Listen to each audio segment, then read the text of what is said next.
Dear family, on the very first day of my voyage, I encountered the illustrious clown Buggy.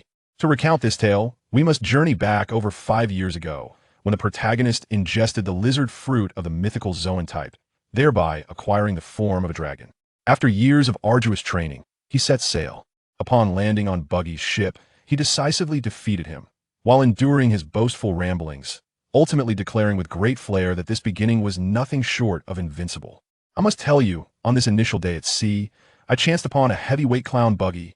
At that moment, I was soaring through the skies, and lo and behold, beneath me was a ship adorned with a large red nose on its flag. On the deck stood a truly formidable figure, flailing about with a genuine red nose, resembling a performer in a chaotic ballet. I thought to myself, surely I must descend and deliver a minor shock to this pirate. But we must trace back over 5 years. At that time, I was merely a child, just beginning to comprehend the purpose of the golden finger in my mind. It resembled a power bank inserting a devil fruit would charge it, and once full, it would yield a treasure trove. I promptly inserted the rather unsightly fruit I possessed. To my astonishment, the first treasure I received was the eternal forest mark. It sounded impressive, yet lacked immediate effects. Upon reflection, I deduced that the system icon required the curse of the fruit, which could only be obtained by consuming it. Thus, in pursuit of power, I braved the ordeal. With eyes closed, I took a video. Let me tell you, in that fleeting moment, I realized that ice cream-flavored excrement is far more palatable than excrement-flavored ice cream. In the next instant, I stood frozen in disbelief. To my amazement, I had acquired the lizard fruit mythical zoan dragon form. With a mere thought, my arm transformed into a claw, covered in fierce scales, and an explosion of power surged through me. I resolved then and there that this world was perilous, teeming with pirates and littered with debris. I must bide my time for a few years, and once I had matured, even the 4 emperors would need to step aside. Early the next morning, I stealthily made my way to the seaside, eager to test my newfound abilities. Facing a boulder taller than myself, my excitement surged, and I shouted, "Dragon strike!" My fist shattered the rock into countless pieces. This was merely a partial transformation. If I were to fully become a dragon, I could surely obliterate a mountain with a single blow. Moreover, the eternal forest mark began to manifest its power, and my stamina replenished at an astonishing rate, as if I were under the influence of some enchantment. After my exertion, I felt not only unwearied, but also slightly stronger. Next, I focused on another distant boulder, preparing to unleash a dragon's breath. The spectacle was nothing short of magnificent. With a resounding boom, a pillar of fire erupted forth, traveling at supersonic speed, and the unfortunate boulder was reduced to molten rock. Even C4 explosives would have to acknowledge my prowess. With such a commotion, I knew I must make my exit post-haste. Thus, I unfurled my dragon wings, ready to fulfill humanity's ultimate dream flight. However, as I leapt from the cliff, I found myself at a loss. Who among you understands how to flap these wings? Where's the instruction manual? Ultimately, my descent resembled more of a glide than true flight, as I crashed into several boulders before finally landing. Upon returning home one evening, I discovered a rather dire predicament. My eyes had transformed into the golden orbs of a dragon, and there appeared to be no reverting back to normalcy. Henceforth, would I have to don sunglasses at all times to maintain an air of sophistication? I confided partially in old Tony about my newfound abilities, explaining that the price of my powers was my inability to swim. Upon hearing this, he grew despondent, fearing I might, like the reckless youths in our village, venture out to sea in pursuit of elusive treasures, thereby endangering my life. He earnestly advised me to consider a future where I would marry Ellie, inherit her family tavern, and enjoy the warmth of a family life. I retorted, "Come on, Dad, don't make inappropriate jokes in front of a minor. Surely, a career in the Navy or as an explorer is far more appealing than being confined to this village." The following day, I intended to bid farewell to Ellie at the tavern, as I needed to focus on my training. However, just as I was conjuring up some heart-wrenching lines about our disparate worlds, Ellie preempted me with the news that her mother was sending her off to the big city for her studies, leaving the very next day. It felt as though fate had conspired against us, orchestrating a mutual farewell. Very well then, we exchanged our goodbyes, promising to meet again in the future. In the days that followed, I embraced a life of liberation, sleeping by day and transforming into a dragon by night to practice my flying over the ocean, feasting on the occasional sea creature to satiate my hunger. During this time, I also dispatched a few mediocre pirate crews with ease. Thus, 5.5 years swiftly passed.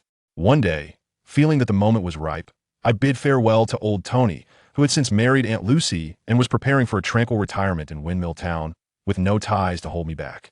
I charged forth towards the stars and the sea, and so the scene unfolded as I described at the beginning. I descended from the heavens, landing upon Buggy's ship. The hapless minions, upon witnessing this great dragon descending from the sky, turned pale with fear, their tongues tied in confusion. Buggy, initially mistaking their trepidation for mockery of his nose, was about to unleash his fury when he turned around and found himself equally stunned. In my half-dragon form, I playfully teased him, "Ah, if it isn't the clown Buggy, that big red nose of yours is far more amusing than the legend suggests." Buggy, being no stranger to the world, quickly regained his composure after the initial shock and unleashed his abilities, his body splitting apart as he lunged at me, shouting, "You're just a guy who ate a devil fruit, let's send you to hell, Buggy style." What happened next? A cacophony of clinks rang out as his daggers failed to leave even a mark upon my scales.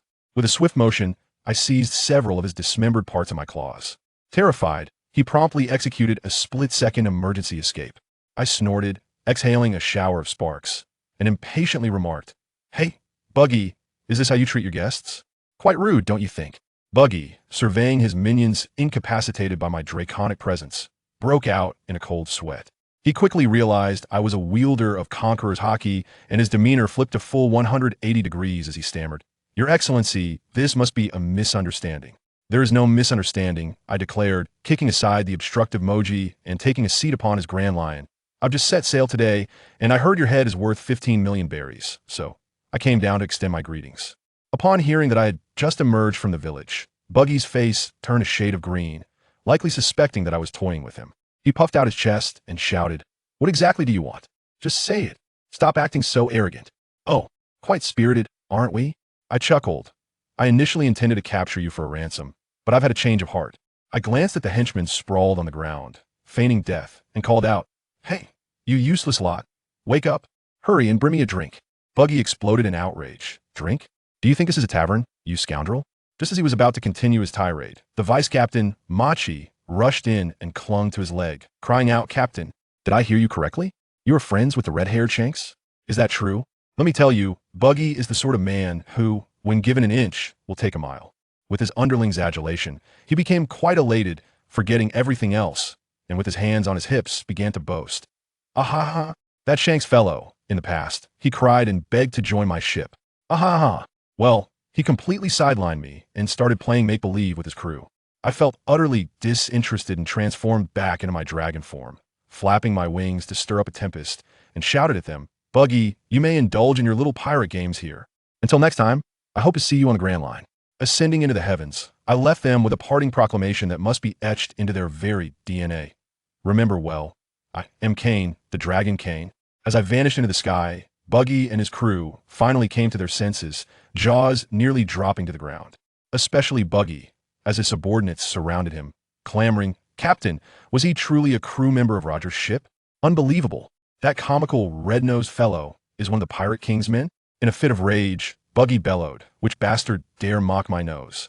Before launching into his classic boasting routine. I had lost all interest and simply took to the skies. To be honest, in the subsequent years, I often wandered the East Blue under the pretext of encounters, or rather, seeking out my childhood companion Nami. However, instead of finding her, I stumbled upon Arlong and his gang of fishmen terrorizing Orangetown. I tell you, had I not witnessed it myself, I might have endured it until Luffy arrived to resolve the situation. But seeing their wanton slaughter of the innocents ignited my temper. Who among my kin understands that sudden surge of unbridled fury? The dragon within instinctively seized control of my body without a second thought. I unleashed a torrent of dragon fire, incinerating Arlong and his crew on the spot, their ashes scattered to the winds. Afterward, it dawned on me, must I team up with Nami? I had saved her mother a simple cup of milk tea, as gratitude would not be too much to ask, would it? Thus, with this thought, I drifted toward Lowtown, a place I was well acquainted with, where notorious pirates often met their demise, their heads frequently exchanged for drinks. As I meandered along, I found myself once again at the entrance of the naval branch. I muttered to myself, indeed, it is the insidious lure of wealth that beckons me, when a voice emerged from within. "What are you mumbling about at the door, you little rascal?" I turned around, and to my surprise, there stood a familiar face, the chain-smoking smoker. With two hefty cigars clenched between his teeth, he emerged from the camp, his expression decidedly displeased as he regarded me. Have you captured yet another insignificant pirate to exchange for a bounty? Our history, or rather our rivalry, dates back several years. At that time, I had slain a user of the orange cat fruit, and, brandishing the corpse, approached him to claim my reward. Instead, he caught me off guard and imparted a lesson, explaining that when a user dies, their powers vanish, and such things are not discernible from a body. I experienced a moment of utter embarrassment, while he, in contrast, seemed to appreciate my strength. Intrigued by the challenge, he insisted on testing his mettle against mine. Our encounter was devoid of prior acquaintance, yet this fellow persistently sought to recruit me into the Navy. Upon my refusal, he seemed invigorated, and upon our first meeting, he could not refrain from throwing a jibe my way. "Ah, future Admiral of the Navy, have you not ventured out to sea to apprehend pirates today?" I retorted with equal sarcasm. Smoker took a deep drag from his cigar and replied with a slurred tone. "Haven't you already captured all the pirates in the East Blue? Quite impressive, kid. Yet, I am curious, how is it that you, without even a ship, managed to outpace us Navy folk?" I chuckled to divert the topic, steering away from such inquiries. "Let me ask you this. What is the current bounty on the East Blue tyrant, Kleeky?" He shot back. "You're not seriously considering becoming a full-time bounty hunter, are you? If you have such a penchant for hunting pirates, why not join the Navy?" "Join the Navy? Spare me, Smoker. The moment I lay eyes on you, I realize the Navy's average competence is rather lackluster." To my surprise, he did not contest my statement. After inhaling deeply from his cigar, he discarded the butt and admitted, "My skills are merely mediocre within the Navy. Youngster, the world is vast. Do not underestimate it. The true power of the Navy lies within the headquarters, where the real world resides." He paused before continuing, "I share a friendship with Kazan. If you wish, I could recommend you to him at this very moment." Kazan, known as Admiral Akiji. To be honest, I found myself slightly tempted, for I still needed to learn the 6 styles of the Navy and hockey. However, thoughts of the Navy's myriad troubles and my father, the pirate, caused me to shake my head. "Forget it, Smoker. You know me. I cannot abide by constraints." "TCH, I knew you would respond that way." He turned to depart, but left with one last remark. "Kleeky has assembled a formidable fleet and is preparing to venture into the Grand Line. His bounty has soared to 25 million. You better not engage in reckless behavior. I'll be keeping an eye on you." "Kiao Madai," I called out, beckoning him a halt. "Smoker, let's share a drink. To commemorate my official debut." He exploded in disbelief, thinking I was about to announce my intent to become a pirate. He drew his weapons, exclaiming, "Have you lost your mind, you scoundrel? Revoke your statement immediately." I gazed at him with utmost seriousness and declared, "I aspire to stand at the pinnacle of this world and behold its most exquisite vistas. If you perceive that as piracy, so be it." Smoker remained silent for a prolonged moment, finally conceding with a heavy all right. Consequently, we found ourselves intoxicated in a tavern.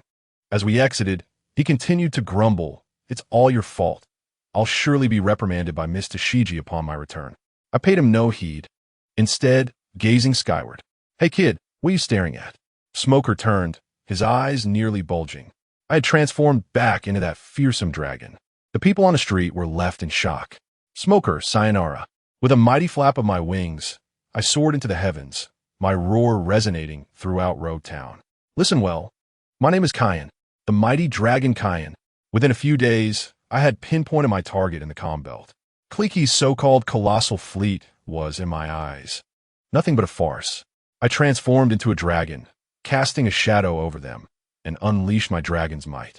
Aside from Kleeky and a fellow named Ajin, who managed to remain on their knees, the rest collapsed in a collective faint. Kleeky, however, proved to be a formidable opponent. Without hesitation, he unleashed gas bombs and charged at me with a massive firearm. At that moment, I simply thought, "I'm famished. Let us finish this quickly and grab a bite." Dragon Claw. With a swift strike, Kleeky's lower torso was obliterated. I seized his head, intending to deliver it to Smoker as a final farewell. Yet, Ajin let out a howl, breaking through my dragon's might and charging at me with dual crutches. I wanted to scoff. Hey, you're not the protagonist. Don't just go berserk."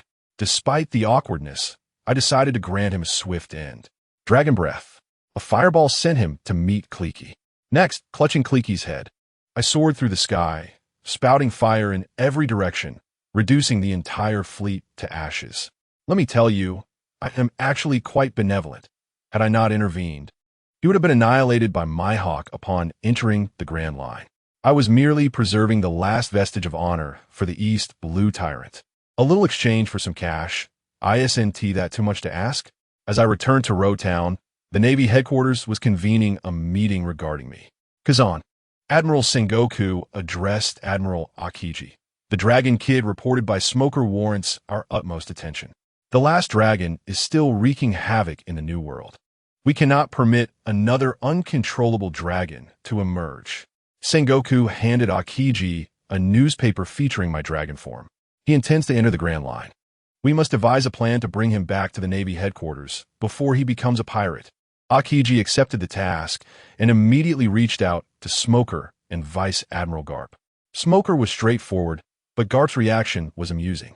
Kazan was nearly vibrating with urgency, while Garp was on the line, laughing heartily about his grandson Luffy as constant declarations of wanting to become the Pirate King. Ultimately, he agreed to personally intercept me in Roadtown. Meanwhile, I remained blissfully unaware. I approached Smoker, presenting Kleeky's head as a completed task. Smoker, with a grave expression, informed me. Someone wishes to meet you at the West Coast. I was taken aback. Meet me? Surely.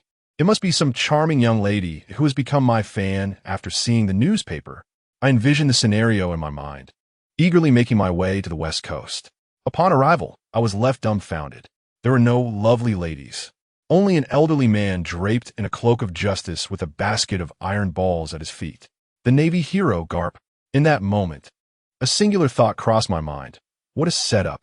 Smoker, you sly dog, you've plotted against me.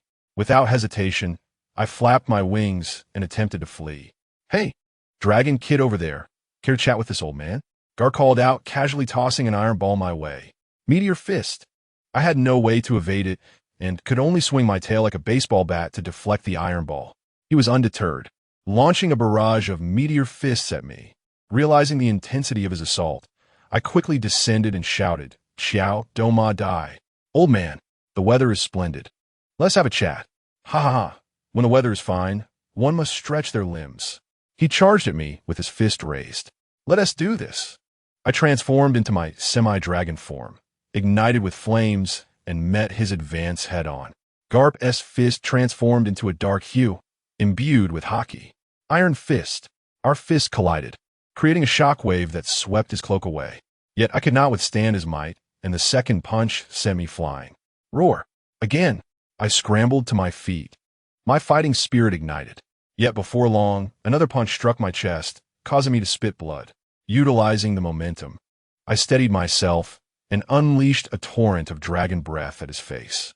Garp did not flinch. He punched through my dragon flames, exclaiming, so hot, so hot. Yet, from his expression, it seemed the flames merely warmed his hands. Seizing the chance, I attempted to escape, shouting excitedly, Sir, the times have changed, and unleashed another barrage of dragon breath. To my astonishment, he grinned, activated Soru and Jeppo, and unleashed his full haki, appearing before me in an instant. The thought I may have underestimated him flashed through my mind, just before a relentless storm of iron fists rained down upon me. I was sent flying like a rag doll through the air, hastily transforming into my dragon form, yearning to ascend to the skies. Just as I took flight, intending to mock him, I found myself immobilized. Garp had somehow leapt above me, grasping my tail and cheerfully declaring, Kid, you're not getting away. Let us have some fun. From that moment, I experienced the most humiliating moment of my life. He held onto my tail, swinging me around like a flail on the beach, striking me repeatedly, leaving me bewildered and questioning my very existence. After 5 minutes of this, seeing that I hadn't succumbed, he became even more invigorated, shouting that he would unleash his full strength, doubling both the force and speed of his strikes. With the 7th blow, I felt my dragon spirit nearing its breaking point, and with every ounce of strength I could muster, I cried out, I surrender. I surrender. This old man will truly kill me. He finally released his grip, and I transformed back into my human form, lying in the sand pit, drenched in blood and feeling as though my bones were shattered. To my surprise, the old man, Kapu, strolled over, his eyes widening in disbelief as he observed my visibly healing wounds. "What a monstrous recovery ability!" he exclaimed. When I fully regained consciousness, I discovered that he had fallen asleep on a nearby rock. Just as I contemplated muttering a curse under my breath, he abruptly opened his eyes and said, "Kid, I can sense you thinking impolite thoughts." Startled, I quickly sat up and stammered, "No, it must be your imagination."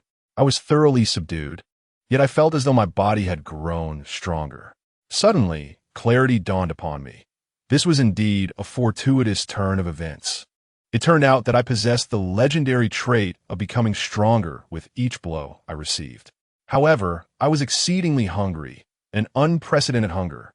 In the end, nearly ravenous to the point of contemplating devouring my own wings, I resigned myself to transforming into a dragon and carried Kapu back to Logatown. At his enthusiastic invitation, we proceeded to devour the naval mess hall, leaving no reserves untouched. The chef, witnessing our voracious appetite, was overwhelmed with emotion and bid us farewell with tears in his eyes. Upon exiting the mess hall, Kapu, with a serious demeanor, stopped me and said, "Kid, it's time to discuss serious matters." "Huh? Didn't you just come to find me for a fight?" I thought, feigning ignorance. To my astonishment, the old man laughed heartily and said, "Stop pretending. Sengoku asked me to wait for you to meet Kazan, but since I find you likable, I'll help you recruit. Come join our navy." Without a moment's hesitation, I firmly replied, "Absolutely not. What a joke. I've lived again to endure your nonsense." You won't believe it. When his recruitment attempt failed, he suggested that I become his grandson. He said, "How about you be my grandson instead?" Good heavens. I was internally mocking the absurdity. If you can't recruit me, you want to adopt me? I'm not a mere pawn for you to play with. Observing my resistance, the old man swiftly changed his approach and began to manipulate me psychologically. With a feigned expression of concern, he said, "Kid, do you think you're quite formidable? Yet, have you not noticed your shortcomings? You lack hockey and are merely a muscle-bound punching bag." I retorted, "Of course, I know there are 3 types of hockey: armament, observation, and the rare conqueror's hockey. But just knowing about it doesn't mean I can wield it. It requires training." Before I could finish my protest, I fell silent. I understood his intentions. He was baiting me with the training methods for hockey. Nevertheless, I remained obstinate, declaring, "I've told you I want to be your grandson. You can give up on that notion." Suddenly, he became assertive, interrupting me with a warning that I had no choice in the matter. He explained that the greater the commotion I caused in the East Sea, the more danger my family would face. He cautioned me against thinking I could simply fly away as a dragon, for that would only exacerbate the situation. His words struck a chord within me. Noticing my expression soften, he quickly donned a smile and said that Kazan would arrive in a few days, and in the meantime, he could guide me in my physical training. The prospect of learning directly from a naval hero was enticing. I felt a rush of excitement and promptly arranged to meet him the next morning at the western coast. No backing out.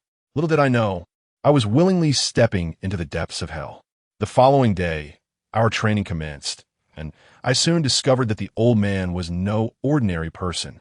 He had me practice my punches against the massive stone cliffs by the sea, while he casually hurled solid cannonballs from the Navy ship at me like baseballs. He dubbed it Meteor Fist. I was simultaneously struggling to smash the cliffs while dodging his lethal cannonballs, all the while attempting to grasp the elusive flow of hockey. As the training progressed, I became ravenously hungry, nearly losing my sanity and resorting to devouring sea creatures that swam by. Kapu looked on in shock, gravely commenting that my primal instincts were intensifying. Naturally, after enduring his relentless torment, I felt as though my intelligence was regressing to that of a simple organism. To make matters worse, as he taught me martial arts, I spent several days only mastering a useless move akin to a lazy donkey roll. Infuriated, he pointed a finger at me, declaring me the most foolish individual he had ever encountered. Yet, he also expressed confusion, noting that my physical condition was remarkably strong, seemingly limitless. Then, he escalated his manipulation, leaning in ominously to whisper, "If you fail to learn, I'll send you to Borisolino, also known as Kizaru, for the Navy's scientific division to dissect you." My hair stood on end in sheer terror. But that was not all. Once the cannonballs were depleted, he instructed Smoker to go into town and requisition all the iron from the blacksmiths, hastily forging more cannonballs overnight. When there weren't enough, he rolled up his sleeves and personally engaged in combat, relentlessly pursuing me with a technique he called Iron Fist of Love. My cries echoed across the western coastline as I endured his merciless blows.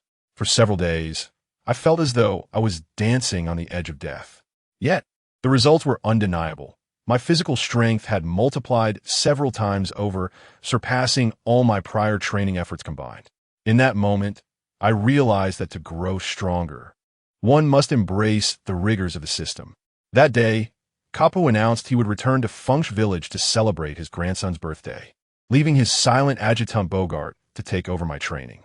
Seizing the opportunity, I hesitantly approached him and casually inquired, "Old man, given my exceptional talent and formidable combat prowess, if I were to join the Navy, would I not directly qualify as a candidate for admiral?" After uttering those words, I wanted to slap myself for being so presumptuous while seeking his assistance. Carr burst into laughter, stating that I hadn't even grasped the basics of the 6 forms and yet aspired to become an admiral. However, he shifted his tone, promising that once I mastered my skills, he would grant me a prestigious identity within the Navy, making my debut as a star recruit. The code name he devised for me was Red Dragon Kane. I was stunned. What? I would have to debut once more? In the end, we reached an agreement. I would not be his grandson, but he would accept me as his disciple and personally instruct me. The old man was quite generous, immediately contacting Kazan and Admiral Sengoku, informing them that he would take responsibility for my training, implementing a policy of first act, then report. Then, true hell descended. Carp departed, leaving behind his taciturn adjutant Bogart, who had scarcely spoken a word, standing before me with a blade, his expression as impassive as the air. He announced that the final phase of my training would involve a life-and-death duel. I was forbidden from transforming into a dragon or using dragon breath. I could only rely on my physical strength to combat him. The fight would conclude when I awakened my haki. If I failed to do so, I would perish. Let me tell you, that man was a beast in human guise. As the battle commenced, he vanished in a flash, unleashing a sword strike imbued with armament haki that cleaved toward me. I could not evade it, and a deep wound appeared on my body, exposing bone. He offered me no respite, fully aware of my extraordinary recovery ability, determined to push me to my limits before I could heal. Minutes passed, and I was drenched in blood, every inch of my flesh battered, my consciousness fading from blood loss. Bogart continued his relentless assault, coldly instructing me to feel the power within my body, merging my will with my strength to manifest armament haki. Just as I felt I was on the brink of collapse, with his next strike poised to pierce me, a myriad of memories flooded my mind. My brother from my past life, my father Tony in this life, and Nami, who had yet to witness my invincibility. I cannot perish here. I refused to accept my fate. With every ounce of strength I had left, I faced the incoming lethal strike and roared defiantly. "Open for me." Boom! A resounding crash reverberated through the air as my fist, unbeknownst to me, had transformed into a deep ebony hue, firmly blocking the razor-sharp black blade wielded by Bogate. A formidable shockwave propelled both of us away. At that moment, I sensed an alteration in the very fabric of reality. Everything surrounding my body flowed, and the enemy's next move crystallized vividly in my mind. I had mastered both Kenbunchika haki and Busashoka haki. Upon finishing all the rations at the Navy mess hall and stepping out with great satisfaction, I found Smoker, that rascal, waiting for me with a cigar clenched between his teeth. I snatched his cigar and took a deep puff, hurling a barrage of curses at him. "You scoundrel. It's all your rotten idea. I nearly got killed by that old man. Do you have any idea?" As we exchanged playful banter, his bespectacled subordinate, Tashiji, hurried over in a fluster, exclaiming, "Colonel Smoker, this is bad. There's a fight in the town." Smoker frowned and inquired, "Isn't the situation in town under Colonel Monka's jurisdiction?" Tashiji, nearly in tears, replied, "It's Monka who is fighting. He was knocked down in public by a green-haired swordsman wielding 3 swords. Everyone present was stunned. A Navy colonel was struck down on his own turf? What kind of madness was this? My heart sank. Something significant was unfolding. We hurried to the scene, and indeed, as I anticipated, the one who had felled Monka was none other than the future first mate of the Pirate King, the one known as Roronoa Zoro. At that moment, Zoro was encircled by a throng of Navy soldiers. Yet Smoker, that old chain smoker, paid no heed to the gravity of the situation. Upon witnessing the scene, he exclaimed, "What the hell? To strike a Navy colonel in front of my men? Is he trying to throw mud in my face?" With sleeves rolled up and smoke billowing from his body, he prepared to charge in a battle. I quickly intervened. "Wait, old chain smoker. Now is not the time for reckless actions." Smoker, with his notorious temper, erupted, shouting that this brat was wreaking havoc at the Navy base and must face the consequences. Ignoring his outburst, I approached Zoro, scrutinizing this future vice captain. "Not bad. You seem quite formidable. Did our Colonel Monka truly fall so easily?" Zoro, exuding coolness, cast a sideways glance at me, disregarding my words, and retorted, "If I take you all down, can I leave? I have urgent matters today." I was nearly in stitches. Who could fathom it? This guy had heard of a swordsmanship master on the West Coast and was eager to test his mettle, only to have dealt with Monka, the fool who bullied young girls.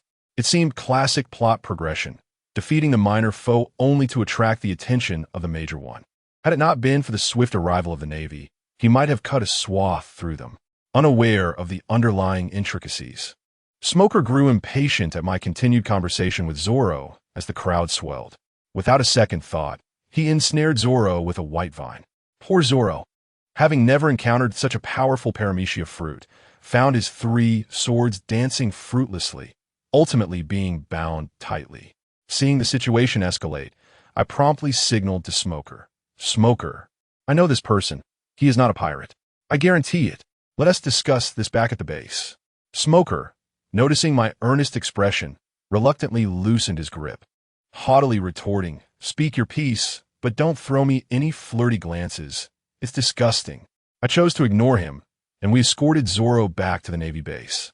Upon arriving, Smoker continued to rant, "Kane, this brat cannot be let off easily." I collapsed onto a sofa, digging at my ears. "Could you raise your voice any louder? I'm not deaf." Truth be told, I felt a rush of excitement observing the naive Zoro in the cell. Smoker, noticing my fixed gaze on Zoro, was visibly jealous. "Even if you know him, I will not show favoritism." "Calm down, there's no need for such hostility," I chuckled, initiating my performance. "You might as well check into the reputation of Colonel Monka and his son in the town. Oh, I forgot. You're his equal and don't have the authority to investigate." "Ah, Sir Smoker, you could have been a talented officer in the headquarters. What a shame." My taunts ensnared Smoker, who slammed his fist on the table. "Even if I'm not a headquarters officer, I can still investigate. If he truly violates Navy justice, I will not hold back." Watching him storm out with indignation, I nearly burst into laughter.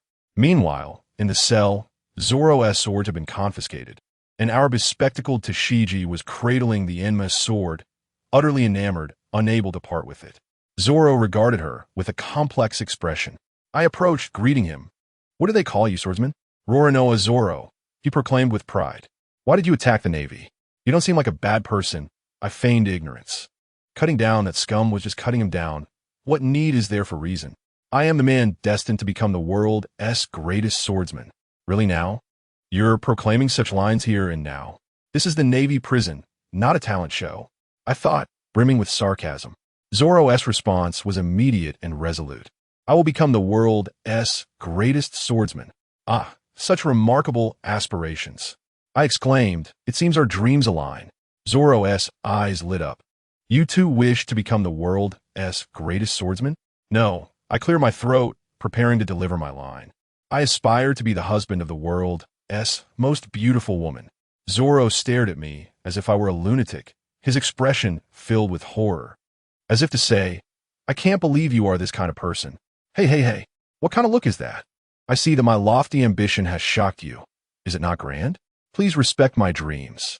After a brief moment of silence, Zoro finally managed to utter, "Sorry."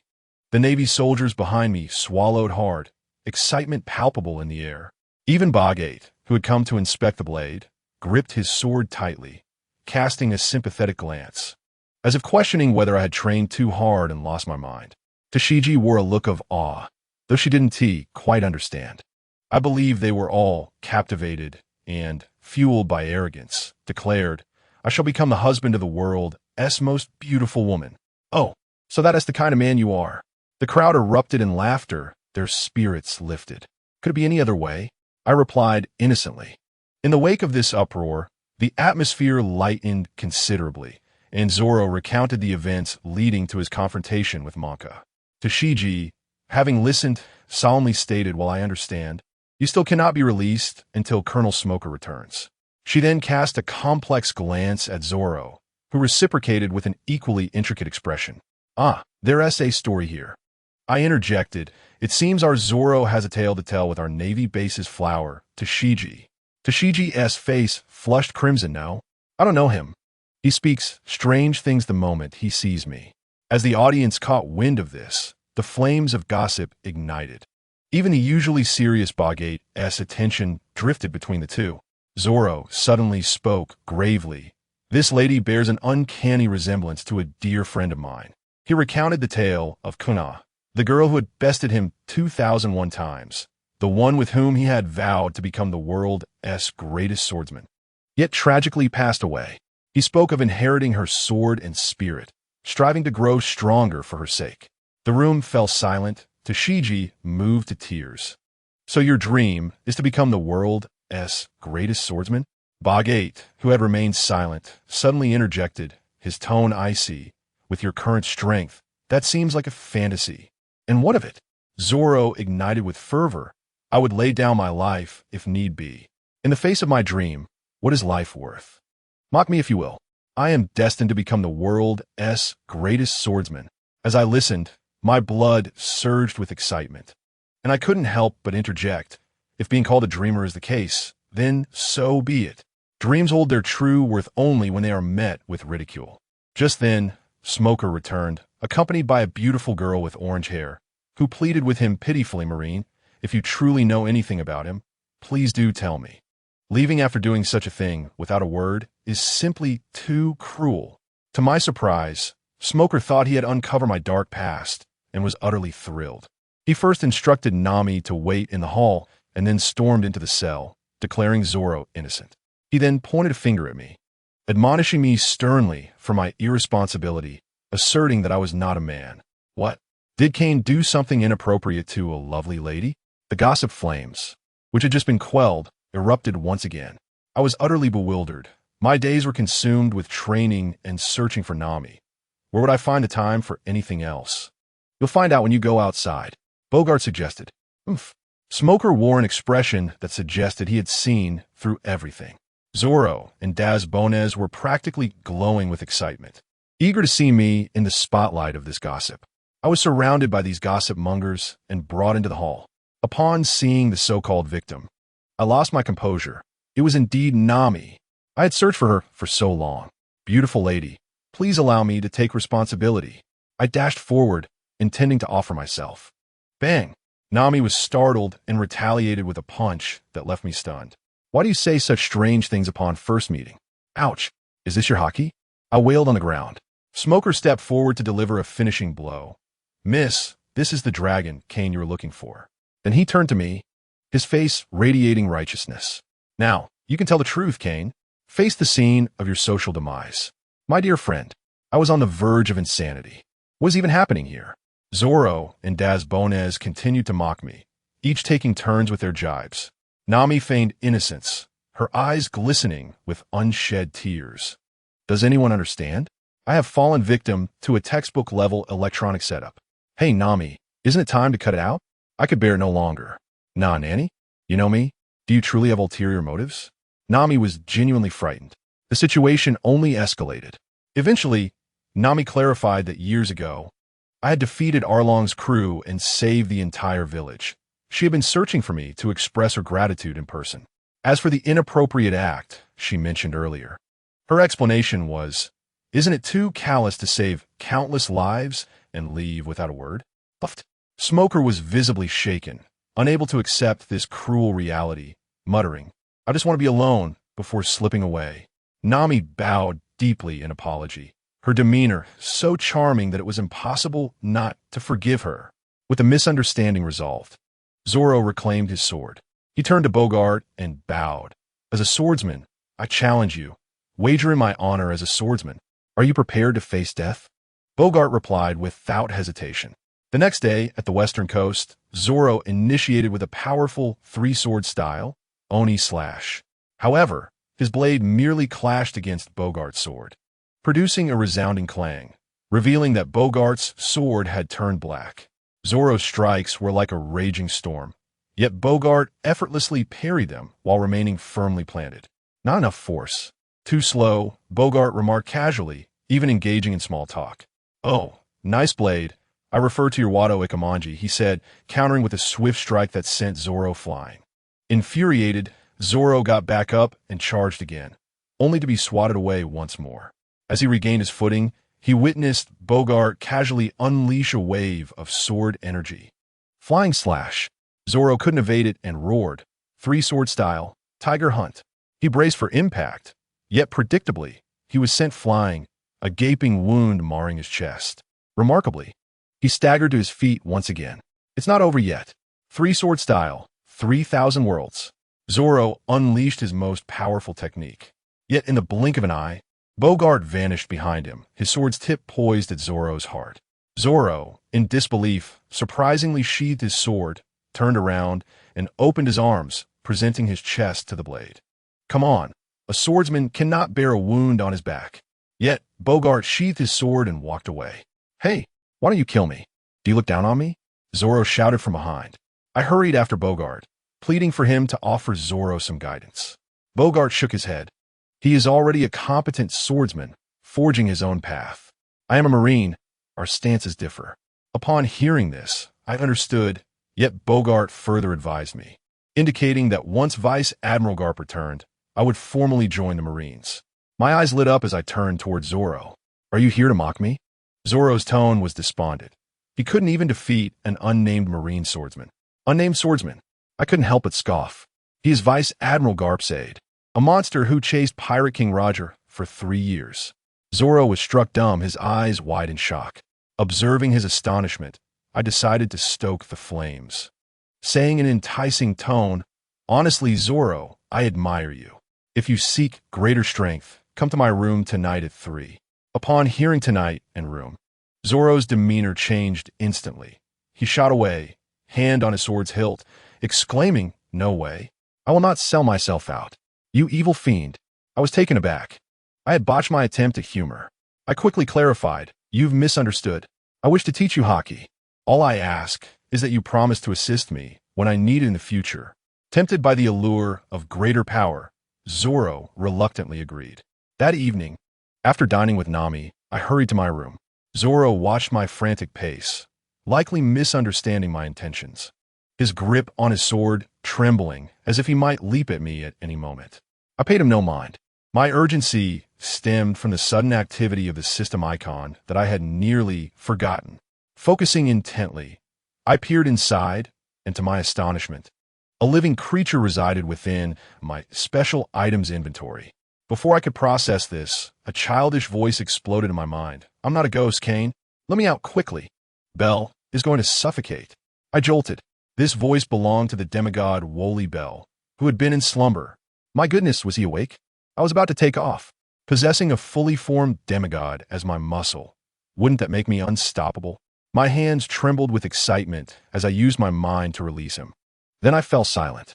Gazing at the creature before me, I was engulfed in deep self-doubt.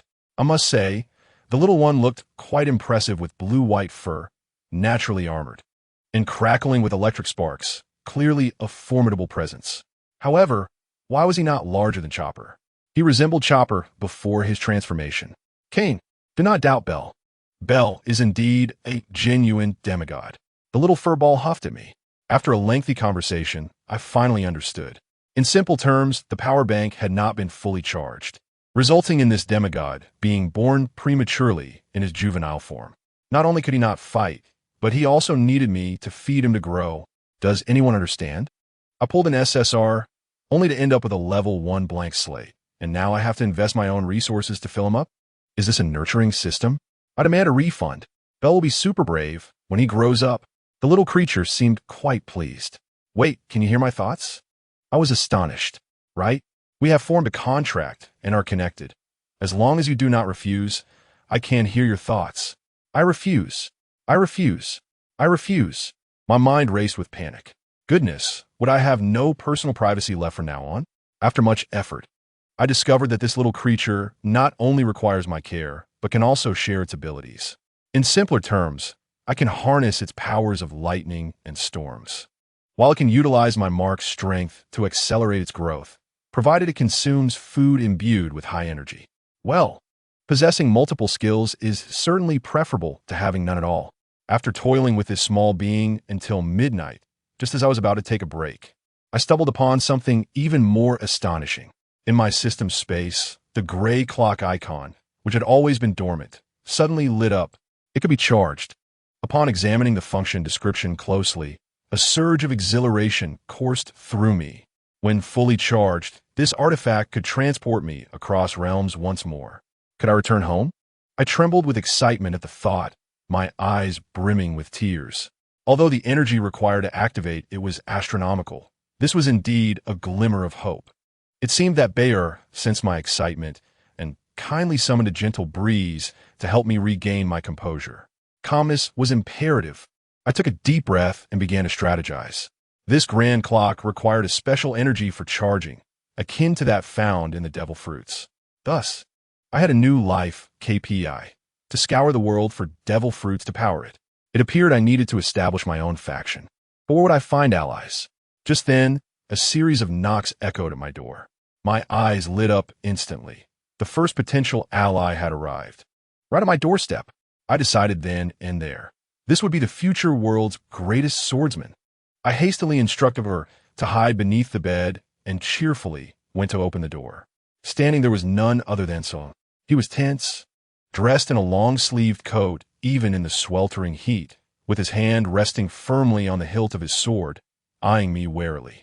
I understood that our morning antics had led to a misunderstanding. What do you mean by a stronger power? Solon inquired directly, his vigilance at its peak. After considerable effort, I finally clarified that I bore no ill intentions, then shifted the conversation. I've changed my mind. I wish to invite you to join my team.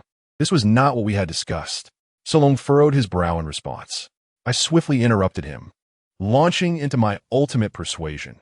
Would you like to witness a swordsman even more formidable than the world's greatest? Are you joking? If someone is stronger than the world's best, that simply makes them the new world's best, Solon replied. Skepticism etched across his face. No, I countered, adopting an enigmatic demeanor and began to enlighten him about the existence of realms beyond this world. In some worlds, swords were wielded in ways beyond his comprehension.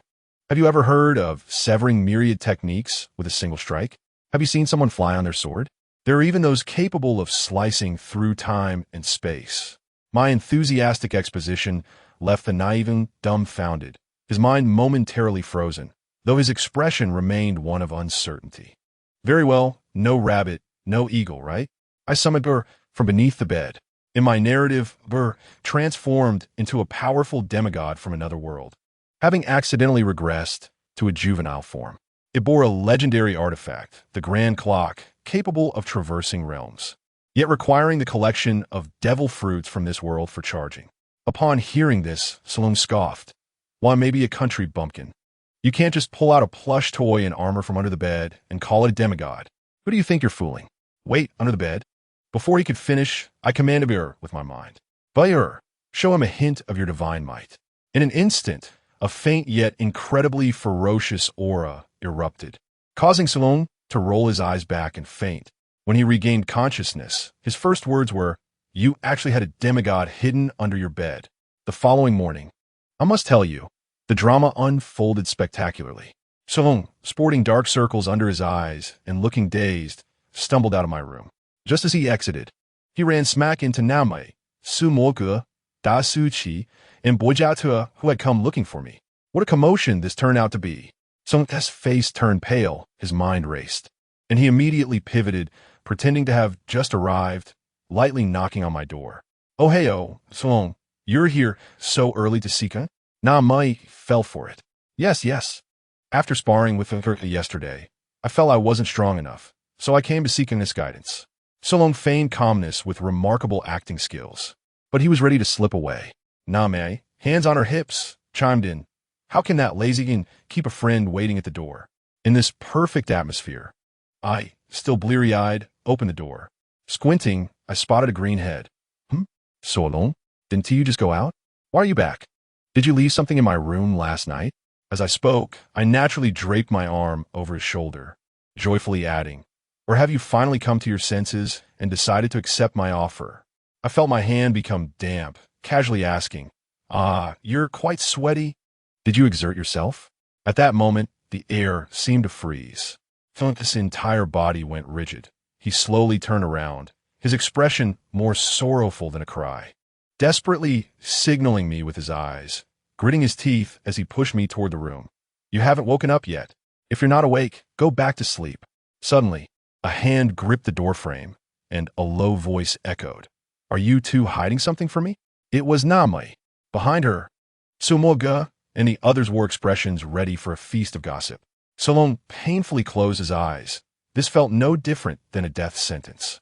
Who could understand my innocent concern, which had spiraled into a major social disaster? This plotline would make even the most seasoned viewers exclaim in professionalism. Solong finally lost it. Seizing my collar, he growled, You scoundrel! Teach me the songs to Bachit. Right now. I never want to see you again. With that, he stormed off, his slightly trembling hand betraying the tumult within. It suddenly dawned on me, as I caught this teasing gaze, what had transpired. I quickly called out to Namai. Come to my room tonight. I'll explain everything. Then, I transformed partially into a dragon and shattered the glass, darting out to pursue, leaving Namai and the others in a state of disarray. Once everyone had departed, Namai lingered at my empty doorway, her feelings a complex mix. Suddenly, a voice emanated from my room. I'm so hungry. Namai jumped in surprise. Who is speaking? Come out. It was Bear. Then, Namai watched as an adorable little bear emerged from beneath my bed. I can talk. So cute. Namai instantly melted, scooping Bear into her arms, burying it against her ample bosom. After being fed, Bear finally regained its vitality. Namai began to fervently interrogate about the events of the morning. Bear stuttered, terrified to speak, ultimately diverting the topic. Let us go to the beach. Come, I went to the beach. Meanwhile, on the other side of Voyage, a young man stood aboard a pirate ship littered with corpses, clutching a newspaper, draped in a white hooded cloak, a vintage hunting rifle cradled in his arms. The sea breeze lifted his hood, revealing a strikingly handsome face that could incite envy in any woman. His name was Shimiya, known as the White Reaper. Just a week prior, he had been adrift in the East Sea, effortlessly annihilating an unsuspecting crew of pirates. Before their demise, the pirate captain had dropped a newspaper, its headline boldly declaring, More handsome than the #1 beauty of the East Sea, the White Reaper Chevalier. He gazed at the newspaper, lost in contemplation. Several years ago, his village fell victim to a pirate raid, and in his youth, he narrowly escaped being choked to death by a pirate. In the depths of despair, he astonishingly awakened the supreme observation hockey. The entire world transformed into vivid clarity within his mind. At that moment, a colossal red dragon, blotting out the sun, descended from the heavens, unleashing a torrent of dragon fire that reduced the pirate to ash. That dragon was me. I merely happened to be passing by, effortlessly dispatching a few minions, and paid no mind to the little one on the ground before soaring away. Yet, he remembered me, relying on his newly awakened abilities.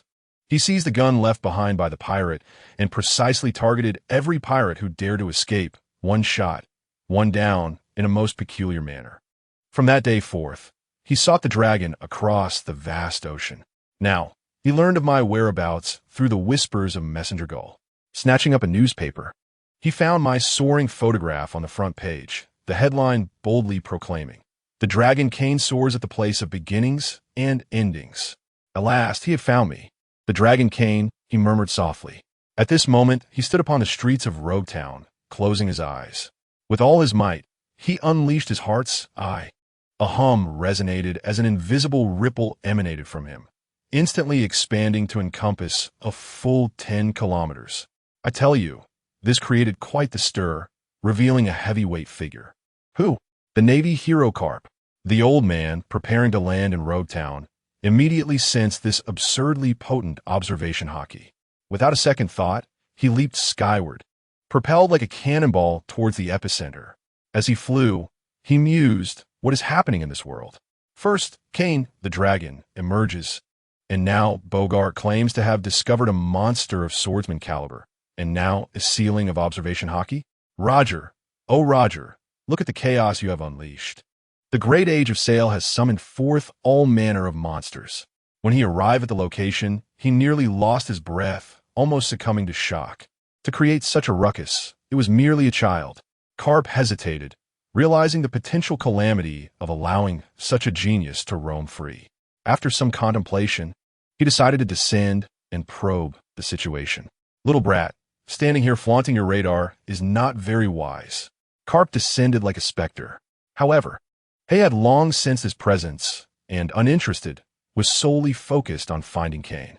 Upon hearing Carp's words, his mind raced, instantly comprehending, so this extraordinary ability of mine is called observation hockey. He was learning quickly. I apologize, old man. I have pressing matters to attend to, and it was necessary to utilize my observation hockey. Carp, intrigued, replied, what pressing matters? Speak, perhaps I can assist you.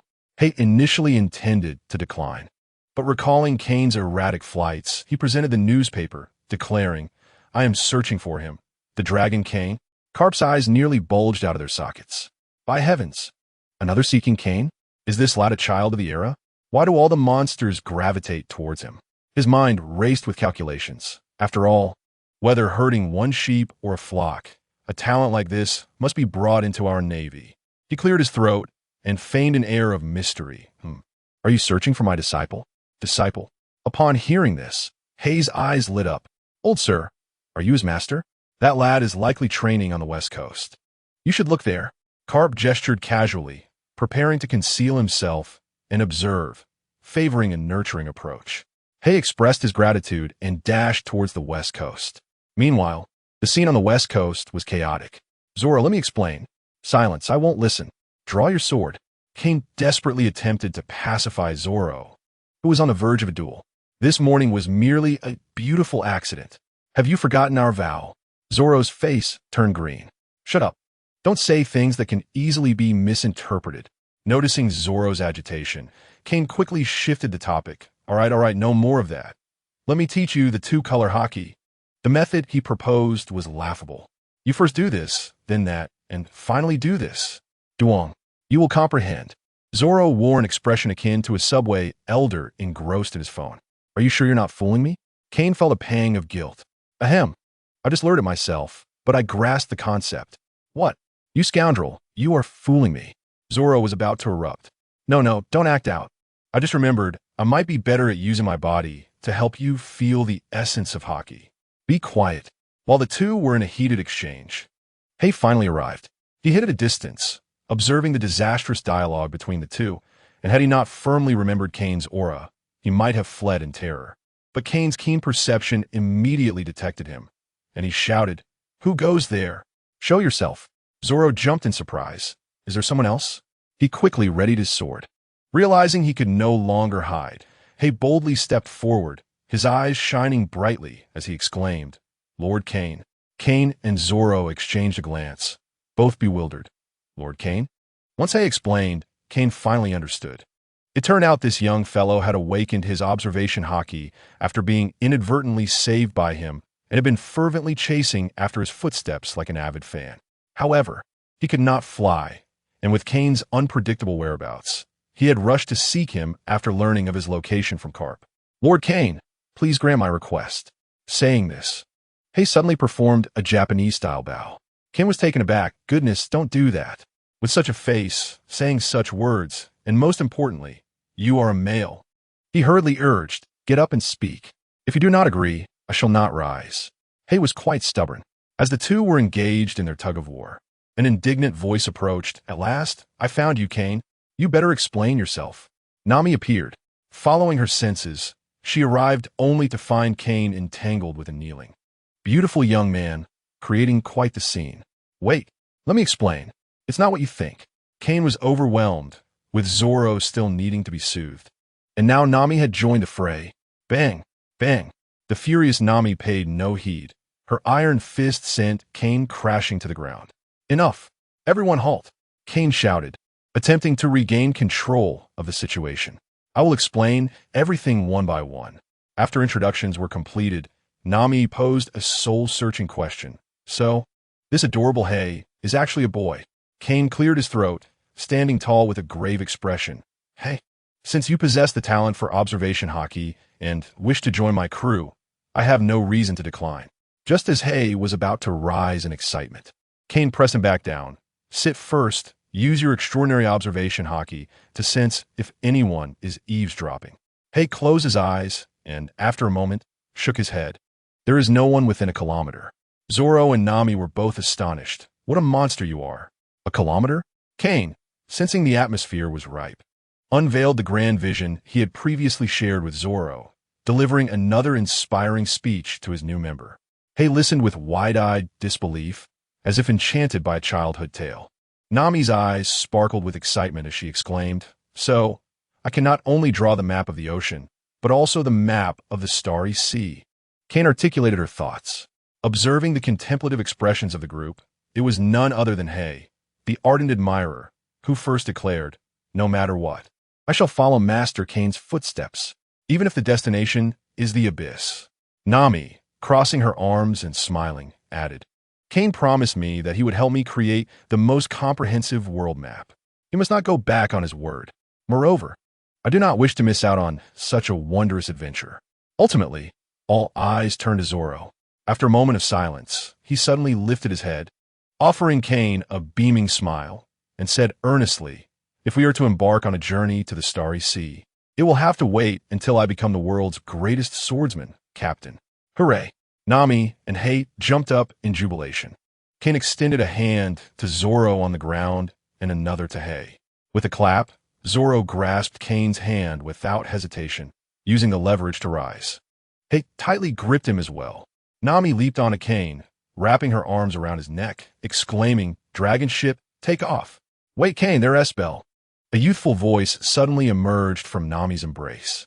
Zoro and Hay were taken aback. Zoro was astonished that Nami had concealed Bell, while Hay was shocked that someone could evade his senses.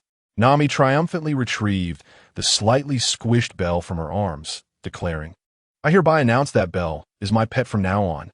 After the jovial commotion, Kane suggested they head to town for a drink, before transforming into a dragon, soaring through the laughter and merriment towards Rog Town. "Captain, why are we heading to the Navy first?" Hay shouted against the wind. "To help you learn hockey." Kane replied in a booming voice, adding, "And at the Navy, do not call me captain. I fear that the old man would knock me out." "So you actually possess no ability to teach me hockey," Zoro remarked, instantly understanding and feeling slightly irked. "Ha, how could that be?" "I said I excel at using my body to help you remember." Kane chuckled awkwardly. "Do not keep saying things that can easily be misunderstood." Zoro and Nami shouted in unison. "Ha, hold on tight, my friends, we are accelerating." As they arrived in Rog Town, merrily strolling, Kane suddenly reached out and seized a rubber-like arm. The arm swiftly coiled around him. "Is it an enemy?" Zoro instantly drew his sword, only to see a person zooming towards them, revealed to be a rubber man. "Wow, you can turn into a dragon. How cool. Are you a little dragon man? Join my crew. And you, the green-haired swordsman, come aboard as well." Straw Hat Luffy shouted excitedly, hugging Kane. Kane, upon hearing that voice, felt a headache coming on. "I will not be your crew member. Let go of me." "Kane, who is this guy?" Nami huffed. "How infuriating. I have never been embraced like that." "A rather troublesome nuisance," Kane replied, resigned. Zoro, hearing the word troublesome, had already unsheathed his sword half an inch, asserting that as swordsman Zoro, he feared nothing more than trouble. "Shut up, Zoro." Kane quickly intervened. "The troublesome one I referred to is, I'm going to become the Pirate King," the Straw Hat Boy proudly proclaimed. Kane ignored him, instead muttering something bizarre. You, kid, actually left your old man to set sail without a word. Also, I am Dragon Kane, not Little Dragon Man. You idiot. Luffy looked bewildered. Nanny? Are you talking to me? Kane sighed, explaining, my teacher is Garp, and Garp is your grandfather. Nanny. Upon realizing he was the disciple of his grandfather, Luffy was momentarily stunned, but then excitement surged through him. Hey, Little Dragon Man, come be my crewmate. It will be so much fun. No, absolutely not. Kane, Zoro, Nami, and Hey chorused. Luffy was bewildered. Are you three his clones? Stop. Kane felt a headache coming on. This guy was truly dense. With a glint in his eye, he recalled a classic trope from a fan fiction. Luffy, let us make a bet. If you win, I will join your crew. If you lose, you must grant me a condition. Sure. I'm definitely going to win. Luffy readily agreed without a second thought. Then it's settled. If you defeat me, I will be your companion. If you fail, you can only say that you wish to become the king of the pirates. Kane laid out his terms.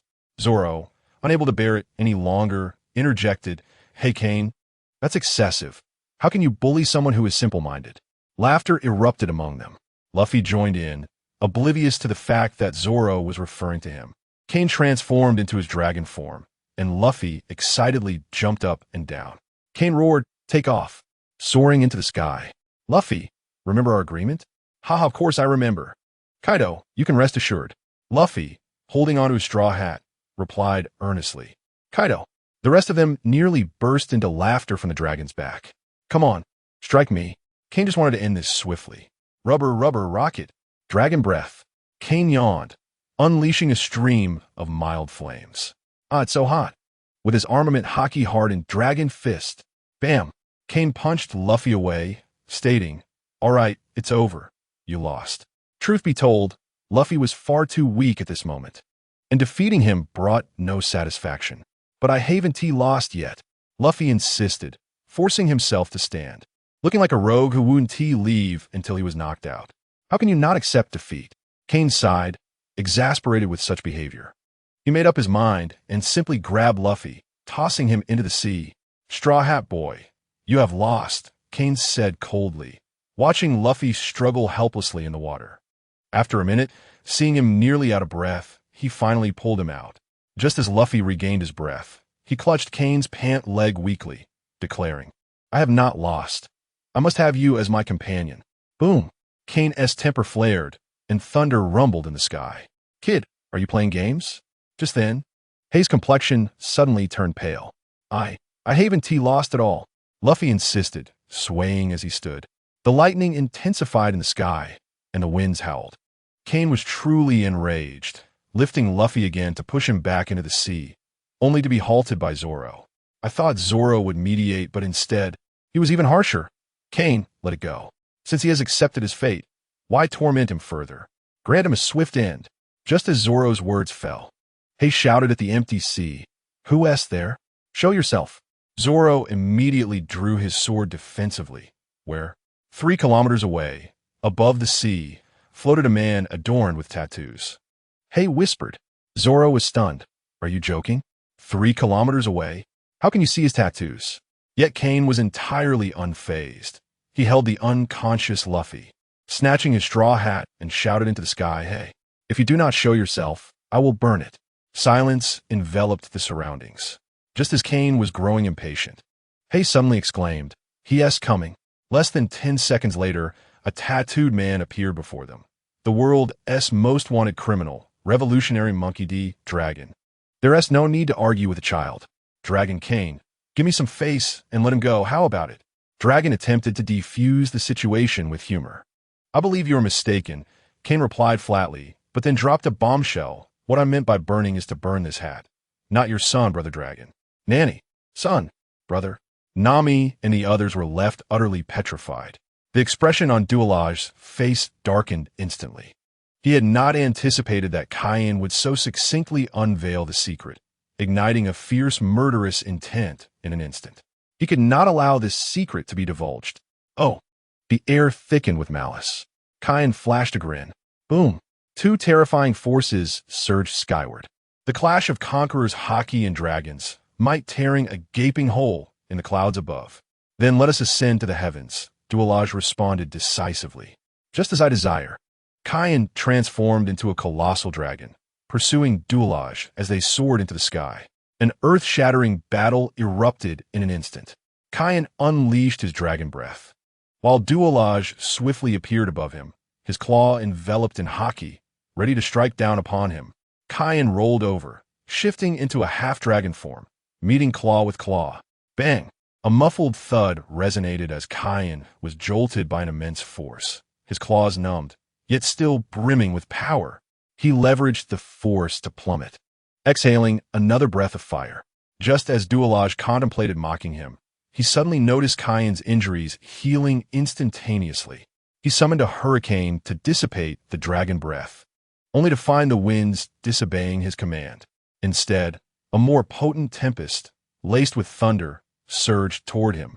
Humph, still attempting to play with the winds in my presence? Your humanity is commendable. It has directly provided me with energy. It turned out that the divine being Bel, accompanying Kane, wielded dominion over storms and thunder. Caught off guard, Voyage was instantly engulfed by the dragon breath, hurricane, and thunder. In the next moment, a figure entirely cloaked in dark haki burst forth. Voyage was enraged. His speed reached its zenith, fists and claws raining down like a torrential storm. Umph! If I cannot surpass you, can I not match you?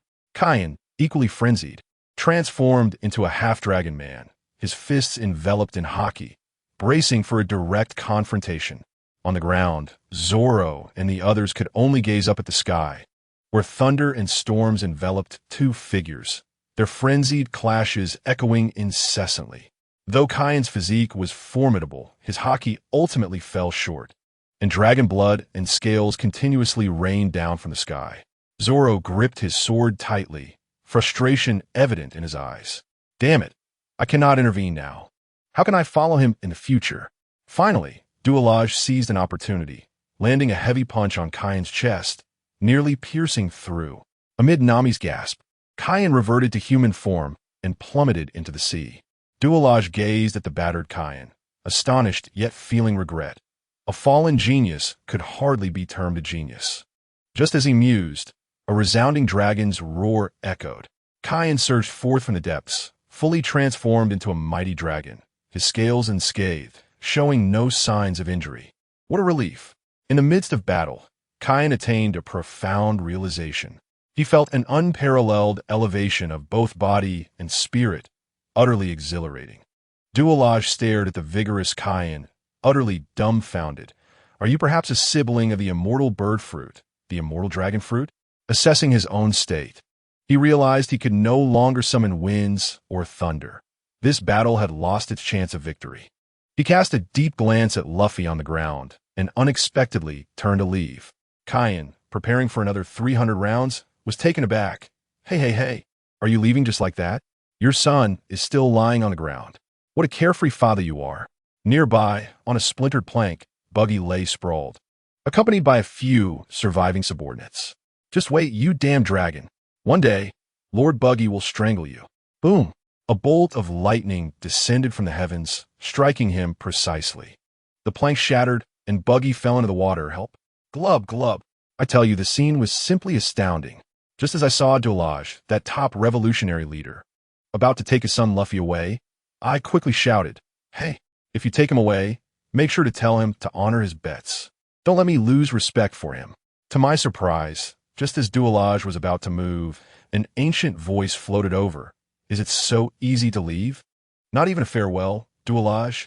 I turned around, and lo and behold, it was Old Man Carp. But at that moment, Carp bore none of the majestic aura of a naval hero. He appeared as a melancholic empty nester, his demeanor subdued, gazing at his son and grandson with a look so complex it could fill an 800-word essay. The father and son exchanged glances, not a word spoken. Ultimately, it was Voyage who, without uttering a word, turned and took flight into the sky. Incredible!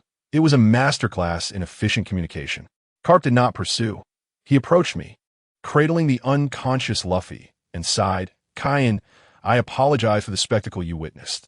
I thought to myself, this is no mere joke. It is a live family drama. Just as I was about to offer some words of comfort, Zorro, that fellow, regained consciousness. Seizing my arm, his eyes reddened, and with deliberate emphasis, he stated, If you ever apologize to us again, even if you are the captain, I will cut you down." I was still processing his anger when Nami, more direct, threw the bag of treasure she was holding to the ground and leapt into my arms, crying, "Family, who understands this sudden surge of camaraderie?" I hurried to comfort each one, patting my chest, assuring them, "Rest assured, everyone, I am not perishable, for I am limitless." At that moment, our future world's foremost observation hockey master, Hey, also stirred awake, blushing and mumbling about his uselessness, lamenting that he had not even had the chance to draw his gun before fainting. I approached and vigorously ruffled his hair, wrapping my arm around his shoulder, teasing him, "No worries, just remember to aim for the vital spots next time." Just as I finished comforting them, Old Man Carp directly assigned us new tasks. His expression grave. "Headquarters orders, Cayenne, cooperate with Smoker and head to Alabasta to investigate the Shichibukai crocodile." Smoker, puffing on a cigar, scoffed. I knew those pirate scum would never behave. I could not contain myself, retorting, "Then go investigate Mihawk? Or perhaps confront Doflamingo. We can handle crocodile." Upon hearing this, Smoker's face turned pale, his hair standing on end, ready to clash with me. "Enough. Stop the bickering." Carp's voice commanded us both. Then he dropped a bombshell. "The CP organization is already en route. Admiral Sengoku's directive is to complete the mission before they arrive." Smoker and I exchanged glances, stunned. The CP is mobilizing? Just how serious has this old sand gotten? A thought struck me. This could be an opportunity. I immediately spoke to Carp. "Old man, I wish to have your subordinate, Bogart, mentor Zorro. He has decided to join the Navy with me." Indeed, I planned for Zorro and Nami to remain in Road Town for urgent training under the expert.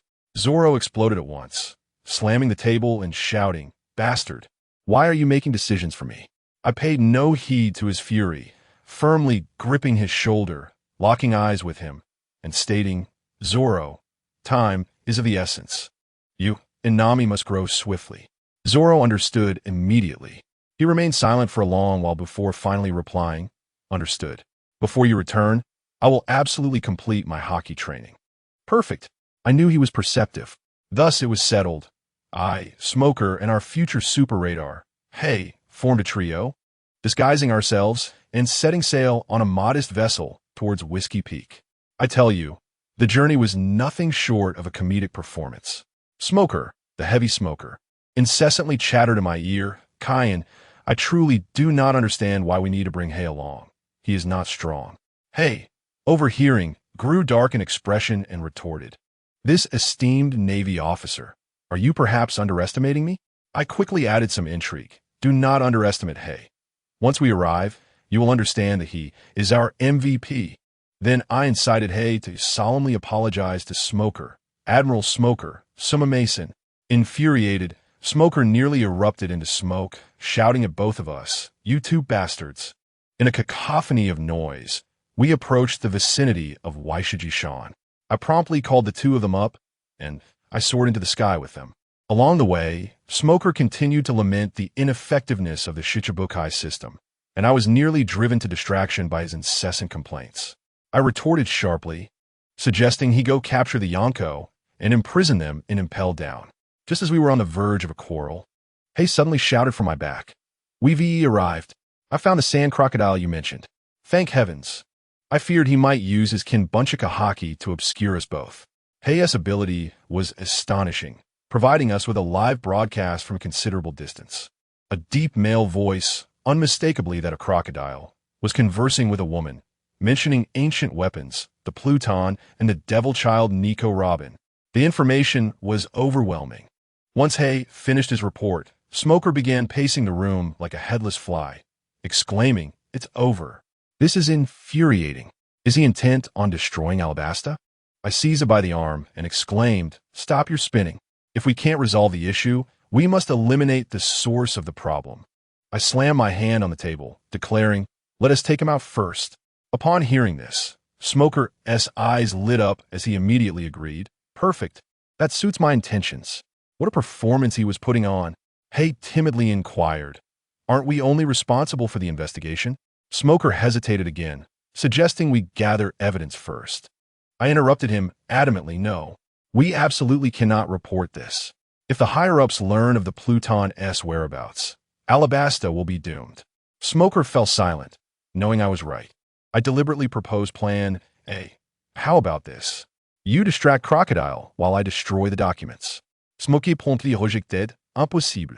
You can't lay your hands on the ancient weapon. I anticipated his response, and then revealed my true intention. Plan B.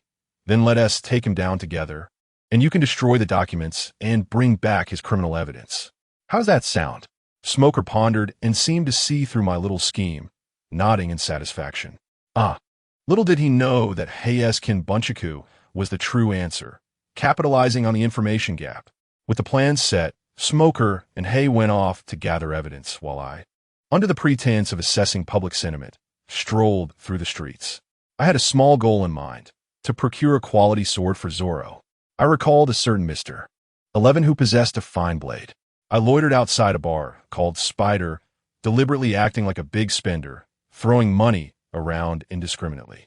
Sure enough, a knife-wielding extra bumped into me, attempting to pull a fast one. As I helped him up, my gaze scanned his knife like an X-ray. He became unnerved under my scrutiny and fled into a narrow alley. I swiftly followed him, activating my half-dragon form, claws resting on his shoulder as I whispered, "My apologies for the collision earlier.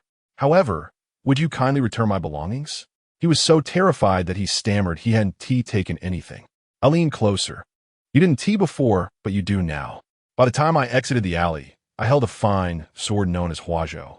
I swung it a couple of times, marveling at it, pondering how Zoro would express his gratitude.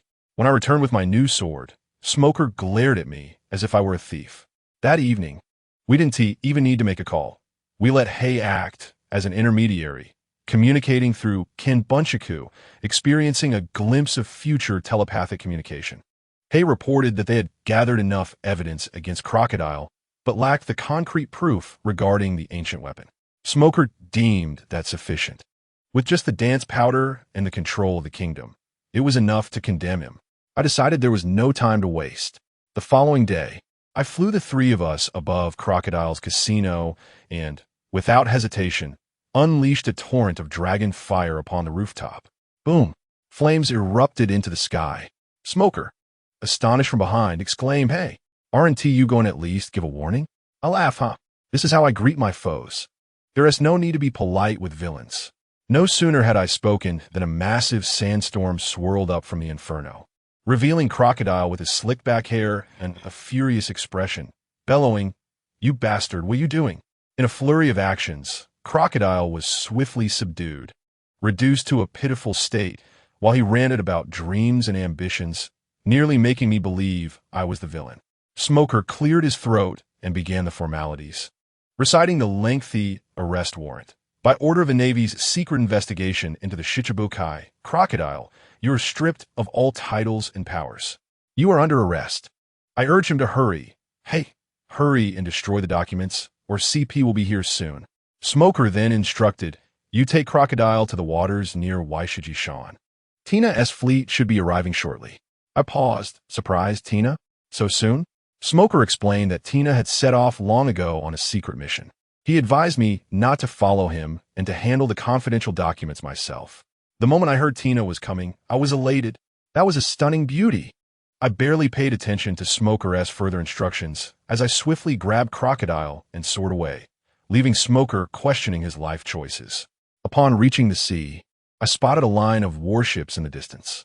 A statuesque woman in a red suit stood at the bow, and upon seeing my dragon form, her mouth dropped in astonishment. She remarked with a unique tone, "Tina is quite distressed." The originally reconnaissance-focused Smoker nearly conspired with a newcomer to eliminate a Shichibukai. I couldn't help but chuckle at her quirky phrasing. I landed on the deck and corrected her. "Oh, come now." Smoker was merely tagging along. She tilted her head, asking what I meant by tagging along, and I found her adorably naive. Soldiers hurried to place Crocodile in sea-stone handcuffs and drag him away for treatment. Tina then extended her hand amicably, introducing herself, I'm Tina, a fellow student of Smoker. I quickly shook her hand, entering flirtation mode. A pleasure to finally meet you. I'm Kane. I've heard tales of your beauty at Navy headquarters. To my delight, she responded favorably, covering her face in feigned modesty. Oh, Kane, you flatter me. But Tina is genuinely pleased. I maintained my charm, exclaiming, it's all the truth. Observing her bashful demeanor, I couldn't help but think how surprisingly easygoing she was. Suddenly, she remarked, could you kindly let go of Tina's hand? Meeting for the first time like this makes Tina feel embarrassed. Startled, I realized I had been holding her hand the entire time, creating an awkward situation. I quickly released her hand, chuckling nervously. Smoker is quite fortunate to have such a lovely classmate. She replied, oh, you're too kind, Kane. Once we return to headquarters, Tina would love to share a drink with you. Tina has already arrived at the port. We can disembark at Waishiji-shan. Upon hearing this, I knew I had to make an impression, shouting to the sailors, all hands, disembark to apprehend. Turning to Tina, her intent was unmistakable, inviting me to join her. I mean, at such a moment, how could a man refuse? I transformed, a colossal dragon appearing beside the warship, tilting my head towards her. Miss Tina, hop on. I'll take you for a ride. The sight left her utterly astonished, her mouth agape, almost on the verge of exclaiming a classic line. Just a moment ago, from a distance, I could not discern the true grandeur of the dragon, but now, up close, I could feel its majesty. Her calves tensed, her eyes sparkling with excitement as she reached out to touch my scales. After enough exploration, she swiftly leaped onto my back, resembling a dragon rider, and exuberantly shouted, Dragon Rider Tina, let's charge. I thought to myself, such a small affair. Hold on tight. With a swift press of the accelerator, I instantly entered supersonic speed. I could feel her excitement as she squirmed on my back. This girl must not have seen much of the world. Soon, I would let her experience what true takeoff feels like. That scream pierced through the clouds. Her moonwalk from the Navy 6 style, when compared to actual flight, was merely child's play. The exhilarating sensation of high-speed flight sent her soaring with joy. Upon reaching Whiskey Peak, I landed smoothly.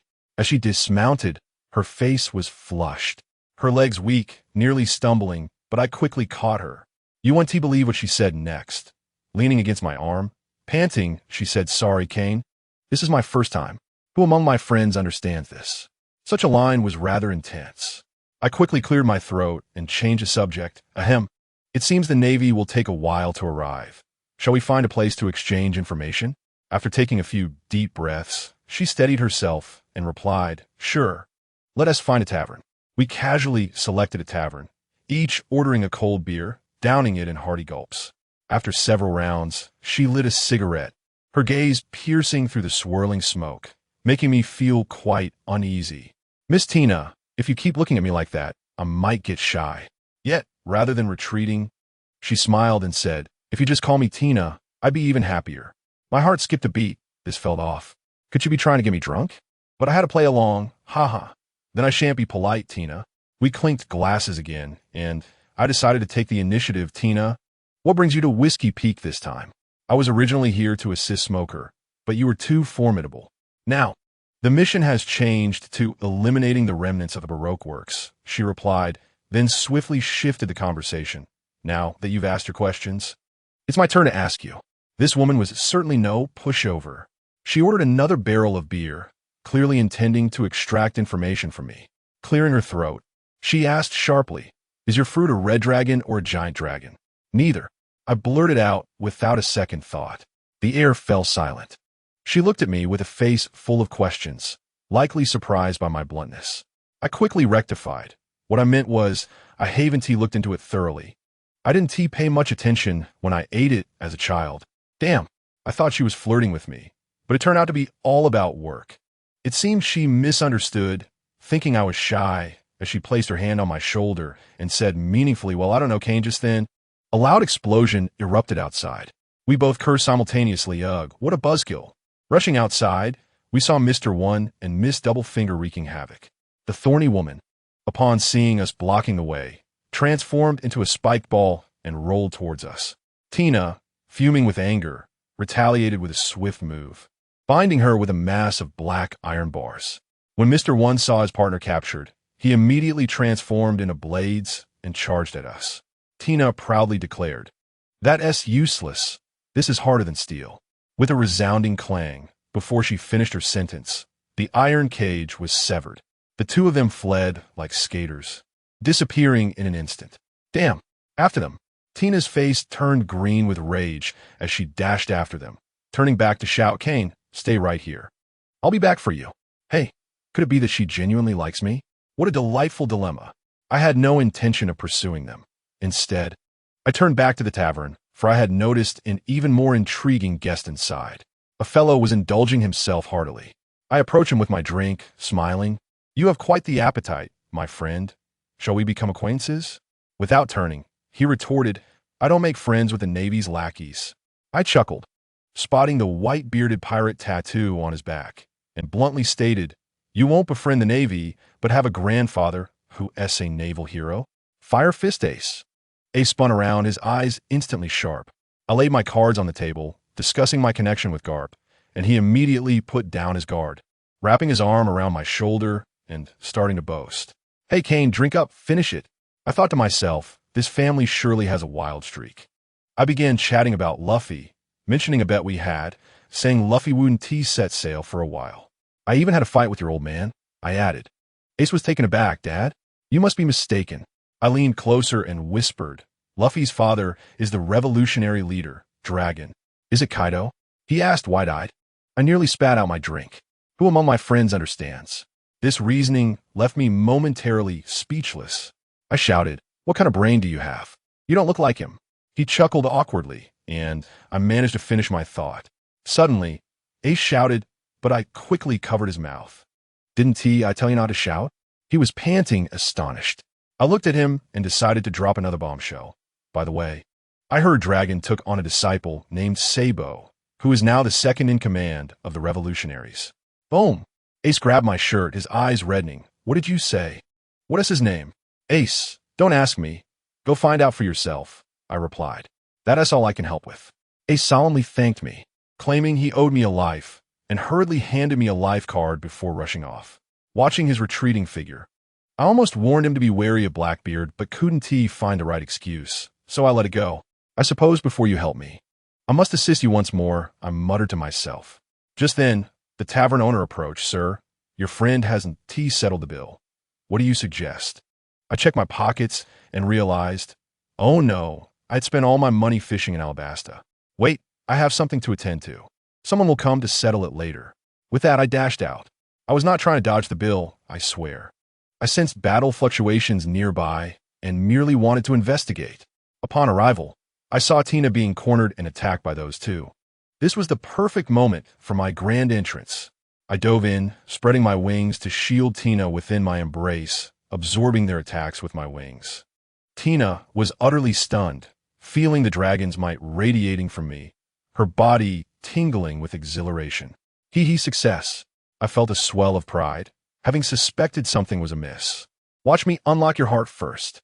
As we embraced, each harboring ulterior motives, the scene was striking. Hero rescuing the maiden, filling the atmosphere with tension. The two assassins looked on, dumbfounded, likely thinking, "Got it, we're done for." Easily dispatching them, Tina pulled me back to the tavern, seemingly ready to resume our unfinished business. "Kane, shall we have another drink?" She began her persuasion anew. I decided to play along, feigning drunkenness to uncover her true intentions. "Tina, you're so young and beautiful. And being a high-ranking Navy officer, you must be quite wealthy. Remember to settle the bill later. I forgot my wallet." Her smile froze instantly. Undeterred, she continued, "Kane, do you truly not remember what your fruit is?" I thought, how would I know? I consumed a purified version, in order to avoid suspicion in the future. I began to spin a tale. I must have consumed the essence of a mythical beast, the fruit of an elemental dragon. Elemental dragon? She looked utterly bewildered. Indeed, it wields the power of the elements, though it is not adept at hand-to-hand combat. With utmost seriousness, I dug a pit for her. Just imagine the thrill when my enemies believe my fanciful words and charge at me, only for me to transform into a muscular titan. The mere thought was exhilarating. Cool me. Let's toast once more. She raised her glass again, intent on getting me thoroughly intoxicated. After yet another round of drinks, she seemed to feel a bit warm and loosened 2 buttons of her jacket. Upon seeing this, I almost lost my composure, noticing the aggressive glint in her eyes. She pressed on with her inquiry. Tina is curious. What elements have you mastered? That's easy to answer. You know how to use armament hockey, right? I countered. She affirmed. I leaned closer, whispering in her ear, get ready. Here it comes, and then unleashed a faint electric current. She had been holding in her need to relieve herself, and my shock rendered her utterly helpless. She let out a sharp cry. Ah? Realizing the peculiar sensations within her body, she shot me a glare filled with a mix of embarrassment and anger, then stood up, declaring, Tina needs to take care of something. I shrugged, observing her hurried retreat, and mused. It seems that excessive beer truly makes one unable to hold it in. When Tina returned, I playfully teased her. Why were you gone for so long? Did you have a big business to attend to? I wore a knowing expression as I gazed at her, causing her face to flush with indignation, rendering her speechless. I discreetly moved my chair closer, nestled beside her, and raised my glass. Come, Tina, we have a connection. Tonight, we shall drink until we drop. She shivered slightly from my proximity and let out a soft hum. Ha! I smirked inwardly and began to fervently encourage her to drink. Come on, finish this glass, and there's another one waiting. Come on, finish this glass. And there are 3 more to follow. The tides of fortune had turned. Tina, already feeling the effects of the alcohol, was spurred by my challenge, seizing the barrel and matching me drink for drink. Before long, she was thoroughly intoxicated, boldly unbuttoning her blouse and pouring liquor into my mouth while exclaiming, Ha ha, Kane. You can't keep up. Drink up for Tina. Drink it all. The tavern owner and patrons tactfully excused themselves. I sensed the moment was ripe and began to coax her. Tina, I'm still unclear about the hierarchy within the Navy. Would you enlighten me? To my surprise, she clung to me and, in a drunken slur, replied, Tina finds that rather dull. Let us drink, Kane. Observing that she still retained a sliver of lucidity, I narrowed my eyes, realizing she sought even more excitement. Let me tell you, I lifted my glass, keeping one arm around her, and declared, Come on, let us not discuss those mundane matters. Let us drink. Upon hearing this, she perked up, thinking she had me under her thumb, and began to down the drink vigorously. Yet, after just a sip, she paused, puzzled. Why does this drink feel so tingly? Well, that's the electricity, I added, darling. I replied. However, she was quite the tough one. Shaking her head, she continued to drink. I marveled at the resilience of individuals in the world of One Piece. I increased my efforts. While I encouraged her to drink, my hands were equally engaged. Oh, Kane, how could a man say he cannot? She teased, oblivious to the fact that she was on the verge of passing out. Yet, I dared not deliver too much electricity, fearing she might have another urgent call of nature. My gaze wandered, spotting several barrels of rum in the corner, with a higher alcohol content. I deftly switched out the drinks using wind, internally lamenting that if only there were Erguo too, she would be begging me to stop drinking by now.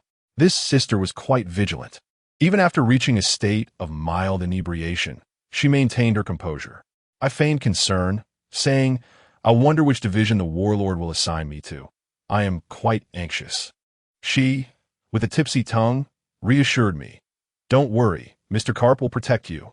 Then, with a loud bang on the table, she filled my glass to the brim. I thought to myself, well, you brought this upon yourself. A large glass of rum, filled with ice, was before her as I proclaimed, Finish these 3 glasses. And there are still 13 more. She took a sip and halted, but whether it was the effects of the alcohol or something else, she surprisingly downed it in one go. Back and forth we went, and I too began to feel a bit lightheaded, losing control of my grip. She let out a soft sound, using her last ounce of clarity to say, Kane, you're holding Tina too tightly. I quickly apologized. Oh dear, I'm sorry. I'm just used to roughhousing with the guys. My grip may have softened, but the electricity did not wane. At this point, she could no longer hold on. Her words becoming slurred, her body trembling. Seeing the opportunity, I hastily posed a serious question. Tina, if you truly consider me a friend, will you share a secret with me? Her tongue struggled to articulate, yet she finally revealed, "Of course, we will join the Navy together, under the guidance of Master Zephyr." No sooner had she spoken than she completely melted into my embrace. Goodness, she had shut down entirely. Just as I contemplated releasing her, she slipped down like a rag doll, leaving me no choice but to hold on. After a moment, she caught her breath, glaring at me with heavy breaths. "Tina thinks you're being quite excessive." I felt a wave of embarrassment wash over me, scratching my nose, realizing I had indeed been a bit unscrupulous. Alcohol can lead to reckless behavior. Yet she continued, "Can't you help Tina outside for some fresh air?" My friends, who understands this subtle invitation? I quickly supported her as we made our way outside. However, the moment I released my grip, she plopped down onto the ground. I rushed to assist her, but she wrapped her arms around my neck, pulling me down, and we ended up in a heap together. This woman was truly intoxicated, leaning on me as she murmured, "Tina likes you a lot, Kane." Deep down, I knew this was merely drunken rambling. I, Kane, am certainly not the type to take advantage of someone in such a state. As I attempted to lift her, she entwined her legs around me, turning my face towards hers, demanding, "Why aren't you looking at Tina? That's quite unmanly." I was astounded as she continued to mutter about how Tina would teach me to be a real man. At that moment, I was jolted into action, swiftly lifting her in a princess carry, searching for a place where she could sleep it off. But then, in that very position, she abruptly leaned up and kissed me. My mind went blank. Just like that, our first kiss was lost. I held her, my hands frozen, unable to move, my mouth blocked, only able to emit muffled protests. At this moment, a little figure in white appeared in my mind, declaring, "No, this is beastly behavior." But then a figure in black swatted it away, arguing, "What of it? Being a beast is less frightening. Besides, she initiated this. Why didn't you say anything when she was pouring you drinks? Don't double standards come into play here." Upon hearing this, I realized the logic behind it. Yes, I was merely performing artificial respiration on her. However, this sister's tongue was busily engaged, and that was not a form of rescue. The little figure in white reappeared with a halo, pleading, "Stop. Are you even a man?" That question set my mind ablaze. Indeed, was I still a man? Nonsense. Without experiencing this, how could one claim to be a man? I had an epiphany. The little figure in white, still confused, asked what I had realized. My heart echoed 3 words: "Do not stop." With that, I spread my dragon wings and soared into the sky with her. Just at that critical moment, the sun began to rise. A beam of sunlight shone down, and the dark figure in my mind gasped and vanished, while the white figure gained strength, forcefully separating us. "Wake up, Kane, it's dawn." I was in a daze, glancing down to discover that we had kissed through the night. My lips were swollen. Moreover, I sensed a slight increase in my strength. What kind of bizarre phenomenon was this?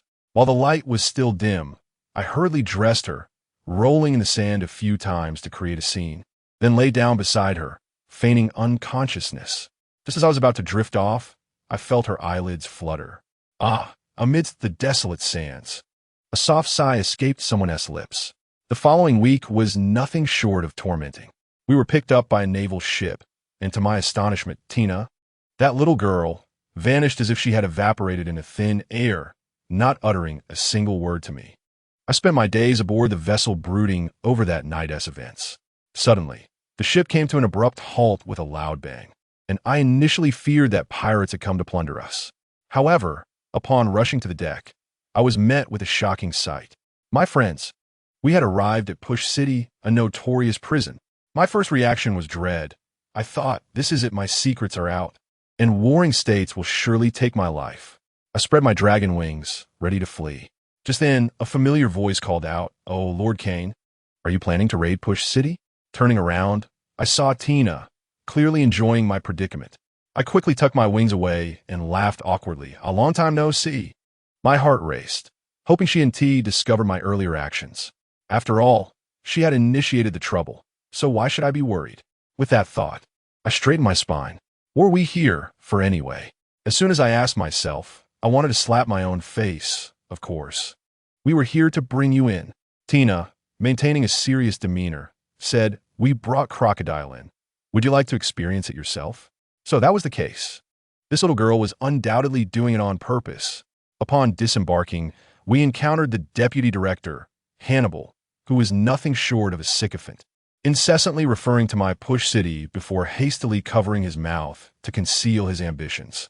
Tina introduced me. This is Red Dragon Kane, a candidate for admiral. I was momentarily stunned. What? I'm a candidate for admiral? When did this happen? Hannibal rushed over to salute and greeted me. Deputy Director Hannibal sends his regards to the future admiral. I then realized that Tina had deliberately withheld this information, eager to see me make a fool of myself. Fine, just wait. I shall treat you to a drink one day. Later, the actual director, Magellan, arrived, exchanged pleasantries, and then hurried off, clutching his stomach in distress. Could these two be entrusted with the management of such a prison? Regardless, after transferring the prisoners, we made our way directly to the Marine headquarters at Marineford. Upon arrival, I felt like a country bumpkin entering a grand garden. It was truly spectacular. Yet, Tina scoffed and declared that her mission was complete, leaving me stranded at the port. I dare not wander off, so I waited from dawn until dusk, nearly dozing off. To my surprise, Kazan, the brother known as Akiji, personally came to fetch me. He woke me with a block of ice, and in my groggy state, I blurted out, "Wow, what a long horse face." His expression darkened immediately. I quickly apologized, claiming I had dreamt of Smoker, and then affectionately called him Brother Kazan. From the port to the marshal's office, I rambled incessantly, like an AI voice pack on double speed. Who else is inside? I'm so nervous. Will the marshal give me a hard time? Finally, Kazan could no longer contain himself and froze my mouth shut. He answered all my questions in one breath and then warned me sternly. If you utter 3 more words in this 300-meter stretch, I'll turn you into sashimi. I immediately made a zipping gesture, signaling that I understood. Got it, brother. Upon reaching the office door, I couldn't help but mutter how nervous I was. Kazan shot me a glare, prompting me to quickly hush. Once inside, I was taken aback by the sight of numerous high-ranking officials. The Weasel, Fire Fist, Vice Admiral Tsu, and Kazu, all casting their intense gazes upon me like searchlights. Startling me, Warring States gestured for me to sit, but I dared not. Kazan's sashimi warning echoed in my ears, so I insisted. I'm fine standing. Warring States then began discussing serious matters, stating that I was to receive training from Master Zifa. He paused mid-sentence, clearly waiting for me to respond. My mind went blank. What was I supposed to say? At that moment, Kazan came to my rescue, quickly interjecting that a few of my companions also wished to join the Navy, providing me with a segue. My friends, this was a lifesaver in the workplace. I immediately chimed in. Yes, I have a few comrades who are quite capable. I hope the Marshal will accept them as well. After expressing my gratitude with a glance at Kazan, I noticed his expression was longer than his horse face. I must tell you, his expression seemed to say, "Are you still going to claim my face is long?" Warring States, unfazed, likely found my naivety amusing and waved his hand, saying that my companions could also be arranged to join the training camp. He then exchanged glances with Vice Admiral Tsuru. Goodness, the workplace tactics were clear as day.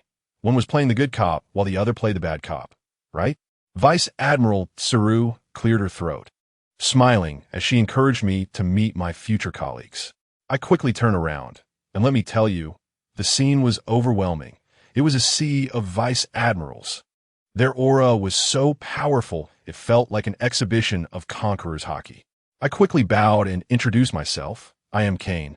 I look forward to your guidance in the future. Then silence fell. My friends, who understands? The atmosphere was so awkward it could carve out a 3-bedroom apartment. The air felt as though it was freezing. Thankfully, a kind-looking man named Fire Fist broke the ice, greeting me with a smile. Then came the Weasel, Doberman, and the Ghost Spider, each as cold as ice, their faces practically screaming, "Do not approach." Vice Admiral Tsuru, seeing our awkward socializing had finally ended, leisurely spoke up. "Kane, we have heard the rumors about you. However, when it comes to strength, mere hearsay won't suffice. A battle is the only way to ascertain it. What do you think?" Upon hearing this, I understood. This was a test. I nodded vigorously, affirming, I agree with the Chief of Staff's perspective. As a result, Vice Admiral Tsuru paused for a moment, likely pondering where I had learned such terminology. My heart sank, realizing I had inadvertently revealed a reference from my past life. I must be cautious of my words in the future. Fortunately, she did not probe further and waved her hand, stating, "Since you agree, let us head to the training ground." A flurry of high-ranking officials streamed out. Just before I left, I desperately signaled Kazan, pleading for him to accompany me. Yet, he merely returned a mischievous smile that seemed to say, "Good luck." Upon arriving at the training ground, Vice Admiral Tsuru immediately asked, "Kane's strength seems formidable. Which Vice Admiral is willing to test him?" The Vice Admirals exchanged glances, none eager to work overtime. Ultimately, it was the Weasel who stepped forward with a serious expression. Looking at me, he earnestly stated, "Though this is a test, it is also a fight. I hope you can give it your all and not take it lightly, lest you lose your life." I must tell you, at that moment, I was daydreaming. I recalled boasting to Tina about my hand-to-hand combat skills, and now I feared I might embarrass myself if I were to falter. The Weasel noticed my distraction and promptly became furious, declaring, "Firing finger." Goodness, he wasted no time. I quickly activated my dual hockey, extending my dragon claw to meet his attack. He launched a strike with his left hand while drawing his sword with the right, attacking me from both sides. I thought to myself, this suit me just fine. I leapt back to evade the blade, spreading my wings to soar into the sky. Just as I ascended, the Weasel executed a moonwalk, swiftly closing the distance, and slashed down at me with great speed. While everyone anticipated my imminent defeat, I reinforced my tail with hockey, blocking his blade with a resounding clang. The Weasel was astonished, exclaiming, "Let me see how tough your tail really is." Then came a flurry of strikes. I remained calm, defending with my dragon claw while searching for an opportunity. Spotting an opening, I retreated, swayed my body, and unleashed my ultimate form, transforming into a colossal dragon. Drawing from the techniques I had stolen from the legendary Banjin, I unleashed a move I called Majestic Dragon S Tail Sweep. The force was tremendous, and with one sweeping strike, I sent him crashing down to the ground with a thunderous impact. As the Weasel rose from the ground, he surprisingly complimented me. "Not bad, kid." I grinned broadly and replied, "Weasel Senior, you haven't seen anything yet. I might just cause a stir." He remained unperturbed, responding brazenly, "Haha, young lad. You're far from being able to kill me. Go ahead, fire away." "All right then, you asked for it." I instantly ascended, summoning the Tempest. In an instant, the sky darkened, filled with ominous clouds, accompanied by flashes of lightning and the rumble of thunder. While I unleashed my dragon breath to hinder his movements, I simultaneously called forth lightning to strike him. He deftly evaded with his observation hockey and shave. Realizing this approach was ineffective, I thought, is it time for a grander display? I began to gather energy high in the sky, combining lightning, dragon breath, and a hurricane. My own elemental trio, with a mighty roar. The furious thunder and dragon breath surged towards him. He initially attempted to evade, as per usual, but suddenly sensed something amiss. I chuckled, "Elder, did I not mention it's a trio?" The colossal hurricane ensnared him in an instant, rendering him immobile. Just as he was on the brink of being overwhelmed by my dual onslaught of lightning and fire, Granny Crane shouted urgently, "Watch out, General Wuxia! Retreat quickly!" At that critical moment, with a low growl, Brother Kazan made his grand entrance. In a single move, he froze my thunder. I was left pondering, what about the dragon breath and hurricane? But the next second, I was taken aback by his skill, truly a master among masters. He encapsulated Wuxia in an ice sphere, blocking the hurricane's blades, then swiftly extended an ice path beneath the sphere, gesturing, and the ice sphere glided effortlessly out of the storm's center. Just as it escaped, my massive dragon breath crashed down at the original spot, the tremendous impact even accelerating the ice sphere. Friends, from a moment, I amplified my power to Wuxia's salvation. It was barely a second. Kazan's seamless combination left me utterly astounded, filled with admiration. Wuxia was saved, and a throng gathered around him, inquiring after his well-being. Leaving me alone, descending from the sky, feeling quite neglected, As I contemplated whether to make my exit, Brother Kazan approached, remarking, "Kane, your strength is quite formidable." I scratched my head. "It's nothing much, though I wonder about Elder Wusha." "No need to worry about Wusha," Granny Crane interjected calmly, "as long as he is alive. All is well. He has been taken to the hospital by the Fire Mountain." After saying this, she gazed at me with delight, her expression akin to that of discovering a rare treasure. To my surprise, she exclaimed, "Kane, your prowess is remarkable. It seems that Admiral Sengoku's suggestion to make you a candidate for Admiral was indeed wise." Goodness, she was painting grand visions of my future. She further remarked that my fighting relied heavily on instinct, lacking technique, and suggested that I train with Kazan to see if I could hold my own in close combat. Upon hearing this, my eyes sparkled. Battling an admiral. Kazan appeared despondent. "Am I also supposed to work overtime?" He was promptly rebuffed by Granny Crane. "Enough with the unnecessary chatter. Let us begin." We distanced ourselves, and Kazan arrogantly declared, "Kane, don't say I'm bullying you. I suggest you bring forth your strongest form." As I was about to retort, "Kazan, take it easy, will you?" Before I could finish, 2 ice spears shot straight toward my face. "In battle, refrain from idle chatter." "Kane," he admonished. I couldn't help but laugh at his audacity. "Fine, as you say." With a swift motion, I unleashed an elemental trio right at him. "You mentioned no idle chatter during combat. Elder Kazan. You learn quickly, young one," Kazan muttered, his body elementalized as he emerged from my hurricane, then launched an ice-time capsule toward me. I couldn't afford to be careless, and unleashed a dragon breath in response. With a resounding crash, the training ground was engulfed in steam, rendering everything invisible. Kazan, the seasoned veteran, quickly deduced that I could only unleash potent elemental attacks in my dragon form. He immediately sealed my movements with 2 ice spears, conjuring 2 ice blades as he charged toward me. "Come, let us engage in a thrilling melee battle, young one." I was taken aback. Close combat was my weak point. Was this just blatant bullying of the naive? I hastily forced my way through the ice spears and created distance. I was utterly frustrated. I had intended to set a trap for a novice, only to find myself ensnared. No matter. I was committed now. With a fierce roar, I flapped my dragon wings and charged at Kazan, ready for a philosophical duel. Kazan chuckled as I charged. "Not bad. Not bad. I meant your momentum." We clashed, the sounds of combat ringing out. As we fought, Kazan sensed something was off. Why did this young lad thrive in such frigid conditions?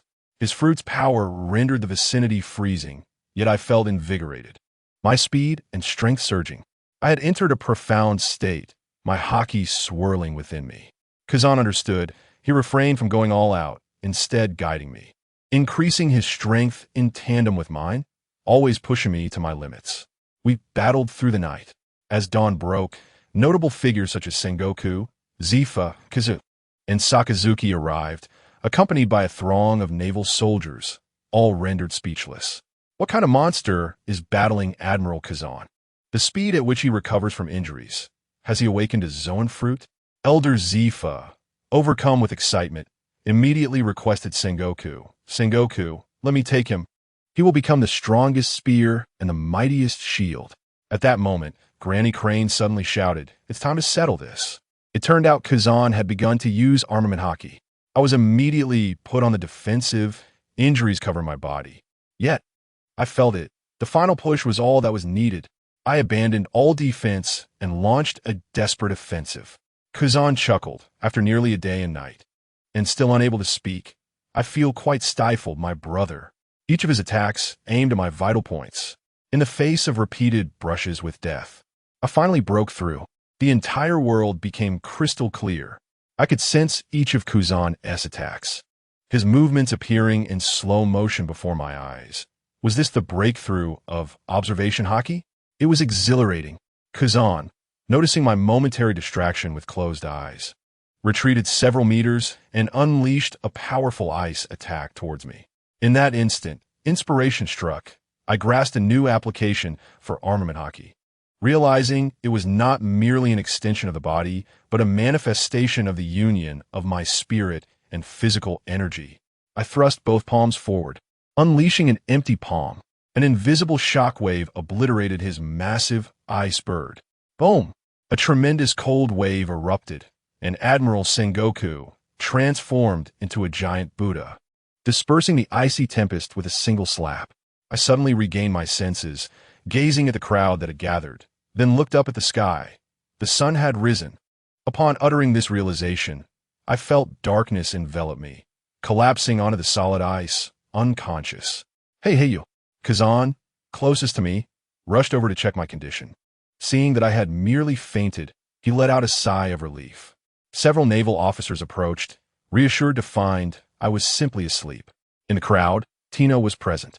Just as she prepared to leave with the beautiful sister Jiuan beside her, she suddenly heard me mumbling in my sleep. Facial cleanser is the best. Nami-chan. I love facial cleanser the most. At that moment, I sensed a palpable aura of danger. Tina's expression darkened instantly. Had it not been for Kazan restraining her fury, I likely would have been sent for a second rebirth. While I lay unconscious, my companions had already arrived at Marineford. Is this Marineford? Truly magnificent. Nami marveled at the imposing fortress. I hope the strong here do not disappoint me, Zoro remarked, feeling the itch for battle. Nami, I sense Kane is not far ahead. Let us hurry, Belle exclaimed. We dashed forward, only to turn a corner and find ourselves directly at the new recruit training camp. Zoro, impatient as ever, blurted out, "Where's my brother Kane?" "Hey, use your observation hockey to take a look." Hay wore an expression of perplexity and remarked, "Brother, that's not feasible." Vice Admiral Karp instructed us upon boarding to refrain from fully activating our kin Bunchika hockey at Navy headquarters, lest we be mistaken for eavesdroppers by the higher-ups. Nami, more forthright, turned to the guide Smoker and inquired, "Hey, white-haired one, where is Kane?" Smoker, equally puzzled, thought that Kane should have already passed his assessment and awaited us here. Just as he was about to say he would inquire with his superiors, a cheeky voice called from behind, Yo, isn't this the future Admiral Smoker?" "Oh no, it's Kane," Smoker exclaimed, turning around in excitement, only to inadvertently punch himself in the face. Kane, grinning like a blooming flower, quipped, "Even if you perish, I shall remain unscathed." Nami let out a shriek, leaping into Kane's embrace. Zoro, with a broad grin, called out, "Hey, Kane." Hay, as always, respectfully bowed, saying, "Lord Kane," as we reveled in our reunion. An inconsiderate senior approached us. A burly figure clad in a justice coat scowled at us. "Hey, you lot over there, which division are you from? Do you understand the rules?" Who cared about him? We were engrossed in our camaraderie. Zoro had already begun boasting to Kane, "I've mastered my two-color hockey." His fervent gaze brimmed with combat spirit. Kane shrugged and replied cheekily, "Oh ho, should I commend you, Zoro-chan?" Zoro exploded in indignation. "What kind of ridiculous nickname is that?" Kane laughed heartily. "I forgot to mention, my two-color hockey has also made a significant breakthrough. Now that's more like it. You are recognized by me." Zoro began to respond, but Kane swiftly covered his mouth. "Buddy, are you saying that here in the Navy headquarters?" Zoro pushed his hand away, still disgruntled when that inconsiderate senior approached again. Grabbing Kane's shoulder, "Baki Yuru, didn't you hear the senior's question?" Kane's expression darkened in an instant. He turned, his gaze sharp as a blade, and uttered two words. "What did you say?" The intimidation radiating from him left the senior, Kinkaku, utterly dumbfounded, leaving him stammering without a coherent word, before he fainted, eyes rolling back. The training ground fell into an eerie silence. At that moment, a more fearsome voice rang out, "You bunch of brats, assemble immediately. Otherwise, return from whence you came." It was Zephyr, the legendary black-armed Zephyr. As soon as he spoke, everyone hastily scrambled to line up, as if granted a pardon. Meanwhile, while chaos ensued on our side, a meeting concerning Kane was underway in the highest echelons of the Navy's office. Karp, lounging with his legs crossed, munched on a donut while shouting at Sengoku, "Sengoku, why is Kane being handed over to Zephyr? He is my hard-earned disciple." Sengoku's forehead twitched as he thought. "Do you even realize what you brought forth?" He had to explain, "Karp, this is non-negotiable. Zephyr is the most suitable mentor for him." Karp scoffed and turned to Vice Admiral Tsu, asking, "Tsu-chan, I heard you arranged for Kane to spar with the Weasel. How did it go?" Tsuru, smiling, Drop the bombshell. Not just the weasel, but also Kazan. Karp was taken aback. Are you implying he defeated the weasel? Sengoku added gravely, to be precise. He nearly eliminated the weasel. Karp leapt from his chair upon hearing Tsuru's recounting, falling into deep contemplation. How little time had passed. This lad's rate of growth was astonishing. Seeing his expression, Sengoku quickly warned, "Thus, there's a reason for entrusting him to Zephyr. Do not act rashly." Karp shrugged dismissively, then let Zephyr deal with the headache. The world government would never entrust such a precious gem to someone from the D-clan. The scene shifted back to the training ground. Zephyr was delivering an impassioned speech, instilling ideals of justice. Below, Kinkaku, having regained consciousness after being intimidated by Kane's mere glance, approached Kane again, attempting to sound tough. "Kid, don't think your little tricks can scare me. I was merely suffering from heat stroke."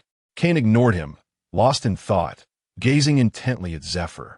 In his moment of distraction, he muttered impatiently, "Shut up. You're truly annoying." Unfortunately, his words coincided perfectly with the conclusion of Zephyr's speech. The entire venue fell into a profound silence. Those present could hardly comprehend the magnitude of the moment. Kane was mortified, nearly wishing he could dig a 3-bedroom apartment with his toes. Zephyr, with a stern expression, approached him. "It seems you have quite the critique of my declaration of justice, Dragon Man Kane." Kane, now sweating, cautiously replied, I merely think that when encountering unsavory pirates, eliminating them suffices. I had no other thoughts." Surprisingly, Zephyr, upon hearing this, appeared less angry, snorting as he began assigning groups. He called for a soldier, instructing, "Those who have awakened their haki, stand on the left, the others to the right. Those with devil fruit abilities also to the left." Upon hearing this, Kane quickly followed Zoro to the left. Zephyr, observing from the stands, never took his eyes off Kane. He recognized the boy's extraordinary talent, his 2-color haki, mythical Zoan fruit, and exceptional combat instincts. The only thing lacking was foundational training. He felt the legacy of his black arm might finally have hope. He delegated the non-haki users to his deputy, then personally led the 4 of us with haki. "Let us discuss what types of haki you have awakened," Zephyr observed us, particularly Kane and Zoro, with admiration in his gaze. Zoro was the first to speak, 2-color haki. Nami and Hei exchanged glances, stating, "Kin Bunchaku." Just as Kane began to speak, Zephyr interrupted, "You need not say. I have seen the footage of your fight that day." Kane awkwardly chuckled, already informed by Kuzan of the foolish remarks he made while unconscious. Zephyr swiftly arranged for Nami and Hei to pursue specialized courses. Once they departed, Zephyr turned his attention to Zoro with keen interest. A swordsman with 2-color haki is a rarity in the Navy. "Tell me, what is your perspective on justice?" Zoro, straightforward as ever, replied without hesitation, "When I encounter unsavory pirates, I simply cut them down. That's the end of it." Zephyr paused, contemplating. "Well then, it seems we have another Kane here." After some thought, he continued, "I cannot teach you swordsmanship, but I believe that if you possess the world's strongest haki, you will not be far from becoming the world's greatest swordsman." Zoro countered, "I have heard that the world's greatest swordsman is a warlord, and the Navy sometimes calls upon them." Zephyr scoffed at the mention of the warlords, but grew contemplative at the name Mihawk, opting to change the subject in any case. "Mihawk's reputation is well-deserved. Your current strength is insufficient to challenge him. However, there is a candidate for admiral, a great swordsman named Giant, who could instruct you adequately." "Her?" Zoro frowned, voicing a question that had long lingered in his mind. Can a woman truly become the world's greatest swordsman? Sure enough, Kane, overhearing, realized Zoro was recalling Kuina. Zephyr took a deep drag from his cigar, responding, "You should pose that question to Giant, as the woman closest to that position. She has the most authority to speak on it. I had originally planned for you to train with her while I would guide you on haki." Upon hearing this, Zoro's eyes lit up, greeting Kane before eagerly following. Thus, the vast training ground was left with only Kane and Zephyr. "Kane," Zephyr began, his tone remarkably serious now, "we must discuss your matters." He led Kane away, inquiring, "I sense a lack of belonging to the Navy. Why have you come?" Kane paused for a moment and remarked, I simply have an aversion to those pirates who senselessly slaughter the innocent. I cannot possibly claim to have come here merely to partake in top-tier personal training sessions for free and then abscond, can I? I would likely be met with a fatal blow from you. Zephyr seemed to see through it all. You will eventually depart from the Navy, will you not? Before Kane could respond, he posed another profound question. What is your ultimate goal? Do you aspire to become the strongest in the world like Zoro? Or do you wish to be a world changer like Dragon? Kane was taken aback. This fellow was audacious indeed. He could not respond and fell into silence. Zephyr gazed deeply into his eyes and asked the pivotal question. Will you become a villain, Kane? With a calm smile. Kane uttered words that left even Zephyr astonished. The strong draw their blades against the stronger, while the weak draw theirs against the weaker. Instructor Zephyr, what kind of person do you believe I am? The world claims the Navy maintains the stability of the seas. But are there not only soldiers and thieves upon these waters? Justice? What a grandiloquent term. Zephyr suddenly burst into hearty laughter. You are quite amusing, my boy. After regaining his composure, he made a pact with Kane. If you agree to one thing, I will impart all my knowledge to you. Kane inquired, what is that? No matter where you find yourself in the future, do not take the lives of your former comrades. What if they seek to kill me? Kane retorted. Those who seek their own demise are not worth mentioning, Zephyr replied, resolutely. Kane regarded the man before him and ultimately nodded firmly. Then I entrust this to you. Instructor Zephyr. Work hard, Zephyr chuckled. My student is destined to cause a great upheaval upon the seas. Once the heart-to-heart concluded, it was time to increase the intensity. Zephyr led Kane to a specialized training ground. Conversing as they walked, I see your physique is sufficiently robust. Next, to facilitate your breakthrough, I shall adorn you with sea-stone handcuffs. Upon hearing this, Kane broke into a cold sweat. He suddenly recalled that his devil fruit powers were purified, and thus he had no fear of sea-stone. If he wore them without a reaction, it would surely expose him. He quickly interrupted Zephyr. Instructor Zephyr, I have something I must discreetly share with you. He cautiously used Kin Bunchikahaki to scan the area, confirming no one was around before leaning in to whisper, I am not afraid of sea-stone. Zephyr furrowed his brow, mistakenly believing he had trained with sea-stone before. Kane clenched his teeth and began his extreme deception. What I mean is I am not a landlubber. Zephyr was momentarily baffled. Are you jesting? Consuming a devil fruit does not make one a landlubber? Are you truly a dragon? Seeing that his ruse was working, Kane eagerly climbed aboard, asserting sincerely, in truth, I'm not human, but a dragon. Our breed is rather unique, enabling us to seamlessly shift between human and dragon forms. Zephyr was left speechless. The legendary millennia-old dragon flashing through his mind. That creature could create elixirs for immortality. He scrutinized Kane and eventually managed to utter, Does anyone else know of this? No, you are the first. Zephyr took a deep breath and made a significant decision. This matter must remain confidential. Do not speak of it to anyone, including your comrades. I shall act as though I have heard nothing, as if nothing has transpired. Remarkably, Zephyr chose to help him keep this secret. Kane felt a surge of gratitude, but stubbornly retorted, My comrades are entirely trustworthy. With the Seastone plan thwarted, Zephyr had to alter his approach. In that case, your training shall commence with the 6 styles. He first asked Kane, What is your understanding of combat? Kane pondered for a moment and responded confidently, Beat him. Zephyr sensed trouble brewing. Anything else? What else is there? Just charge in and finish it. Zephyr's heart sank, cursing silently, Damn. I've been fooled by that rascal Carp again. He sighed. Then we shall begin with the fundamentals. I will not bore you with theory. I will use my iron fist to accelerate your growth. As he spoke, he readied himself to strike. Wait, Kane exclaimed, We're the 6 styles. Zephyr swung a fist towards him. Kid, prepare yourself. I'm flying. Kane braced against 2 punches, crying out in pain, ready to transform and escape. Zephyr shouted angrily, just like that rascal Borisolino. You want to use your powers to evade pain at the first sign of trouble. Remember, when you transform into a giant dragon, against a swordsman like Mihawk, you become a living target. These words doused Kane with cold water, jolting him awake. He gritted his teeth, reverted to human form, and roared, Bring it on. Let the storm rage even fiercer. Now, that's the spirit of man. Zephyr laughed heartily, beginning to strike while teaching. Remember the essence of the 6 styles. Start with Soru, Tekai, and Jeppo. What is the essence, instructor? What?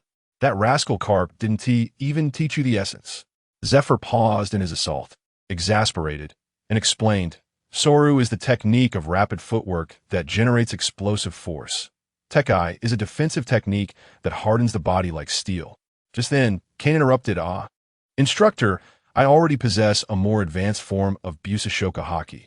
Isn't Tekai somewhat redundant? Zephyr sighed deeply and finally revealed the core. The reason for teaching you the 6 styles is not because these techniques are inherently powerful. You have the ability to fly. So Jeppo is not very useful for you. Your Haki also surpasses Tekai and Soru. However, the original intent of the 6 styles is to assist practitioners in mastering their own power. Do you understand? As Kane heard this, enlightenment struck him. It was clear. The outcome of a battle between a brute with sheer power and a slightly weaker but perfectly controlled fighter was evident. Zephyr shot him a glare, swiftly explaining the principles of Soru, Jeppo, Rankyaku, and Shurgan, emphasizing at the end, let me tell you, Shurgan is different. It is one of the 2 pure offensive techniques in the 6 styles, specifically designed for you to develop a decisive move. Understood? Discover it for yourself. Oh, I see. Wait, what? Kane thought his mind was blank at that moment, yet he nodded appreciatively. However, Zephyr's expression darkened the next moment. If you understand, then stand up. I will ensure that every cell in your body remembers how to utilize this. Good heavens! Upon uttering these words, he turned and began to train him rigorously. The result? Kane and Zoro now lay like mummies in the Navy hospital, glaring at each other. As I reminisced about my near-death experience, Zoro, wrapped in bandages, still had the energy to mock me. Tiske, almost beaten to death by a soon-to-retire old man. Kane, I am quite disappointed in you. My temper flared, and I shot up, pointing at his nose, You, the loser, have the audacity to criticize me? Look at yourself, nearly severed by a woman. What is the matter? Smitten with that vice admiral? His face flushed instantly, and he shouted angrily, You're talking nonsense. You're just as entangled with that Tina, aren't you? Twice drinking until blackout and claiming purity. Is it? Just as we were about to engage in a genuine showdown, a nurse nearby could no longer contain herself, roaring, Silence. This is a hospital.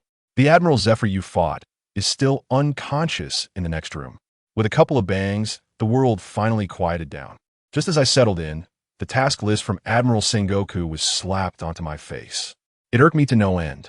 I had worked tirelessly to master the 6 styles, only to be assigned as a rear admiral. Zoro, that green-haired scoundrel, was also a rear admiral. But he got to be the aide to Momonosuke, enjoying the view of long legs every day. As for me, a solitary commander, cast aside without attention. Wasn't that pure bullying? Who understands my family? Just as I was consumed by envy and resentment, I looked down at the task list, and to my astonishment, my pupils trembled in shock. The former member of the Whitebeard Pirates, Ma Sia betrayed the crew after killing the captain of the 4th Division, Sachi, and is now reported to be on Bonero Island. An order was issued for Major Kane to immediately head there and investigate the reasons behind his defection. Blackbeard, am I being sent to my doom? Before I even consumed a devil fruit, I had left scars on Red-Haired's face. Who knows what level he has reached now? The old geezers at Navy headquarters are clearly trying to use me as a pawn. I was so furious that I almost tore up the report, but then I thought, isn't this a fortunate turn of events? When opportunity knocks, one must be ready. Even if the Navy's undercover agents know someone will go after Blackbeard, they would never guess it would be Ace, nor would they fathom my connection with him. With that in mind, I sprang into action, pulled out the map, locked in the coordinates, and thought, why bother with a warship? With wings, who needs a bicycle? I was off in a flash when I rushed to Bonero Island. The scene was a classic reenactment.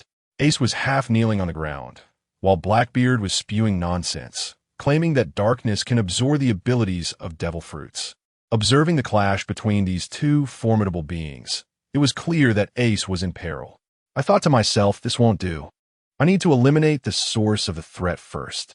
My observation Haki swept across the valley, instantly pinpointing Blackbeard's hidden crew members. That sniper, Van Oka, was posturing. Today marks a pivotal moment in destiny. Indeed, I am that turning point. I descended from above, and before my words could settle, a tempest of thunder, hurricane, and dragon's breath was unleashed upon them, leaving no room for a last word. After dispatching the lackeys, I turned back to the battlefield, where Ace and Di were already clashing. Great fire fist. The flames resembled the sun, but what happened next? They collided with Blackbeard's darkness, producing naught but silence. As they were devoured whole, looks like I win, Ace. Di huffed, eager to claim his prize. I made a sudden entrance, my voice low and commanding, borrowing a line from Beckman. Don't move, Marshal Di. The hefty man trembled in fear, mistaking me for Kizaru. But upon realizing it was merely a young Navy officer, he relaxed. Who is this little Navy brat daring to meddle in my affairs? While bantering with him, I artfully maneuvered closer to Ace. Oh, aren't you the one aspiring to be the Pirate King, Mr. Di? He fell for it, astonished. How do you know my dream? Yes, you are correct. It's a grand aspiration. I feigned interest, inching closer to Ace. However, the rotund figure quickly caught on. Your target is Ace. Damn, I've been discovered. I stopped pretending, unfurled my dragon wings, and lunged towards Ace. Di panicked and followed suit. What unfolded next was utterly absurd. I grasped Ace by one arm, while the hefty man seized one of Ace's legs, and we appeared to be in a tug of war. Let go of me. Haha, you let go. You're too naive, kid. At that moment, Ace was stretched out in a painful position, and I feared for his hips. This could not continue. Finally, we exchanged glances, and an idea struck us simultaneously. Since he's a Logia user, detaching a limb should be feasible, right? Let go. We both shouted in unison, striking with our claws and palms, and with a snap, Ace's limbs transformed into flames and separated. What fortune! I swiftly caught Ace's torso and retreated, while Di, a moment too late, only managed to grab a flaming arm, cursing in frustration. Navy, how about we make a deal? He persisted. I glanced down at Ace, ensuring he was intact, torso, legs, and yes, little Ace was still with us. I felt relieved. I then raised my gaze to Di's signature crooked teeth and sincerely suggested, please get a decent set of teeth before speaking to me. What did you say? I said, are you in such a hurry to be Thanos? Did you learn from Lubu? I observed his sullen expression, already plotting my next move. This hefty man wielded the powers of the Yami no Mi, easily on par with a vice admiral. Perfect. I could use him to test my current strength. Di realized that this matter could not end well today. We exchanged determined glances, both resolute. We must reclaim Ace and his arm. Come to me. Dark water. Di made the first move, attempting to draw us both in. I scoffed. With your intellect, you might as well say goodbye to your bicycle. Activating my Soru, I instantly broke free from his gravitational pull and unleashed a barrage of kicks upon him. He aimed to absorb me with a black hole, but forgot that Ace's arm lingered within the dark mist. Once the floodgates opened, Ace's arm shot forth, ignited, and reattached itself. Curse you, Di shouted in fury, relying on his tough exterior to engage in close combat. Bring it on, I'm not afraid. I tossed Ace on my back, coiled my dragon tail around him, and charged forward. Behold my Gatling gun. I unleashed a barrage, each shot exploding the air between us. We both staggered back, yet the hefty man writhed in pain. His face contorted. I would not grant him a moment's respite. I struck a pose, channeling Zoro's stance. One sword style, bull and horse. A slash imbued with haki severed half of his shoulder. Ah! He screamed, sprawled on the ground as if slaughtered like a pig. I soared into the air, sneering. Stop pretending, little black man. You still possess some willpower. Indeed, the next moment, he rose, slapping the ground with one hand. Dark cavern. A massive black mist enveloped the entire town. Excellent. I lifted Ace with a storm, transforming into my dragon form entirely, ready to demonstrate my ultimate version of elemental bombardment. Let me tell you, the spectacle was breathtaking. Thunder, storms, and dragon breath unleashed upon that black mist in a relentless assault that lasted several minutes. When I finally paused to catch my breath, the black mist began to dissipate. The entire town had been transformed into a basin. And yet, what was the outcome? Dichi was still alive. He had reduced the black mist to just cover himself, enduring the onslaught. This man truly was no fool. However, given his disheveled appearance, it was clear he was at the end of his rope. He shivered and roared at me. A being of your strength cannot possibly remain in obscurity. Who are you? I gazed at his impotent fury and elongated my response. My name is. Then, with a flap of my wings, I soared into the clouds to find Ace, leaving him behind. Damn it, you should finish your sentence before leaving. I assure you. Dichi's expression of despair at that moment could have kept me laughing for a year. However, my vanity was short-lived. I looked up, and to my horror, Ace had vanished into the wind. I was dumbfounded, weaving through the clouds in a frenzy, but found nothing, ultimately forced to abandon my search. Just as I prepared to head back, my din mushy rang, delivering orders from headquarters to continue my investigation of Dichi. If only I had known to eliminate that hefty man first. After numerous trials over the course of several days, I finally returned to Marineford. I was walking with my head down, grumbling, when I collided with someone unexpectedly.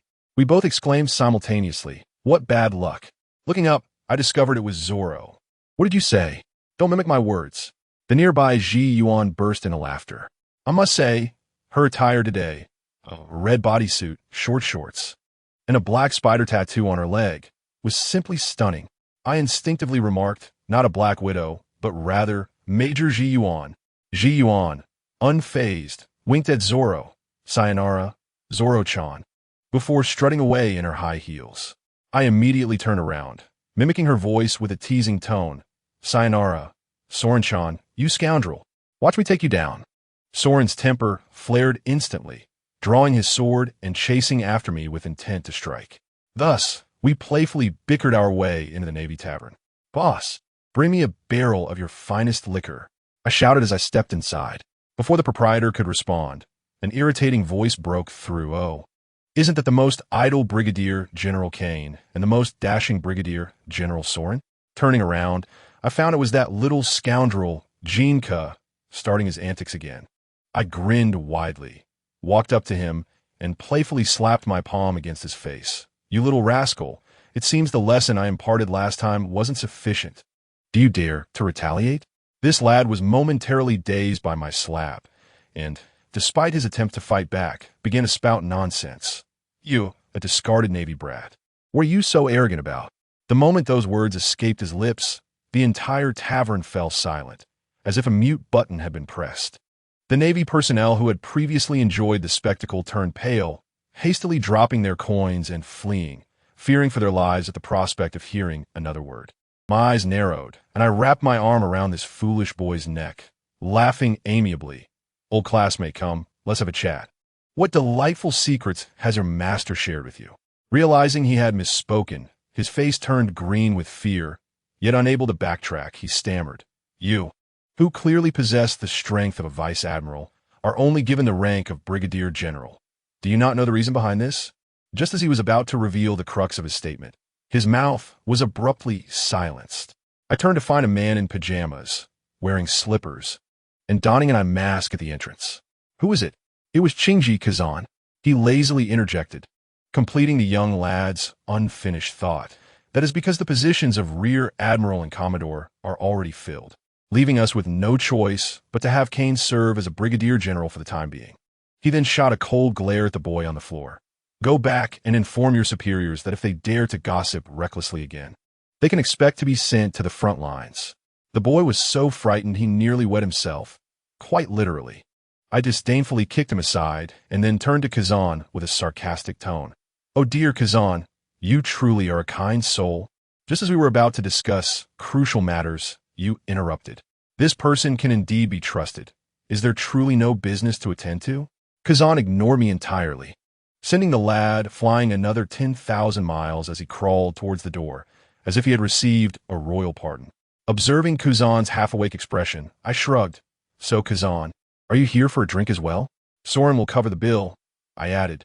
No sooner had I spoken than Kazan, who had been feigning sleep, abruptly lifted his eye mask, fully alert, and followed me upstairs, calling out to the proprietor, "Boss, send 2 barrels of your finest liquor to the private room. No ice, please." Upon reaching the second-floor private room, Soren was already a bit tipsy and, upon seeing Kuzan, couldn't be bothered to stand. "Oh, General Kazan has arrived? Please sit. Today, Kane is treating." I blinked in surprise. Kazan raised an eyebrow. We exchanged a glance, deciding to just drink. After 3 large cups of liquor, Kazan awkwardly initiated small talk. "Kane, Soren, how do you think I usually treat you?" Soren and I exchanged looks, wondering if this man was already intoxicated before he had even begun drinking. Noticing our expressions, Kazan awkwardly scratched his head. "Ah, I see I am not suited for casual conversation. Actually, it was teacher Zifa who asked me to check on how you two have been lately." Upon hearing this, Soren slammed his cup on the table. I was just about to ask, why was I assigned as the deputy to that woman? I have inquired, and there has never been a precedent for a brigadier general serving as a deputy to a rear admiral. Kazan cleared his throat, intentionally shaking his empty glass. I rolled my eyes, quickly refilling it for him. Soren truly lacked understanding of social etiquette.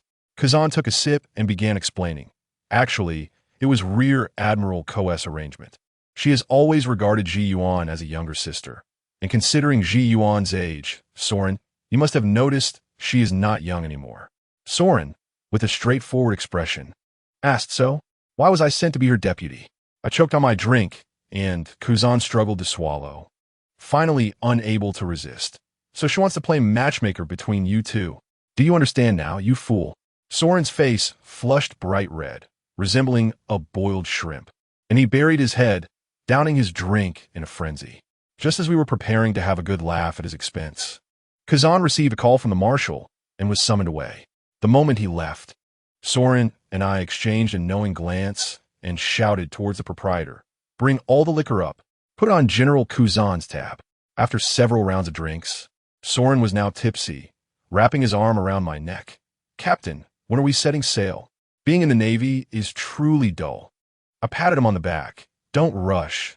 Leaving the Navy without mastering its skills would be utterly irresponsible.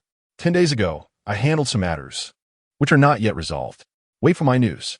I told him about Tiki and AC, casually mentioning that AC is the son of the Pirate King. Soren's drunkenness instantly faded, his expression shifting. The seas are about to become chaotic again. "Kane, once we sort out these messes, we will set sail." "Absolutely." We clinked our cups, just as we were about to discuss our next destination, when Soren suddenly exclaimed, "Wayno country. I sense there is something I desire in that place." At that moment, we unexpectedly began to shed tears. Can you believe it? 2 grown men, weeping uncontrollably without any warning.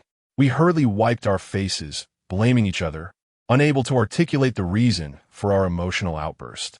As the awkwardness lingered, I began to stir trouble again, noticing Soren had leftover liquor in his cup. I seized an entire barrel and poured it into his mouth. "This is for your fish. Finish it." Soren, pinned to the ground, was forced to drink half a barrel, and he retaliated, flipping me over, straddling me while shoving the barrel towards my mouth. "You thick-skinned fool. You drink too." The scene was something you might see in the 2025 annual Confounding Behavior Awards. Just as we were engrossed in our playful scuffle, the door to the private room swung open with a loud crash. Standing at the entrance were Tina and Tao Tu. They gazed in shock at Soren, perched on my neck, clutching a barrel of liquor, while I emitted muffled sounds of distress. My mind went blank, and I kicked Soren away, forcing myself to remain composed. "How old are you to be playing such childish games?" Soren, equally shameless, shrugged, with an expression that clearly suggested I was the one who had initiated this. Tina's face turned crimson, while Tauta squinted, smiling knowingly. "Oh, so Soren-chan enjoys playing these kinds of games." Noted. Soren's face turned even redder than before as he turned away, pretending to drink. Once the 4 of us sat down, the atmosphere became utterly bizarre. Tao Tu, holding her cup, smiled at me. "I heard that Brigadier General Kane has a rather close relationship with my deputy. Is it a superior-subordinate relationship?" Upon hearing this, I sensed ill intentions and discreetly kicked Soren. Laughing awkwardly, I replied, "Not at all. Soren and I are good partners." without any hierarchical relationships. Tauta grinned even more. Oh, I thought Brigadier General Kane and Soren had a superior subordinate relationship. It seems I misunderstood. I shall drink 3 cups as penance. I cursed inwardly, realizing that remaining in the Navy was truly perilous. If this continued, Soren's reputation would be at stake. Noticing that neither of us was taking the bait, Tauta directly dropped a bombshell. Portgasti, Ace, originally known as Jold Ace, is the son of the Pirate King. After she spoke, she eagerly awaited our shocked reactions. To my surprise, Soren remained expressionless, simply responding, "Oh." I replied, unimpressed. And what of it? Tauta was left dumbfounded, having intended to test us, only to find our reactions as flat, as if she had merely mentioned the pleasant weather. Ultimately, she could only leave in disappointment with Tina. Once they departed, Soren's gaze sharpened. "Kane, it is time to take action."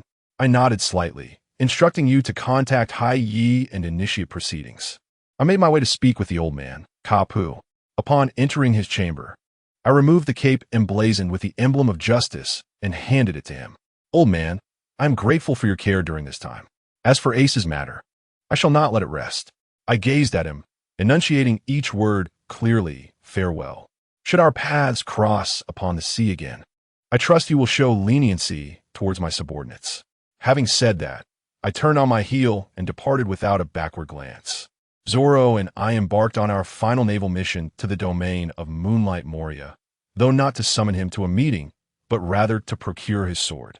I transformed into a majestic dragon, carrying Zoro as we soared straight into the treacherous Devil's Triangle. "Zoro," I instructed, "I shall first use my dragon breath to corner him. You know what to do afterward." Zoro, impatient, patted my head and exclaimed, I know. Why are you becoming increasingly verbose lately? Hurry up. Just remember not to finish him off too quickly. I want a fair duel first." I chose to ignore him, flying above the ominous castle and unleashing a devastating breath of fire.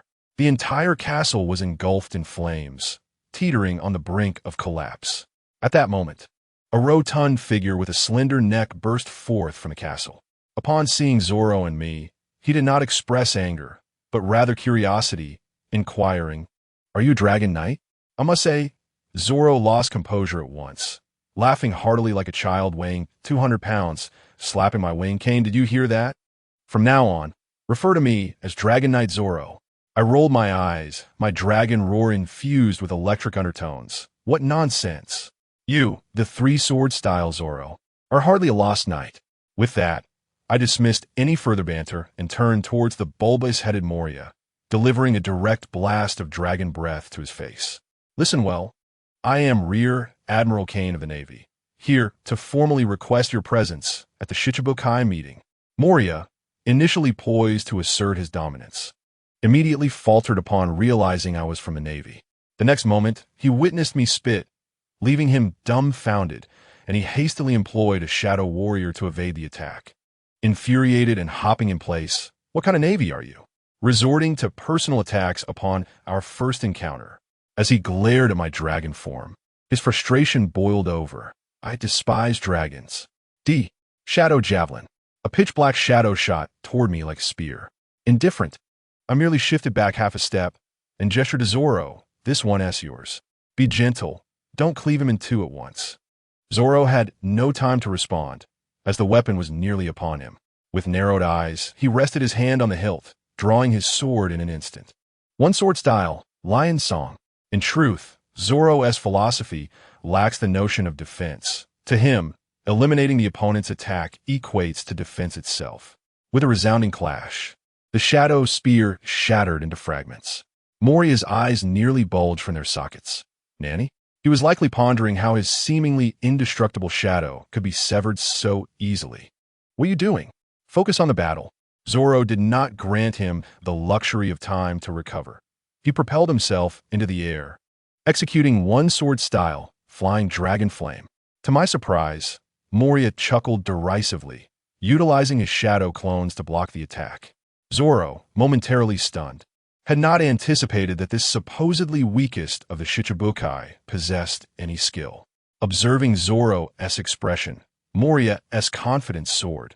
His tail lifted high as he taunted, Useless.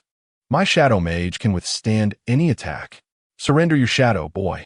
At that moment, I cover my face with a dragon claw in disbelief.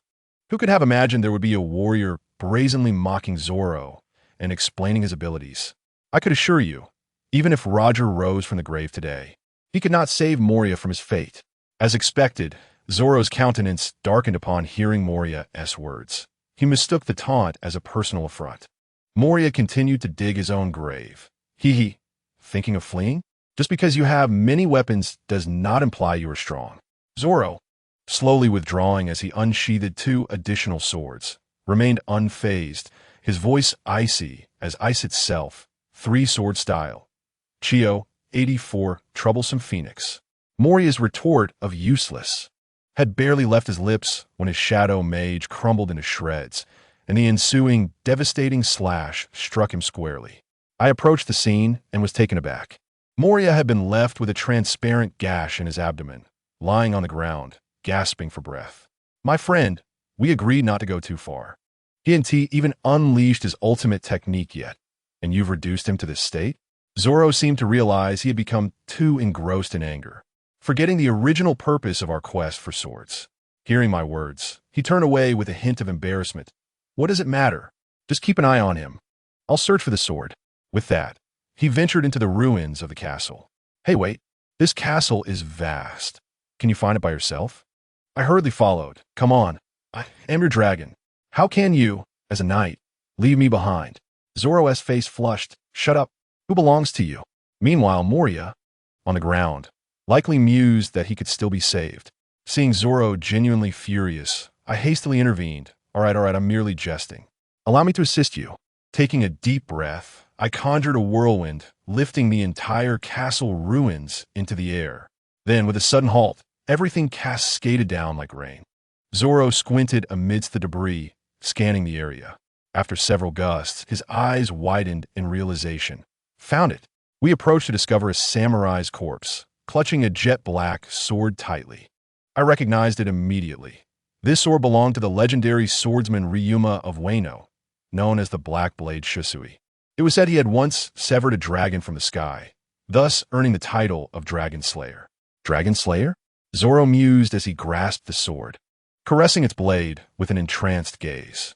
I could tell he sensed its uniqueness. Possessing it would undoubtedly elevate his strength to a new echelon. However, Moria ultimately failed to attend the Shichibukai meeting. Why? Because Zoro and I simply chose not to bring him along. Zoro expressed a hint of guilt. Are we being too brazen in our absence? Enough of that. I retorted, if we were to drag this half-dead fellow back to headquarters, Ace would likely escape punishment. But Sengoku would surely ensure we faced his wrath first. Besides, given the circumstances, we need not return to the Navy. Upon hearing my words, Zoro understood. We had embarked on this journey without the intention of returning. He nodded, somewhat regretfully. What a pity that Snow has vanished. Indeed, according to our original plan, we would have reported back and prepared to flee. Yet, Moria's delay had rendered time insufficient. So shall we depart? Zoro calculated the time, realizing it was indeed time to address Ace's situation while also seeking an opportunity to meet Mihawk.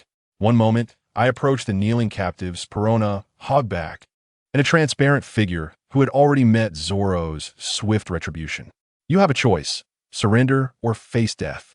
Just as I was about to lose patience, Moria mustered the strength to cry out, spare them. Please, let Perona go. She's just a naive child. Hearing this, I cast a glance at Zoro, who feigned disinterest but had his ears perked up. An idea formed in my mind. With a smile, I replied to Moria, I will spare them, but on one condition. You name it, as long as I can fulfill it. Moria sat up immediately, eager to negotiate for their lives. I cleared my throat and posed a rather nonsensical question. What is your relationship with that girl? Moria appeared bewildered, but eventually answered honestly. Perona is my adopted child, whom I have raised as my daughter. That was precisely the response I was waiting for. I grinned mischievously. Ah, so you are Perona's foster father, my apologies. Upon seeing my demeanor, Zoro sensed trouble and attempted to intervene, but I firmly grasped his arm. Enough, Zoro. I am the captain now. I turned to Moria and stated plainly, I have an interest in Perona's abilities. After I defeat Kaido, I will require her assistance with a certain matter. At that time, you will bring her to me, and I shall release you all. Absolutely not. You can forget it. Both Moria and Perona reacted vehemently. I waved my finger dismissively. Do not be so hasty in your refusal. I do not intend to have her aboard my ship. I simply need her capabilities for a task. With the stakes laid bare, Moria dared not resist further and tentatively inquired, "What do you mean by defeating Kaido?" "Umph. In this vast ocean, there can only be one dragon." I replied assertively, then pulled Zoro closer and added, "There's also another matter. What do you think of my foolish brother? He possesses great strength and is referred to as the most handsome Marine Commodore, though he is now a traitor." "Baka, what nonsense are you spouting?" Zoro's face flushed crimson, and he struck me on the head with a swift blow. Observing Moria and the others' anxious expressions, I burst into laughter. Just a jest. Only then did they relax. I meant to say that my intention to slay Kaido was a joke. The expressions on Moria and Perona's faces seemed to convey, "Look at that. Is this even human speech?" Ultimately, we reached an agreement. As long as Moria sees news of my victory over Kaido in the newspapers, he will bring Perona to find me. This pact was a bargain for him. As long as Kaido remained alive, Perona would be safe. And if I were to truly defeat Kaido, well, there would be no hesitation. He would hasten to bring his daughter to me. Soaring over the sea towards Marineford, Zoro remained disgruntled. "Hey, why did you make such a strange agreement with that short-legged girl?" "I don't know. It seems defeating Kaido has become my obsession. It is something I must accomplish." I tilted my head and replied, "You know that is not what I meant." "Really?" I shot him a knowing glance, asking him to reflect on whether he truly felt nothing for that expired lowly. Zoro fell silent. I sighed and began to counsel him. "Gather your thoughts. You and Gion might not be a suitable match. She is a soldier, and we are now pirates." To which he stubbornly retorted, "Nonsense. Well, have I ever been infatuated with that old woman?" "Humph. You are indeed one who speaks harshly while being upright in body. Last time we drank, who was it that became stiff at the sight of facial cleanser?" "You scoundrel. What lewd words are you uttering?" "I meant stiff in the body. Where did your mind wander?" I sensed that Zoro was contemplating a change of captains. At this moment, only a few hours remained until Ace's execution. At Marine headquarters, in the Admiral's office, Garp slammed his fist down on Sengoku's desk, bellowing, "Is this really necessary? I cannot accept it." Sengoku remained impassive. This public execution holds significant meaning. Garp, as one of the involved parties, bears considerable responsibility. And your beloved disciple, Kane, do not forget what they have done. Garp clenched his fists tightly, silent as he left with a heavy heart. Half an hour before the great battle, Zoro and I were hiding high above at 10,000 meters. Gazing down at the well-prepared Marines, Zoro excitedly licked his lips. "Kane, this shall be our moment of fame." I too was filled with exhilaration. The Marineford War is indeed the best opportunity for my debut. That so-called East Blue Admiral is simply insulting me. To be honest, it would be easier to ambush the escort ship and rescue Ace, but how dull would that be? Now that we are here, we must engage in the fiercest battle. "Have you located my hawk?" I inquired. "I found him long ago," Zoro replied solemnly, "but now is not the time. Let him remain on his throne as the world's greatest swordsman for a while longer." I was somewhat surprised. Had this fellow truly changed? Zoro, resting his hand on the sword at his waist, said, "Today is the day for you, Captain, to achieve great things. I cannot be a hindrance." I turned to look at his serious profile. "You truly look remarkable when you are earnest, Roronoa Zoro." "Baka, I am Sandaime Soria Zoro." "Fine. You broke character in an instant. And no matter whether I am serious or not, I am always handsome." We bantered while observing the troop deployments below. All 3 admirals and 15 vice-admirals were present, for the 7 warlords had arrived. I counted. Your old flame Gion has not shown up. Smoker, Tina, and Dazbones are all here, Zoro remarked. Your old flame did not come either, yet she appears rather distracted. As we were jesting, we heard Sengoku below commence his speech with the den mushi. "Poor Gasti. Ace, the significance of this man dying here today." Sengoku paused and shouted at Ace. "Ace, state your father's name." Ace hesitated for a moment before shouting, "My father is Whitebeard." Incorrect. Sengoku immediately refuted him, then unleashed a shocking revelation. According to the scant intelligence from CP, a child born inheriting the most wicked bloodline came into existence 1 year and 3 months after your father's death. Zoro, who was on my back, was rendered speechless by the shock, finally tremblingly stating, "So, Ace's mother carried him for a full 20 months. Indeed, I replied solemnly, although I had long known this. Hearing Sengoku insult a great mother before the entire world filled me with rage, causing my body to tremble. Calm down, Kane. Zoro sensed my agitation and quickly restrained me. I understood. I suppressed my fury and began outlining the plan. Listen carefully. I will dive down with the thunderstorm, and you will take the opportunity to submerge with the oxygen tank.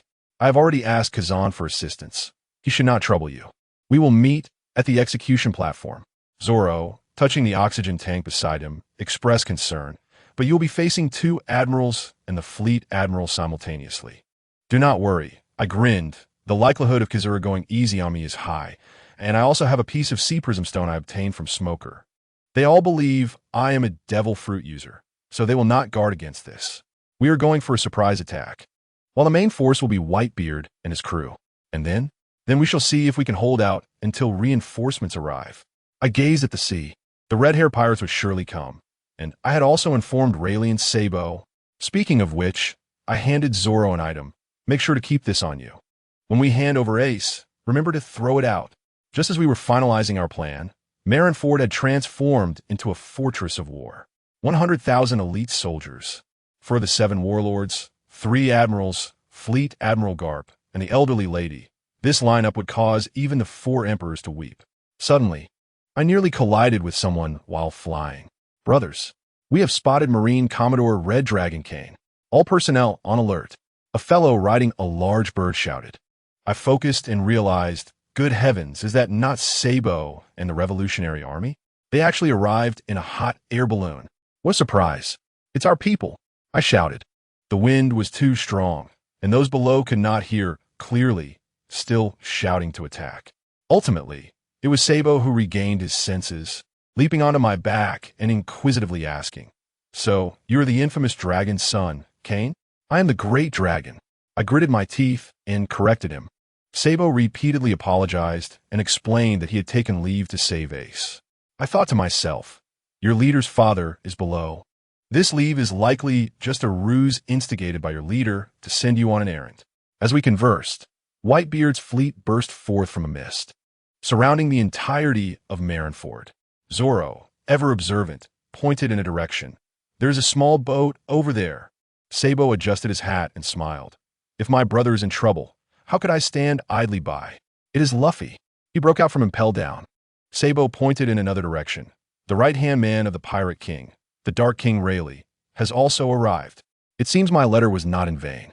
Finally, gazing into the distance, I pronounced deliberately, "It appears that today's main character is the Yonko, red-haired Shanks." "What?" Sabo was taken aback, exclaiming, Where? How come I didn't see him?" I thought to myself, how would I know? You all have been acting. Can't I pretend a little too? On the execution platform, Sengoku heard the alarm and stood up, proclaiming to the world, "Fire Fist Ace. Today, the Navy shall execute you here. We are even willing to wage war against the Yonko." Oh. The Navy soldiers roared with enthusiasm, shouting about killing the Yonko and reclaiming the New World. But guess what? In the next moment, everyone was dumbfounded. Let me tell you, on the other side of the battlefield, the Whitebeard pirates, the fiercest men in the world, finally made their appearance. 43 massive ships emerged from the misty sea like ghostly shadows. Good heavens, 50,000 desperate souls. This display was clearly meant to wash Marineford in blood. The Navy was thrown into chaos. How did they get here? How dare they charge head-on? But the problem was, something was amiss. Granny Tsuru furrowed her brow, realizing the situation was not simple. The flagship of Whitebeard, the legendary Moby Dick, was nowhere to be found among the fleet. Just as everyone was puzzled, a gigantic white crescent shadow rose from beneath the sea. Following that, 3 Moby Dicks burst forth from the ocean, the ship's layers of coating exploding. In that moment, I realized Whitebeard's crew had coated their ships, surfacing directly from the depths. This maneuver left me utterly astounded. Sengoku's tactical arrangements became a joke. At the bow of the flagship, a divine figure appeared. Just standing there, the aura he exuded was suffocating. Indeed, it was he, the strongest man in the world, Whitebeard. The old man stood bare-chested, wielding a massive sword, exuding an air that made him seem more like the final boss defending a castle than an invader. He glanced at Ace on the execution platform, his voice booming like thunder. "Sengoku, it's been over a decade, hasn't it? My dear son, is he all right?" Sengoku's face darkened, gritting his teeth. "How dare you invade to this extent?" The old man ignored him entirely, turning to Ace, radiating warmth, smiling. "Gora, wait for me a moment, Ace. I'll take you home soon." Ace couldn't hold back any longer, bursting into tears. Meanwhile, Whitebeard planted his sword into the ship's bow, crossing his fists in front of his chest, gathering power. I could feel the very air shift. As he unleashed his fists, the space on either side cracked like glass. The sea trembled. The entire ocean wailed. The waters around Marineford rose, forming towering waves hundreds of meters high, ready to crush every Navy soldier into pulp. In that critical moment, Akiji, the lazy admiral on the execution platform, finally moved. He sighed, exhaled a puff of white breath, and in the next second, he leaped into the air, shouting, "Ice Age." 2 white lines shot from his hands, and the 2 engulfing walls of water were instantly frozen into massive icebergs. The sky darkened, and Marineford was shrouded in shadow. Seeing Akiji engage with Whitebeard, I quickly called to Zoro on my back. "Get ready. Follow the original plan." Our plan was simple. Wait for the chaos below to ensue. Then I would dive down and smash the ice surface, allowing Zoro to sneak in and rescue people amidst the turmoil. However, Sabo next to me grew anxious. Wait, what about me?" I turned to glance at him. "Tell me honestly, what is your current level?" Sabo swallowed hard, observing the catastrophic battle scene below, and after a moment, stammered, "I can hold off an admiral for half an hour." I was momentarily speechless. Why would you come here to save Ace then? Brothers, who understands this? Each of these 3 brothers is bolder than the last, seemingly inviting death.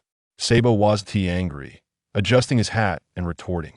If Zoro were surrounded by 3 admirals, would you go save him? I internally answered. That day would never come. At that moment, Zoro, who had been resting with his eyes closed, opened them and coolly stated, "That day will never happen." Just then, the situation on the sea shifted again. Akiji was punched into an ice block by Whitebeard, who then froze the entire inner bay into a solid ice surface. The land battle between the Navy and pirates officially commenced. I was about to dive down when Sabo grabbed me. "Wait, let Whitebeard's men charge first. If you go down now, you'll be a living target for the 3 admirals." He had a point, but my plan was always reckless. There is no such thing as a perfect opportunity. Suddenly, another figure emerged from beneath the ice. I focused my gaze and exclaimed, "What the?" Dark King Rayleigh. Good heavens, the master of coding personally entered the fray. It made sense. If Whitebeard could think of such a tactic, could he not? Sengoku's face turned ashen, never expecting Rayleigh would stir up trouble. He shouted at Rayleigh, "Rayleigh, you relic of the old era. Do you wish to become an enemy of the Navy again?" Rayleigh, exuding nonchalance, casually responded, "Not exactly. Just an interesting naval officer sent me a secret report, so I came to see the spectacle." And indeed, it's quite the spectacle. Without further ado, he unleashed an armed color shockwave towards Akiji, who was engaged with Whitebeard. Upon hearing the Navy's secret report, Sengoku's back was drenched in cold sweat. The next moment, his worst premonition came true. A thunderous cry echoed throughout the arena. Behold, the invincible giant dragon, Kane, makes a dazzling entrance. Boom! I unleashed a dragon breath, creating a large hole in the ice surface, then crashed down heavily, enlarging the opening. Zoro and Sabo, concealed beneath my wings and carrying oxygen tanks, plunged into the sea. Ace on the execution platform was left stunned, unable to articulate his excitement. Ka. I shook off the ice shard from my body and shouted to him, "It's Kane." "Ace, this is the 3rd time." Sengoku glared at the spectacle from the stands, his expression as dark as a pot's bottom, turning to glance at Garp, who was nonchalantly picking his nose. Sengoku, left with no recourse, turned back to try to win me over. It seems our Navy's candidate for Admiral has arrived. I laughed at his words, maintaining a flat expression. I thought I heard a dog barking. Turns out it's the lapdog of the Celestial Dragons. I had long figured out that this old man wanted to sell me to the Celestial Dragons as a pet. You traitor! Sengoku snapped, his anger reaching its peak, transforming into a golden Buddha, roaring, Kizaru, immediately execute the Navy traitor. I faced the incoming golden giant palm with composure, coating my entire body in armed color, unleashing a powerful tail swipe. The collision of palm and tail generated a massive shockwave, shattering the ice surface. As we reached an impasse, a yellow laser pierced through my dragon wing. Good grief. Every newcomer is as powerful as a monster. How terrifying. Kizaru's sly voice leisurely drifted over. Good heavens. One admiral and one general, 2 against 1. Seeing Akiji being held up by Rayleigh, and me managing to face off against an admiral and a general. Whitebeard immediately commanded all his captains to initiate the full assault. Little Oz charged ahead, only to be slashed by my hawk, but thankfully, Diamond Jozu held his ground. Then, the swordsman Bista rushed in, engaging my hawk in a fierce duel. Doflamingo, that pervert, was busy taking down weaker foes, while the Empress Hancock watched me with keen curiosity. Sengoku, realizing the defensive line was about to collapse, grew frantic, shouting to Kizaru, Borsellino, clear out those scum. Huang Yuan could only turn away helplessly and unleashed his formidable technique. The 8 Shaku Kagyu, causing countless light orbs to rain down like a torrential downpour upon the pirate horde. In a stunning display of valor, the immortal bird, Marco, surged forward, absorbing all the luminous spheres with his body, before soaring to Huang Yuan's side and delivering a heavy kick. I must say, Huang Yuan's performance was Oscar-worthy. He was sent flying in a graceful arc, crashing into the Navy headquarters, where he remained motionless, effectively clocking out for the day. With Huang Yuan gone, my burdens lifted significantly, and I unleashed my full Busashoka haki, astonishingly breaking through Sengoku's shockwave. My claws converged into a spear, channeling all my Busashoka haki. As I thrust it towards Sengoku with the formidable technique, Rokushiki, Shurgon, Sengoku attempted to evade, but unexpectedly, he was ensnared by my tail, which I had flung at him without his notice. Reacting swiftly, he tried to lie down and dodge, but alas, it was too late. With a sickening squelch, golden blood sprayed everywhere. My dragon claw pierced through his right knee. Sengoku emitted a wail reminiscent of a slaughtered pig. Karp from the stands clenched his fists tightly, but managed to restrain himself. The arena fell silent. Even Whitebeard could not help but nod in acknowledgement, conceding that I had ascended to the pinnacle of power in this era. Just then, Akainu, the red dog, could no longer contain himself. He leaped into the air, roaring, meteor volcano. Countless massive lava fists descended from the heavens, indiscriminately seeking to cleanse the battlefield. I gazed at the apocalyptic scene with a disdainful smile. Such fiery wrath, Brother Sakazuki. Instantly, a colossal thunderstorm enveloped me, swirling with ice and seawater, charging toward the meteor shower above. Infinite Elemental Trio, Earth to Sky Edition. The sky transformed into a harrowing tableau. Kane, you traitor, why do you have to call me brother? Akainu bellowed as he plummeted from the sky. Spare me the pleasantries. I called you brother out of respect.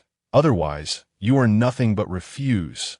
I taunted, while secretly shifting into my half-dragon form. A piece of sea stone lodged in my mouth. Akainu unleashed his attack, Inazuka Korin, piercing through my wing, leaving me speechless. Why is it that everyone is so intent on my wings? In a bid to deceive him, I pretended to engage him from a distance with Rokushiki, and he fell for it, transitioning into elemental form and disregarding my assault, rushing towards me for a brawl. Infernal Hound. I braced myself against his strike, but as he unleashed a faster, light-speed thrust, I chuckled. You've taken the bait. Feigning a counterattack, I endured his strike, then, aiming for his face, spat a mouthful of saliva. Taken aback by my unorthodox tactics, Akainu instinctively attempted to elementalize through me rather than evade. Masaka, in that fleeting moment of his elementalization failure, he froze. My hand was already at his face.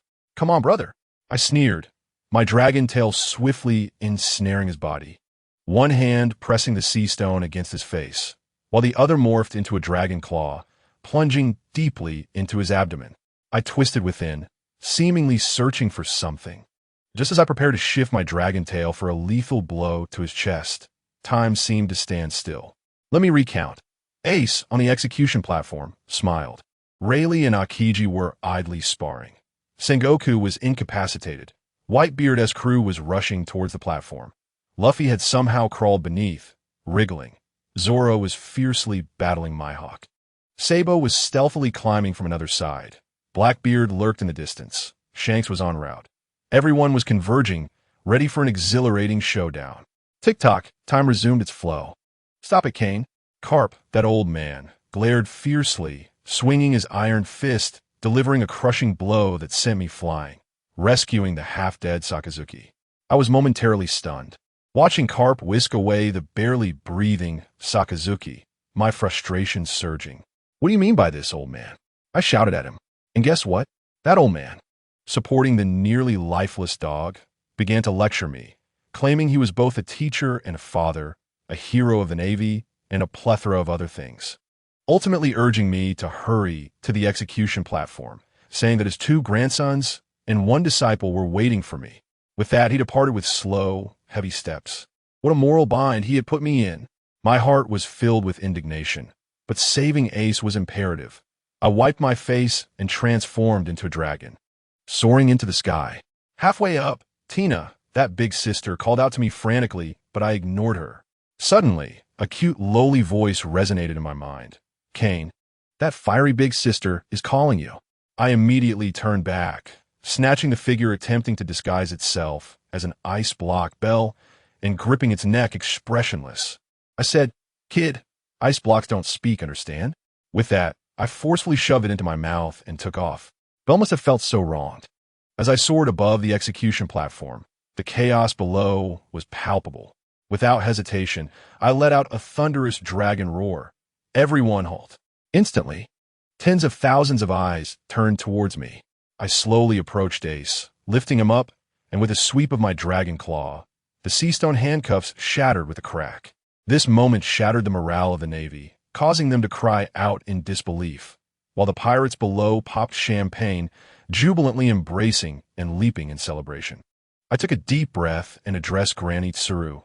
"Great advisor, I, along with Zoro, have let you down." Granny Tsuru sighed, declaring her resignation after today, then turned and departed with an air of grace. All right, the facade is over. I approached the edge of the execution platform and proclaimed to all, "Listen well. From this day forth, I am no longer a vice admiral of the Navy." I felt the power surging within me, and I shouted the words I'd long held back. "I am Kane, the great dragon Kane." No sooner had I spoken, the pirates erupted in frenzy, raising their weapons and shouting my name. Yet, merely seconds later, I unleashed my Haushika Haki with a resonating hum. The ranks of the ordinary soldiers collapsed like wheat being harvested, and even many officers could not maintain their footing. Whitebeard looked up at me, his smile widening, proclaiming that a new king was about to be born. Ace, too, was astonished, murmuring, "So you have it too?" Turning to him with a smile, I replied, "I have finally saved you, Ace." In the next moment, he rushed forward, enveloping me in a bear hug, crying uncontrollably. Just as we were sharing this emotional moment, Luffy arrived late, climbing onto the platform only to find his big brother embracing a small dragon, weeping. He had just remembered our duel when suddenly he reached out, locking my throat. A familiar yet unfamiliar voice echoed, "Luffy, have you been slacking off lately?" Luffy froze, turning to see, and tears streamed from his eyes as he wailed. Sabo. It was Sabo. What a family drama unfolding on the execution platform. Ace chuckled, teasing Luffy about his perpetual tears. As I stood aside, contemplating how regrettable it was that I had no camera to capture this moment, my expression suddenly shifted. "This is bad. Come with me. Everyone else here." I transformed back into my dragon form, tossing the two brothers onto Whitebeard's ship, speaking rapidly.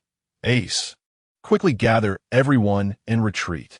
I'll approach on the other side. Let us split up." Whitebeard called out to me from the ship's bow, vowing to protect me with his life, even if I no longer consider myself his son. Ace also urged me to join their ship. My heart warmed at their concern, but now was not the time. "We could discuss it later. We must retreat."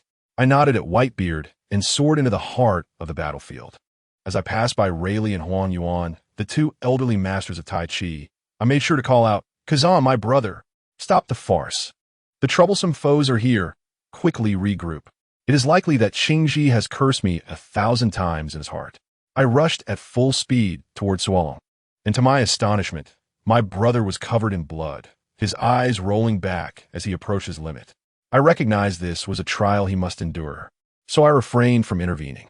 I could only hear him recite that dramatic line, "9 mountains and 8 seas, none shall surpass me across the 3,000 worlds."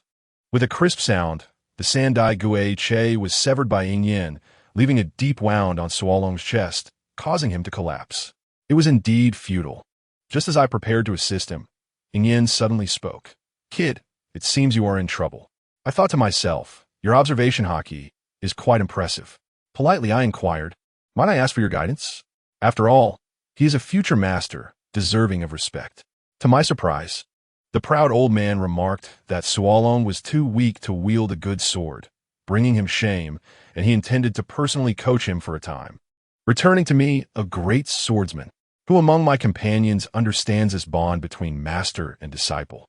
Nevertheless, this was advantageous. Suolong had found the right mentor. The following day, newspapers worldwide erupted with the headline, "The Summit Farce." Indeed, it was farcical. The Whitebeard pirates came to rescue someone, yet Whitebeard himself unleashed a tsunami and observed the chaos. As for the Navy, it was disastrous, simply disastrous. Fleet Admiral Sengoku Sparenka was rendered ineffective, and the 3 admirals nearly lost their lives. The Navy hero, Karp, merely sat idle, saving a Kainu and allowing the world to witness that the troublemakers were his grandson and disciple. The 7 warlords were no less significant. The Empress was infatuated with me. Minga was clearing out the minor foes, and Kuma stared blankly at Whitebeard. Most absurdly, Ingyin took me, this Navy traitor, as his disciple before the entire world. As a result, I, Julong Kaiyan, became the most sought-after figure on the seas overnight. Big Mom's commotion was the loudest. As she ordered, "Find him. Mama wants to eat his wedding cake." Goodness, is she eyeing my size? On the Navy's side, those who needed to retreat did so. Sengoku likely hurried to report to the Gorosei, not even glancing my way before slipping away. Consequently, I was left standing there, feeling rather superfluous. It wasn't tea that I wished to remain. I truly had no means of escape. Before me stood a group clad in black suits, with the leader carrying a long sword and engrossed in documents. Above, that scoundrel Kazuru had returned at some unknown time, floating with an irritated expression, likely due to being called in for overtime without extra pay. I contemplated employing diplomacy before hostility, stating, "The battle is over." I have not killed a single Navy officer throughout. The leader of the black suits, referred to as the chief, made my heart sink when I recognized CP0, instantly diminishing my confidence. He raised his head, disregarding my words entirely, and began reciting my resume. Julong Kaiyan, born in the East Sea, detailing the circumstances of my parents and uncle, where they reside, all laid bare. "Are you trying to expose me in a cyber background check?" Upon finishing, he waved the information in his hand, boasting, "Everything about you is clearly stated here." I thought to myself, boast if you will. Let us see you converse about quadratic equations. "What brings you here, esteemed chief?" he inquired. 2 options. 1, come with us. I immediately chose the second option, interrupting him, and my body swiftly transformed into my half-dragon form. Reasoning with these killing machines? Spare me. The chief attempted to leverage my family against me, stating, "This is not like your character, your relatives." I cannot be bothered to listen. unleashing a powerful attack that inundated the entire square with fury. The startled Kizaru hastily elementalized, muttering, "Truly ruthless." I silently scoffed, fortunate that I had previously prepared. He had long since relocated my parents to the new world. The chief was likely bewildered. Did the intel not suggest I was loyal? Yet here I was, ready for combat. After my grand attack, I seized the moment and flew upwards, eager to escape. However, Kizaru's speed made it exceedingly difficult to flee from the sky. It dawned on me why Sengoku and the others relentlessly struck my wings. They feared I could fly. Unfortunately for them, they miscalculated one thing. I, Kayan, possess a golden finger. I gently bit down on the bear-shaped object in my mouth. Little treasure, it's time for work. I was pursued by Kizaru. With no escape in sight, forced to land. As soon as I touched down, the CP0 agents surrounded me with sea stone chains. Surrender? Not a chance. I charged in, unleashing the 6 styles and hurling my strikes without restraint, taking down several in an instant. Seeing his subordinates falter, the chief entered the fray personally, drawing his sword for a strike against my wing. How dare you? I am no fool to let you succeed. We exchanged blows. But I understood that if this dragged on, he would summon reinforcements and it would be over for me. Even the formidable Red Count could not withstand the Navy's swarm tactics. I had no desire to be captured as a steed or subject to experiments. Thus, I resolved to summon my allies first. Seizing opportunity, I retreated sharply and bellowed, "It is decided. Unquenchable thunder, Woli Bayer." With that, I threw the blue and white bear cub towards the chief. He was momentarily stunned, likely questioning if I'd lost my mind. The next second, he no longer thought so. A terrifying pressure from a higher dimensional being descended. It was not Conqueror-S hockey. It was an absolute suppression of life levels. The chief was paralyzed with fear and turned to flee. I heard the bear roar. I'm a demigod Woli Bayer. Instantly, a thunderstorm erupted, and before one could comprehend its movements, a violent bolt of lightning struck down, obliterating the chief into mere remnants. My friend, this is the epitome of power. Kizaru, who had been calculating his overtime, witnessed the chief's life force vanish and, without a second thought, elementalized to escape, his movements fluid and practiced. Bayer, there is still a yellow monkey in the sky. Upon hearing this, Kizaru likely cursed under his breath, fleeing for his life. In an instant, Bayer dashed through the storm, smiting the elemental Kizaru from the heavens, rendering him unconscious upon impact. The might of the divine is no jest. As the storm subsided and the thunder dissipated, Bayer exhausted its energy, reverting to its bare form and plummeting. I quickly flew to catch it. The little creature weakly touched my face before drifting into slumber. I planted a firm kiss on it. Rest well, leave the rest to me. 3 days later, in the secret base I had arranged with Hay, I reveled in the treasures he left behind. Several modified rapid-fire guns, an amphibious aircraft, and a letter. Upon opening the letter, I was overjoyed to discover that my arms empire was taking shape. Hay is truly a genius. Not only has he developed new weapons, but he has also made contact with the Revolutionary Army. Dr. Vegapunk expressed keen interest in our weaponry and provided information on the Pluton blueprints along with critical technological data. Most astonishingly, the energy source for this first-generation aircraft is cola. This is undoubtedly Frankie's extraordinary technology. The letter concluded with news that my Uncle Tony and the others had stumbled upon a devil fruit disguised as an orange on their ship. After reading the letter, I slapped the aircraft with excitement. Now, everything has come alive. My plan is simple. Utilize these advanced weapons to drag the dominant powers of the seas into a quagmire of an arms race. Once they expend their resources on the first generation, I will unveil the upgraded versions and the plus editions. The focus will be on specialization. Money is not my ultimate goal. It is the devil fruits. At that point, those who refuse to settle their debts will have to offer devil fruits as payment. Who would dare to default? They should consider whether they possess the fortitude of the 3 admirals. Once my strength is sufficient, I may even collaborate with the world government. I am currently devising a grand blueprint when a rather sensational matter from the newspapers suddenly crosses my mind. The headline reads, "The Four Emperors Pirate Crew extends an invitation to the rising monarch, Kane, for alliance." At first glance, this seems quite routine, considering my bounty has reached an astounding 2.5 billion, prompting the four emperors to seek my allegiance, which is a standard maneuver in their playbook. However, upon turning to the next page, I nearly lost my last meal. There, grinning with a face full of wrinkles and drool, was an old hag. The title proclaimed, "Big Mom desires to form a joyous union with the great dragon Kane." Good heavens! Who understands my plight? Just the thought of Big Mom's visage, with her large yellow teeth and possibly even body odor, made me want to perish on the spot. This is not an alliance. It's as if she wishes for me to unclog her drains. Certainly, I cannot go to her. As for Shanks, he likely has no interest in my meager arms trade. Kaido, I'm still not in a position to provoke him. Only after the Marineford War did I realize my skills were insufficient, and I must further hone my conqueror's haki. Thus, my singular focus remains on the Whitebeard pirates. They have just emerged from battle, their vitality considerably diminished, and are in dire need of replenishing their arsenal. Approaching them at this juncture may be seen as opportunistic, yet it is undoubtedly a timely assistance. My first step towards becoming the Emperor of Arms begins with Whitebeard. I revved up my exceptionally stylish amphibious motorcycle and swiftly landed on the deck of the Moby Dick. Whitebeard himself stood at the bow to greet me, exclaiming, "Gurura, children, welcome the great dragon Kane." I tell you, the spectacle was astounding. A throng of burly men rushed towards me, lifting me skyward while chanting my name. Whitebeard chuckled at the sight, and as soon as they set me down, we locked eyes. "Gurura," the old man spoke. "The last small fry who dared to stand before me like this was Shanks." This flattery turned my cheeks crimson. I am not one to handle compliments well. I become bashful when praised.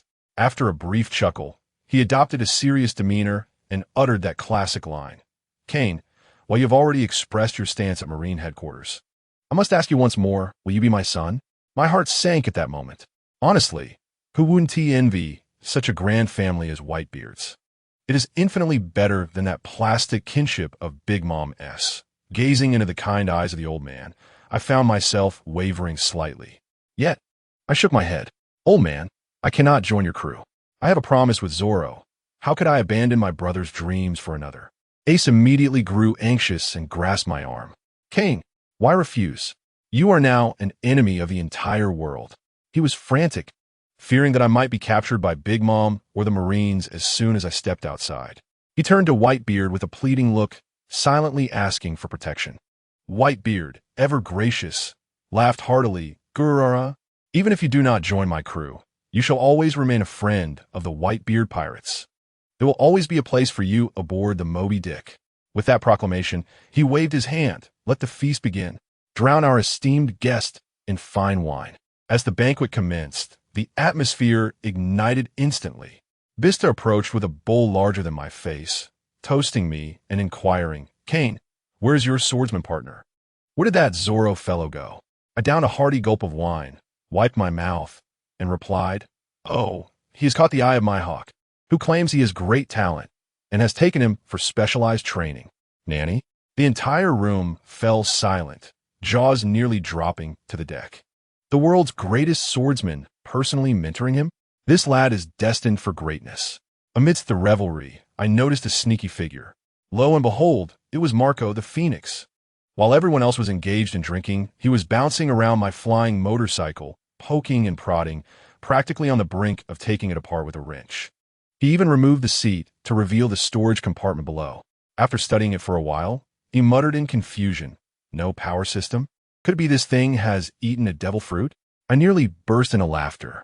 Then, unbeknownst to him, he pressed a button, and suddenly, an ear-piercing alarm echoed through the air. Marco froze in place. His expression was priceless. Everyone gathered around, and Ace, in his typical naivety, asked, "What kind of strange creature is this?" Diamond Jozu, trying to act knowledgeable, declared, "I understand. This is a motorcycle that has consumed the flying fruit." Seeing my opportunity, I leisurely strolled over, opened the trunk, and retrieved several sci-fi-styled automatic rifles. "Old man, I didn't come just for a visit." I brandished a new toy and aimed it at the sea, unleashing a barrage of bullets that sent water spraying everywhere. The sharpshooters of Whitebeard's crew were left wide-eyed. As I approached Whitebeard to discuss business, a lookout shouted, "Report. The red-haired pirates are approaching." Good grief. Just as I mentioned them, they arrive. The atmosphere shifted to one of tension as the Whitebeard pirates had just finished a battle. Whitebeard remained composed, nodding at me. "We shall discuss the details of our transaction later," indicating that he accepted the business proposition. Before long, Shanks appeared on the deck of the Moby Dick. His casual demeanor suggested he was not here for a friendly visit, but rather to disrupt the gathering. "You little brat, do you wish to die here?" Whitebeard brandished his massive blade, exuding a terrifying aura. I assure you, the scene was apocalyptic. The clash of conquerors' hockey between Whitebeard and Shanks ignited a tempest within me, as my own hockey exploded forth uncontrollably, radiating like a lit gasoline barrel. The golden flame surged forth, reminiscent of the sun. Shanks was taken aback, exclaiming, "Impossible." He had not anticipated the newcomer like me could match their might. His gaze sharpened, and he unleashed an even greater force of hockey to test me. "Can I back down?" I retaliated with full force. Boom! Our hockey collided, rending the clouds above. Whitebeard, amused, joined in, attempting to overpower us both. Soon, Ace's hockey was ignited by this overwhelming energy. What a spectacle! A grand clash of conquerors hockey worthy of the four emperors. The entire sea boiled, as if it were in a cauldron. Just as I felt we were on the verge of unleashing true fury, they all simultaneously retracted their hockey, creating an oddly eerie atmosphere. Shanks scratched his head and burst into laughter. "Ah, isn't this just a basic courtesy among strong individuals?" I was left in a daze, mentally noting this down. So this is how the big shots greet one another. The banquet resumed, and I sensed a peculiar look in Shanks' eyes directed at me. At that moment, Marco pulled me aside, and in a matter of moments, we finalized the details of our arms deal. Holding the order in hand, we couldn't contain our smiles. This was our first transaction with the Whitebeard pirates, and the promotional effect would surely lead to a flood of orders in the future.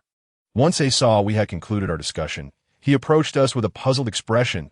"Kane, with your strength, you could rally people to your cause effortlessly. Why toil as an arms dealer?"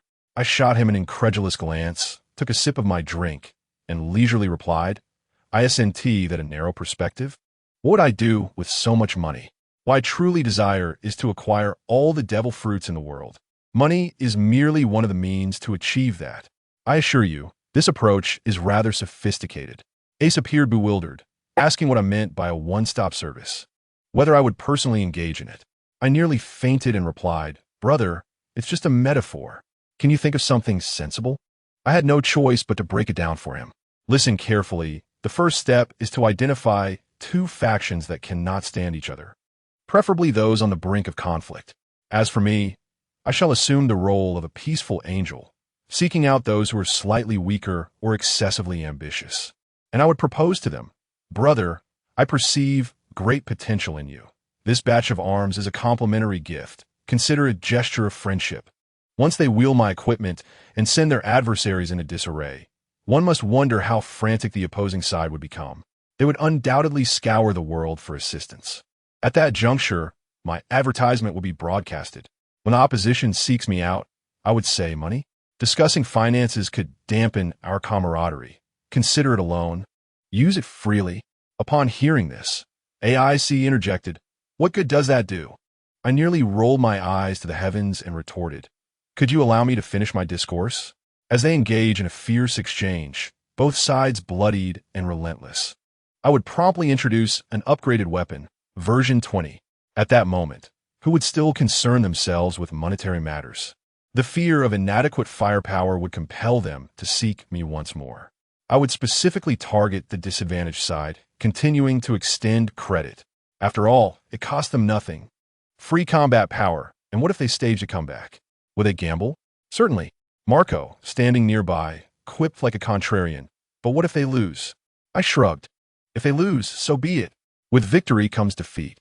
The victors will savor the sweetness of triumph and double their purchases of my arms. The defeated, provided their nations are not annihilated, will cling to me as their lifeline, eager to recover their losses. I would navigate the tumultuous waters, perpetually empowering the weak while rendering the strong vulnerable due to outdated equipment, ensuring they remained locked in a perpetual stalemate, their minds utterly befuddled. Eventually, as their treasuries are depleted and their populace suffers, yet hatred is ingrained in their very DNA, my comprehensive services would truly commence. No funds? Not an issue. Land, minerals, population, resources. I'm open to it all. Have you conquered wealth? Even better, let us settle accounts. Service fee 20, interest 3. Oh, and by the way, our interest is calculated daily and can even be assessed hourly if necessary. The core principle remains singular, ensuring that you are forever indebted. However, I am quite accommodating. Should you possess a devil fruit, one can be doubled to offset your debt. I must say, the moment I uttered these words, Marco had already stealthily retreated to the hold to inventory old man stock, his expression akin to that of a thief on guard. Upon hearing this, AIC glanced at me with a look that screamed of a grand villain's disdain. You might as well just rob them. I burst into laughter, throwing my arm around his shoulder. Darling, nothing compares to the swiftness of this approach. Besides, what do I need money for? My ambition lies with the devil fruits. AIC pushed me away with a look of disgust. What do you need so many devil fruits for? A single person can only consume one. You don't actually enjoy that nauseating smell, do you? Keep your distance. I chose to disregard his antics. My true plan, the collaboration with the Revolutionary Army, aimed to transport all civilians to the utopian new world, allowing them to rebuild their homes from the ruins. My ultimate goal, which I kept unspoken. There was no need. These pirates were utterly oblivious to the vastness of the stars and seas. Just as I reveled in my thoughts, I suddenly felt a piercing gaze from behind, akin to a spotlight, intense and scorching. Upon turning, there stood the formidable red-haired Shanks. He held a wine bowl aloft, beckoning me from a distance. Hey there, young man. Care to join me for a drink? My heart skipped a beat. What was his intention? Yet I could not show fear. I strode purposefully towards him, plopped down, and down the wine. A Yonko invites me for a drink. I must admit, this makes me somewhat anxious. Shanks was undoubtedly not merely here to see Whitebeard. He was clearly after me. I had no desire to engage in circumlocution. Placing my bowl down, I locked eyes with him and stated, Red-haired, speak your mind. Spare us the trivialities. At my declaration, an immediate silence enveloped the surroundings. Whitebeard erupted in hearty laughter. Indeed, a man worthy of kingship. Shanks's smile faded, and his gaze sharpened. Ah, how audacious. Have I grown so old that a mere junior dares address me so directly? I dismissed his trivial banter. Cut the nonsense and state your purpose. He paused for a moment, then spoke slowly. I hear you hail from the East Blue. Do you know a fellow by the name of Monkey D. Luffy? Here it came. I thought to myself, not only do I know him, I am well acquainted with his father and grandfather. I nodded affirmatively. I do know him. Shanks continued. You are here for Luffy, aren't you? At that moment, clarity dawned upon me. He was here to support the new era he had chosen. That arm of his was a wager placed on Luffy's success. Seeing that I comprehended his intent, Shanks dropped the pretense and laughed heartily. Not entirely. I happened to spot you at sea and decided to follow. I never imagined your destination would be the Moby Dick. Whitebeard, catching wind of our conversation, interjected. Hey, you two youngsters, no riddles here. There's an old man present. I stood to clarify. Initially, I made a wager with Luffy.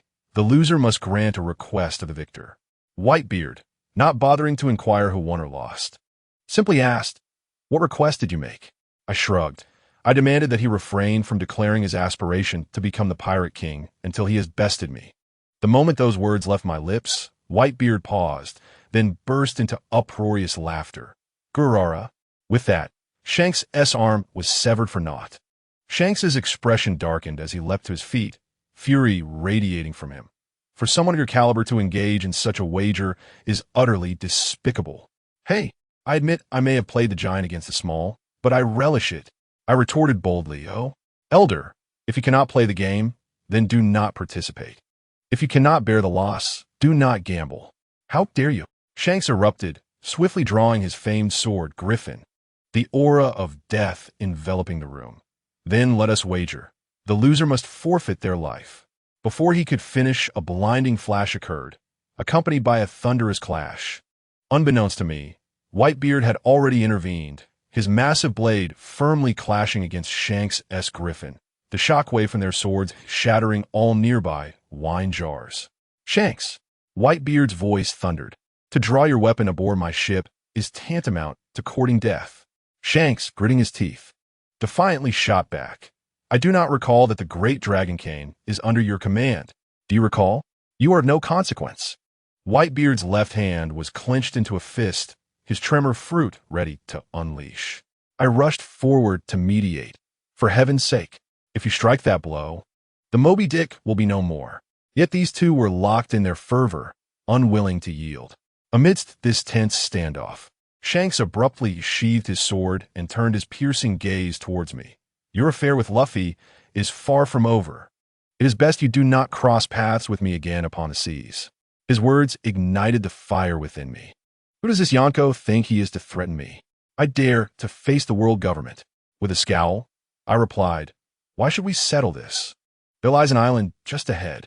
In the new world, an uninhabited isle." I bellowed, transforming into my dragon form, glaring fiercely at Shanks, my gaze akin to a connoisseur scrutinizing a fine dish.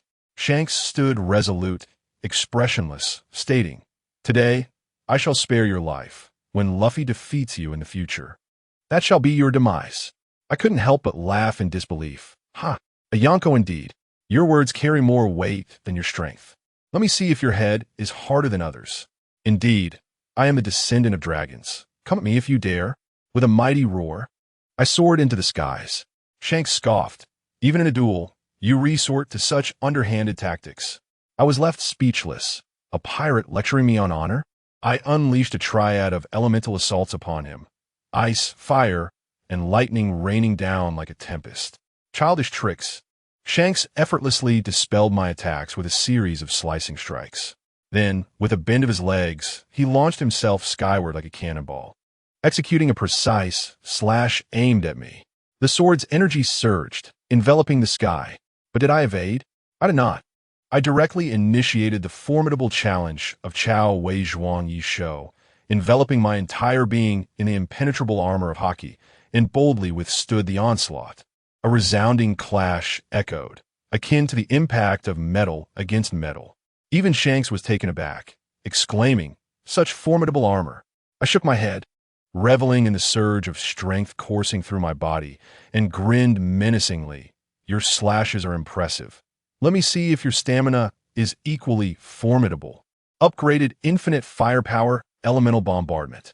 I must tell you, the spectacle was such that the entire sky was illuminated by my magic. That small island was ravaged as if subjected to carpet bombing, ultimately reduced to mere fragments, sinking into the depths. I bombarded for several hours, to the point of panting heavily. And guess what? That rascal Shanks strolled casually amidst my relentless assault, appearing slightly disheveled yet entirely unharmed. Who among my comrades understands the plight? After hours of bombardment, he didn't even shed his coat. When I finally landed on a rocky outcrop, reverting to my half-dragon form, he merely tugged at the hem of his coat, as if to say, "Is that all?" I twisted my neck, feeling disgruntled. Unfortunately, my sword fell into the hands of the Marine headquarters. "Oh, you're also skilled in swordsmanship?" Shanks inquired with keen interest. "No, I merely possess considerable strength." I shook my fist, recalling what teacher Zay once said, "When your Haki and strength are the strongest in the world, even a mere stick can be wielded more effectively than a renowned sword." "Do not be so arrogant, brat," Shanks retorted, though his eyes had grown solemn. He suddenly seized upon the crux of my words. "By the way, I know that teacher Zay you mentioned, but who is this Chi-Yu teacher?" "Nothing much. I was merely jesting." I waved my hand dismissively. "Senior, shall we continue our spar?" Shanks glanced around, realizing there was no stable ground left, and sighed. "There is no need. A formidable warrior of your caliber would not stoop to bullying children. There must be some misunderstanding. Such is the grace of a true master." When we returned to the Moby Dick, glass in hand, the sky had darkened. Shanks took a hearty gulp, and suddenly inquired, Kane, how did you nearly defeat a Kainu at Marin Fandur and subsequently cripple Sengoku? I reluctantly narrated how that unfortunate Sakazuki had overly relied on elemental transformation, rendering himself vulnerable to my Haki-infused dragon breath. I also explained that Sengoku faltered due to his servitude to the celestial dragons, resulting in a decline in his resolve and Haki, leading to his downfall at my claw. Shanks, intrigued, asked, "What is your view of the Pirate King?" I regarded him with a strange expression, wondering if he doubted Luffy's potential and sought to recruit me. I promptly and decisively declined. I did not concern myself much with that. Shanks was left speechless, his demeanor wilted as he squatted in a corner, drawing circles. Unable to bear it, I urged him, though Luffy may seem ineffective, Ace is quite remarkable, inheriting his father's legacy. Shanks weakly waved his hand. Ace is fine, but competition breeds progress, he muttered. I wonder how long it will take Luffy to defeat Kane. Upon hearing this, I grew irate. Defeat me? Shanks, have you not yet awakened? Besides, a wager is mutual. If you cannot afford to lose, then simply withdraw. Shanks quickly covered my mouth with his cup. What is wrong with that, Kane? Aren't seniors meant to be surpassed by their juniors? Look at me. I endured several hours of your onslaught without retaliating. I nearly choked on my drink, pushing him away while shouting, "What nonsense are you spouting? I have merely a few months' age over Luffy. How does that make me a senior?" The moment I uttered those words, a profound silence enveloped the room. The next second, both Shanks and Ace erupted in thunderous unison. What did you say? Ace seized me, exclaiming, "How is it possible? A monster like you is only 18. He initially intended to form a brotherhood with me, yet now seemed to contemplate adopting me as his godfather."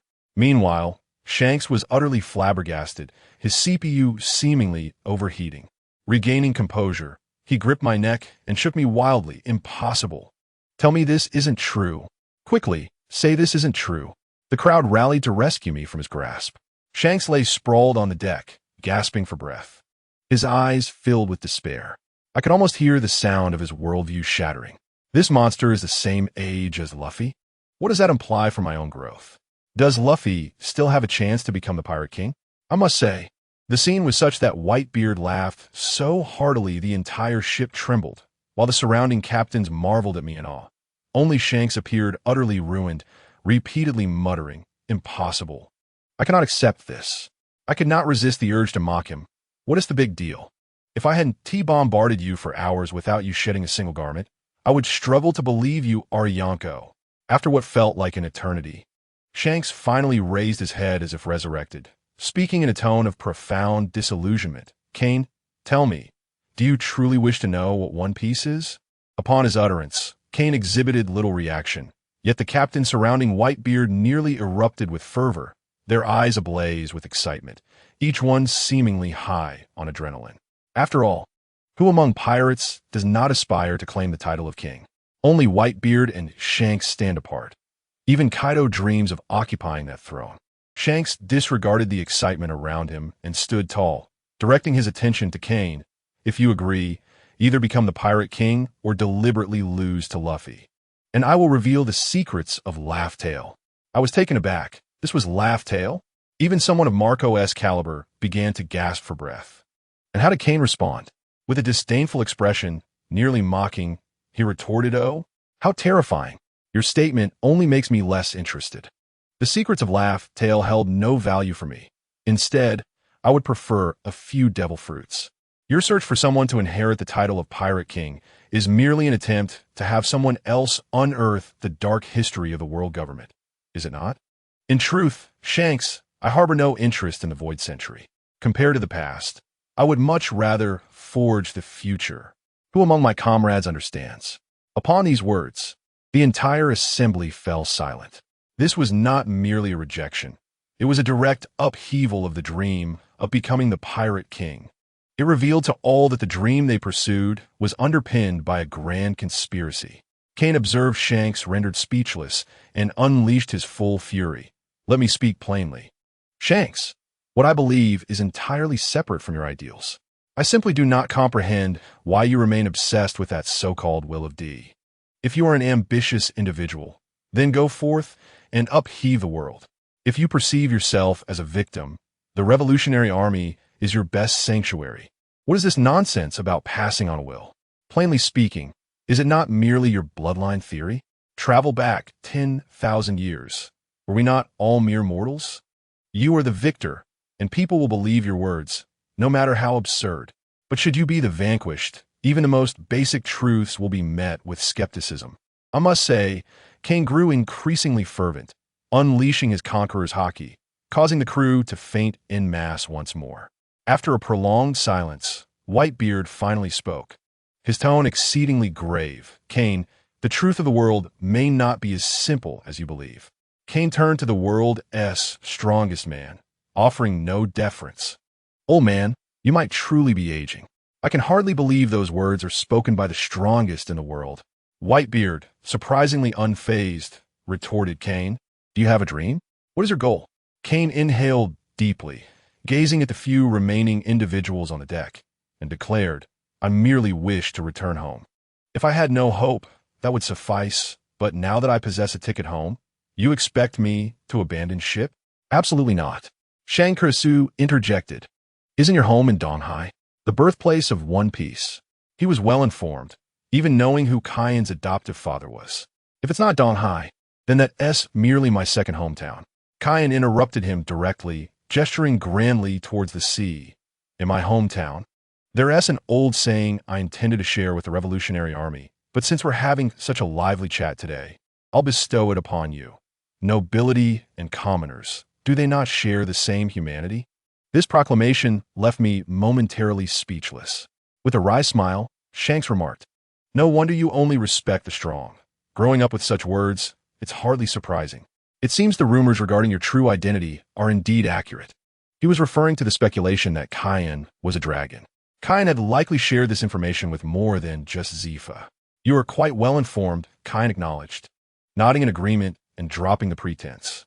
Indeed, my identity is that of the descendant of the dragon. Let me tell you, aboard the Moby Dick today, Whitebeard's lifetime of astonishment has likely been exhausted. First, someone rejected the One Piece, claiming they wanted to return home, and then this guy reveals he's a dragon.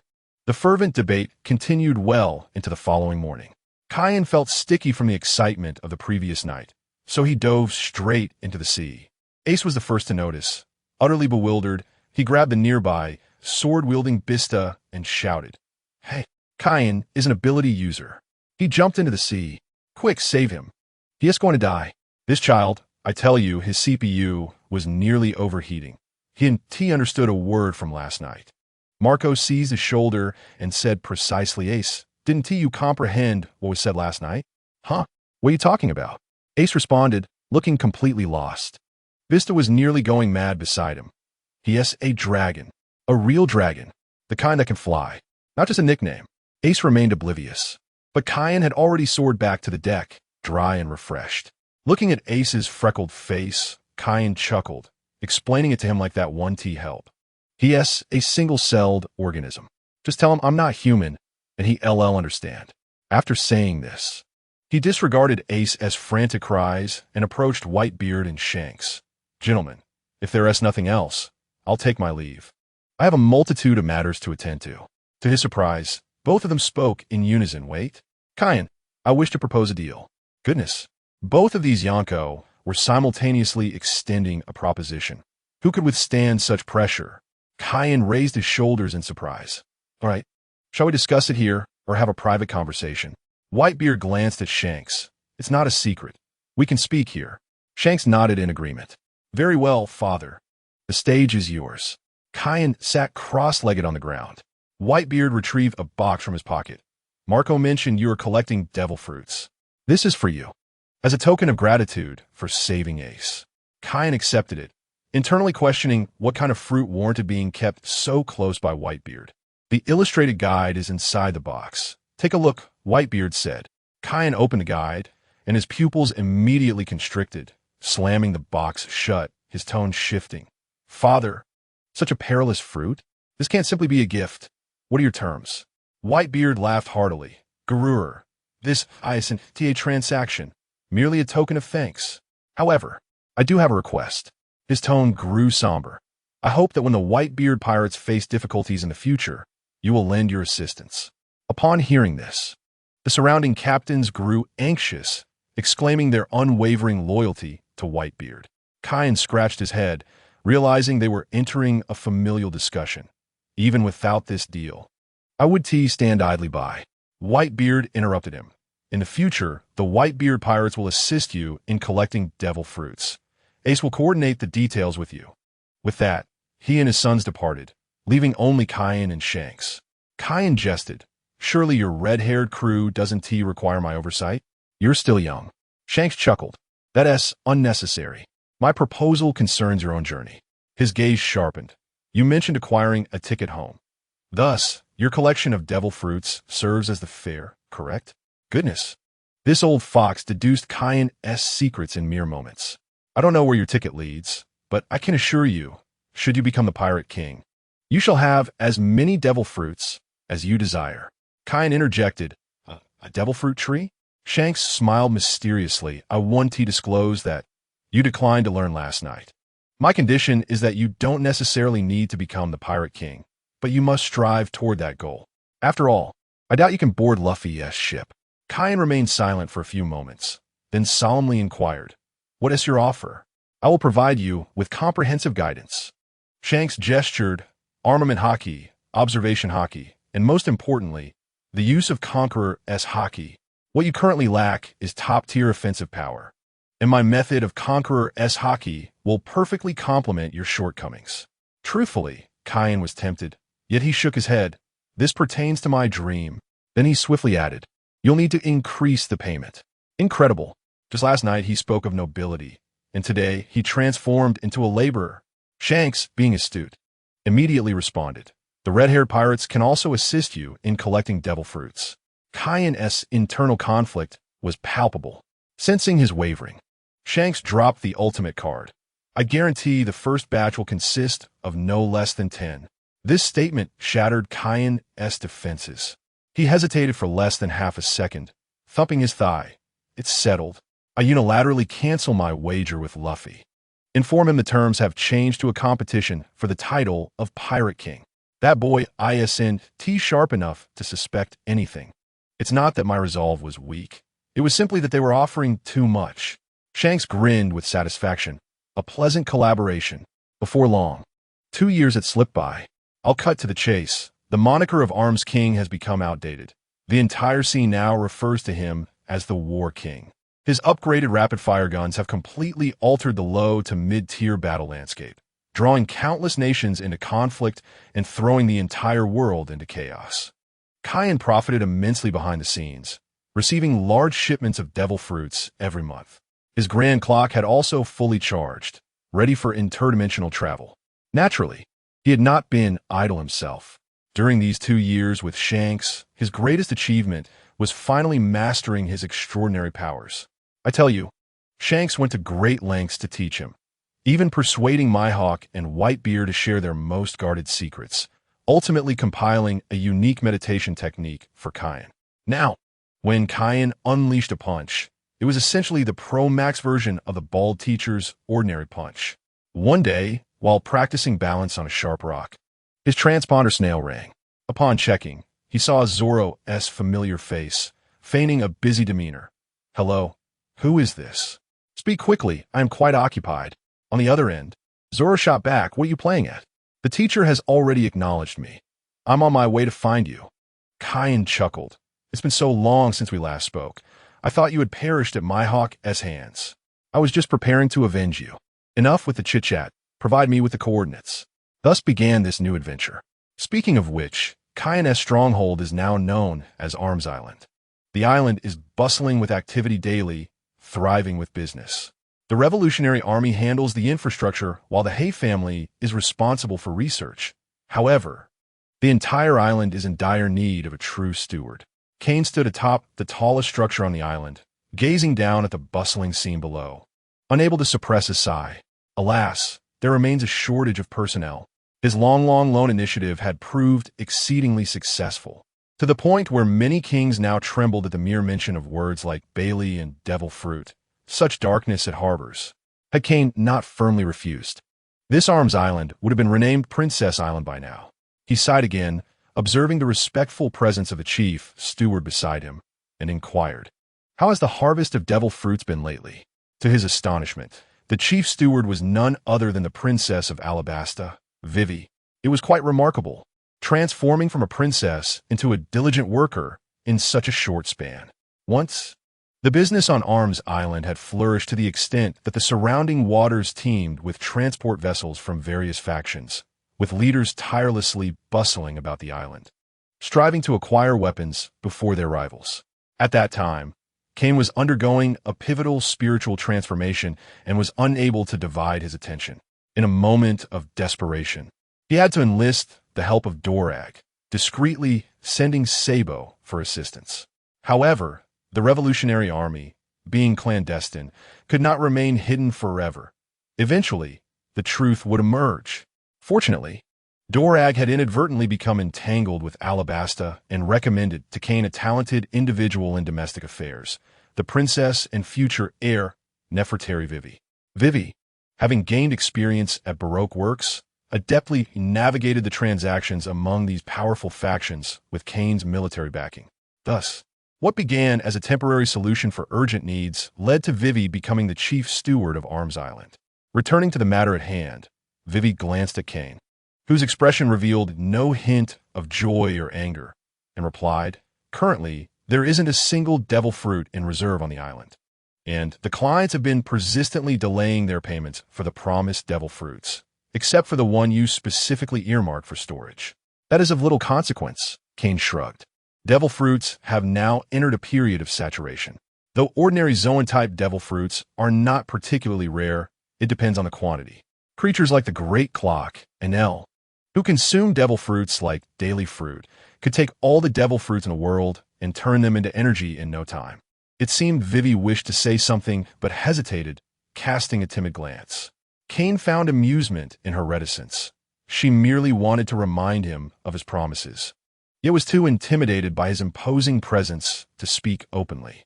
Although Kane held little regard for the lands and populations promised by those factions, the Revolutionary Army coveted those scarce resources intensely. "You may inform Dorag that Zoro and I have completed the final stage of our training, and it is time to fulfill our initial commitments." Kane had promised Dorag that once his training reached completion, he would collect debts from the factions that had defaulted. Primarily, Dorag coveted those populations and territories. In exchange, Dorag was to provide Kane with essential materials and precious research data, even the design blueprints of the underworld. Dorag had already far exceeded his initial promises, and with Kane's training now complete, it was time to make good on their agreements. Upon hearing Kane's words, Vivi was overjoyed and promptly bowed deeply, saying, "Thank you on behalf of those who have suffered."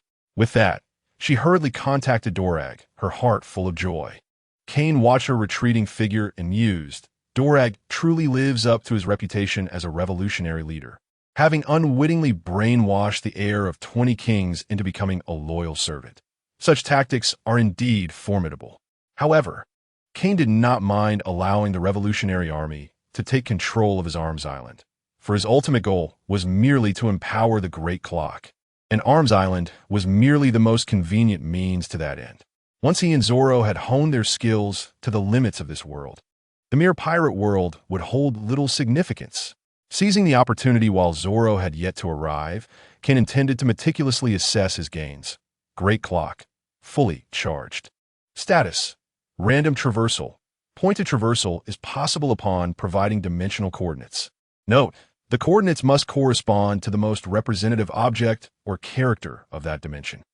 When the Great Clock had initially been fully charged, Kane was eager to traverse immediately. Yet the guidance it provided felt like a bucket of ice water, dousing his enthusiasm. After the initial excitement of the Great Clock being charged, receiving such a disheartening result was difficult for Kane to accept. Once he regained his composure, he begrudgingly accepted the situation. Though it was a random traversal, it still offered a glimmer of hope, better than having none at all, and with enough attempts, he could surely find his way home. Continuing his review, Wally Bell, asleep. There was no need to elaborate on Bell. Previously, To evade the entanglements of the world government, Kane had compelled Bel into a complete form. Although Bel had once again fallen into slumber, following Kane's recent provisions, it was likely that awakening was not far off. Special item: Eternal Forest Mark Complete State. This item requires no further elaboration. It is Kane's foundation for survival. And whether he could keep pace with Master Saitama now depends on it. Special item: Void Mark 14. This item was a new mark obtained from Kane's recent fortune bag. Unlike the complete state of the Eternal Forest, the Void Mark requires Kane to additionally bind teammates to unleash its maximum potential. The Void Mark can convert the holder's attacks into true damage. A level 14 mark can convert 20% of the holder's attacks into true damage. A level 24 mark can convert 50%, and a level 34 mark can convert 80%. A level 44 mark can convert 100% of the holder's attacks into true damage. Only 4 teammates can be bound within the same world, and they enjoy the same enhancements. Note: once teammates are bound, they cannot be changed unless they perish. Despite having seen it once before, Kane could not help but feel a surge of excitement upon reviewing this again. Initially, he had hesitated to traverse immediately, fearing he might land in a world filled with saints. Now, with this item in conjunction with the Eternal Forest Mark, his future adversaries would merely be fodder, and other humanoid beings would no longer pose a threat. He needed to expedite the fulfillment of his commitments to Dorag and the others. As he observed Zoro approaching on his flying apparatus, Kane's inner restlessness grew ever more palpable. Chapter 73. Reconciling the Accounts. Additional update. Another day brimming with 70,000. Kane rose from the floor, stretched lazily, and simultaneously roused Zoro, recalling that their conversation had drifted to taverns the previous day. Upon discovering that Kane had completed the necessary preparations, Zoro was eager to immediately accompany Kane to collect debts, hoping to traverse to another world at the earliest opportunity. Observing Zoro's excitement, Kane quickly restrained him and inquired about the results of Zoro's training. Zoro's response astonished Kane. He had already managed to injure Mihawk, his master. From Zoro's words, it was clear that he regarded Mihawk as his second mentor, the first being Shimatsuki Kushiro. According to Zoro's account, during their parting battle, Mihawk had to exert all his strength to defeat Zoro, sustaining injuries himself in the process. Although Zoro was not yet capable of defeating Mihawk, he lacked only the experience of battling true, formidable opponents. Moreover, following their duel, Zoro's comprehension of swordsmanship had once again reached new heights. Now, Mihawk could only kill Zoro, not defeat him. Upon hearing this outcome, Kane was filled with both shock and joy. He was astonished that Zoro's prowess had far surpassed that depicted in the original narrative, now standing at the pinnacle of the world as combatants. With just one more genuine life-and-death battle, Zoro would undergo a transformation. Naturally elated by Zoro's strength, Kane felt confident in binding Zoro and guiding him to the next world. Without further ado, let's commence our actions. Kane, gazing at the fully awakened Zoro, exclaimed excitedly. Zoro, noticing Kane's enthusiasm, nodded and grinned, indicating his eagerness. His great sword had long been restless. Subsequently, Kane instructed Vivi to bring forth a thick stack of bills, beginning the selection of unfortunate clients. This one won't do. He is far too weak. The Revolutionary Army can handle him. Besides, a nation that taxes even the act of using the restroom is bound to be overthrown by the populace. Kane promptly excluded the list from the Goa Kingdom, as he had dealings with Dragon, but that did not imply he would assist Dragon with trifles. This one is off the table as well. Shanks personally made arrangements, so the bill falls on him. Zoro casually tucked away the bill pertaining to Buggy's pirate crew, asserting that he would double both the principal and interest upon their return. When Kane first shared the Dragon loan plan through the transponder snail, Zoro, after a moment of shock, declared this plan would bring tears to any capitalist. You owe only 5 million berries, yet within a year, that sum will balloon to 100 million. Even the celestial dragons would struggle to repay such a debt. This one is unacceptable. He owes only 80 million berries, with interest amounting to 100 million berries. Let's add his interest to the principal. Kane casually discarded the bill, while Vivi, drenched in cold sweat, trembled as she meticulously reorganized these priceless treasures, solemnly placing them into a sealed bag. This one cannot stand. The thought of using a princess to repay debts is preposterous. 2 princesses for a single devil fruit. Who doesn't know that guy produces a dozen offspring each year? Zoro disdainfully glanced at the IOU from a minor kingdom, declaring he would not engage with children. As they sifted through the selections, what had once been a towering mountain of bills dwindled to just a few. This one is good. This one is excellent. Kane exclaimed, his eyes gleaming with excitement, as he realized that Doflamingo had actually purchased arms from them, all on credit, evidently with no intention of repayment. After ascending to the status of arms dealer, Kane had significantly impacted Doflamingo, for indeed, business rivals are often the worst adversaries.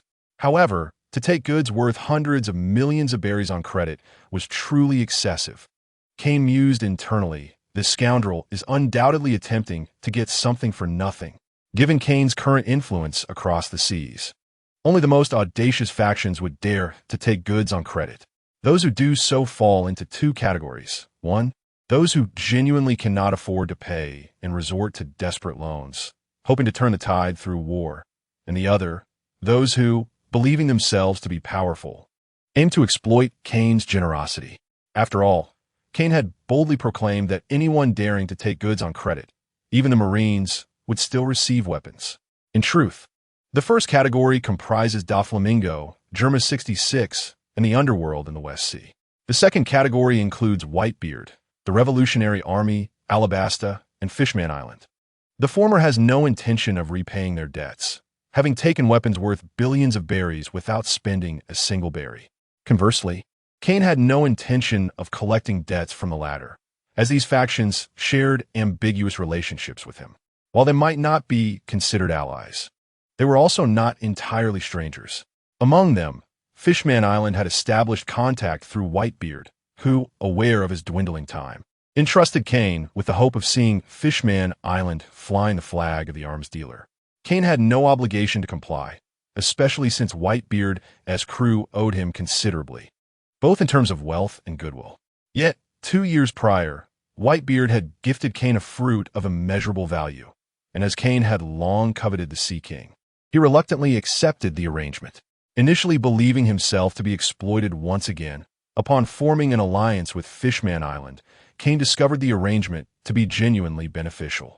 Following their cooperation, Fishman Island provided Kane with a substantial workforce of ordinary fishmen.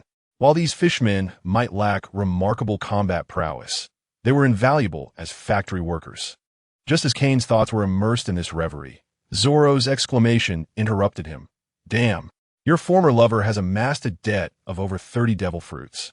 And the signature on the IOU is none other than Kane's ex-girlfriend, without even a proper name. With that, Zoro seized Kane by the neck, accusing, have you rekindled old flames with your ex?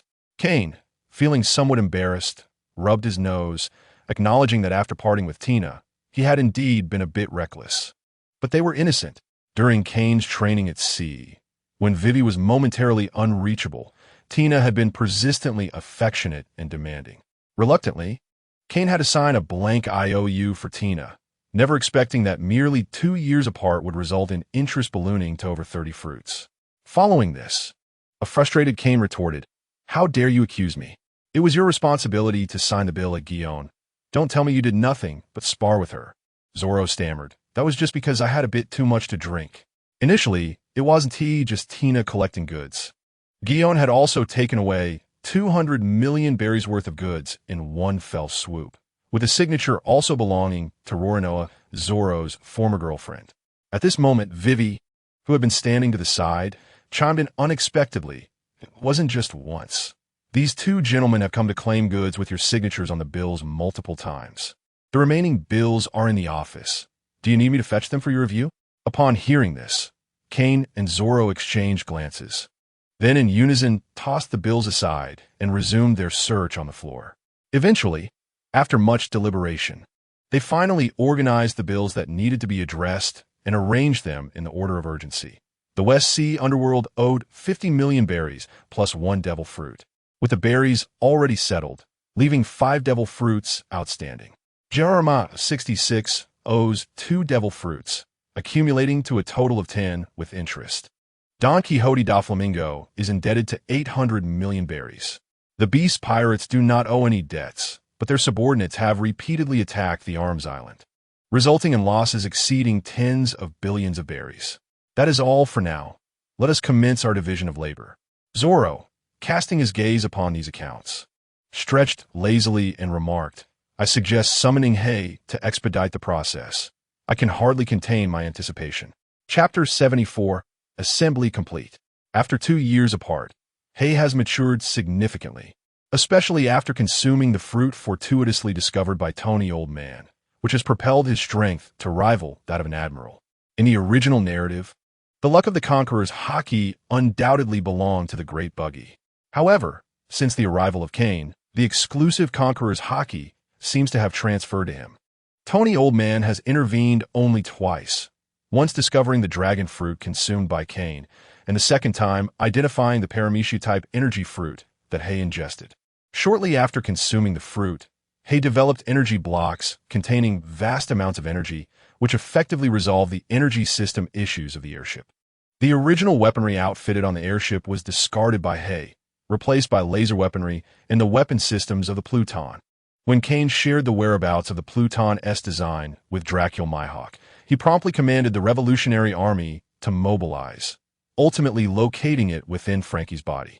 However, Frankie staunchly refused to join the Revolutionary Army, and Dracul Mihawk had no choice but to detain him, as he believed Frankie was inferior to Hay and thus lost patience. Upon obtaining the Pluton's design, Hay discovered that certain aspects were unfeasible. Fortunately, the weapon systems posed no issues. Subsequently, at Kane's suggestion, Hay re-engineered the airship, equipping it with the Pluton's weapon systems and upgrading it into an aerial fortress. The foundation of all this was naturally the high-concentration energy blocks developed by Hay through the energy fruit. With the emergence of the aerial fortress, Dracul Mihawk gained a legitimate qualification to confront the world government. My Lord Kane, the aerial fortress is fully assembled, and the Revolutionary Army is prepared to receive ordinary citizens. Kane looked at his most prized subordinate, nodding in satisfaction as he proclaimed, proceed as planned. You and Zoro shall respectively collect debts from Germa 66 and the Mafia, while I will personally handle matters with the Navy. After speaking, Kane disregarded Zoro's disdainful glance and retrieved his den mushi, feigning contact with Kazan. Zoro, observing Kane's pretense, remarked sourly to Hay, I can tell that Kane is just being greedy. Hay defended, that can't be true. Lord Kane must have important business to attend to. Hay remained Kane's most loyal little follower, continuously justifying Kane's actions. Sensing the camaraderie between Hay and Kane, Zoro, feeling somewhat out of place, was about to board the airship when Kane called out to them, You two? Wait a moment and come over here. Zoro initially intended to mock Kane, but upon witnessing Kane's serious demeanor, he suppressed his words and followed Kane to a more secluded area. The promise I made you is about to be fulfilled. Although I received your affirmation earlier, I wish to ask you once more. Are you willing to join me in battling across the stars and seas, even into other dimensions? Kane intended to bind the void mark to Zoro and Hay, leaving the remaining position for later discussion. Upon hearing Kane's words, Zoro scoffed, This is a man's promise, Kane. When did you become so sentimental? I will unwaveringly follow my lord. Hay replied, providing Kane with a straightforward affirmation. Seeing their attitudes, Kane ceased his hesitations and directly bound the void mark to both of them. If you have any misunderstandings, ask quickly. Observing their astonished expressions upon receiving the mark, Kane reminded them that similar items would certainly appear in the future, and they should adapt quickly. Responding to Kane's words, Zoro furrowed his brow and said, I understand the percentage, but what constitutes actual damage? Zoro's inquiry coincided with Hay's curiosity, as both were natives of the pirate world and had not encountered online gaming, making them unable to comprehend the concept of actual damage. Actual damage ignores defenses. Kane elucidated. In simple terms, regardless of how strong the enemy's defenses are, as long as they are struck by us, they can only endure with their bodies or block through other means. What about against Logia types? Is it still effective? Hay posed a technical question. Hearing Hayes' inquiry, Kane shook his head, stating, "I cannot confirm that at this moment.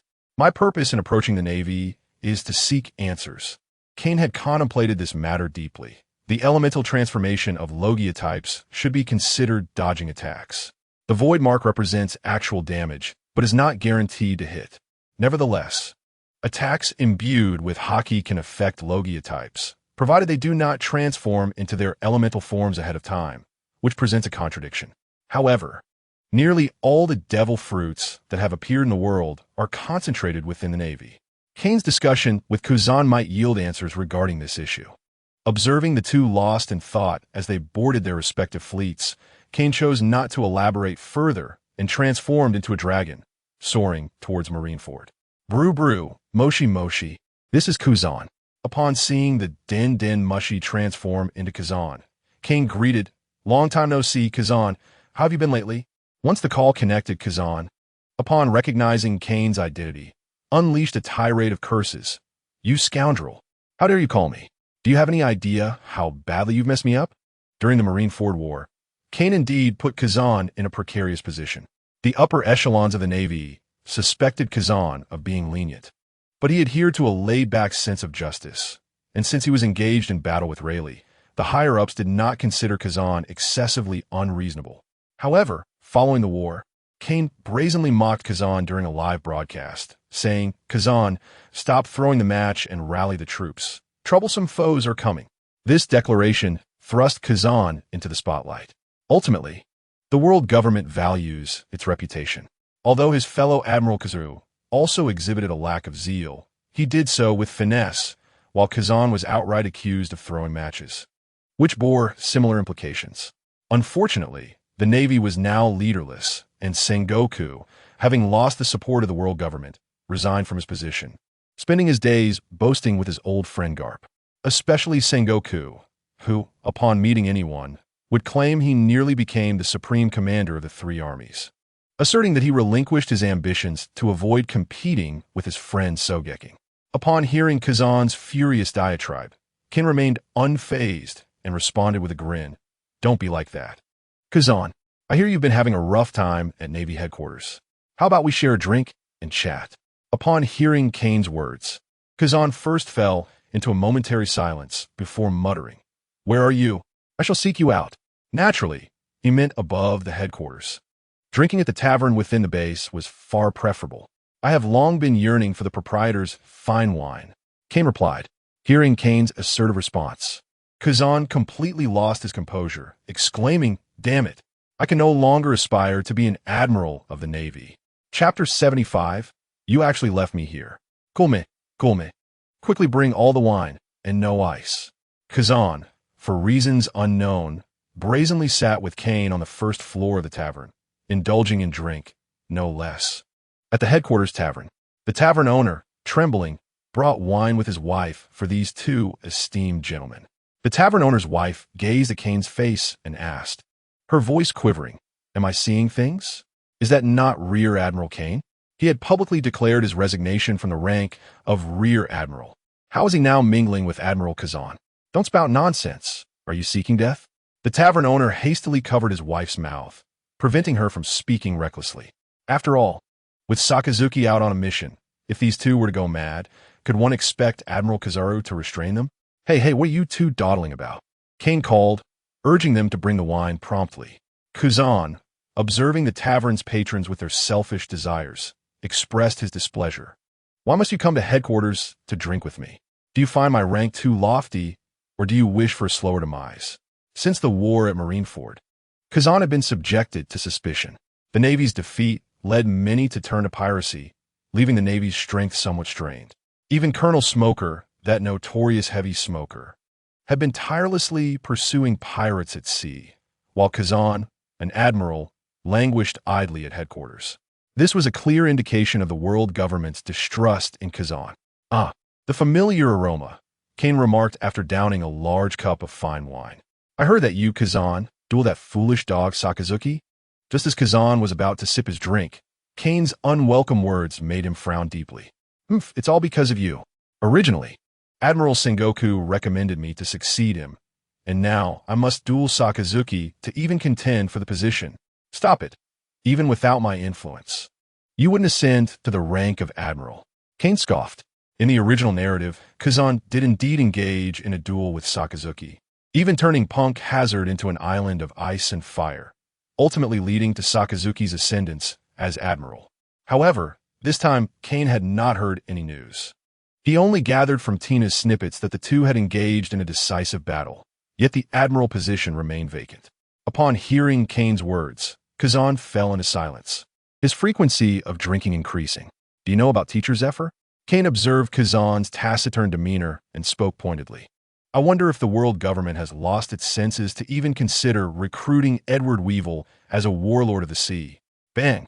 Kazan slammed his cup on the table, furiously declaring, Kane, if you come to drink with me today, I am pleased, but if you harbor ulterior motives, I suggest we end this conversation. Kane, bewildered by Kazan's sudden anger, thought to himself, this shouldn't be happening. In the original narrative, he left the Navy without hesitation after his defeat by Sakazuki. Why is he resisting now? Surely it cannot be because of me?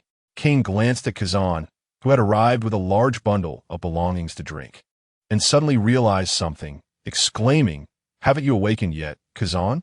Don't you understand why I left the Navy? At this point, seeing that Kazan had calmed down, Kane continued, perhaps my departure was due to personal reasons, but what about Teacher Zephyr? He dedicated his life to the Navy, only for the world government to recruit his enemy as a warlord of the sea. What meaning does it hold to remain in such a Navy? I cannot acknowledge such justice. An anonymous Navy officer echoed his sentiments from the shadows. In truth, Kazan had long desired to leave the Navy. Otherwise, how could he possibly be drinking with a Navy trader at the headquarters tavern? Yet Kazan, a man of justice, could not simply depart without a compelling justification. Fortunately, Kane's visit provided him the opportunity to vent his frustrations and, in doing so, facilitate his departure from the Navy. Seeing Kane so cooperative, Kazan, satisfied, finished the last drop of fine wine and stood, proclaiming loudly, where's Edward Weevil, who grievously wounded Teacher Zephyr and killed numerous recruits? Kane, witnessing Kazan's declaration, understood his resolve and laughed. Humph, I would never allow such a scoundrel to reach the Navy headquarters alive, the moment the warlord summons were issued. I dealt with that fool. Kazan, observing the increasingly gathered Navy officers, asserted loudly, if I am labeled a traitor to the Navy, so be it. However, I wish to inform my fellow comrades that true justice lies in upholding the weak, not in bowing to former pirates. At this point, Kazan's expression was filled with fervor. I cannot acknowledge such a Navy's justice. Upon hearing Kazan's words, the surrounding Navy erupted into commotion. The arriving Kizaru quickly interjected, attempting to lighten the mood. Oh dear, Admiral Kazan has drunk too much and is spouting nonsense. Someone should assist him to rest. However, Kizaru's words garnered no response, as all eyes remained fixated on Kazan. Even Karp's hurried arrival went unnoticed. Kazan's gaze transcended Kizaru and landed upon Karp. Mr. Karp, I am grateful for your care throughout my journey, Kazan said, bowing deeply. I am now off to seek true justice. I hope that when we meet again, we will not be adversaries. After bowing, Kazan addressed his former comrades. May we meet again by fate. This declaration was unmistakably an announcement of his departure from the Navy, leaving behind this sorrowful place. Beside him, Kane, watching Kazan employ the moonwalk to make his escape, exclaimed, No way. I came all this way to enlighten you, and you ended up abandoning me here? Kane had initially intended to draw his former senior brother closer to his camp, but instead, Kazan had turned the tables on him. Seeing the increasingly hostile gazes around him, Kane nervously remarked, Mr. Karp, do you still believe I came to drink with Admiral Kazan? You scoundrel, Kane. How dare you entice an admiral to defect? Prepare to face my iron fist of love. Karp charged at Kane, who awkwardly dodged while exclaiming, Hey, if you keep this up, I will fight back. Oomph. Let me see how much you've progressed since leaving the Navy. Upon hearing Karp's words, Kane realized that his former mentor sought to assess his strength. Without hesitation, he unleashed his full power and engaged in a fierce confrontation with Karp. Huff! Huff! Kane, you are now capable of inflicting harm upon this old man. Karp gasped. Gazing at the composed Kane. You have finally matured, but alas, am I also growing old? Kane chose not to respond to Karp's musings. Instead, he performed a deep bow, his expression complex, before soaring into the sky. This time, the yellow monkey refrained from obstructing Kane, perhaps out of a sense of futility or fear instilled by Bell. Empowered by the void mark, Kane now feared no formidable adversary upon the seas, and Karp, a close-quarters combatant, was perfectly countered by Kane's abilities. Even if a titan like Mama arrived, Kane was confident he could shatter her with his iron fist. Chapter 76. What impact can such a small bomb possibly have? P.S. An additional update. Wishing all examinees the best of luck.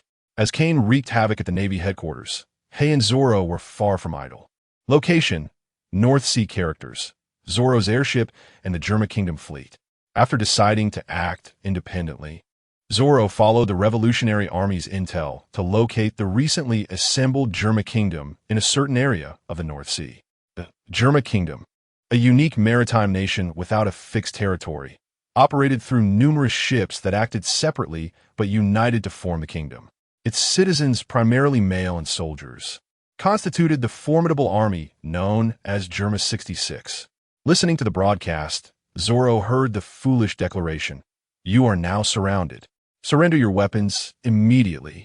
Instantly, he deduced that this must be Kane's handiwork, for who would demand surrender upon approach? He turned to the technician piloting the airship and remarked, "Such scum will never grasp our goodwill. Unleash our full might." A nation as unique as Germa, with virtually no civilians, meant Zoro showed no mercy in his approach. However, Master Zoro, the most powerful weapon aboard this airship is the Dragon Breath Bomb, which possesses incredible potency, the technician expressed, concerned that Zoro might be unaware of its significance. The Dragon Breath Bomb's power exceeds even Master Kane's full strike. He has instructed us to employ it only in dire circumstances. This bomb was a new type developed by Hay through his research on Kane's Dragon Breath, based on the concept of the Iwan to avoid censorship, incorporating Hay's simulation of Kane's Dragon Breath. If Hay were present, he likely would not easily deploy the Dragon Breath Bomb, as such a weapon was intended for annihilating nations and instigating world-scale warfare. Although the bomb's actual might did not match the Iwan, it was far beyond what the small Germa fleet could withstand. Unfortunately, Zoro was neither a scientist nor a time traveler. "I don't understand this. Just follow standard procedures and utilize the most powerful option. I do not wish to waste time here," Zoro commanded casually before heading to the airship's training room to warm up. Clearly, he did not believe that a bomb would suffice to resolve the situation with the Germa Kingdom. Meanwhile, aboard the main ship of the Germa Kingdom, Vinsmoke Judge had donned his battle attire and was surveying the airship above. What a magnificent aerial combat vessel! Judge marveled at the ascending airship, completely oblivious to the gravity of the situation. As the patriarch of the Vinsmoke family and the unchallenged king of the North Sea, Judge was a scientist well-versed in the study of genetic life, although not particularly skilled with machinery. Nonetheless, he recognized the airship's true value and found himself coveting it. Such a perfect airship in the hands of that beast is nothing short of wasteful. Judge commanded his fleet to assemble for battle while also contemplating negotiations with those aboard the airship. If he could acquire such a vessel from that beast, it would be worth even a substantial offering of devil fruits. Just as Judge pondered whether to repay Kane's loan to facilitate further dealings, he suddenly spotted a comical dragon-headed bomb descending from sky. "Is this a declaration of war against my Germa Kingdom?" Judge scoffed at the diminutive bomb, barely 3 meters long, with its rotund dragon head and absurd wings, uttering what would become his final words. What impact can such a small bomb possibly have? With a deafening roar, a blinding flash ensued, engulfing the entire Germa fleet in a colossal explosion. When the chaos subsided, the Germa Kingdom had vanished from existence. Zoro, aghast, witnessed the vaporization of everything below and hastened to the command tower to contact Hay. "What on earth is this Dragon Breath Bomb? What monstrosity have you and Kane concocted?" It was no wonder Zoro was astonished. He had previously regarded Kane and Hay's technological pursuits with disdain, believing that the way of the sword was the ultimate path. However, Today, this unprecedented explosion dealt him a resounding wake-up call. Upon receiving Zoro's call, Hei answered without hesitation, but Zoro's words left him in stunned silence. "Hello, Zoro. You haven't obliterated the Germa Kingdom, have you?" Upon hearing Zoro's frantic outcry, Hei realized that Zoro had inadvertently unleashed the Dragon Breath Bomb. Zoro remained silent, breathing heavily as if in shock. For a swordsman, killing was as commonplace as eating or drinking. Yet, the notion that a mere press of a button could extinguish the lives of thousands, tens of thousands, or even millions was a staggering blow to Zoro, a native warrior. After a prolonged silence, Zoro finally croaked. "Is this weapon derived from the designs of the Pluton?" Unable to fathom that Hei had created such a device, he attributed it to the ancient blueprints. "No, it is not," Hei clarified as Zoro's emotions stabilized. "This weapon pales in comparison to the systems aboard the aerial fortress." Zoro's pupils constricted in disbelief. If this is not the strongest, then what could the weaponry aboard the Pluton entail? Hei instructed, "For now, return to the Arms Island. I will resolve my matters promptly and join you. There are things you may choose to overlook, but you cannot afford to remain uninformed." Upon his return, Hei will undoubtedly enlighten Sualong about the formidable power of technology, while also ringing a warning bell for him. In the future, when conquering alternate dimensions, there will be even more terrifying black technology to contend with. Typically, during conversations with Kane, Sualong only pays heed to the mystical power system when discussions veer towards technology. He finds it tedious and chooses to practice his swordsmanship instead. This has led to Sualong harboring an admiration solely for the extraordinary capabilities of mystical beings, such as seizing stars and boiling seas, while remaining utterly oblivious to the technological marvels of gene modification and planet-destroying weaponry. As the communication was severed, Hei began negotiations with the notorious godfather of the mafia, Kappaniki. The description of the explosion felt rather lackluster, despite having unearthed a wealth of literature and principles online. I hesitated to delve into intricate details for fear of the censorship deity. If one is truly interested, a simple search for Zarbomba on Baidu would suffice. In Chapter 77, Hei boldly declared from the airship, "Kappaniki, I am here to reclaim what is rightfully ours from Arms Island." Kappaniki, with a grim expression, scrutinized the white-haired youth aboard the airship, inwardly scheming. The situation appeared grim. Despite having visited Arms Island numerous times, he had never encountered such an aircraft. Kappaniki, confident in his stature and dismissive of Kane, had never intended to repay Arms Island, knowing it to be famously foolish and rich. However, with the absence of a repayment date on the promissory note, he contemplated how to stabilize Hei while seeking an opportunity to seize his airship. In the world of pirates, an airship is a formidable weapon. The infamous Captain Shiki, known as the Golden Lion, had roamed the seas for years thanks to his Mera Mera no Mi fruit. Although it was uncertain whether he had met his downfall due to a steering wheel mishap while challenging the Navy headquarters, it was evident that as long as he played it safe, capturing him was nearly impossible. Observing Kappaniki's evasive demeanor, Hei scoffed, "Are you unaware of the repayment date?" As he spoke, Hei signaled to the crew behind him. Following his instructions, a crew member quickly approached and whispered, "We have received news from the Revolutionary Army. All civilians in the vicinity have been evacuated, leaving only the land of value." Hei pondered this for a moment before addressing Kappaniki. "You have 5 minutes. I grant you no more." Taken aback by Hei's words, Kappaniki's anger flared. "Do you think you can dictate terms to me?" Although he was baffled by Arms Island's sudden audacity, Kappaniki was not one to cower. "What if I decide to repay you in 6 minutes?" He retorted. "Then you will be at the mercy of the ATM, Kappaniki. I remind you, you now have only 3 minutes left," Hei declared. Given Kappaniki's demeanor, it was clear he had no intention of repaying the debt, so Hei resolved to assert his authority. After all, he had numerous debts to collect, and the hassle of visiting each debtor was cumbersome. "Are you toying with me?" Kappaniki's voice dripped with menace. How did it go from 5 minutes to merely 3? Hei, undeterred, transformed minutes into seconds, recognizing that there was no point in negotiating with those reluctant to repay debts. Observing Kappaniki's pitiful state, it was apparent that he likely lacked any devil fruit power. Furthermore, if the Godfather truly intended to bring a suitcase of cash to settle debts, Hay would feel awkward. What would he do with such a fortune? Do not underestimate me.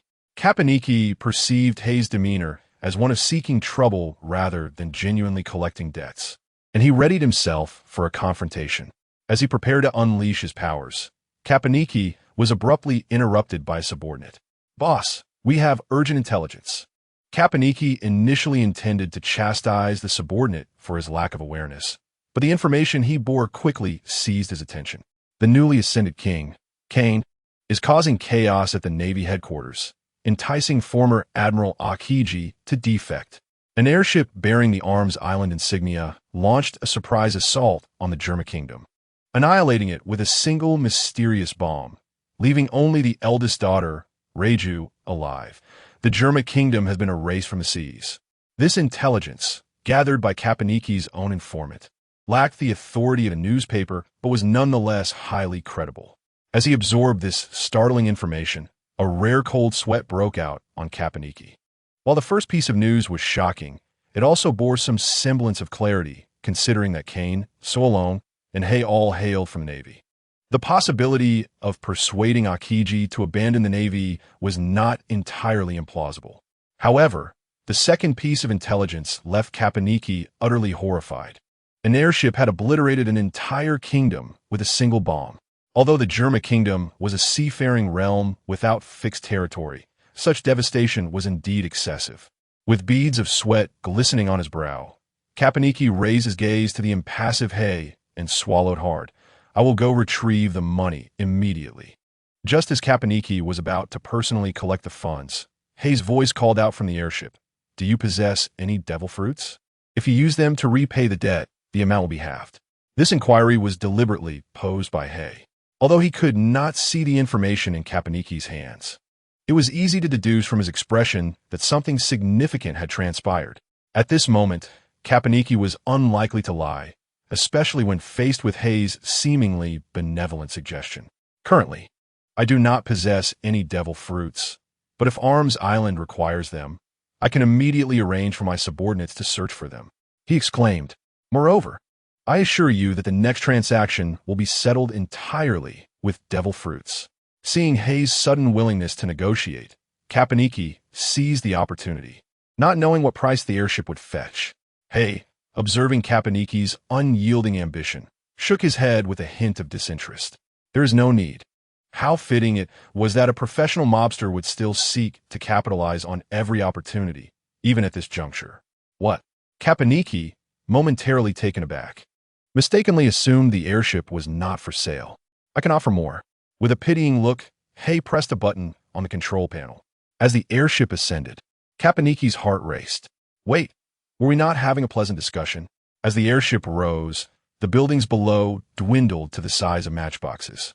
"Sayonara, Godfather," Hay murmured, while Cap and Becky gazed in despair at the descending dragon-headed cannonball, screaming in a frenzy, "Damn it, do not underestimate me. What power could such a small cannonball possibly possess?" With that, Cap and Becky prepared to unleash his fruit ability, attempting to absorb the seemingly comical dragon-headed projectile into his body. However, the cannonball exploded before it even entered the range of Cap and Becky's fruit power. A dazzling white light erupted, accompanied by a massive mushroom cloud. Following the downfall of the German kingdom, the flame tank pirates met the same fate.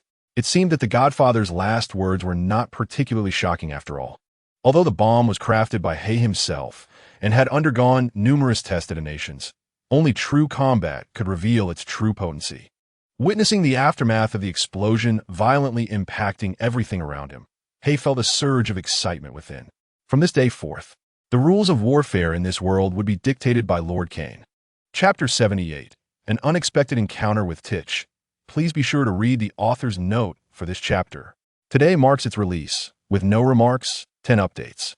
After Hay completed his task, he returned directly to the secret base to record the data on the Dragon's breath bomb, as this combat data was exceedingly valuable. Meanwhile, Zoro, on his way back to the Arms Island, unexpectedly encountered a few intriguing individuals. What was that thing that just flew beneath us? Zoro, immersed in the wave of his sword within the airship, suddenly sensed an unusual aura passing below through his observation hockey. Upon hearing Zoro's inquiry, the technician on the airship promptly manipulated the control panel to activate the monitor. Approximately several dozen meters below the airship, a fire-breathing wyvern was soaring at full speed, carrying two individuals heading towards Arms Island. Zoro recognized the two figures on the wyvern's back. The small, stout one was indeed Titch, as mentioned by Kane. The wyvern below was none other than one of the three calamities, the Flame Calamity, Jin. One of the two figures atop Jin was the infamous Blackbeard, Marshal Titch, while the other, judging by the ears, appeared to be a user of a mouse fruit. Confirming their identities, Zoro, filled with interest, remarked, "Let us greet them. But remember not to use the dragon's breath bomb." Following Zoro's command, the technician quickly directed the airship to launch several cannonballs towards Jin. Whoosh, whoosh, whoosh. Multiple missiles, alongside several beams of laser, flew towards the blazing Jin. Dark hole. Titch, feeling an object hurtling towards him at high speed, instinctively activated his ability to absorb the foreign object, thanks to the warning from his observation hockey. The dark fruit indeed held remarkable powers. Zoro, watching Titch absorb the attack with black mist, excitedly exclaimed, "Let's force them down to an island. My great sword is yearning for action." Since departing from Mihawk, Zoro had long sought a worthy opponent to test his strength, but the lack of opportunity had forced him to suppress his combative desires. Now, the unexpected encounter with Titch and one of the calamities, Jin, had ignited his fighting spirit, compelling him to prioritize combat over regrouping with Kane at Arms Island. With Zoro's command, the airship unleashed a barrage of attacks while also adjusting its trajectory, striving to compel Jin to descend onto the island below. Jin, sensing the incoming onslaught from above, realized that despite Titch intercepting some of the attacks, a portion still struck him, causing him to wince in pain. What kind of attack has lasers? Could it be a new type developed by the Navy's scientific division? Jin grunted while changing direction, although these attacks weren't enough to seriously harm him. As a flying ability user, Jin preferred to evade his adversaries from the sky. Unfortunately, the relentless attacks seemed to have locked onto the trio, and no matter how Jin maneuvered, he could not escape the onslaught from above. Titch, seated atop Jin, began to grow restless. Though his stamina was ample, he knew that if he exerted his powers fully, Jin would also be affected. Naturally, Titch, ambitious and keen on survival, would not risk his life in the hands of others. Thus, he emphatically urged Jin to send. It seems an intense battle is inevitable. Hearing Titch's words, Jin hesitated, for delivering Titch back to Onigashima was Kaido's command. However, he found himself caught in a dilemma. Seeing Jin's indecision, Titch, desperate to avoid plummeting into the sea, devised a cunning plan. Could it be that the Beast Pirates are a bunch of cowards who dared not engage in battle?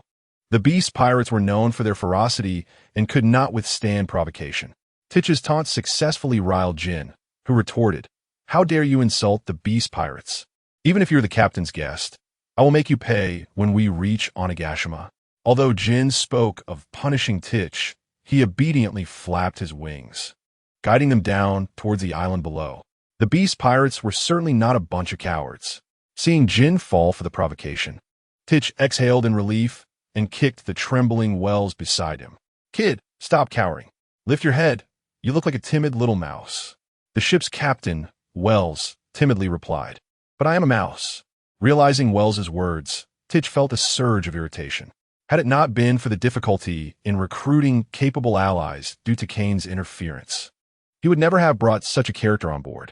Wells, a mouse human who had unwittingly acquired the mouse fruit, was noticed by Titch due to his decent sailing skills.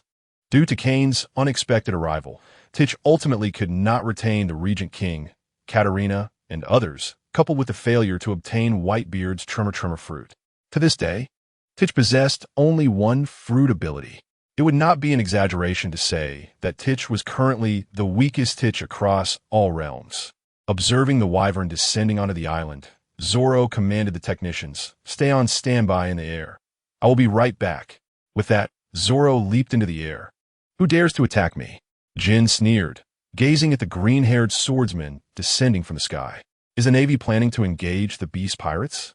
Curious about the query directed at him, Zoro looked at Jin with intrigue, for there were few fruit users akin to Kane, albeit one being an ancient type and the other a mythical type. Titch, standing aside, immediately recognized Zoro and growled, "You are that bastard Kane's partner." Ignoring Titch's inquiry, Zoro excitedly replied to Jin, "Ah, how rare to encounter someone with a similar fruit ability to that guy. Let me test your mettle." At that moment, Jin sensed something was amiss, especially upon hearing Kane's name. Suddenly, it dawned on him, "You're the Navy traitor Rorinoa Zoro." It is hardly surprising that Jin is somewhat alarmed, particularly given that his team currently harbors another naval traitor. Encountering yet another such individual piques his interest, prompting him to remark, "Is it truly the case that the Navy is so unpopular? Individuals of considerable strength seem to defect one after another." Zoro, however, does not respond to Jin's words, though both he and Cayenne had joined the Navy with ulterior motives. The fact remains that the three of them have definitively severed ties with the Navy. "What do you mean by blocking our path? Are you looking for a fight?" Jin, with a fiery temper, perceives Zoro's dismissive demeanor and instantly shifts into a combat stance, declaring, "Then prepare to meet your demise. It appears that not only do you lack vision, but your intellect is also wanting." Zoro, choosing to disregard Jin's fury, unsheathes his sword, Wado Ikamanji, asserting, "This is not a mere brawl. It is a massacre." Zoro has fortuitously acquired the Void Mark from Cayenne, which can be utilized to summon an animal-type warrior renowned for its defensive capabilities and vitality for the purpose of ritualistic sacrifice. As the confrontation escalates, Jin, now partially transformed into a beastly form, rasps, "I advise you to relinquish your resistance." Upon learning that Zoro is an underling of Cayenne, Jin devises a new plan. His boss's subordinates have repeatedly attempted to assault Cayenne's arms island, only to be thwarted each time by ordinary fishmen and others of modest strength, relying solely on the advanced weaponry of the arms island. This has led to the beast pirates harboring long-standing envy towards Cayenne's arms island. Jin considers Zoro, the green-haired swordsman, to be an opportune target, just a solitary brat. Zoro, observing Jin's aggression, raises a finger and declares, "3 blades." Slowly drawing Wado Ikamanji, he claims, with 3 strikes, "I shall cleave you in 2. Infuriated by Zoro's implication, Jin retorts, "You brat, I'll make you pay." Seeing Zoro's audacious posture and deliberate gathering of strength, Jin bends slightly and unsheathes his katana, revealing that he, too, is a swordsman. As Zoro completes his charge, Jin propels himself towards Zoro like a cannonball, exclaiming, "Fall before me, brat."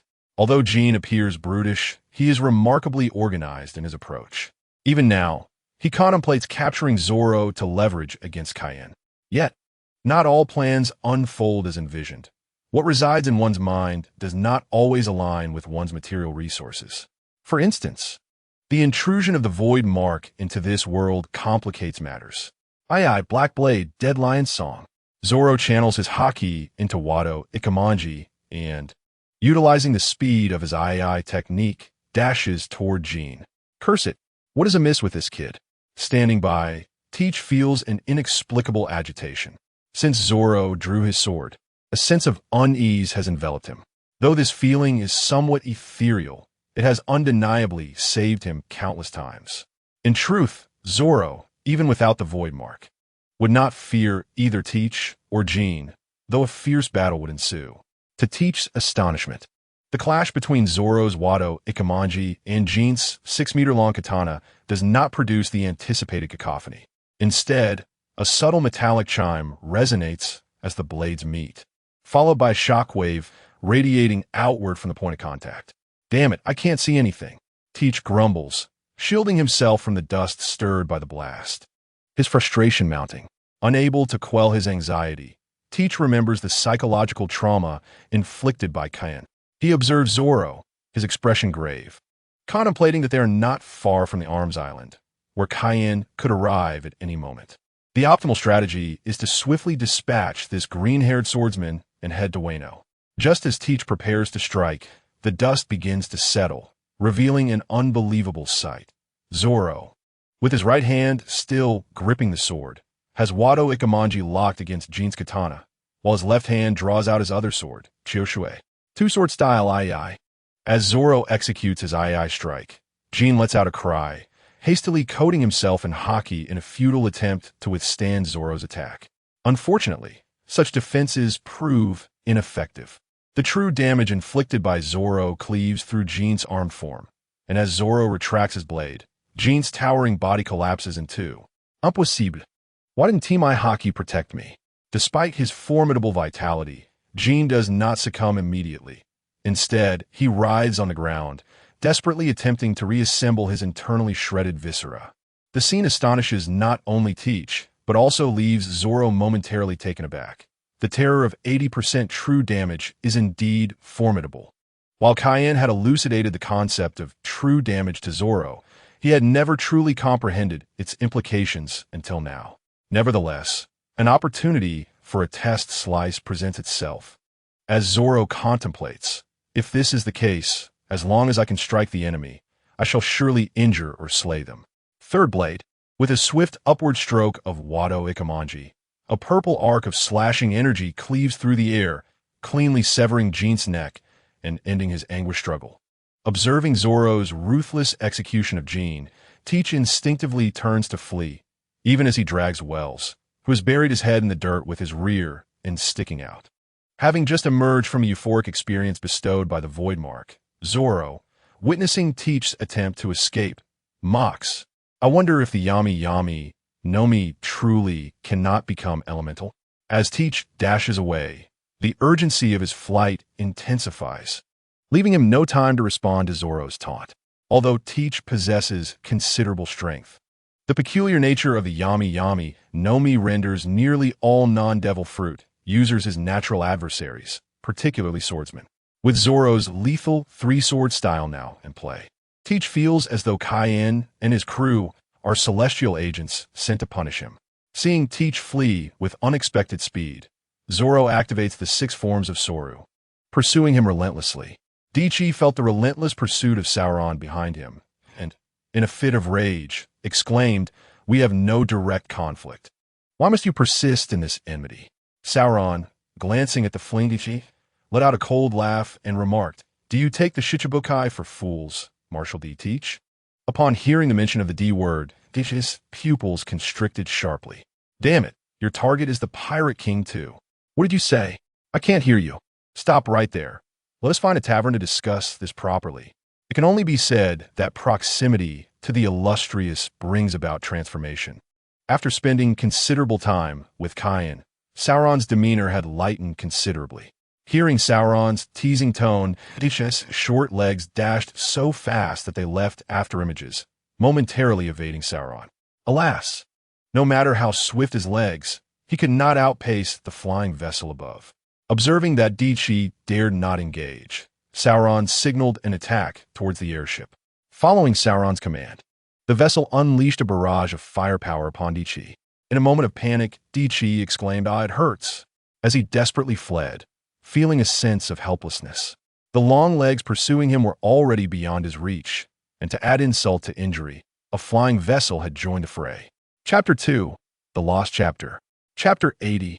This text contains garbled characters and missing sections. The complete and latest chapters are updated here. https www.alanzacom010pzc9i, as the Beast Pirates focused solely on fleeing. Dichi dared not pause to absorb the energy beams with his fruit abilities. However, seeing that the airship showed no signs of relenting, he was compelled to reduce his speed in order to evade the aerial onslaught. This situation was untenable. With Sauron drawing nearer, Dichi gritted his teeth and stomped his foot, activating his ability. In a swift motion, he hurled Wells aside and unleashed a vast cloud of black mist that enveloped Sauron. "You brat, come inside." While Sauron maintained a playful demeanor, he never underestimated it. The dark fruit that earned Kaien's high praise was no trivial matter. As the thick black mist surged towards him, Sauron recalled Kaien's warning. The black mist released by Ichi would draw everything it touched into a black hole, and if one's physical strength was inadequate, it would be crushed to pieces. Reacting swiftly, Sauron leapt into the air, adjusting his position. Three-sword style. Black rope, great tornado.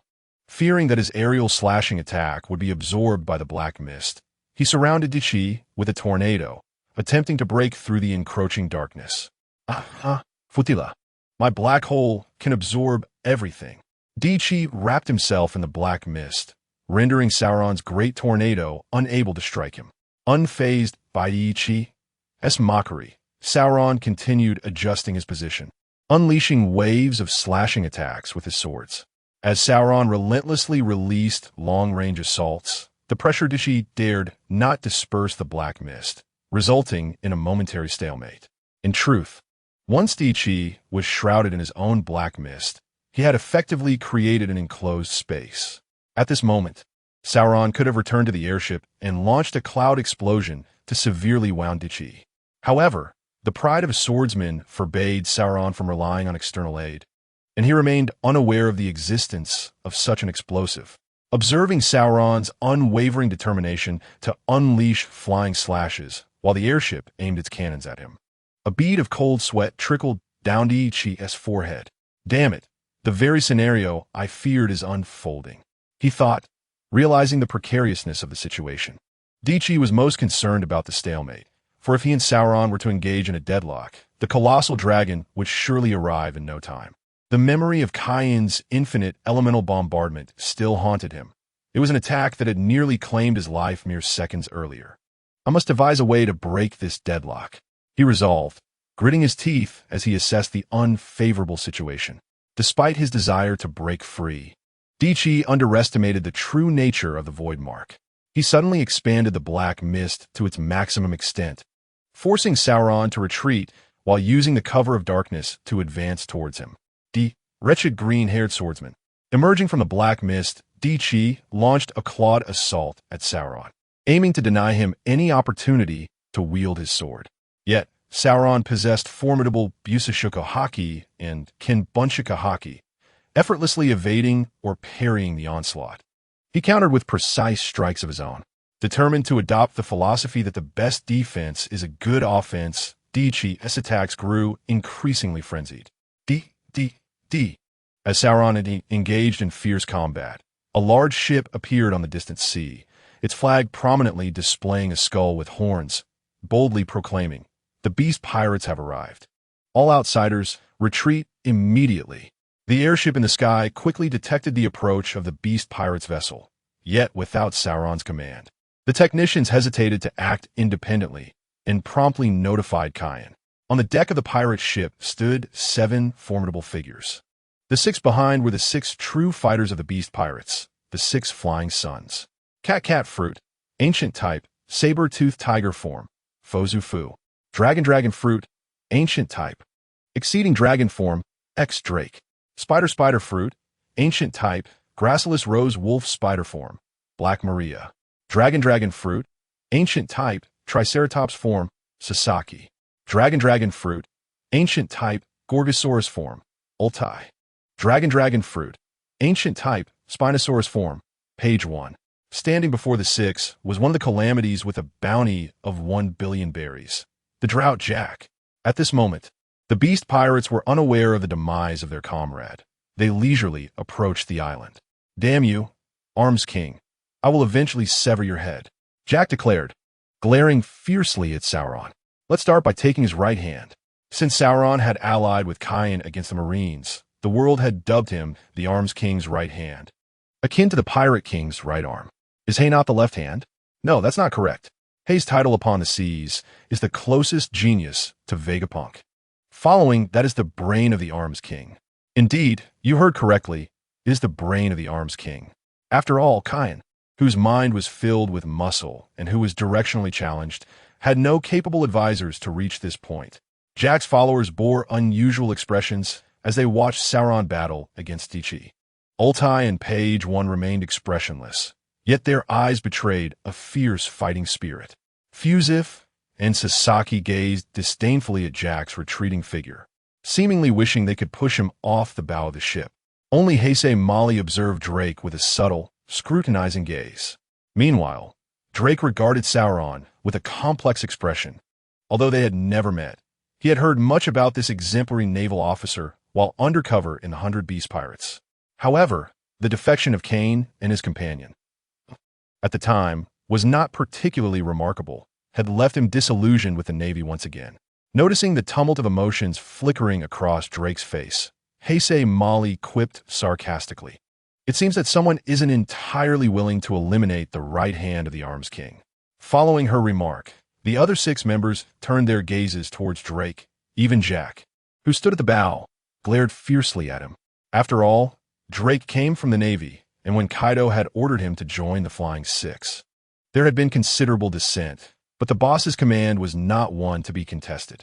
Confronted with the skeptical and hostile stares from the group, Drake maintained his composure and declared, "Then I shall take it upon myself to eliminate him." In response to Drake's words, Jack's tone turned ominous. "Then go ahead. But don't give me any reason to take you down myself. Even the boss wouldn't save you." Jack's statement elicited varied reactions from the remaining 5. Fusif and Sasaki exchanged wary glances with the other members, silently acknowledging one another without uttering a word. Meanwhile, Ultai and Page 1 shifted their focus back to the ongoing battle on the island. Heisei Mali, who shared a uniquely close bond with Kaido, scoffed dismissively, seemingly harboring significant disdain for Drake's naval origins. Although the group still bore ill will towards Drake, they no longer stared at him with unified hostility. It could be said that he truly excelled at playing the undercover role. With a mere light remark, he had diffused the unfavorable situation. Let us now divert our attention from the 100 Beast Pirates to the protagonist, Sauron. At this moment, the 2 combatants sensed a feral aura, akin to that of wild beasts. Teach, with a gleeful expression, proclaimed, "Reinforcements from the 100 Beast Pirates have arrived. Today, you shall meet your end." Despite the arrival of enemy reinforcements, Sauron remained unfazed, confident that no number of adversaries could withstand his blade. Indeed, having obtained the Void Mark, Sauron exuded an air of audacity. Teach, owing to the peculiarities of his devil fruit, was able to hold his ground against Sauron for the time being. However, those accustomed to physical confrontations were unlikely to prove a match for Sauron. "I have no time to play with you. I shall cut down someone more worthy," Sauron remarked, observing Teach's exuberance with a slight smirk.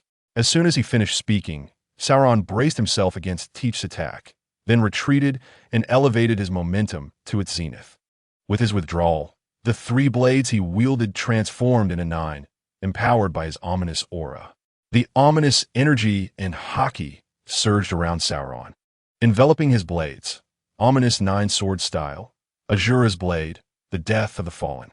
In response to Sauron's sudden and forceful onslaught, Teach retaliated with his conqueror's haki, both palms directed toward Sauron as he laughed. "Ha! Darkness is undoubtedly the strongest." As Sauron unleashed his power, Teach activated his Darkhold technique. However, Teach's once proud devil fruit ability seemed to be suppressed by an unseen force. Unfazed by the gravity, Sauron seamlessly passed by Teach, who stared in disbelief at his numerous wounds. As waves of excruciating pain surged through him, Teach could no longer withstand the agony and collapsed to the ground, blood gushing from a massive wound that nearly severed him in 2. Lying bloodied on the ground, Teach emitted weak groans. In the original narrative, Sauron had utilized this technique to injure Kaido, and now Sauron's strength had vastly surpassed his previous capabilities, especially with the enhancement of the Void Mark. Had it not been for Teach's dark fruit ability, his fate would have been akin to that of Jean, instantly bisected. Observing the bloodied Teach, Sauron shook his head, saying, "TSK, if it weren't for Kane granting me this advantage, defeating you would have required considerable effort." The term advantage was one that Kane had taught Sauron, signifying a means to transcend conventional limits. Although Teach was unaware of Sauron's ability to bypass defenses, there was no doubt that Sauron's fierce strike had indeed cleaved Jean in 2. Without thorough preparation, Teach stood no chance against Sauron in a clash of titans. Unfortunately, Sauron's ominous energy had locked onto Teach, and before the dark mist could engulf him, Sauron's blade had already struck. As Sauron observed the ship in the distance, its flag gradually becoming visible, he suppressed his surging battle spirit and turned towards Jin's lifeless body, thinking, soon, A more satisfying target will present itself for me to cut down. Unbeknownst to Sauron, his ability to penetrate Teach's dark mist was not solely due to his armament haki and ominous energy. The Conqueror's haki he had unleashed had inflicted substantial psychological harm upon Teach, preventing him from fully harnessing his powers. The most compatible force with the Void Mark was not armament haki nor aerial slashes, but rather the enigmatic Conqueror's haki. This mysterious power, which could only be countered by Conqueror's haki, when combined with the Void Mark, directly inflicted mental damage on the enemy. If the user's Conqueror's haki could strike a tangible target, the enemy would suffer equal harm and be unable to defend themselves. As Sauron ventured further away, Teach, lying on the ground, feigning death, began to stir. "Wells, Wells!" Teach weakly called out to his underling, whom he had never abandoned, even in death. Teach retained Wells not because of his strength, but rather due to Wells' particular frailty. The stealth abilities granted by his fruit, combined with his talent for burrowing like a hamster, constituted Teach's contingency plan. Originally, Teach intended to have Wells dig an escape route whenever he encountered a formidable foe, but he had never anticipated that one day he would be bisected. Feeling his body growing weaker and his consciousness fading, Teach bitterly exclaimed, "Kane, Kane!" He did not blame Sauron for his grave injuries, but rather attributed everything to Kane. Without Kane's interference, he would not have found himself in such a wretched state, relying on the acquisition of Ace's power to negotiate with the Navy. Had it not been for Kane, he would have already obtained his father's Tremor fruit at Marineford. Without the presence of Kane, I would not have found myself in such a grievous state. Now, I am left to rely on Wells. As Teach felt despair creeping in, a small mound of earth suddenly rose beside him, from which emerged the head of a dark, scruffy rat. "Captain, in your current condition, can you still escape?" Wells asked hesitantly, glancing at the nearly lifeless Teach. Teach squinted at the treacherous Wells and deceitfully replied in a beguiling tone, "Fear not, I am merely immobile. If you assist me, we can leave together. I have buried a substantial treasure in Wayno that is sufficient for our resurgence." Upon hearing of the treasure and Teach's incapacitation, a glimmer of greed flickered in Wells' eyes. "No problem, Captain. I will take you away right now." Wells cautiously minimized his movements, dragging Teach slowly into the earth. "Ha ha, you wretched cripple. Once you are buried, this land will be mine. Your treasure and your will shall be inherited by me, O esteemed Captain." Teach was not blind to the avarice in Wells' gaze, yet he had no better options at this moment. Frustration welled within him. "It seems I have no choice." After dragging Teach underground, Wells, still uneasy, dug several more meters and turned at multiple angles. Once they reached a safe location, Wells could no longer contain his greedy desires and seized Teach by the collar, saying, "Captain, why not reveal the location of the treasure? I am the most loyal of companions. Just disclose its whereabouts, and I will exert every effort to aid your escape." Teach, feigning generosity in the face of Wells' unabashed greed, replied, "Ha ha ha, of course, my dear Wells. Come closer, and I shall reveal the treasure to you." As Wells approached with ill intentions, Teach suddenly exerted his strength and grasped Wells by the throat. "You despicable rat, do you think I would spare your life if I were not concerned about unforeseen circumstances?" Wells, taken aback by Teach's remaining strength, attempted to break free, only to feel a wave of weakness wash over him. Teach still possessed the ability to activate his fruit powers. As Teach's grip tightened, Wells' consciousness began to fade. "Become my sustenance, Wells." As the tumultuous winds whipped across the sea, the fog dissipated, revealing a shocking scene to Jack. Brother Jean. Upon nearing the shore, Jack and his companions discovered the dismembered corpse of Jean. Though Jack was naturally impulsive and reckless, he held deep respect for his loyal comrades, the Calamities Jean and Queen, as well as Governor Kaido. Seeing the remains of his beloved brother Jean shattered into 3 pieces drove Jack over the edge. "Ah, I will kill you. I will kill you." Enraged, Jack leaped from the ship to the shore, charging towards Zoro like a rampaging mammoth. Confronted with the unhinged Jack, Zoro showed no signs of retreat, brandishing his sword. "No one shall prevent me from avenging Jean today." As Jack found his tusks blocked by Zoro's blade, he growled, "No matter who it is, I will not be deterred from killing you. At this moment, the 6 members of the Flying Six landed on the island, their gazes locking onto the corpses on the ground.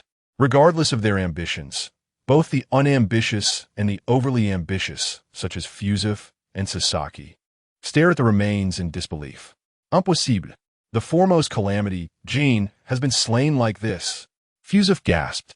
Despite his long-standing discord with Jean and Queen, this was an internal conflict. Witnessing Jin's head severed by an enemy was beyond his capacity to accept.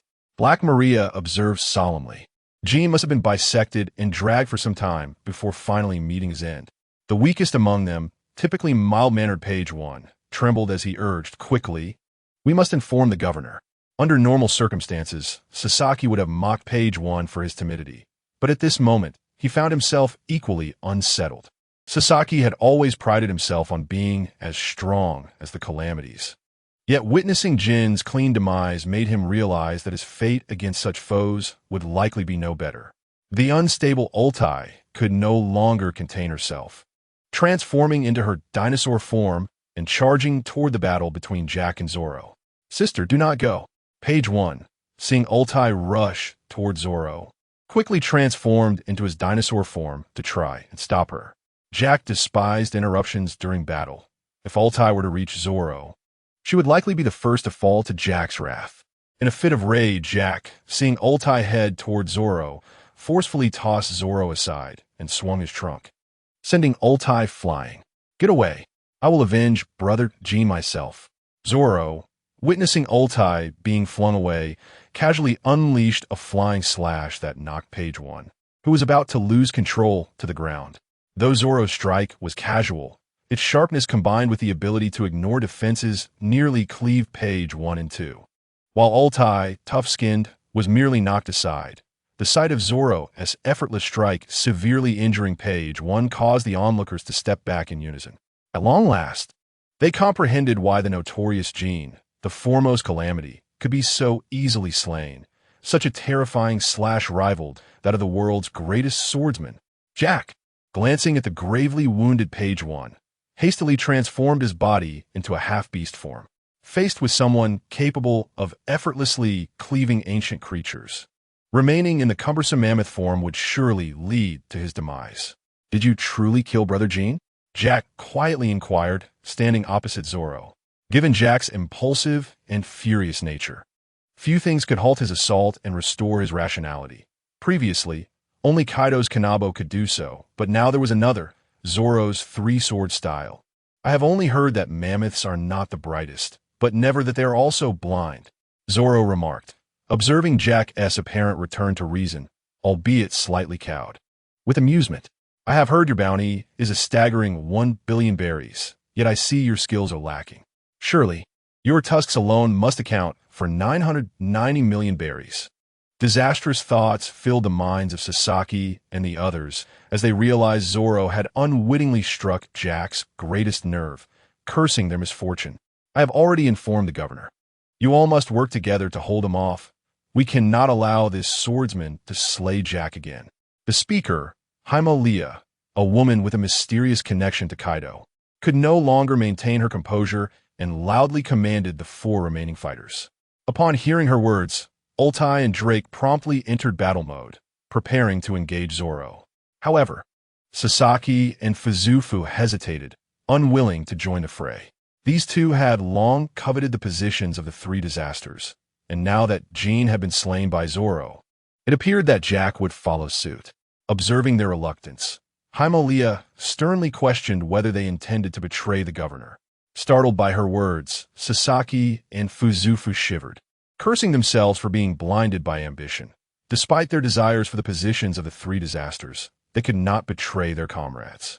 As they watched the transformed beasts encircle them and glanced at Jack, who had lost his sanity once more, Zoro let out a sinister laugh and entered his demon state.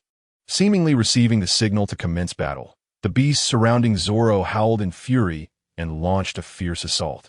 Amidst the overwhelming onslaught, Zoro remained unfazed and bellowed. 3-sword style, Black Rope Great Tornado. As the tornado erupted, the beasts realized that Zoro's target was none other than himself.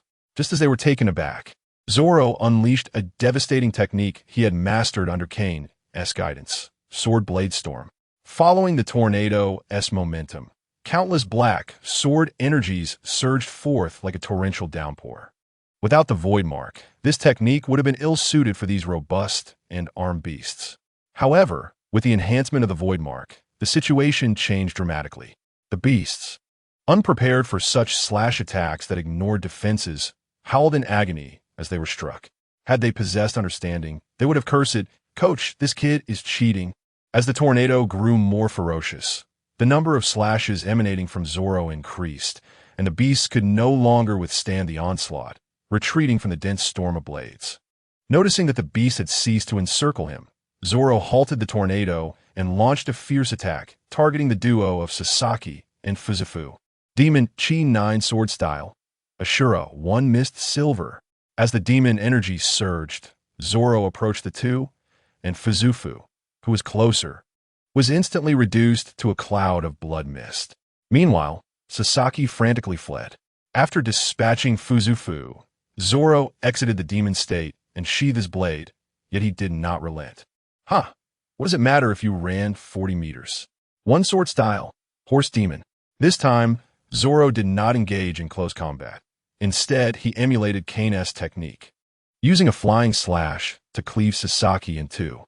However, while Kane employed a gale foot, Zoro wielded a sword. With the final blow delivered, the blade he had acquired from an unknown source shattered under the strain. At that moment, Kane, having been pursued relentlessly by powerful figures from the world government, was desperately trying to escape. Just wait. I refuse to believe you won. Slip up at some point. My underlings are on their way. Due to the audacious actions of Zoro and Heya, Kane, as the leader, found himself under the world government's scrutiny.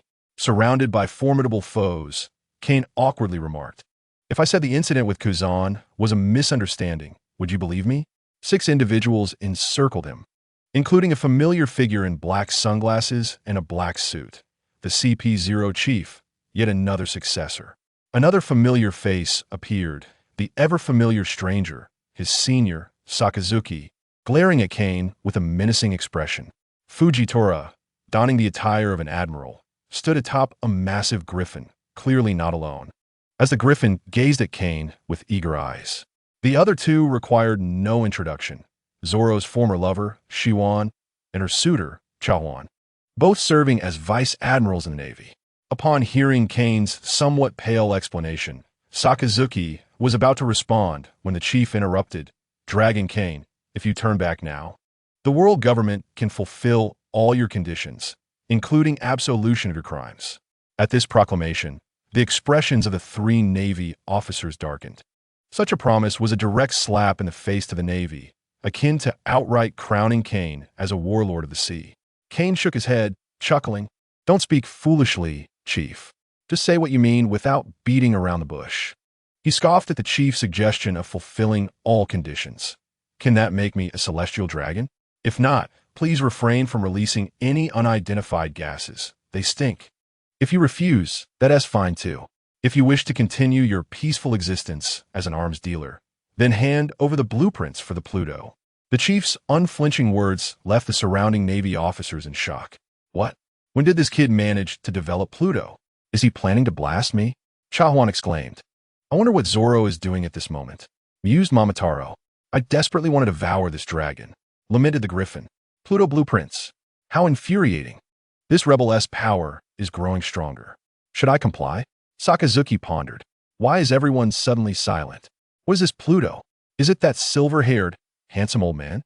Is there even a blueprint for it?"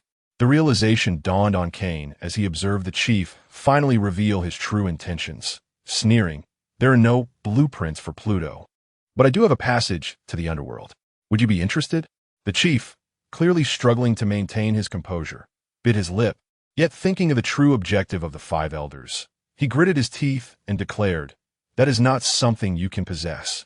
If you can hand it over, the world government will support you in becoming the new Yonko." Upon hearing this, Sakazuki could no longer contain himself. The chief's words were a direct insult to his unwavering sense of justice. "Silence. The Navy will never engage in transactions with pirates. Today marks Kane's demise. With that, Sakazuki unleashed a powerful attack, Meteor Volcano. Seeing his senior's fervent enthusiasm, Kane responded with equal vigor. "Ha! Are you trying to warm me up, senior? Allow me to stoke the flames." As Kane unleashed his dragon breath, the once chilly atmosphere transformed into a searing heat. The others, recognizing the gravity of Kane's dragon breath, wasted no time in scattering in all directions. "Farewell," Kane observed as the crowd dispersed, opting not to further entangle himself with them. He simply waved his dragon wings, intending to depart. "Cunning rogue, stay behind. Gravity blade, fierce tiger." With a surge of power from Xiao, Kane suddenly felt as though he were being crushed by an immense weight, uncontrollably plummeting downward. He had momentarily underestimated the blind man. Feeling Xiao's gravity restrain him, Kane hastily activated his haki to counteract the neutralizing pressure. Unfortunately, while haki proved highly effective against defensive attacks, it required physical resilience to withstand the force of gravity. Realizing that haki had limited impact on Xiao's abilities, Kane decided to unleash his Conqueror's haki, attempting to disrupt Xiao's concentration. Boom! The Conqueror's haki, which should have been silent, erupted under Kane's command, compressing the surrounding air and producing a thunderous sound. As Kane unleashed the full might of his Conqueror's haki, Xiao felt as if his mind had been struck by a hammer, his body enduring tremendous pain. This overwhelming agony temporarily hindered Xiao from fully utilizing his devil fruit powers, allowing Kane to swiftly flap his dragon wings and escape from Xiao's grasp. Watching Kane break free from the gravitational hold, several powerful individuals quickly took to the back of the griffin to command it to pursue. The griffin, in a moment of desperation, remarked, "You can ride me." But even Shank's Conqueror's haki could not possess such formidable offensive power. It is merely the result of the enhancement from the Void Mark, granting the Conqueror's haki true damage. The Conqueror's haki, augmented by the Void Mark, transcended mere intimidation, acquiring the ability to inflict direct damage that bypassed defenses. Kane sensed that Xiao had nearly been gravely injured under his Conqueror's haki and quickly realized that his own haki was likewise bolstered by the mark. However, given the urgency of the situation, Kane could not afford to test the true extent of his haki's power and hastily directed his flight toward Gunpowder Island. He had received an urgent communication alerting him that the Beast Pirates had already engaged Zoro. Any delay could result in Zoro's demise at the hands of Kaido. The individuals riding the Griffin relentlessly pursued Kane, but their leader appeared somewhat distracted, muttering to himself, "This is all Sakazuki's fault. Soon Kane will fall into my trap. I should never have brought this fool along." Even the Gorosei have lost their clarity. The plans of the progeny of the creators were on the verge of collapse. The immortal dragon lay right before them. It was infuriating. In truth, the leader's true target was not the design of the Pluto, but Kane himself. Ever since the world government discovered Kane's true nature as a dragon, they had mistakenly believed him to be of the ancient dragon lineage. The term ancient dragon suggested a lifespan of at least a millennium, perhaps even longer. Once the world government determined that Kane was unaffected by sea stone and the sea, they presumed to have confirmed his identity and ordered a blockade against him. However, the Navy was unaware of the true mission assigned by the world government, believing instead that Kane had violated their sense of justice and needed to be apprehended. Reflecting on it, how could a master reveal his true intentions to his servants? Or rather, to his own hound?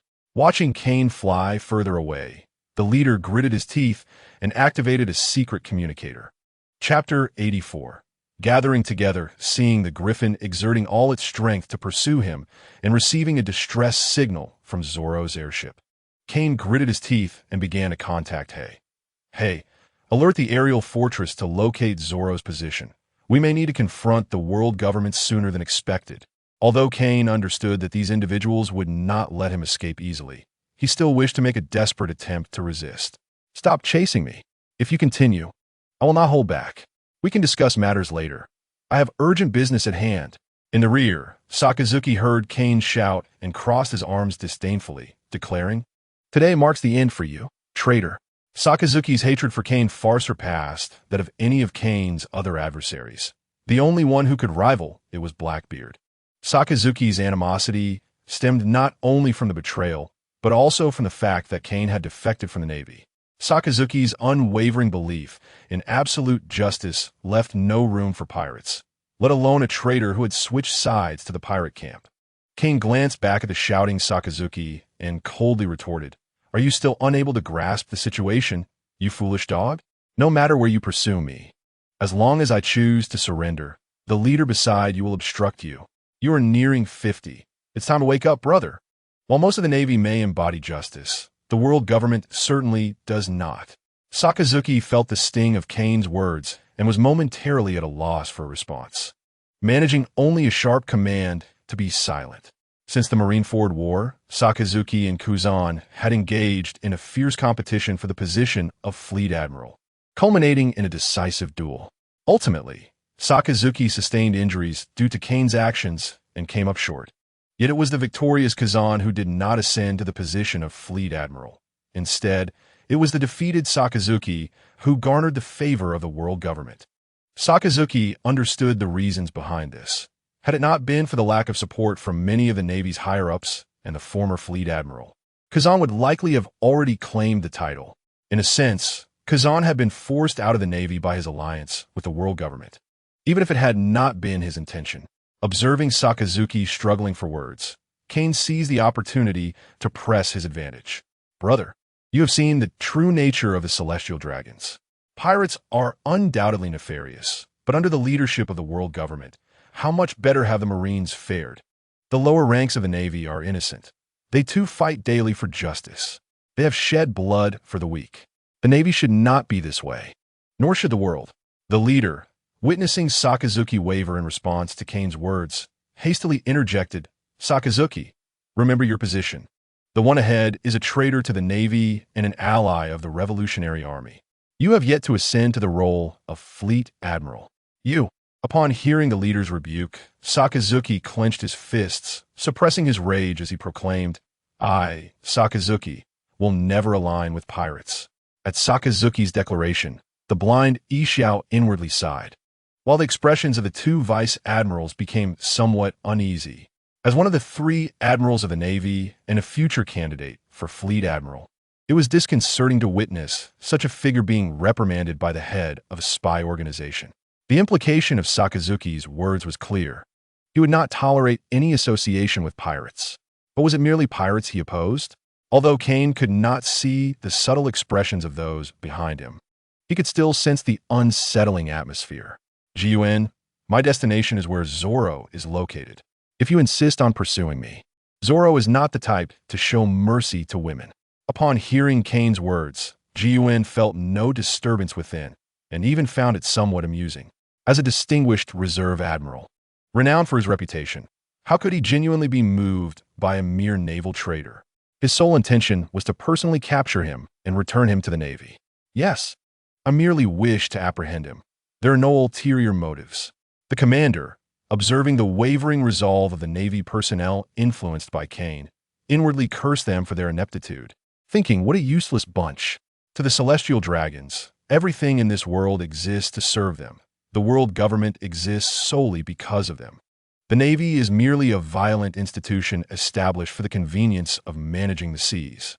Why does the Navy proclaim justice? Are there not many who wish to maintain a facade while engaging in immoral acts? As for the Navy, now that this dog has grown unruly and begun to pursue true justice, it is of no consequence. Disobedient dogs need not exist. Although the commander held the Navy in disdain, he still recognized the need to maintain appearances, especially given the recent fate of the former commander. "I know you were once comrades, even fellow disciples, but he has defected from the Navy. He is a pirate. Listen well. Those in front of you are now allies of the greatest enemy of the world government, notorious arms dealers, and potentially the next pirate king. I hope you do not allow your own weakness to lead to dire consequences." Upon hearing the commander's words, the expressions of several individuals varied, but the mention of the next pirate king struck deep, like a thorn embedded in their hearts. Indeed, regardless of how eloquently Kane speaks, the world government's reputation notwithstanding, he is still merely a villain. The commander's gaze fixed on their gradually serious expressions. He quietly sighed with relief. I do not wish to end up like my predecessor, who underestimated an admiral and was ultimately left with nothing but a shattered corpse. As time passed, various forces approached the island where Zoro was located. Shifting the scene, the island lay in disarray. After slaying 2 members of the 6th Flying Moon, Zoro did not relent but continued his assault against the recently recovered Pejuan. In a desperate attempt to save her brother, Ultai tried to shield him from Zoro's relentless strikes with her own body, but to no avail. The term Flying Slash was not merely due to its aerial nature, but rather its incredible speed. With one arm severed, Ultai wept bitterly, cradling her brother's dismembered body, while Black Maria lay nearby, her abdomen pierced, struggling to recover. Jack, as the leader of this mission, had clearly received special attention from Zoro, having lost his tusks to Zoro's blade thrice. Zoro observed Jack, exhausted on the ground, realizing that even after losing his tusks, they could still regrow, and he found himself lost in thought. Perhaps I should have Hay collect these tusks to craft a formidable blade. How splendid it would be! After being enlightened by advanced technology, Zoro began to admire Hay somewhat.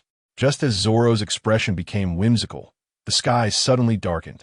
Feeling the overwhelming presence of Conqueror's Haki, Zoro's expression soured. This is bad.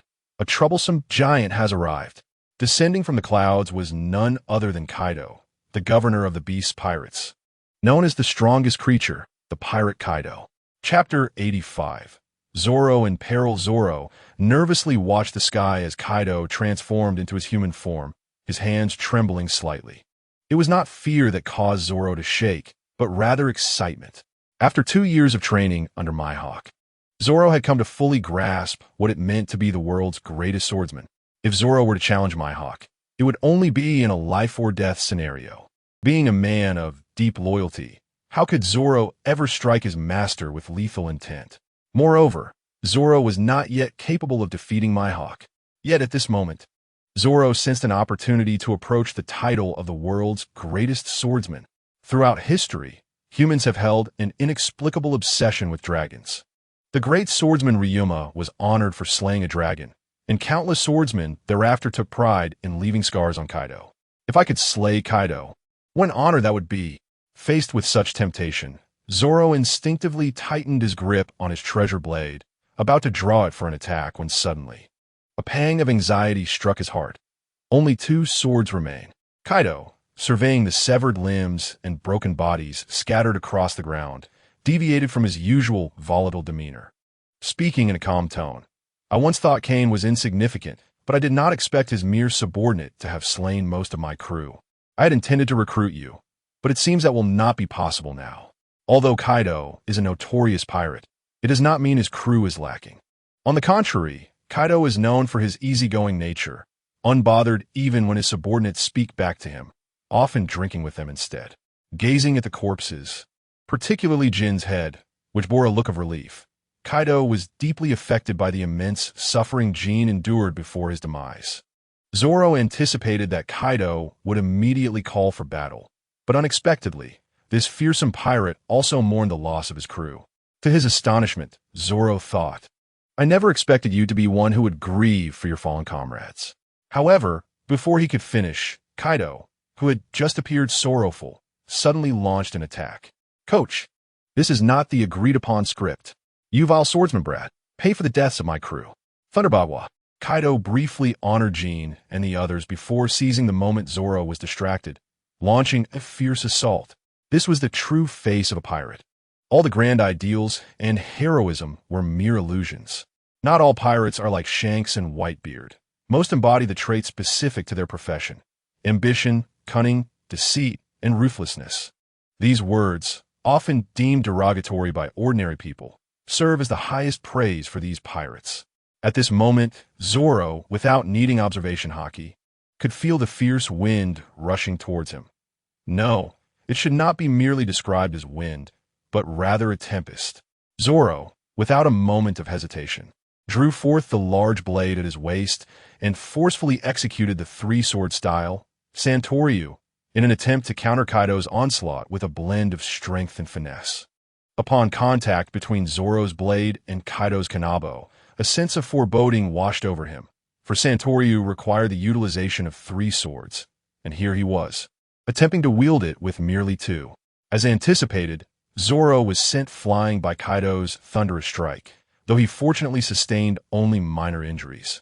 A testament to the rigorous training of the past 2 years that had honed his Busashoka haki. Observing Zoro rise unscathed after absorbing his blow, Kaido exclaimed, "Why? Oh, why is such a prodigy not on my side?" His lament soon morphed into a wailing cry, as he unexpectedly broke down in tears. Zoro, momentarily bewildered by Kaido's emotional outburst, pondered the oddity of his opponent's demeanor. Before he could fully comprehend the situation, Kaido bellowed, "There's a flaw." With a piercing sonic boom, Zoro found himself ensnared in Kaido's cunning strategy once more. This time, fortune did not favor him. He was struck directly and sent hurtling away. Unable to brace himself, Zoro crashed into a small hillside, shattering it to pieces, and coughed up a mouthful of blood, leaving behind an eerie silence amidst the rubble. "Damn it! Has that little brat perished?" Kaido panted in frustration. As Kaido turned to collect the bodies of his subordinates, he suddenly heard Zoro's robust voice resonating behind him. "Itoryu Ukazen." This technique, Ukazen, was specifically devised by Zoro to counter large foes, channeling his entire will into the blade he wielded, infusing it with both Busashoku and Haushika haki for a devastating strike. This maneuver represented Zoro's ultimate effort, and should he unleash it, he would be left with no strength remaining. Either his enemy would perish or he would. Regrettably, Zoro had yet to find the opportunity to employ this technique in their encounters. Upon hearing Zoro's declaration, Kaido merely chuckled. Even the disciple of the world's greatest swordsman resorts to such tricks? However, Kaido's amusement was short-lived, swiftly morphing into a cry of agony. "No way! How can you brat wound me?" Unbeknownst to Kaido, he had intentionally exposed his back to Zoro, intending to toy with him and savor the despair in his eyes. Yet, he never anticipated that Zoro had become a man endowed with extraordinary abilities. The strike, which ignored all defenses, cleaved a gaping wound in Kaido's abdomen.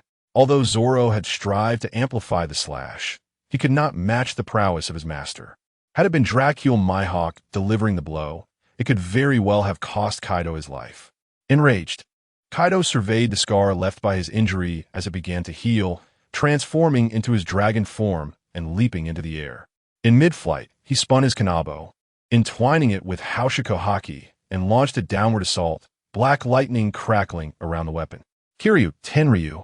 As Kaido descended, Zoro was engulfed in a wave of despair, questioning how the legendary swordsmen, Mihawk and Shanks, managed to escape from such a monstrous foe. Ever since he received the defensive ignoring ability from Kane, Zoro had grown somewhat overconfident. Indeed, with such an ability, theoretically, there was no one he could not harm. Yet Zoro had overlooked the fact that true damage merely bypassed defenses. It did not guarantee instant victory. While it was conceivable that Zoro could slay Mihawk, given that one misstep from Mihawk could lead to his demise, Zoro would likewise be unable to endure a full force strike from him.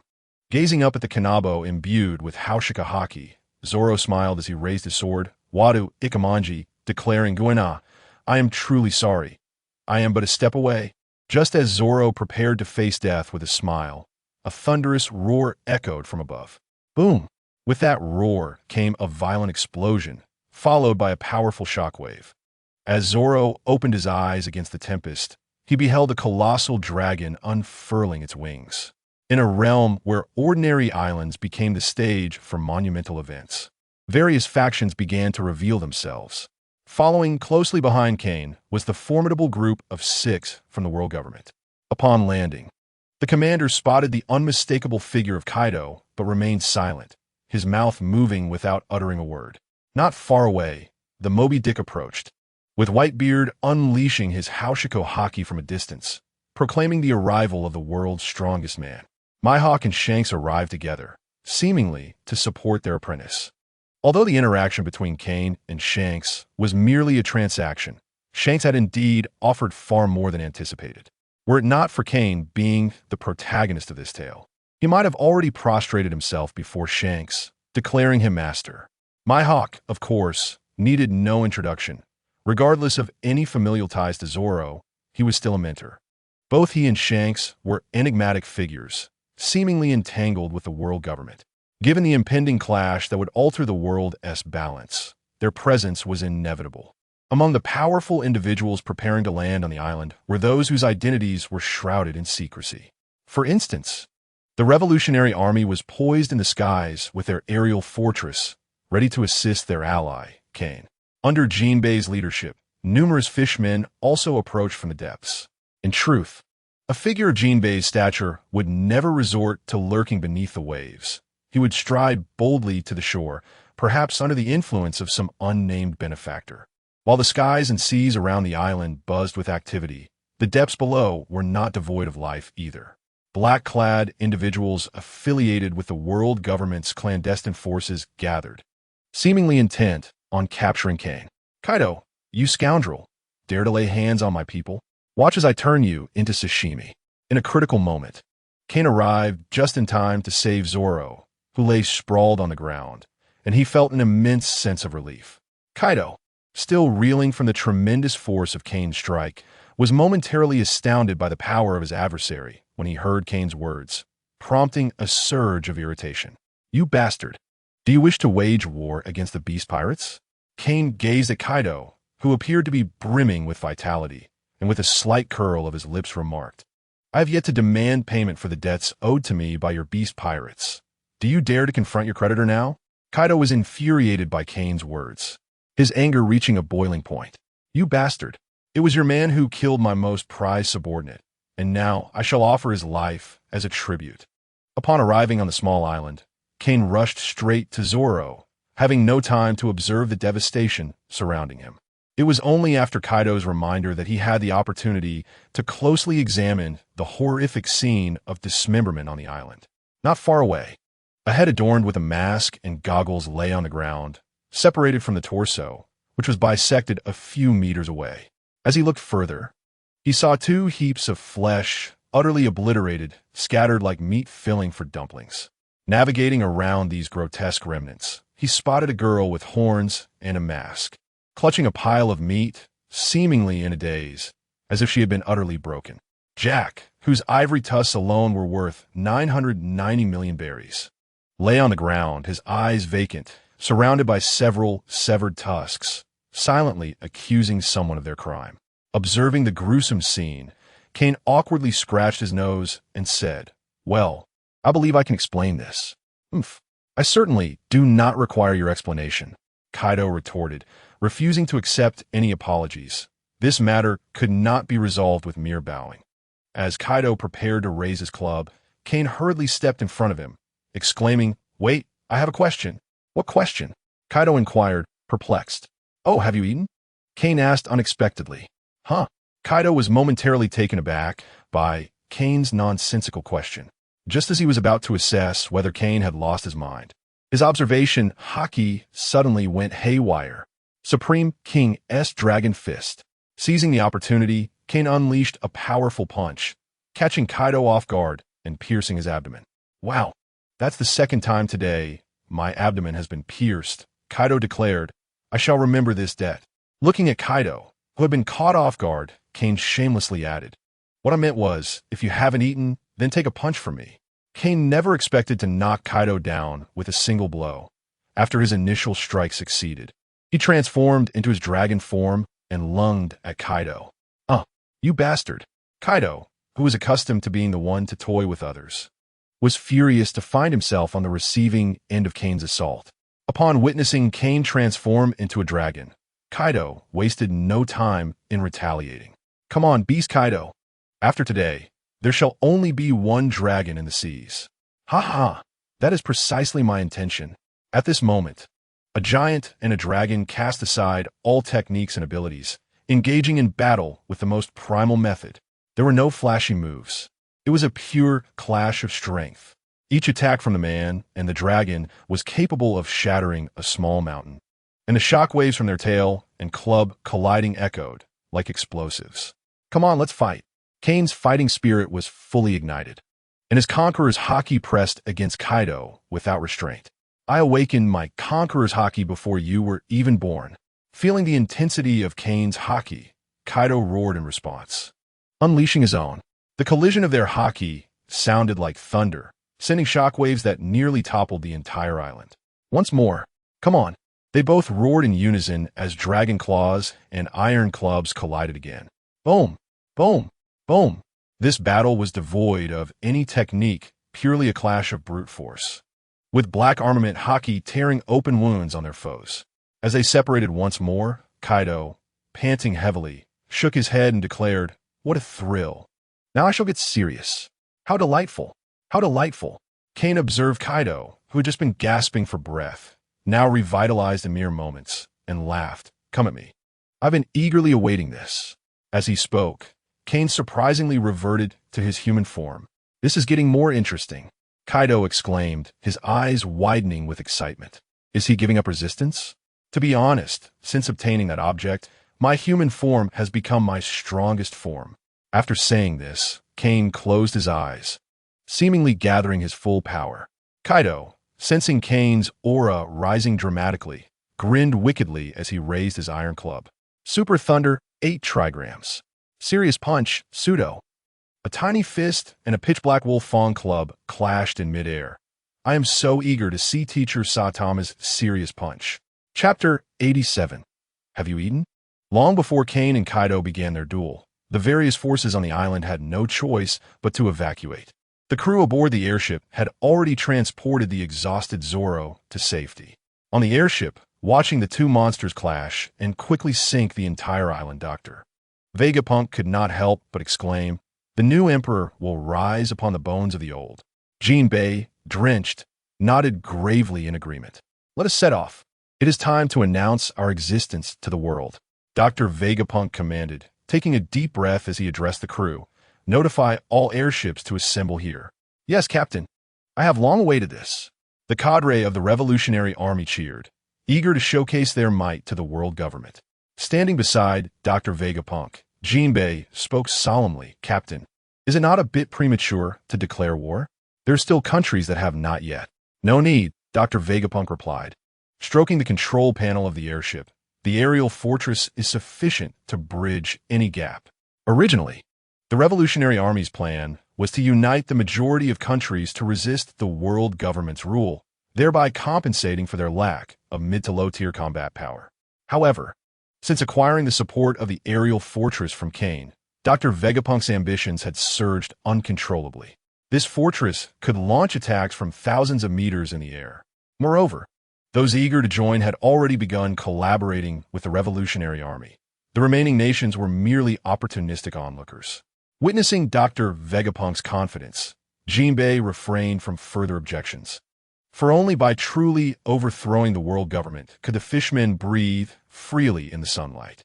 Just as Jinbei's thoughts drifted, Dr. Vegapunk suddenly announced, "The victor has emerged." Upon hearing this, Jinbei rushed to the monitor to observe the unfolding battle. No way. Kaido floated face down in the sea, while Kane stood triumphantly on Kaido's colossal body.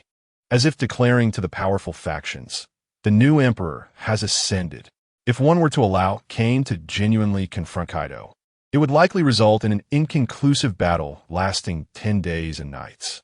However, faced with Kane, who wields extraordinary powers, Kaido finds himself helplessly sprawled on the ground, singing of submission. Initially, Kaido attempted to assert dominance over Kane, yet Kane's eternal forest mark enables him to continuously replenish his vitality and heal his wounds. While Kaido, despite lacking external enhancements, is inherently a formidable being capable of rapid recovery, he requires stamina to do so. In contrast, Kane not only heals, but simultaneously augments his strength. Utilizing his two formidable marks, Kane swiftly narrows the gap between himself and Kaido, while his true damage utterly disregards Kaido's haki defenses. Consequently, every full-force strike from Kane inflicts severe injuries upon Kaido, who must expend enormous stamina to recover while simultaneously mounting an offense against Kane. Thus, under these circumstances, Kaido finds himself engaged in a battle fated for failure from the outset, inadvertently providing significant assistance to Kane's growth. Standing atop Kaido's head, Kane mockingly taps Kaido's skull, inquiring if he is now ready to divulge whether he has eaten. Regrettably, the unconscious Kaido is unable to respond, even as Kane humiliatingly places his foot upon Kaido's head. Eliciting no reaction. Kane, you have emerged victorious. Why continue to demean your opponent? Shanks interjects. Upon hearing this familiar voice, Kane looks up to discover that powerful figures from various factions have gathered around. Observing the diverse expressions of the onlookers, Kane grins and says, Shanks, have you come to present me with a devil fruit? Shanks shakes his head, opting not to answer Kane's query. Instead, Whitebeard, standing nearby, speaks up, Gora, Kane. I never anticipated you possessed the strength to defeat Kaido. No wonder you declined my invitation to join my ship. When Kane initially rejected Whitebeard's offer, Whitebeard believed it was due to Kane's royal demeanor refusing to bow to others. What Whitebeard did not foresee was that Kane ascended to the throne of the Yonko merely 2 years after departing from Marines. What are your plans now, Kane? Shanks inquires, observing Kane's gestures as he seems to contemplate where to strike next. This fellow cannot be killed just yet. His ties to the world government are murky. Killing him would bring great trouble. Do me a favor and refrain from slaying Kaido here. The seas are chaotic enough as they are. As he speaks, Shanks points to the news bird overhead, signaling Kane to remain discreet and avoid provoking the world government. Ah, I see. The fruit of face is at play. Kane shrugs in response to Shanks' warning, saying, Why would you assume I fear the world government? However, I may spare his life, not out of respect for the world government, but for your sake. Kane's decision to spare Kaido is motivated by his desire for Kaido's fish fruit. Although Teach currently possesses the dark fruit, Kane is willing to bide his time. After all, having defeated Kaido once, he can do so again. Moreover, Kaido will never have the opportunity to overcome Kane in this lifetime. Should he wish to redeem himself, Kaido might have to hope for a rebirth in the Celestial Kingdom, perhaps as a time traveler, where he might stand a chance against Kane's enhancements. Observing Kane's readiness to comply, Shanks is taken aback. It's nothing. While this is a transaction, I assure you my feelings for you are genuine. Kane feigns nonchalance.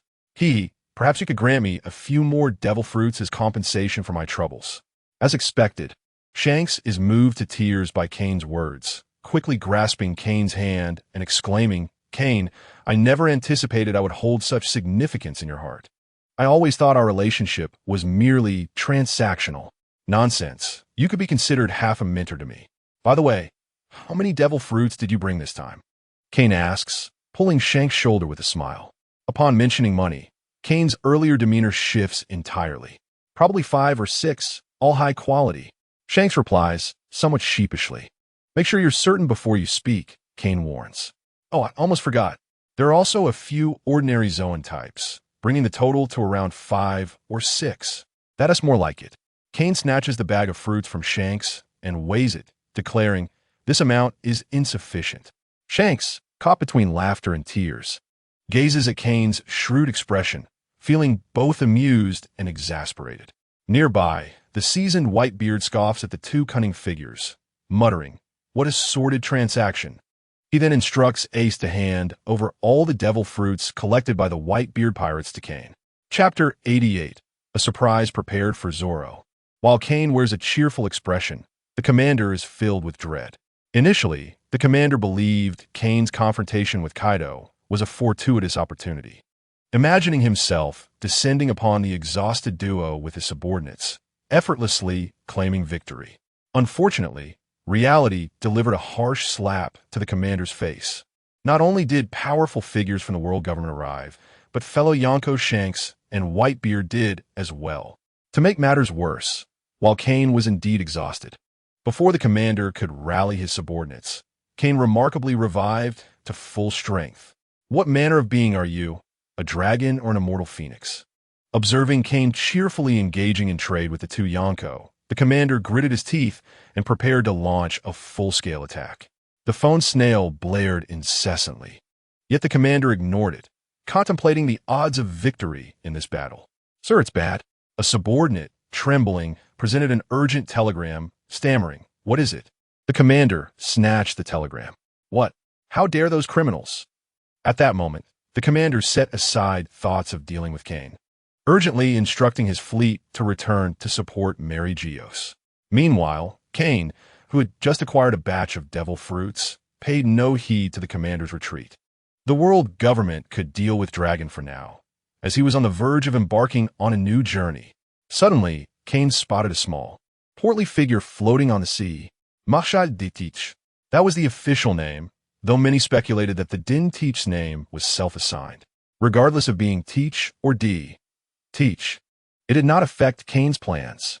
It seems that even the fortunate have their share of misfortune.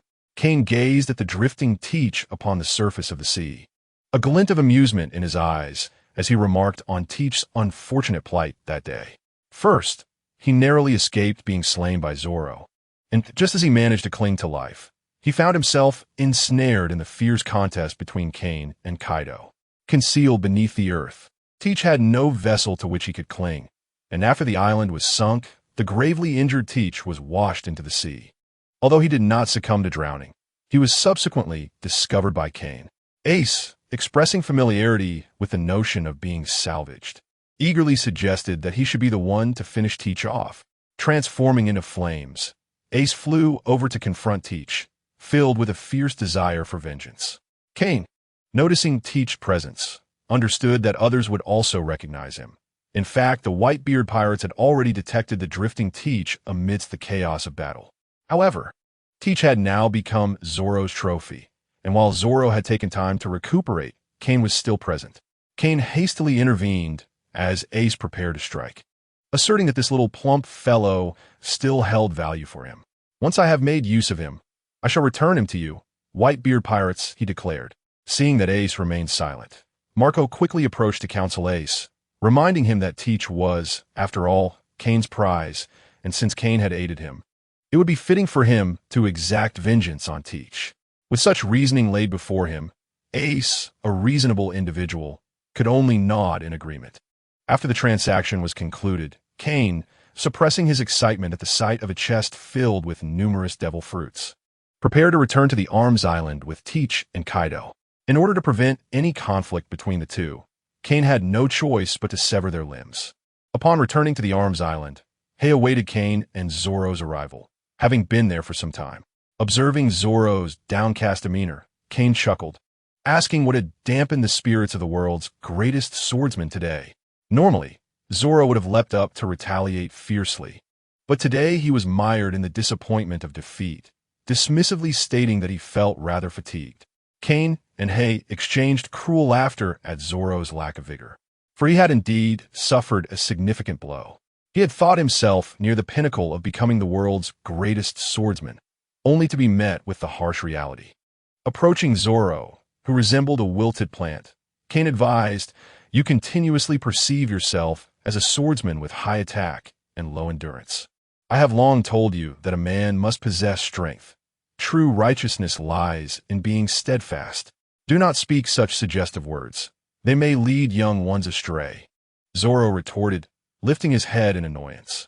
In truth, Kane had previously advised Zoro not to focus solely on swordsmanship and physical strength, but rather to aspire to be a well-rounded warrior. Regrettably, Zoro had been too entrenched in his beliefs, convinced that sheer offensive power was the ultimate path, deeming everything else insignificant. Noticing a flicker of uncertainty in Zoro's convictions, Hay approached him, encouraging, "Listening to Lord Kane's words is never a mistake. Once my experiment succeeds, it may very well address your physical issues." Upon hearing Hay's statement, Kane immediately inquired about the experiment. Hay had previously focused on researching the secrets of the rebirth of devil fruits. Although he had not fully unraveled the mystery, he had made some progress. Indeed, the particle locator has been established. Though it is a one-time use, we have captured Teach. Hay replied. Kane's joy upon hearing this news surpassed even the thrill of defeating Kaido. Over the years, Kane's faction had captured numerous devil fruit users, yet he had been unable to extract the fruits, keeping them imprisoned within the Sea Prism stone jail.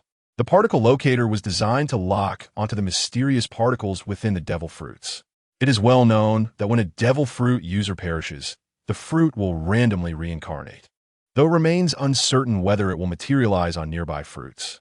The function of the particle locator is to place the devil fruit user within the device, eliminate them. And once the fruit emits its rebirth particles, those particles will be contained and forced to reincarnate on the nearest fruit. Originally, the plan's major flaw was that one of the essential materials for constructing the particle locator was a one-time item, and only a limited quantity was available. However, with Teach Capture, the situation had changed. The Yami Yami no Mi itself served as the most perfect particle locator for devil fruits. As Zoro, with his head hung low, listened to their conversation, a flicker of intrigue crossed his eyes. While a swordsman is indeed expected to sever all with their sword, consuming a purified, mythical Zoan-type devil fruit would enhance a swordsman's physique. Furthermore, is it not true that a renowned sword also augments a swordsman's attack power? Kane and Hei exchanged knowing glances, sharing a mysterious smile as they recognized the spark of inspiration in Zoro's gaze. Kane had previously captured a pirate who possessed a mythical Zoan fruit, likely having consumed it by chance, making it the ideal fruit for Zoro. Unfortunately, the pirate had ventured out to sea only to attract attention from Arms Island, resulting in Kane apprehending him and imprisoning him in Sea Prism Stone Jail. Now, they awaited the successful experiment to surprise Zoro. In reality, there were many fruits suitable for Zoro, though he might not readily accept them. A fruit that slows time could prove disastrous for Zoro. In his current state, even a 3-second delay would allow him to sever your spine.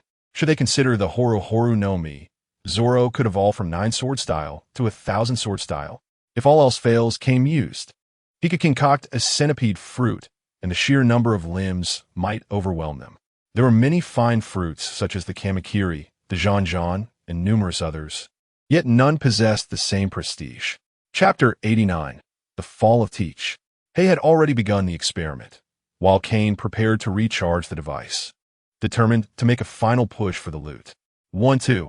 Kane sat in the secret chamber, observing the progress bar steadily rise, unable to contain his excitement.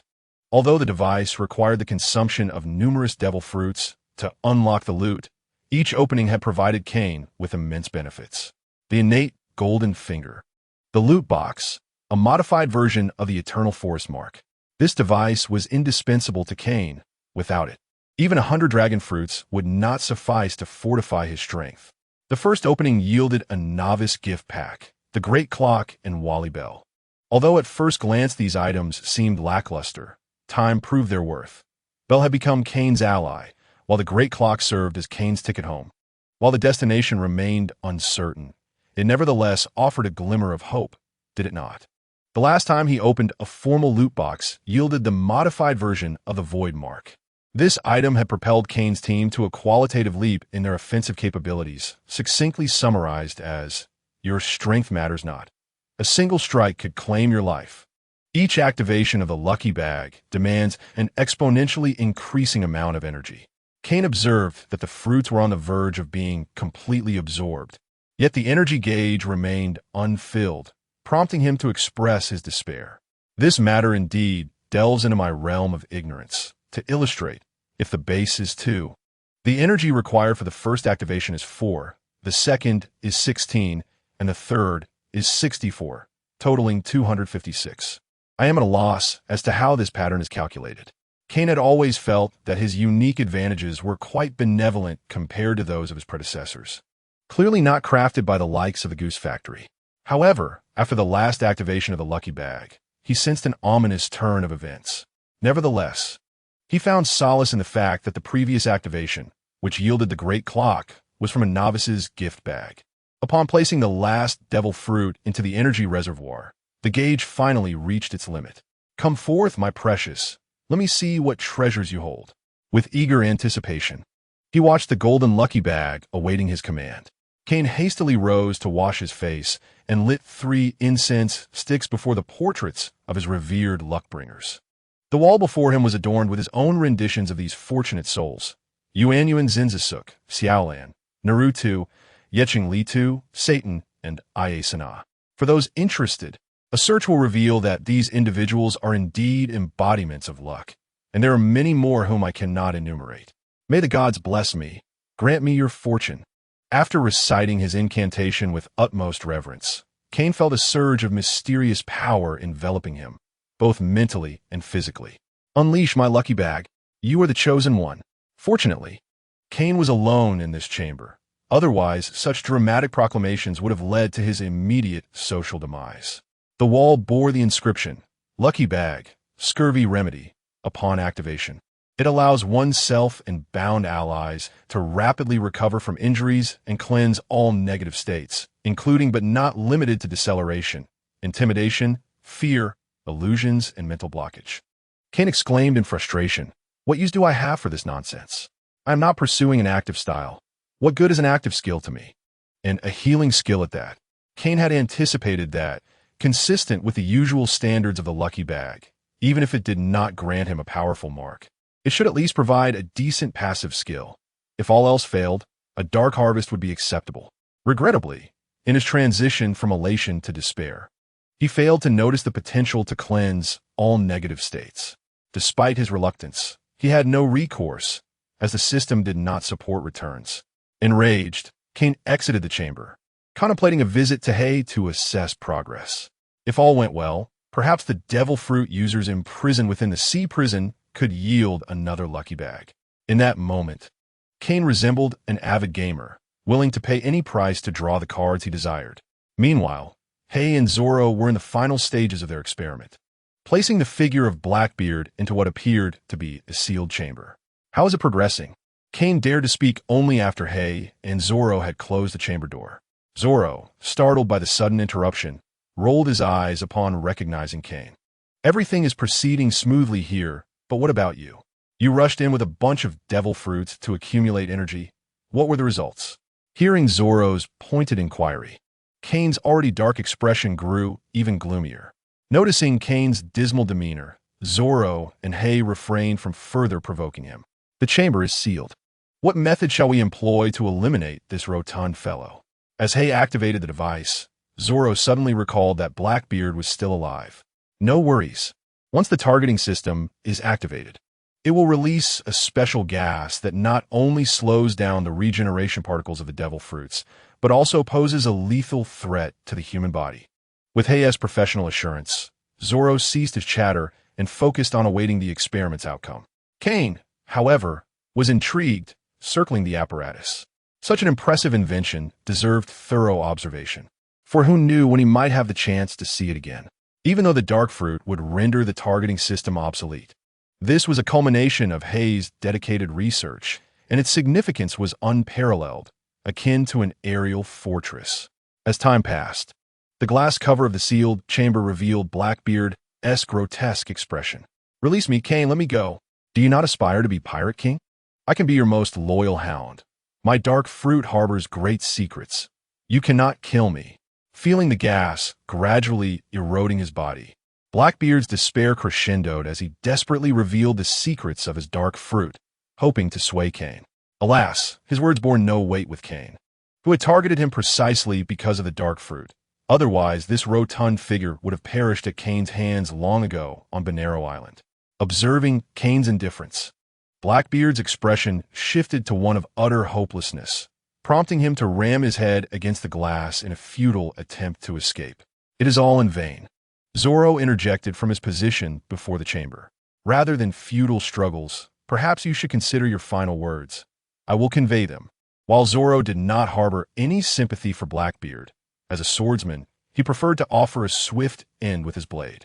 However, given the extraordinary circumstances, he could only do so much for this former adversary. "You scoundrels, your fate will be 1,000 times worse than mine," with a venomous curse. The gas ultimately claimed Blackbeard, simultaneously bestowing Kane with 2 brand new devil fruits, the perilous Logia-type dark fruit and a regular Zoan-type hamster fruit. Chapter 90, The Forgotten Nami. As anticipated, gazing at the 2 fruits that tumbled from the chamber's base, Hay spoke with an air of certainty. "I suspected something was amiss with Blackbeard. He was nearly cleaved in half by Zoro, and should not have survived without the life-returning ability." Hay, being a diligent researcher, discerned the anomaly from Zoro's brief remarks. For precautionary measures, he had placed 3 fruits in the hidden compartment at the chamber's base. Success is all that matters. The web-addicted youth Kane picked up the dark fruit from the ground, his thoughts racing towards the lucky bag. Come forth, come forth. I can hardly contain my anticipation. According to our prior agreement, I shall not be shy with this fruit. Hay remarked, for a researcher like him. The dark fruit's potential far outweighed that of cultivating a combatant. Upon hearing Hay's words, Kane hesitated. It was not that he was reluctant to consume the fruit. Although he could harness the curse's power from the fruit to achieve a purifying effect, he thought it prudent to seek another individual to partake in it. I still have my reservations, Kane remarked.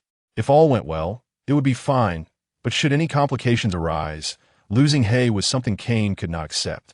It was not solely due to Hay's scientific prowess, but also because Hay was his comrade. Kane's initial plan was to have an ordinary person consume the purified fruit first before subjecting them to the purified and in fruit. The feasibility of this was self-evident. Unfortunately, the locator was a one-time use, leaving Kane momentarily flustered. No need for that. I am completely confident, Hay asserted, taking hold of the in fruit. He declared that there was no risk of dying from consuming two fruits, as he had thoroughly studied the samples provided by Lord Kane. Any fruit purified by Lord Kane could no longer be deemed a devil fruit. It would be more aptly termed an angel fruit, free from the perils of Pyrobro's devil fruit. As he spoke, Hay brought the in fruit to his lips, stating that even if he perished, it would be a worthy sacrifice for Lord Kane's plan. Noticing the escalating tension, Zoro seized Hay's arm and interjected, "What melodramatic sentiments are you expressing? Kane should procure 2 ordinary devil fruits for purification and find someone to test them. Then we will know whether there are any issues." Kane and Hay exclaimed in unison. Even the wisest may err, while the foolish may stumble upon fortune. It was hardly surprising for a brilliant mind like Hay to make a mistake, and Zoro's ingenious suggestion was no less remarkable. After hearing Zoro's words, Hay cast an awkward glance at Kane, muttering to himself about how this green-haired fellow had ruined his chance to express loyalty. "Just wait. When you consume the fruit, I will ensure it is thoroughly tainted." Upon hearing Zoro's suggestion, Kane's eyes brightened, and he hastily picked up a nearby hamster fruit. Here is one readily available. Kane's base was not lacking in devil fruits. Though the last batch had been absorbed, vessels from various factions continuously delivered substantial quantities of devil fruits to Kane. The leaders of these factions had initially intended to default on their debts. However, within just a few days, Hay, Zoro, and Kane had decimated the Mafia Capone Beach, the Germa Kingdom of the North Sea, and even the Emperor Kaido. With such formidable achievements to present, these factions, emboldened by Kaido's might, no longer dared to renege. Furthermore, the Revolutionary Army had declared war on the world government, with Dragon and his men launching fierce assaults on Mariewa. The CP and Navy were powerless to enforce sanctions on the airborne fortress high above, leaving them to endure the onslaught passively. Coincidentally, the airship used by the Revolutionary Army bore the emblem of Arms Island. It was rumored that the world government was attempting to negotiate with Dragon, even invoking the name of Dragon's father. Time passed swiftly. For specifics, one might refer to their respective holidays. Observing the pirate who transformed between a mouse and a black cat, Kane nodded in satisfaction. Indeed, both cats and mice can coexist within a single form. Hence, energy and darkness should pose no issue. With the feasibility of coexistence established, it was time to reap the rewards. The 3 of them each held a fruit encyclopedia, selecting from the nearly overflowing stock in the warehouse. It appears these individuals are truly shameless, Kane remarked, eyeing the towering piles of devil fruits with a mixture of frustration and amusement. Initially, I had stated that settling debts with fruits would grant a half-price discount. Yet they all lamented their poverty and insisted on paying with berries, accumulating debts in the process. Now that I have triumphed over the dragon, the leaders of these factions are promptly delivering entire rooms filled with devil fruits, all in the name of congratulating the new Emperor of the Seas. Kane exclaimed, "TSK, TSK, TSK, look at these sycophantic faces. Yet I must admit, I find it amusing. Enough with the idle chatter. You could have finished collecting by now." Zoro observed Kane's shifting expressions, sometimes filled with rage, other times with lewdness. He then delivered a swift chop to Kane, stating, "Did you not absorb a batch of energy today? Have you encountered anything interesting?" Kane's ability to absorb devil fruits was merely an excuse. After all, they would not comprehend it, even if he elaborated. Thus, he simply claimed it as a trait of his race. Upon hearing Zoro's inquiry, Kane frowned and retorted, "You truly have a knack for bringing up sore subjects. Allow me to explain." He then elaborated to Zoro and Hei about the ability he had recently acquired, expressing his sense of helplessness. After laboriously gathering energy, he ended up with such an ability, one that essentially overlapped with Kane's eternal forest mark, leading him to view it as tasteless and a burden. However, Hei, as a researcher, held a different perspective on this intriguing ability. "It should not be perceived in such a manner, my lord. Currently, we are in a position of advantage, so it seems inconsequential. But we will eventually confront a myriad of formidable foes in the vast sea of stars.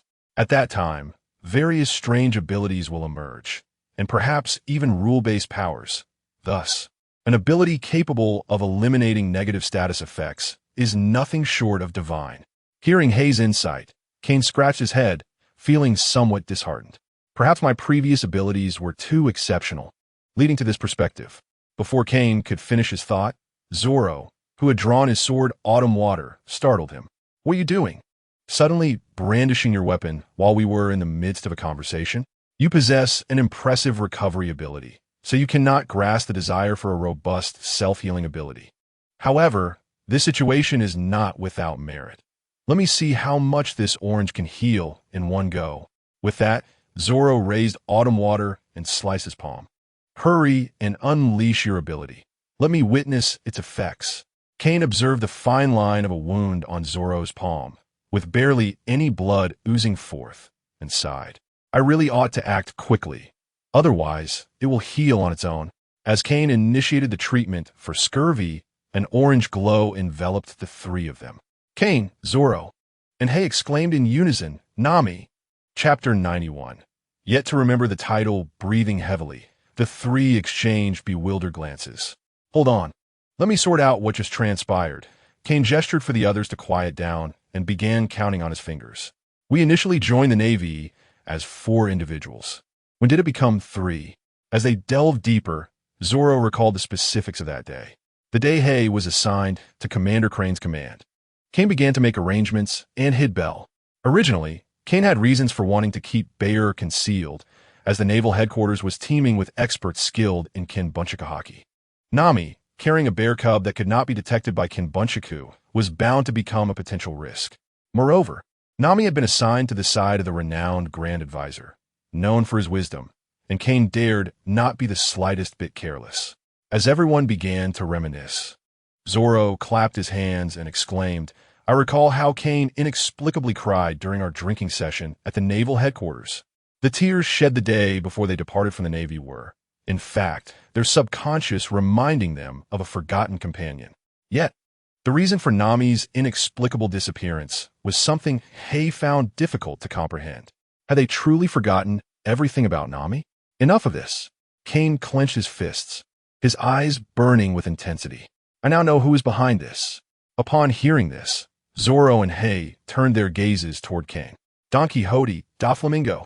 Kane gritted his teeth as he uttered the name of the former celestial dragon. Does Tenyasha truly possess such abilities? Isn't he a user of the Ito no Mi? Zoro questioned, his brow furrowing in confusion. Hei, evidently more informed than Zoro, promptly interjected. "It must be a Paramecia-type devil fruit." Hei's deduction was indeed correct. Don Quixote Doflamingo had a subordinate with a terrifying ability, Sugar, the user of the Hobi no Mi. This devil fruit could transform anyone it touched into a toy of the user's choosing, with the type and form of the toy entirely dictated by the user's preferences. Those who were transformed into toys, especially those with connections to the transformed individual, such as relatives or friends, would lose all memories related to their interactions with that person. Logically, Kane should never have forgotten such a seemingly overpowered ability, yet due to his time-traveling nature, he was already privy to these hidden truths. Consequently, after Nami was turned into a toy, Kane was mysteriously compelled to forget about the Hobi no Mi. After Kane explained this to Zoro, and Hay. A wave of dread washed over them. Did this not mean that anyone touched by the Hobi Hobi no Mi would be forgotten by the world? Upon hearing Kane's explanation, Zoro found it hard to believe that such an ability was far more terrifying than simply killing someone. If a person were to be killed, no matter how much time passed, there would still be some who vaguely remembered that someone had been murdered. However, if a person were turned into a toy, regardless of their wealth or strength, the world would completely forget about them. Given that the little girl possessed such power, did that not render Doflamingo invincible?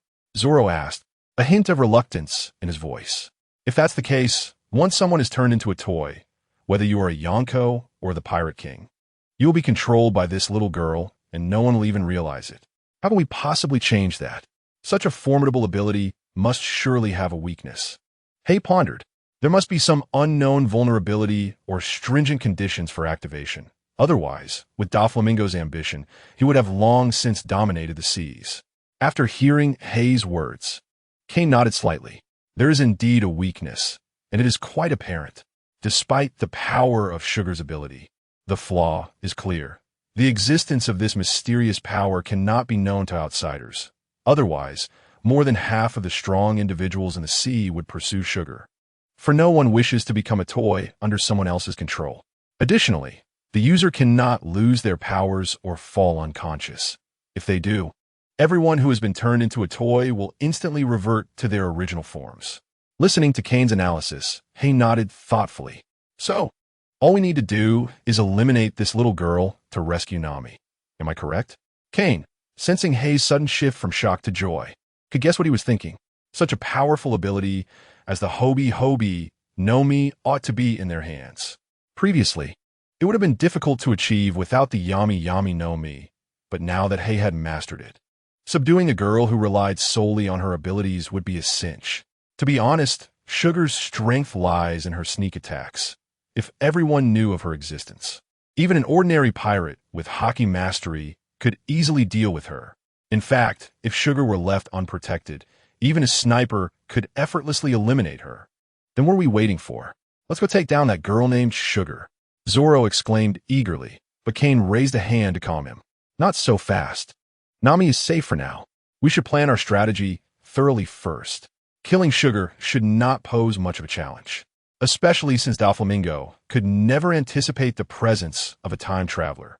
However, if we hastily kill Sugar and retreat, we risk losing a great deal. Not to mention Doflamingo holds a tantalizing piece of cake, the technology for artificial devil fruits. He has even managed to become an ally of Kaido through this technology. Furthermore, while Doflamingo may have been disowned by the celestial dragons, his lineage as a descendant of the 20 kings remains unchanged. If I were to eliminate Doflamingo, who knows how the celestial dragons would react, especially since the Revolutionary Army is currently at odds with the world government. Kane harbored great apprehension regarding the Gorosei and the mysterious I'm Sama. Taking all these factors into account, Kane resolved to devise a meticulous plan. Nami must be rescued. But before that, there was another task to undertake. Kane raised the devil fruits, stating, after this mission, we are likely to venture into other worlds. And leaving these devil fruits here would be a waste. Moreover, there is a colossal threat outside. Delaying will only lead to unforeseen changes. If we do not extract Kaido's fruits soon, he may escape. Kane feared that even if Kaido were to be severed limb from limb, he would still possess the capacity to resist and even regenerate. To prevent Kaido from causing further chaos, Kane reluctantly instructed Zoro to sever Kaido once again, as this time, Kaido truly seemed on the brink of collapse. Chapter 92. The new Lucky Bag, according to the agreement between Kane and Drac. Drac would provide an unlimited supply of devil fruits for Kane, while all the weaponry and military equipment developed by Hay would belong to the Revolutionary Army. Although this agreement might seem rather unfair, Kane was not primarily concerned with the technological products already in his possession. Rather, he was focused on the devil fruits and Hay's growth. Without a territory to conquer, without materials to gather, and even without the aerial fortress, Hay could still reconstruct everything. However, all of this depended on strength and capability. Thus, when Drac proposed this condition, Kane readily agreed to Drax's terms and even offered to gift the Arms Island to the Revolutionary Army as their base of operations. The prerequisite is that Voyage must unconditionally support Hayes' scientific endeavors, supplying both literature and precious materials to Kane without reservation. Indeed, Kane could access these invaluable documents, even the design blueprints of the underworld, which he guided Voyage to obtain. But what of it? Should Kane forsake a golden opportunity to enhance his strength merely to seek out trivial research materials? Is the Northern Sea sovereign, Germa 66, truly formidable? Is the West Sea Mafia patriarch, Capone Beach, truly impressive? They were both vanquished by Hay and Zoro. If these two factions were defeated by technological prowess, what of Kaido, the Beast? Among the four emperors, Shanks is the most enigmatic, Whitebeard is hailed as the world's strongest, and Big Mom is the most insane.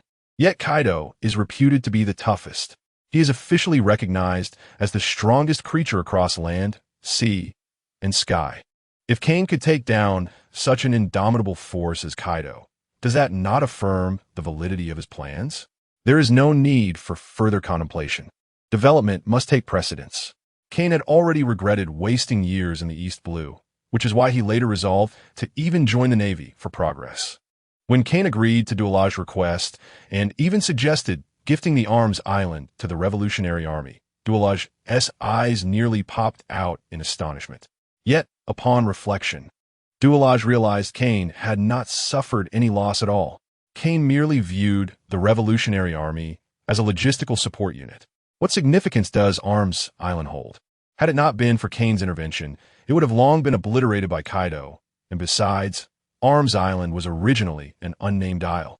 With Hay present, Kane could effortlessly reconstruct a new Arms Island.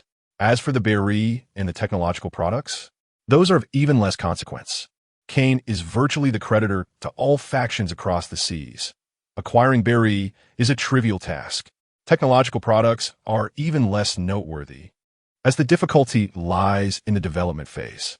Once the funds are available, what materials cannot be procured? However, the transaction is a mutual agreement between Voyage and Kane. Without Hayes' genius, even an abundance of literature would be useless to Voyage. Kane is unwilling to be distracted in pursuit of these items, especially since he is in a golden period of strengthening his abilities and the Revolutionary Army serves as a perfect tool for him. Returning to the matter at hand, after careful selection, Kane and his companions identified two intriguing devil fruits. The others, such as the Garfield fruit, the green-haired turtle, and the frog fruit, were utterly ridiculous. Particularly the fish fruit, which included clownfish, ribbonfish, and octopuses. What could do these serve? A fish that cannot swim after consuming the fish fruit? It is worth noting that others lack Kane's ability to purify fruits.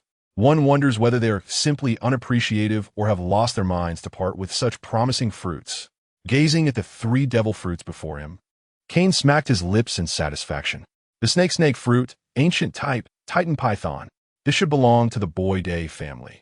Let us leave it as is, for if I write it as python fruit, I would be criticized. The fish fruit, ancient type, megalodon. These two fruits, one amphibious and the other a ruler of the oceans, possess considerable potential after Kane's evolution. However, it must be noted that the Titan python can only be deemed satisfactory, as the megalodon might starve in water. These fruits lack significant utility. I would say the ones outside are far more compelling. Zoro remarked. Truth be told, ancient type devil fruits are already quite impressive in the world of pirates. But having accompanied the protagonist thus far, Zoro expressed his disdain for these worthless items, urging them to be discarded lest they taint his vision. Hearing Zoro's words, Hay too wore an excited smile. There are more than just one emperor on the seas.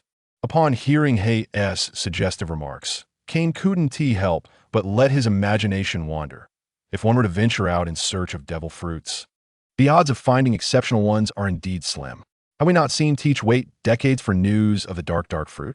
However, hunting down already manifested fruits would be splendid. Big Mom Sweet's fruit, Trafalgar Law's Ope fruit, and even Kuma's Pawpaw fruit. If one were to be brazen, Old Man might not last many more days, and then the Quake fruit. The mere thought sent a shiver down Kane's spine. The little black figure may emerge once again. Let's not dwell on such matters. Zoro and Hei shall retrieve Kaido's fruit and those from the prison while I remain here to attend to some serious business. Upon hearing Kane's words, Hei and Zoro exchanged glances and quietly withdrew. Kane's hysteria had returned. This cannot continue. Although Kane has been engaged in mysterious rituals within a confined chamber, such a simple room is not a high-tech space. How could it possibly evade Hei, the master of observation hockey? May the deities bless me. May the luck of the European sovereigns shine upon me. This shall be the one. Though the previous items drawn were not powerful insignias, Kane understood that this active skill is likely what he needs most at present. Kane is destined to traverse the vast cosmos and myriad realms. At that time, skills capable of bewildering minds, possessing illusionary powers, and even those from the realm of games will not be out of reach. At that juncture, a purifying skill would undoubtedly offer immense assistance to Kane. Moreover, if the energy provided to L is of the same type, it will likely increase exponentially. And it seems that acquiring new energy will have to wait until the next world. For these reasons, Kane sincerely chose to pay homage to these European sovereigns from the myriad realms, eager to see what treasures he might unveil this time. Fortune Bag, Modified Lord S Sword, Unbound, Hex Deck from Novice to Mastery, Universal Language Edition, holding a sphere of mysterious radiance and a book in his hands. Kane found himself in a state of bewilderment. He understood what Unbound meant. It merely implied the need to find a tangible sword, and he comprehended the thirst for bloodshed. Being a gamer himself, however, this book left Kane perplexed. It was written in the official universal language of the Valoran continent. The book was manageable.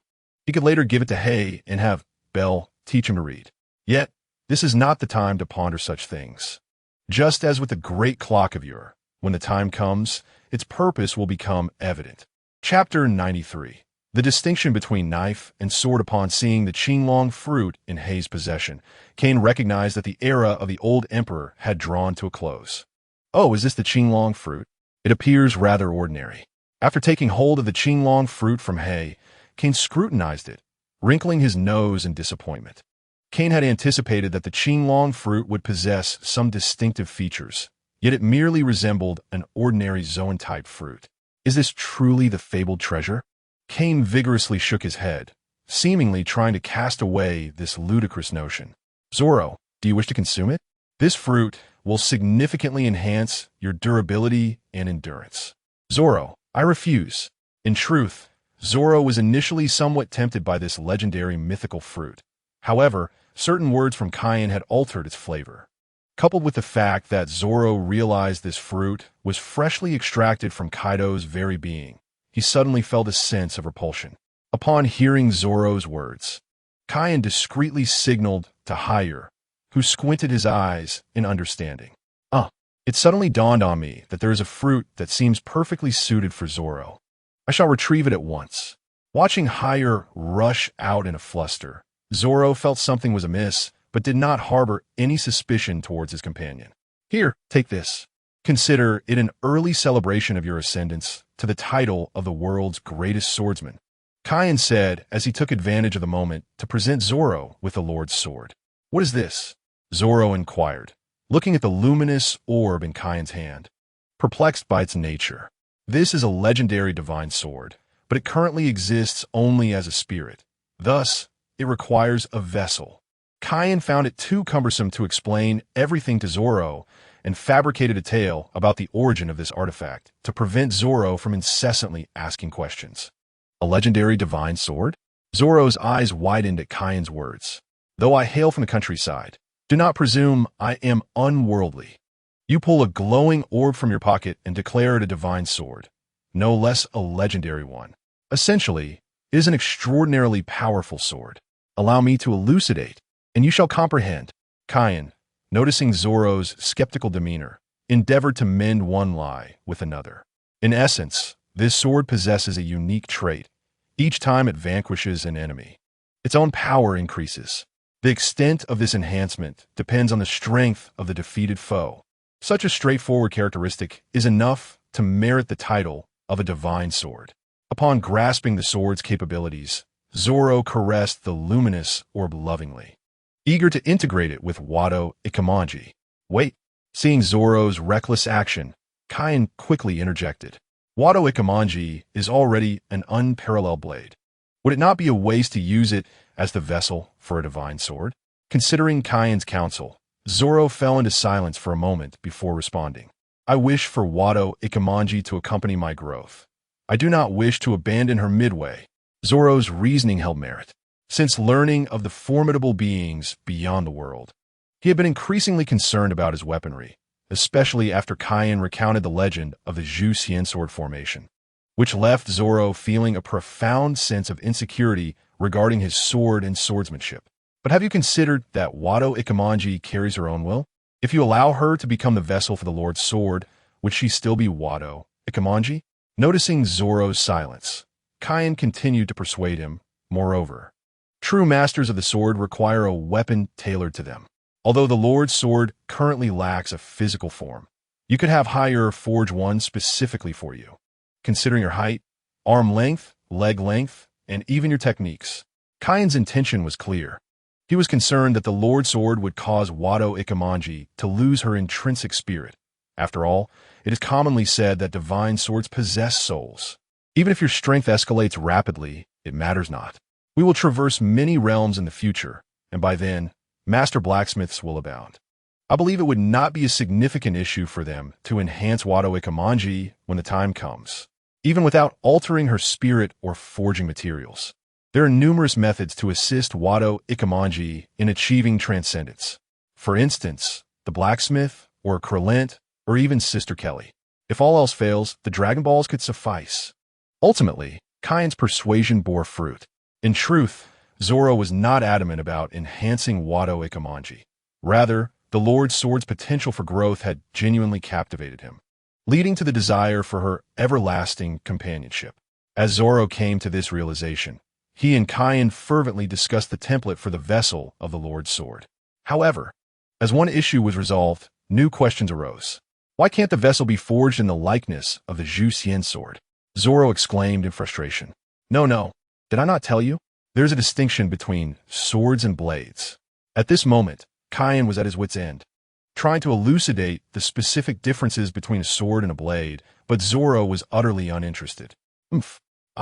Roronoa Zoro, may not be well read, but I am nonetheless a formidable swordsman. How dare you, someone who has scarcely touched a sword, debate me on the matter of swords and blades? Kain had indeed forgotten that the backdrop of the Pirate King world was not akin to that of the Celestial Empire. Who would have guessed that in that nation the terms for knives and swords were interchangeable? Could their kitchen knives also be referred to as kitchen swords? With no other recourse, Kain resorted to sketching a simple diagram of sword types on the ground for Zoro, which finally dissuaded him from the notion of forging the vessel in the shape of the Zhu Xian sword. I have said it before, your techniques are ill-suited for a sword. However, if you merely intend to use it to channel sword energy, then I have no objections. At this juncture, Zoro ceased to argue with Kain and instead crouched down with keen interest, examining the sword's design and attempting to discern an appropriate method of attack. Observing Zoro in his sword-obsessed mode, Kain signaled to the newly arrived Higher. After receiving a confirming nod from Higher, Kain wickedly remarked, Come, Zoro. This fruit is the most suitable for you. What? The most suitable fruit for me? Zoro questioned, bewildered. Meanwhile, Higher appeared somewhat uneasy, hastily interjecting, to be precise. It is the most suitable for swordsmen, the Hito no Mi, mythical Zoan type, in the form of the eight-armed Asura. Chapter 94. Eight-armed Asura in legend. There exists an entity that stands in opposition to Buddha, known as the Asura. Among them, the eight-armed Asura is the mightiest of the Asura clan. Possessing 8 arms by birth and an almost immortal physique, the eight-armed Asura has always been a master of weaponry. With a blue face, fanged teeth, 3 heads, and 8 arms, shrouded in a menacing aura, this is the eight-armed Asura, the strongest of the Asura clan. As Zoro listened to Kain's exposition, or rather, embellishment, of the eight-armed Azura legend. His eyes sparkled with excitement. Alas, apart from the menacing aura and the near-immortal body, the rest were mere fabrications to entice Zoro. When Kane initially ventured to handle the user of this Azura fruit, this so-called strongman had just endured a minor tsunami and was despairingly awaiting death at the ocean's depths. Yet, when Kane delved into the depths, he discovered through his observation haki that the Azura's body remained vibrant and full of life. In a bid to test the limits of Ashura, Kane endured 3 days and nights submerged in the depths of the ocean, waiting until his opponent was nearly at the brink of collapse. What was even more astonishing was that once the Shura emerged from the water, he engaged Kane in a fierce battle, with Kane employing hundreds of techniques before finally subduing him. Upon interrogation, the revelation that followed left Kane utterly astounded. This unfortunate soul had once been an ordinary fisherman. From the manner and strength with which he struck, it was clear that he had transformed into a formidable force capable of traversing the seas after consuming this fruit. The fisherman even mentioned that had his weapon not been swept away by the waves when it fell into the sea, he could have withstood Kane's onslaught for a while longer. Upon realizing this outcome, Kane found himself yearning to possess that fruit for himself. Fortunately, he then recalled his dear friend, Jiao Lu Suolong, the later saw, known as Jiao Lu, in his ghostly state. This incredibly potent fruit imparted 2 vital lessons to Kane. First, the notion that only the weakest users exist and that there are no weak fruits is utter nonsense. Those who assert such statements likely lack a satisfactory ability. Second, there is a significant distinction between mythical beings and their counterparts. The 8-armed Shura was evidently a warrior of the warrior race. Returning to the matter at hand, upon hearing the tale of this fruit, Suolong could not restrain himself. His hands trembled as he brought the fruit to his mouth, eager to experience the thrill of being the strongest among the Shura. Remember to consume it entirely, for it is said that only by doing so can one unleash its full potential. The simultaneous reminders from Kane and Hei may have been a tad too conspicuous, as Suolong, unacquainted with the fruit, interpreted their warnings as gestures of goodwill. He was touched and swallowed the entire fruit in one gulp, chewing vigorously. This fruit had been enhanced by Hei, not with actual ingredients, but rather a novel seasoning accidentally discovered during Hei's research into poisons. This seasoning, devoid of any flavor on its own, could amplify the inherent tastes of food to their utmost potential.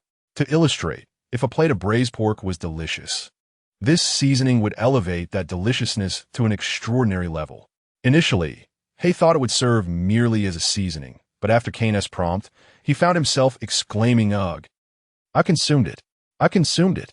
Seeing Suolong down the fruit in one go, Kane and Hei rushed forward to restrain him. "Hurry, Hei, help Suolong chew. He is choking." Kane laughed maniacally. After consuming the fruit, Suolong's complexion turned a ghastly shade, caught between choking and the overwhelming taste.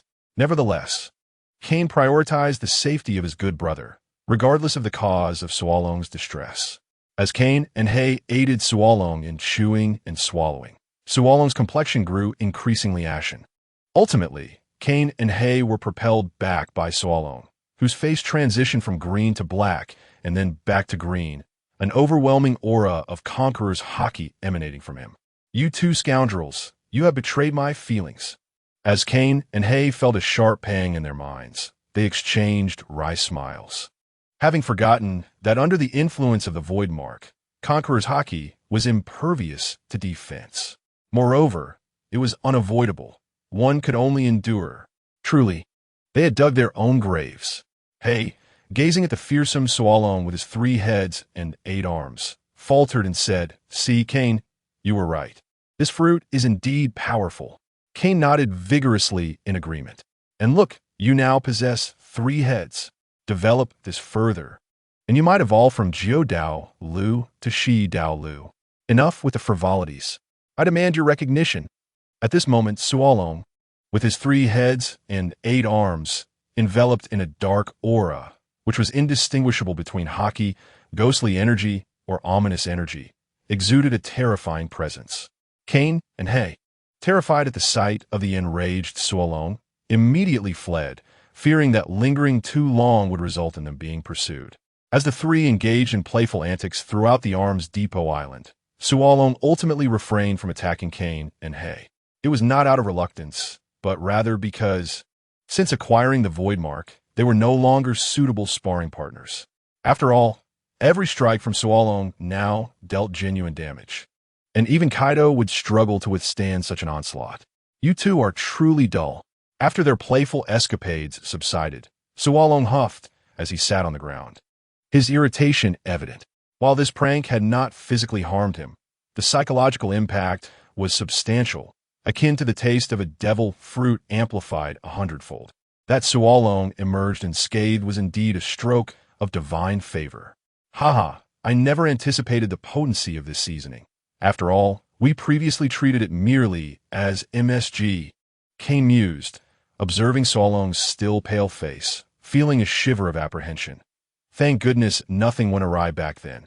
Had this occurred during our barbecue feast, he might have sworn off barbecues for life. By the way, what about the taste of this fruit? Oh, I mean Ward's abilities. Do they significantly enhance you? Kane inquired. Jest aside, the enhancement of strength was paramount. Upon hearing Kane's question, Suolong became serious, nodding gravely as he replied, "Powerful. Extremely powerful. I feel that, in a moment of inspiration, I could vanquish Kaido." Hearing Suolong's renewed confidence, Kane couldn't help but internally scoff. Not this again. The last time you thought you could manage. I had to save you, and now look where we are. You resemble that Uchiha boy, do you not? As long as you can grow stronger, that's what matters. Now, we only need Hay to forge a vessel for your lord's sword, and we shall be ready to embark. Although Kane jested about Suolong resembling the Uchiha boy, he understood that Suolong's character would not allow him to boast without merit.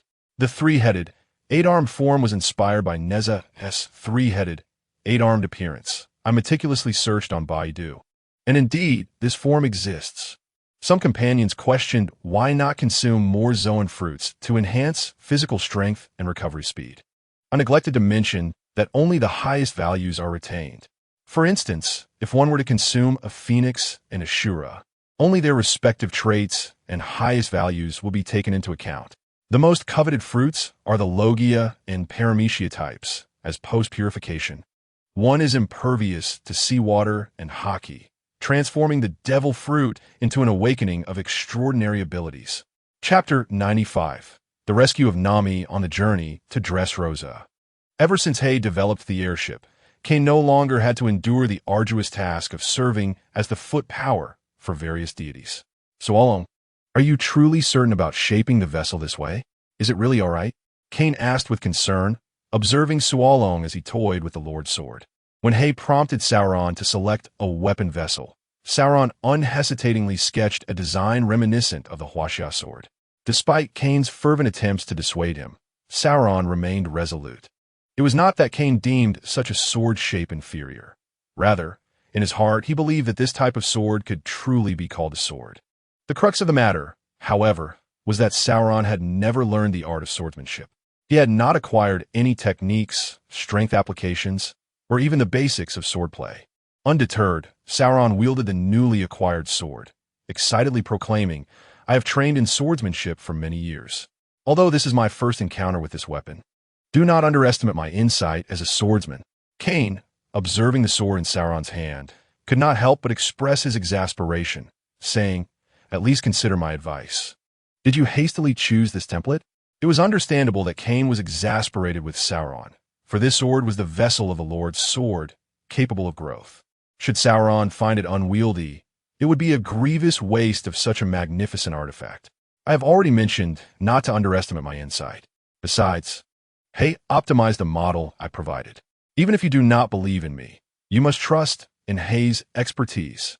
Sauron replied without lifting his gaze, reiterating his confidence. Seeing that Sauron was unwilling to engage further, Kane turned to Hay, who was piloting the airship, and resigned himself to trust his companion. "Very well, your happiness is priceless. As long as you feel comfortable with this choice, I have no objections." Just as Kane spoke, he suddenly heard Sauron shout, "Watch out for the sword energy." Kane instinctively prepared to dodge, but realizing they were inside the airship, he gritted his teeth and braced himself against Sauron's sword energy. "Ouch, that hurts," he complained, feeling a searing pain in his back. "We were having a good conversation. Why did you shoot out sword energy?" Sauron, having set down his sword, approached Kane to explain. "I apologize, but that sword energy was not released by me." Hearing Sauron's explanation, Kane retorted incredulously. "Huh? If it wasn't you, then did it release itself?" "Indeed, it released itself," Sauron affirmed confidently. "It released itself?" Both Kane and Hay echoed, bewildered.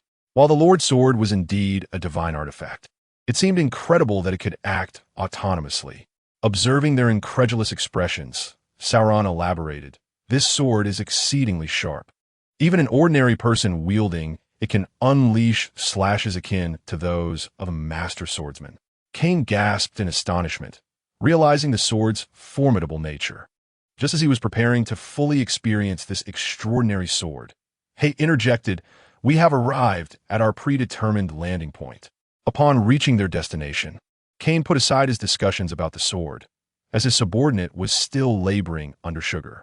According to Kane's original plan, he would first approach Doflamingo under the pretense of debt collection, while Hay would take the opportunity to locate Nami in Dressrosa. Once they located the Nami doll, they would protect Nami and then notify Kane through the communicator, signaling him to act. Following this, Kane would find a pretext to engage Doflamingo in battle. Amidst the ensuing chaos, while Hay and Sauron would take Nami to seek out sugar, hoping to acquire the Hobby fruit.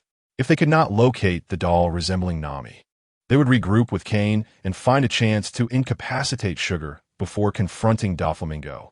After all, once Sugar was knocked out, all the dolls would revert to their original forms, making it easier to locate Nami thereafter. All right, everything will proceed as planned.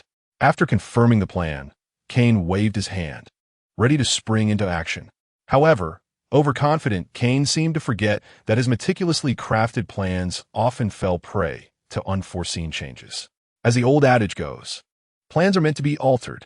Unfortunately, Hay was a dutiful subordinate who would never contradict Kane's plans, while Sauron appeared even more oblivious. Now, all they could do was hope that Nami would prove to be a clever individual in the future. Fu, the Arms Emperor Kane has unexpectedly dropped by. This has caught me somewhat off guard. Clearly, as soon as Kane's trio entered the royal capital of Dressrosa, they were detected by spies loyal to Doflamingo. Observing their evidently malicious intent, even someone as arrogant as Doflamingo felt a bead of sweat on his brow. "What brings these three calamities to my territory? Could it be they are here for a drink?" No, absolutely not. I must have been rattled by Kaido's defeat to entertain such a ludicrous thought. Stay focused. You are a joker after all. Oh, it's nothing. We three brothers are merely passing through your territory and thought we'd drop by for a drink," Kane stated. Doflamingo responded, "You bastard. Do you really think of me as a clown just because I'm called Joker? What, not welcome?" Upon seeing Doflamingo's hesitant demeanor, Kane threatened in a drawn-out tone, "Doflamingo, I have heard that your ally Kaido has been defeated. You and TB unable to repay the debt you owe me. Would you?" Upon hearing Kane's blatant threat, Doflamingo licked his parched lips and replied, Fu, who on the seas does not know that it was you, the Arms Emperor, who defeated Kaido of the Beasts. How could I possibly dare to owe you anything? You bastard.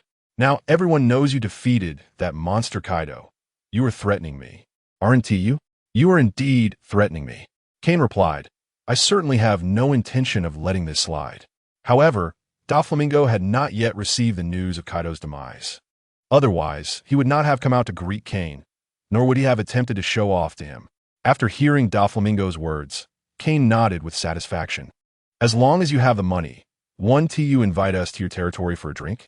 After all, the debt you owe me, including interest, is quite substantial. Doflamingo feigned generosity in inviting Kane while inwardly cursing. Damn it, had I known, I would never have accrued this monster's debt. Who knows how his interest is calculated? I've heard that some kings have had to send their princesses out to settle debts. Kane appeared to saunter along behind Doflamingo, but he was actually listening intently through his earpiece to Hay's report. I have spotted Sugar holding a doll nearby, but I have yet to see the owner of the natural type snow fruit you mentioned. As expected, Your foresight is remarkable, my lord. While reporting the situation, Hay discreetly lavished praise upon Kane. Attempting to stifle a laugh at Hay's flattery, Kane waved his hand and quietly instructed, "The doll is not important. Everything proceeds according to plan." Just as Hay prepared to shower Kane with more praise, he suddenly heard Sauron's disdainful voice through the earpiece. "What plan? That little girl is holding a doll that looks just like Nami." Hay exclaimed, "Damn you, Lou Sauron. I think I've actually added too little dung to your fruit." Chapter 96. Birdcage all units, do not move. Listen to my orders. What the hell are you doing, Sauron? As Cain was about to instruct the two through the earpiece, he was taken aback when Hay suddenly darted forward, heading directly towards Shadang. Though Hay's action was somewhat reckless, it was nonetheless part of the original plan to incapacitate Shadang and create chaos. However, Zoro's actions were even more absurd. He drew the sword Wado Ikamanji and held it in his mouth, brandishing a kushui in his left hand and the sword known as Lingzhu in his right, ready for a confrontation. Witnessing his subordinate's fervor, Cain disregarded any semblance of a plan and declared through the earpiece, "Zoro, unleash your ultimate move and slay that fiery bird." I've long been irked by his pink hair and gait. Realizing that plans were falling apart, Cain contemplated delivering a decisive blow to Doflamingo from behind, hoping to seize the opportunity to infiltrate Doflamingo's secret factory amidst the ensuing chaos. Yet Zoro's fervent actions left Cain feeling utterly helpless. "Come forth, Doflamingo, and face me directly." Observing Zoro boldly calling out to Doflamingo, Cain felt a deep frustration. "I recognize your prowess as a swordsman. But what virtue do you seek to impart to such a scoundrel? Were we not side by side against Kaido? Wouldn't a righteous backstab be more fitting?" Doflamingo, aware that today would not end while the moment Hay charged forth, felt his heart race when he realized Hay was headed for Shadang. "Arms King, what do you mean? Do you wish to declare war against me?" Doflamingo's concern for Shadang's fate grew, as her predicament could lead to his own downfall. As Zoro brandished his sword, Doflamingo sought to resist. "This is futile," Cain thought, having no other recourse but to decisively eliminate him and rush to Hay's aid. Upon hearing Cain's command, Zoro's expression shifted, a hint of satisfaction gracing his features. "Now that sounds like a plan, Captain." As the foremost combatant aboard Cain's ship, Zoro was determined to clear all obstacles for his captain. Although previously he had to rely on Cain's support to survive, the situation had changed. If Kaido were to resurrect, Zoro was confident he could not only contend with him, but ensure Kaido would not emerge victorious. Doflamingo glared at Zoro, remorse flooding his heart. "Why did I ever engage in such foolish dealings? I have no need for money, and now I find myself pursued by Cain and his lackeys." Even now, Doflamingo failed to grasp that Cain's intentions were not to settle debts, but to rescue Shadang. It was unsurprising, for after Shadang transformed Nami into a toy, even Doflamingo had forgotten Nami's existence. Had it not been for Cain inadvertently acquiring the deactivation skill, he might have already swept through the next world with Zoro and Hay, wreaking havoc. It seems fate favors Cain, not you, Doflamingo. How amusing. To think you are the disciple of the world's greatest swordsman, yet you have become a mere lackey. Doflamingo's words struck a nerve, stirring deep-seated fears within him. The entire ocean was now aware that Cain's true form was that of a colossal dragon, and those who followed him were nothing less than the dragon's minions. Zoro had initially intended to engage in verbal sparring with Doflamingo before the battle, for time spent alongside Cain had undoubtedly influenced him. However, upon hearing Doflamingo's taunts, Zoro's expression turned grave. "Do not insult my captain." Without waiting for Doflamingo to utter another word, Zoro activated his Shura form and charged forward. Doflamingo, perceiving Zoro's approach, wisely chose to retreat. Sora, with the invisible threads hanging in the clouds, Doflamingo ascended swiftly. As Doflamingo cunningly took to the skies, Zoro employed the moonwalk to pursue him, and a flurry of sparks ignited as blades clashed with dark threads. Fufufu, the five-colored threads. Doflamingo manipulated the delicate lines with one hand while striking at Zoro with the other, his claws infused with the power of haki. Even without the use of Kinbunshiko haki, Zoro could perceive the lethal threads adorned with Busashoka haki. Three-sword style, wolf sword flow. This rare technique, blending offense and defense, allowed Zoro to deftly counter Doflamingo's five-colored threads. Is that the clouds above? Zoro observed Doflamingo's body swaying in the wind, occasionally leaping through the air like a vine. He keenly discerned Doflamingo's secret. It won't do to rely solely on the clouds for flight. Upon uncovering this truth, Zoro unleashed his Conqueror's haki. Emisaka, although Doflamingo was not surprised by Zoro's Conqueror's haki. The resulting shockwave dispersed the clouds above, leaving Doflamingo momentarily unsettled. If that is the case, I shall conclude this battle. Just as Zoro prepared to end the confrontation, the entire Dressrosa erupted into chaos. Previously filled with toy soldiers and plush bears, Dressrosa was suddenly teeming with a multitude of individuals. These are the very people transformed into toys by Shadang. Doflamingo perched atop a high rooftop, his expression twisted in despair as he surveyed the diverse crowd below. My ambition, my kingdom. It was no wonder Doflamingo felt such desperation. Those turned into toys included not only the army and royalty of Dressrosa, but also agents of the world government, marine forces, and bounty hunters. All these individuals shared a common trait. They were obstacles to Doflamingo's ambitions. Those who impeded his progress were all turned into toys.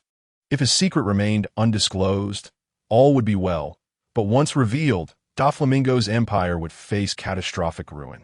Fufufu, this is not over yet. The thought of being torn to shreds by the enraged mob sent Doflamingo into a frenzy. Observing Doflamingo's descent into madness, Zoro wasted no time in launching a powerful attack, aiming to eliminate Doflamingo in a single blow. Is that a puppet? Zoro questioned as he watched Doflamingo's body transform into threads, perplexed. Where's the real one? Before Zoro could ponder further, the Doflamingo above provided the answer. Fufufu. My ambition knows no bounds. Perish. Discovering that Shatang's ability had faltered, Doflamingo had no intention of surrendering. Instead, he secretly left behind a puppet using his string manipulation while he himself ascended into the air once more. As Doflamingo's final desperate act unfolded, the entire capital was ensnared by razor-sharp white threads, forming a shape reminiscent of an inverted birdcage from above. Chapter 97. The Second Dragon Slaughter. It seems Doflamingo has been cornered by Zoro. Gazing at the white lines in the sky, Kane remarked with unwavering composure, these sharp threads will gradually constrict, slicing everything within into fragments. Why not allow me to take a crack at it this time? Hey, standing behind Kane chimed in. To be honest, since aligning himself with Kane, Hei's contributions have largely manifested in the development of technological products, suggesting that he has yet to fully harness his own capabilities since acquiring his powers. Observing the eager Hei, Kane nodded and said, Nami is still unconscious. Let us rendezvous with Zoro first. Doflamingo has already gone mad. At this moment, Dressrosa was enveloped by Mingo's birdcage, which was intentionally contracting under his influence. Meanwhile, Sakazuki, having just received news of Kane's assault on Dressrosa, promptly led the aerial mobile unit toward the location. This airborne combat division was a newly established force, created with the assistance of the world government after Sakazuki's ascension, directly under the command of Admiral Fujitora, a user of the gravity fruit. Marshal, our forces have completely surrounded Dressrosa, yet the soldiers are unable to breach the white lines, a soldier reported to Sakazuki. After listening, Sakazuki nodded but refrained from issuing new commands, instead gesturing for the soldier to leave. The Navy had effectively split into two factions, one led by Sakazuki, the hawkish faction, and the other, the Neo Navy, founded by Zephyr. Initially, the Neo was not recognized by the world government, but the sudden declaration of war by the Revolutionary Army and the Navy's successive defeats forced the government to begrudgingly acknowledge the legitimacy of the Neo. They had no choice. Several high-ranking officials and more than half of the soldiers had defected to Zephyr under Kazan's leadership. If the world government refused to acknowledge this, the Navy would lose half its combat power. As for whether the newly appointed Admiral Sakazuki would have differing opinions after recognizing the Neo's legitimacy, The world government need not concern itself with that, unless Sakazuki wished to resign. Observing the remaining high-ranking officers, Sakazuki sighed and solemnly addressed them. Everyone, please share your thoughts. Although the Navy was fractured, Sakazuki's convictions were upheld, as those willing to remain were primarily his direct subordinates. This included the two newly appointed admirals, Fujitora and Green Bull, both promoted outside the usual recruitment process. Upon hearing Sakazuki's words, a smile emerged as one of the officers expressed his opinion. Regardless of how rampant the wicked pirates may be, the innocent civilians remain blameless. This statement directly countered Sakazuki's intentions, for his character might lead him to conduct indiscriminate attacks in a bid to eradicate the pirates. Witnessing the officer's unwavering stance, Sakazuki instinctively retorted, "If we wait for Doflamingo to retract his powers, all those within the birdcage will perish. Then let us attempt to breach the birdcage from the outside." The officer boldly countered, showing no sign of retreat. Sakazuki remained silent, merely expressing his dissent with a cold snort. Observing the escalating tension, Green Bull quickly stood to mediate. "Regardless, we must break the birdcage that engulfs the royal capital. Our Navy's principle is to protect the weak, is it not?" With Green Bull interjecting, the previously silent Jigen also voiced his opinion. "Let us gather all those proficient in swordsmanship. These lines, no matter how sharp, are merely threads. We shall sever them." Upon hearing Jigen's words, the others' eyes brightened with newfound hope, but before they could respond, the ground trembled, followed by a cacophony of noise. "Calm yourselves.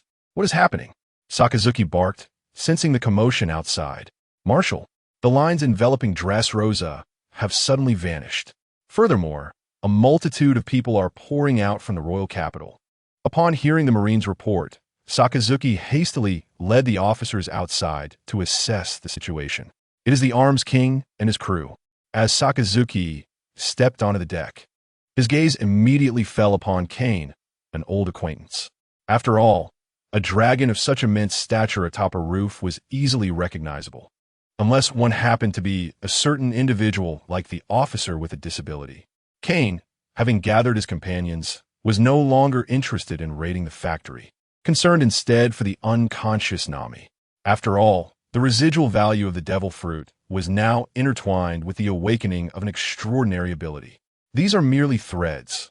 Theoretically, utilizing fire attacks should be effective, Zoro remarked. Regardless of the method, we must hasten our pace. I sense a massive naval ship in the sky. Hay responded, taken aback. Zoro exclaimed, "Since when did the Navy possess airships?" "Not an airship." Kane, cradling the unconscious Nami, squinted and clarified, "It is Admiral Fujitora, the user of the gravity fruit." This revelation suggested that Jigen's promotion had not succeeded. Suddenly, Hay pondered aloud. It seems Jigen's ascension did not come to fruition. At this moment, Kane and Hay exchanged glances towards Zoro, but regrettably, Zoro was in a battle form and could not discern their expressions. What a pity, they both thought. Zoro and Jigen shared an inexplicable relationship. Despite Zoro's continuous denials of any impropriety, who could truly ascertain the nature of such matters? Realizing that Kane and Hay were observing him, Zoro threatened, "Certain individuals should tread carefully." Catching the implication in Zoro's words, Kane's expression flickered with discomfort. The truth of Zoro and Jigen's innocence remained uncertain, but his own relationship with Tina was undoubtedly pure.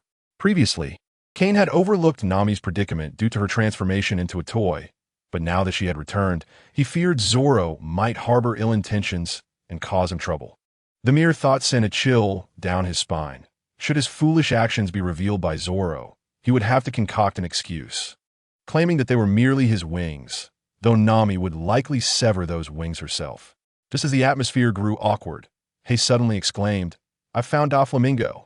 Seizing the opportunity to shift the conversation, Kane eagerly responded, "Let us seek vengeance for Nami." With that, Kane transformed into a colossal dragon, signaling for Hay and Zoro to mount his back. Zoro remarked, "I shall let you off this time. Doflamingo, do you have anything left to say?" Kane inquired, gazing at the bloody Doflamingo who had been struck by Zoro. "Consider your words carefully. These may very well be your last. Fu, Dragon Kane, your triumph shall be short-lived. The world government will not spare you. Dismissing Doflamingo's incessant prattle, Kane impatiently rubbed his ears. Is this truly the profound farewell of a celestial dragon? It sounds no different than that of a sordid rat like Teach. In ordinary circumstances, Kane might have engaged in a casual conversation with Doflamingo, particularly since Doflamingo was once a celestial dragon, and perhaps he could have gleaned some secrets. However, noticing Nami showing signs of awakening, Kane lost his patience for Doflamingo's incessant chatter and directly signaled Zoro to take action. Ambition does not dissipate with the twilight of life. Xian Yahatsu, is it this zoo, or the one with the dog radical? Chapter 98. Let us put an end to this. Should they first eliminate the Navy or return to the Arms Island? With a visage of fierce determination, Zoro tossed Doflamingo's head onto the airship and inquired. Although Zoro framed it as a question, his fierce demeanor and refusal to step back from battle clearly indicated that he was resolute in his intent to kill. Indeed, after the enhancement of their powers, Zoro experienced a brief period of awkwardness. After acquiring the Void Mark, the disparity between Zoro's offensive and defensive capabilities became stark. His overwhelming attack power created an illusion of invincibility, as a swordsman who can disregard offenses is not far from being the world's greatest swordsman. This was evident when Zoro effortlessly defeated the 3 Calamities and the 6 Flying Fighters. However, during his confrontation with Teach, although he swiftly bisected him, Zoro faced considerable risk. If Teach had seized the opportunity to draw Zoro into the black hole, Zoro would have met his end. Fortunately, Teach was caught off guard by Zoro's decisive strike against Jin, preventing him from showcasing his true strength. It was only when Kaido joined the fray that Zoro sustained a significant blow. Despite having the ability to injure Kaido, he could not bring him down, as Kaido's rapid recovery was astonishing. Now, with the consumption of the formidable Shura fruit, Zoro no longer feared adversaries of Kaido's caliber. Moreover, having recently obtained the Lord's Sword, which requires the blood of powerful foes to grow, it was no surprise that Zoro exhibited an eagerness for battle and slaughter. As for whether Zoro might lose himself in the chaos of killing, there was no need for concern. He was an exceptionally strong swordsman, and a true swordsman must possess not only skill, but also inner strength. Observing Zoro's murderous aura and the imminent awakening of Nami in his arms, Kane found himself in a state of hesitation. How should he choose? On one side was Zoro, yearning to fight alongside him, and on the other was Nami, whom he had not seen for so long, on the verge of regaining consciousness. How could such a simple decision leave him in doubt? It was clear that he would choose his brother. Nami could wait for another day, but if this directionally challenged Zoro got lost, it would not be a matter of days or weeks before he could find his way back. With this thought, Kane reluctantly placed Nami on the airship and instructed Heya, "You take Nami and leave first, fly as high as you can. I'll join Zoro in causing some chaos." Although the bond between brothers is akin to that of flesh and blood, and women merely garments, Kane felt compelled to express, "There are plenty of people on the streets, missing limbs, yet how many walk around in the nude?" Upon hearing Kane's words, Zoro was so shocked that he dropped his sword. "Are you Kane? Are you still the Kane I know? Speak quickly, have you been possessed?" As Zoro prepared to confront him, Kane slapped Zoro's hand away and said, "Enough chatter, let us break through." It was no wonder Zoro reacted so strongly. Kane's flirtatious nature was almost ingrained in his DNA. As a child, Kane was a notorious flirt, a fact Zoro had already discerned during their conversations. Now that Kane had matured, he had indeed become a young man of considerable appetites. Zoro surmised that when Kane grew old, he would undoubtedly be labeled as a lecherous old man. Seeing Kane, who could pass on his flirtatious legacy to the next generation, forsake a prime opportunity to take advantage, opting instead to venture out and indulge in battle alongside him, genuinely surprised Zoro. "You have truly given me a new perspective." Once aboard the airship, Zoro sat on Kane's back and said with a hint of bitterness, "Now that Nami is saved, you are no longer alone." What nonsense are you spouting? I was never alone." Kane was well aware of Zoro's underlying meaning, but refrained from addressing it directly. This time, Zoro chose not to retort, but instead rested his arms and said, "Do you remember our initial agreement?" "How could I forget?" Upon hearing Zoro's words, Kane adopted a serious demeanor. Initially, Kane had chosen to shoulder Zoro's dream, intending to traverse the world only once Zoro became the greatest swordsman. Kane had similarly promised Nami to help her create the most comprehensive map of the world. After the battle, "Will you accompany me to Frostmoon Village?" Zoro murmured. Even though Zoro's voice was barely above a whisper, it resonated in Kane's ears like an explosive revelation. "You rebellious disciple. Have you finally resolved to take action against your master?" Upon witnessing Kane's sudden shift from seriousness to playfulness, Zoro could no longer contain his emotions. "What nonsense are you talking about? I merely wish to bid farewell to teacher Gung Shirlang." Becoming the world's greatest swordsman was not merely Zoro's obsession. It also carried the weight of Kuna's will. This time, Zoro's journey was, in fact, more about saying goodbye to the deceased Kuna. Having wandered with Kane for so long, Zoro was no longer obsessed with being the greatest swordsman in the pirate world. Instead, he found himself intrigued by the powerful beings beyond this world. Moreover, Zoro had heard Kane mention that in a distant otherworld, there existed a swordsman who also relished in dismemberment, which piqued Zoro's interest immensely. What was his name again? It seemed to be something like Ace? Wait, was I mistaken? ISNT Ace the second in command of the Whitebeard Pirates? Before the two could continue their conversation, Kane, soaring through the sky, sensed a tremendous gravitational force pulling him downward. Realizing that he had been discovered by Mihawk, he followed the force and descended upon Dressrosa. Oh dear! While there are many familiar faces, there are also quite a few unfamiliar ones. Observing the navy surrounding him and Zoro, Kane remarked leisurely, as he surveyed the encircled figures, including Akainu, Mihawk, Jun, Kijizu, Doberman, Stalyabili, and Smoker. Kane silently pondered, "Are there really this many vice admirals? The rest must have followed Kuzan to the Neo Navy. Today marks the end for you, the rebellious one." Although Akainu ascended to the rank of Fleet Admiral through the support of the world government, it did not diminish his ruthless nature. In the original narrative, opinions on Akainu were mixed, while he was cold and adhered to absolute justice. This was merely a facet of his character. If one were to consider his contributions to the Navy, the cold-hearted Akainu truly deserved the title of Fleet Admiral. "Brother, don't let your temper get the better of you," Kane said, observing Akainu's fist transformed into magma. "Brother, let us speak candidly. Aside from the war of Marineford, do I truly deserve the title of pirate?" Upon hearing these words, Sakasuke refrained from countering Kane, yet his fists, transformed into magma, remained poised. Zoro, standing beside Kane, comprehended at once that Kane hesitated to strike down those who were once his comrades. Although they now belonged to opposing factions, those former allies had genuinely safeguarded the ordinary people of the sea. "Very well, allow me to speak the harsh truths." Zoro stepped in front of Kane and unsheathed his sword to bring matters to a close. Chapter 99. No turning back, let us conclude this.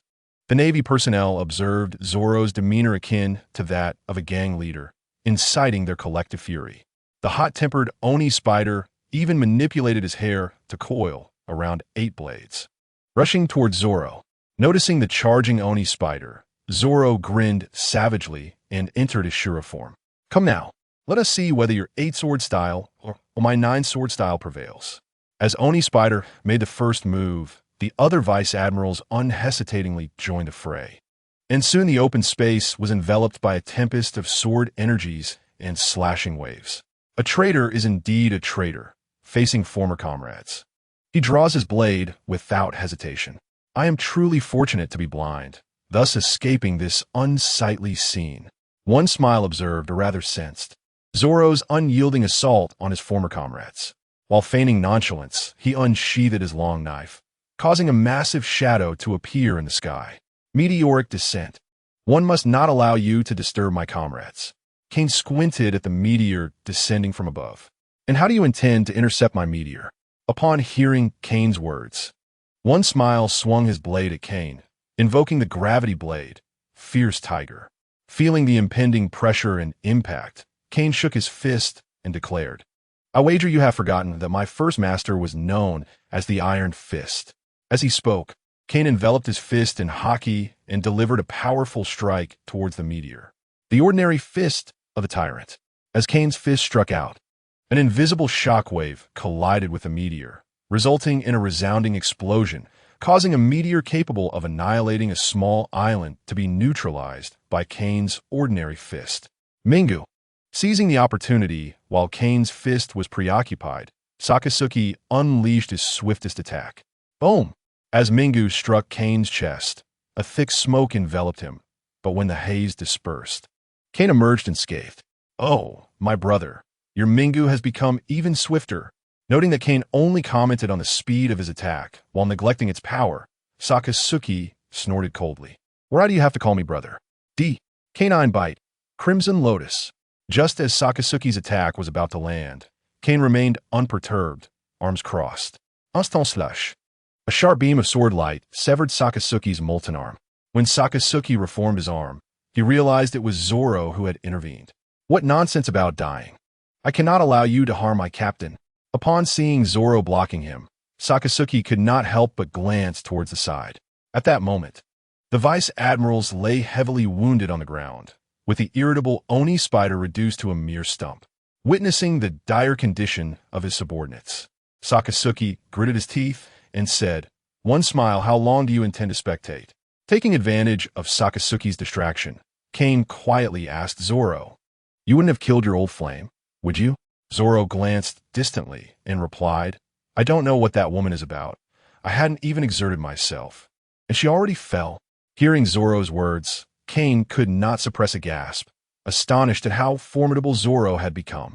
"If she fell without you even trying, what would happen if you unleashed your full strength?" "Marshal, I believe we must retreat."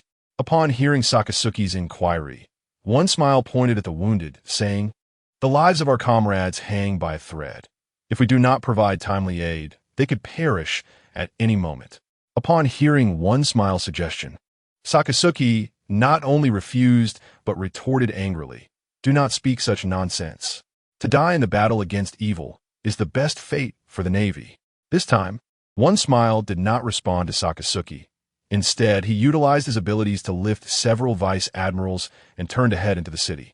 Some matters must be attended to by someone. As Sakasuke watched One Smile depart, he sighed with relief. Though Sakasuke was known for his cold demeanor, it did not imply he lacked concern for his subordinates. Rather, in Sakasuke's view, the duty to capture evil outweighed all else, including rescuing comrades. At this moment, while One Smile defied orders and exhibited signs of abandoning the fight, perhaps the wounded comrades might be saved. "Very well, it is time for me to uphold my convictions." Seeing One Smile and the others retreating, Sakasuke roared and charged towards Kane and Zoro. Upon hearing Sakasuke's words, Zoro understood his resolve and thought, "Let my former junior send you off." Faced with two adversaries, Sakasuke opted for his multi-strike attack, Great Fire. As Sakasuke unleashed his assault, a massive molten fist engulfed both Kane and Zoro. In his Shura form, Zoro surged forward, and as a colossal wave of slashing energy struck the molten giant fist, a tremendeuse explosion ensued. Boom! As the molten giant fist detonated, countless volcanic projectiles rained down upon Zoro. Nine-sword style, Crow Demon Hunt. This technique, an evolution of Zoro's three-sword style, Crow Demon Hunt, allowed him to effortlessly intercept the multitude of volcanic projectiles with sweeping slashes. Although Zoro, having consumed the Shura fruit, could withstand such an onslaught, his years of combat experience compelled him to adopt this strategy. Having deflected the volcanic projectiles, Zoro pressed onward towards Sakasuke. Nine-sword style, Ashura Piercing. Faced with Zoro's formidable slashes, Sakasuke, unable to evade in time, opted to elementalize his body in anticipation. Oof. Even though Sakasuke had elementalized early, he could not help but emit a muffled groan as Zoro's strike landed. Emperor's haki enveloped him as Zoro turned back after piercing through Sakasuke's form, and Sakasuke realized he might not escape today. Super Meteor Volcano. Since escape was no longer an option, Sakasuke forsook evasion and wildly struck upward with his fists. Kulme, let my convictions perish in the fiery embrace of lava. As Sakasuke unleashed his molten fists toward the heavens, the entirety of Dressrosa was shrouded in a rain of lava. While Zoro and Sakasuke battled fiercely, Kane was not idle. Smoker, do you still intend to imprison me? As Kane gazed at Smoker, who had been knocked down by a single punch, he expressed a mix of amusement and exasperation, saying, really you, both being elementals. How is it that there exists such a vast disparity between you and the esteemed admiral? Smoker, lying on his back and enduring Kane's mockery, weakly retorted, Kane, I have long warned you, should you dare to act recklessly, I will undoubtedly bring you back. Just as Kane was about to deliver another jibe in response to Smoker's words, his gaze fell upon the incomplete Shirsho on the ground. The missing piece was a fragment of Hailu stone, which Kane had previously pried off during his usage. To his astonishment, after all this time, it remained incomplete. Observing the still missing section of Shirsho, Kane retrieved the Hailu stone fragment from his inner pocket and pressed it firmly against the gap, declaring, there's no turning back now. Upon hearing this, Smoker could no longer contain his emotions. Kane, ah! Listening to Smoker's anguished screams, Kane turned his head away in reluctant sympathy and delivered a swift strike to the nape of Smoker's neck. I truly apologize for betraying your goodwill, my once dear friend. Chapter 100, A New Journey, end of Volume 1. The secret base of the East Sea since you were transformed into a doll by Sugar. You have missed many exciting events. Upon their early arrival at the secret base, Hei recounted to Nami the happenings of the past 2 years. After Commander Tsuru returned from an outing, he abruptly decided to transfer me away from the Navy headquarters. Fortunately, it was due to the intervention of Old Man Garp that I arrived in Lowtown to take over Smoker's duties. As Hei gradually explained, Nami began to piece together the timeline in her memory. Initially, when Commander Tsuru was to take me on a mission, I did not think much of it. Who could have known that the destination would be the territory of the Tenryubito? As they spoke, Nami seemed to drift into reminiscence. When she and Tsuru arrived at Doflamingo's base, everything was initially normal. Nami had merely received a secret mission to investigate Doflamingo. She, along with several Navy personnel, was tasked with uncovering more evidence against Doflamingo's secret base. Just as they were coming up empty-handed, a user of a Logia fruit unexpectedly blocked their path. The Navy personnel had no intention of confronting this woman affiliated with Doflamingo, and as they prepared to leave, Monet and Sugar launched a surprise attack. The aftermath is well known. Nami and her companions were transformed into dolls, and due to her adorable appearance, Sugar kept Nami by her side every day. After listening to Nami's account, Hei stroked his chin and remarked, no wonder we always felt something was amiss. It turns out one of our companions was missing. What about Kane? How has he fared at Navy headquarters? Nami inquired eagerly. After a moment of contemplation, Hei continued, well, Kane mentioned that Ace had been captured, and he and Zoro decided to create a ruckus at Navy headquarters. In short, they successfully rescued Ace.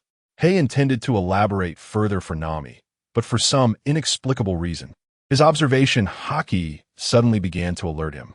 Oh hey, you must know what I'm about to ask, right? Nami said with a knowing tone. Oh well. A bead of sweat began to form on Hei's forehead as he realized what Nami was implying. Ignoring Hei's evident discomfort, Nami placed her hands on her hips and angrily declared, I knew that old hag had a reason for suddenly transferring me to her direct unit. It was indeed because the Navy intended to use beauty to ensnare Kane. Initially, Nami had signed up for Zifa's training program, declaring herself a combat specialist when she joined the Navy. Even though Nami excelled in navigation, it was inconceivable that she would be assigned to Tsuru's unit. Surely, a fleet under the esteemed chief of staff would not lack navigators. Long before I joined the Navy, I had heard rumors about Kane's inappropriate relationship with that insatiable woman. What is the status of their relationship now? At this point, Nami felt a tinge of concern, as Kane had forgotten her for 2 years. Adding to her worries was the fact that Kane had always been somewhat of a rogue. Even if she were to remain by Kane's side every day, she lacked confidence in her ability to keep him in check, especially after he had forgotten her for such an extensive period. Hay hesitated, wiping the sweat from his face, silently lamenting. How should I convey this? Should I tell her that Kane and that directionally challenged green-haired fellow each received a Navy officer as a wife? Or should I mention that Kane spent a night with Tina in Alabasta? Oh no, it was actually several nights, although Kane consistently denied any inappropriate conduct. However, Hay could have assured Nami that Kane had not engaged in any improper behavior with Tina. It was merely a ploy by the Navy. Yet, what if he were to say this? And upon Kane's return, he exclaimed, "You are all my angels." At that moment, Hay would truly find himself in a predicament. Oomph. Hey, do not think that remaining silent will spare you. When Zoro returns, I will still find out. Seeing that Hay was reluctant to answer her questions, Nami began to issue her threats. In truth, her mention of asking Zoro upon his return was merely a tactic to intimidate Hay. Zoro himself was not without a past. During their time in Tsuru's unit, he had often been spoken of by the female soldiers. With such a history, how could Nami dare to confront Zoro? Moreover, by the time Zoro returned, Kim would likely be back as well. If she were to persist in her inquiries then, a wise woman would never put her man in an embarrassing position. Well, Hay continued to falter, and upon seeing that Hay was resolutely unwilling to reveal the truth, Nami found herself momentarily lacking the energy to argue. All right, if you do not wish to speak, I shall not press you. Just as Nami finished her sentence, a familiar voice suddenly resonated from outside. What? Not willing to share? Upon hearing this voice, Nami's body froze instantly. Before she could turn around, she felt a pair of strong, powerful arms envelop her from behind. Welcome back, Nami-chan. As she felt the long-awaited warmth and familiar voice, Nami trembled involuntarily, and then she turned and threw herself into Kane's embrace, weeping openly. Observing this scene, Hay and Zoro exchanged knowing smiles and quietly exited the room.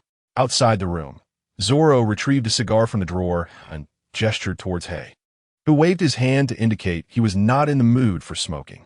Taking a deep puff from the cigar, Zoro remarked, "No wonder Kane received that fruit from Whitebeard. The three of us never even considered eating it." He referred to the paramecia-type fruit, known as the calamity fruit, which Kane had acquired aboard Whitebeard's ship. This fruit had been closely guarded by Whitebeard, living up to its ominous name.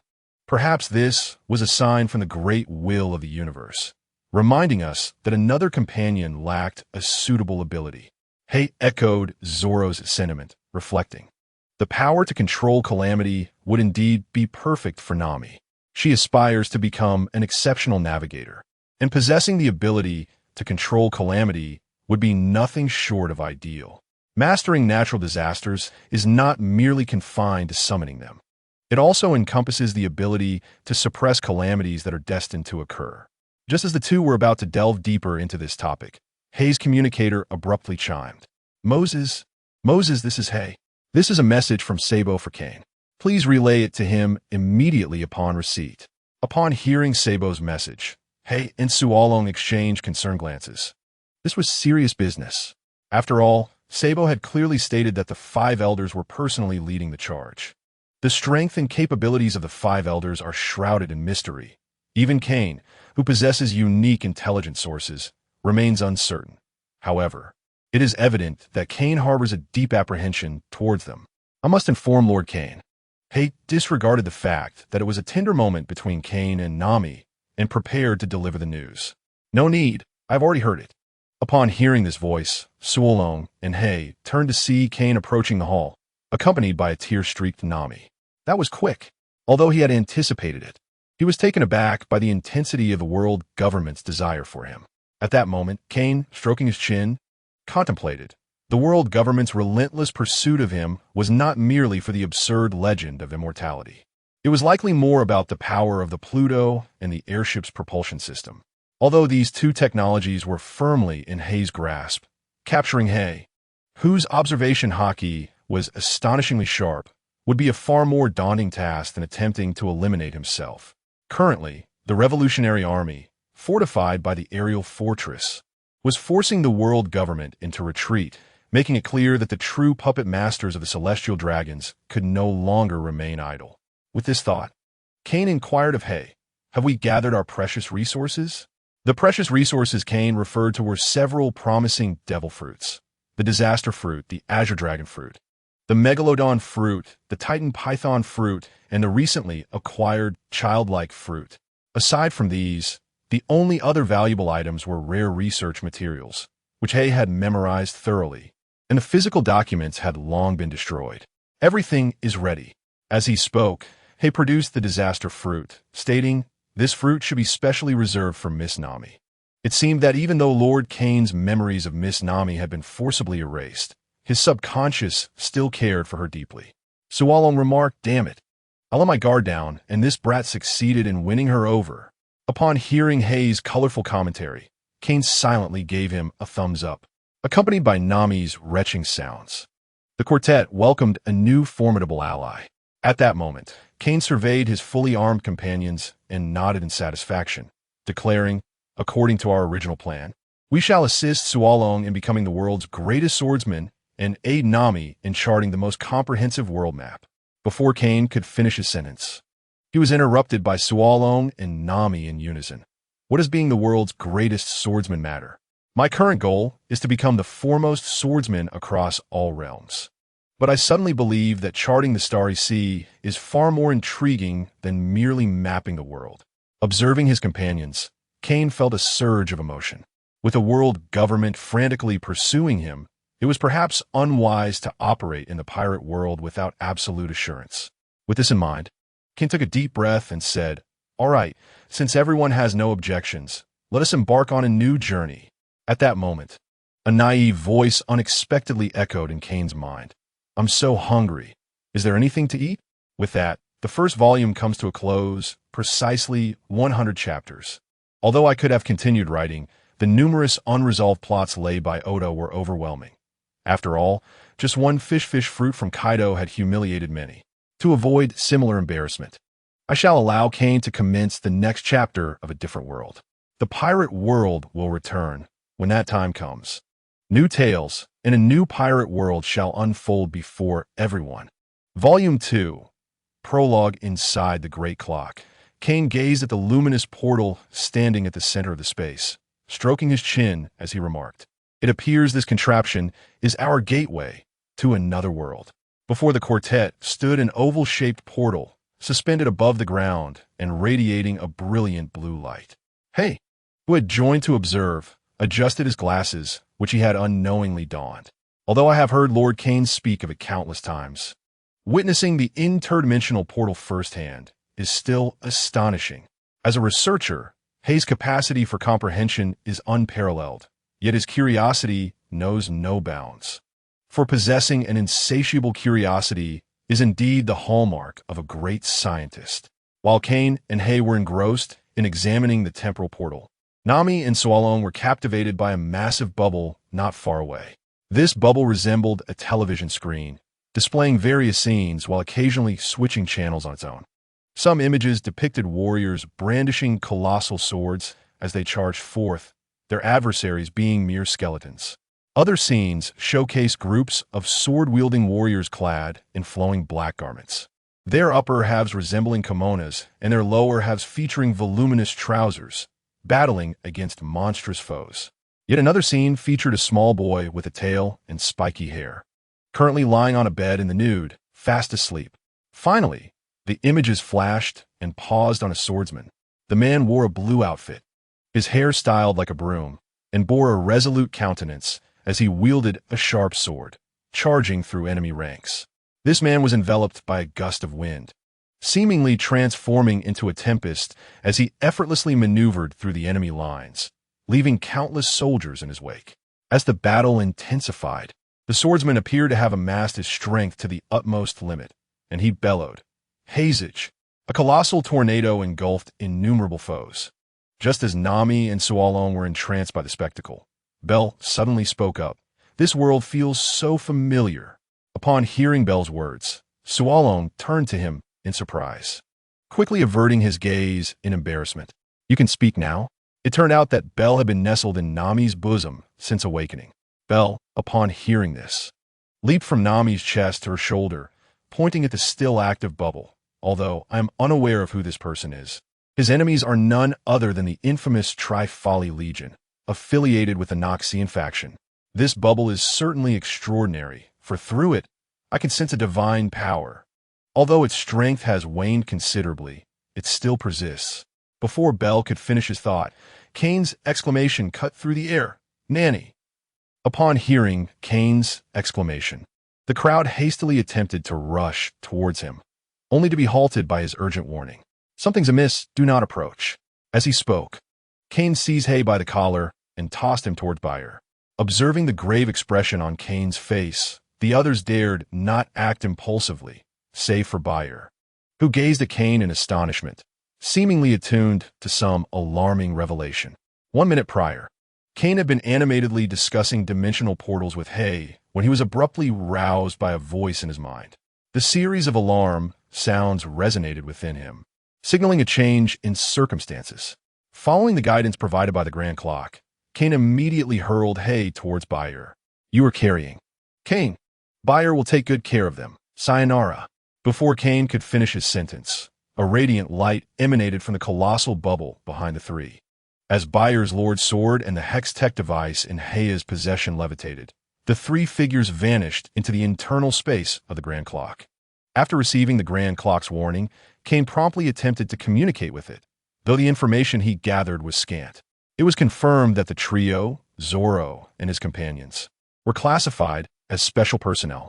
Realizing the situation had escalated, Kane resigned himself to the ground to analyze the predicament. This was not difficult to comprehend. After all, they were natives while he was a transgressor. Bayer, the Lord's Sword, and the Hex device must surely constitute fixed coordinates within Valoran. At this point, Kane could not help but express his frustration. Isn't Bayer bound to me? How did it end up in Nami's possession? Furthermore, is a single coordinate required for each individual in this crossing? Those with coordinates can traverse, while those without must rely on randomness. The absurdity is overwhelming.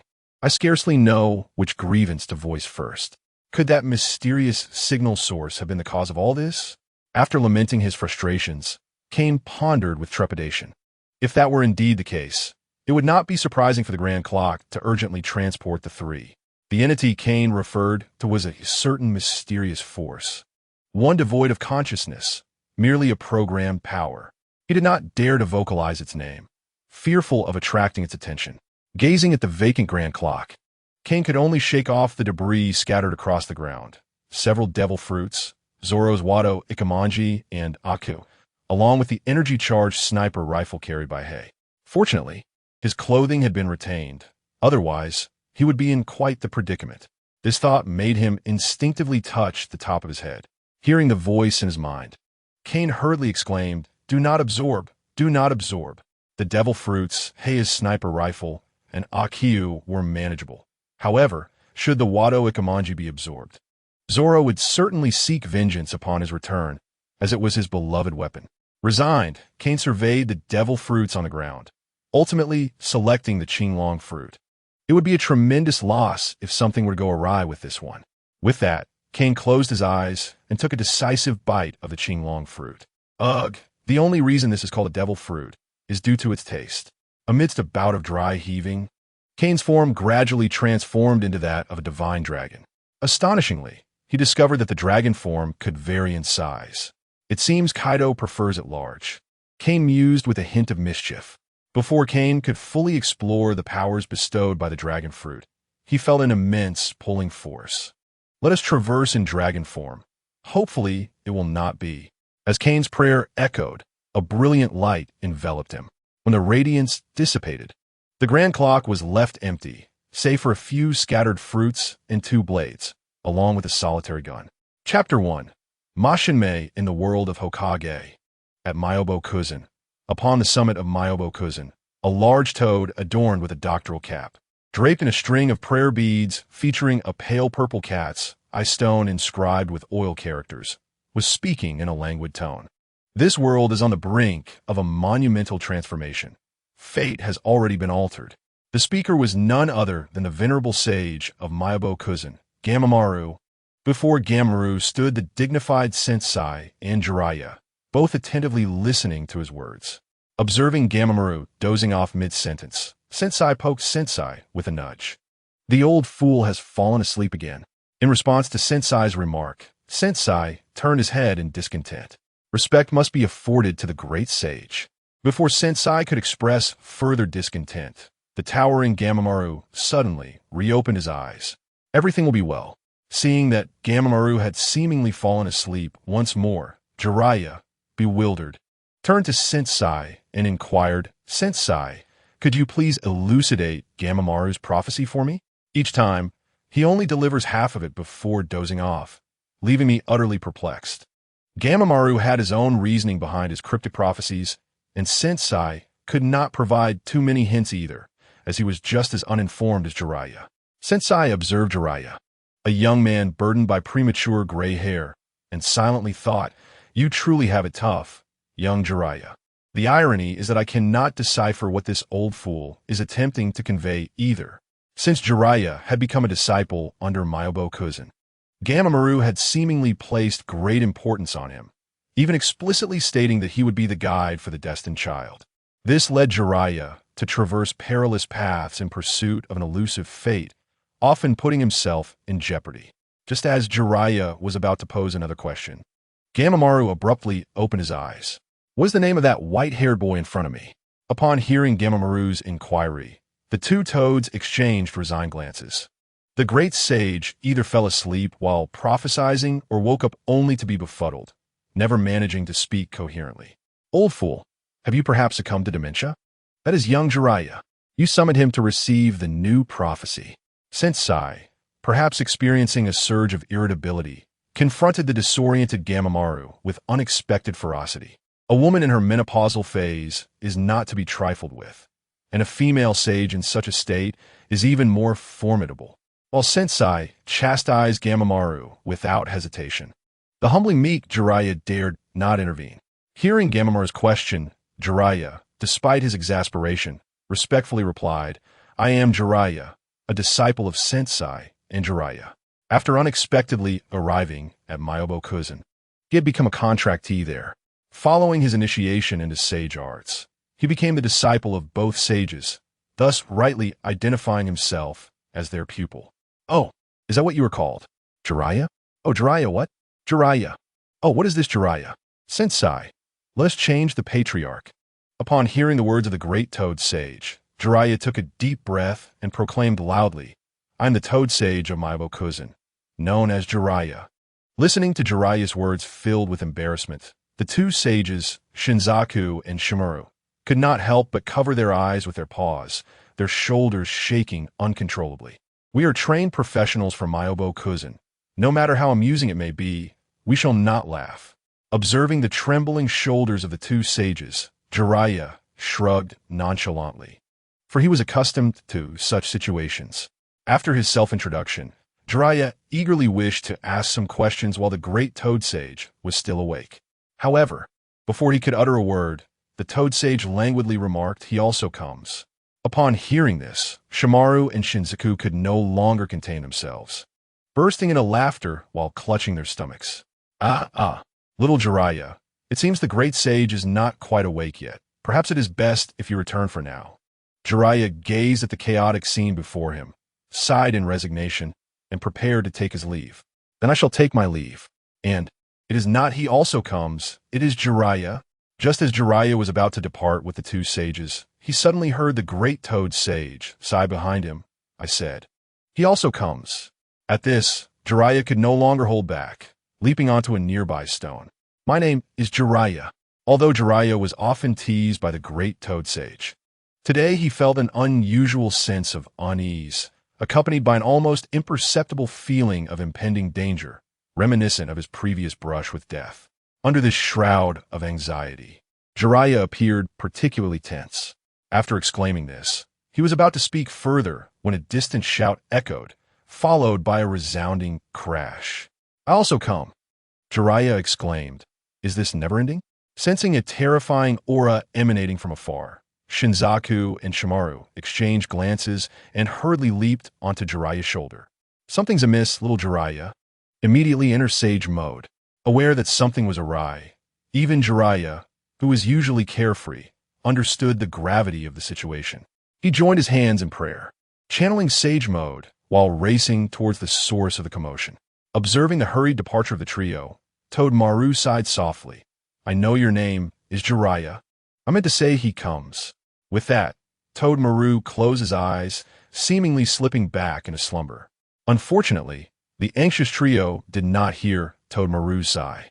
Perhaps due to the abundant natural energy of Myobo Kuzan, Jiraiya, who would typically require considerable time to enter Sage mode, surprisingly achieved it in mere seconds. His already sizable nose grew even larger, adorned with distinctive spots, signifying his entry into Sage mode.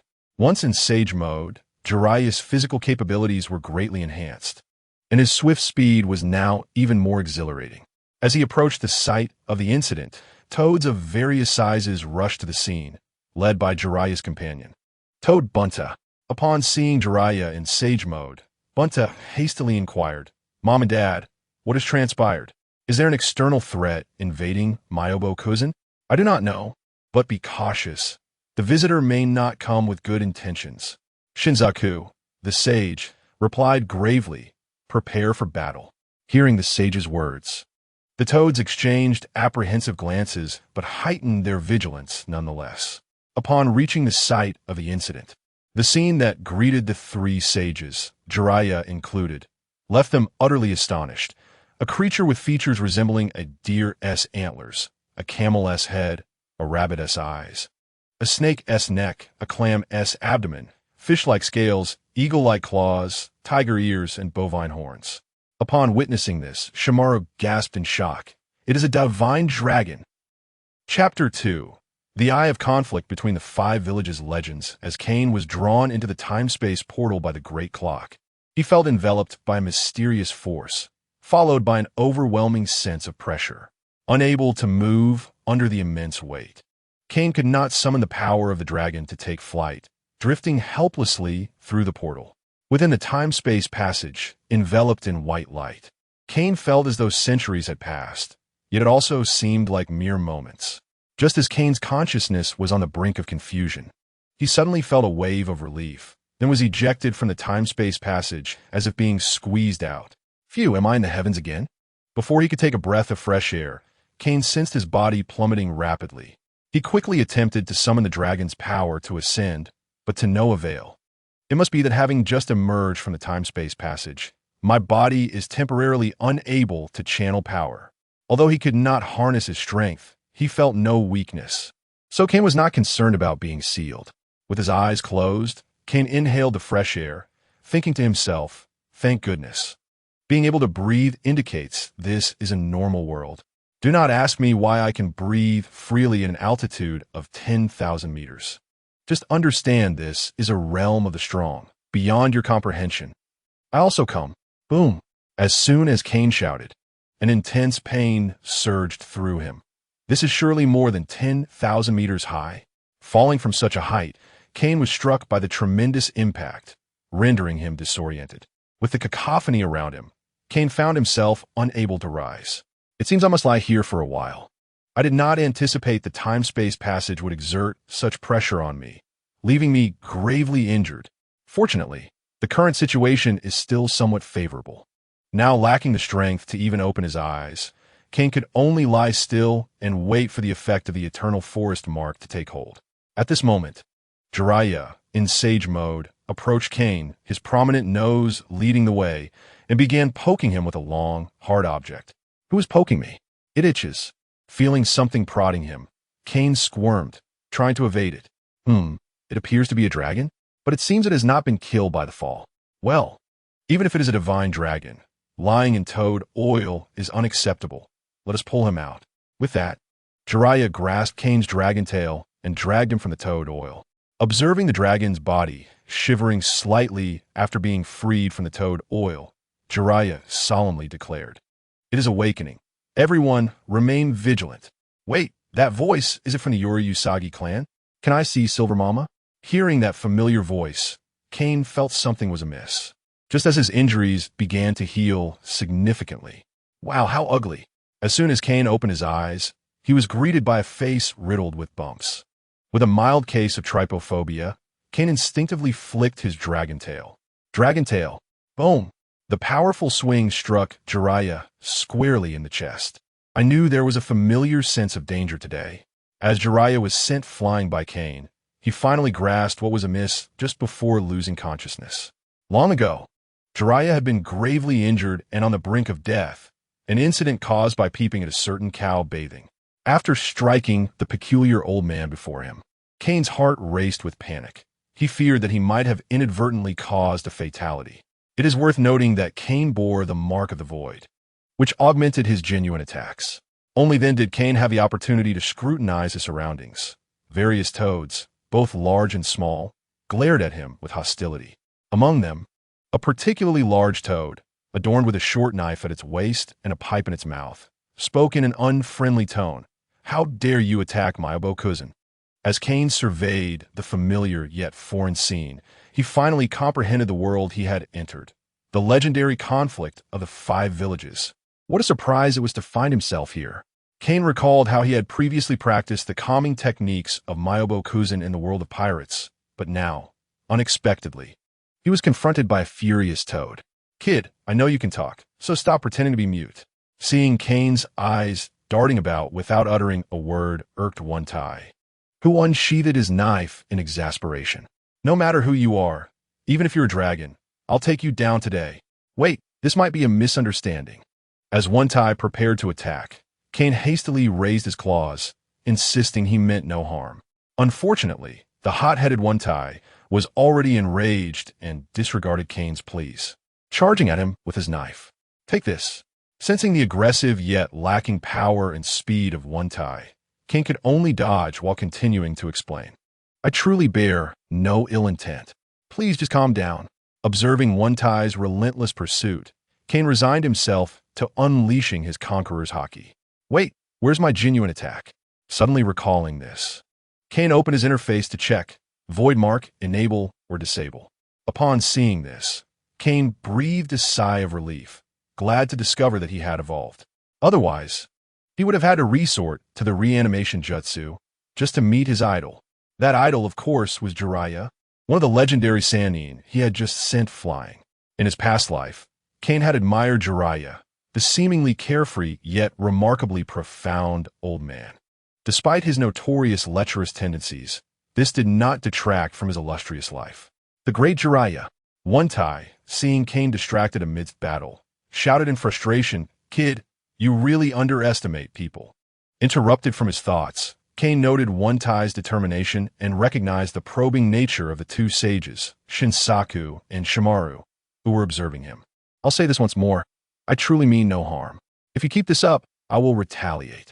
Understanding the stance of Cousin, Kane felt a sense of relief.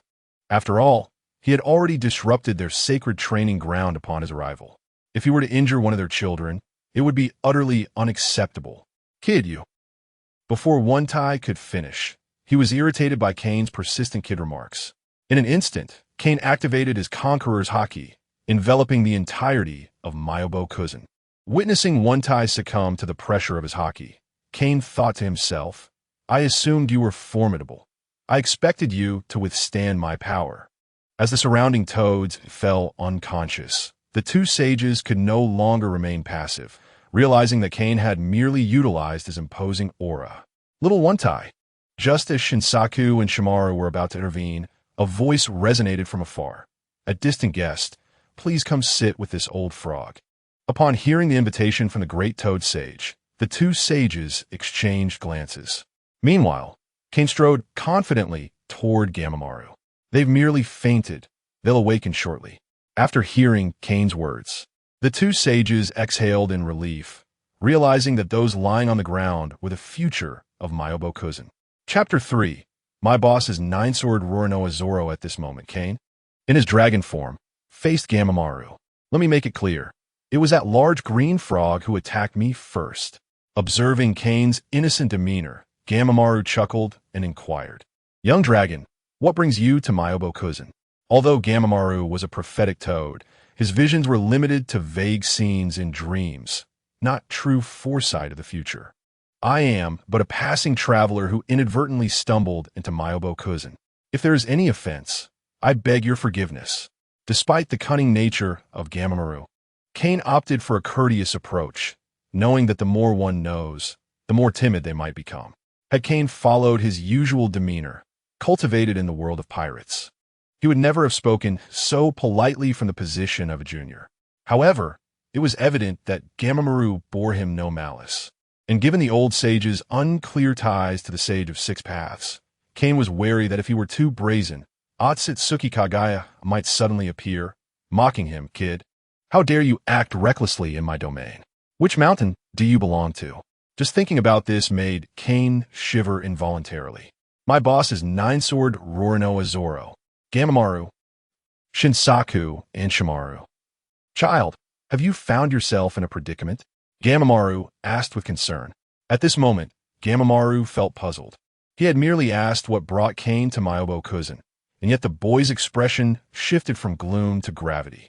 Realizing where he was, Kane quickly shook his head. No, I was just reminded of something amusing," Shinsaku remarked. "Your words hardly sound amusing." Upon hearing Kane's explanation, Gamamaru insisted, "Since you were a guest from afar, why not stay at Myobo Kuzan for a while?" Observing the ease with which the great toad sage extended an invitation to this mysterious being, the two sages quickly interjected. "Great sage, this seems unwise. Myobo Kuzan has always been isolated from the world. Moreover, he had just. Places like Myobo Kuzan are akin to the great hidden immortal sects of ancient Chinese mythology. How could they allow an enigmatic dragon to stay so readily? Before we inquire about your name, young dragon," Gamamaru clearly did not wish to entertain the two juniors, thinking, "Do you really believe you can take charge of everything?" "Oh, I'm Kane, nice to meet you," Kane eagerly responded, recognizing the goodwill being extended by the esteemed sage. When Gamawon extended an invitation to Kane, a wave of joy surged within him. After all, in this world, lacking a legitimate identity made undertaking tasks exceedingly inconvenient. Although Kane possessed the strength to easily challenge several major ninja villages, and even if he could not, he would not fall far behind. The fact remained that he was an outsider. Should Kane stir trouble here, the Otsutsuki clan would undoubtedly teach him a lesson in humility. After all, rivals are often foes. Observing the large toad, now fast asleep, Kane felt somewhat exasperated as he regarded Gamawon, who feigned ignorance. "Pray tell, what is commendable about my name?" he queried. With the sage having already consented to his stay, it would be prudent for him to remain as a guest for a few days. Despite the rather brusque demeanor displayed by the two sages earlier, Kane was indeed a guest to the great toad sage, and Myobo Kuzan was never lacking in courtesy. "Thank you both," he replied graciously. Before Kane could engage in further conversation with the two sages, a coarse voice interrupted. "Jiraiya, the lad who ambushed you should be around here." The robust, yet imposing tone evoked images of a formidable figure in society. As Kane observed the brash One-Tai attempting to rally his companions for a confrontation, he floated in mid-air, clearly displeased. "If you dare call me lad again, I shall turn you into spicy bullfrog." One-Tai, having intended to lead Jiraiya to a confrontation, was taken aback by Kane's unfriendly tone. His heart sinking. What on earth is spicy bullfrog? And I'm a toad. Although One-Tai was baffled by the phrase, he could certainly discern the menace in Kane's voice, and his bulging eyes indicated he was ready to fight. "Enough!" Diepziku, sensing the brewing conflict, interjected. "Kane is a guest personally invited by the great sage. You two must show him some respect." Diepziku then turned to Kane, apologizing. "I beg your pardon. My children have been spoiled by my wife and me. Please bear with us." Although Diepziku scolded Jiraiya and One-Tai, it seemed he wished to separate himself from them. Kane waved dismissively, unperturbed. "Not at all. I wish to properly admire the exquisite scenery of Myobo Kuzan." With that, Kane followed the guidance of Shima, floating towards Myobo Kuzan. Watching Kane depart, Diepziku maintained a serious expression, commanding, "You two come with me." Upon seeing Diepziku's stern demeanor, Jiraiya and One-Tai exchanged glances before obediently following him to a clearing. "I suspect the altered fate spoken of by the great sage refers to this dragon," Diepziku proclaimed, delivering a bombshell to Jiraiya. "How could that be? Is merely a dragon," Jiraiya responded incredulously, struggling to comprehend that the child of destiny he had sought so fervently could possibly be a non-human entity. Moreover, I have already taken on a disciple in Konoha, who seems quite capable of changing the ninja world. Diepsiku, shaking his head at Jiraiya's rebuttal, said, "Little Jiraiya, the great sage has his reasons for such actions. Besides, who says the child of destiny must be singular?" Noticing Diepsiku seemed to have an epiphany, Jiraiya eagerly pressed, "Did the great sage share anything with you?" Surprised, Diepsiku glanced at Jiraiya, as if astonished by his sudden wisdom. "Indeed, when I introduced Kane to the great sage, he conveyed through a secret technique that this dragon is extraordinary." Before Diepsiku could elaborate, One Tai interjected, "Do you think I am foolish? It is a dragon. Of course, it is extraordinary." Irritated by One Tai's interruption, Diepsiku shot him a glare before continuing. "The great sage has indicated that Kane will share a master-disciple bond with us at Myobokuzen." "What?" Jiraiya exclaimed. "Is the great sage taking him as an apprentice?" "You fool! Who told you it was the great sage personally taking him as an apprentice?"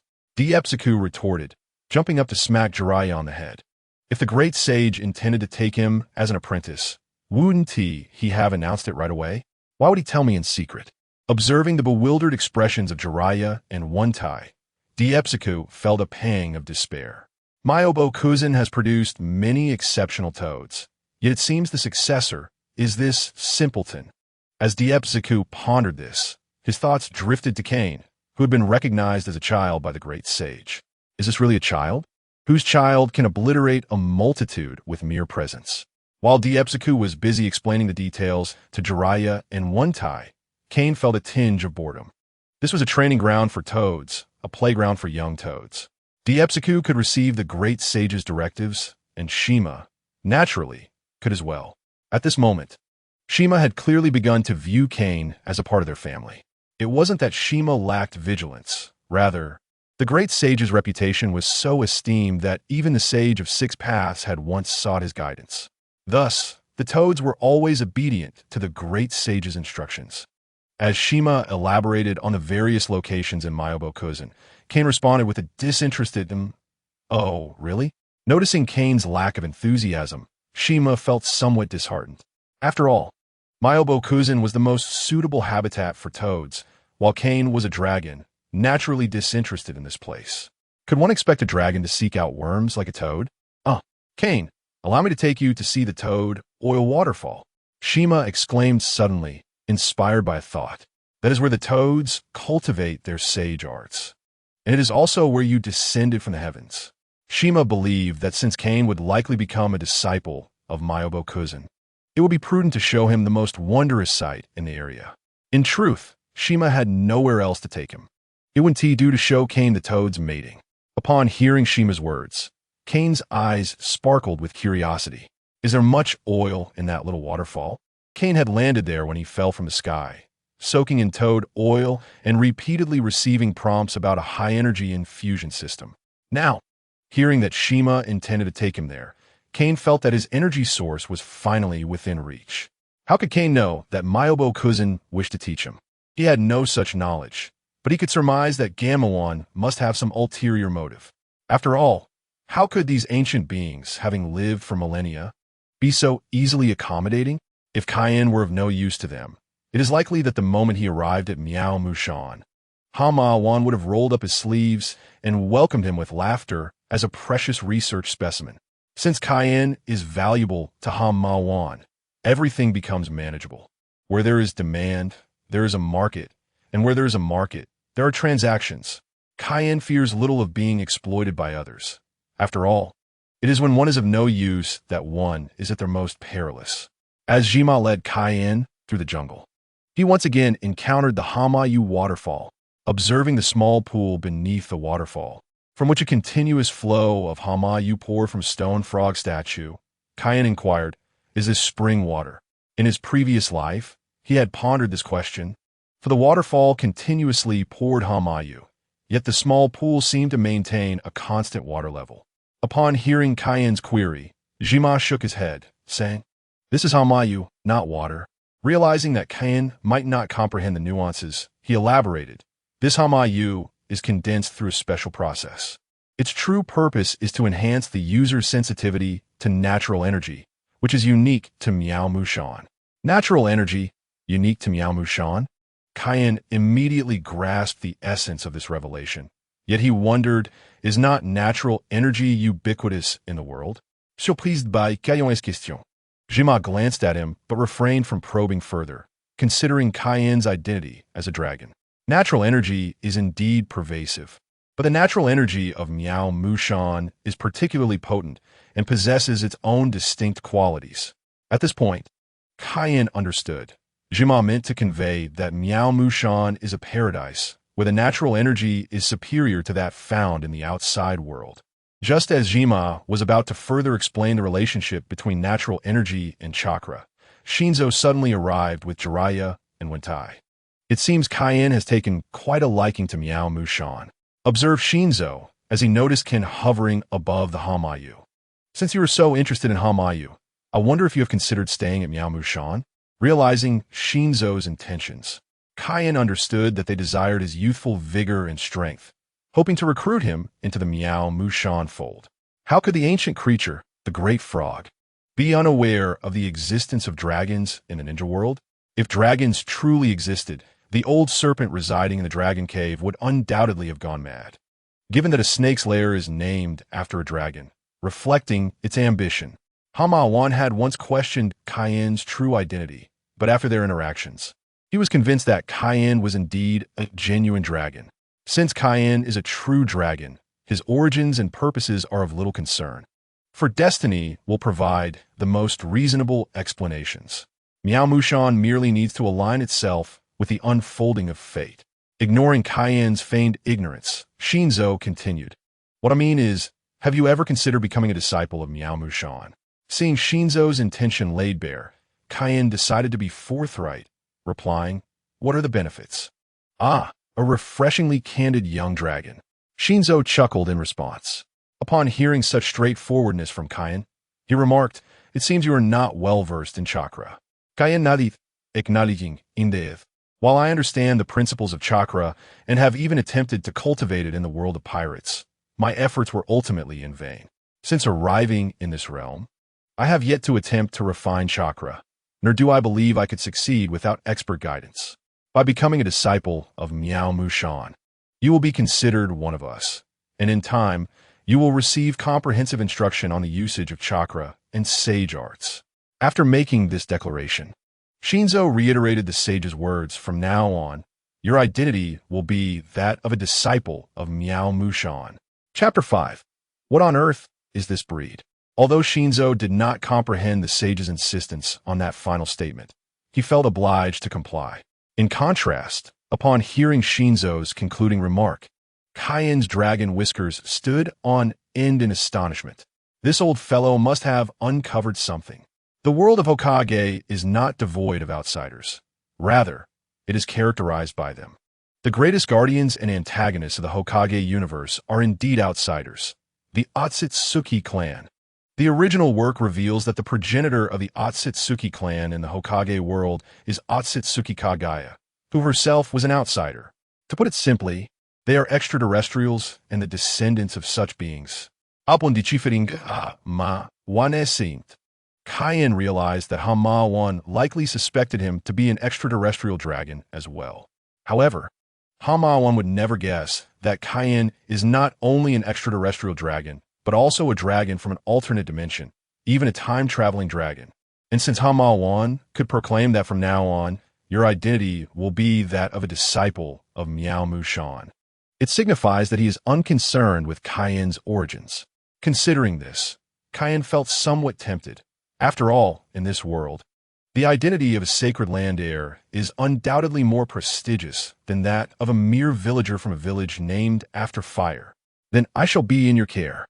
Recognizing the myriad benefits of joining Miao Mushan, Kayen no longer hesitated. After all, pride would not fill his belly, and humility would not leave him hungry.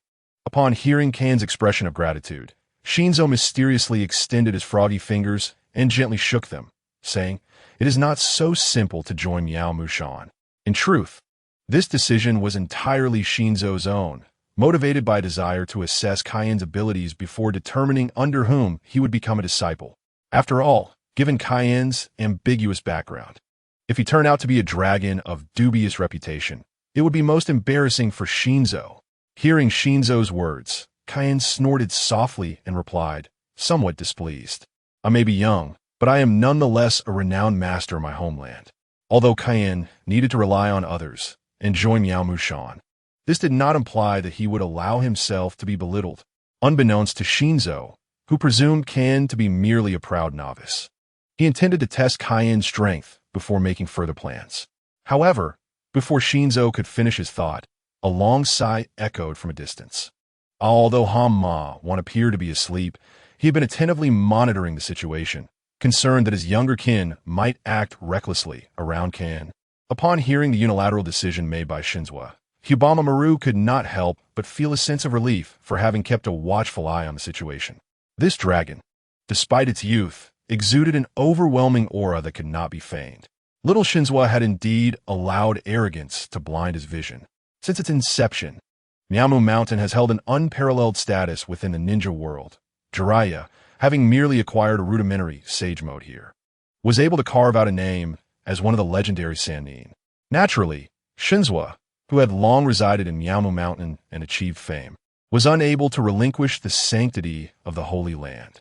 Although Hyubama Maru fell silent after a deep sigh, Shinzo was struck by a cold sweat, realizing he might have committed a foolish act. Gazing at the furious Kane before him, Shinzo licked his parched lips and said, what I mean to say is, allow me to see your birth date and time, so that I may select a propitious day for you to join Miamu Mountain.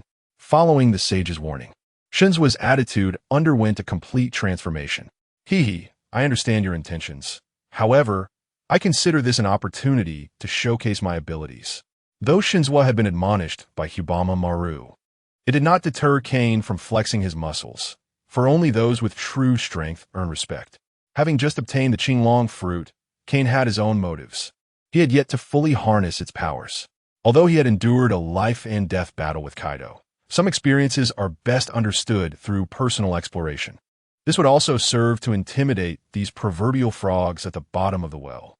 With that thought, Kane leaped into the air, declaring, be cautious, for I am coming.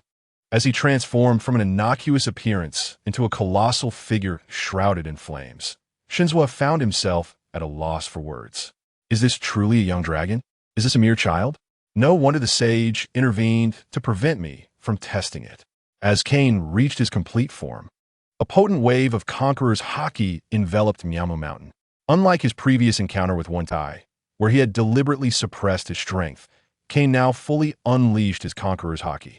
Just as Kane hesitated to temper his might, a voice suddenly echoed in his ear, Young one, if you wish to display your strength, there is no need. After all, both I and Miamu Mountain harbor no ill will towards you. Startled by the sudden voice, Kane's dragon form trembled. He had not expected this old toad to possess such abilities. Moreover, your existence has already instigated a transformation in this world.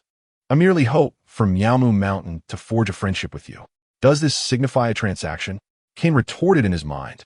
If you wish for this to be a transaction, then the terms will be the sage arts of Miamu Mountain and my friendship. Hyubama Maru answered without hesitation. What is it that you desire from me? Upon hearing Hyubama Maru's terms, Kane recognized the familiar tactic. Whitebeard and Shanks expressed their discontent. Hyubama Maru, evidently understanding Kane's implication, responded without a moment's hesitation. There is nothing we seek. Your friendship is sufficient. Is that truly so?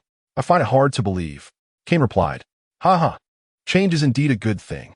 After uttering these words, Kane continued to call out in his mind, yet Hyubama Maru remained unmoved. It seemed he had adopted a cautious stance. Finding Hyubama Maru's indifference dull, Kane began to hover aimlessly in the sky. This doesn't feel right, Kane mused, observing the flames swirling around his dragon form. How could I possibly be a true divine dragon? Authentic divine dragons soar effortlessly through the clouds, exuding an ethereal aura. However, Kane, while capable of flying, was enveloped in flames, presenting the visage of a fearsome dragon. At least I did not venture into the realm of Shinxia. At that moment, Kane felt a twinge of relief for having arrived in the world of Hokage. If he were to present himself in Xianxiao world in his current state, he would likely be confronted by an ancient master wielding a flying sword, bellowing, "Fall dragon, perish." Subsequently, Kane would become a mere guardian spirit of the mountain. With this thought in mind, Kane shook his body, transforming his divine dragon form into that of a colossal dragon. With a mighty roar that resonated through the heavens, Kane declared, "This is the true exhilaration. Who needs to adhere to tradition when one lacks the requisite strength?" As Kane's roar echoed, the gathered toads and Jiraiya were left utterly astonished, questioning, what on earth is this creature? Chapter 6. One Tai's Crisis. Gazing at the soaring dragon above, Jiraiya fell into a state of bewilderment. Could it be that it has employed some advanced transformation technique? It was not surprising that Jiraiya held such thoughts. After all, he had never encountered a divine dragon, let alone witnessed Kane's transformation from a divine dragon back to a colossal one. I recall that there are legends of Western dragons in the Hokage world, right? Before the other toads could voice their opinions, Kane flapped his wings and descended before them. "Shinzwa, has your ancestor imparted any new messages?" Kane inquired. Taking a deep breath, Shinzwa stepped forward, albeit somewhat unsteadily, and replied, "The sage has informed me that you have reached an agreement with Miyamu Mountain. In order to facilitate your travels, you are permitted to proclaim the name of the Holy Land. The ancestor also stated that your status in Miyamu Mountain is not that of junior.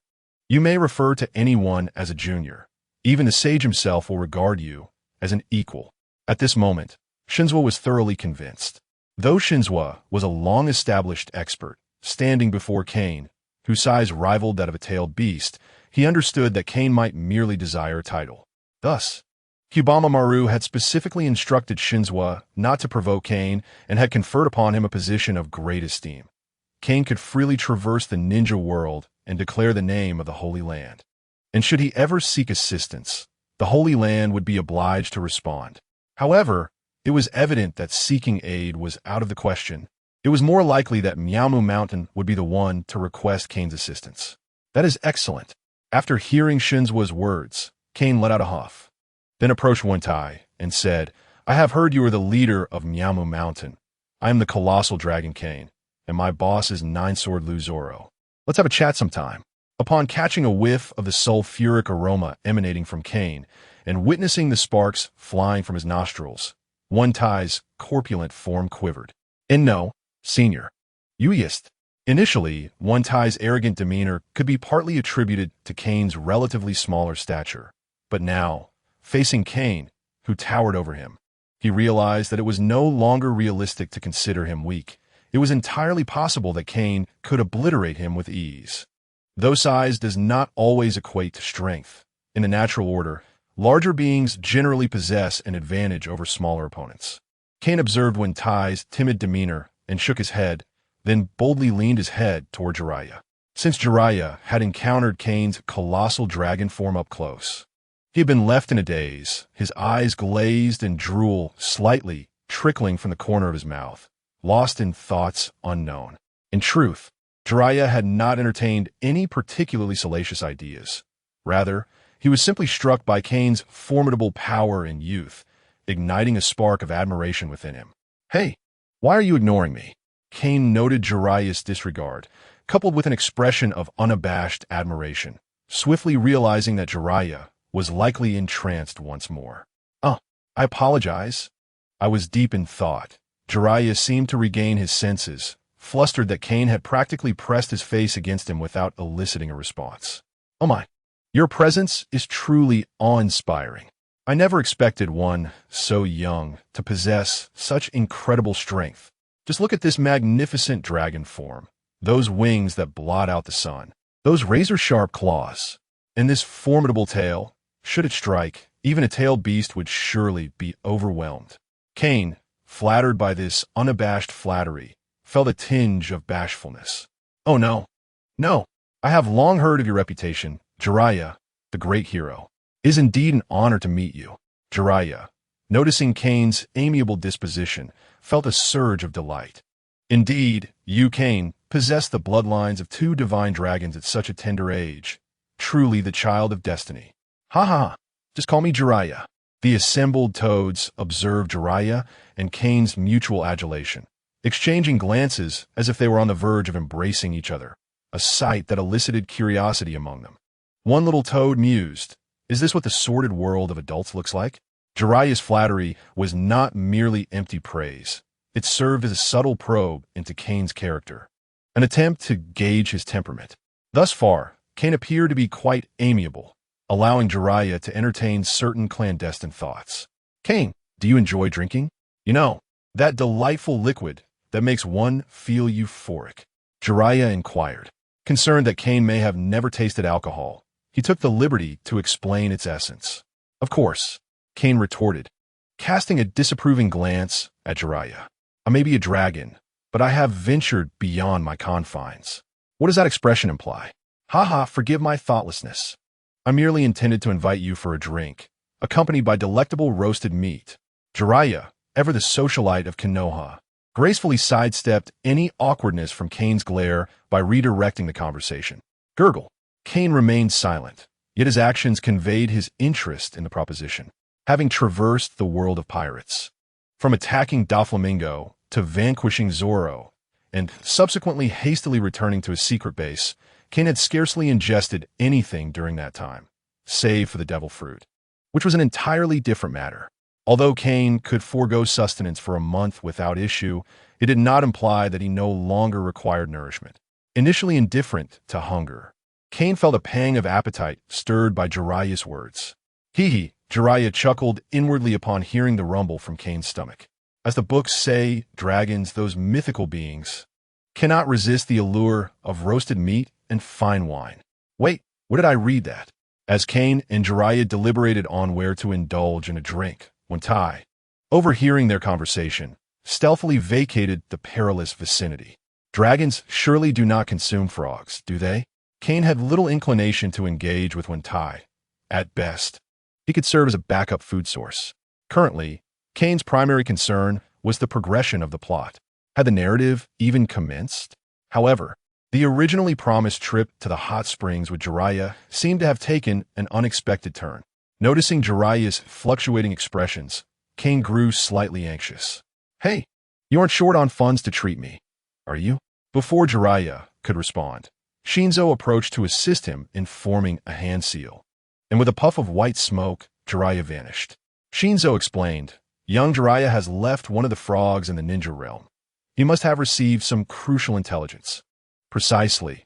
It appears the tide of war has shifted, added Shima, standing nearby. Va?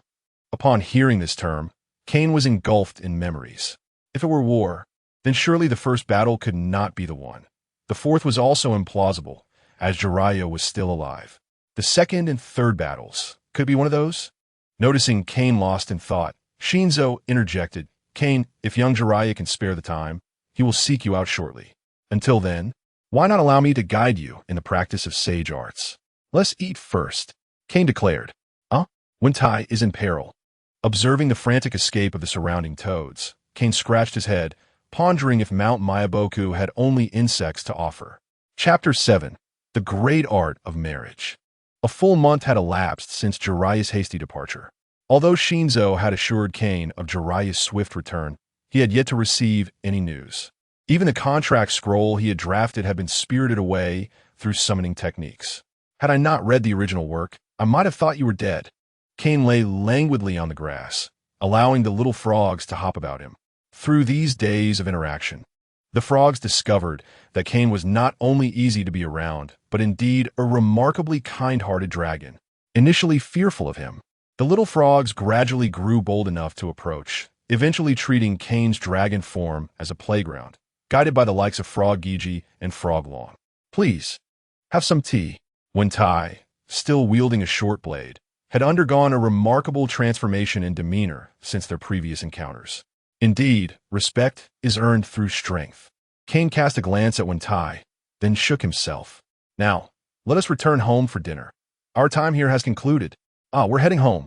Can we return tomorrow? Lord Kane, I shall ensure to find food beyond mere insects for you. Following Kane's directive, the little frogs bounced merrily homeward. Observing their departure, When Tai expressed envy, truly, you are remarkable, being able to summon an endless supply of frog oil. Frog oil is a sacred substance of Mount Mayaboku, and applying it enhances the user's sensitivity to natural energy and accelerates its absorption. However, should the user lack sufficient strength, this so-called sacred oil could transform them into stone. Kun has yet to master the Shen moisture. Thus, after applying the toad oil on his body, the surging natural energy is wholly absorbed by him. Furthermore, the toad oil cannot erode an S physique in the slightest. This explains why the little toads linger around him. After all, the natural energy must first coalesce around him before being absorbed. Consequently, the area surrounding Kun, coated in toad oil, serves as the most ideal sanctum for cultivating Shinsu. Ignoring the flattery from what Kun lethargically rose to grasp a teacup, downing its contents in one go. Is it tea again today? I feel as though I might transform into a green dragon. Malmusan lacks any food fit for a normal person. Even if a prince were to arrive in the future, he would have to obediently consume insects to survive. Naturally, Kun could not bear the thought of eating insects, so after depleting all the liquor from Mushan, he could only sustain himself with tea. Apologies, I've already sent the toads to explore further afield. Observing the feeble Kaiun, Wen Tai continued, "Oh Yaji, why not force yourself to eat a little? The insects of El Musan are not your ordinary insects." "No need," Kun firmly declined this kind gesture, stretching out his claw. To claim that the insects of El Musan are extraordinary was merely an exaggeration. They are simply more nutritious due to their prolonged existence in an environment rich in natural energy. However, this does not alter the fact that they are still insects. If one suggests cooking them in various ways, I must ask, what is the difference between ice cream-flavored excrement and excrement-flavored ice cream? Upon Singh's gesture, one hastily retrieved his pipe, respectfully lighting it for him. "Oh Yaji, would you let me take a puff first?" "Get lost." "All right then." Upon hearing Kun dismiss his offer, Wen Tai stood aside, looking somewhat aggrieved as he watched him exhale plumes of smoke. After all, it is customary to offer a puff to one's superior. Doesn't he not regard me as one of his own? With one claw holding the pipe and the other lifting the teacup, Wen appeared to revel in a divine existence. Yet his heart was heavy with sorrow. When will this cursed existence come to an end? Jiraiya, you rascal, if you do not help me find Ichigo soon, I shall perish. The truth of the matter is that his current predicament is entirely of his own making. Although Balmusan is isolated from the world, it is not devoid of means to escape. However, the only method accessible to him at present by employing the summoning technique to send the toad out first, and then summoning Kun, he could indeed leave Mushan. Yet therein lies the dilemma. How could the great dragon allow himself to be summoned by a mere toad? Khan firmly stated, "I am sorry, I cannot accept that.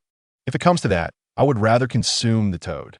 Feeling his body grow increasingly feeble, Kun hastily ceased all energy-draining thoughts and actions. Nearby, Wen Tai, witnessing his impending slumber, once again covered his body in toad oil and sat cross-legged, standing guard over him. Who would sign such a contract? At this moment, Sunzhou and Zhima were embroiled in a heated discussion regarding the Tongling Chiyue drafted by Kaiun. "I, the esteemed gesto Eruda obu Myoki-san, possess strength on par with the Shodai Hokage, strike suru, Shodai." Thus, to form a Chiyue with me, the following conditions must be met. 1. I shall only form contracts with those of sufficient potential or strength. 2. I must possess absolute freedom of movement. 3. The Chiyoja must provide for all my dietary needs, including but not limited to fine wines, strike through, as long as I am well fed. 4. I do not require a salary, but each time I assist they must compensate me with a certain sum of wealth, gold, and jewels preferred. 5. As I am quite particular about appearances, I demand exceedingly high standards for male Chiya. Aside from charming young ladies, for specific standards, please refer to the beauty standards of Bo Feng. 6. Once summoned, unless I choose to return voluntarily, I shall refuse to go back to Valmushan. 99. Should a family faction wish to Chiyura with me, they must provide a financial statement for recent years. At that time, I shall consider a long-term partnership with that family.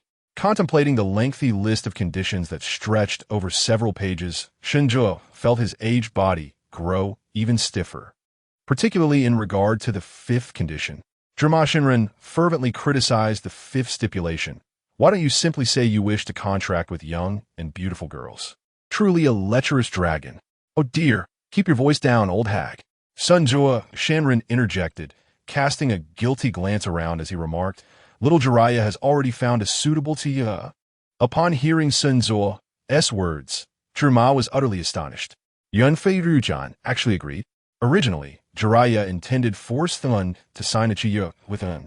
But now that someone has become a prime candidate for Hokage, the stringent conditions for signing a chiyu with him would be insurmountable even for John. Not little Thema, but someone else. Shenzuo Shanren cautiously sensed the atmosphere before whispering, it is Soimun's fiancé. Upon hearing this, Zhima was momentarily stunned, but then realized it made sense. As the Jiuwei Ren Zhu Li, Zhu Shenai possesses sufficient strength and potential, and as a princess and descendant of the Zhuo clan, her financial resources are ample to sustain this lifestyle. Moreover, Zhu Xinu is indeed a young and beautiful maiden. I hope the elder one will not go mad when summoned by a lovely young wife in the future. Reflecting on Kane's true power and recalling the chaos that might ensue if he were to go berserk, Zhima felt a twinge of unease. While Zhu is indeed young and beautiful, she is already with Sun. No, I believe he will only become more excited. P.S. I would never betray Sun. I'm not that petty. Chapter 8.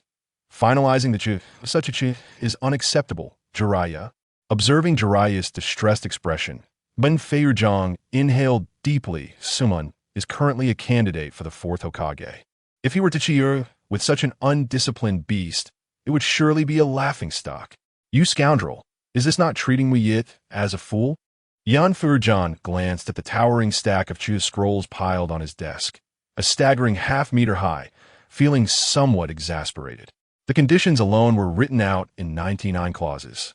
If the scroll could accommodate it, Unfei Ruzhang surmised it could have easily extended another half-meter. As for the scroll's preamble stating that he possesses the strength of the Chun, that was outright ignored by Unfei Ruzhang. What a joke. The strength of the Chudayin? Perhaps at the age of 8, the initial Hokage's strength would be more believable. One cannot speak so lightly, old man. After all, he is a dragon possessing 2 bloodlines. Upon hearing an rebuttal, Jiraiya promptly recounted his remarkable feats. Moreover, he single-handedly defeated both me and one Kao in an instant. Although it was my oversight and I did not evade, it seems that Kane merely made a casual strike. In an effort to find a suitable contractor for Kane, Jiraiya was willing to expose his own embarrassing stories. Originally, Jiraiya need not have worked so hard for Kane, but ever since he received guidance from the great sage, coupled with Kane's astonishingly formidable strength, Jiraiya could not help but feel tempted. The primary reason was that Minato and Kushina were his apprentice and his apprentice's wife, respectively, so it was not a loss for him. In truth, Jiraiya could have disclosed Kane's true prowess, as it was acknowledged by the great sage himself. However, he was concerned that should he reveal Kane's strength, the elders of Konoha might develop ulterior motives, making them even less inclined to permit Kane to form a contract with Kushina. How about this? You go back and ask him if he is willing to leave a bloodline in Konoha. If he agrees, I will represent Konoha and facilitate the cooperation. Sarutobi Hiruzen, the old man, exclaimed in disbelief, Are you out of your mind? Upon hearing Hiruzen's words, Jiraiya was taken aback, even if Kane was not human. He possessed complete rationality and formidable strength as a dragon. How infuriating it was that he suddenly felt envy towards that rascal Cayenne. Hiruzen suddenly remembered that the person before him was his own apprentice, and hastily clarified, Ahem, where did your thoughts wander? What I meant was to ask him if he is willing to settle in Konoha. Did you not say that the great Toad Sage privately informed you that he has the ability to transform into human form? Regarding whether Cayenne could transform into a human, Hiruzen speculated based on Jiraiya's words. As most creatures in mythology could do so, there was no reason a dragon could not. Although no truly mythological beings had appeared in the shinobi world, there were still advanced transformation techniques. As for whether Kane could truly become human, Hiruzen did not particularly care. Although he vehemently denied Kane's prowess, that was merely a negotiating tactic. Who will sign the contract? Jiraiya suddenly inquired. I think Asuma would be quite suitable. After uttering this, Hiruzen regretted it. He had inadvertently revealed his thoughts. Jiraiya, do you not understand what kind of person your foolish son is? Setting aside his strength, just based on his appearance, Kane would likely consider him as nothing more than a backup meal. Seeing Jiraiya's perplexed expression, Hiruzen exclaimed in exasperation. Do not look at me like that. In my youth, I was a well-known handsome lad. While that statement was not entirely inaccurate, Jiraiya retorted, however, I see that Asuma is clearly more akin to my wife. The issue was that even though Asuma looked acceptable now, his potential was lacking. Upon hearing this, Hiruzen fell silent. Truth be told, Asuma's potential was decent, but as the child of the Hokage, it was indeed insufficient. In any case, he could not compare to Minato, and certainly not to Kushina. Do you not understand Kushina's status? With Hiruzen's firm decision, the negotiations fell into a stalemate. Knock, knock, knock. Urgent news from the front lines. Upon hearing this, Hiruzen disregarded the argument with Jiraiya and quickly cleared his throat, saying, Come in. Observing the hurried and somewhat disheveled information personnel, Hiruzen and Jiraiya exchanged glances. Sensing that something was amiss, Hokage-sama, urgent news from the front lines. The reconnaissance team has discovered traces of the AB combination in the land of hot water. The informant stated succinctly. After delivering the urgent report, Hiruzen waved him off. Noticing Hiruzen deep in thought, Jiraiya seized the opportunity and said, Old man, are you still hesitating? While Kushina may not be suitable for battle, Kane is undoubtedly capable. Although the informant did not mention the tailed beasts explicitly, anyone with a modicum of knowledge understood what the AB combination implied. Jiraiya, Kushina is a Jinchuriki. There could be no mistakes. Hiruzen attempted a final struggle. Seeing Hiruzen wavering, Jiraiya pressed on. What is there to fear? With Minato's strength complemented by Kane's, they would not fear the AB combination. Moreover, Kushina excels at suppressing large creatures. And Kane is not merely a mindless beast. As Jiraiya enumerated Kane's advantages, Hiruzen's internal defenses began to falter. These are not the points I wish to hear. As Hiruzen's defenses were on the verge of crumbling, Jiraiya lowered his voice and added, Let me mention 2 more points. First, Kane's lifespan rivals that of the Great Toad Sage, and second, Kane is a flying unit. Upon hearing this, Hiruzen did not appear more satisfied. Instead, his emotions became agitated. Jiraiya, you know that is not what I wish to inquire about. Jiraiya understood that Hiruzen yearned to know Kane's flaws or shortcomings. Although it was unlikely to find any deficiencies in Kane's strength, there were indeed other aspects to consider. As Jiraiya was about to divulge the crucial point, Hiruzen's breathing quickened. Fine wine, gourmet food, and beautiful women. Strictly speaking, these could not be classified as weaknesses or flaws. They were merely Kane's preferences. However, for a politician like Hiruzen, that was sufficient. It was well established that Kane enjoyed fine wine and exquisite cuisine, but regarding his supposed fondness for beauty, that was merely Jiraiya's conjecture. What is your basis for this assertion? Please refer closely to the 5th clause of the contract scroll. I, the Great One, am a connoisseur of beauty, thus demanding exceptionally high standards for male contractors aside from charming ladies. While Konoha had many beautiful women, there were only a handful of handsome men who could rival Minato, and Kakashi was the only one who could compare. Although Jiraiya was uncertain how Kane came by this information, it did not hinder the telepathic connection between an old lecher and a young one. Very well, let us settle on this. Expedite the arrangement for Kushina to sign the contract with Kane. With that, Hiruzen began to lean over his desk, jotting down notes as if recording something. Even a person with weaknesses can be exploited. How much more so for a dragon? Chapter 9. You are indeed that. The narrative diverges. While Jiraiya in Konoha is tirelessly working on the contract with Ken, at the same time, Kane in Mayabo Kuzan feels utterly depleted. Wentai, Quickly bring me a large bowl of tea. Observing Wentai, who was meditating nearby, Kayan spoke with a somewhat shaky voice. Startled from his training by Kayan's call, Wentai turned to see Kayan sprawled on the ground, appearing as if he were about to attain enlightenment. Oh no, this cannot continue, if it comes to that. Just eat a little. Impossible. Absolutely not. Kayan resolutely refused the suggestion of consuming insects. However, feeling the weakness of his own body, Kayan gritted his teeth and turned his gaze toward the toad oil. Bring that thing to me. Upon hearing Kayan's words, Wentai was taken aback. This was pure Myobo-kuzan toad oil. Consuming it could be lethal for a dragon. Voyage, I shall not acquiesce. Just as Wentai was preparing to force-feed Kayan some insects, he suddenly caught sight of Kayan's intensely unfriendly gaze. Voyage, what do you mean by this? This gaze filled with desire? Kayan ignored Wentai and, summoning all his strength, slowly approached Wentai, leaning his head close to Wentai's ear and whispering, It's nothing, Wentai. I've treated you well, haven't I? But if Jiraiya, you rascal, do not help me find a contract partner soon, I fear I may lose control and feast upon something raw. Feeling the intense heat emanating from the back of his head and glancing at Kayan, who had his sharp claws resting upon him, Wentai thought, Oh my. Just as despair began to settle in, Jiraiya appeared before the two of them with a roll of his eyes. Huh? Did I interrupt something? Jiraiya looked bewildered at the sight of Kayan, nearly the entire dragon draped over Wentai, his expression peculiar as he thought. No way. No way. Kayan actually likes this? Does this mean there will be dragon frogs in Myobo-kuzan? Goodness, but Wentai is male. Upon considering this, Jiraiya hastily interjected, No, Kayan, you mustn't tea. I must not. You old fool. Kayan, with tears in his eyes, gazed at the suddenly appearing Jiraiya, and in a whirlwind of energy, tackled him to the ground.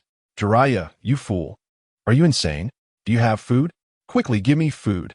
Jiraiya, pinned beneath Kayan, was taken aback upon hearing Kayan's demands for food. You cannot possibly have gone days without eating, can you?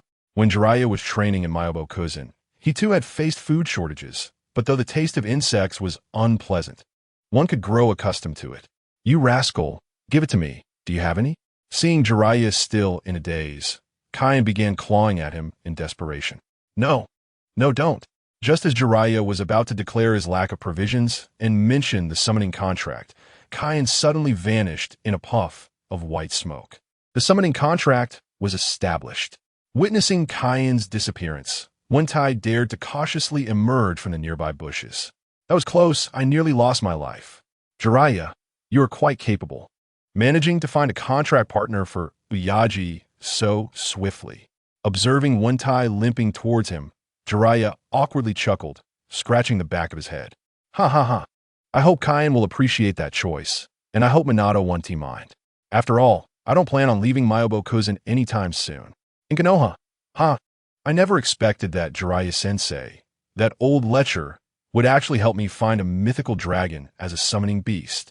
This peculiar woman, known for her strange catchphrases and her tendency to spill her thoughts in one breath, is Konoha's second Jinchuriki of the Nine Tails, Schwanwa Jusina.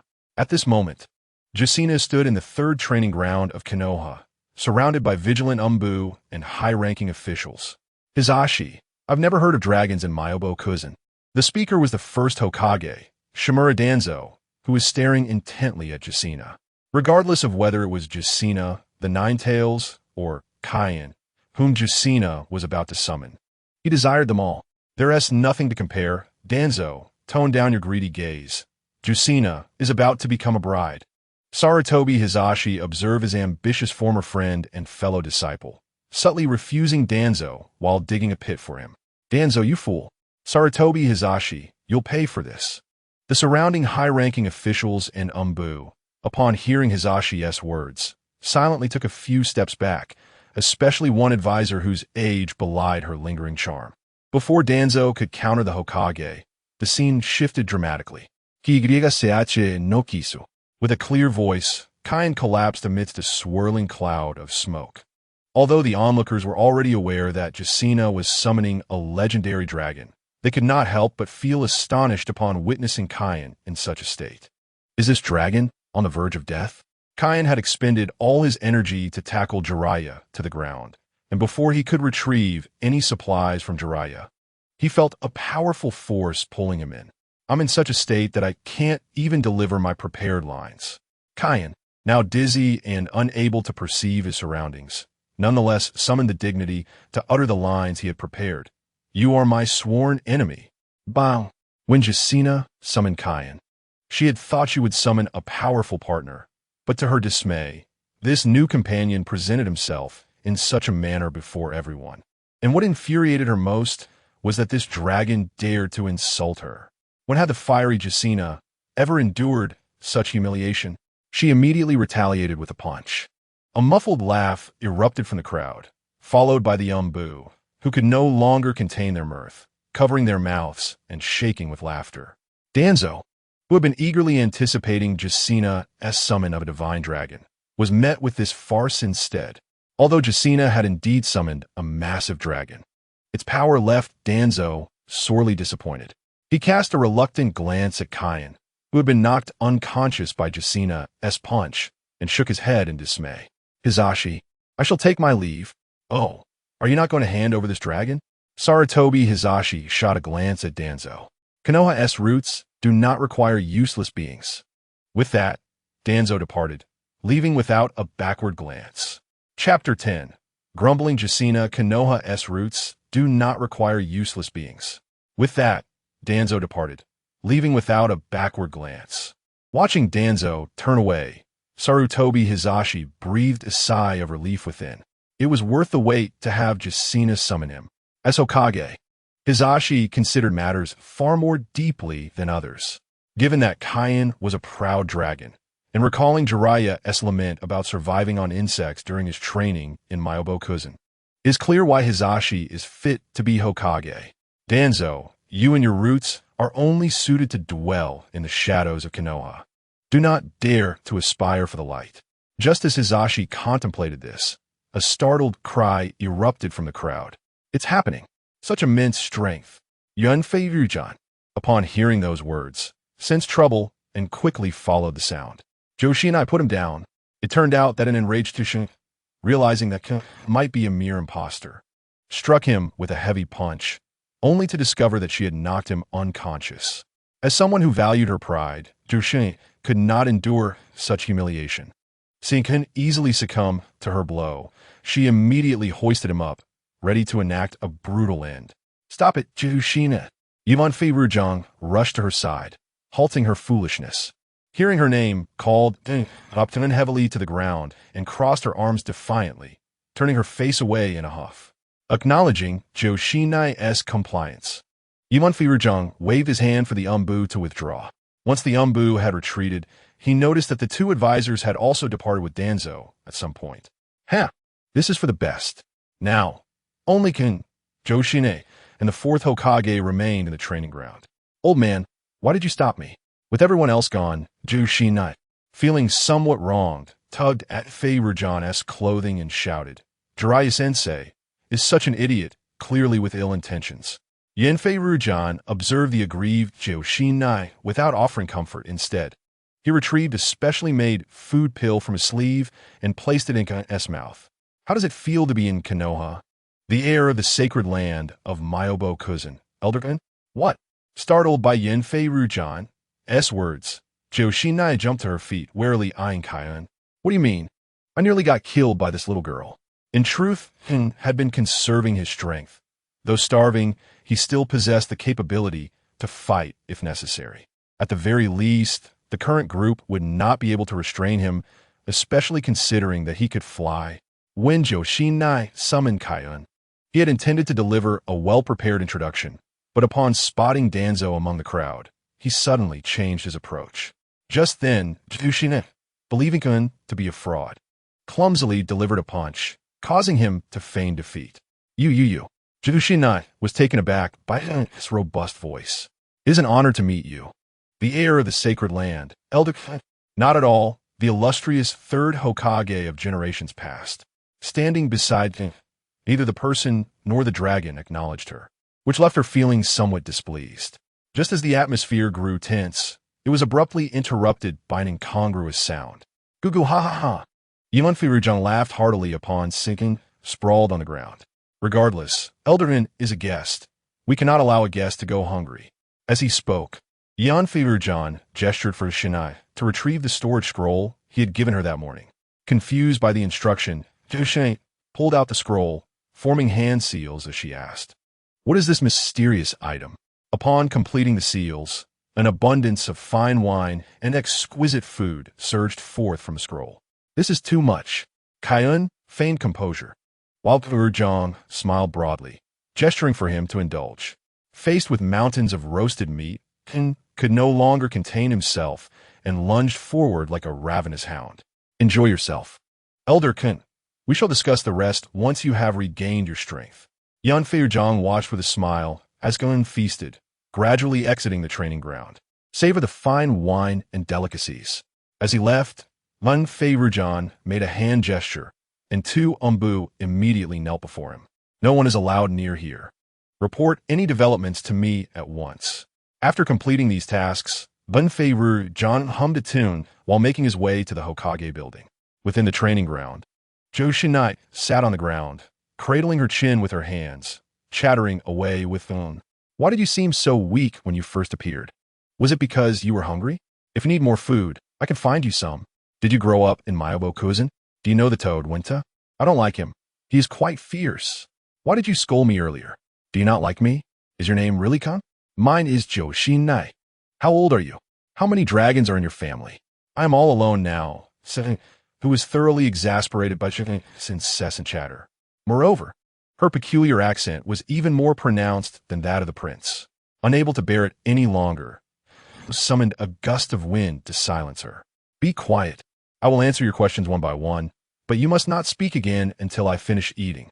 And please try not to speak with that accent. I am somewhat allergic." Seeing that Kan had responded, Shin eagerly nodded and zipped her lips. A certain handsome man with a horse-like face thought, "This plot feels all too familiar. I am Kan. There's only one dragon in my family. I wasn't scolding you. That was my introduction, which I will explain later. As for why I seemed weak, it was because I was hungry. When I was my little brother, I did not grow up in Myobo-Kuzen. Well, I have answered your questions. Now I must eat." After responding to Thushin's inquiries, Kan resumed his hearty feast. He finally understood the difficulties faced by his elder brother, Kazan. At that moment, Joshin had just managed to free her mouth from the wind and was frantically signaling to Kan that she had something to say. "Just one question." Seeing her raise her hand, Kan reluctantly nodded in agreement. "You still haven't answered me. Do you dislike me?" With an nod of approval, Thushinar quickly posed the crucial question. Owen hesitated for 2 seconds before responding with a gruff, Unfortunately, such an ambiguous answer did little to satisfy Joshine. "What does it mean? Does it mean you like me? Oh, are you shy? How old are you? Do you have a girlfriend? Is a dragon's girlfriend also a dragon? Would you like a human girl? How about I introduce you to a lovely girl?" Why have you stopped talking again?" Joshine's incessant queries were driving Kan to the brink of despair. "Jiraiya, you had better stay in Myobo-Kuzen for the rest of your life. Otherwise, I will lock you up with a lustful wild boar." Having been thoroughly betrayed by Jiraiya, Kan was now nearing the edge of his sanity. "I wanted to find someone beautiful, and you went ahead and introduced me to a married woman." As he thought of this, he couldn't help but gnaw on the roasted meat while silently reciting the virtues of benevolence, righteousness, propriety, wisdom, and trust. Just was feeling disgruntled, he suddenly noticed him, full of energy, gathering meat chunks around him. "I think the big sister is quite nice, coach. I want to change my name." Chapter 11. Tuanzong, Sangon Ba Dai, I am Kane, and from now on, we shall be companions. Kane spoke in a deep, resonant whisper, gazing at the spirited Jio Xi. Suddenly, he felt a pang of compassion. The original tale described Jio Xi as little Chili. Yet she was merely a girl beset by misfortune. Orphaned in her youth, she sought refuge with her relatives in Mai, only to become a vessel for a monstrous entity shortly thereafter, losing her last remaining kin in that fateful moment. Zhu Si Nai, Zentet in Sweet, froze upon hearing Kane's words. Companions? Looking at her adorably bewildered expression, Kane opened his mouth wide and swallowed the meat in one go. I hope to rely on you in the future. With a serious demeanor, Kane made his statement. Geo X and I, savoring the word companions, excitedly embraced Kane's neck, exclaiming, "Then we shall be companions from now on." Since becoming the Nine-Tails Jinchuriki, Geo X and I had not experienced such joy. Although the news of her status was meticulously concealed by Mai, and she managed to maintain considerable control over the beast within her, her solitude remained unaltered, especially with her beloved Bofeng, Shui Min absent due to the war. Now, suddenly, someone was willing to overlook her identity and become her companion, even if he too bore the mark of a monster. Seeing Kane's earnestness, Geo Xen Nai joyfully jumped up and down, resembling a little girl. Kane shook his head and said, "Come up on my back. I have heard that the scenery of Mai is splendid, and I have yet to see it closely." Upon hearing Kane's words, Geo Xinai's eyes sparkled with excitement. "Is it really okay?" Without waiting for Kane's response, the lively and cheerful Geo Xinai leapt onto his back, urging him to take flight. "Hurry, hurry! I have never flown before." Once Geo Xinai secured herself on Kane's back, he grinned and flapped his dragon wings. "Do not let your Hokage worry. We shall return shortly." The surrounding Umbu, witnessing Kane take off with Geo Xinai, exchanged glances. "Mouse, report to the Hokage." The rest follow. At the command of their leader, the Umbu swiftly began to act. Meanwhile, Geo Xinai, perched on Kane's back, gazed at the beautiful Mai village and exclaimed, "Kane, thank you." The wind was so strong that Kane could not hear her words clearly, but it did not impede his actions. As Kane performed aerial maneuvers, occasionally executing a 360-degree twist, Geo Xinai gasped in astonishment. "Ha! Watch me do another aerial Thomas spin. We should return." Geo Xinai suddenly shouted into Kane's ear. Kane, contemplating his next daring stunt, was momentarily taken aback. "We are returning now?" "Yes, we should go back." Kane had anticipated that Geo Xinai, having been suppressed for so long, would want to explore the village. However, he was surprised when she was the one to suggest returning. Seeing Kane's confusion, Geo Xinai chuckled softly and explained, "We are already near the village and the barrier. If we do not return now, it could cause trouble for you." Indeed, while it would be fine for Kane to merely fly around Mai, daring to take Geo Xinai out of the village would not be forgiven by the elders. After all, her situation was unique. Without the Hokage's command, no one was permitted to approach her. After hearing Geo Xinai's reasoning, Kane was astonished by her understanding and maturity. "That works too. We have had enough fun. Let's head back." With that, Kane turned and soared toward the village center. At this moment, in the Hokage building, Tuanzong was earnestly advising Sarutobi Hiruzen. "I suggest we hand it over to me." Sarutobi interrupted Tuanzong impatiently, saying, "Are you about to say, 'I suggest we hand it over to me'?" He then added gravely, "Kane is the heir of the Myobo-Kuzan sacred ground. I trust you understand the true significance of this title, do you not?" Tuanzong, who had been fuming, was suddenly rendered speechless, his intended words caught in his throat. The other advisors echoed Hiruzen's sentiment, stating, "Tuanzong, you have not considered this matter thoroughly." Although Sarutobi was also displeased with Kane's actions as the heir of Myobo-Kuzan, he firmly believed that Kane would not engage in any reckless behavior. "It is merely youthful folly. There is no need for alarm," Sarutobi remarked. Indeed, Tuanzong had a point. A Jinchuriki must not be surrounded by unstable factors, as the Jinchuriki themselves were the greatest instability. However, there was no way to genuinely punish Kane, Sarutobi thought, stroking his chin in contemplation. The safety of Mai's Jinchuriki was paramount, yet the elders from Myobo-Kuzan were equally significant. Nonetheless, this also indicated that the dragon was relatively young, which could be seen as a positive aspect. As Tuanzong prepared to speak, an Umbu agent interrupted, reporting that the dragon and Jinchuriki had returned to the center of Mai, hovering above the Hokage building. Upon receiving the report, Sarutobi stood up, clapping his hands. "All right, everyone, it is time to bring our two young friends home." Hearing Sarutobi's reference to the duo as young friends incited Tuanzang's fury.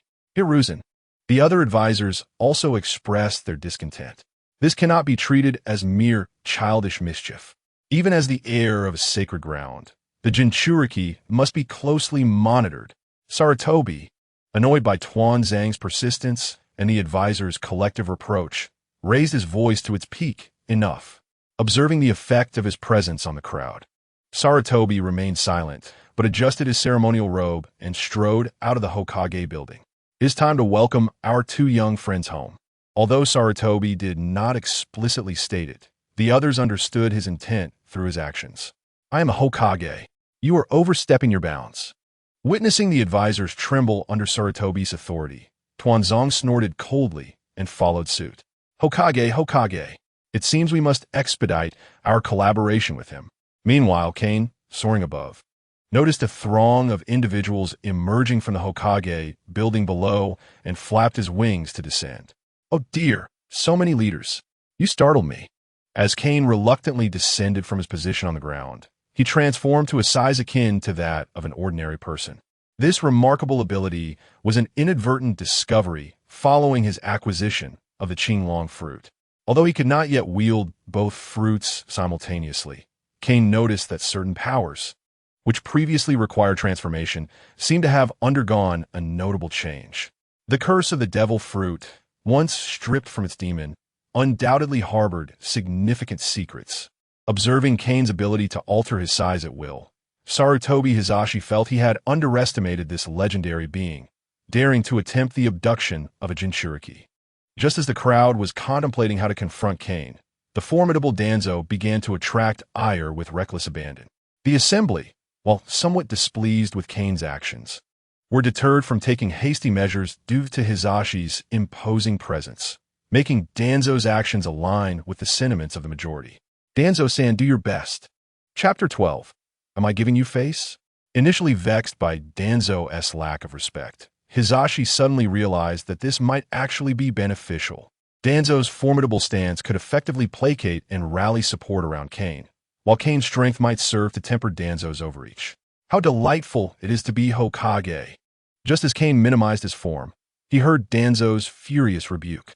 Before Kane could explain himself to Kushina, Danzo continued his tirade, declaring, truly a heartless beast. Subdue him. As Danzo escalated the situation, he commanded the surrounding Umbu to apprehend Kane. Saratobi interjected, You think you can command the Umbu just because you're Hokage? Kane intended to clarify his benign intentions, merely taking the lady for a joyride. Yet upon hearing Danzo's excessive remarks, he narrowed his eyes and stated, Before any action is taken, allow me to articulate my position. First, Kushina and I share a contractual bond, regardless of her status or importance within Konohagakure. She is paramount to me. Second, what'd you just say? While the crowd found solace in Kane's first statement, perceiving him as a reasonable elder from the Holy Land, they were taken aback by his second declaration, casting their gazes upon the Hokage, Hizashi. Regrettably, Saratobi paid no heed to the conflict between Danzo and Kane. Content to wait for the opportune moment, do you not comprehend Kushina's identity? Realizing Hizashi's calm demeanor indicated he had been outmaneuvered, Danzo, nevertheless, was resolute. In a display of stubbornness, he insisted, I will not back down. Kane, shaking his head, enlarged his form and shielded Kushina beneath his wings. Witnessing Kane's menacing posture, Hizashi felt compelled to intervene. Kane exclaimed, Nanny. After securing Kushina under his wings, he denied the higher-ups of Konoha an opportunity to speak, unleashing his overwhelming presence. Am I giving you face? As Kane's aura surged, the Umbu surrounding them collapsed like dominoes. Observing the fallen Umbu, Hizashi, unable to marvel at Kane's might, hastily began forming seals to manipulate the earth. He was not preparing for an attack, but rather concerned for the Umbu concealed underground. Hizashi's actions effectively averted a senseless confrontation. Upon witnessing Hizashi's response, Kane initially thought this so-called ninjutsu doctor was preparing for battle, only to realize he sought to safeguard those hidden below. It became clear to Kane that despite the narrative's portrayal of humanity's darkness, some truths must be witnessed firsthand. Saratobi, who had sparked considerable controversy in his previous life, now appeared more complex to Kane, who had once deemed him unworthy. However, seeing Hizashi's actions led Kane to recognize that some matters transcend superficial judgments. Once Hizashi rescued the Umbu from underground, Danzo barely extricated himself from Kane's overwhelming presence. You dare openly defy arrest. What are you waiting for, Hizashi? With Umbu littering the ground, Danzo could no longer conceal his desire for Kane, regretting not seizing the opportunity while Kane was momentarily weakened. Enough, Danzo! Hizashi rebuked, then turned to face Kane.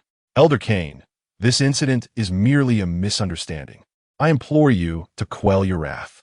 Witnessing Kane's formidable power, Hizashi sought to establish a definitive alliance with him. Unlike Danzo, Hizashi noted Kane's protective stance over Kushina, realizing that sometimes bonds forged through connection are far more potent than those established through force. Danzo, incredulous at Hizashi's display of humility, roared, Hizashi, have you lost your mind? Ignoring Danzo, Hizashi continued addressing Kane. Danzo has always been impulsive. I hope this minor incident does not tarnish the friendship between Mayaboka Mountain and Konoha. After hearing these words, Danzo comprehended that Hizashi had once again outmaneuvered him. Reflecting on this, Danzo struck his cane in frustration, muttering, Hizashi, you will come to regret this. Without further hesitation, he turned and departed from this disheartening scene. Indeed, what purpose remained in lingering here? Would he attempt to rouse one pretending to be asleep? As Danzo walked away, Hizashi narrowed his eyes, filled with satisfaction. Danzo, as long as I draw breath, you shall remain subservient to me. After releasing his overwhelming presence, Kane observed the squabbling elders with keen interest. Witnessing Danzo's unsteady retreat, Kane realized just how stringent Hizashi had been in his dealings with the Elder Council. No wonder he could become Hokage, while Danzo could only be a shadow. Kane chose not to pursue Danzo's indiscretion, but turned to commend Hizashi. Ah, third Hokage, what a masterful maneuver. I am truly impressed. Surprised by Kane's praise, Hizashi had not anticipated that a scion from the Holy Land would grasp such intricate dynamics. Haha, you honor me. As laughter echoed between Hizashi and Kane, a throng of ninja finally arrived on the scene. Third Hokage, this is observing the incapacitated Umbu and elders. The leader of the Hyuga clan inquired with uncertainty. Following his question, the other ninjas began to murmur, creating a cacophony as they processed the sight before them. It was not that they were unsettled, but rather that Kane, a dragon, one that existed solely in myth, was truly before them. Faced with the inquiries of various clan leaders, Sarutobi Hiruzen did not immediately respond. Instead, he turned to the leader of the Uchiha and said, Please have a security team comfort the frightened civilians. During wartime, we must not incite panic. Observing the smiling Sarutobi Hiruzen, the representative of the Uchiha security team could hardly contain his ire. Having just arrived on the scene and without understanding the circumstances, he was dismissed. Reluctantly, the Uchiha leader cast a glance at Kane before gritting his teeth and complying with the order. Once the Uchiha had vacated the area, Sarutobi Hiruzen nodded in satisfaction and stated, Allow me to introduce this esteemed elder from the sacred land of Maiboku, Kane. With this introduction, the audience ceased their discussions, reluctantly diverting their gazes from Kane to await the Hokage's words. This is the leader of the Hyuga clan. Before Sarutobi could finish his introductions, a disheveled figure rushed in from distance. Lord Third, urgent news from the front. The communication ninja hesitated, unsure whether to disclose the military situation to the assembly. However, Sarutobi Hiruzen, wise and experienced, seized the opportunity to rally the spirits of those present, all of whom were the pillars of Konoha. Seeing that their leader had spoken, the messenger boldly declared the secret report. A four-man team, led by Jounin Namikaze's Minato, has discovered the whereabouts of the Lightning Village's AB team and is currently in pursuit. Minato, originally nestled comfortably under Kane's wing, Kushina let out a startled exclamation upon hearing the news. The crowd, taken aback by the sound of her voice yet not seeing her, wondered if the dragon had swallowed her. Before their confusion could linger, Kushina emerged from beneath Kane's wing, her voice quivering as she spoke, Lord Third Minato. Kushina's anxiety was palpable, her chakra radiating a crimson hue. Noticing her distress, Sarutobi Hiruzen quickly reassured her. Do not forget what Minato excels at. Indeed, Namake's Minato's greatest prowess lay in his speed, particularly after mastering the Flying Thunder God technique, earning him the title of the fastest in the ninja world. In this regard, none present could claim to understand better than Kushina herself. Kushina's concerns stemmed from her connection to Minato. After all, with his abilities, he could easily escape alone, let alone with a few comrades. Gradually calming, Kushina's emotions settled. Yet the Nine Tails within her was far less composed. The Uzumaki clan was renowned for their sealing techniques, and their bloodline was exceptionally suited for sealing tailed beasts. Seizing the opportunity as Kushina's concentration wavered, the Nine Tails surged forth. Trouble. It's the Nine Tails. Quickly, the sealing team. Everyone retreat. The crowd, witnessing Kushina's transformation, braced themselves for battle, with some clan leaders even preparing to flee. Silence. Sarutobi immediately notified the sealing team. Sarutobi Hiruzen first assessed the expressions and actions of those around him before commanding the only Umbu who had not succumbed to his overwhelming presence. There's no need. It's not so complicated. As Kane, previously observed as a rare specimen, suddenly spoke, all eyes turned to him. Let me communicate with it. Perhaps, as fellow legendary beings, it will show me some leniency.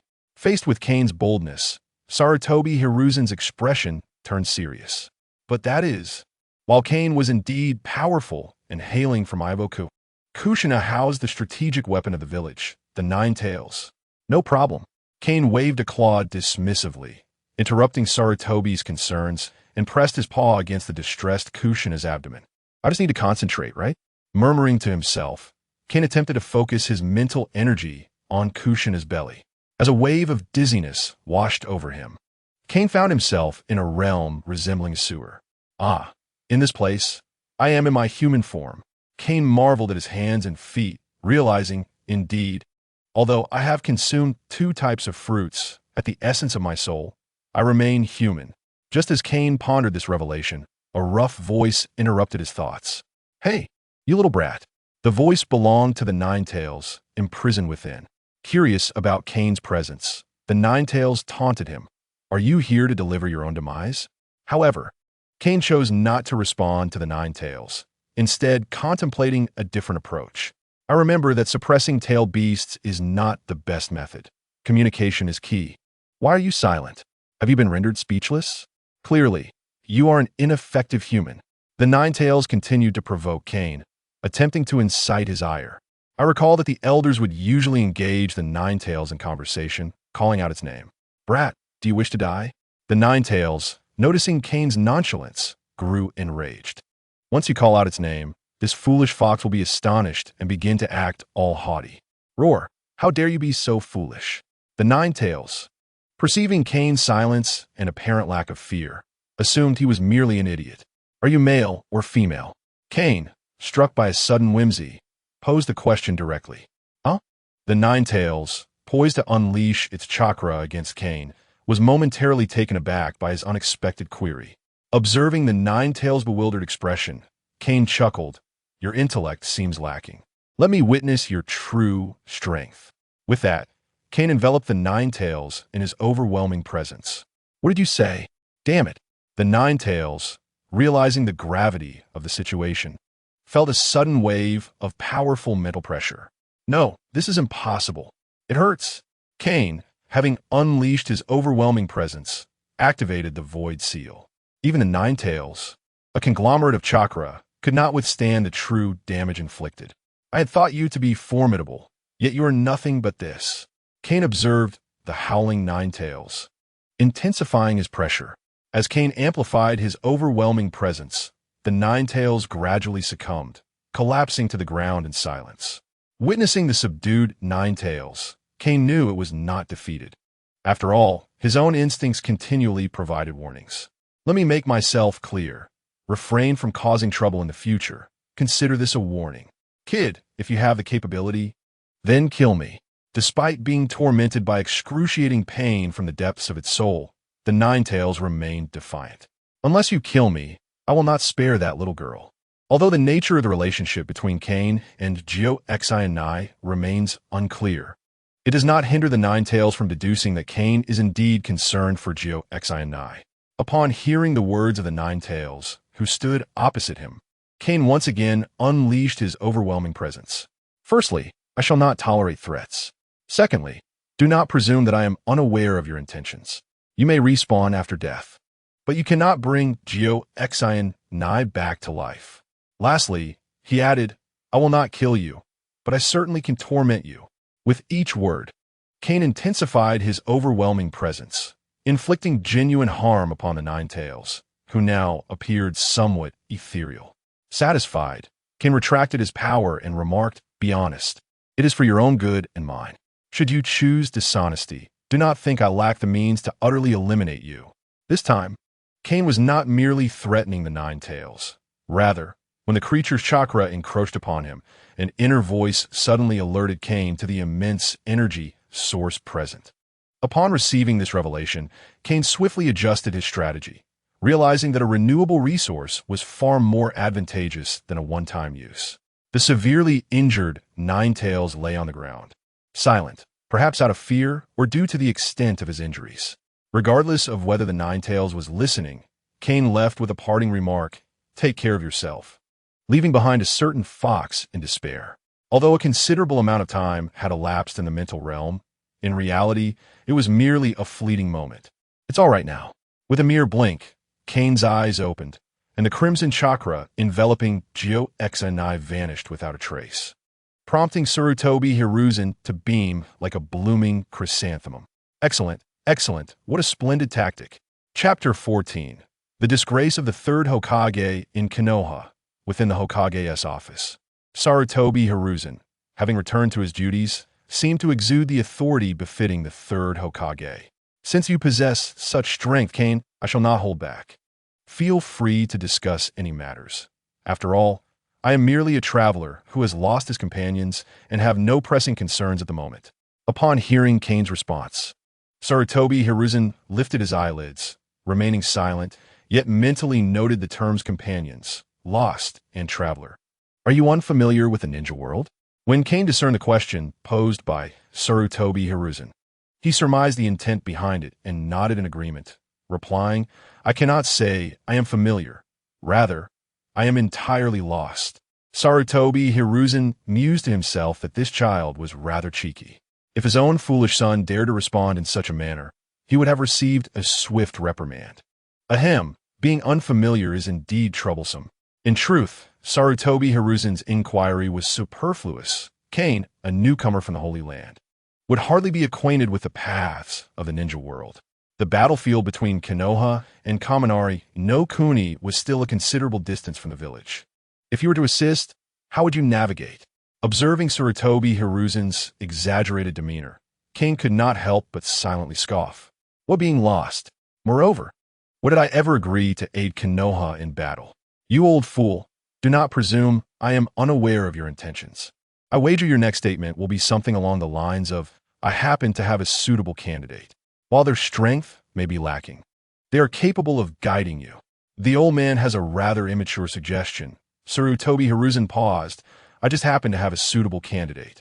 While their strength may be lacking, they are capable of guiding you. Kane! See, I knew it. You politicians are all the same.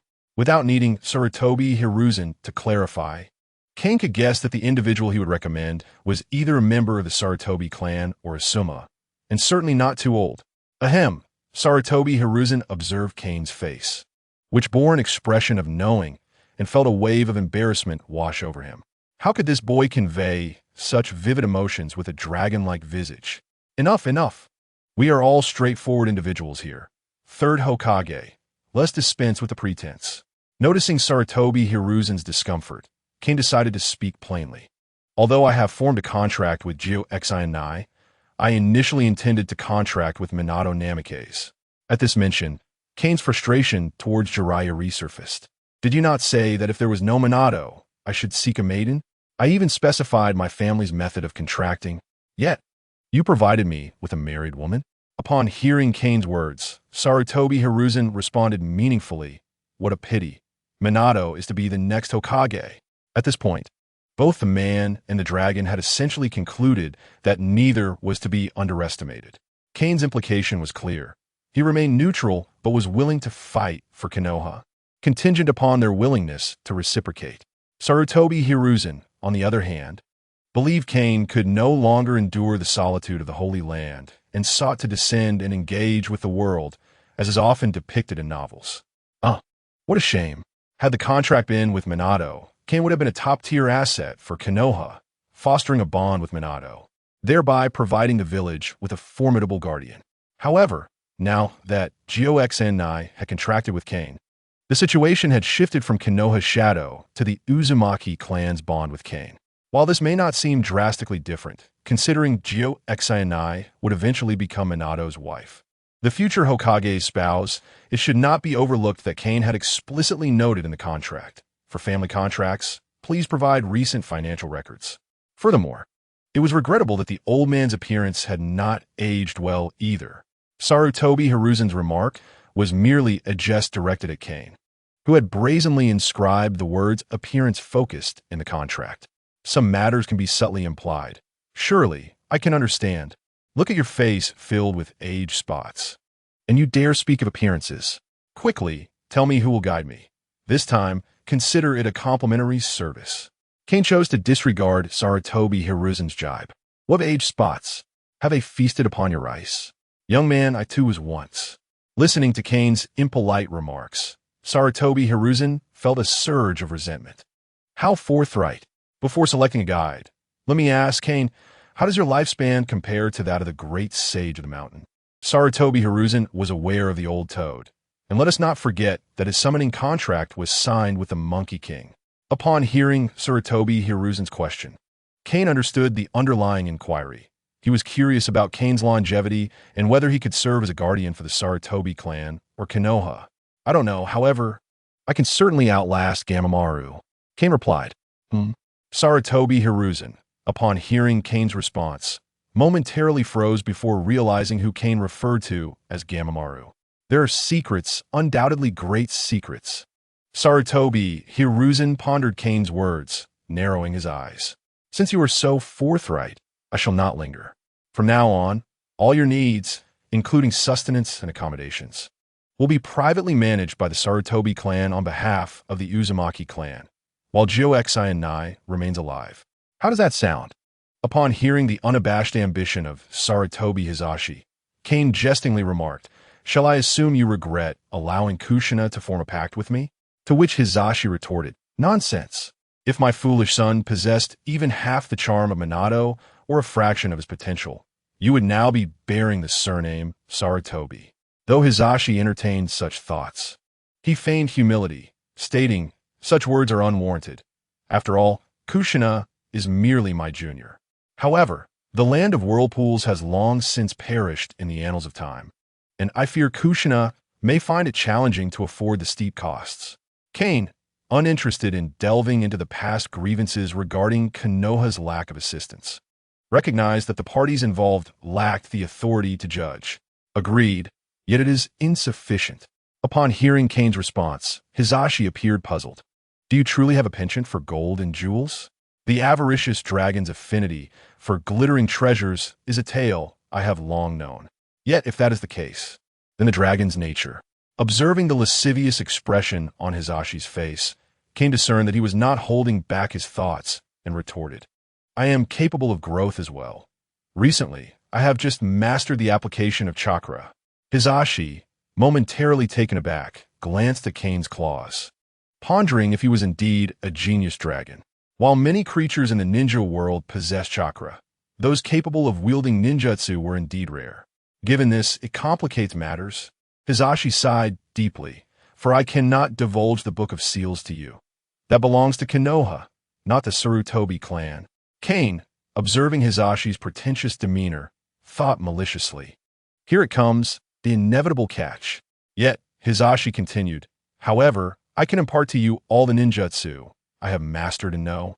After he spoke, Hizashi gazed meaningfully at Kane, his expression bearing the weight of deep grievances. Damn, though I had anticipated Hizashi's lack of integrity, His current words made me realize I had underestimated him. Chapter 17. I humbly request your guidance. Who is Sarutobi Hizashi, you may ask? He is renowned as the strongest Hokage and holds the esteemed title of ninjutsu scholar. While the title of strongest Hokage may be self-proclaimed, the title of ninjutsu scholar is conferred by enemies.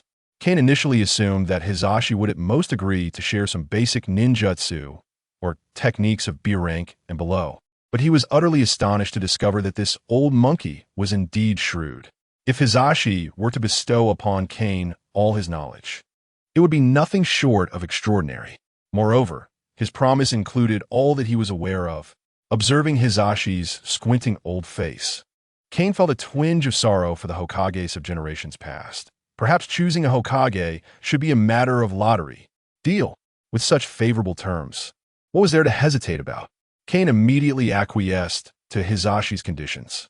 Although the Book of Seals is the true compendium of forbidden techniques, Hizashi's own knowledge could likely compile a tome of seals, if not more. Watching Kane's resolute demeanor, Hizashi merely stroked his beard, smiling quietly without uttering a word.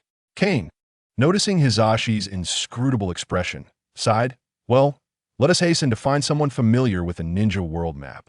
I fear that if we delay any longer, Kushina may find herself a widow before the wedding." Hizashi remained silent. Kane, gritting his sharp teeth, suppressed his frustration. "I heard that there's a young man named Sarutobi Asuma in Konoha who is quite knowledgeable about the ninja world map. I'm truly honored by Elder Kane's praise. My unworthy son does not deserve such compliments." Hizashi, noticing Kane's rising ire, quickly interjected, "Let be him. While his strength is average, his familiarity with the ninja world is commendable." "All right, where is he? I shall go fetch him." Kane impatiently interrupted Hizashi's insincere pleasantries. Hizashi, surprised by Kane's eagerness, thought to himself, ultimately, he is still a naive young lad, not even demanding a deposit. However, he quickly realized that it was not unusual. Few dared to incur debts with Miyaboka Mountain, especially not someone as powerful as Kane, who possessed remarkable strength and flight capabilities. Yet, Hizashi did not allow Kane to fetch Asuma himself. Instead, he promised to send for him. Seeing Hizashi's calm demeanor, Kane understood that he had walked into a preset trap. Nevertheless, Kane was not vexed. After all, transactions are matters of mutual consent, both parties seeking to fulfill their needs. Moreover, while others deemed participation in warfare as perilous, Kane held a different perspective. This opportunity would grant me a chance to observe the complete form of the tailed beasts. Aside from the 10 tails, Kane held little regard for the other tailed beasts. How powerful could they truly be? Stronger than Kaido? The very concept of tailed beasts intrigued Kane, a conglomeration of chakra. In the world of pirates, the sole means of energy replenishment is through devil fruits. Yet in the world of Naruto, the options are far more diverse. Natural energy, chakra, all are effective sources of sustenance. Perhaps there are even more discoveries waiting to be made. This time, I cannot afford to traverse carelessly. I must first gather sufficient good fortune. The last time, due to a lack of adequate coordinates, I ended up separated from Zoro and the others. Thankfully, Bell was counted among the coordinates held by Nami. Otherwise, if Nami were alone, who knows where she might randomly end up. While Kane was engrossed in contemplating future plans, he was suddenly interrupted by a series of knocks at the door. Kumin, without needing to ask, he knew it was Asuma arriving, and Hizashi, without lifting his head, called out, "Oh man, I must." Upon entering, Sarutobi Asuma intended to greet Hizashi jovially, but upon seeing Kane in the room, he was so startled that he stammered, unable to articulate a word. Hizashi, observing Asuma's reaction, shook his head in disappointment. "This is Elder Kane from Miyaboka Mountain. He is not very familiar with the ninja world. So for the time being, you shall be his guide." "Why?" Initially curious about Kane, Asuma's demeanor shifted upon hearing his father's words, and he exploded in frustration. "I have already accepted the task of escorting supplies to the front lines. You cannot expect me to abandon my post." Before Asuma could finish, Hizashi interrupted him. "Your first destination is the front lines of the land of lightning and the land of fire. to support the Golden Flash, while Asuma was displeased at being cut off. Upon hearing Hisashi's arrangement, he suppressed his dissatisfaction. Understood, Hokage-sama. No problem, Hokage-sama. Asuma is the second son of Sarutobi Hisashi, born late in his life. Perhaps he has been overly pampered, or perhaps every boy harbors a desire to surpass his father. This led to Asuma, both in his personal life and professional endeavors, constantly finding fault with his father, the Hokage. Were it not for the Hokage's authority to suppress Asuma with orders at work, he might have rebelled long ago. Asuma had always believed that being the son of the Hokage entitled him to take on frontline duties or undertake more perilous missions. Yet, Sarutobi Hiruzen consistently assigned him to the rear guard or to execute trivial escort tasks. This treatment left Asuma, who had not yet experienced the harsh realities of society, deeply dissatisfied, to the extent that even as a chunin, he still exhibited the demeanor of a rebellious youth. Upon learning that his upcoming mission was related to Kane, Asuma promptly bowed deeply and said, "Predecessor, I am Chunin Asuma. I'll look forward to your guidance." Kane, who had been engrossed in a family drama, was taken aback by this sudden display of respect and hastily replied, "Just call me Kane. That cannot be. You are an elder of Myobo Cousin, and I would be privileged to address you as such." Asuma insisted, bowing again. This flustered Kane, who wondered if such etiquette was customary for the children of the Hokage. Observing Asuma's behavior, Kane glanced at Sarutobi Hiruzen, hoping for some reprieve. Sarutobi, seeing Kane's pleading expression, nodded with both appreciation and resignation. If you can accept being called predecessor by this child, it is already an honor for him. Although Asuma was indeed a rebellious youth, this was primarily directed at Sarutobi Hiruzen. In other respects, aside from the typical clumsiness of a novice, he could be considered exemplary. Kane, watching this peculiar father-son dynamic, found himself at a loss for words. Fortunately, Sarutobi Hiruzen did not allow Kane to feel awkward for long. "Asuma, please go downstairs and stand by. I need to discuss some details with Elder Kane." Upon hearing that the discussion involved the mission, Asuma refrained from countering his father and simply nodded at Kane before departing. Once Asuma left, Sarutobi Hiruzen lit his pipe and sighed. "I apologize for the awkwardness, Kane. No worries. I find your son quite sensible," Kane replied. Despite having never been a father himself, he had been a son. His understanding of such matters was that it was merely the typical rebelliousness and precocity that every child experiences during adolescence. "I forgot you're not that old yourself." Sarutobi Hiruzen could only see Kane's dragon-like face. Yet from his voice and mannerisms, he could deduce that Kane was not over 18 years of age. Chapter 18. Arrival at the battlefield. Perhaps it was due to Kane's lifespan being extended after his bond with Bell. Or perhaps the influence of the Eternal Forest's mark. But Kane's voice and appearance seemed perpetually frozen at the ages of 16 or 17. Not only did his looks and voice remain unchanged, but his very character also appeared to have ceased evolving, forever embodying the vitality, impulsiveness, courage, passion, and fearlessness of 17. This led those who encountered Kane to believe he could not be very old. In truth, however, Kane had lived over 40 years across 2 lifetimes. And while his standing among the third generation was ambiguous, he could certainly be considered a brother to Jiraiya. Returning to the matter at hand, Sarutobi Hiruzen, with a self-deprecating chuckle, stood up and approached Kane, stating, "I entrust Asuma to you. I hope you can keep our agreement confidential." Of course. Ask around the 4 seas. "I, the great dragon Kane, am renowned for my integrity." Kane responded, somewhat absent-mindedly, perhaps thinking of his past life. "The 4 seas?" Sarutobi Hiruzen paused at this unfamiliar term, but chose not to inquire further. "Regarding what you need, I will begin preparations once you depart. Ninjutsu and forbidden techniques will be crafted into scrolls, and when Jiraiya returns, I will ensure he delivers them to you promptly." Upon receiving Sarutobi Hiruzen's assurance, Kane nodded and added, "Please also take care of Kushina, who is still in Konoha." "Certainly, Kushina is a treasure of Konoha," Sarutobi Hiruzen affirmed. Kane then gestured toward Sarutobi Hiruzen's back. Is there something else?" Sarutobi Hiruzen evidently did not grasp Kane's intention. "Open the window." "Oh, my apologies."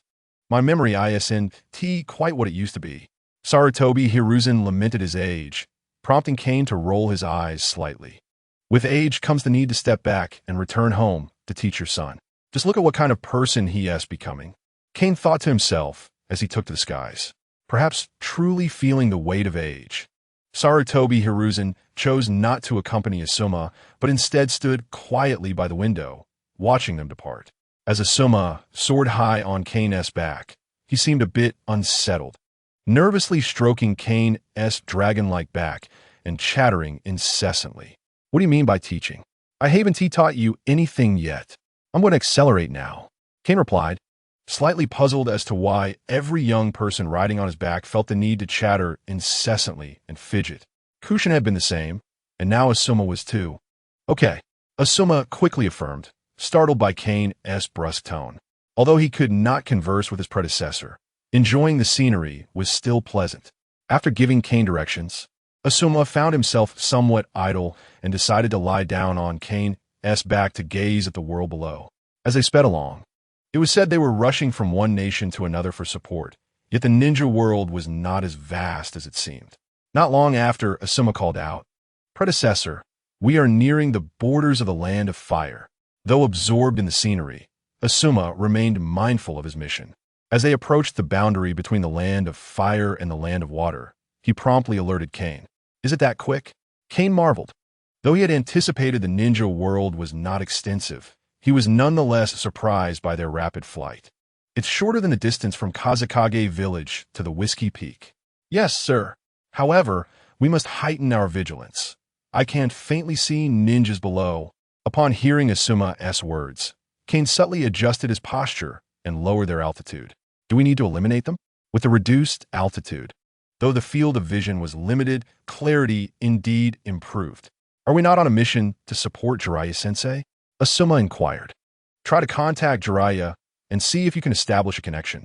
Kane suggested. All right. After some effort with hand signs, scrolls, and secret techniques, Asuma finally dejectedly stated, "It's no use, predecessor. I cannot implement an effective communication method." Kane has always found the technological level of the world of Hokage rather perplexing. Despite the existence of steam locomotives, films, and even televisions, there remains a glaring absence of even the simplest mobile communication devices. Remarkably, Nagato can remotely control the 6 paths of pain using chakra, and yet such advancements in communication are lacking. However, Kane does not dwell on these discrepancies, as he is not well-versed in scientific matters. It is Orochimaru who possesses the expertise in that realm. Not being able to establish contact is of little concern, for Kane has devised a clever plan. Upon realizing that Asuma has been unable to reach Minato, Kane quickly entices him, stating, although our mission is to assist Minato, from another perspective, we only need to alleviate his burden, which could be seen as a way of fulfilling our duty. Asuma feels there is some validity to Kane's argument, yet it still seems somewhat off to him. Noticing Asuma's hesitation, Kane encourages him, saying, look, there are waves of people below.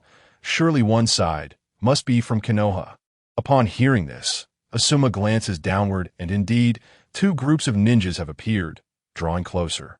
No longer hesitating, Asuma exclaims, Kane-senpai, let us hasten to support our comrades. Observing Asuma's impulsive demeanor, Kane internally muses, the vigor of youth. If only a more seasoned Chunin were here, they would undoubtedly prioritize the mission above all else. The dedication of ninjas to their tasks often surpasses all else. They're willing to forsake everything, even their comrades and their own lives, for the sake of a mission. One need only recall the esteemed Konoha White Fang, who faced scorn from villagers and ultimately took his own life following a failed mission, one where he sacrificed the mission for the sake of his comrades. This simple truth is evident even to Kane, a mere observer of anime, while Asuma, being a youth, is still naive in this regard. Kane-senpai, shall we charge in like this? Asuma stammers as they approach the lightning village ninjas, clearly flustered. Sensing Asuma's anxiety, Kane chuckles. No need for you to engage. Just confirm they are indeed the enemy. Asuma, Being inexperienced and having only participated in missions under the guidance of higher-ranked ninjas has never truly faced peril. Moreover, as the son of the Hokage, Konoha places great emphasis on Asuma's safety, second only to that of the Jinchuriki. The leadership fears that should Asuma fall in battle or be captured, it might adversely affect the Hokage. This has resulted in Asuma lacking experience in dire situations. In simpler terms, while Asuma may speak boldly, he is still inexperienced in action. Let me confirm once more. They are indeed the enemy, correct? Kane asks, glancing at the concealed ninjas below, seeking reassurance from Asuma. After all, ninjas excel in deception.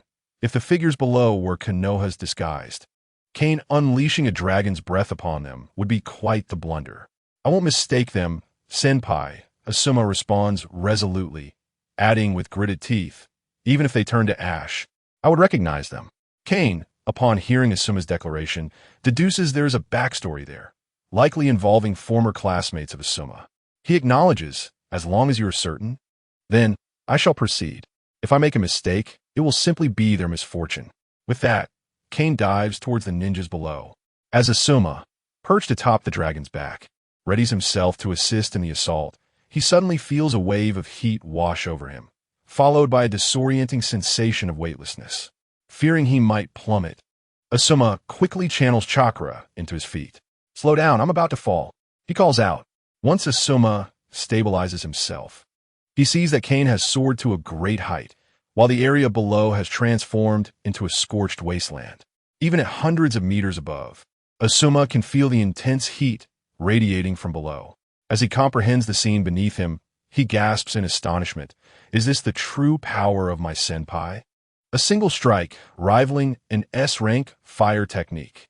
Kane, while searching for the hidden Konoha ninjas, attempts to stir familial discord. It is clearly stated in the scroll that I possess the power of the first Hokage. Who would have thought that your father would give my contract to a young girl? His words are laced with half-truths, yet they are sufficient to provoke Asuma. Upon hearing Kane's words, Asuma's eyes widen with realization. You are a summoning beast. Kane, slightly irked by the term, retorts, I am a contractual partner. I apologize. It was my mistake, senpai. Asuma hurriedly apologizes, sensing Kane's shift in mood.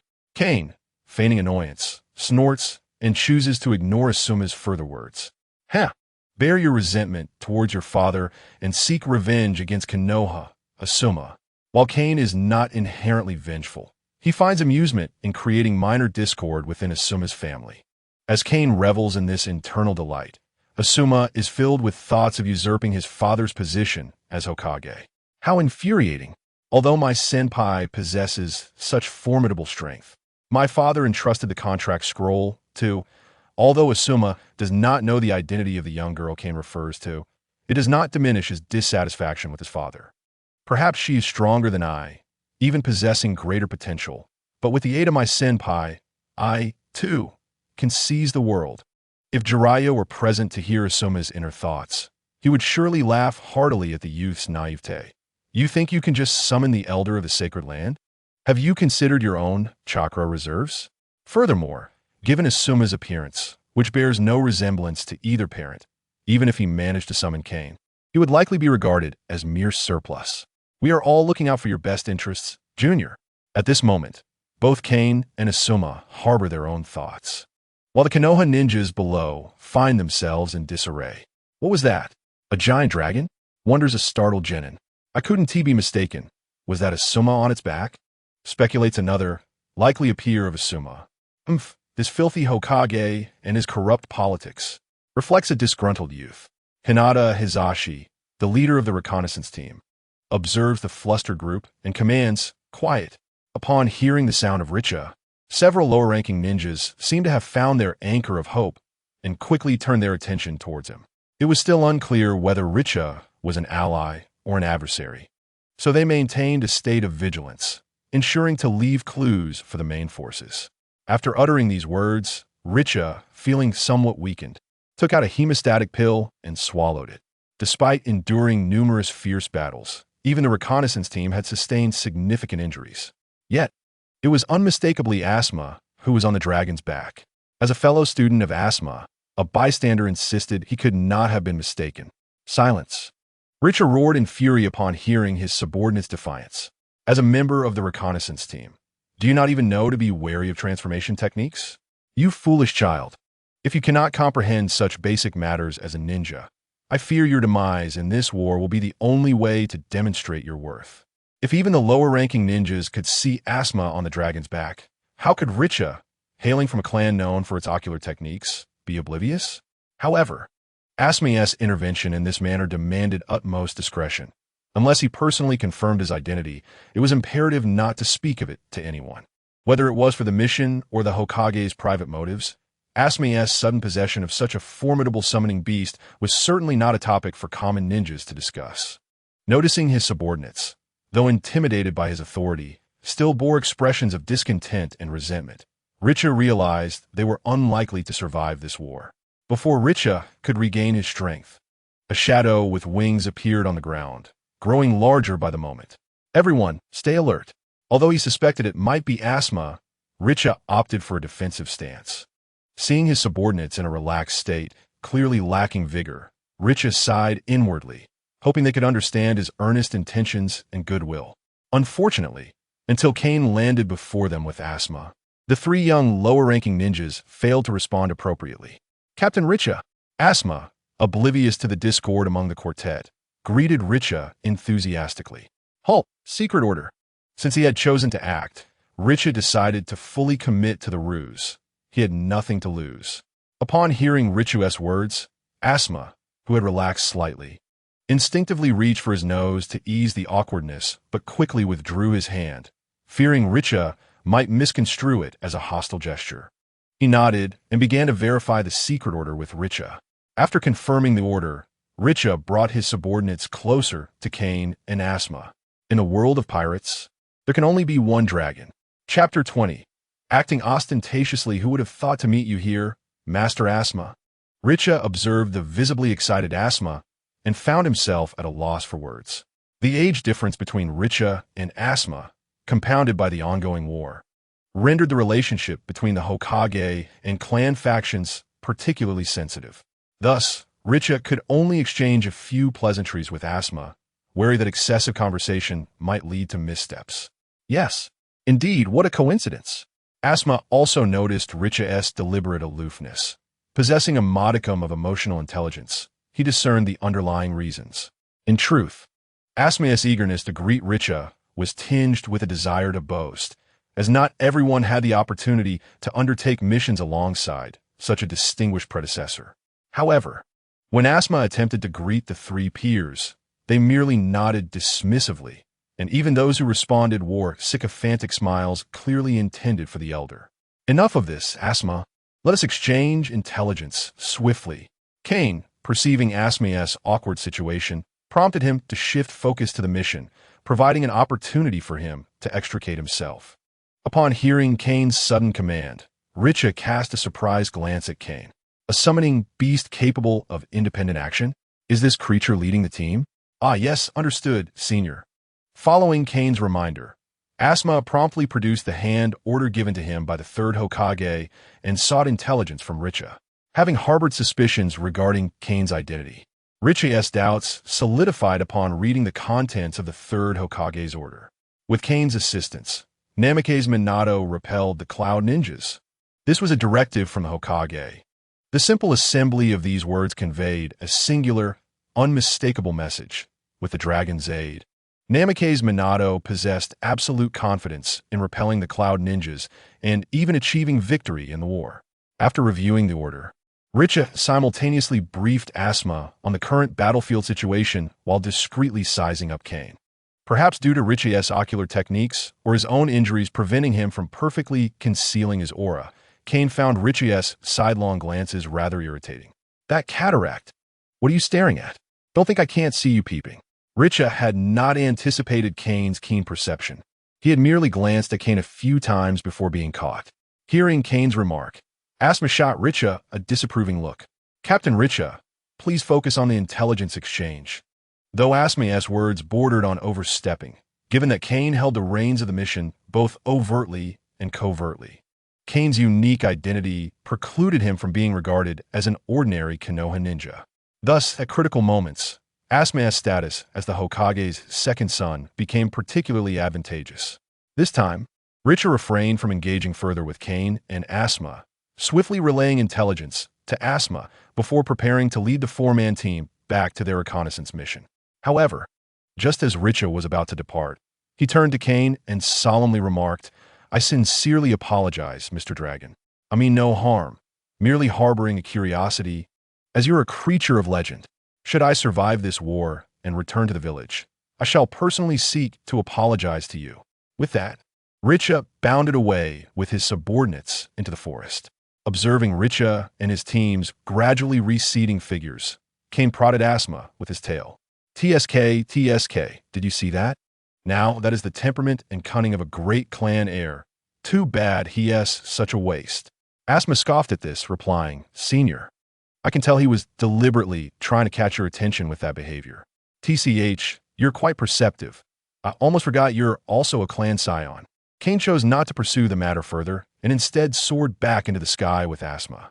Richa's actions appeared to be those of a clumsy individual inadvertently offending a powerful being, followed by a profound and courteous apology. Yet the reality was far more complex.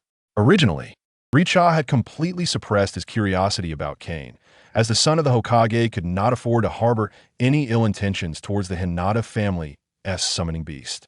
However, upon hearing Asuma's overly courteous tone and his address towards Kane, along with the hand order Asuma presented, Richa could no longer refrain from making a few subtle moves. He first allowed his curiosity to surface unabashedly, then reined it in when Kane exhibited signs of anger, and finally offered a sincere apology. This entire process, once completed, might lead to a renewed friendship with Kane upon their return to Konoha after the war. Even if a friendship could not be forged, at the very least, it would provide an opportunity to gauge Kane's temperament and character, as well as his tolerance for unusual scrutiny. Such seemingly trivial intelligence could prove invaluable when compiled in the future. Gathering intelligence is fundamental to a ninja's craft, applicable to both foes and allies alike. "Senior, we are approaching the combat zone. Should we reduce altitude?" Asuma asked after verifying the information, beginning to report to Kane. According to Senior Richa's description, after identifying the AB brothers from Kaminari no Kuni, Minato, the Jonin, was on alert in this vicinity to prevent the AB brothers from breaching Konoha's rear. Upon hearing Asuma's report, Kane inquired, "So, Minato may not necessarily be on the front lines, but rather targeting the AB duo?" "Yes, the Minato squad may not be stationed here," Asuma confirmed. Kane pondered before continuing. "Do you think the Hokage will inform the allied forces of my involvement on the battlefield?" Asuma hesitated. "That is hard to say, as it is a covert mission." Kane's plan was to wait at Konoha's main camp for Minato if the third Hokage conveyed his battlefield inclusion to the Konoha forces. If not, even if he were to head to the command post of the battlefield, he would still have to patiently wait for the temporary commander to verify the information before receiving any intel about Minato. After all, on the battlefield against the Land of Lightning, Minato held the position of primary commander. If Minato were absent, the temporary commander would likely be unable to make any decisions. Without decisions, no intelligence or assistance would be forthcoming, even though he was acting alongside the Hokage's son. War is no trifling matter. This back-and-forth verification of identities could consume considerable time.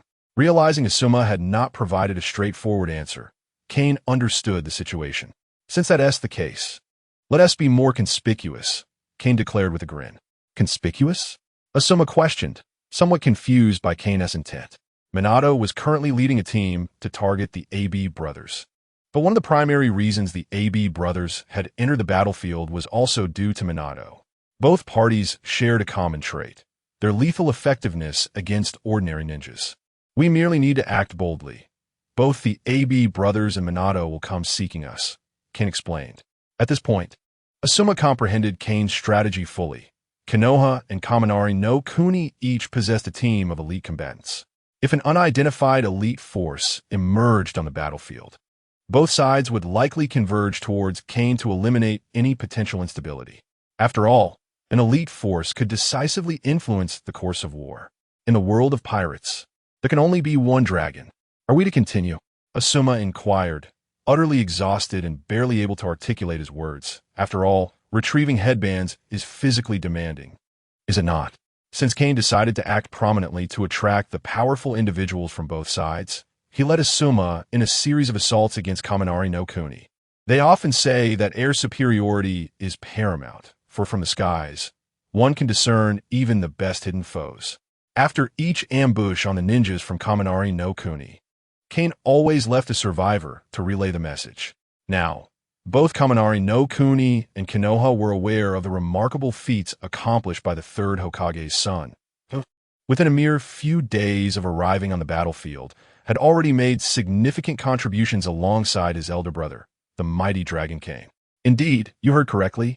It is the elder brother. One cannot help but remark on Asuma's unhandsome appearance, yet his thoughts were rather lofty, and his actions bore beauty. After spending these days with Kane and receiving news of Kane's potential permanence in Konoha, Asuma had practically become an ardent admirer. Along their journey, he not only diligently prepared hunts and grilled meat for Kane, but also insisted on inviting Kane to bathe whenever they crossed a stream. It was not that Asuma wished to bathe himself, but rather to scrub Kane's back. Had they not been lacking garlic, Asuma would have undoubtedly transformed into a garlic peeler during their barbecues. Asuma, the son of the third Hokage and a master of ninjutsu, had fallen into the thrall of Kane's charisma. Given Asuma's conscientiousness, Kane chose to overlook Asuma as constant declarations of being his subordinate. It remains uncertain how Konohamaru's father would react upon learning of this. Returning to the matter at hand, observing Asuma's frail state, Kane nodded gently, diminishing his form to blend in with ordinary beings. Let us rest here for a moment. Here, in this desolate place? Asuma exclaimed, glancing around at the ravaged scenery and the head of a jonin nearby, still unblinking.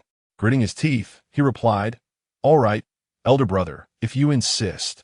Seeing Asuma's reluctance, Kane decided not to tease him further. With a flick of his hand, he summoned a gust of wind to clear the area and then laid down to meditate. During this period, Kane had made notable progress in his manipulation of chakra and natural energy. Whenever he had a moment, he endeavored to enter Sage mode without reliance on toad oil. If he could maintain Sage mode permanently, he would face no energy shortages in the world of Hokage. While Asuma rested, Kane immersed his consciousness in L. The energy bar in L had refreshed upon arriving in the world of Hokage. And after a fervent absorption of energy in this brief time, coupled with some significant gains from the Nine Tails, the next opportunity to unlock the fortune bag was drawing near. However, L had indicated that he was entering an upgrade state, which left Kane feeling uneasy. Please do not evolve into a sentient being. Being a mere tool is quite sufficient. Big brother. It was unclear how much time had passed when Kane, deeply focused on refining his chakra, was roused by Asuma's trembling voice. Kane responded, just about to inquire what had transpired, when his observation haki provided a warning. Upon receiving the alert, Kane swiftly expanded his form to shield Asuma beneath his wings, only to hear an ethereal voice proclaiming, "Danger." A flash of golden light appeared, revealing a strikingly handsome man with golden hair beside Kane, who pressed a glowing blue sphere against the assailant. Boom!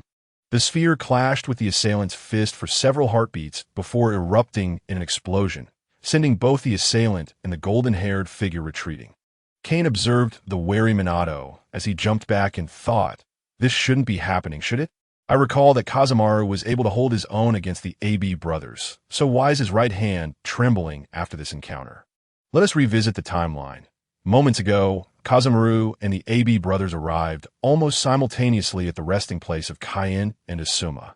However, both sides were uncertain about the identity of the colossal dragon in the arena. Just as Kazemaru hesitated, the AB brothers recognized Asuma's face and chose to launch a surprise attack.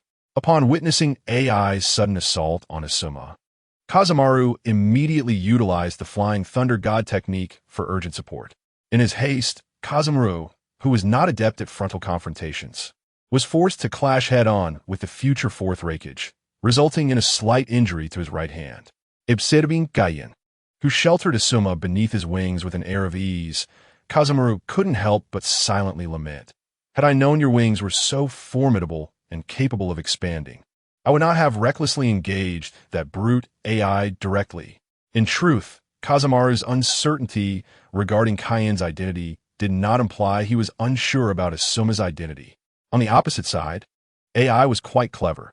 He chose to ambush Asuma rather than Kayen. This meant that regardless of whether Kayen belonged to Konoha, Kazemaru had to confront him head-on. After all, if the son of the Hokage were to perish before Kazemaru, it would be impossible for him to explain himself. Returning to the matter at hand, upon noticing Kazemaru's trembling right hand, Kayen discreetly inched closer to him. Why do you feign ignorance of my identity? Did that fool Jiraiya not inform you of who I am? The crowd gasped in astonishment at the revelation that this man and dragon were already acquainted. Asuma, following closely behind Kayen, wore a look of utter disbelief. His elder brother had another subordinate? As for Kazemaru, upon hearing Kayen's inquiry, he sheepishly scratched the back of his head and chuckled. This is the battlefield. I must exercise utmost caution. I beg your pardon. Impossible. I do not believe you.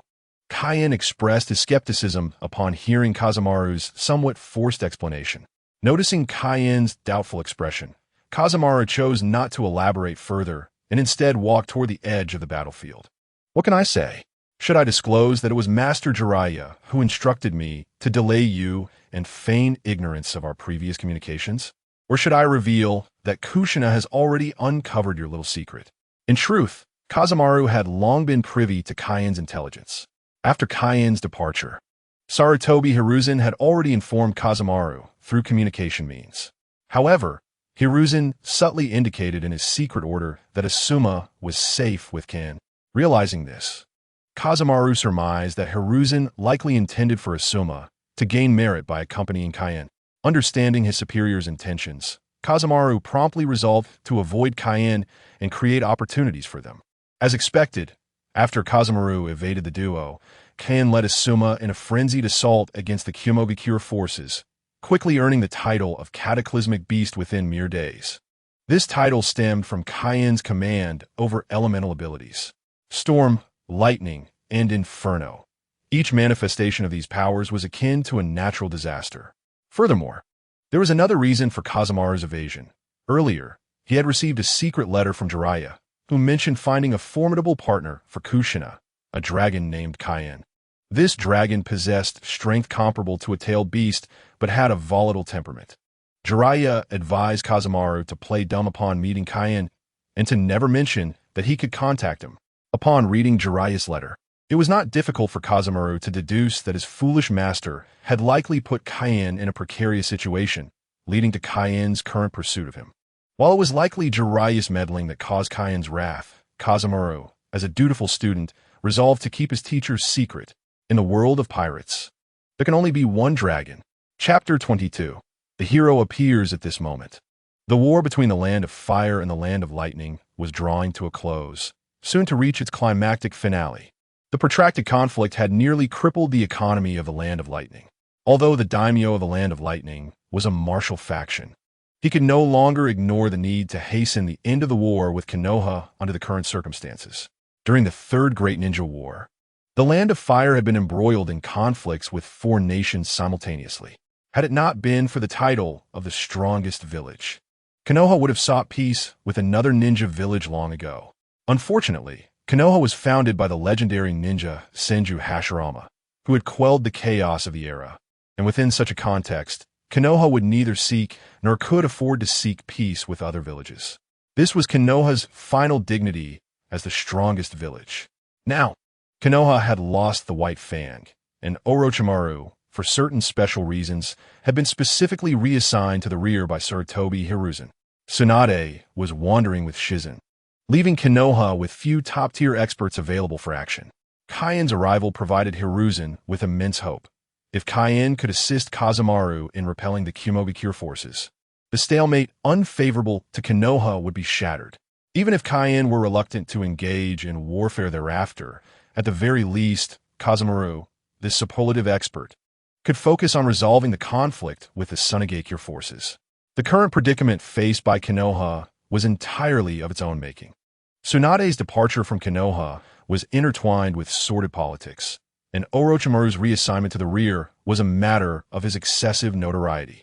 While Jiraiya still made periodic visits to various battlefields, regrettably, his time spent seeking materials far surpassed his time in Konoha. Kaine gazed at the AB duo before him and understood that the end of the war with the Land of Lightning was at hand. However, who would emerge victorious remained contingent upon the outcome of Kazemaru's battle with the AB brothers. "You must be AI, son of the third Raikage, fiercely competitive," Kazemaru declared, exuding an air of confidence as he unleashed his technique. Kaine did not hinder Kazemaru's advance. Instead, he nudged his Suma back with his tail, signaling him to retreat. "Let us see you put on a show." Observing the poised AB brothers across from Kazemaru, Kaine decided to grant Kazemaru an opportunity to display his prowess. The two irascible brothers had no intention of engaging in verbal sparring. AI, in fact, activated his lightning release chakra and charged directly at Kazemaru. In the face of AI's sudden onslaught, Kazemaru remained composed, throwing a kunai. Just as AI's fist was about to connect with Kazemaru, he instantaneously vanished and reappeared atop a nearby tree. At this moment, every muscle in Kaine's body tensed, his senses heightened to their fullest. Such rapid flying thunder god technique. Such swift lightning release chakra mode. Even for Kaine, who had extraordinary capabilities, he was astonished by the clash between Kazemaru and AI. The hero has arrived. As Kaine prepared for the impending spectacle, he too was poised for action. In his perception, Kazemaru had already returned to his position near AI, while Karabi's tail was poised to strike. "There is an opening," Kaine exclaimed. As the imminent rescue of AI by Chi-Labai drew near, Kaine emitted a shrill cry, and his colossal dragon form surged forth with a speed rivaling that of the Raiden Chakra mode, charging towards Chi-Labai. Ora, ora, ora. In an instant, Kaine had reached Chi-Labai's side, unleashing a barrage of strikes upon him. Simultaneously, the kunai wielded by Minato pierced AI's back, despite AI's desperate efforts to evade. He merely redirected the kunai's trajectory from the back of his head to his back, resulting in a deep gash. Feeling the excruciating pain, AI gravely remarked on the sharpness of the wind chakra.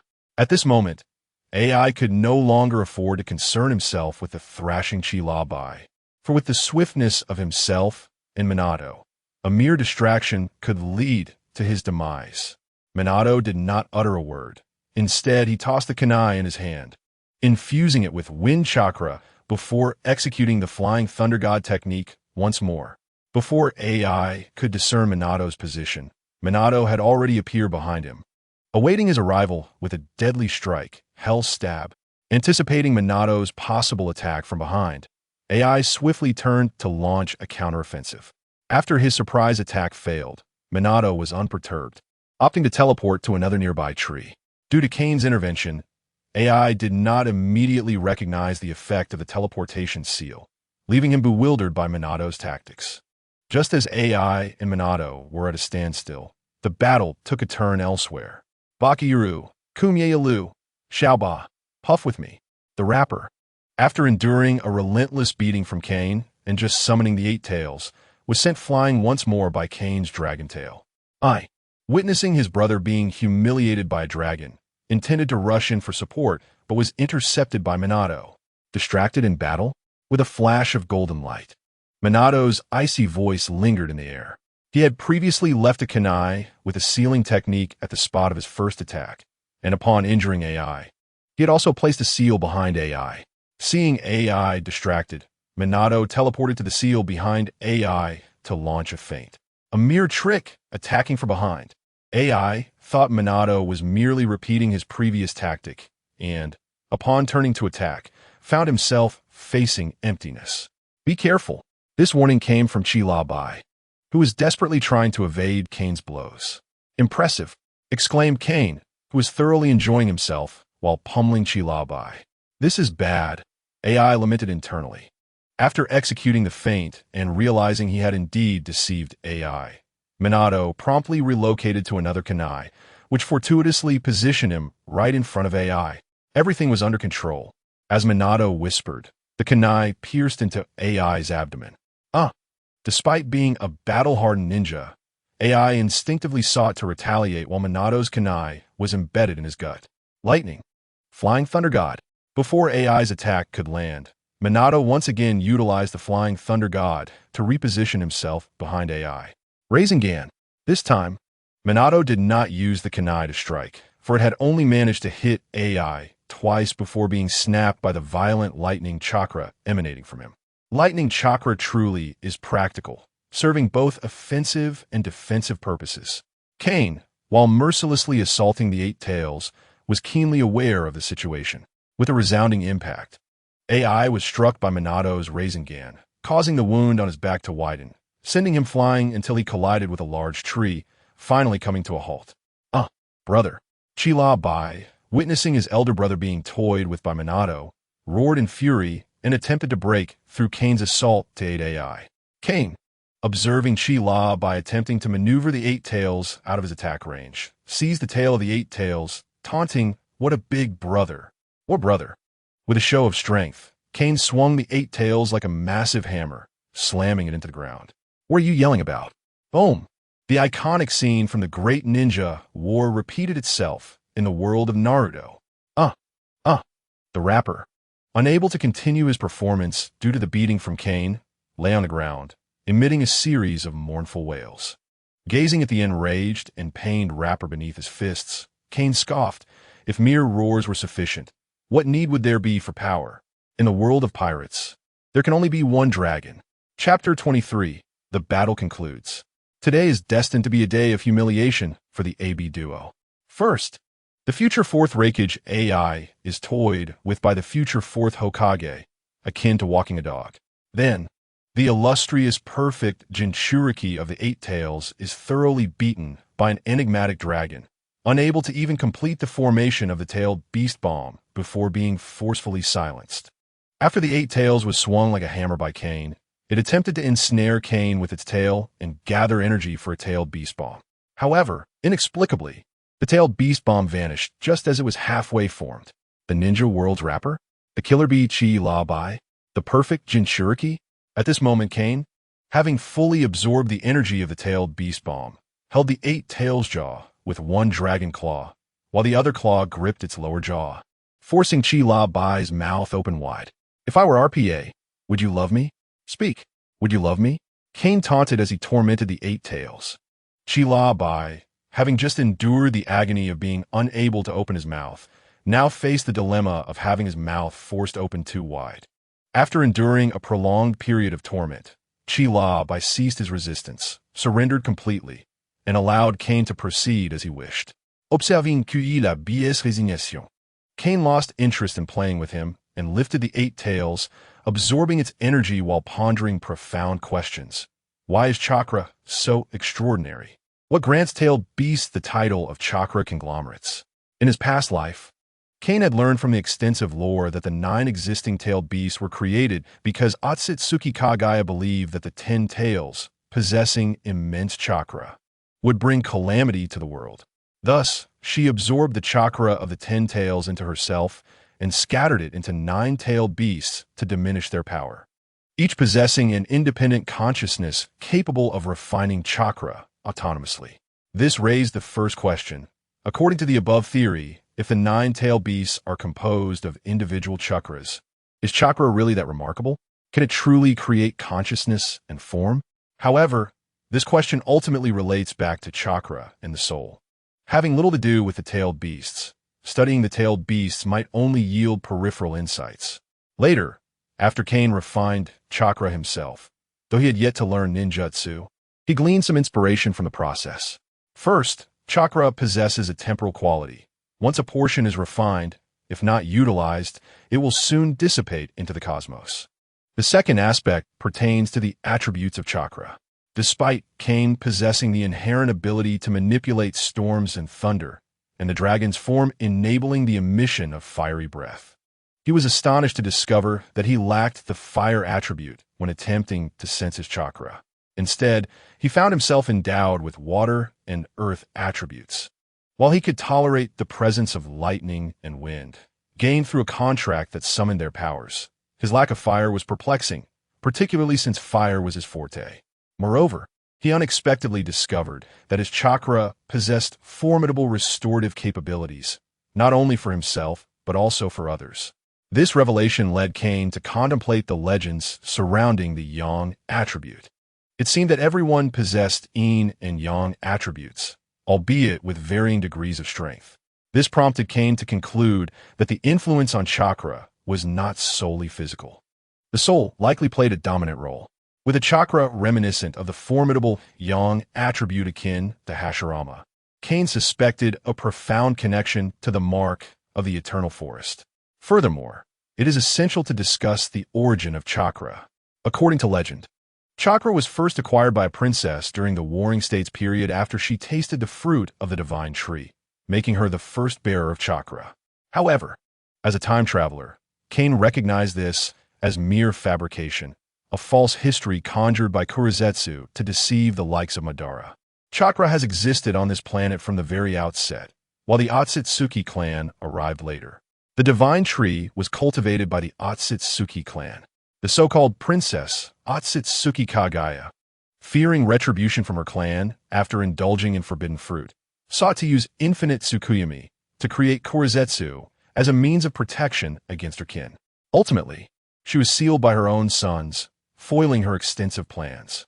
Realizing her sons had grown beyond her control, Kagaya exerted her utmost effort to create her third son, Kurizetsu. Under Kurizetsu's guidance, the two sons of Sage of Six Paths, Otsutsuki Hagoromo, descended into conflict. Altering the original narrative from a new generation of talents arises in the Warring States. And I am the mightiest, and after founding Konohagakure, I must discuss matters with Madara to the legendary conflict of the 5 villages. And Mother, love me once more. However, this was merely the surface, as those were internal matters of the Otsutsuki clan.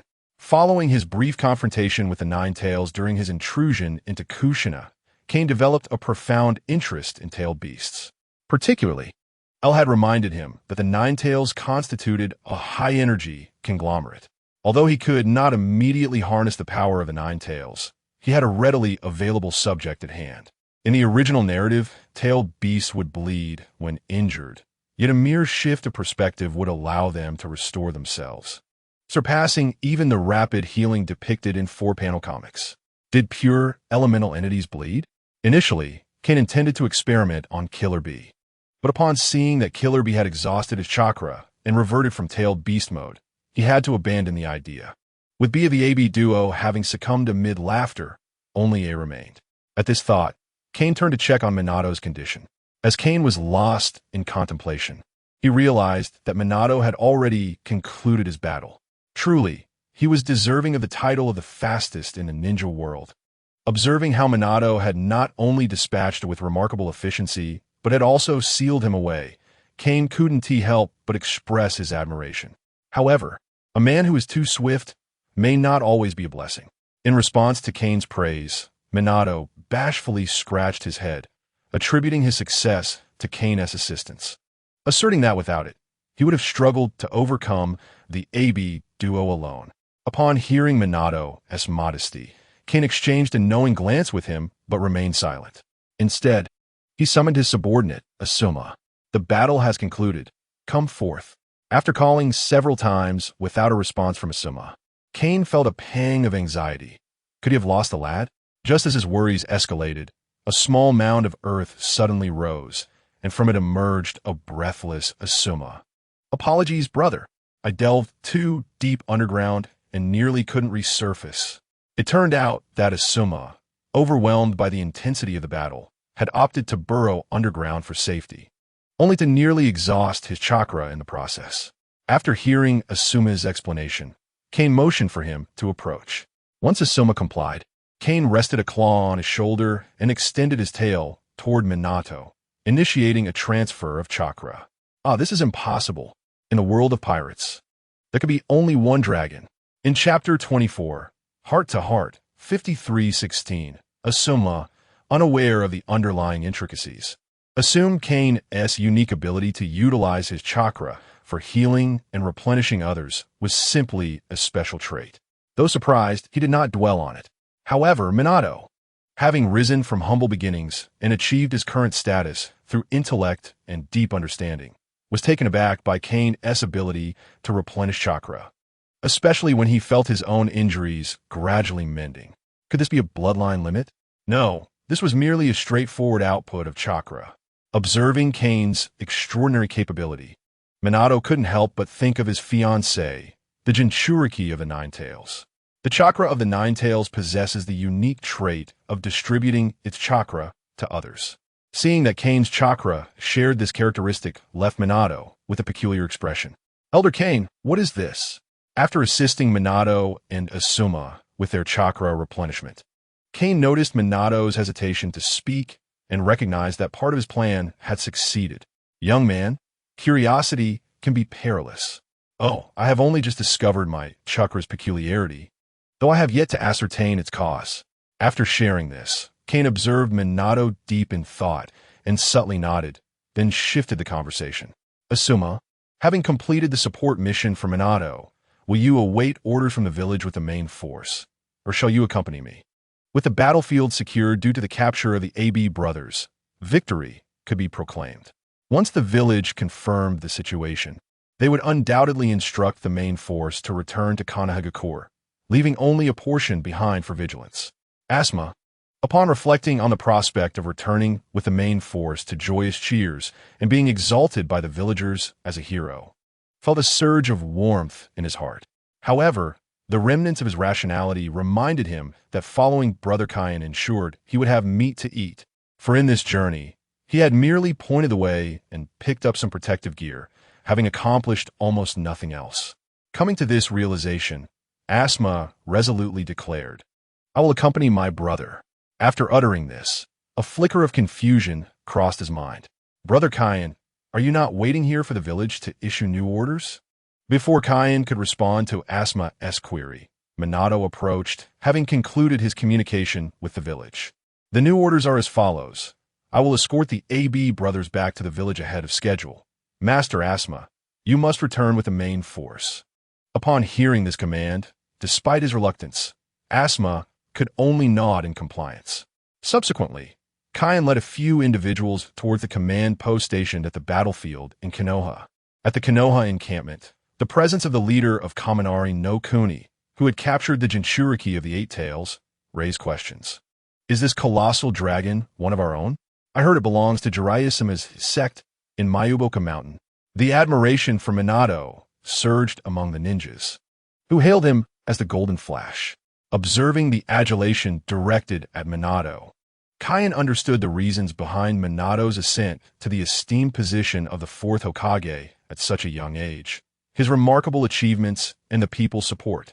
While Orochimaru, a formidable contender for the role of fourth Hokage, possessed exceptional charisma, he was overshadowed by his sinister demeanor. In contrast, Minato, radiating warmth like a small sun, was the true embodiment of the people's will. Everyone, Minato called, drawing the crowd's attention as he clapped his hands to signal for silence. Once the noise subsided, he began to relay the orders from the village. Please remain in position for a brief respite. Afterwards, gather the main force at the borders of the Land of Fire. Once the troops are assembled, four reconnaissance teams will remain stationed at the border, while the rest will return to Konoha. After conveying the village's directive, he proceeded to outline the next steps. After the village's orders arrive, I will escort the AB brothers back with Elder Kain from the Sacred Land, and the command will be temporarily delegated. As Minato completed the arrangements, the ninjas in the camp were overwhelmed with emotion, their eyes brimming with tears. After a prolonged silence, a young ninja, trembling, asked, Lord Minato, has the war truly come to an end?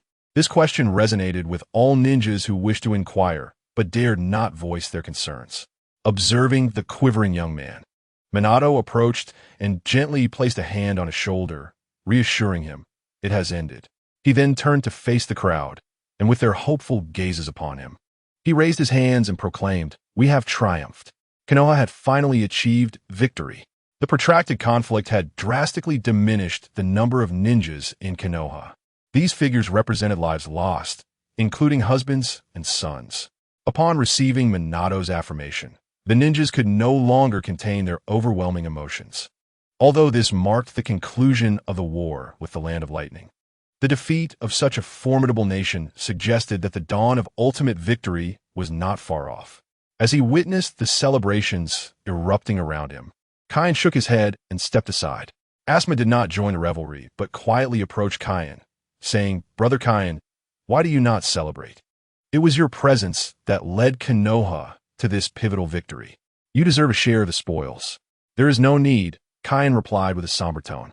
Having traversed 3 worlds, he had grown somewhat numb, uncertain when he would next be transported, but knowing it was inevitable. The world of Naruto differed greatly from that of pirates. In the latter, Kain had friends like Roronoa Zoro, former comrade Smoker, and the loyal Simon, alongside others like Nami and the seemingly serious yet playful Frankie. Yet, in the Naruto realm, he found himself alone, lacking the motivation to integrate. Focusing solely on accumulating energy for future endeavors and studying the world's power to enhance himself, sometimes even forgetting his initial desires. Deep down, Kain recognized that his wish to return home was likely a distant dream. Contemplating this, he lifted his gaze to the jubilant crowd, a hint of envy glimmering in his eyes. These joys I once possessed as well. Standing nearby, Asma noticed Kain's melancholic demeanor but felt powerless to comfort him, choosing instead to remain silently by his side. "Elder Kain, Master Asma," a warm voice called from behind, interrupting their reverie. "Why not celebrate together?" Upon hearing this, Kain did not turn but replied with his back to Minato, "It's nothing." Suddenly, he felt a hand atop his head, prompting him to shake it off in annoyance. "Do not pat my head. I still wish to grow a bit taller." Minato chuckled, undeterred by Kain's reticence, and continued to ruffle his dragon horn. "Is it due to your companions?" Seeing Kain silent, Minato stepped closer and softly said, "Thank you for being a friend to Kushina and for looking after her." It was evident that Minato was aware of Kain's assistance in helping Kushina suppress the Nine Tails. "It's nothing. The contract was my proposal." As the conversation between Minato and Kain unfolded, Asma realized that the promising young girl Kain had mentioned was none other than Minato as fiancée, Uzumaki Kushina. However, this was hardly surprising, as Konoha had only a handful of capable and promising women. Others, while decent, were merely average. After this revelation, Asma stood up to bid farewell. "Brother Kain, Senior Minato, I see some friend from my cohort. I shall take my leave." Without waiting for a response, Asma hastily departed, aware that remaining would expose him to conversations better left unheard. As Asma's departure left the two undisturbed, Minato settled beside Kain and remarked, "Though I am unsure of where you hail from, it must be a distant place." As a contractor of Myuka Mountain, Minato possessed a keen understanding of its significance, rivaling that of Jiraiya. "Indeed, it is far. My companions have journeyed to another world."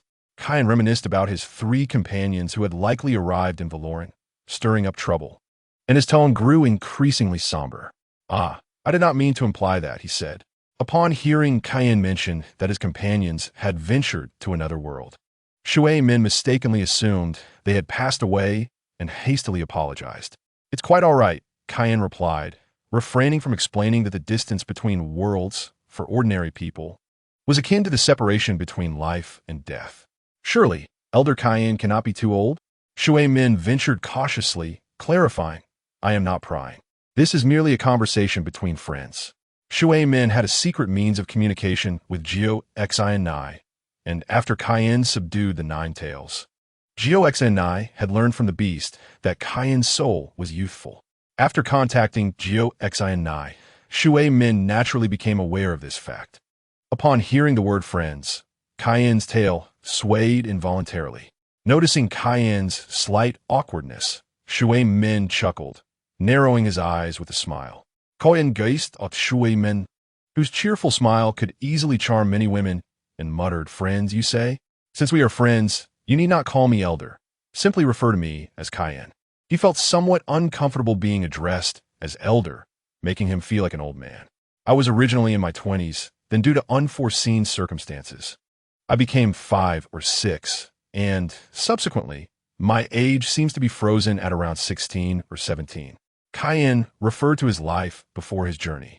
Then at 5 years old, and later gaining the Eternal Forest mark before forming a pact with Bayer, resulting in his age seemingly stalling at 17. Shui Min struggled to comprehend Kane's convoluted history, momentarily left bewildered. Is that so? What a twisted tale. Kane tilted his head, chuckling softly as he explained. Just consider me perpetually 17. After all, I can hardly grow older. Seeing that Kane's mood had notably improved, Shui Min jested. Then, Kane, you are still a child. Indeed. Indeed. A child who will never grow up is much happier, Kane responded. What would be wrong with that? 17 is undoubtedly the most beautiful age in a person's life. Oh, pardon me, I forgot. Kane, you're a dragon. Shui Min subtly probed. At that moment, Kane relaxed his guard and playfully remarked, the more people I meet, the more I prefer my non-human form. You can, in fact, transform into a human. Shui Min exclaimed in astonishment. Inadvertently revealing too much, Kane blinked innocently, attempting to feign cuteness.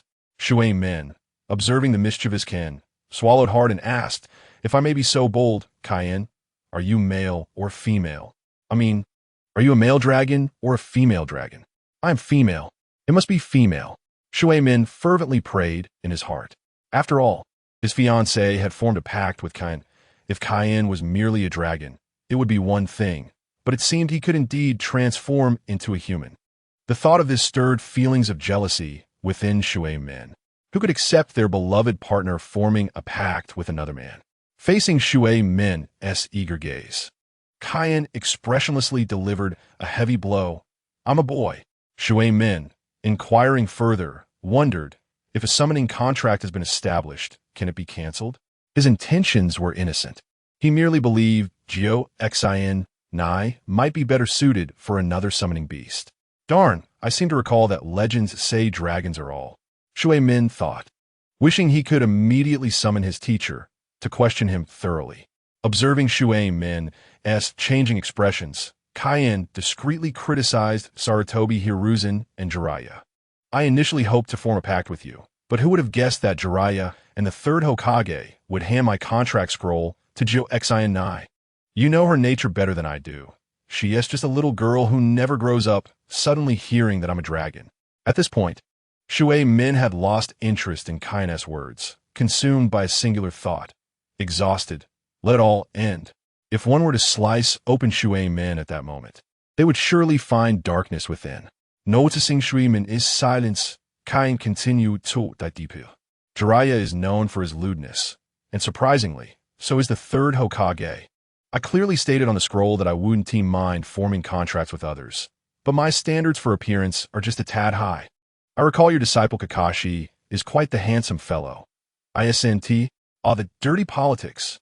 Although Kane spoke with a sense of righteousness, internally, he was fervently critiquing the situation. Damn it, I hinted so clearly. Konoha has so many lovely ladies, yet you two old fools chose a married woman for me. Even Tsunade. Oh, let us pass on that. Though we are of similar ages, the disparity is ultimately unfit. Suddenly, Shui Min earnestly grasped Kane's wing and said, since you can transform into a human, do you prefer humans, or? Of course, I prefer lovely young ladies. Kane replied, his tone shifting to one of playfulness. Don't worry, Shui Min, we are friends now. As the saying goes, one should not take liberties with a friend's wife, especially since my relationship with Jiu Xin Nai is merely contractual. Kane's explanation was not superfluous. He was not underestimating Shui Min's subtle thoughts. Do not be fooled by Shui Min's appearance of integrity. It is merely superficial. A careful analysis reveals the truth. Shui Min learned from Jiraiya. Jiraiya from the third Hokage, and Shui Min's disciple is Kakashi, whose disciple is Naruto. Following this lineage, none of them are paragons of virtue. They are all lecherous wolves, with only Shui Min pretending to be a gentleman. Moreover, Shui Min was trained by the most outrageous Jiraiya, who had lewdness inscribed in his very DNA. In such circumstances, how could Shui Min possibly be a paragon of virtue? Thus, the only conclusion is that Jiu Xin Nai is quite strict. Therefore, when seeking a partner, it is better to choose someone less dominant. while mature women are delightful. They possess many tricks up their sleeves. Despite the awkwardness during their exchange, the outcome was favorable. Kain gained his first true friend in the world of Hokage, when Tai and Asuma were merely errand boys. While Shuei Min preserved his title as the Yellow Flash, why it is called the Yellow Flash is left to his imagination. In the end, the two engaged in a heated discussion about what type of opposite sex is most suitable for survival in the ninja world, arriving at a definitive conclusion. The largest is not necessarily the most suitable for survival, but those most suited for survival are undoubtedly significant. In the realm of the three ninjas, one can find the illustrious medical sage, Kageyama Tsunade, as a prime example. Amidst the fervent discussions between Minato and Kain, Sarutobi Hiruzen received encouraging news from the front lines. The Land of Lightning has acknowledged defeat. Bring the captives back to Konoha. Upon receiving this tidings, Minato rallied the AB brothers and urged Kain to hasten their return to Konoha with the prisoners. Observing Minato's anxious demeanor, Kain mused that indeed he was a disciple of Jiraiya. At the sacred grounds of Myaboku Mountain, since Kain had been summoned by Kushina, Jiraiya had refrained from venturing into the ninja world for quite some time. It was not that the Toad Sage feared the young Kain, but rather that he dreaded confronting Minato and Kushina. Upon his second visit to Myaboku Mountain, Jiraiya received definitive news from the great sage. Firstly, Kain was established as an ally of Myaboku. Whether he would be a friend to Konoha depended on Konoha's stance and actions. Secondly, the sage, through visions of the future, beheld a striking young man with fiery red hair transform into a colossal dragon. Upon hearing this, Jiraiya trembled in fear, suspecting a romantic involvement between Kain and Kushina, given the shared traits of red hair and the dragon. Just as Jiraiya wallowed in regret, believing he had wronged Minato, the sage revealed a third prophecy. The 17-year-old red-haired youth was indeed Kain himself. Before Jiraiya could revel in this revelation, ominous tidings followed. In the future vision, Kain, having transformed into a dragon, led countless ninjas against a monstrous creature with 10 tails. The outcome of this monumental battle remained unseen, but it was evident that Kain would play a pivotal role in this conflict. After imparting these prophecies, the great sage seemed to exhaust all his strength and fell into a deep slumber. Jiraiya chose not to disturb the slumbering sage, but resolved to return to Konoha with haste to convey this information to the third Hokage, fearing that some foolish elders might covet Kain's power and act unwisely. In the world of pirates, there can only be one dragon. Chapter 25. Taking advantage of the situation, Minato's capabilities were truly remarkable. Sarutobi Hiruzen marveled at the AB brothers being escorted to the dungeon by the Umbu, expressing his genuine admiration. The thought of the protracted Third Ninja World War nearing its conclusion stirred even the steadfast Hiruzen. With the conflict against the Rock Ninja reaching its climax, the situation with the Mist Ninja would soon be manageable. Contemplating this, Hiruzen hesitated. Given the current circumstances, Minato had amassed sufficient prestige to assume the role of the fourth Hokage. Perhaps it would be prudent to reassign Orochimaru to the battlefield against the Mist Ninja, thereby preserving more of Konoha's fighting strength. When Orochimaru returned triumphantly after leading the ninjas to victory, he was met not with the adoration of villagers and flowers, but with suspicion from the higher-ups. At that moment, Orochimaru understood that the position of fourth Hokage was no longer within his grasp. Disheartened by the severance of his bonds with his mentor, he turned to the embrace of science, embarking on a path of transformation, both grotesque and profound, from which there was no return. Hiruzen was aware of some of Orochimaru's unsavory deeds, albeit not in their entirety, and had never imagined that Orochimaru would dare to harm the ninjas of the village. Therefore, Hiruzen continued to harbor feelings of guilt towards Orochimaru, having given his student lofty hopes only to snatch them away. Third Hokage, Elder Kain, and Minato are awaiting you in your office. The Umbu captain, noticing Hiruzen's reluctance to leave after the AB brothers' incarceration, gently reminded him. Very well. Hiruzen was roused from his thoughts by the captain's words and promptly made his way to the office. It was time to meet the valiant hero of Konoha, Minato, you have truly excelled, surpassing all our expectations. In the Hokage's office, Hiruzen gazed with pride upon the handsome young man before him, expressing heartfelt admiration. Minato had not only led the ninjas to victory, but had also captured the current Lightning Village's Tsuchikage and the host of the Tailed Beast. The senior officials present recognized that the exceptionally young Minato was undoubtedly the best candidate for the next Hokage, without question. They genuinely appreciated Minato, having achieved a crucial victory under his leadership. Just as everyone began to extol Minato, one voice cut through the praise. Minato, according to the reports from the front, how could our ninja forces sustain such devastating losses? Everyone knew that Minato had been informally designated as the next Hokage, and Danzo was not blind to this fact. Although Minato's accomplishments were commendable, did a contrarian not require justification? Elder Danzo, Minato began to explain, but he was interrupted by Sarutobi Hiruzen. Danzo, the war has been won, Hiruzen asserted, casting a glance around the room. It was under Minato's leadership that we secured this victory. That does not conceal the grim reality of our losses. Danzo's retort was irrefutable, but it did not signify his willingness to relent. After all, Danzo had spent his life yearning for what Minato, so young, had achieved. Hiruzen's expression darkened as he regarded Danzo, an old friend and rival. He was acutely aware of Danzo's intentions. The tolerance of Danzo's ambitions had merely been a means to an end. Now that Minato was on the verge of ascending, Danzo no longer required someone who would defy his desires. Just as the atmosphere grew tense, an incongruous voice broke the silence of the Hokage's office. Oh, have you all finished? I'm still waiting for my meal. Who dare to be so rude as to disrupt the Hokage's office? Danzo, already agitated, was taken aback to find someone daring enough to challenge him, and he scolded the intruder. Hiruzen furrowed his brow upon hearing Danzo's words. Do you presume yourself to be the Hokage? However, Hiruzen refrained from reprimanding Danzo, for the one capable of handling him had already arrived. Kain, disinterested in the political machinations, had cleverly disguised himself as a large bat, hanging from the window of the Hokage's office. Yet, after waiting in vain for Minato to emerge, Kain decided to investigate the commotion himself. As he leaned in, he overheard Danzo's tirade, prompting him to interject with a quip, resulting in the scene that had just unfolded. As Danzo, still fuming, turned to see who had spoken, he instantly regretted his reaction. Why is it this monster? On that day in Muya, Kain, with sheer momentum, caused a multitude of Umbu and 2 elder advisors to lose consciousness.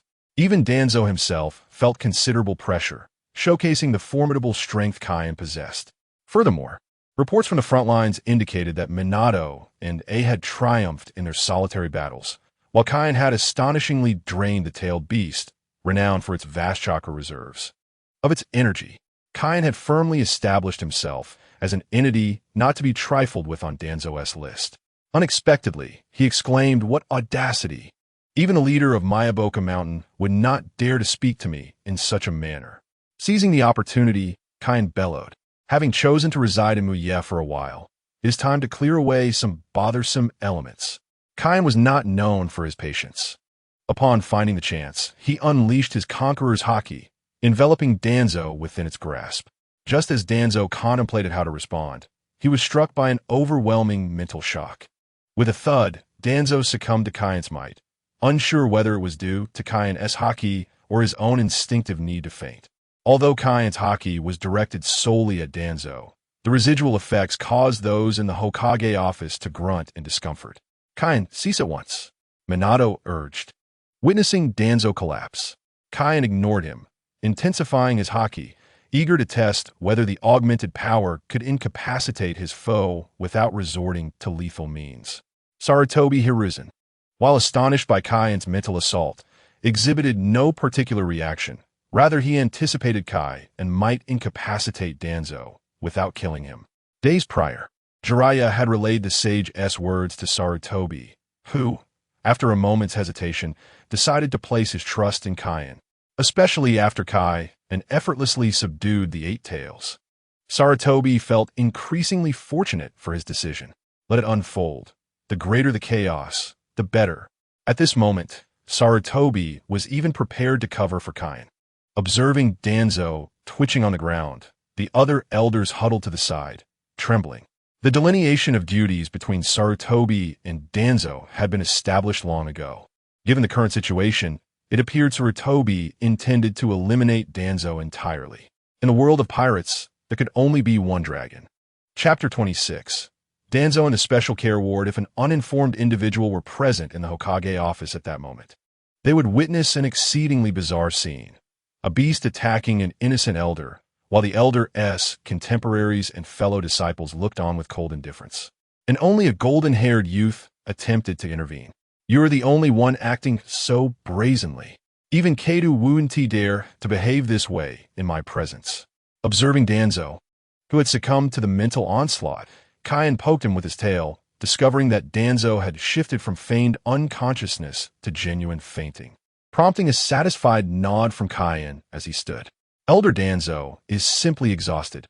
Have two individuals escort him to the Special Care Ward. Recognizing Kyan's satisfaction, Sarutobi signaled to Umbu to remove Danzo, wishing to prevent any disruption of their mood. However, when Sarutobi mentioned special care, he seemed to emphasize the term. Subsequently, a tall Umbu and a female Umbu entered, nodded at Sarutobi, and took Danzo away for care. Minato stood expressionless, witnessing the proceedings, and once the Umbu departed, he turned to Sarutobi, saying, Hokage-sama, Kine and I have not had a drop to drink since returning from the battlefield. I hope you can. Ha, that was my oversight. Go and have your meal. I will send someone with your mission rewards and village bonuses shortly. Oh, and regarding the promised compensation for Elder Kyan, I will ensure that Neru carries it as well. Then we shall take our leave. With that, Minato gently tugged at Kyan's wing, signaling him to exit together. Sarutobi watched the duo depart with a benevolent expression, reminiscent of a kind elder caring for his juniors. Once Minato and Kyan were a distance away, Sarutobi's countenance darkened. Everyone, I believe Elder Danzo is no longer fit to lead the route. With Minato's ascendancy now a foregone conclusion, and Kyan having consented to Asuma addressing him as brother, Sarutobi felt unencumbered and prepared to take decisive action against Danzo. The elders huddled nearby trembled slightly upon hearing Sarutobi's words, yet none dared to speak first. Ultimately, it was Mito Minyan, a companion of Sarutobi and a senior advisor, who stepped forward, declaring, Hiruzen, Danzo has indeed gone too far. It has reached a point of indiscriminate behavior, regardless of circumstances or status. Mito's words seemed to open floodgates, prompting other elders and representatives of minor clans to express their sentiments, stating their unfamiliarity with Danzo, merely identifying him as a colleague. Another senior advisor, Tono Kamaru, took a more ruthless stance, insisting on directly eliminating Danzo. I have heard that Danzo, in his earlier years, disrespected the remains of the first Hokage alongside Orochimaru. I propose that until the matter is clarified, we place Danzo under house arrest. The assembly collectively recoiled at Tono Kamaru's fierce proclamation, stunned by the weight of her words. Even Sarutobi, eager to see Danzo removed from power, found himself momentarily at a loss, wavering in his resolve. Disrespecting the remains of the first Hokage, such an allegation was shocking, yet in truth, since the demise of the second Hokage, every member of Konoha's upper echelons, from the Hokage down to clan leaders, had coveted the power of wood release. Danzo's audacity to tamper with Senju Hashirama's remains was likely only possible with Sarutobi's tacit approval, feigning ignorance thereafter. Now, while Konoha might still require a scapegoat, it can no longer be Danzo. Which family would dare to place a chamber pot in the kitchen, let alone attempt to serve it as a meal? Reflecting on this, Sarutobi nodded, stating that this matter would need to be addressed after a thorough investigation. Observing Sarutobi's apparent leniency towards Danzo, Tono Kamaru and Mito Minyan grew restless. We risk incurring the wrath of others to support you, and you still hold onto lingering affections for your old comrade? Contemplating Danzo's methods and style, the two exchanged glances and shivered in unison. No, Danzo must die today. Just as they prepare to launch another attack on Danzo's character, Sarutobi casually lifted his pipe. You all should return for now. Regarding today's events, please maintain utmost confidentiality. Upon hearing Sarutobi's words, the assembly exchanged uncertain glances but did not dare defy his command. Retreating in an orderly fashion, Yan Feirujian squinted as he drew on his smoke pipe, observing the departing crowd. When Zhuangqin Xiaochun and Mito Minyan prepared to leave, he tapped the table with his pipe and said, "May I request the presence of both advisors?" Upon hearing his words, the two advisors halted, beads of cold sweat forming on their brows. Did he intend to eliminate all senior advisors at once? Was he mad? Just as the two advisors trembled in fear, Yan Feirujian rose and staggered towards them, saying, "I recall that you two are rather close to Danzhou. Have you heard of the sealing curse of Tang?" Boom! Both advisors shuddered simultaneously at his words, whether out of fear or from the sudden clap of thunder was unclear. As lightning illuminated the room, Yan Feirujian's face flickered ominously in the shadows, emanating an eerie aura.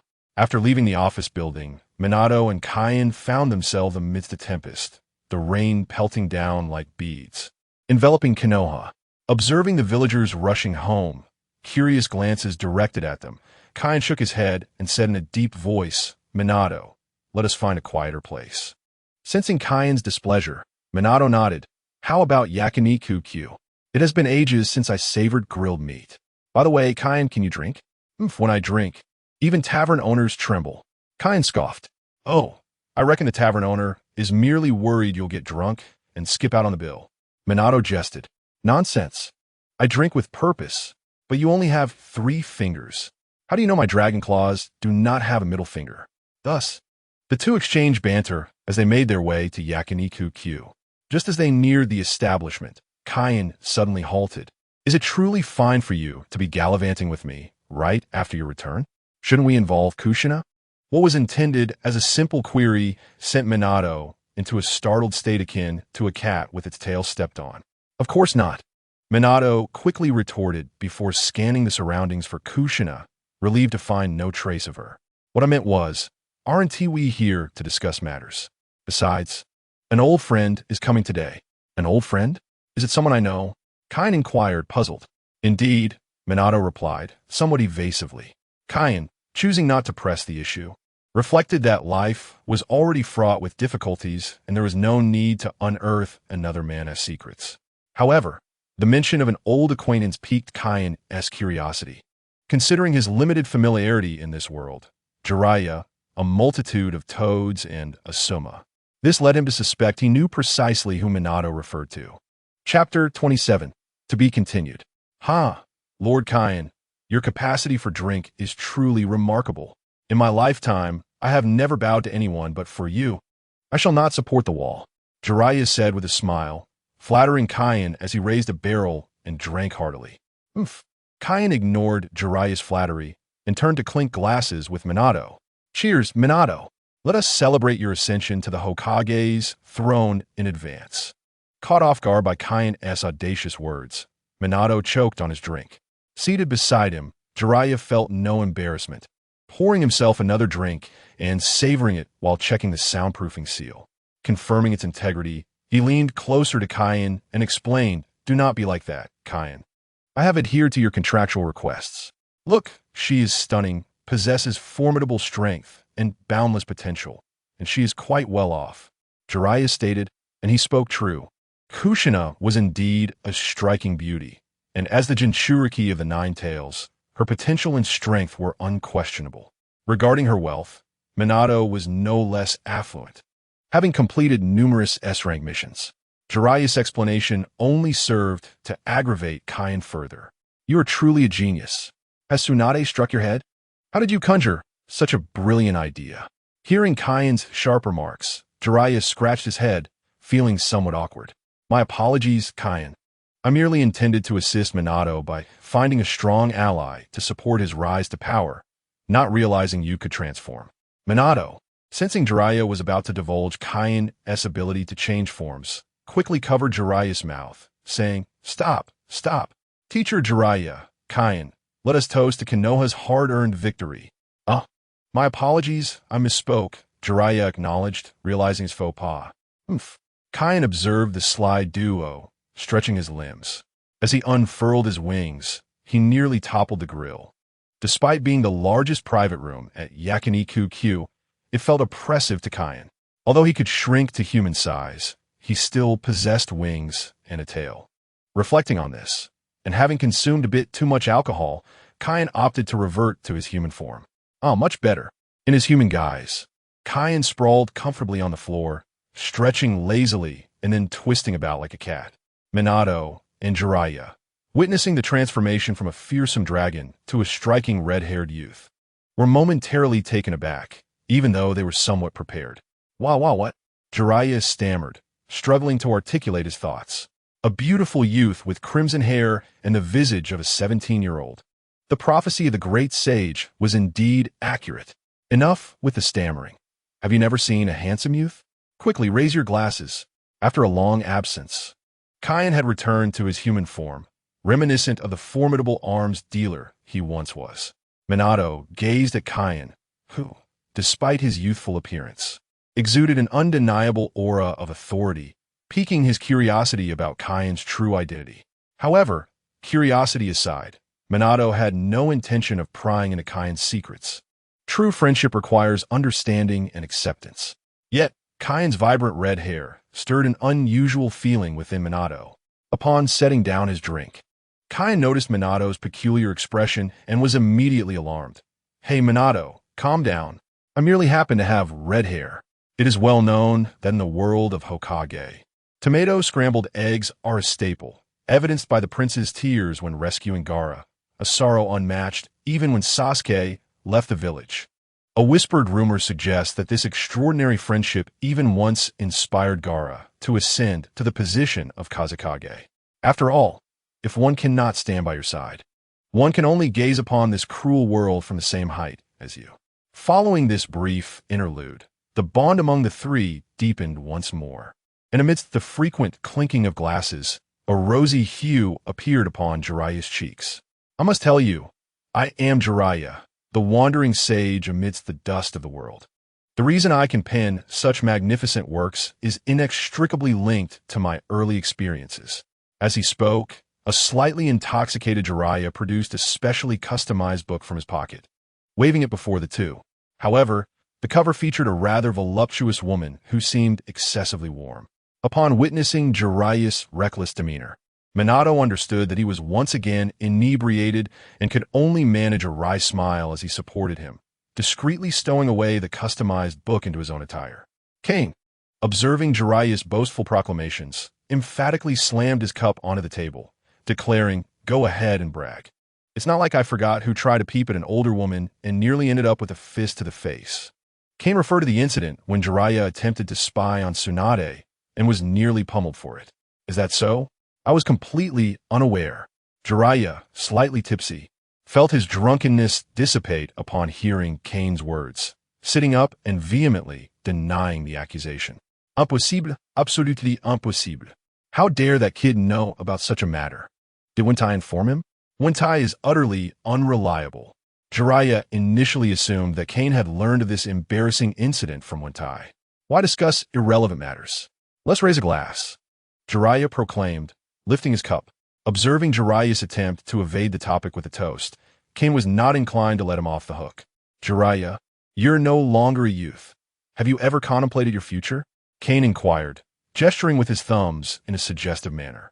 Minato, seated nearby, was intrigued by Kane's gesture and followed up with, Indeed, Sensei, have you considered starting a family or settling in Konoha? Minato was well aware of Jiraiya's nature, an incorrigible romantic and a true wanderer of the world. He did not expect Jiraiya to settle down and lead a conventional life. Rather, he hoped that if Jiraiya remained in Konoha, it would alleviate many troubles once he ascended to the position of Hokage. Jiraiya disregarded Kane's comments entirely, but Minato's words momentarily silenced him. Let's discuss this later, Minato. Upon hearing his teacher's continued refusal, Minato felt a twinge of disappointment, but did not dwell on it. After all, Jiraiya's wandering was driven by unique circumstances, and it would take more than a day or two to change his mind. However, the previously harmonious atmosphere grew slightly tense. Just as the mood was about to fall into an impasse, the door to their private room began to tremble slightly. The door was reinforced with a soundproof barrier by Minato, indicating that someone was knocking. "Someone's here." Minato, now alert, rose to his feet, and upon hearing this, Kane transformed back into his dragon form. Chapter 28. Sarutobi clan leader, is that you, Shinobu? Jiraiya inquired uncertainly, gazing at a masked man and woman before him. The masked Shinobu was the Umbu who had escorted Danzo to the special care unit earlier that day, and beside him stood a petite female Umbu, his wife and the mother of Sarutobi, Kanomaru. Shinobu Sarutobi, the eldest son of the Hokage. It is known that the third Hokage has such a son, and both he and his wife serve in the Umbu, being the right and left arms of Sarutobi Hizashi, yet the original narrative lacks details, granting me creative freedom without excessive elaboration. At this moment, the Umbu known as Shinobu did not respond to Jiraiya's inquiry, but instead handed a large envelope to Minato. "Minato-senpai, this is your mission reward." Seeing the Umbu extend a bag towards him, Minato hurriedly stood to accept it, speaking respectfully, "If you are off duty, would you like to?" Minato intended to invite Shinobu and his wife for a drink, but upon noticing Kane in his dragon form, he abruptly halted. Shinobu did not reply to Minato, but turned to Kane, stating, "Elder Kane, the third Hokage wishes to speak with you." At this point, Shinobu paused, glancing at Jiraiya and Minato, before adding, "He wishes to speak with you privately." With Shinobu's words, the already delicate atmosphere grew even tenser, and Jiraiya stood, visibly agitated. "Kane is a revered elder of the Holy Land. Our relationship with Konoha is merely one of cooperation." Jiraiya assumed that Sarutobi Hizashi had lost his senses and was plotting something against Kane, quickly invoking the elder's status to intimidate Shinobu. Shinobu paid no heed to Jiraiya, patiently awaiting Kane's response. Kane, not wishing to keep Shinobu waiting, stood and reassured the duo, "I have some minor business with the third. Rest assured, it is a good matter." Afterward, Kane followed Shinobu out of the private room, but just before reaching the door, Kane instructed, "You two stay here and do not move. I will return shortly."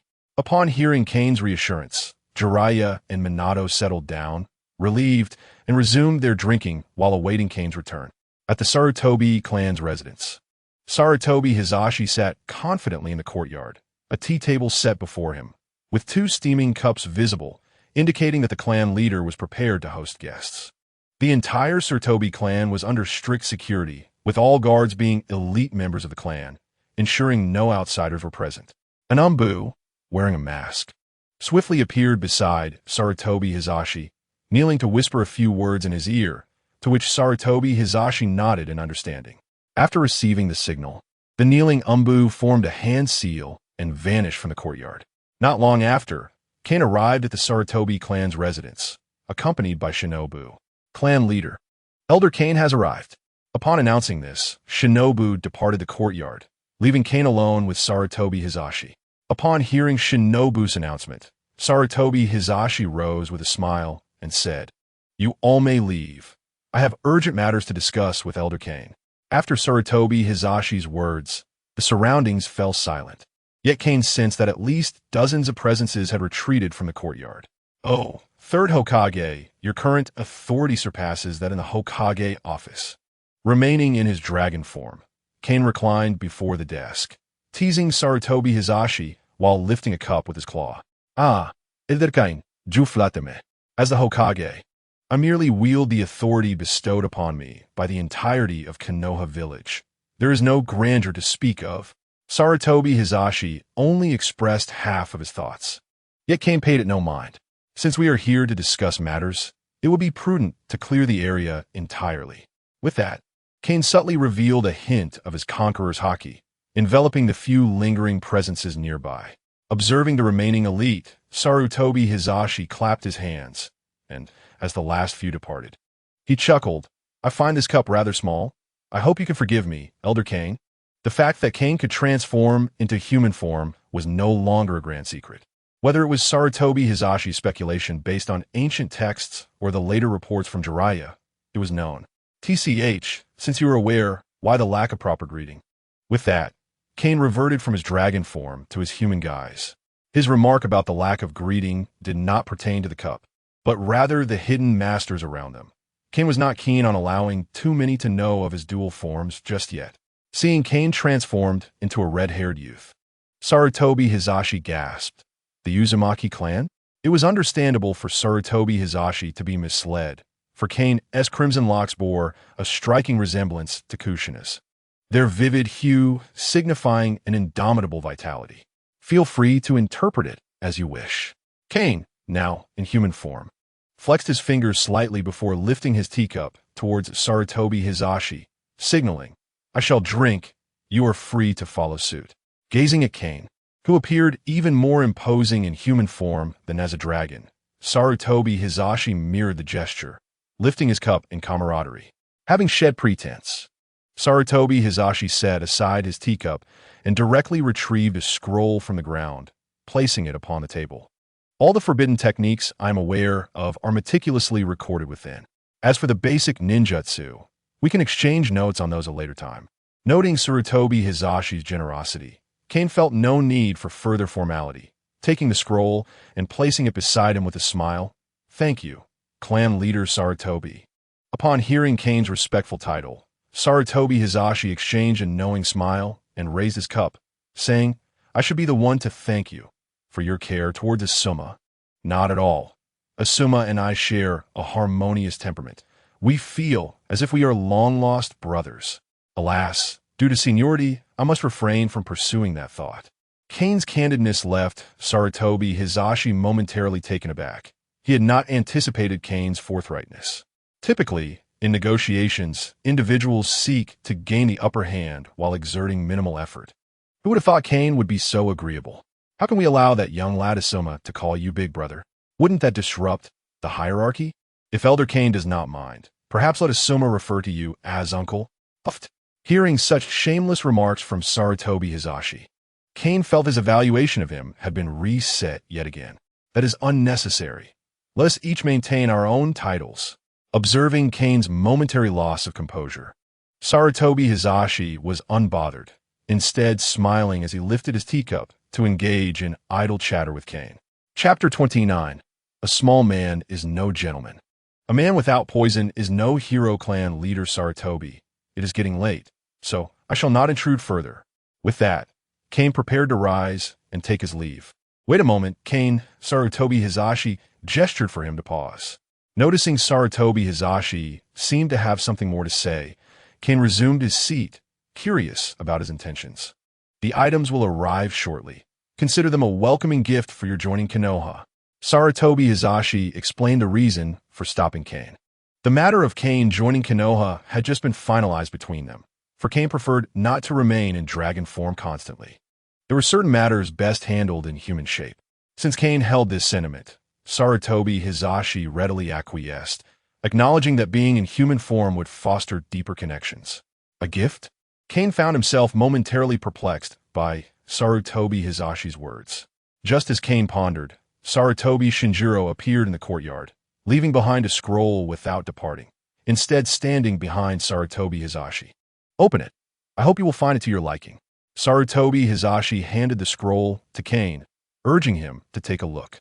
Noting Sarutobi Hizashi's mysterious demeanor, Kane grasped the scroll and tore it open, from which 2 cards fell out.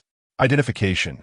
Name: Uzumaki Kane. Age: 16. Origin: descendant of the land of whirlpools. Now a ninja of Konoha. Ninja ID: 009700. The top of the card prominently displayed Kane's portrait in human form. After perusing the card, Kane gently tucked it into his pocket and looked up, saying, "The third Hokage truly possesses remarkable skills." It had only been a mere hour since Kane had transformed into human form, and within that brief time, Sarutobi Hizashi had arranged for Kane's identification to be prepared. Moreover, Sarutobi Hizashi, having observed Kane's contentment, stretched comfortably and surmised that Kane likely preferred his human form over the dragon form. Otherwise, Sarutobi Hizashi would not have taken the liberty of securing a ninja identification for Kane, complete with his likeness affixed to it. Most notably, through Kane's observation, he sensed no other life forces in the vicinity apart from himself and Sarutobi Hizashi. Haha, not all. I'm glad you were pleased. Sarutobi Hizashi, seemingly unaware of Kane's underlying implications, stroked his beard and lit his pipe, saying, Kane, I have grown old, perhaps only capable of one final battle. You have seen the strength of the Sarutobi clan. My eldest son is but of limited prowess, which is why I placed him in the Umbu as my right-hand man. As for my younger son, Asuma. At the mention of his younger son, Sarutobi Hizashi sighed deeply. Kane, since you harbor goodwill towards Konoha, I shall speak frankly. The master is the disciple of my disciple.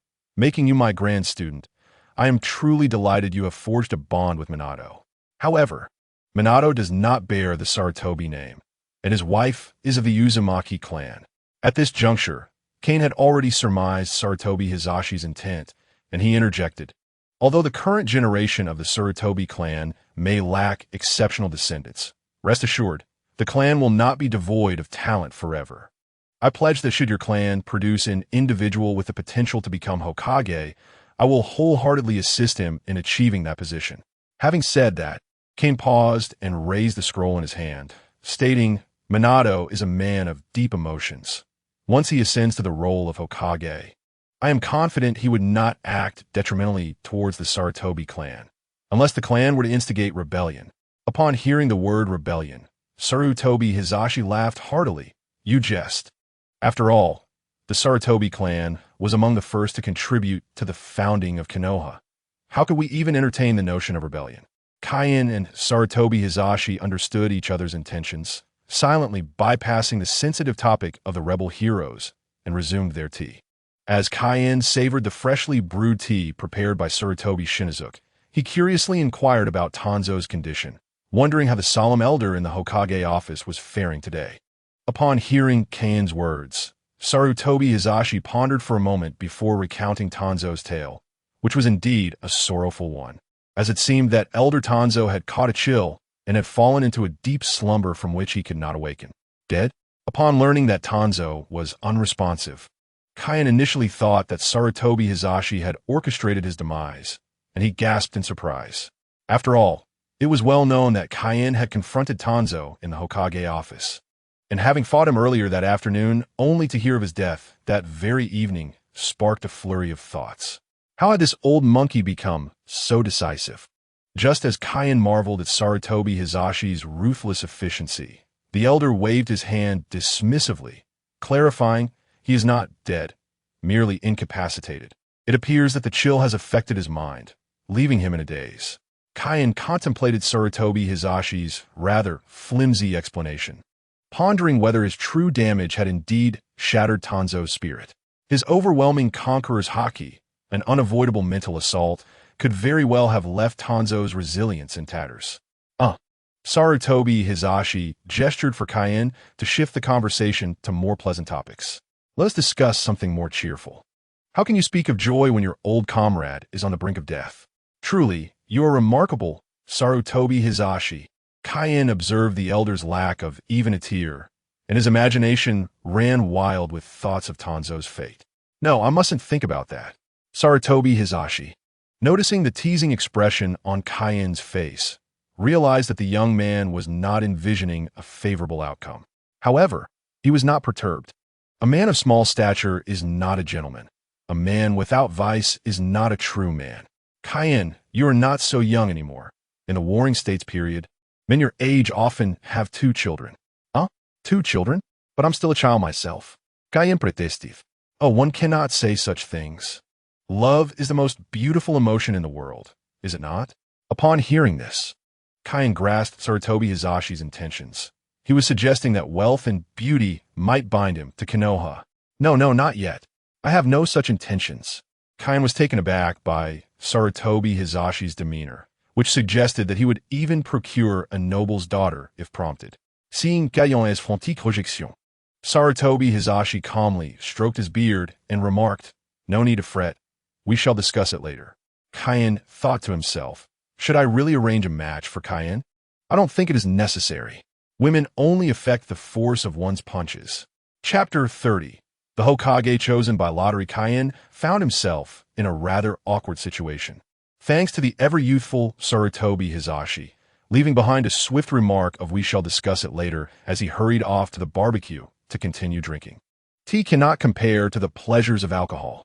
In a private room, Jiraiya pondered. So, the old man has acknowledged your legitimate status in Konoha? As he toyed with the identification Sarutobi Hisashi had provided for Kain. Not only that, I have something special to show you. Kain declared, producing a scroll that hung at his side. Jiraiya's eyes sparkled with mischief as he exclaimed, "Is it a photo of a swimsuit-clad lady?" "Nonsense.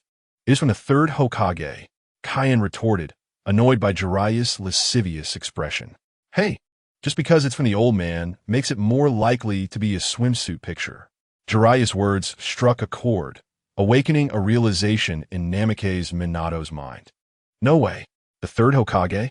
Minato had a vague idea of the third's more dubious interests, but a swimsuit picture. No, I cannot accept such a notion. How can you not? Kain shot Minato a sidelong glance, revealing one of the third's greatest secrets. Have you forgotten the telescope technique? Minato was taken aback. I recall that the telescope technique has been passed down through generations of Hokage. In that moment, Minato was filled with an insatiable desire for the position of Hokage. Just as he began to envision his future, Jiraiya, leaning in to inspect the scroll Ken held, exclaimed, "Wait, did you steal the sealing book?" Upon hearing Jiraiya's shocked exclamation and the mention of the sealing book, Minato's curiosity piqued as he leaned closer. What? Minato, known as the fastest man in the ninja world, quickly realized the gravity of the situation, muttering a curse before hastily reinforcing the seals. He established barriers to muffle sound and vibrations, added a miniature version of the four purple flames to prevent intrusions, and enacted a chakra sealing technique to thwart any external chakra breaches.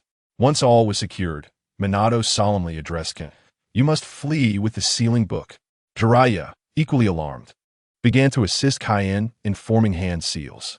"Return to Myobo-Kuzan at once.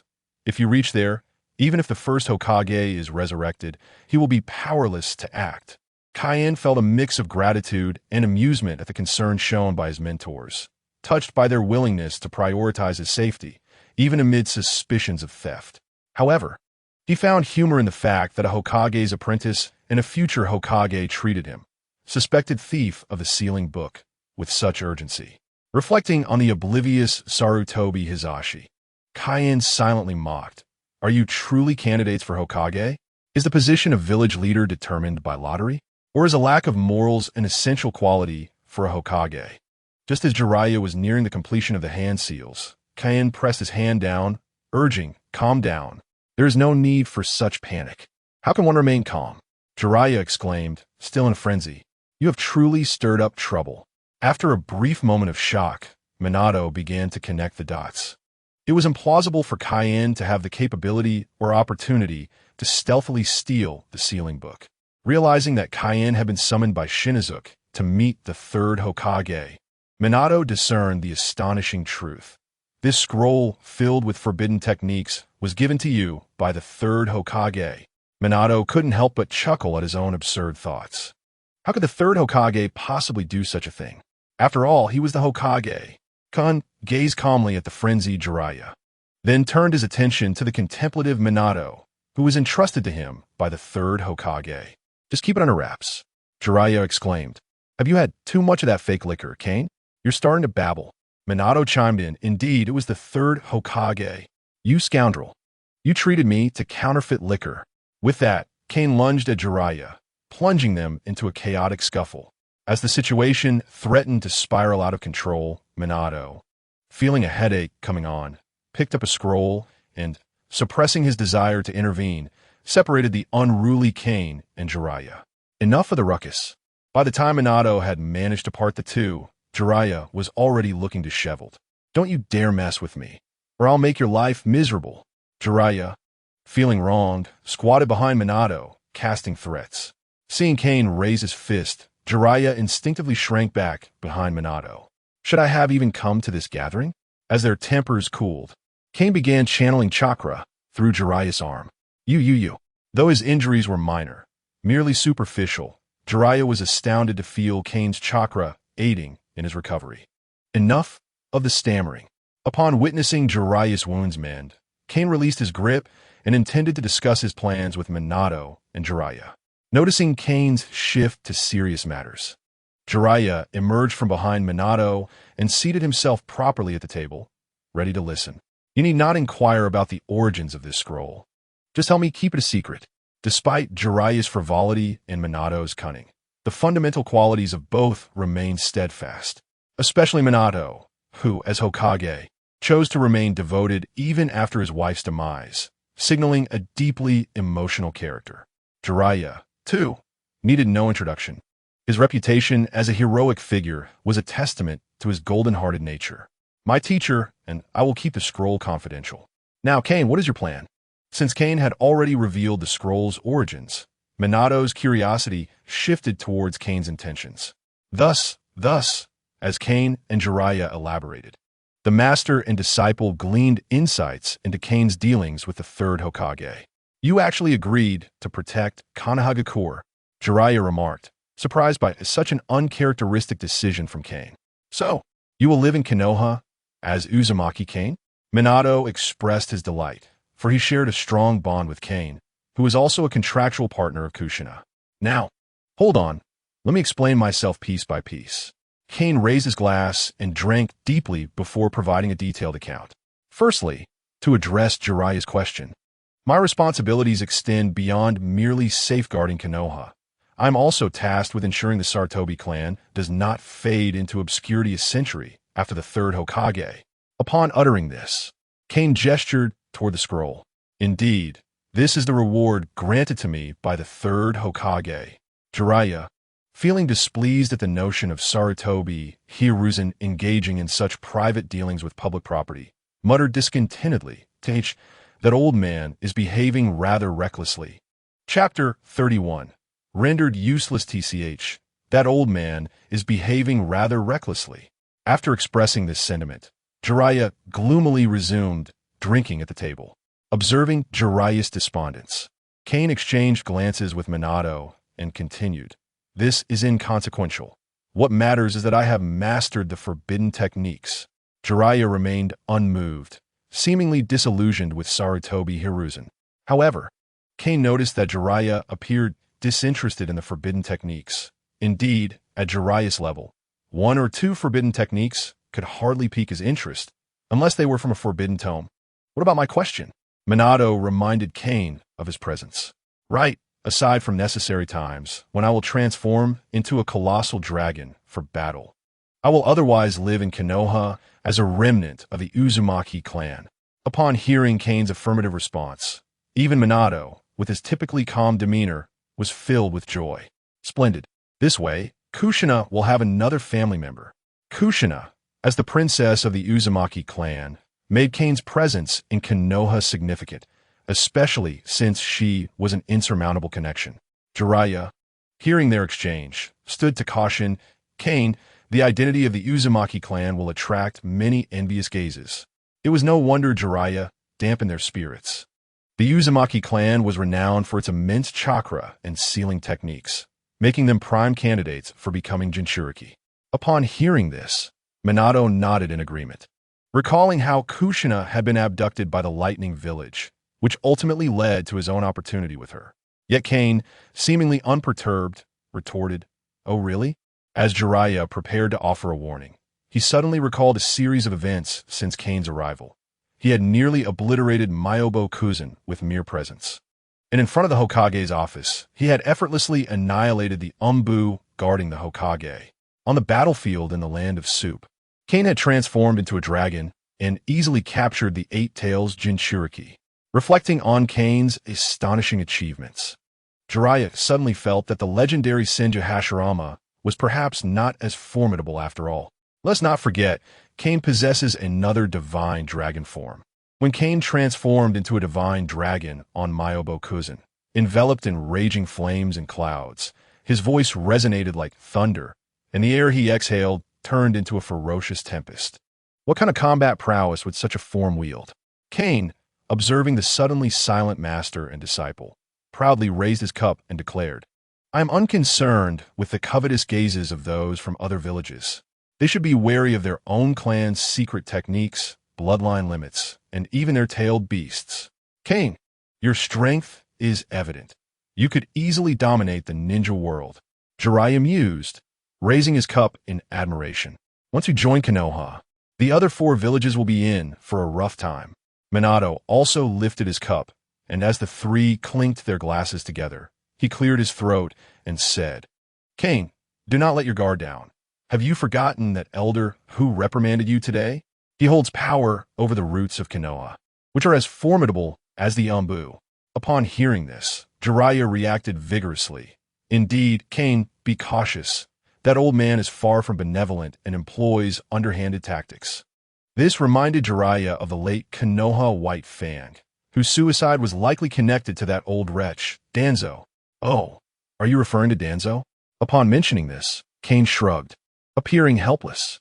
The 3rd Hokage just informed me that Elder Danzo has contracted a chill, resulting in a cold that has clouded his mind. He is now rendered useless. Rendered useless? Both Jiraiya and Minato exclaimed in unison, their minds momentarily blank. Indeed, rendered useless. Kane reiterated to the 2. Jiraiya, rendered useless? This defies logic. Upon contemplating the downfall of the once mighty leader of the Konoha's dark side, Jiraiya found himself in disbelief. Minato was equally speechless. This defied the very essence of being a ninja. With the arrival of Kane, victory in war was secured, and the elders fell silent. What was left for Minato to aspire to as Hokage? Perhaps it would be better for Kane to assume that role. To end the war was to fend off external threats, while quelling internal strife was to ensure stability. Minato suddenly understood the weight of strength. No wonder Senju Hashirama had no need for an elder council during his reign.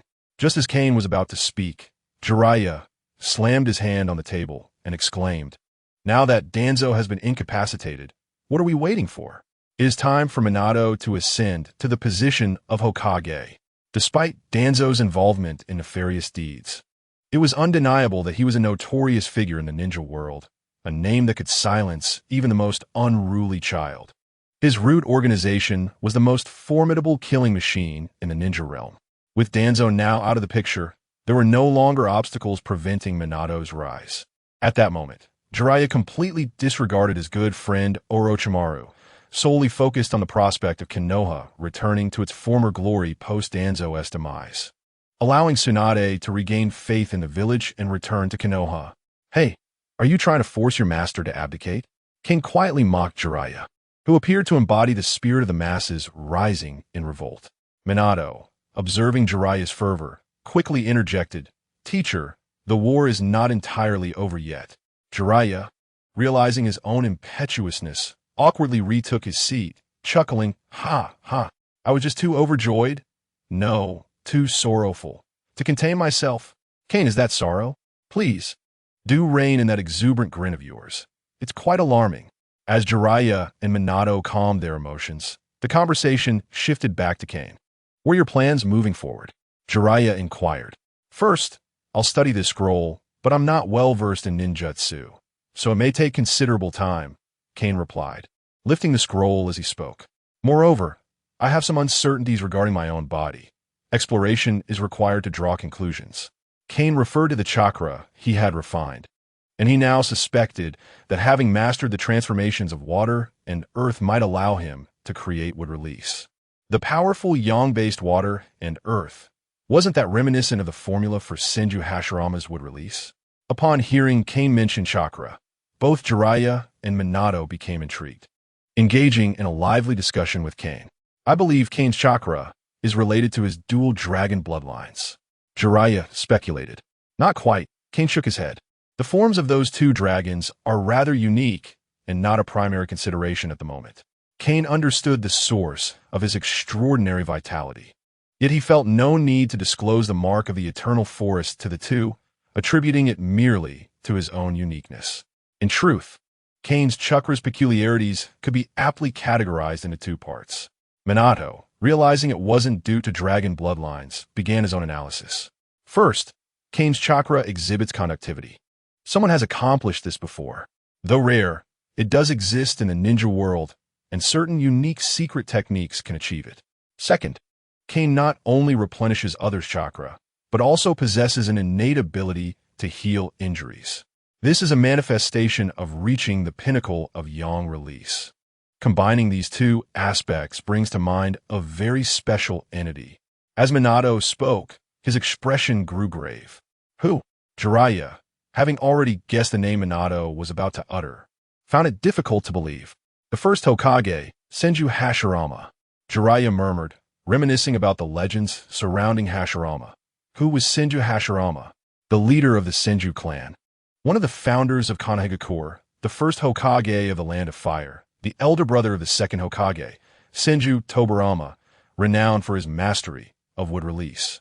Possessing the ability to control tailed beasts, and having quelled chaos during tumultuous times, even defeating Uchiha Madara at the Valley of the End. He was revered in the ninja world as the god of ninjas. At this juncture, Jiraiya's gaze shifted back to Kane, as if he had connected the dots. Kane, what is your chakra attribute? He hurriedly asked. Upon hearing this question, Minato's eyes lit up. Yes, Kane, what is your chakra attribute? Under the eager eyes of the two, Kane shrugged, not wishing to disappoint them. Water and earth. Upon hearing this, Jiraiya sprang to his feet, pacing back and forth in the confined space with his hands clasped behind his back. Water and earth? Indeed, it is water and earth. Minato, though he had anticipated this, could not help but feel exhilarated upon Kane's confirmation. Water and earth, and your chakra possesses an innate ability to heal injuries. In truth, most individuals in the Naruto universe were unaware of the formula for Hashirama's wood release, but Minato had thoroughly studied it. Initially, everyone assumed it was merely a combination of water and earth, yet cruel reality had dealt them a harsh blow. The bloodlines of the god of shinobi were not so simplistic. Subsequent evidence further proved that wood release was far more complex than a mere fusion of water and earth. There were indeed bloodline limits in the ninja world that resulted from the integration of water and earth, as evidenced by a young girl from the Mist Village who wielded liquid release. Moreover, Konoha had its fair share of ninjas proficient in both earth and water, with the third Hokage even mastering all 5 elemental releases, yet none had developed a bloodline limit from it. If the third Hokage was deemed unworthy, what of Tsunade and Tobirama? One was Hashirama's brother, the other his granddaughter. There was no reason they could not succeed. In light of all this, Minato concluded that wood release could not simply be derived from the fusion of water and earth. Rather, it could be said that water and earth were merely essential components. Furthermore, chakra has a temporal nature. Water created through water release dissipates swiftly without continuous chakra input. Yet, the expansive forests surrounding Konoha, many of which were undoubtedly created through wood release, defied logic, as those trees should not have survived to this day. Yet they had thrived and grown ever taller.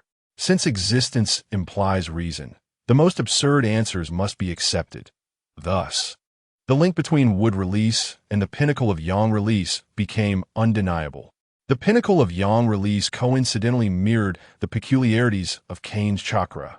While Minato was not a specialized researcher, his understanding of the properties and transformations of chakra was quite profound, for having risen from humble beginnings. One must study diligently to achieve greatness. Observing the swaying figure of Jiraiya, coupled with Minato's incessant murmurs beside him, Kane felt a wave of dizziness and nausea wash over him. Could you two please remain calm? If you have something to discuss, let us sit down and converse properly. Upon hearing Kane's plea, Jiraiya squatted down, gripping Kane's arms tightly, and exclaimed, "How can we possibly remain calm?" He glanced around, and although a soundproof barrier was in place, he lowered his voice. "How can we be calm when it concerns the wood release that determines the fate of nations?" Minato, seated nearby, nodded repeatedly, seemingly affirming Jiraiya's words. Observing their anxious demeanor, Kane realized that he had underestimated the significance of wood release. Perhaps he was unafraid of it, or perhaps he believed he could contend with Senju Hashirama, which led him to regard wood release as merely a useful ability. After all, Kane was not only a transmigrator endowed with a golden finger, but he was also a voracious reader of fanfiction in his past life, a master of witty retorts. But what was the reality? The truth was that the world of Naruto had only existed for a little over 40 years, not quite 50. At this moment, Senja Hashirama had only recently passed away, and his legend still circulated throughout the ninja world. What right did he have to determine the fate of nations, establish ninja villages, and even treat tailed beasts as pets?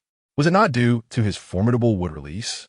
Moreover, this notion was deeply ingrained in the minds of all ninjas in the ninja world. However, Kane knew more than they did. He understood that Hashirama was not truly formidable, but rather Ashura and Indra were the true powerhouses. In fact, aside from their father, Otsutsuki Kagaya, there were even more powerful beings on the moon. Due to this disparity in information, Kane was quite irked by their exaggerated reactions. Kane, you must conceal the uniqueness of your chakra. Minato admonished with a grave expression. You may possess great strength, but never underestimate the treachery of the human heart. Kane gazed at Minato's concerned expression, feeling a surge of emotion. The last person who cared for him like this had already departed to another world. Kane was referring to Zoro and the others, who might have ventured to Valoran. Yet Minato was unaware of this. Hearing Kane's ambiguous words, Minato awkwardly rubbed his nose and chuckled. Is that so? Moreover, I do not truly possess wood release. Your exaggerated reactions make me seem as if I can utilize it at any moment. Kane spread his hands, his tone exasperated. I have merely stated that my chakra is somewhat unique. It is you two who have been speculating and shouting. Minato and Jiraiya were taken aback. After this brief distraction, Minato regained his composure. Regardless of the truth, once you master the transformation of your chakra, we shall see. Minato remained unconvinced, for after all, it was the wood release that determined the fate of nations, holding an irreplaceable position in the hearts of Konoha's ninjas. Compared to what you both are saying, I am more intrigued by those forbidden techniques. Kane shook his head, expressing his thoughts. My raw power is currently sufficient, yet I must diversify my methods. Kane's raw strength was indeed formidable, to the point where he could dominate the ninja world. Yet when it came to techniques, he found himself somewhat lacking. Transformation jutsu, shadow clones, multi-shadow clones, various jinjutsu, even the flying thunder god technique. Though these ninjutsu might not directly enhance Kane's raw strength, the richness of one's techniques is not always correlated with power. To illustrate, while Kane's full-speed burst could rival the flying thunder god in an instant, the reality was that a flash and a sprint are fundamentally different concepts. Of course, when it comes to combat power, the best enhancement would be through the eternal forest mark. Yet regarding diverse techniques, the various ninjutsu of the Naruto world could undoubtedly handle most scenarios. 3 days later, in the Hokage's office, the situation was urgent. Due to the pressing nature of the intelligence, there was no time for lengthy explanations. Yesterday, Minato had already departed using the flying thunder god. Now, the battlefield in the land of grass required Kane and Asuma's aerial support. Sarutobi Hiruzen stated as he handed Kane the urgent intelligence received from the front lines, giving him a knowing glance. Noticing Hiruzen's suggestive gaze, Kane discreetly made an okay gesture. Everything was understood without words. Third Hokage, I would like to remind you that it is time for Asuma to go. Kane prompted. Hearing Kane's words, Sarutobi Hiruzen nodded. Asuma, you may leave first. I need to discuss some matters with Elder Kane. Asuma, slightly miffed, retorted, Am I your biological son? With a resounding slam, Asuma closed the door behind him, and Kane felt a wave of relaxation wash over him. Shall we proceed as per usual? Kane, unsure of what polite conversation entailed, rummaged through Hiruzen's drawer to see if there were any cigarettes. Kane, are you not aware that minors are prohibited from smoking? Though he verbally admonished Kane, Sarutobi Hiruzen still retrieved a pack of cigarettes from his pocket and handed it to Kane, along with a refined lighter. Enough of that. You can smoke. Kane lit a cigarette and took a deep drag before continuing. By the time you all grow old and die, who knows if I will even reach 18. Hearing Kane's jest, Sarutobi Hiruzen chuckled. That would be even better. May you forever remain 17. Now let us discuss the specifics. Kane directly inquired. Sarutobi Hiruzen was certainly not one to allow Minato to leave without reason. Otherwise, what could be achieved in merely a day or two? At most, they could rescue that fool Obito. Noticing Kane's serious demeanor, Sarutobi Hiruzen ceased the light-hearted banter and, resting his chin on his hands, spoke gravely. Although you and Minato have won a hard-fought battle, Konoha has suffered significant casualties in this war. For certain reasons, I do not intend to allow Orochimaru to return to the battlefield in the land of water. Upon hearing this, Kane raised his hand, signaling Sarutobi Hiruzen to pause for a moment. Is it because of Minato? Sarutobi Hiruzen shook his head. No, it is due to Orochimaru's own issues. Without a doubt, it was because after dealing with Danzo, they had discovered Orochimaru's schemes. Ant Snake was likely in a precarious position now. Kane was well aware of Orochimaru's situation, but chose not to intervene in matters concerning their mentor-student relationship. Sarutobi Hiruzen did not elaborate on Orochimaru's issues, but continued discussing the war. Minato has already set out. It is time for you and Asuma to depart. I have prepared supplies for you, and I have only one requirement regarding this mission to the land of Earth. At this juncture, Sarutobi Hiruzen's demeanor turned fierce. Eliminate all enemies you encounter. If we consider the enemies of the entire shinobi world qualifies, but if we were to identify the nemesis most despised by Sarutobi Hiruzen, it would undoubtedly be Iwagakure. There is no particular reason. It is simply that the gruff old man Oanoki is someone Sarutobi understands all too well. In comparison to the merely combative Kumogakure, Iwagakure poses the greatest threat to Mai. Observing Sarutobi seething with killing intent, Kane shrugged nonchalantly, expressing his willingness to assist, especially given the substantial favor he had just received. Satisfied with Kane's attitude, Sarutobi nodded, continuing, I intend to send Jiraiya to the battlefield against Kirigakure, and he has already agreed. Once you have dealt with Iwagakure, I will require your assistance there as well. These tasks are trivial. No need to keep reminding me. Is there anything else, old man? Kane's somewhat irreverent address made Sarutobi beam with delight, as it indicated that Kane considered him a comrade. Actually, I have a small matter to discuss. Are there any techniques you are particularly interested in? Sarutobi inquired. Kane paused, caught off guard by the sudden question. Sarutobi, noticing Kane's hesitation, subtly added, it is because after the war concludes, I plan to resign from the position of Hokage, and at that time, Minato will assume my role. Upon hearing this, Kane comprehended Sarutobi's intentions. He saw Kane as a trustworthy individual and was prepared to invest further in him. After all, given Minato's upright character, it was unlikely he would carelessly distribute Mai's communal assets to Kane. As for the stakes involved, everything Mai possesses, Sarutobi is willing to share. Following a moment of contemplation, Kane declared, How about Mokutan? I'm unsure if I can master it, but I wish to try. In truth, apart from Mokutan, Kane had little else to desire. Sarutobi had initially placed his bets on Kane without reservation, providing him with nearly all the knowledge contained in the Sealing Scrolls. He hadn't offered Mokutan techniques before because he deemed them unnecessary, but now that Kane expressed interest, Sarutobi readily agreed. I will provide you with insights on Mokutan when you return, including notes left by the first Hokage. Witnessing Sarutobi's generosity, Kane nodded vigorously, exclaiming, Old man, I must say, you have made a wise wager this time. Upon hearing Kane's words, Sarutobi's face lit up with joy. That is right. After concluding their discussion, Kane decided against lingering any longer with Sarutobi and promptly flew out of the window, effortlessly taking Asuma along. Kane, hold on tight. I'm about to fall. Asuma exclaimed as he clung desperately to Kane. Haha, if you fall, just use Doton to burrow into the earth safely. Kane jested. Nonsense. How could that possibly work? Asuma retorted. Sarutobi watched the duo as they playfully soared into the distance, feeling increasingly gratified. Kane truly possessed a heart of gold, unlike us corrupt politicians. This time, I have truly made the right decision. Throughout my life, I have erred countless times, but this decision is undeniably correct. What use are forbidden techniques if they merely lie dormant on scrolls? The most valuable forbidden techniques, if confined to scrolls, are nothing more than mere words. Finally, in a land of grass, Minato addressed Kakashi. Has the war with the land of lightning finally concluded? Despite having confirmed this with Team Minato multiple times, Obito could not help but inquire. Yes, it has ended. Now we must put an end to Wagakiru's ambitions, Minato stated, glancing toward the distant Kamizukabashi. Kane and Asuma, amidst the chaos, prepared for their next encounter. Kane, are we following the old rules again?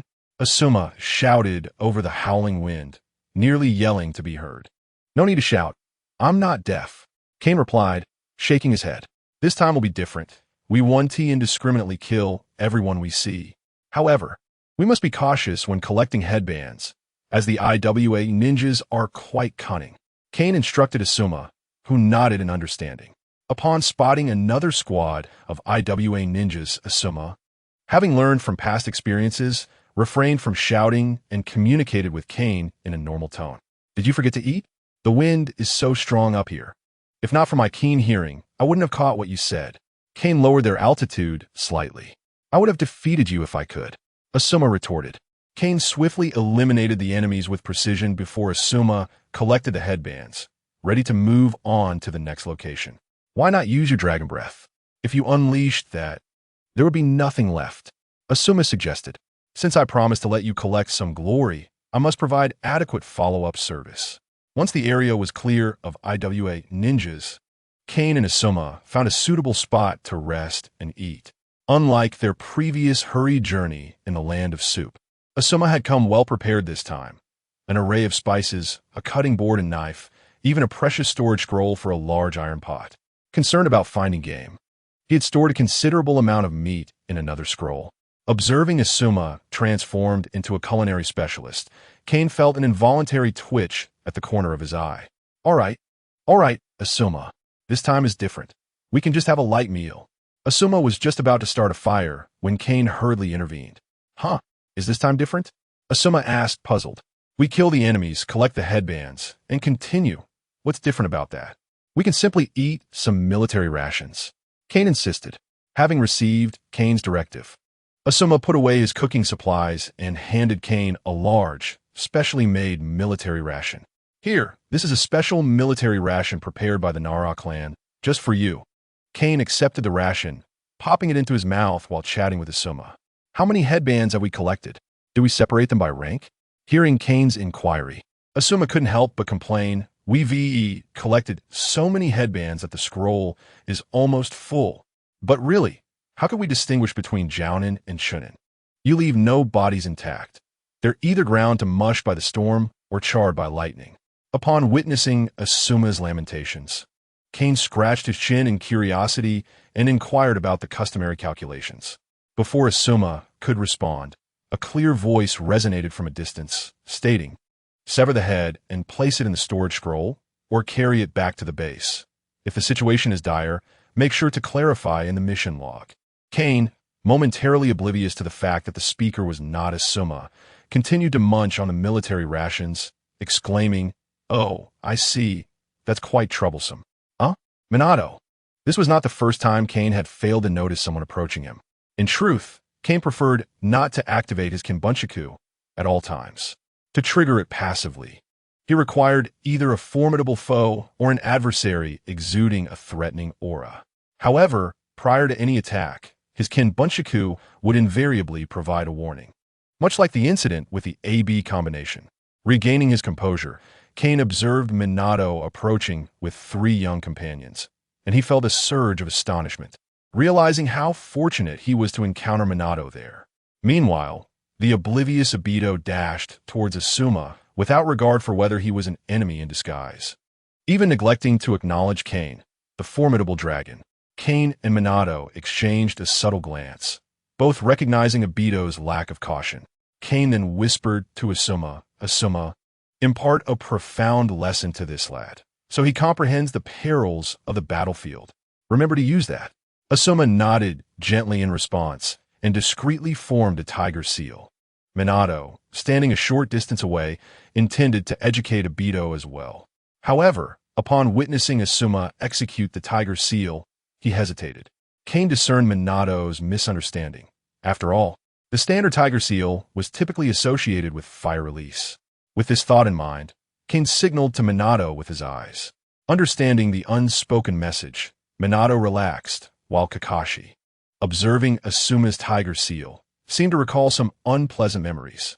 Kanehagakure's secret technique, the 1,000 Years of Pain.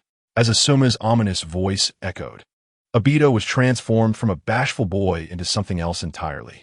Just as Obito approached Asuma, the latter suddenly accelerated, maneuvering behind him, hands forming the tiger seal, and delivered a resounding 1,000 years of pain. After being struck, Obito paused in silence before emitting a sound that was both painful and oddly joyful, ultimately collapsing to the ground as if he had been utterly defeated. The onlookers witnessed Obito, clutching his legs and groaning on the ground, and beads of cold sweat formed upon their brows. Kakashi remarked, "Just as I thought." Rin added, "How could Asuma attack Obito there?" King quipped, "Oh boy, that was a bit too harsh, don't you think? Poor Obito will probably need diapers for the rest of his life." Minato lamented, "I should have intervened to stop Asuma." Once Obito had somewhat recovered, Minato sat beside him to offer a lecture. "Obito, this is a battlefield. You were far too careless.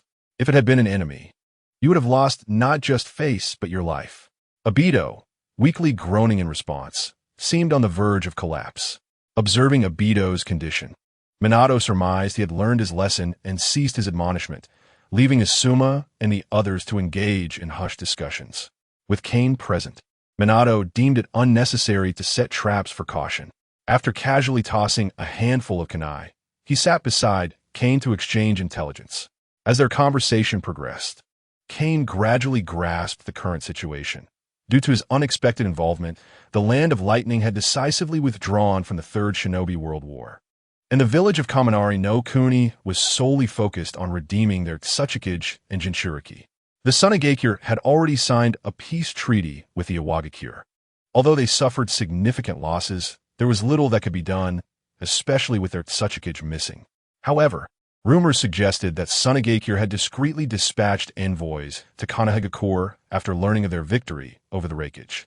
Presently, only the Iwagakure, Kanehagakure, and Kirigakure remained active on the battlefield. The Land of Earth and the Land of Water bordered the Land of Fire. Thus, Kanehagakure found itself in a precarious position.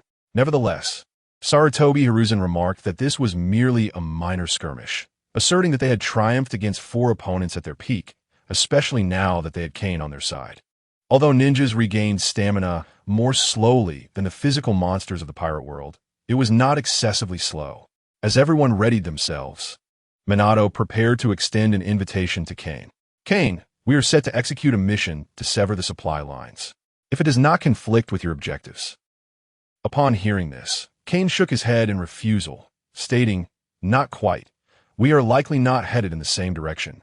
Although severing the Iwagakure supply line would yield considerable merit, Kane still carried the third Hokage's admonitions, which compelled him towards a more pressing endeavor. Upon hearing Kane's response, Minato accepted it with a shrug of understanding. "Gather around Kakashi, Rin, Obito." With Minato summoning his subordinates, Kane waved to Asuma, signaling him to approach. "I wish you a successful mission." Minato, observing that everyone was adequately prepared and that Obito had regained his ability to move, bid farewell to Kane. "Oh, wait a moment." "Minato," Kane suddenly called out, "is this upgraded kunai still used in the same manner as the previous one?" Kane originally intended for Asuma to accompany Minato on this mission, as he had nearly gathered all the forehead protectors. However, upon reflection, he realized that despite the alteration of the timeline due to his intervention, Minato had managed to free himself to lead Kakashi and the others. Yet, one could never be too cautious. Should anything happen to Asuma while accompanying Minato, Kane would find it difficult to explain himself to the third Hokage. After all, the old schemer had orchestrated plans for so long that a mere Minato could not deter his resolve. Thus, Kane decided to request an upgraded Flying Thunder God kunai from Minato, ensuring that he would have a means of support in case of unforeseen circumstances.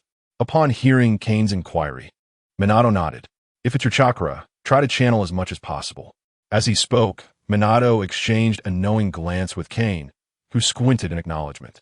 Due to the unique nature of Kane's chakra, if his chakra were infused into the kunai's technique, Minato could instantly replenish the Flying Thunder God's consumption after transportation. This was a result of an unintentional experiment conducted by Kane and Minato a few days prior. Initially, Kane had simply wanted to explore the flying thunder god technique earlier, but he unexpectedly stumbled upon this delightful surprise. With all preparations complete, Kane ceased his hesitations. Expanding his form, he awaited Asuma's ascent before soaring into the sky. Kakashi and the others on the ground gazed up at Kane soaring through the heavens, their eyes filled with envy. Asuma has indeed encountered a stroke of extraordinary fortune, being able to embark on an adventure with such a formidable summoning beast. Dato gazed enviously at Kain, who soared higher and farther into the skies, wiping the drool from the corner of his mouth. Hearing Dato's politically inept remarks, Kakashi couldn't help but roll his eyes in exasperation. Have you never considered that Asuma's exceptional connection with such a powerful summoning beast might stem from his surname? However, these contemplations remained unvoiced in Kakashi's mind. Following the death of his father, he had developed an increasingly indifferent exterior. No, Minato interjected sternly, turning to face Dato. First and foremost, both in terms of strength and age, Kain is your senior. You must show him the utmost respect henceforth. Secondly, you may regard Kain as a contractual partner or a combat ally, but under no circumstances should you utter the words summoning beast in his presence. I fear for your safety. Minato-sensei, I heard from Asuma that Lord Kain hails from the Holy Land and is currently honing his skills in the ninja world. Is that true? Rin inquired, her hands clasped before her chest, her large, expressive eyes shimmering with admiration. If only Lord Kain could take me for a flight. I long to witness the beauty of the skies. Seeing Rin's enthusiasm, Dato, the chief admirer, eagerly jumped in, no problem. Once the war is over, we shall soar through the heavens together. Dato boasted without regard for the vastness of the sky, thumping his chest with confidence. I am quite familiar with Asuma. I can simply mention it to him. Observing Dato's overzealousness, Kakashi couldn't resist undermining his bravado. Asuma, that may be fine, but if Rin truly wishes to fly, she should earnestly request it from our teacher. After all, from what we've seen, the bond between our teacher and that colossal dragon is undeniably special. Upon hearing Kakashi's words, Rin's gaze shifted to Minato. Teacher, are you well acquainted with Lord Kain?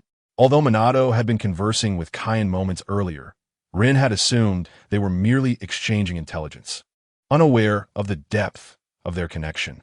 With a gentle pat on Rin's head, Minato smiled. Indeed, I am quite familiar with Kain. However, there's another individual who shares an even closer bond with him. If she were to make a request, I am certain Kain would not refuse. She? The trio expressed their astonishment, having remained on the battlefield and unaware of Kain's relationship with Kushina. Indeed, Minato affirmed, nodding vigorously. It is none other than Kushina. Kain and Kushina are contractual partners. Wow! Rin and Dato exclaimed in unison, both astonished by the revelation. The knowledge of Kushina being a Jinchuriki was not common knowledge for those of their standing, so the revelation of Kain's partnership with her left them in disbelief.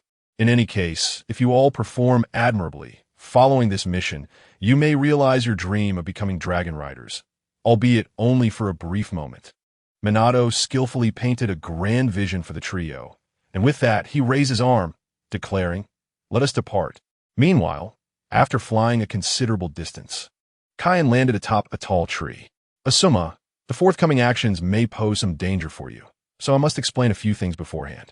After all, you're merely a guide. Asuma sensed the seriousness in Kain's tone, but responded resolutely. What does it matter? Aren't the ninjas on the front lines facing peril as well? Moreover, I am alongside you, brother. Seeing Asuma's unwavering determination, Kain's prepared words were stifled. Very well, but after this mission, you shall need to significantly enhance your strength. Asuma, puzzled, replied, Isn't improving strength a long-term goal? Why do you say this, brother? Oh, I mean to say, there are no jonin as weak as you. Kain remarked with a light-hearted tone, adding, especially not among the elite jonin. Upon hearing this, Asuma felt a wave of unease wash over him. Having recently been promoted to Chunin, he wondered what monumental feats would be required to ascend to jonin. Wait, brother, may I inquire about our objective before making a decision? Kain, however, did not allow Asuma the opportunity to retract his words and swiftly coiled his tail around Asuma, placing him upon his back. It is too late for second thoughts. We must now seek out the Four Tails Jinchuriki. As Kain took flight once more, Asuma realized it was too late to back out and could only feign bravado. Oh, it's merely a Jinchuriki. I thought we were tasked with eliminating the Tsuchikage.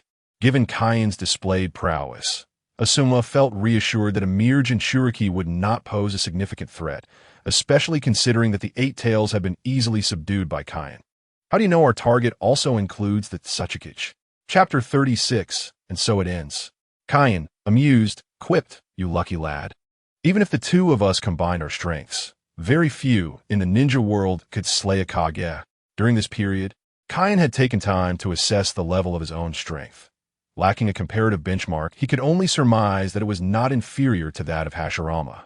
While Hashirama's would release could absorb chakra, Kain's confidence lay in his extraordinarily resilient physique, which in comparison rendered chakra manipulation insufficiently developed. Thus, when Kain mentioned targeting the Tsuchikage, it was not merely a jest. Oanoki's dust release was formidable enough to even breach Madara's Susanoo, yet Kain's own haki was no trifling matter. Moreover, Kain possessed the Void Conqueror's haki, a truly devastating trump card.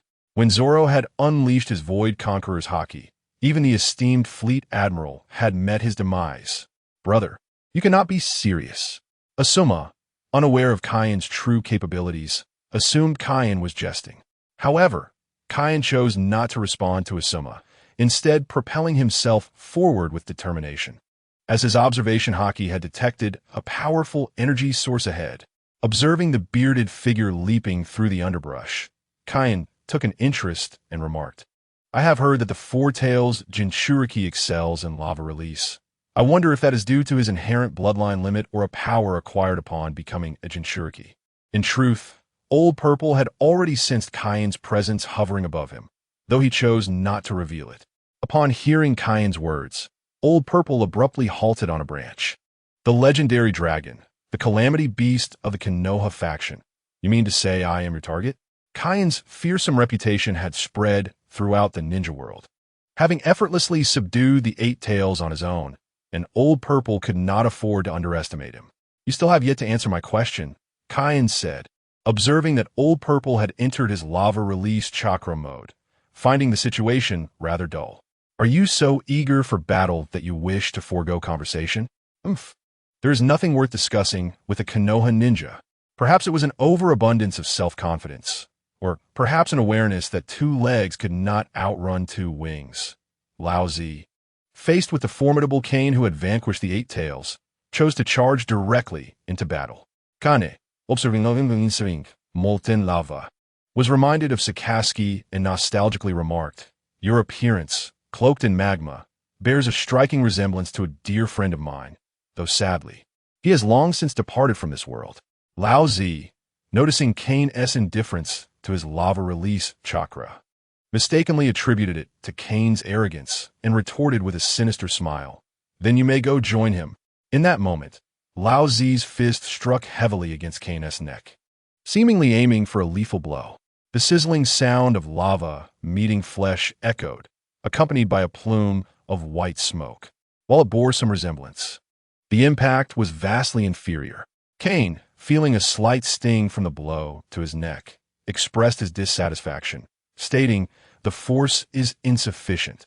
When he had previously endured Sakaski's assault, he had not only enveloped himself in armament haki, but had also maximized the use of iron to withstand the attack.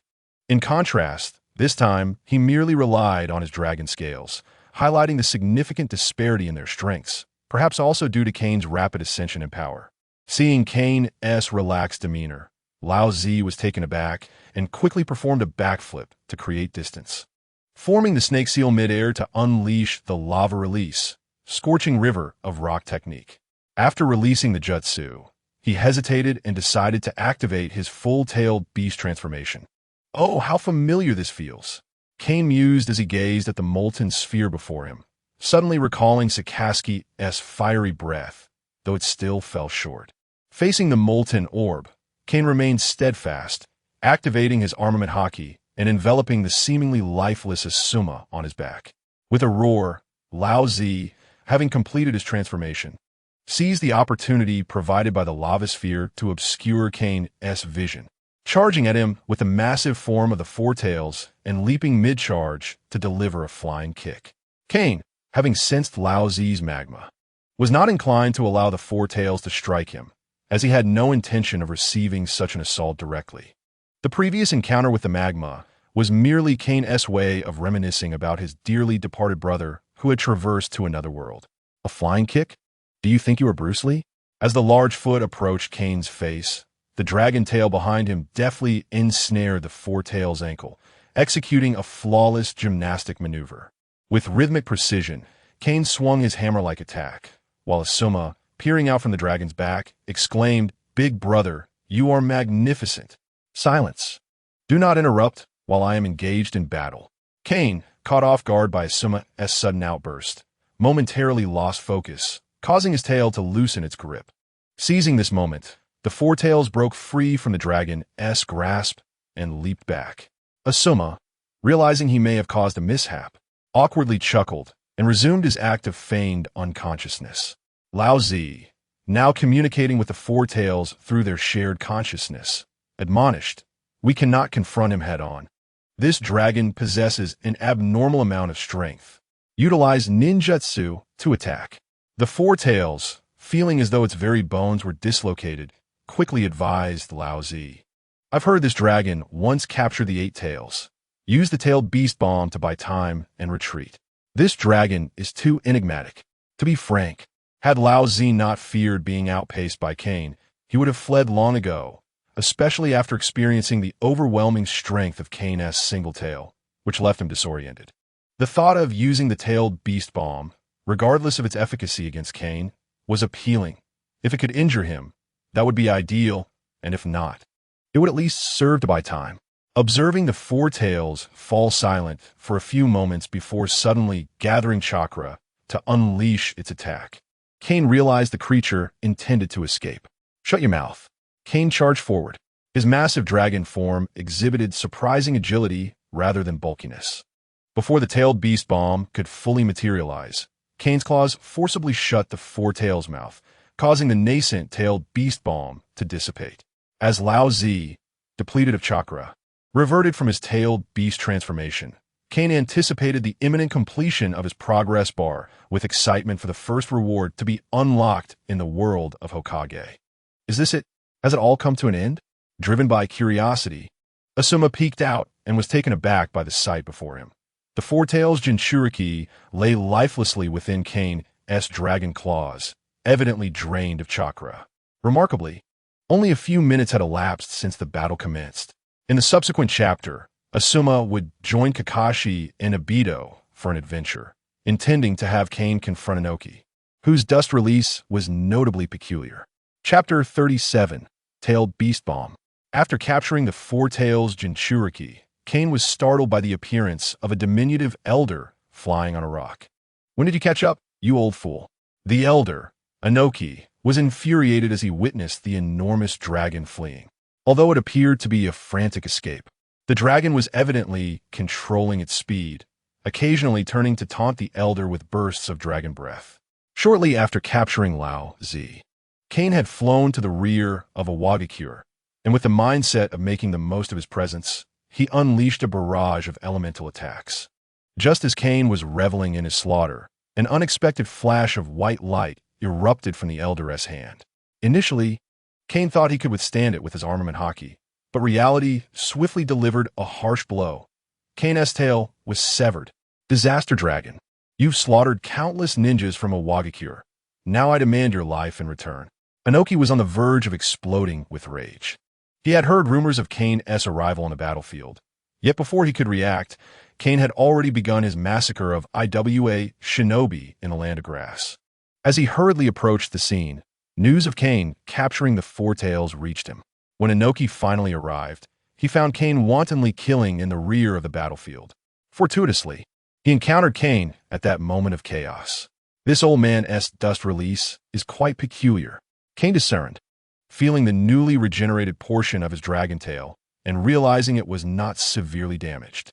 With a grim expression, he acknowledged, "I cannot withstand this. I have underestimated him. Armament hockey cannot defend against dust release." This revelation struck Kane like a bolt from the blue.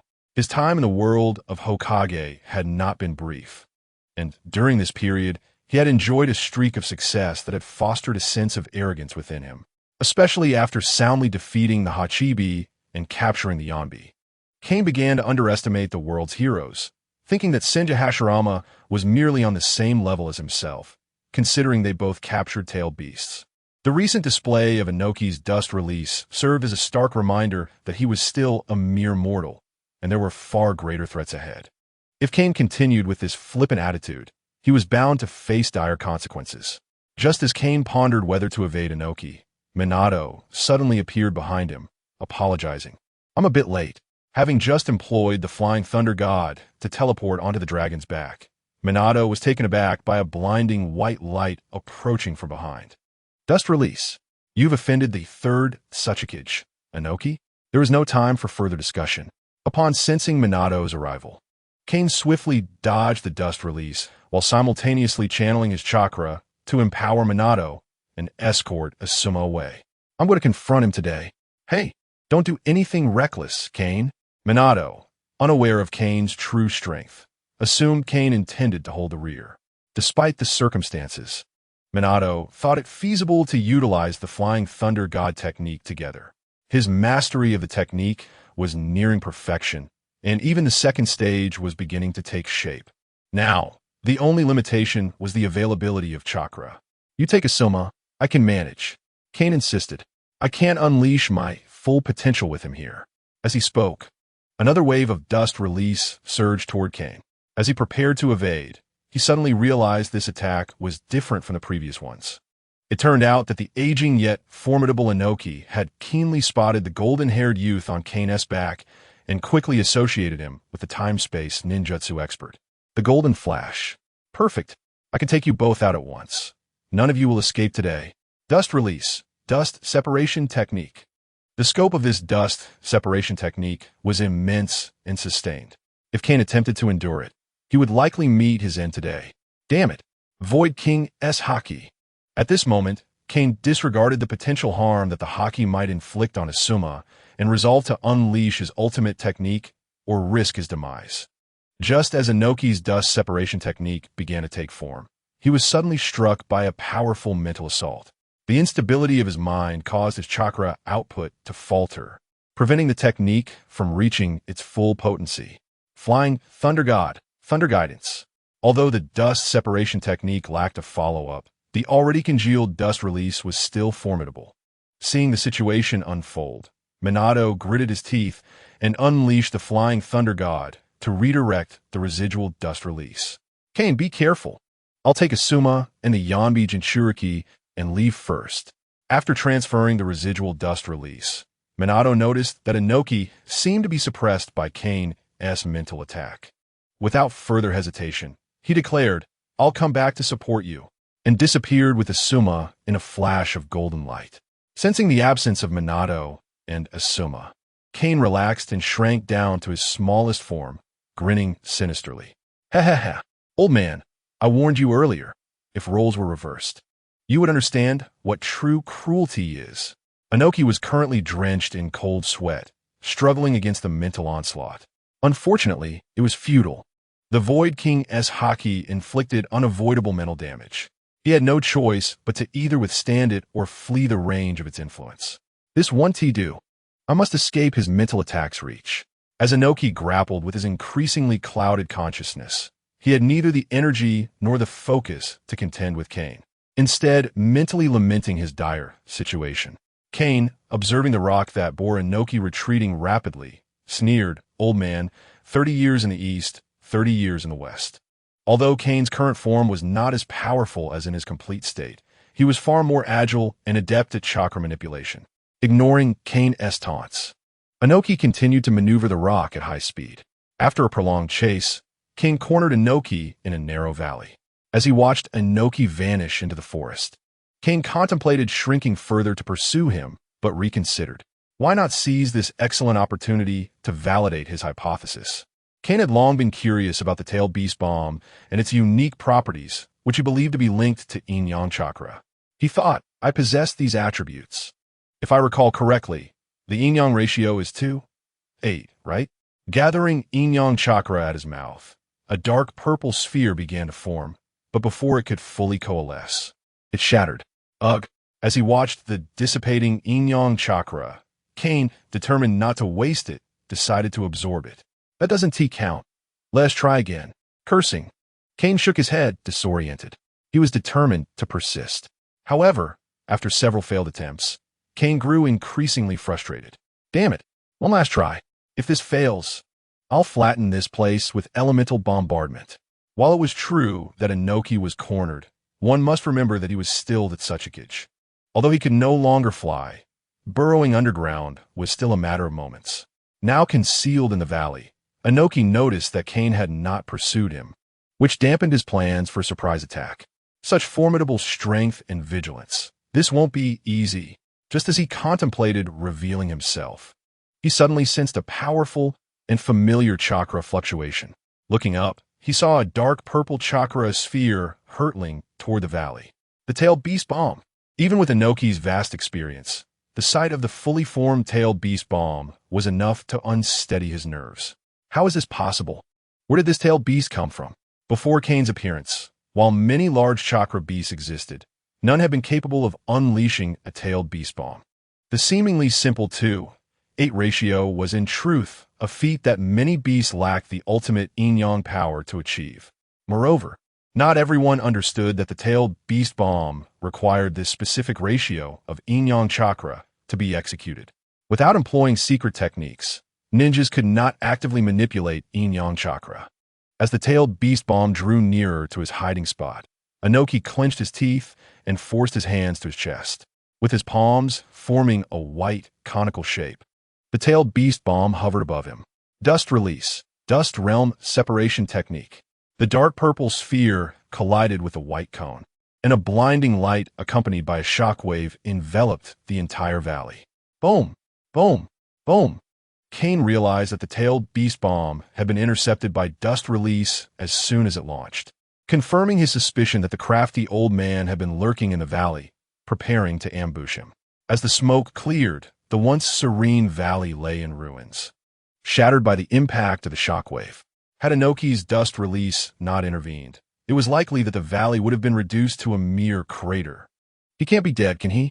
Gazing at the tranquil valley, a sense of frustration arose as he muttered, "This is unexpected. We have hardly begun." According to the principle of no smoke, no harm, it was certain that no one would be injured in this explosion, yet Kane could not ascertain whether anyone had perished. Just as Kane prepared to unleash his dragon breath, Mizukage unexpectedly teleported onto Kane's back. Huh, why is it so small?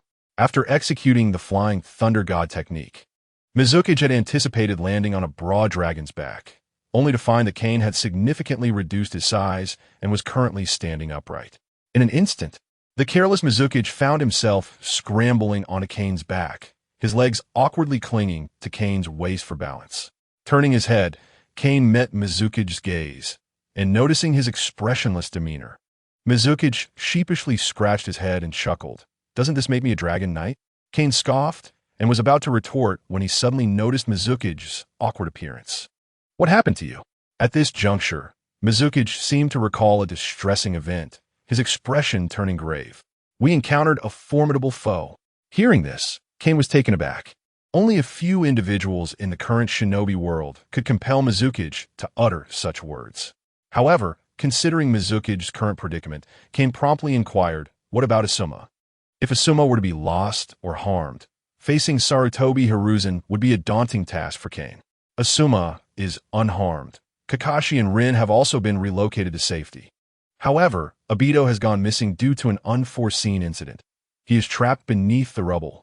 Upon hearing Mizukage's response, Kane deduced that the old man had intervened, though he was uncertain whether it was the man himself or Kuro and Shiro acting on his behalf. "You must tell me everything in detail," Kane insisted, as he and Mizukage descended onto a large tree. At this point, Kane could no longer concern himself with Inoki. That old rascal had likely escaped amidst the chaos of the explosion. Once settled on the tree, Kane began channeling chakra to recharge Mizuki's while listening intently as Mizuki recounted. I was tasked with leading Kakashi's squad to sever the rock shinobi supply line. Initially, everything was proceeding smoothly. At this time, Kakashi was a jonin. Upon reviewing the timeline, I find it prudent to disregard any potential inconsistencies or reach out for clarification if necessary. Reverting the timeline slightly, we find ourselves in a cave. Raikiri, a sphere of lightning coalesced in his hand, invigorating his body cells with the power of lightning release. Kakashi, transformed into a harbinger of death, swiftly eliminated a multitude of enemies in mere moments. This scenario diverged from the original narrative, as Mizuki accompanied him throughout, ensuring that no unforeseen incidents transpired. Despite the inherent flaws in Kakashi's Raikiri, Mizuki's support rendered the mission remarkably successful. Well done, Kakashi. After vanquishing all adversaries, Rin, while tending to Kakashi's injuries, transformed into a starry-eyed admirer, exclaiming her admiration, which irked Obito, standing nearby. What's the big deal? Once I awaken my Sharingan, I will surpass Kakashi. Are you planning to awaken your Sharingan, Obito? Rin inquired, her surprise evident. Gazing at Rin's eager expression, Obito, unsure, replied, I'm not certain. However, my eyes have been feeling fiery lately. Upon hearing this, Mizuki rushed over to inspect Obito closely, ultimately concluding, you have a mild corneal inflammation, commonly known as heat. Rin could not stifle her laughter at Mizuki's observation, and upon seeing Obito's disgruntled expression, she quickly covered her mouth and apologized. I'm sorry, I didn't mean to. Though Rin verbally expressed her regret, she could not suppress her giggles. Kakashi, masked as ever, discreetly shook with suppressed laughter, observing his companions struggling to contain their mirth. Obito's discontent deepened. If you wish to laugh, then go ahead. Unable to hold back any longer, they erupted into laughter. It's all right, Obito. Perhaps one day you will unleash fire techniques through your eyes. Indeed, fire release ninjutsu, Uchiha Obito. Rin, now devoid of the energy to retort, was left with a cascade of melodious laughter. Initially feeling dejected, Obito suddenly found joy in being a jester, for the goddess was smiling for him. Sigh, a loyal fool. Is it worth it in the end? Mizuki observed the camaraderie of his companions, and the shadow that had loomed over him since receiving the mission at Shimibi Bridge seemed to dissipate. Ever since accepting the assignment, Mizuki had been shrouded in an ominous cloud, as if calamity lurked just around the corner. Just as he prepared to embark with the four youngsters to complete the task, he sensed something amiss. All right, who is that? As he was about to set off, Mizuki was startled to discover that an unexpected individual had joined their original 5-member team. Hearing Mizuki's incredulous exclamation, the four young ones were momentarily thrown into disarray. 2 Obitos. Kakashi astutely noted the duplicate Obito, and, as he spoke, a sphere of lightning began to coalesce in his hand. Witnessing the Kakashi, who had just been joking with him, suddenly unleash Raikiri, both Obitos shouted in unison. What are you doing, Kakashi? Hey, why are there 2 of me? Who are you, and why are you impersonating me? Faced with the 2 identical Obitos, Mizuki's expression turned grave as he positioned Rin and Asuma behind him. Who are you really? Chapter 39. The Sorrow of Obito, Who are you really? Upon hearing Mizuki's inquiry, both Obitos simultaneously displayed panic as they attempted to explain, Mizuki-sensei, I am Obito. As they spoke, one of the Obitos approached Mizuki, seemingly trying to clarify his identity. Observing this movement, the vigilant Kakashi swiftly brandished his assembled Raikiri between the 2 Obitos. Stop! If you are the real Obito, do not take another step forward, otherwise I will not hold back. Witnessing Kakashi's fierce demeanor, both Obitos wore expressions of disbelief. Kakashi, do you intend to kill me? Kakashi remained silent, fixated on the 2 Obitos without diverting his attention to Mizuki. Mizuki, ostensibly on guard against Obito, was in fact acutely aware of his surroundings. Unable to discern the true identity, even their auras were identical. The fact that the enemy chose to employ transformation techniques indicated their lack of prowess in direct combat, or perhaps was a tactic to buy time for a comrade. This false libido was not the crux of the matter. There had to be another presence lurking nearby. Mizuki's, ever the astute strategist, quickly deduced the enemy's intent. It was peculiar, far too peculiar. Although transformation techniques had various shortcomings, the two Abitos before him appeared indistinguishable from the genuine article, leaving inexperienced Asuma and Rin at a loss for what to do. As the moments ticked by, the tension within the cave escalated. Rin could barely steady her kunai, and beads of sweat streamed down Asuma's brow. As the emotions of the crowd reached a breaking point, an unexpected turn of events unfolded. One of the figures resembling Dai, too, suddenly lunged towards Minato, exclaiming, "I found you." Without hesitation, Kakashi kicked the approaching figure away and decisively pierced the other with Raikiri.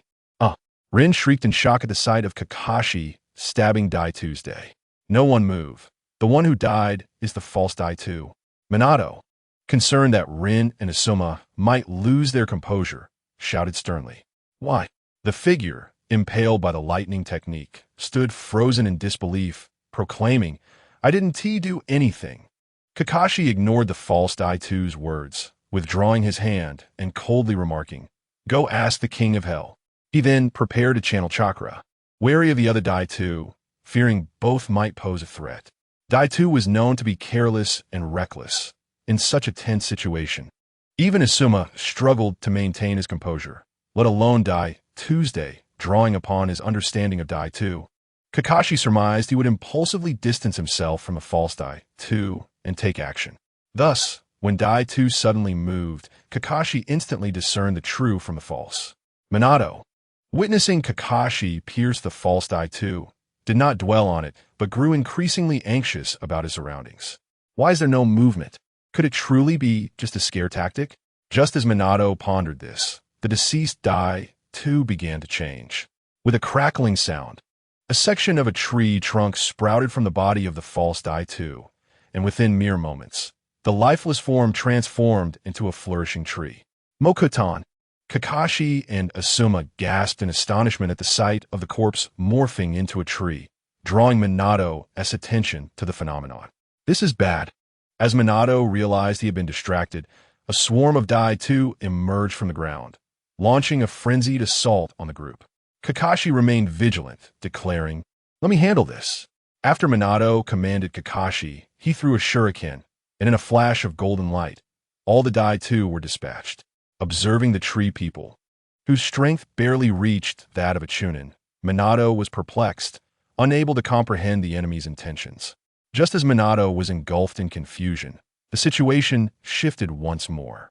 A voice, indistinguishable in gender or age, suddenly activated a Doton technique, causing the entire cave to tremble. "This is bad. The cave is collapsing." As Minato observed the emerging Dai-Tu charging towards him with his flying thunder god kunai, he realized the enemy had thoroughly deduced his tactics. As he prepared to activate flying thunder god to escape with the others, he suddenly found himself severed from the technique's connection within the cave. With the cave beginning to collapse, Minato could only seize Asuma's arm, determined that he must not come to harm. Once Minato ensured Asuma's safety and attempted to return to the cave, he found Dai-Tu buried under falling rocks, while Kakashi's left eye had transformed into a Sharingan. At this juncture, Kane interrupted Minato's recollections, exclaiming, "Wait, what does this have to do with his eye?" Initially, Kane had thought the plot had altered, yet he was surprised to discover that Kakashi had indeed lost one eye, questioning whether Baiju possessed such formidable combat prowess to blind Kakashi. This is not Kakashi's fault. According to Rin's recollections, many false Dai-Tu had ambushed Kakashi, and in a moment of peril, Dai-Tu awakened his double Tomo Sharingan and fought alongside Kakashi to eliminate the enemies. Regrettably, Dai-Tu had been pinned beneath debris, and after Kakashi dealt with the foes, Dai-Tu requested Rin to give the remaining Sharingan to Kakashi as a gift for his promotion to Jonin. As Minato reached this point in his narrative, a wave of melancholy washed over him. I recall mentioning that Kakashi's Raikiri has significant flaws if one lacks dynamic vision. The user risks falling into peril due to blurred sight. I often lamented that if Dai too, who had awakened his Sharingan, executed Raikiri, he would surely be more suited than Kakashi. However, Kane did not respond to Minato's musings, but instead remained silent, lost in thought. Seeing Kane's reticence, Minato assumed he was merely unfamiliar with Kakashi and the others, choosing not to voice his opinions. Meanwhile, Kane found himself in a moral quandary. If Minato takes me there now, I might still have a chance to meet the old man. But if I do that, not only will my own information be exposed, but the plot will also change. Yet if I do nothing, suddenly, Kane slapped his own face mentally, realizing his folly. How foolish of me. Even if I do nothing, my information will eventually be uncovered. Furthermore, as for the plot, hadn't I already altered it? And the others are still in the Konoha prison, just as Minato intended to take Kane back to Kamikaze Bridge. He noticed Kane's expression shifting from grim to one of realization, mistakenly believing Kane had been injured during his battle with Inoki. "Hey Kane, are you unwell?" Seeing Minato's concerned demeanor, Kane shook his head and transformed into his human form. "Let us go back and search. Perhaps we can still find Dai Tuesday. It's unacceptable to have no trace of him." Kane's words resonated with Minato, who secretly hoped that Dai too had not met his end. However, Minato remained perplexed as to why the false Dai too, seemingly average in strength, could disrupt his Flying Thunder God technique. Destroying a kunai was simple, but obliterating the Flying Thunder God technique was no ordinary feat. This conundrum weighed heavily on Minato's mind. Meanwhile, Kane, eager to confront the old man, disregarded explanations of how he acquired the information and directly informed Minato, "Just merge Yin and Yang chakra. We can experiment thoroughly once we return to Konoha." In Chapter 40, as Kane and Minato revisited the collapsed cave, they unexpectedly discovered Kakashi and his companions already there. Minato briskly approached them, questioning, "Kakashi, why have you returned here?" Minato's intention in sending them away was to avoid the unknown enemy lurking nearby, yet Kakashi and his group had returned, igniting Minato's ire. Kakashi remained silent, his bloodied hands and the broken kunai silently narrating his determination. Observing Kakashi's stubborn gaze, Minato sighed. "Let us search together." Just as Minato prepared to set off, Kane, standing behind him, suddenly interjected, "Let me take the lead." Kane's words captured the attention of the three young ninjas, especially Rin, who was taken aback by Kane's striking red hair. Wow, such vibrant hair, just like Sister Kushina's. Indeed, in the world of shinobi, individuals with crimson hair are quite scarce, and the most renowned among them is the long-extinct Uzumaki clan. The sudden emergence of a red-haired youth at this moment has genuinely taken a few by surprise. "I am Uzumaki Kaien," he stated, ignoring the astonished trio, his tone devoid of any embellishment as he introduced himself before joining Minato to survey the terrain. Upon hearing Kaien's name, the three could not help but huddle together and whisper. "He shares the same name as Kaien and I," Asuma remarked, his face filled with skepticism. "It must be a coincidence," Rin interjected, while Kakashi remained silent, turning back to continue his work of digging stones. Minato, coming to his senses, felt something was amiss. Upon reflection, he sensed that the newcomer seemed to be targeting Obito. In truth, both Zetsu and Madara had been compelled to resort to such desperate measures. The original plan was to let everyone believe this was merely an unfortunate accident. However, Kaien's unexpected intrusion forced Minato to conclude the war with the Land of Lightning prematurely and remain by Kakashi's side, compelling Madara to entirely revise his strategy. Unless Minato were to be utterly dim-witted, he would inevitably discern that Zetsu's true intention was to target Obito. Kaien preferred not to dwell on this matter with Minato, recognizing that such complexities could not be explained in mere phrases. Instead, he decisively took action. What use is there in discussing it? Let's simply move these stones aside. With that, Kaien plunged his hand, imbued with haki, into a colossal rock. With a powerful thrust, the stone cracked apart as if it were but tofu, scattering fragments across the ground. What immense physical strength and exquisite technique! Minato exclaimed in awe, unable to restrain his astonishment at Kaien's display. While such feats might be commonplace for the strong in the world of pirates, in the realm of Hokage, They appeared rather extraordinary. At Minato's exclamation, Kakashi and the others gathered around, their eyes nearly popping out as they witnessed Kain transform into a human demolition machine. Asuma gasped. Is this even something a human can accomplish? Kakashi, maintaining a facade of composure, stole a glance at Kain's gleaming black arm. Could that black arm be indicative of a powerful secret technique? Is that massive dragon truly unrelated to this red-haired youth? Seeing Kain's formidable prowess even in human form, Minato quickly beckoned Kakashi and the others to assist in clearing the rubble, ensuring that Kain could successfully carve out a passage. Thus, as Kain continued his manual demolition, they eventually cleared a path, circumventing the trees, and arrived once more at the site of Obito's incident. Obito is missing, Kakashi exclaimed, staring in disbelief at the once massive rock that now lay atop a pool of blood, rushing over to examine it closely. Kain showed little interest in the stone, as he was acutely aware of Obito's fate. Instead, he focused intently, utilizing his kin Bunchaku to sense any information beneath the earth, hoping to detect Madara's whereabouts. After a cursory examination, Minato could glean nothing conclusive and called for Kain's assistance. Kain, can you move the stone? I fear that if we shatter it, any potential clues might be obliterated. With Minato's persistent inquiries, Kain found himself unable to reveal the grim truth and thus stepped forward to lift the massive boulder. Incredible strength. While experts might recognize Kain's actions as those of a master, laypersons were left astonished by his ability to simply embrace the stone. Once Kain had displaced the massive rock, Minato and Kakashi knelt to scrutinize the ground for any signs or traces. There are no signs of Doton, Kakashi concluded decisively after his inspection. Minato shook his head in confusion, unable to grasp the situation. This is perplexing. Obito was clearly pinned here. The blood is still present, yet there is no reason for him to have vanished. Moreover, there are no signs of the rock being moved. Could it be some kind of secret technique? Asuma ventured, approaching to speculate, similar to that strange person who can transform into a tree. He gestured toward the surrounding trees. This resembles the fabled Mokuton. Upon hearing Asuma's words, Minato suddenly seemed to recall something and pulled Kain aside to whisper.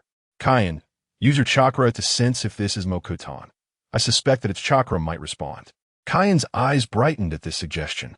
Having often theorized about such matters, he recognized the rarity of an experimental opportunity. Minato implied that Kain might possess the potential for Mokuton, and if his unique chakra reacted with these grand trees, it would serve as undeniable proof of the connection between Kain's special chakra and Mokuton. Just as Kain intended to reach out and touch the trees, Minato seized his wrist. Wait, not yet. Realizing his new identity, Kain quickly withdrew his hand. Seeing that Kain comprehended his intent, Minato left him and approached Kakashi and the others, declaring, from here on, the matter shall be handled by Kain and me. I will escort you to a safe location. The issue concerning Obito required careful deliberation, for he would not simply vanish without reason. Without awaiting their agreement, Minato utilized Hiraishin to transport them one by one. Once the others had departed, Kain placed his hand upon the towering tree and inquired of Minato, "Where did you send them?" "To Konoha," Minato replied, adding, "The situation is too bizarre. I intend for them to return to the village while Kain and I complete the impending task." The task Minato referred to involved severing the supply lines of the Iwagakure ninjas, as their previous encounter had interrupted the completion of his mission. "I believe that will not be necessary," Kain remarked, observing the towering tree that was rapidly growing under the stimulation of his chakra. He turned to Minato and stated, "Asuma and I have slain at least 100 Iwagakure ninjas. The Four-Tails Jinchuriki has also been captured, and just moments ago, Oanoki was injured. The Iwagakure forces are likely bereft of the strength to fight." Chapter 41. The Awakening of Mokuton. As Kain gazed at the increasingly lush trees before him, Minato found himself rendered speechless with excitement. The stronger Kain became, the greater his assistance would be to Kushina.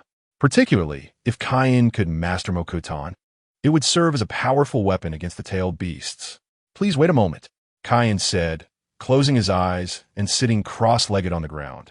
placing his hand against the tree to meticulously sense it. Although faint, the residual chakra within the tree could be predominantly identified as Mokutan. This was hardly surprising, considering that Kagaya was born of the god tree. These trees essentially represented its diminished branches. Since the combined essence of a nine-tailed beast is the 10 tails, it is not unexpected that Mokutan could suppress tailed beast chakra, as Kane felt his refined chakra amalgamating with the lingering Mokutan chakra. He sensed it stirring restlessly and urgently called out, "Minato, quickly move aside."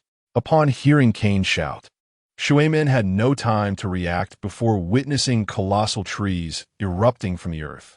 As the number of these titanic trees multiplied, Shuemin reluctantly retreated to the entrance of a cave. Standing there, he felt the ground tremble beneath him and couldn't help but wonder if this spectacle was excessively grand.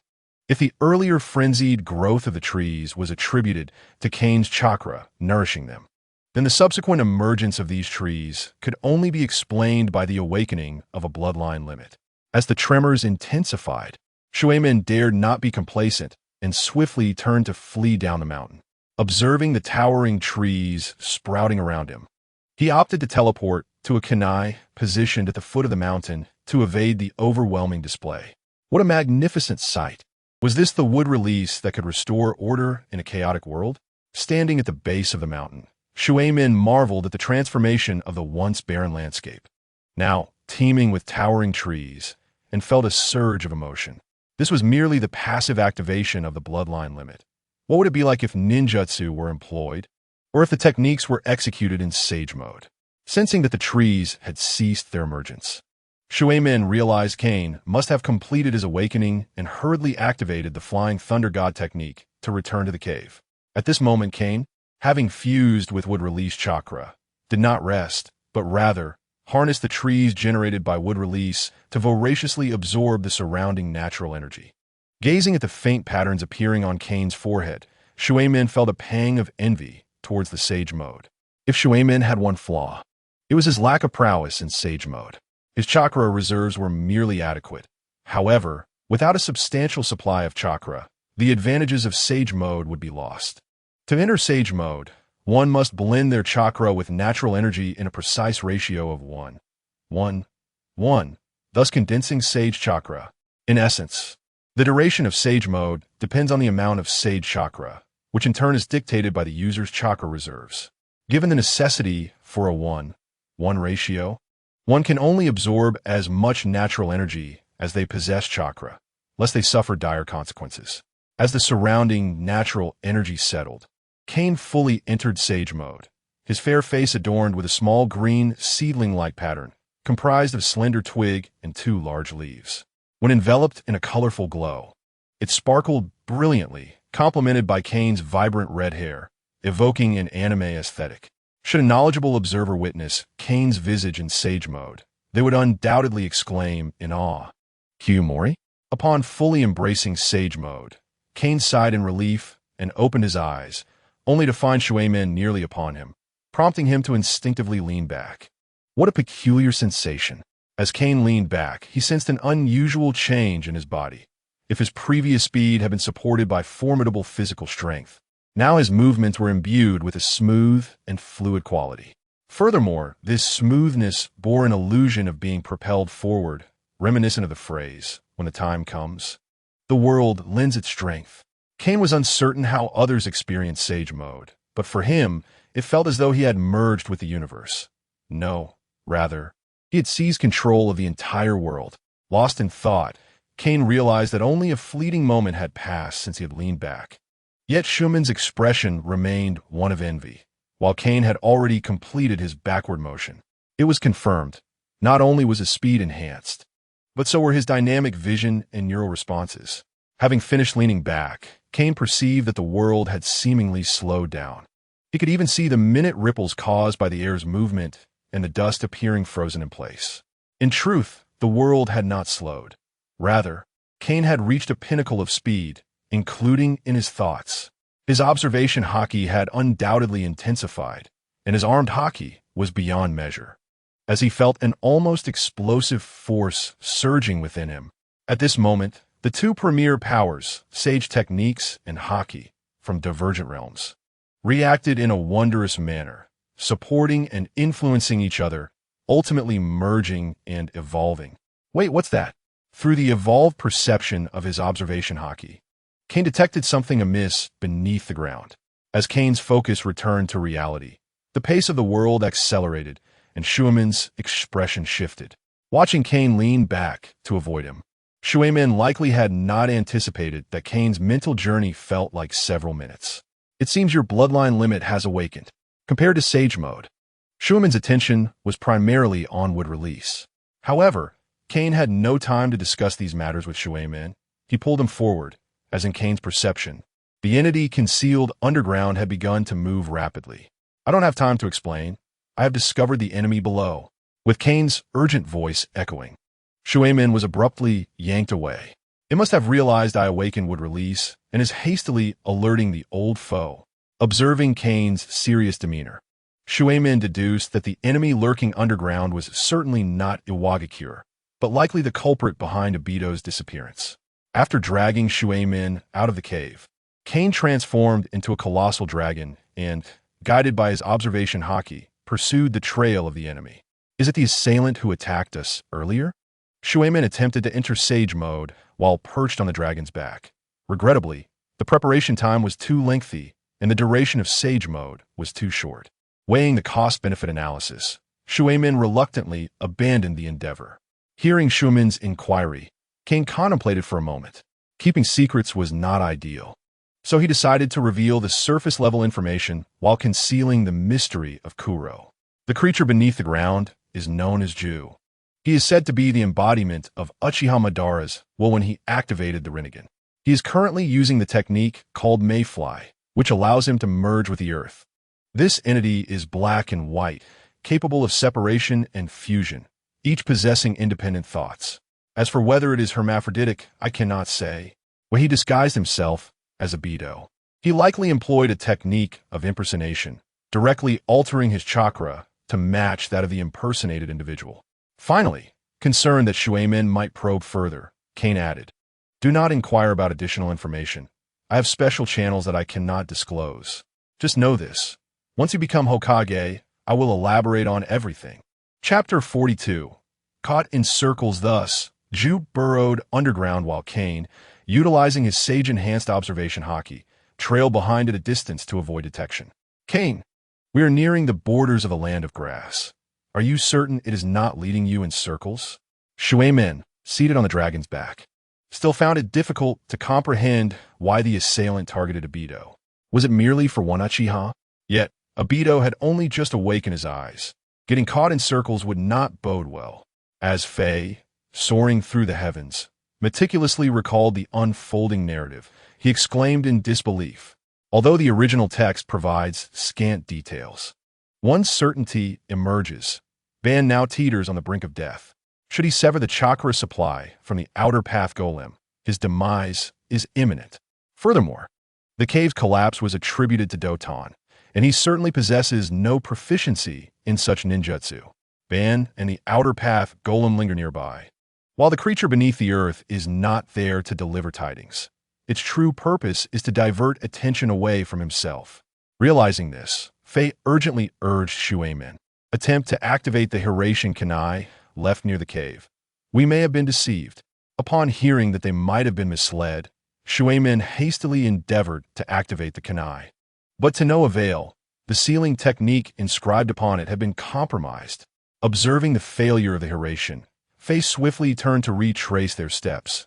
Yet Shuimen intercepted him. "Wait, I secretly inscribed a technique at the foot of the mountain. Let me give it another try." Indeed, since discovering that the foe Dado possessed the ability to dismantle the Hiratian technique, Shuimen had remained ever vigilant, and now his foresight proved invaluable. Upon hearing Shuimen's words, Faye transformed into human form, and Shuimen placed his hand upon Faye's shoulder. As the Hiratian activated, the two returned to the mountain's base. "Remarkable, Shuimen. You truly are exceptional." Witnessing the effectiveness of Shuimen's contingency plan, Faye playfully tapped Shuimen's shoulder, simultaneously replenishing his energy. In truth, Fei increasingly yearned to embark on a genuine journey of a ninja's growth. Presently, whether in sheer strength or tactical intellect during battle, Fei did not find himself lacking. However, upon introspection, he acknowledged that his grasp of the bigger picture and strategic planning paled in comparison to Shui Min and his companions.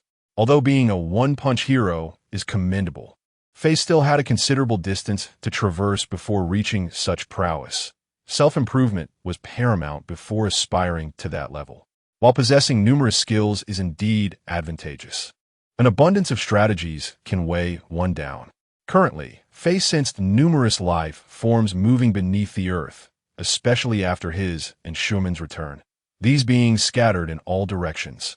The same technique can only be employed once against the saints. Fei now comprehended that since awakening his Mokutan bloodline, these white Zetsu had already prepared to counter him.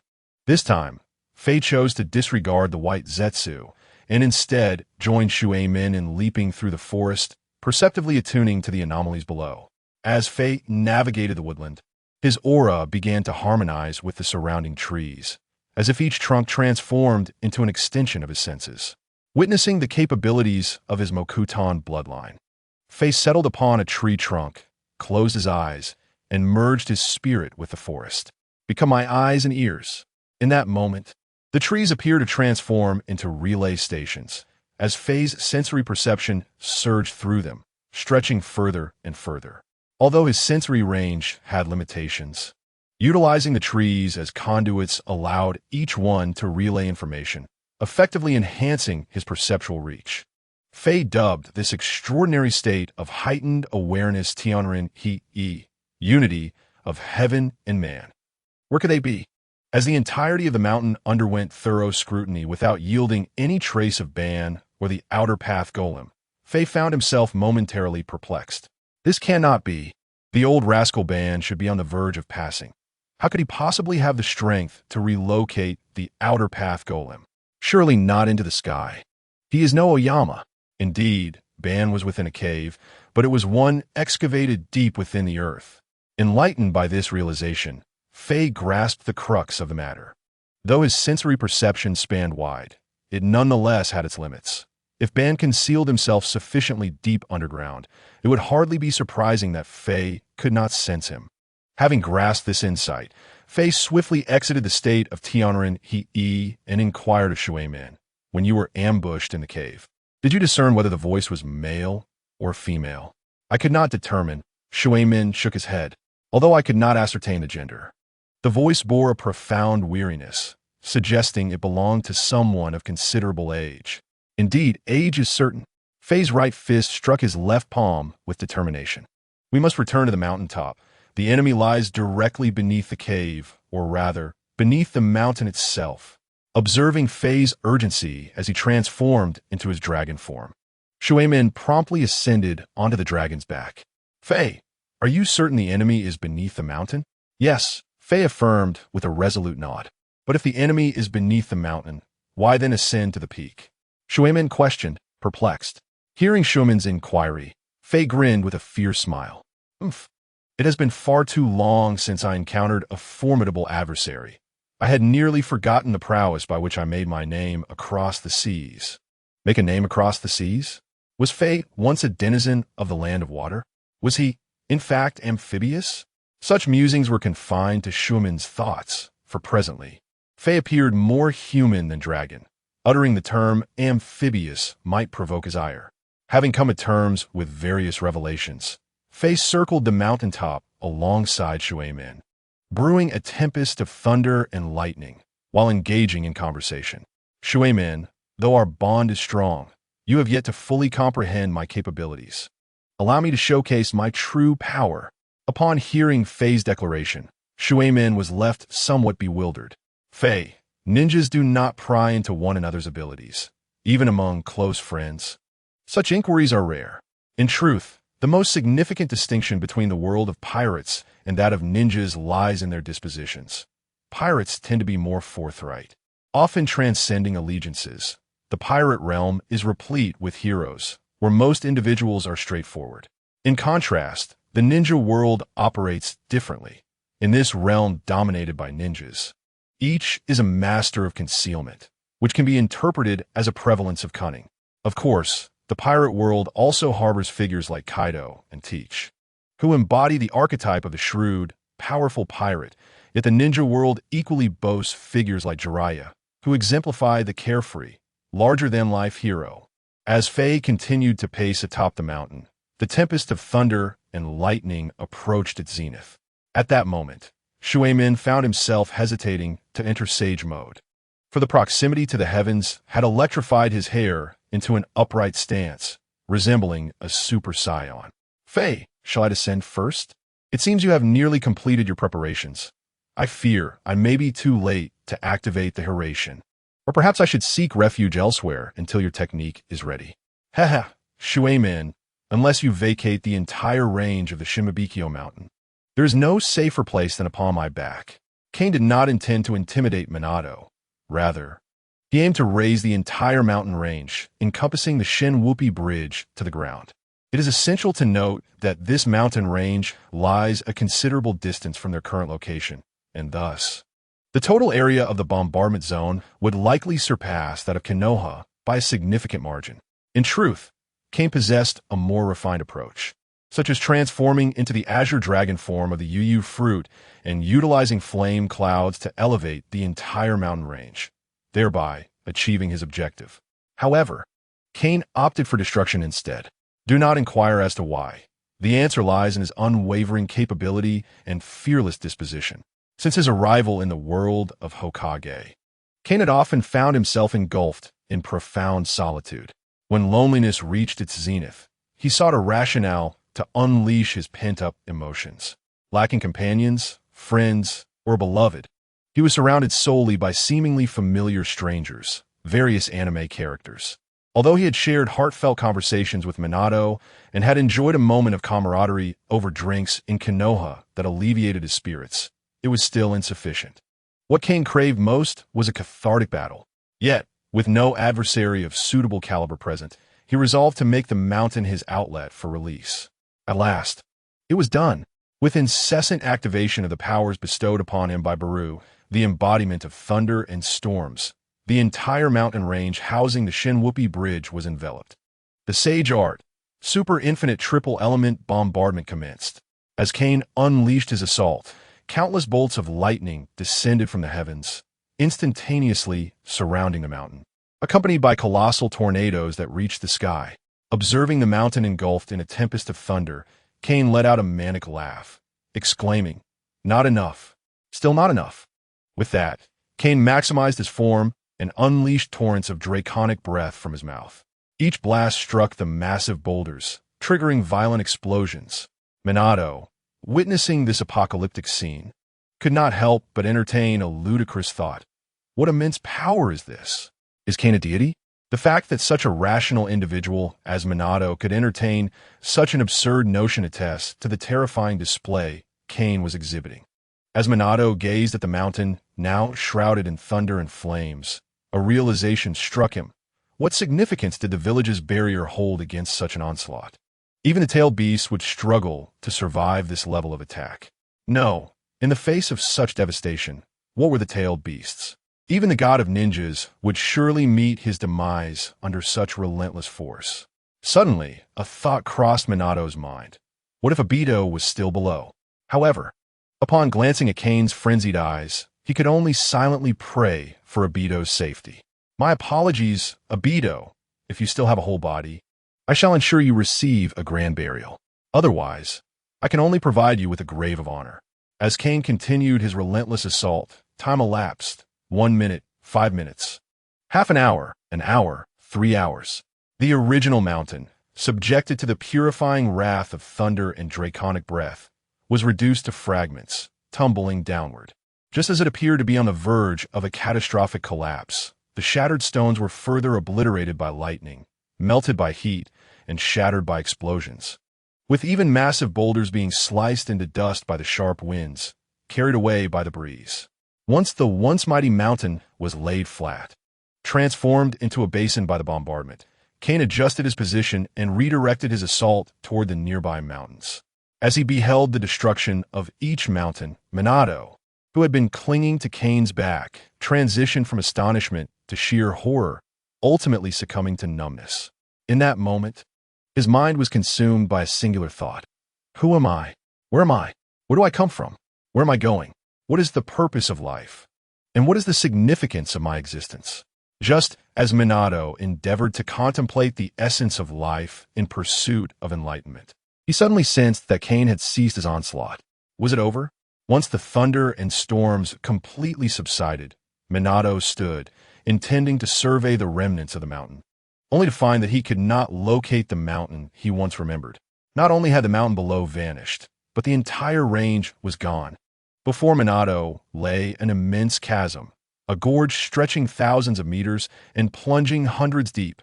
Oh, what a relief! Kane exhaled, letting out a bizarre cry, as if to express his elation. Having vented his frustrations, Kane paid little heed to the altered terrain, instead flapping his wings to summon a less formidable storm. As the tempest he conjured swept through, the searing heat in the air seemed to diminish significantly. It was accompanied by a torrential downpour. At first, only tiny droplets fell, vaporizing before they even reached the ground due to the intense heat. However, as the deluge intensified, the once mountainous area, now a basin, became shrouded in a veil of mist, transforming into a scene resembling a fairyland. Perhaps Kane's exclamation roused the dazed Minato, or the rain interrupted his thoughts, but upon regaining his senses, Minato patted Kane's dragon-like back, marveling. No wonder you wanted me to witness your prowess. With such strength, you likely need not worry about being targeted by foes. The primary purpose of a ninja concealing their strength is to avoid becoming a target. However, with Kane's extraordinary level of attack, what difference would foreknowledge make? Perhaps one could merely select a prime spot for a future grave. You flatter me too much. Kane humbly replied to Minato's admiration.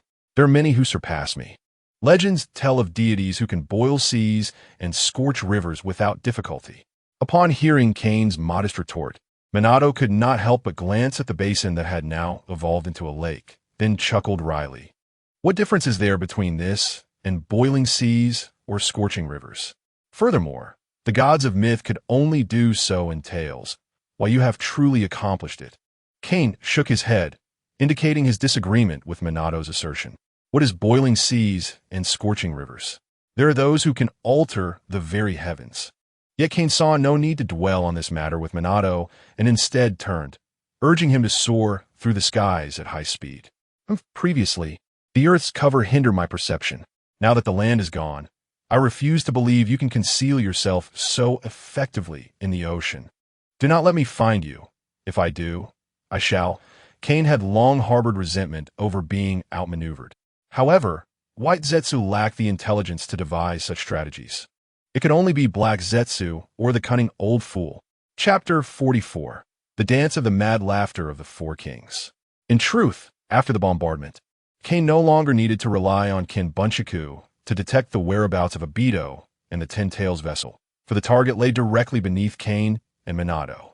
Below them a massive, humanoid figure resembling deadwood, the Outer Path's golem, towered, adorned with 9 eyes and a body akin to withered timber, as it was originally the god tree, with 10 protruding pillars rising from its back. Due to the violent explosion that obliterated the cave, which served as a refuge for Ban and the Outer Path's demonic statue, coupled with Ban's own waning strength, he had no choice but to allow Ju to take Obito away, leaving himself and the Outer Path's demonic statue behind. Aware of his exposure, Ban donned the swirling white attire of Ju and equipped the whirlpool mask, subsequently controlling the Outer Path's demonic statue to rise to the surface. Ordinarily, the Outer Path's demonic statue, being the vessel of the Ten Tails and the foundation of the infinite Tsukumi plan, should remain concealed. However, given the dire circumstances, Ban preferred to reveal the previously unseen statue rather than risk Obito's exposure. Thus, when the mountain was bombarded, Ban weighed the pros and cons and ultimately decided to place a pre-written Genjutsu into Obito's eye, allowing Ju to whisk Obito away amidst the chaos while he faced Kane alone. In midair, Kane calmly regarded Ban, who sat atop the head of the Outer Path's demonic statue, adorned in the swirling white attire. Although it was their first encounter, it felt oddly familiar. Meanwhile, Minato, having scrutinized Ban, shifted his gaze towards the Outer Path's demonic statue. Such an intangible pressure was only natural. After all, the Outer Path's demonic statue was the vessel of the 10 Tails, which itself embodied the divine tree, thereby exerting dominance over ordinary ninjas. Do not find Minato's reaction unusual. Before the 10 Tails, one must either be in a complete sage mode or wield the power of the 6 paths. Otherwise, they are merely classified as ordinary ninjas. Youngster, what foolish deeds have you committed? Ban, suppressing his fury, questioned through clenched teeth. What was once a warm and confined sanctuary exclusive to him had, in an instant, transformed into a spectacle that anyone could invade or observe. Such an ordeal would test the patience of any honest person, let alone that of a once dominant figure in the ninja world like Ban. In response to Ban's imposing inquiry, Kane and Minato exchanged silent glances, seemingly contemplating whether to strike directly or engage in pleasantries first out of respect for their senior. Noticing their lack of response, Ban coldly remarked, "What are you two doing here?" Kane, suddenly inspired, retorted, "Actually, it's like this. Although this is your secluded domain, we from Konoha have a ninja who has gone missing here, so we are conducting a thorough search." Upon hearing Kane's words, Ban's Sharingan contracted fiercely, and he exuded a palpable aura of menace. "There are no other ninjas here. Rather, it is you who have desecrated my sanctum. Are you prepared to meet your demise?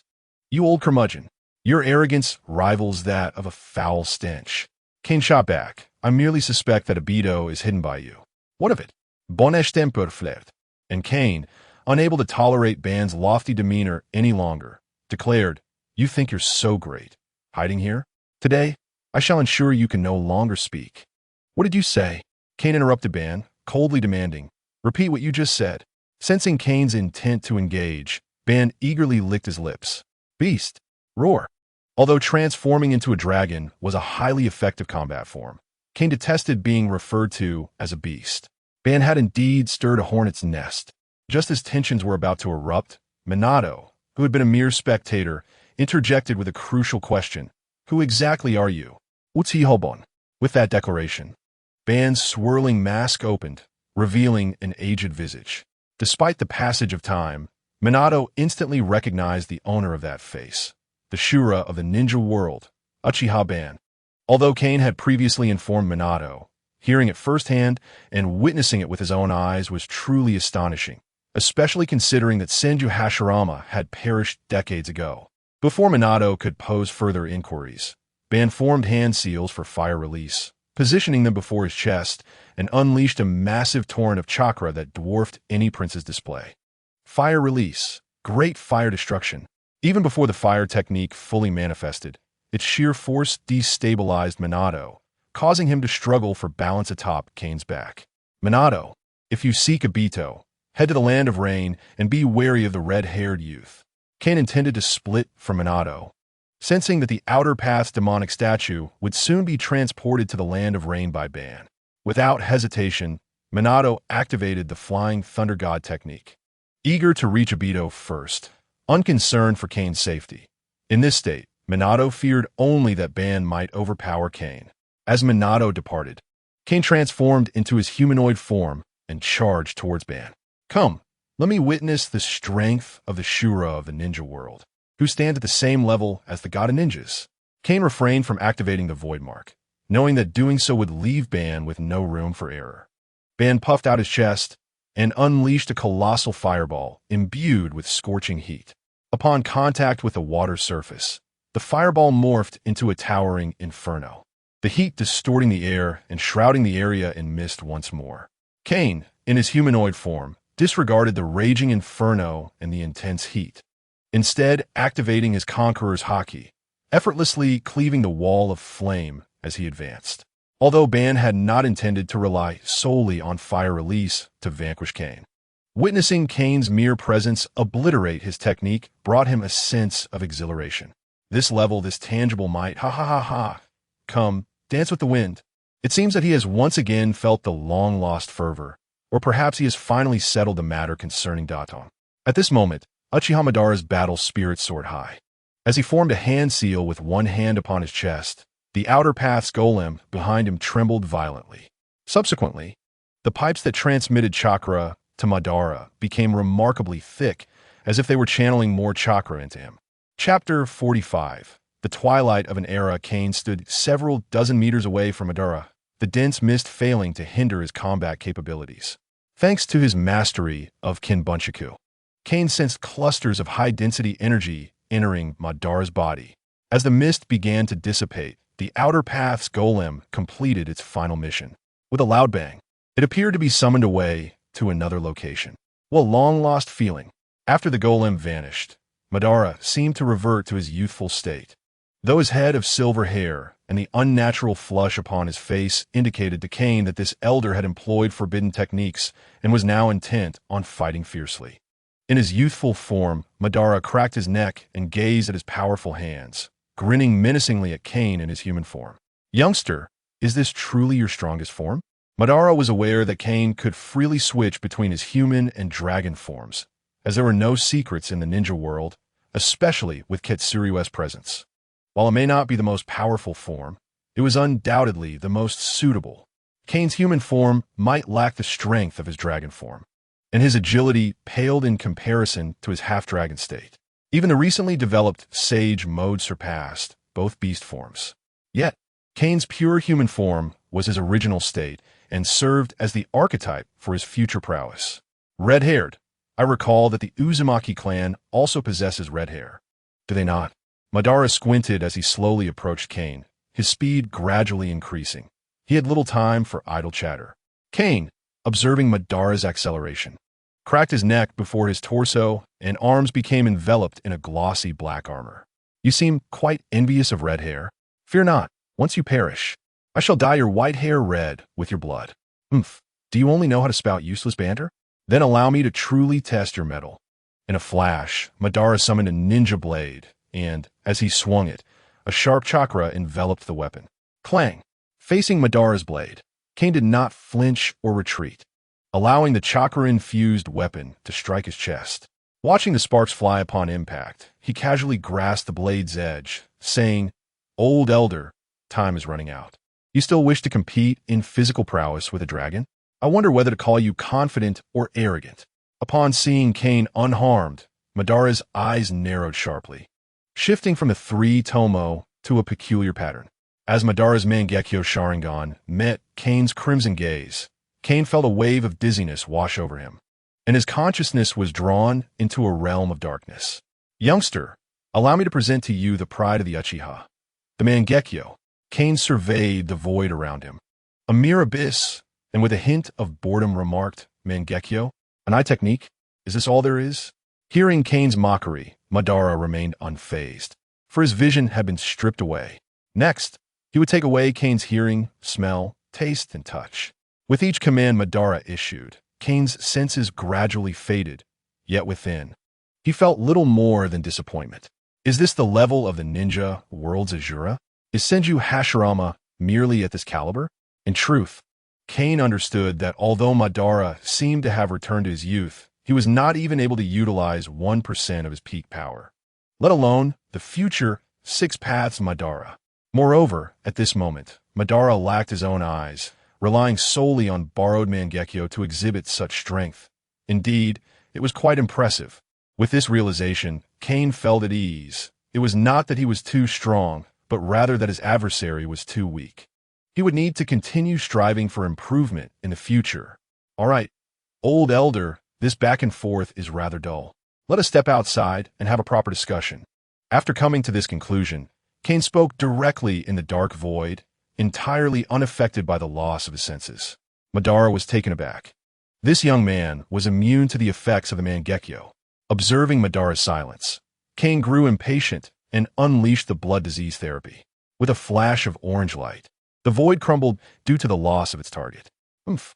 As Kane unraveled the sensory-depriving void, Madara grunted, clutching his bleeding Mangekyo. "The Mangekyo cannot affect you." Recovering from the psychological blow, Madara kicked Kane in the chest, using the recoil to distance himself. TSK, TSK. Observing Madara's question posed as a statement, Kane teased, indeed. You were once a formidable figure in the ninja world, unfazed even when your abilities were undone. If it were the youngest of the crazy four, he would have unleashed a Sharingan in a fit of rage. Madara disregarded Kane's jest, gazing at him with nostalgia. The last individual unaffected by the Mangekyo was none other than Hashirama. Youngster, reveal your name. Kane. Kane? Aren't you of the Uzumaki clan? No matter. Tell me, what do you think of the current ninja world? As he spoke, Madara's youthful visage began to age once more, his body wobbling precariously. The current ninja world? I have only just descended from Myobo-Kuzen a month ago. Upon hearing Kane's response, Madara's spirit jolted, and a wave of sadness washed over him. He realized he could neither defeat Kane nor manipulate him as he had hoped. To his dismay, this rascal was a descendant of the Holy Land. Isn't his true form human? And the Holy Land only has ninja beasts, does it not? Could it be that the dragon is this young man's true form? Young man, do you yearn for peace? With renewed determination, Madara pressed on. Although Kane had only recently descended from the mountain, the ninja world was still embroiled in conflict, and Madara sought to sway him. I desire milk. No, I crave power. Did you just imply that I am bullying an old man who has seen little of the world? I was once young as well. Ah, the desire for power, Madara mused, regarding the somewhat erratic Kane before suddenly plunging his hands into his own eyes. Seeing Madara's action, Kane was taken aback. Hey, I haven't attacked you at all. Don't try to pull a fast one on me. Ha ha ha. Madara paid no heed to Kane's banter. After his laughter subsided, he tossed a pair of eyeballs to Kane. Youngster, the abilities of these eyes do not merely control the five senses. What they truly entail, you must discover for yourself. As Kane hesitated to accept the Mangekyo, Madara fervently urged, go, visit the Uchiha clan's shrine. There, you will find a stone tablet upon which I have inscribed everything, greater power, even immortality.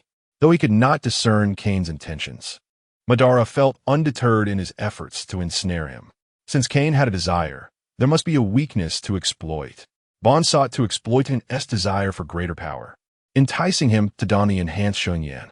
Once Kane succumbed to this temptation, no matter his longing or strength, he would inevitably be drawn to the stone tablet. In this manner, Bon's gamble before his demise would not be in vain. Alas, the unfortunate Bon had spent the latter half of his life scheming, all the while ensnared in the web of another's deception. Furthermore, he could not have anticipated the existence of beings capable of traversing worlds. Youngster, allow me to impart a word of wisdom as your senior. A true strong man must embody the dignity of strength. Bon referenced Kylan, a formidable warrior, yet one who incessantly indulged in idle chatter. The elder, even in his final moments, could not resist imparting guidance to the younger generation, a sentiment truly touching. Fire release, great fire destruction. After declaring this, Bon unleashed a colossal fireball, though its trajectory was not directed at him, but rather at the water surface upon which he stood. This fire technique was more ferocious. Upon impact, it transformed into an inferno, consuming everything in its wake. Even on the water's surface, where flames blazed with unrelenting fervor. Damn, why was I not hailed as the strongest? Even being the master of banter would suffice. As he watched Bon's silhouette fade amidst the flames, Hun continued his stream of bravado. In the world of pirates, there can only be one dragon. Chapter 46. The transfer of the Anwatung truly. He is the progenitor of the being. Kun, now in his half-dragon form, surveyed the Anwatung in his grasp while soaring through the air. What a generous individual. He mused, recalling that such an artifact ought to be preserved in saline solution. However, at this moment, Kun found himself devoid of such provisions. Presently, he was a quintessential Su individual, lacking ninjutsu, tools, and even cultural knowledge. All he possessed were extraordinary enhancements and the formidable prowess he cultivated through rigorous training. It seemed there was no alternative. He could not bear to see this precious Wanhong ruin in his hands. Thus, he gently placed it upon a leaf and formed hand seals. Kukijyo Chenohisi. With a great plume of smoke, a large toad adorned with a short blade at its waist and a pipe in its mouth materialized before. Oh no, I overdid it. Observing the arrival of Von Kun felt a twinge of embarrassment as he scratched his head. It was his inaugural use of the summoning technique, and he had miscalculated the chakra output. Despite his attempts to minimize chakra expenditure, he had still overestimated the requirements for summoning. However, it could also be said that he had underestimated his own chakra reserves. Upon landing, Vith surveyed the desolate surroundings cautiously, and upon confirming the absence of foes, he voiced his discontent. Jiraiya, why summon me if there are no enemies? Jiraiya, as when he failed to notice him, stood beneath the toad, attempting to draw its attention. Of course, it's Jiraiya. It's Iyaji. Wentat initially believed he had been summoned by Jiraiya for battle, only to realize that it was, in fact, Kun who had called him forth. Although Kun was in his half-dragon form, this did not hinder Wenkao from sensing his presence. Iyaji, do you have urgent matters to discuss? Despite their prolonged separation, Wentat, as professionalism, remained intact. Upon seeing Kun, he promptly extracted his pipe to refill it for his elder. Big brother, do you need me to assist you first? Get lost. After being reprimanded by Kun, Wenkat squatted down, feeling somewhat aggrieved. Eats, After taking a satisfying puff from his pipe, Kun inquired, if I wish to summon Shenzhua Shanren, how might I achieve that? Long before at Malmusan, Shenzhua Shanren had handed Kun the summoning contract for Valmusan, granting him the highest level of authority. However, he had yet to find an opportunity to utilize it. Upon hearing his elder's question, Wentat quickly replied, Viyaji, do you remember my father's essence? No.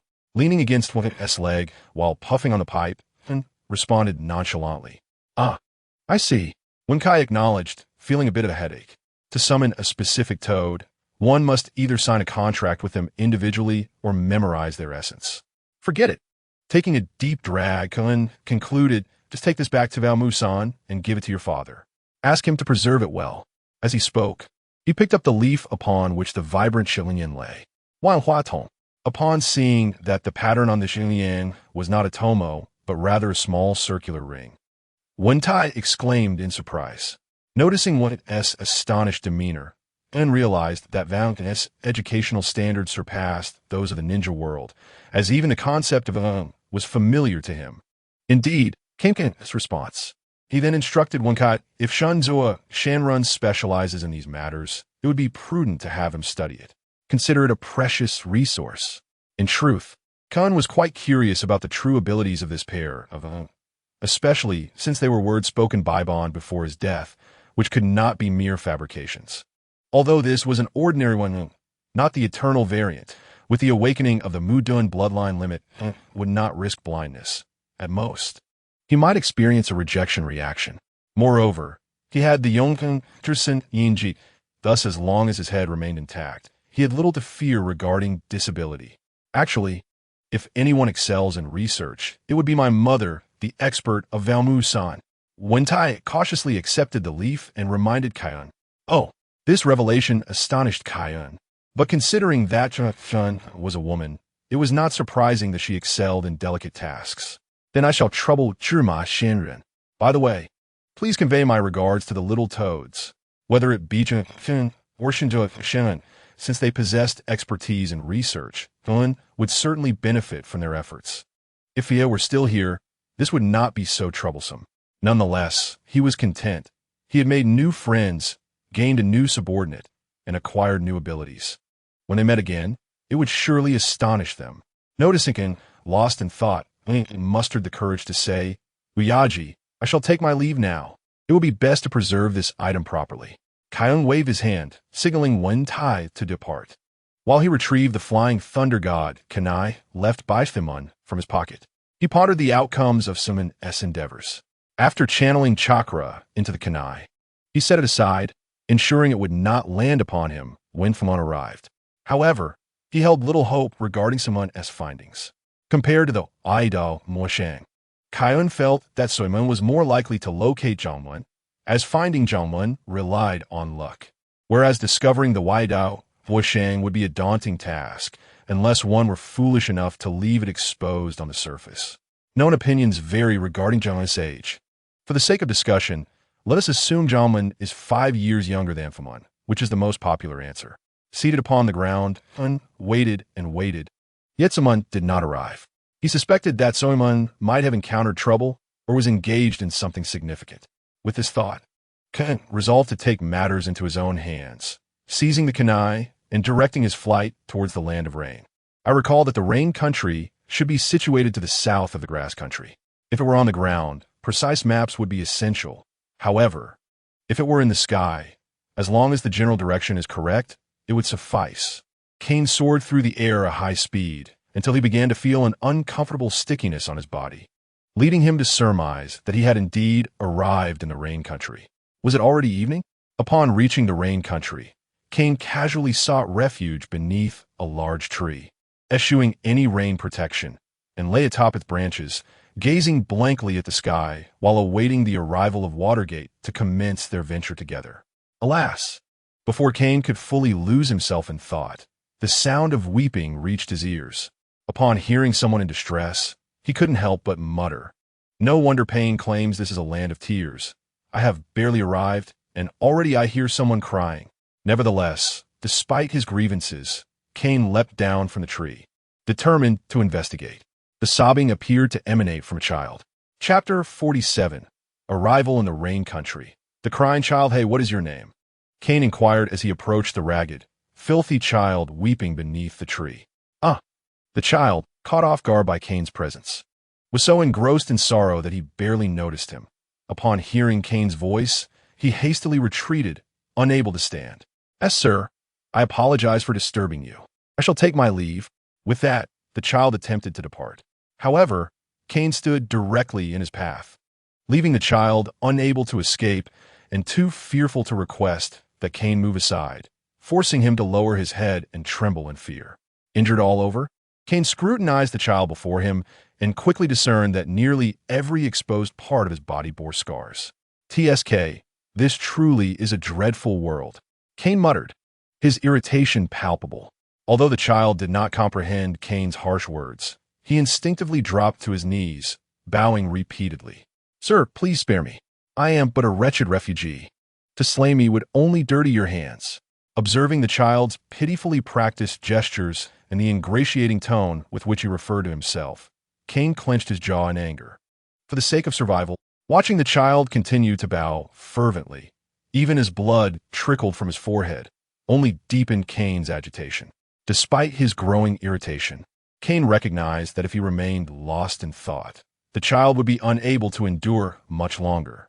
"Rise, I'm not a villain." Kane stepped forward and grasped the child's shoulders, but the boy paid him no heed, continuing his fervent prostration while pleading, "Sir, I am merely a lowly refugee. I beg of you, please spare me. I only wish to live." For the sake of survival, Kane found himself questioning his own soul once more. "If you wish to live, then stand." With a sudden, firm tug, he lifted the child from the ground. Though the boy ceased his tears, his body continued to tremble. "I have told you, I am not a villain." Kane's tone softened considerably as he regarded the bloodied child. "Persisting in such fervent bows could indeed lead you to your demise." Perhaps it was the gentleness in Kane's voice that began to assuage the child's fears. Or perhaps it was merely Kane's seemingly harmless, delicate visage. In any case, the child finally managed to stifle his tears. "In my encounters with adults, as long as I bowed deeply, they would show mercy if they were in a good mood. If not, they would simply beat me." Realizing that Kane likely was not malicious and did not resemble the ruthless ninjas he had previously encountered, the child mustered the courage to respond. "Then you are fortunate. Come, sit down. Remaining in the rain will only lead to illness." Kane, sensing the child's wariness dissipating, invited him to sit beneath the tree. Hesitant at first, the child quickly settled beside Kane, murmuring, "But one can die from a cold too." The rain continued to pour, showing no signs of abating soon. After inviting the child to take shelter, Kane found himself lost in thought, watching the raindrops form small puddles on the ground, sending up tiny splashes. After a prolonged silence, observing Kane's neat and dry attire with no trace of rain, the child summoned his courage to inquire, "Are you a ninja?" Kane, momentarily taken aback by the child's question, eventually nodded uncertainly. "I suppose so. The third Hokage did issue me a form of identification. I should not be considered an illegal resident. Though Kane's response was laced with uncertainty, the child grew increasingly anxious. But that means you are a ninja, capable of killing whomever you please. Dogen, Xiaohua, Chi-Chi, and Dashin were slain for failing to bow. Noticing the child trembling at the thought of his possible affiliation with ninjas, Kane chuckled softly, reassuring him, "Come a bit closer. The rain is intensifying." Is that all right?" The child hesitated, glancing at his filthy state, unsure if he should approach.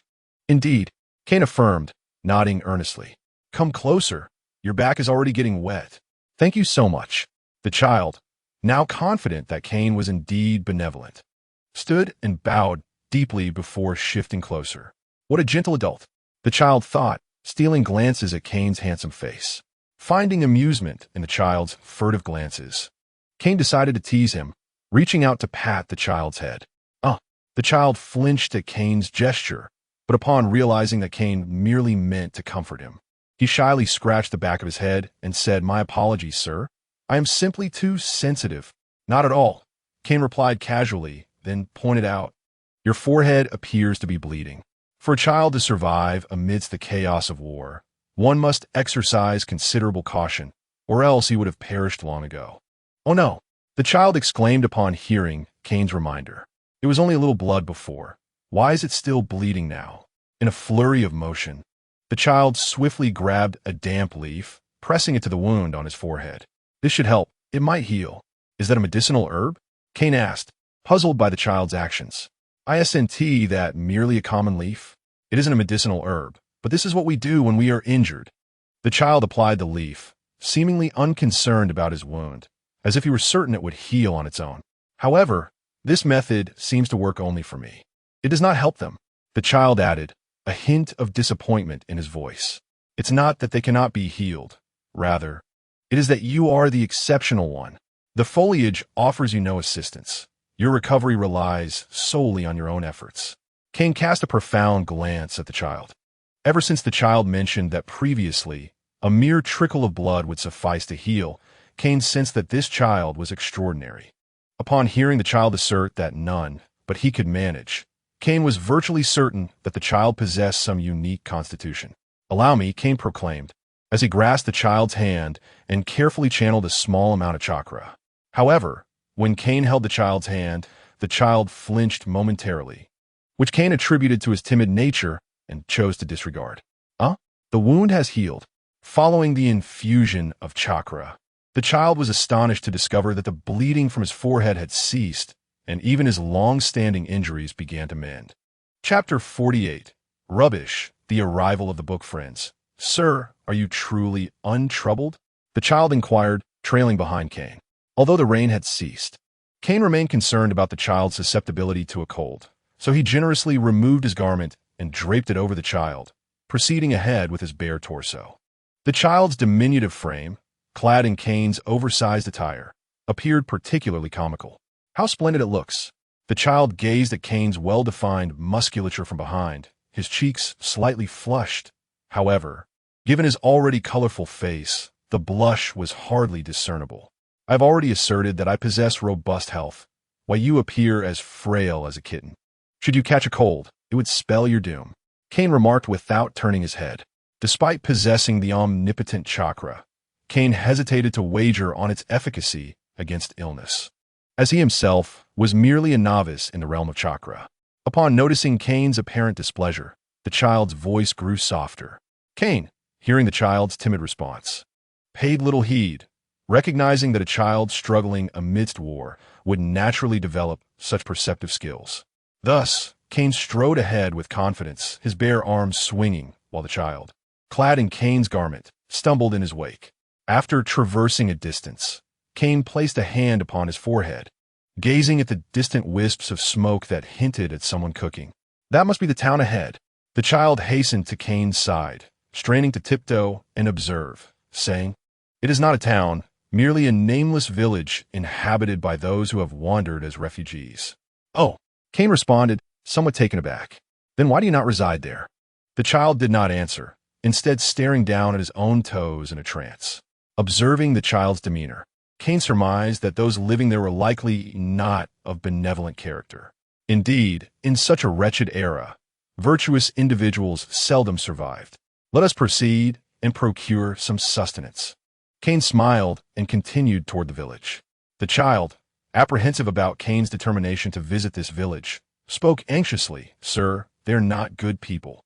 It is said they have considerable ties with a group of wandering ninjas. We ought not to go. Upon hearing the child's words, Kane chuckled lightly and turned to reply earnestly. Ah, you are mistaken. I wager they must be good people.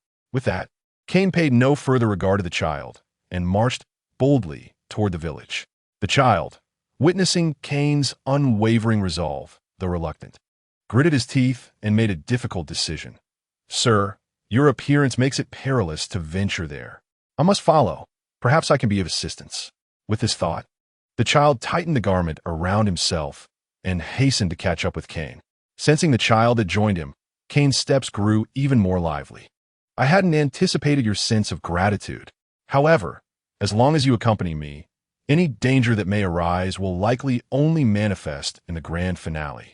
The child, unaware of Kane's true strength, nevertheless chose to follow him, perhaps having resolved firmly to do so. They say that one cannot judge a mountain by its height.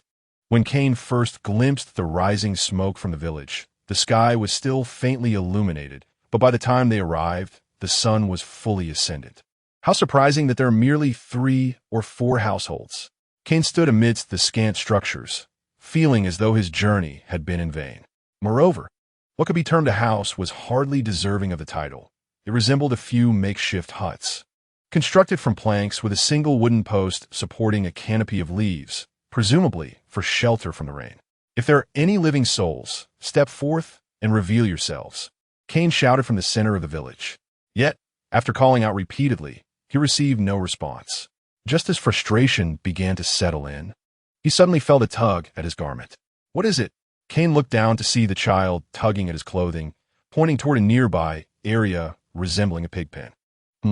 Kane followed the child's finger and noticed several eyes peering cautiously from behind a wooden plank. Hey, did you think hiding behind that plank would render you invisible? My dear friend, your backside is quite exposed, Kane remarked with amusement, observing the prominently raised posterior of one individual. Rest assured, I am neither a good person nor a bad one. Come forth and converse. Upon hearing Kane's words, those concealed in the pig pen became even more hesitant to emerge. After all, who would trust someone who openly declared their lack of virtue? It was indeed peculiar that Kane stood bare-chested, and he couldn't help but note how fair his skin appeared.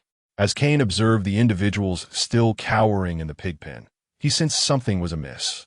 Did not the child claim they were associated with a group of wandering ninjas?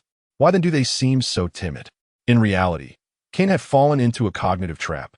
While they were labeled as wandering ninjas, they were merely a group of refugees who had stumbled upon a method for chakra extraction, some of whom possessed no chakra at all. Just as Kane was about to lead the child away, voices drifted toward them from a distance, growing increasingly closer. TCH, I heard you found a plump sheep. Let me tell you, if it's not a fat one, I'll flay you alive, boasted a brash man. Yes. This time, we truly have a plump sheep. Look at that cute little face. Followed a lewd voice, interspersed with the sound of slurping. Do not be careless, How-E. Do you not recall how Air met his demise? The voice belonged to a rather indifferent man.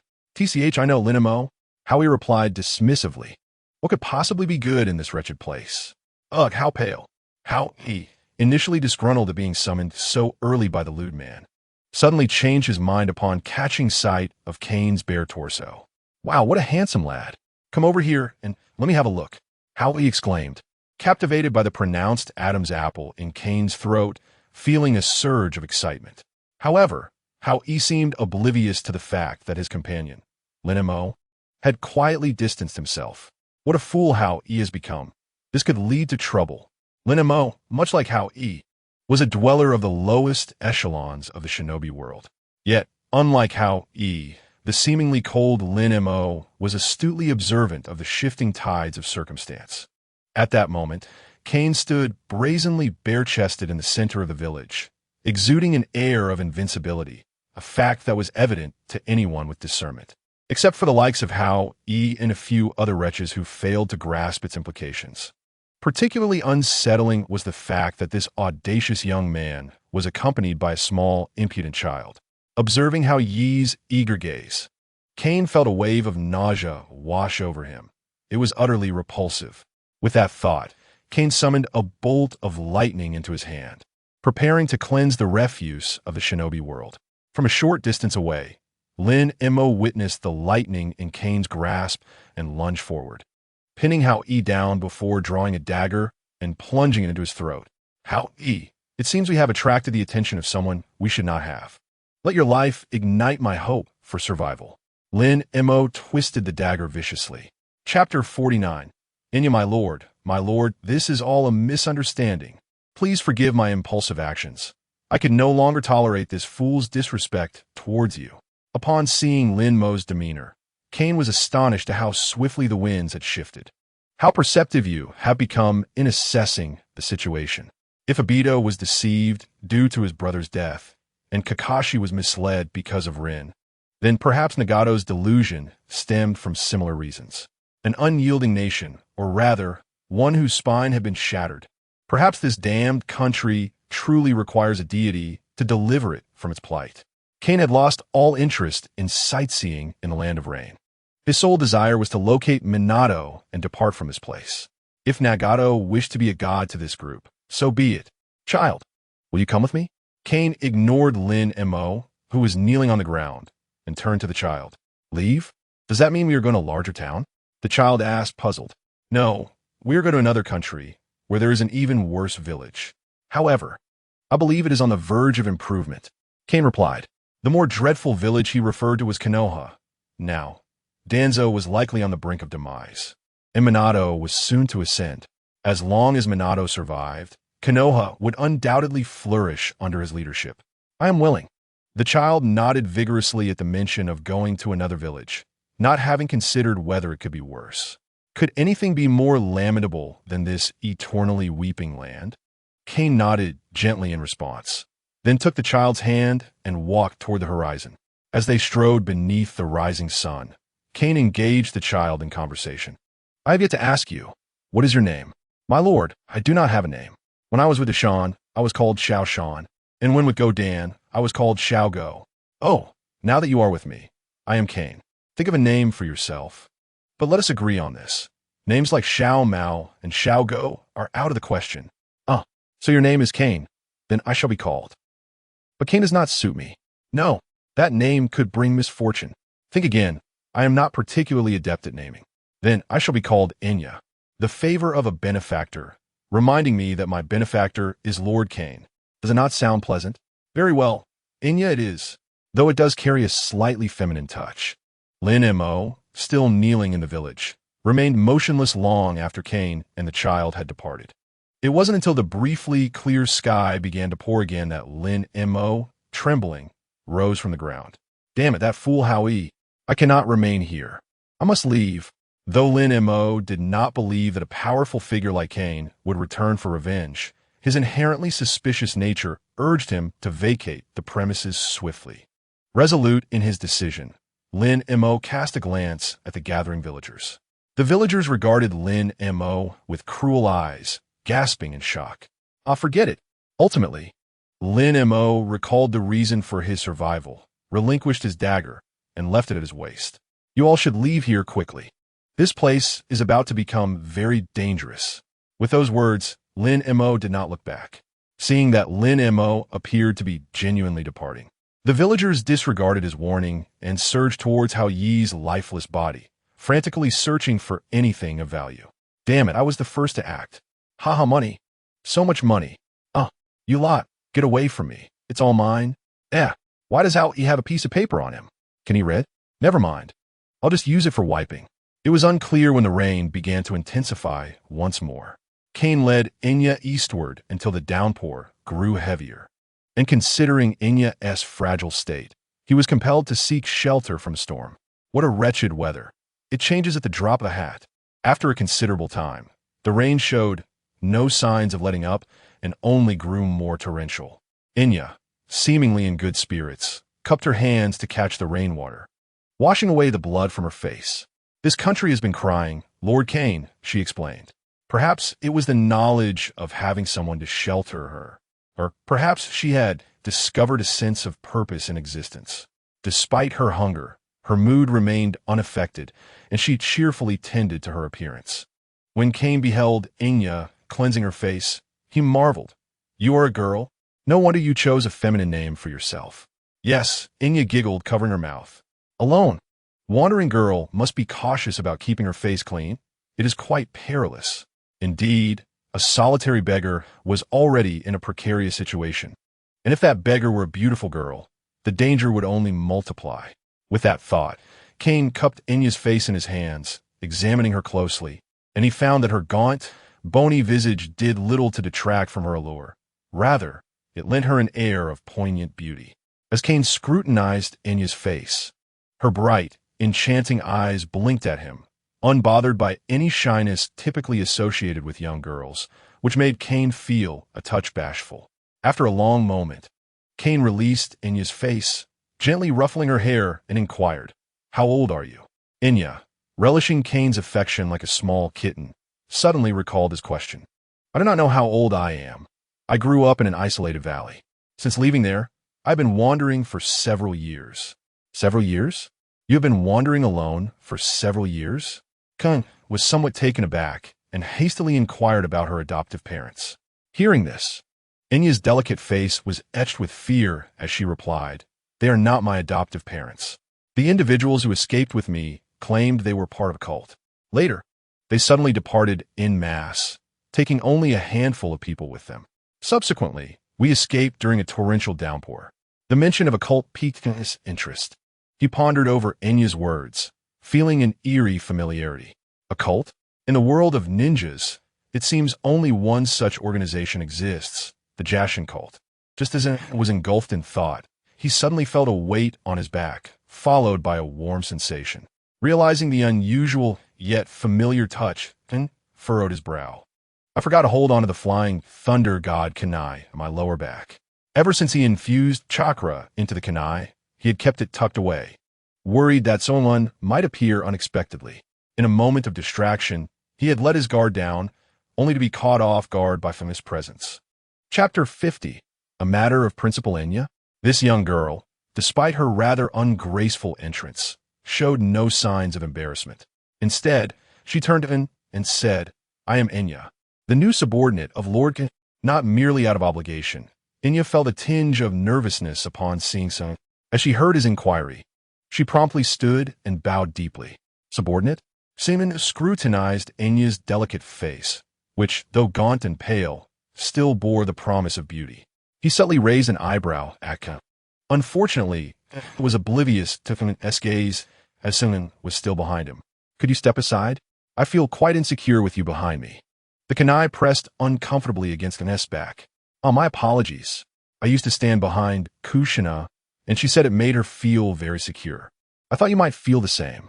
Steemon replied as he moved out from behind Kane. "How could it be the same? Although you both have red hair. Surely you can discern between genders? And are you certain you're not driving?" When Steemon stood before Kane, he noticed Kane's disheveled appearance and gasped. "What happened to you? Did you engage in a fight with the Sage of Six Paths?" Upon hearing Kane's concern for his injuries, Kane's expression turned grave. "It was not the Sage of Six Paths, but rather a significant force I discovered in this country. These injuries are a result of my battle with their leader." After a moment, he added, "If that leader had not retreated suddenly, I would have been forced to flee. By the way, the man with the circular eyes claimed to be a god. To be frank, even Forsamon, the fastest ninja in the realm, he had been thoroughly bested by this self-proclaimed god.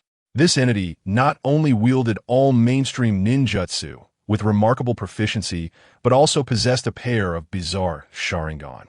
As for this person, I suggest you consult Jiraiya if you have the time." Kane, not wishing to meddle in the affairs of their brotherhood, noted that the current Nagato had not provoked him. Perhaps Nagato's intentions were noble, but under Obito's manipulation and Kagaya's deeper schemes, one could assert that Nagato's tragic fate was sealed from the outset. "How do you know?" Watergate had originally intended to share intelligence about this so-called god with him, but was taken aback to discover that Kane was already in the know.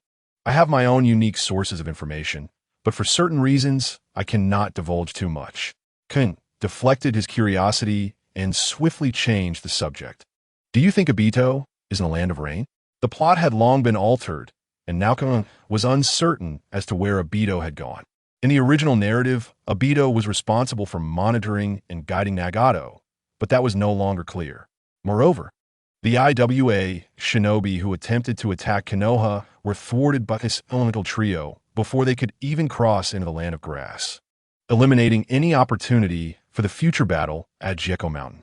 According to the original plan devised by the first Hokage, Abito was meant to brainwash Nagato and then secretly orchestrate an abduction of Rin by the Mist Shinobi, eventually leading to Abito severing his ties.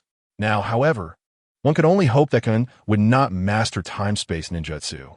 Once he did, if Abito were to launch a night raid against Kushina, it would be difficult for them to prevent Kane from seeking vengeance. After all, how could the esteemed elder of the Holy Land allow someone like Abito, a mere descendant guilty of betraying his masters, to insult his beloved? Upon hearing Kane mention Abito, Shin's expression darkened. Alas, there has been no news of Abito, and the village's conflict with the Mist Shinobi continues. Then let us not pursue him for now. There will surely be a way when we reach the mountain. If the house is lost, we can live on the streets. Regardless of the enemy's motives, as long as he has not killed Abito, there will undoubtedly be another opportunity to meet. Kane interrupted Tsune's ruminations as Abito was, after all, pursuing his own development, which was a positive endeavor. In Konoha, Abito could only become a husk of his former self, and there remained a possibility of reverting to his original state under Kagaya's influence. Hearing Kane's somewhat dismissive consolation, Soimon forced a smile, nodding to indicate his understanding. In truth, Son was not struggling to overcome a mental hurdle. Being a ninja, he was accustomed to the cycle of life and death, where the loss of comrades and even family was a daily occurrence. Should Abito perish, Soimon would mourn but eventually accept it. However, it was clear that Abito was still alive. Enough about Abito. What about you? Soimon composed himself and teased. It seems you truly do not favor the grand. What kind of talk is that? Upon hearing Soimon's comment, Kane immediately clarified. I simply felt pity for Enya and wished to offer her some warmth. Do not unjustly tarnish my reputation. Indeed, you are quite commendable. Soimon, sensing his slightly flustered explanation, couldn't help but harbor mischievous thoughts. Warmth? You must be joking. You only find a young girl appealing.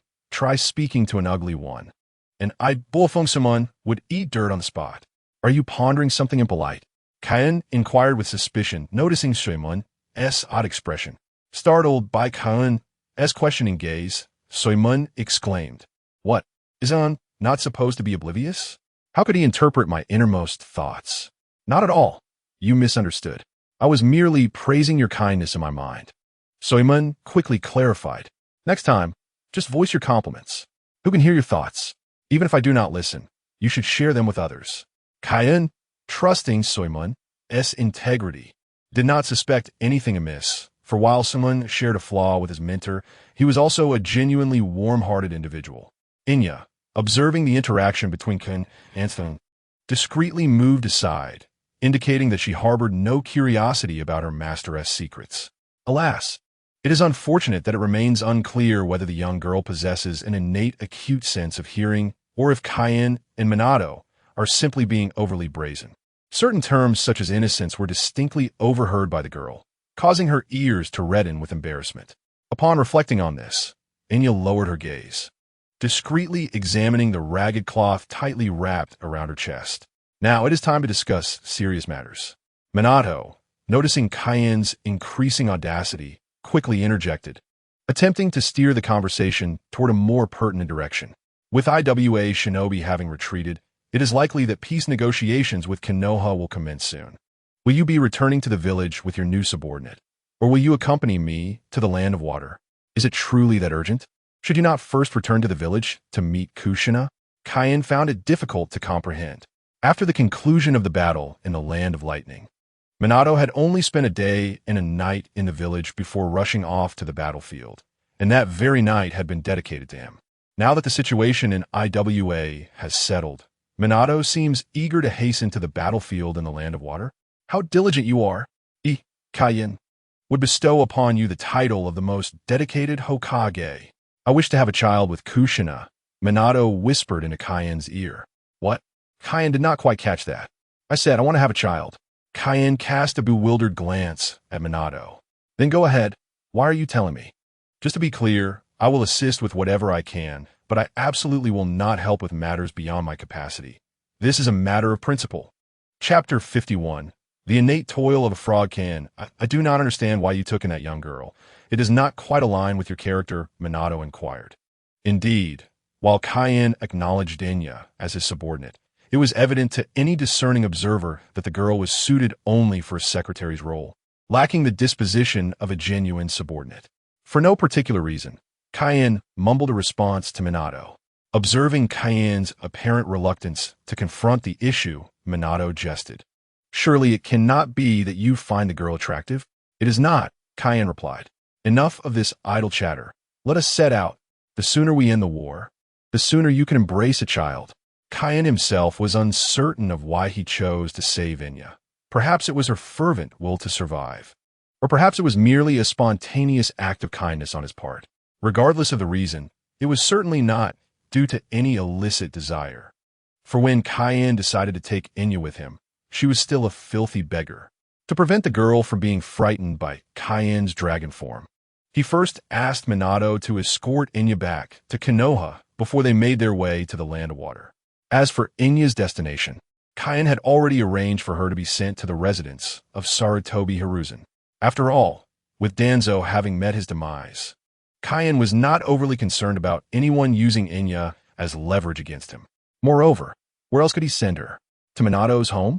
That would be absurd. After all, Kushina is a Jinchuriki, and it would be unwise for a girl from a foreign village to have casual contact with her, even if she is associated with Ken. However, Hiruzen assured that it would not be an issue, suggesting that the girl be placed in the ninja academy, as Konoha had taken in numerous war orphans from foreign villages. One more or one less made little difference. As they journeyed, Kaien chattered on. If you wish to have children, then go about it properly. Why must you wait until the war is over? Do you not realize the peril you are inviting? It could lead to calamity. His incessant prattling seemed to reflect his dissatisfaction with Minato's reckless ambitions. Due to Minato's failure to leave behind the flying thunder god technique in the land of water, Kaien had no choice but to carry Minato as they flew onward. I wish to wait until I can secure the position of Hokage before having a child, Minato clarified, concerned that Kaien might misunderstand. Moreover, you know Kushina's status. If I do not become Hokage, I fear that unscrupulous individuals may target the Nine Tails. However, Kaien refrained from expressing his thoughts aloud. It would be unwise to divulge too much information, lest he expose his sources of intelligence. After all, knowing certain secrets is one thing, but foreseeing the future is quite another. Could it be that my true form is that of a great frog, with the dragon merely serving as a protective guise? Minato, puzzled by Kaien's silence, hastily reassured him, do not be disheartened. Once we reach the village, I shall ask Kushina to introduce you to some lovely young ladies. While they may not be perfect matches, Konoha is brimming with good-hearted girls. Upon hearing this, Kaien turned to Minato with a glare. Why must you involve me in your affairs? Your own reckless pursuits are not enough. You must drag me into them as well. Concluding the war, marrying, having children, and returning home are all significant taboos. Noticing Kaien's irritation, Minato cleared his throat and shifted the topic. Look ahead. Land is approaching. Let's pause here, so I may set a technique. Kaien nodded in agreement, though a sudden question arose within him. How is it that the land of water, so distant from the land of fire, has found itself at odds with Konoha? Did they truly perceive Konoha as an easy target? This question was one that even Kishimoto himself could not adequately explain. It was simply a necessity of the plot. Upon landing in the land of water, Kaien observed Minato crouching and searching for an appropriate spot to place his technique. Suddenly, he felt a peculiar sensation. I recall that canines tend to urinate to mark their territory, indicating ownership. Is this not the case? Done. Minato, having completed the technique, clapped the dirt from his hands. Jiraiya-sensei is the commander here. Let us find him. The fact that Hiruzen had not allowed Orochimaru to disembark serves as ample evidence that Orochimaru's fate is all but sealed. It is merely a matter of time. While a hero's accomplishments may be overlooked, it is another matter entirely when the general is left at home to tend to the fields amidst a pressing war. You contact Jiraiya.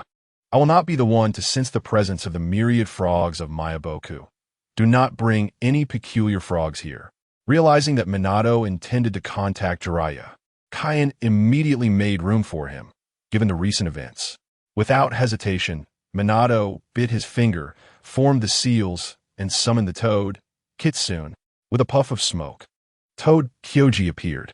Seizing this opportunity, Kain moved closer to memorize his information, for this toad was responsible for communication and would be quite useful in the future. Although Toad Kyoji had been summoned by Minato, he did not address him, but instead turned to greet Kain. Greetings, Elder Kain.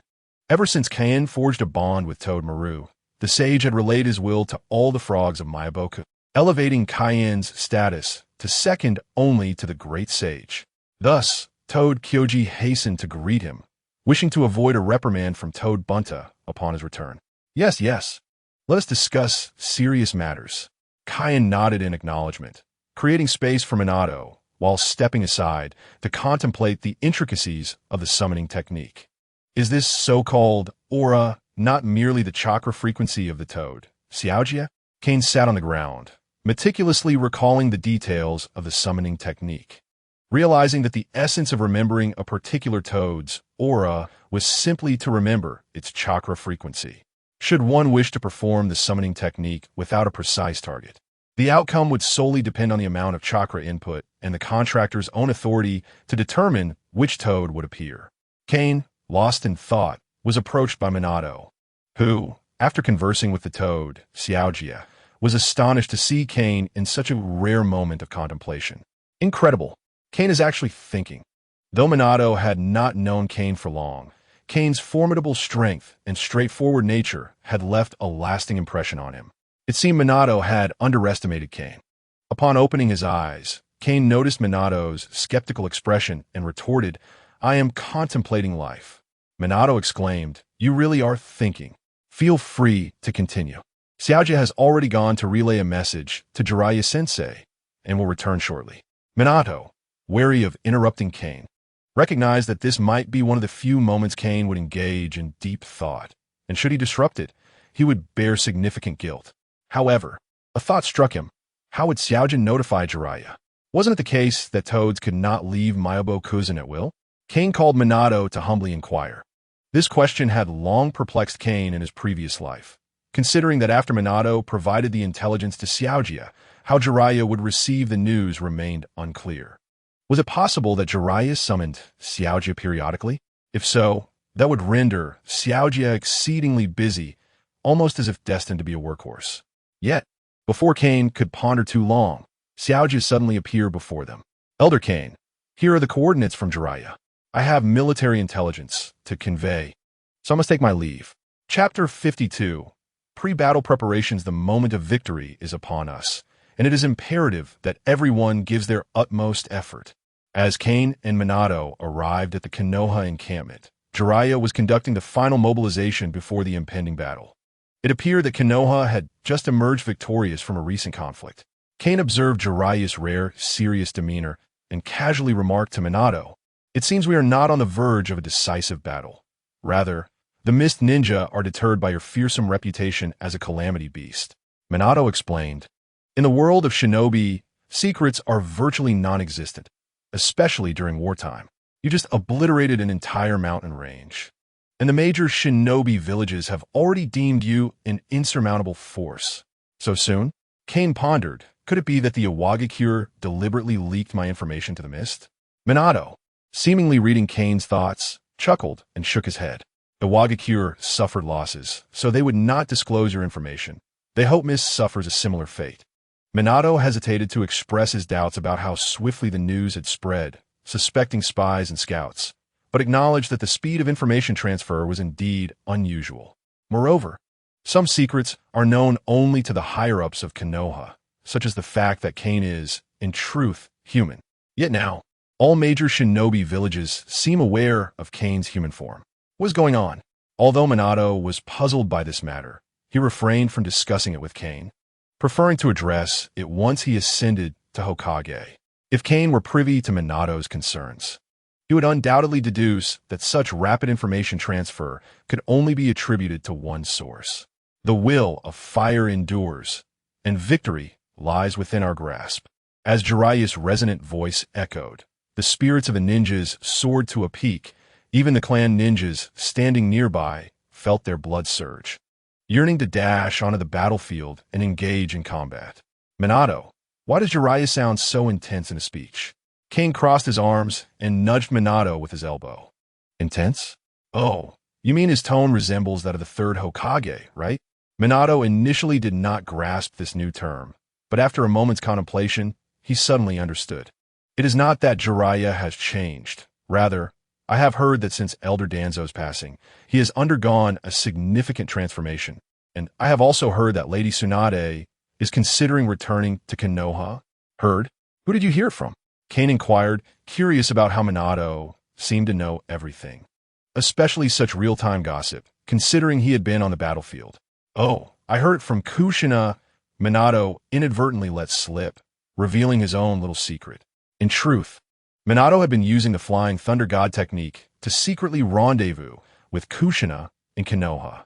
However, being a responsible individual, Minato believed this was akin to abandoning his post.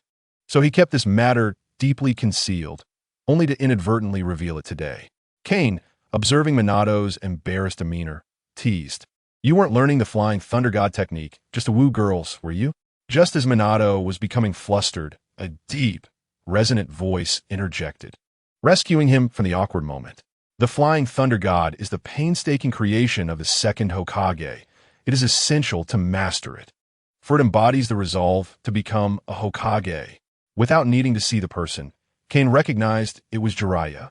I can somewhat believe the Flying Thunder God. But how do you explain the telescope technique and the accompanying crystal ball? Ah, that is naturally a super artifact and super ninjutsu that one must inherit upon becoming Hokage. Indeed, Jiraiya could not maintain a serious facade for more than a second. Beyond that, trouble would ensue. In the blink of an eye, he transformed from a charismatic, deep-voiced man to a rather lewd character, one that made one wish to land a punch on his aged visage. "Teacher," Minato greeted Jiraiya as he approached. Hearing Minato's greeting, Jiraiya waved dismissively. "It is wonderful that you both arrived in time. The situation against the mist is quite dire." "Dire?" Kane mused over the term and inquired. "Isn't the mist embroiled in internal strife? And didn't they suffer consecutive defeats against Orochimaru?" That is not the correct understanding. Before Jiraiya could respond, Minato provided Kane with the answer. The village known as the Hidden Mist, despite its internal conflicts, has nurtured exceptionally formidable ninjas. Furthermore, they possess the 7 ninja swordsmen. Jiraiya continued, "The 7 ninja swordsmen have reached the battlefield. These 7 never separate, and their strength is formidable, with impeccable teamwork.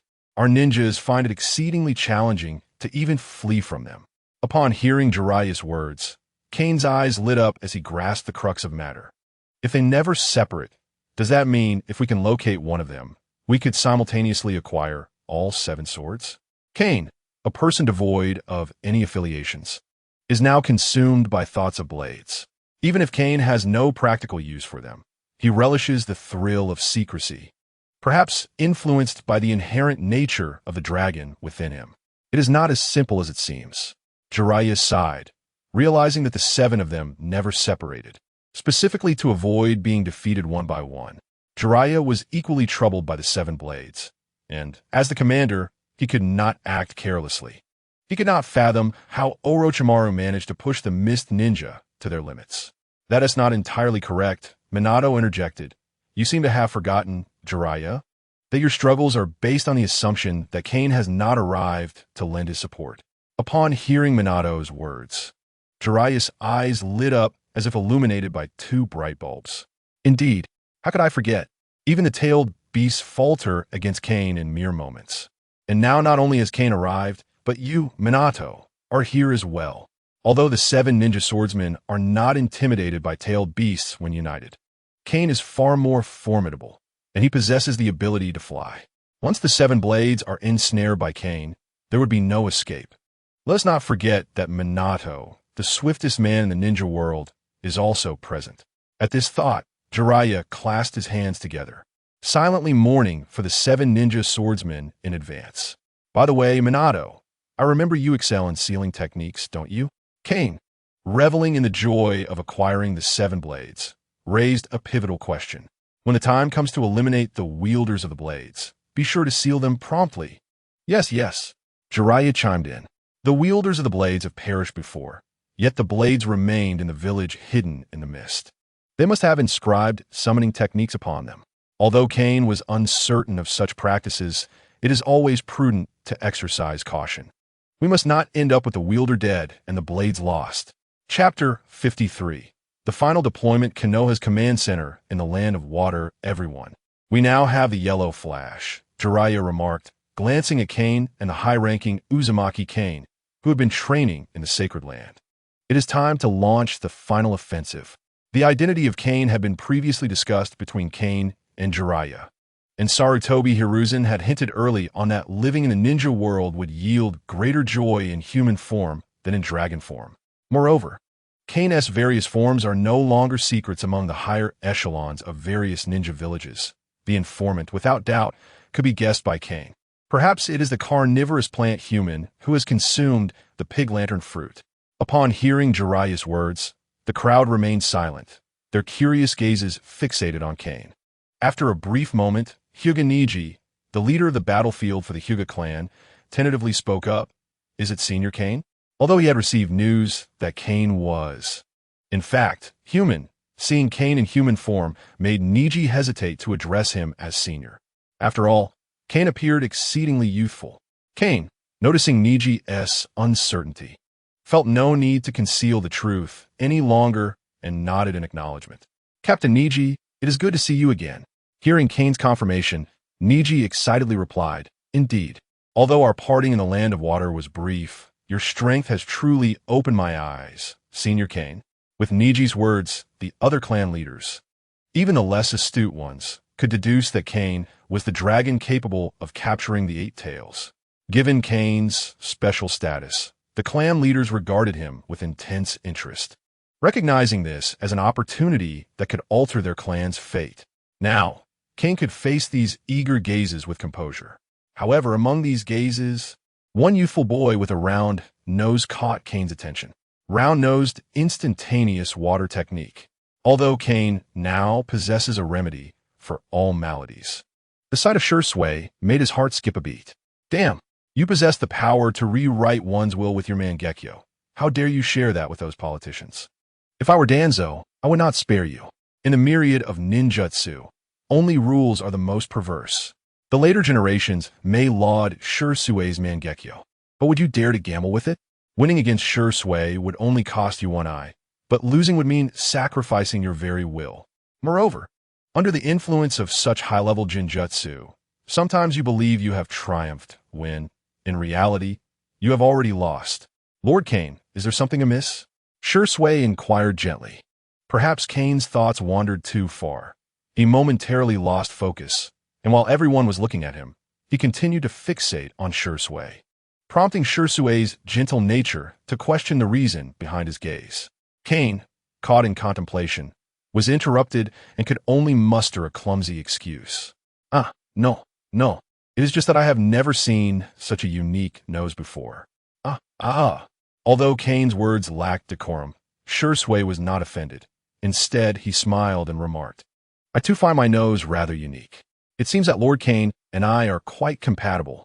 While Shursui wore a warm smile, a wild thought began to brew within him. This is an opportunity. If I can befriend this formidable figure from Myobo-Kuzan, perhaps our clan can escape the current predicament. The Uchiha clan is currently in a precarious situation within Konoha, though not as dire as the impending rebellion in later years. The hearts of the clan members are already in turmoil. Kane, the powerful figure from the sacred land, appears to Shursui as a fortuitous chance. If the clan can recognize and befriend Kane, the village's higher-ups might reconsider their oppressive stance towards the Uchiha clan, taking into account the opinions of this strong individual. Moreover, Shursui harbored no fears that the clan would dismiss Kane. Rather, he worried that Kane might look down upon the Uchiha clan. After all, no one wishes to befriend a group of arrogant lunatics. Jiraiya, noticing that Kane had inadvertently created an awkward atmosphere, quickly nudged Minato forward. Everyone, let my disciple, the yellow flash, handle the detailed deployment from here. With that, Jiraiya threw an arm around Kane's shoulders and exited the tent. Hey, why are you provoking Shursui? Did you not see the redness in the eyes of his clan members? Outside the tent, Jiraiya, drenched in cold sweat, questioned Kane. To the onlookers, Kane and Shursui appeared to be engaged in a harmless jest. However, to the members of the Uchiha clan, this constituted a provocation. That's not how it is, Kane retorted, brushing off Jiraiya's concern. I noticed that young round-nosed boy seemed quite interested in me. Perhaps he harbors some unique thoughts. Thoughts? Jiraiya exclaimed in shock. I have not heard that Uchiha Shursui favors men. Kane, you scoundrel. If you could tone down your flirtations a bit, perhaps Tsunade would have already fallen for you. Upon hearing the name Tsunade, Jiraiya, feigning nonchalance, remarked, It is merely that I, the great Jiraiya, choose not to pursue her otherwise. Otherwise what? Kane pressed, eager to witness Jiraiya's boastful claims. Otherwise, I would already be a father. Jiraiya, sensing Kane's relentless inquiries, decided to embellish his statement. Oh, Kane responded with a knowing tone. Then feigned surprise, Hey, why is there a cow standing behind you? Nanny? I was merely jesting. Tsunade. It has been a while. How have you been? Perhaps intimidated by Tsunade, Jiraiya did not dare to turn around, instinctively adopting a sycophantic demeanor. Huh, and you think you could be a father? More like an unexpected one. Kane teased. Outside the tent, Jiraiya and Kane were engaged in a light-hearted banter, while inside, Minato was intensely strategizing. Despite our forces being superior to the Mist Ninja, this was their territory, and a hasty approach could lead to ambush. Given the current stalemate, I have decided to initiate a decapitation operation. Minato was meticulously analyzing intelligence, while the clan ninjas below were preoccupied with their own thoughts. Kane's earlier statements had merely sparked friendly sentiments. However, Minato was the one they felt compelled to appease. Rumors about Minato's ascendancy had been intensifying in the village, and rather than curtailing them, the third Hokage and the Elder Council seemed to encourage the speculation. Sarutobi Hiruzen's actions essentially conveyed to the clans, enough with the conjectures. The Hokage is already designated to be Minato, as I declare. Not even Danzo can contest this. As the preparations concluded, the reconnaissance teams commenced their operations in an orderly fashion, with Kane and Minato each leading a decapitation squad. Observing Minato's equitable arrangements, Kane genuinely admired him. It was a loss for Konohagakure that he was not the Hokage. Kane's squad consisted of Uchiha Shursui, accompanied by 2 proud clansmen, a member of the Inazuka clan and his partner, and a communications ninja, presumably from the communication unit. The team was modest in size, totaling 6 individuals and 1 dog, which was appropriate for a decapitation mission. In contrast, Minato's team was far more illustrious. 2 civilian medical ninjas, a civilian jonin, Nikai accompanied by 2 branch members marked with the caged bird seal, 2 Uchiha jonin, a reconnaissance ninja from the Yamanaka clan, and a communications ninja from the same clan as Kane. At first glance, both formations seemed sound. However, a closer examination revealed a deeper strategy. Given their confidence in victory, Minato had meticulously selected his personnel. Kane, not needing to cultivate relationships with numerous civilians, had only a few clan ninjas assigned to join him in the fray. Minato, a civilian by birth, naturally included civilians in his ranks, while also ensuring the participation of clan ninjas.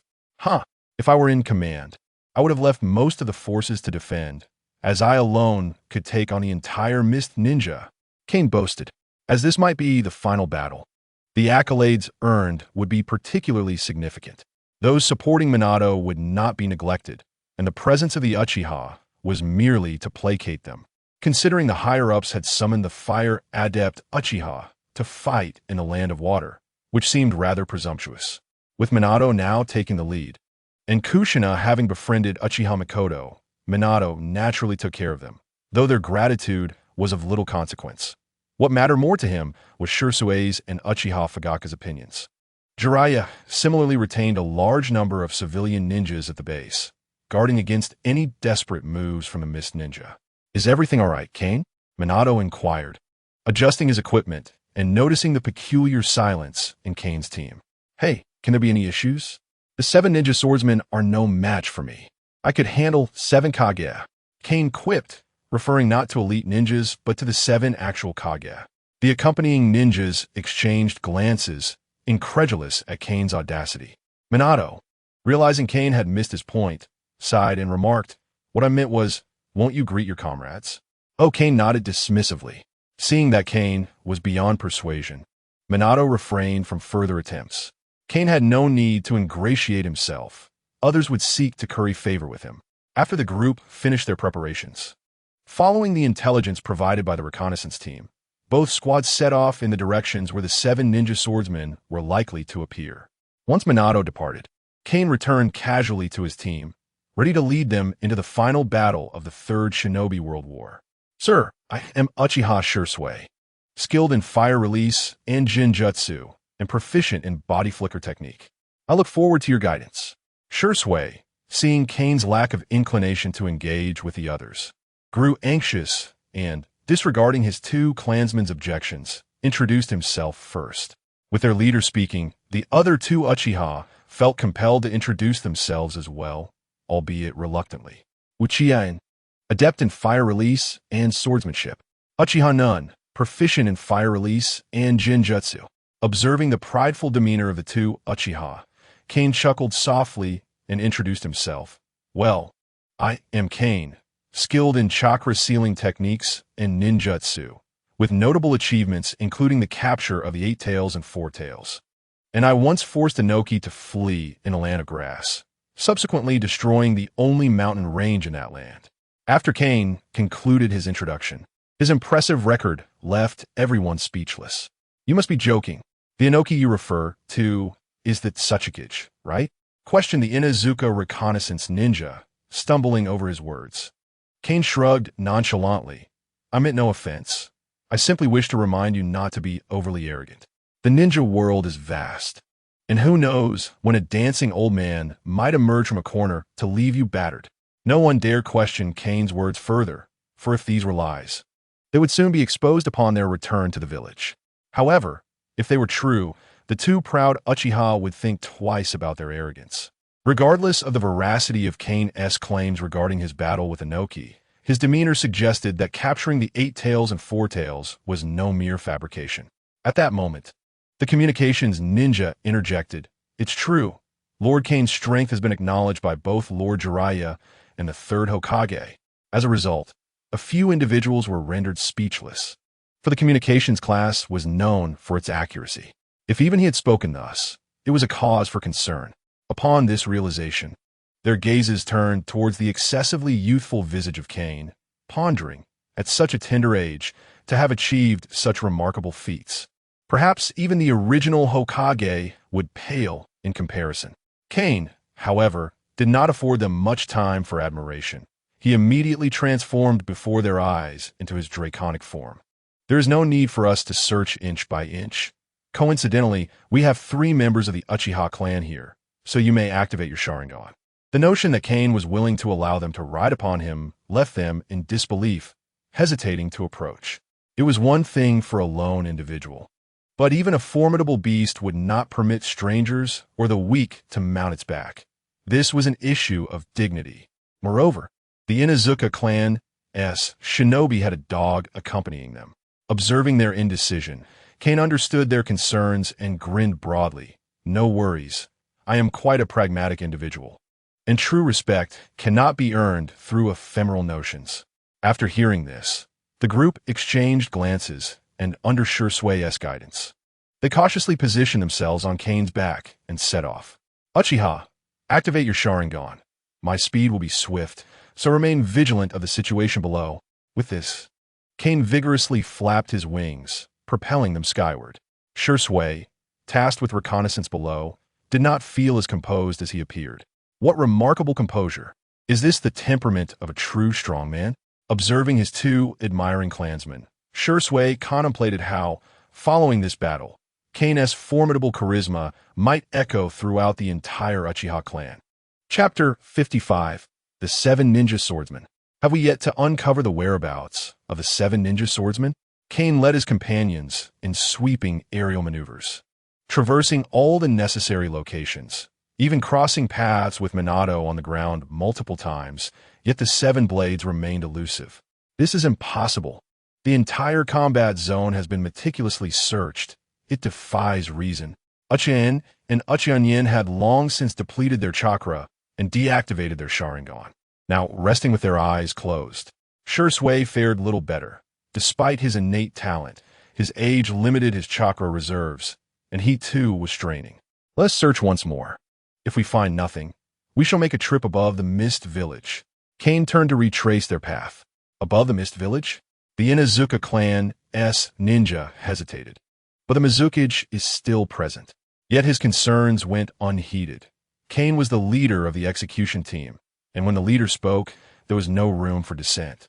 The reconnaissance ninja cast a furtive glance at this young shinobi, contemplating to voice such doubts against the captain. Young man, your future seems bleak. Just as Kane intended to expand their search radius, a communications ninja from Minato's team delivered promising news. The seven ninja swordsmen were planning a surprise attack on the Konoha camp and had stumbled upon a patrol team, which was currently under siege.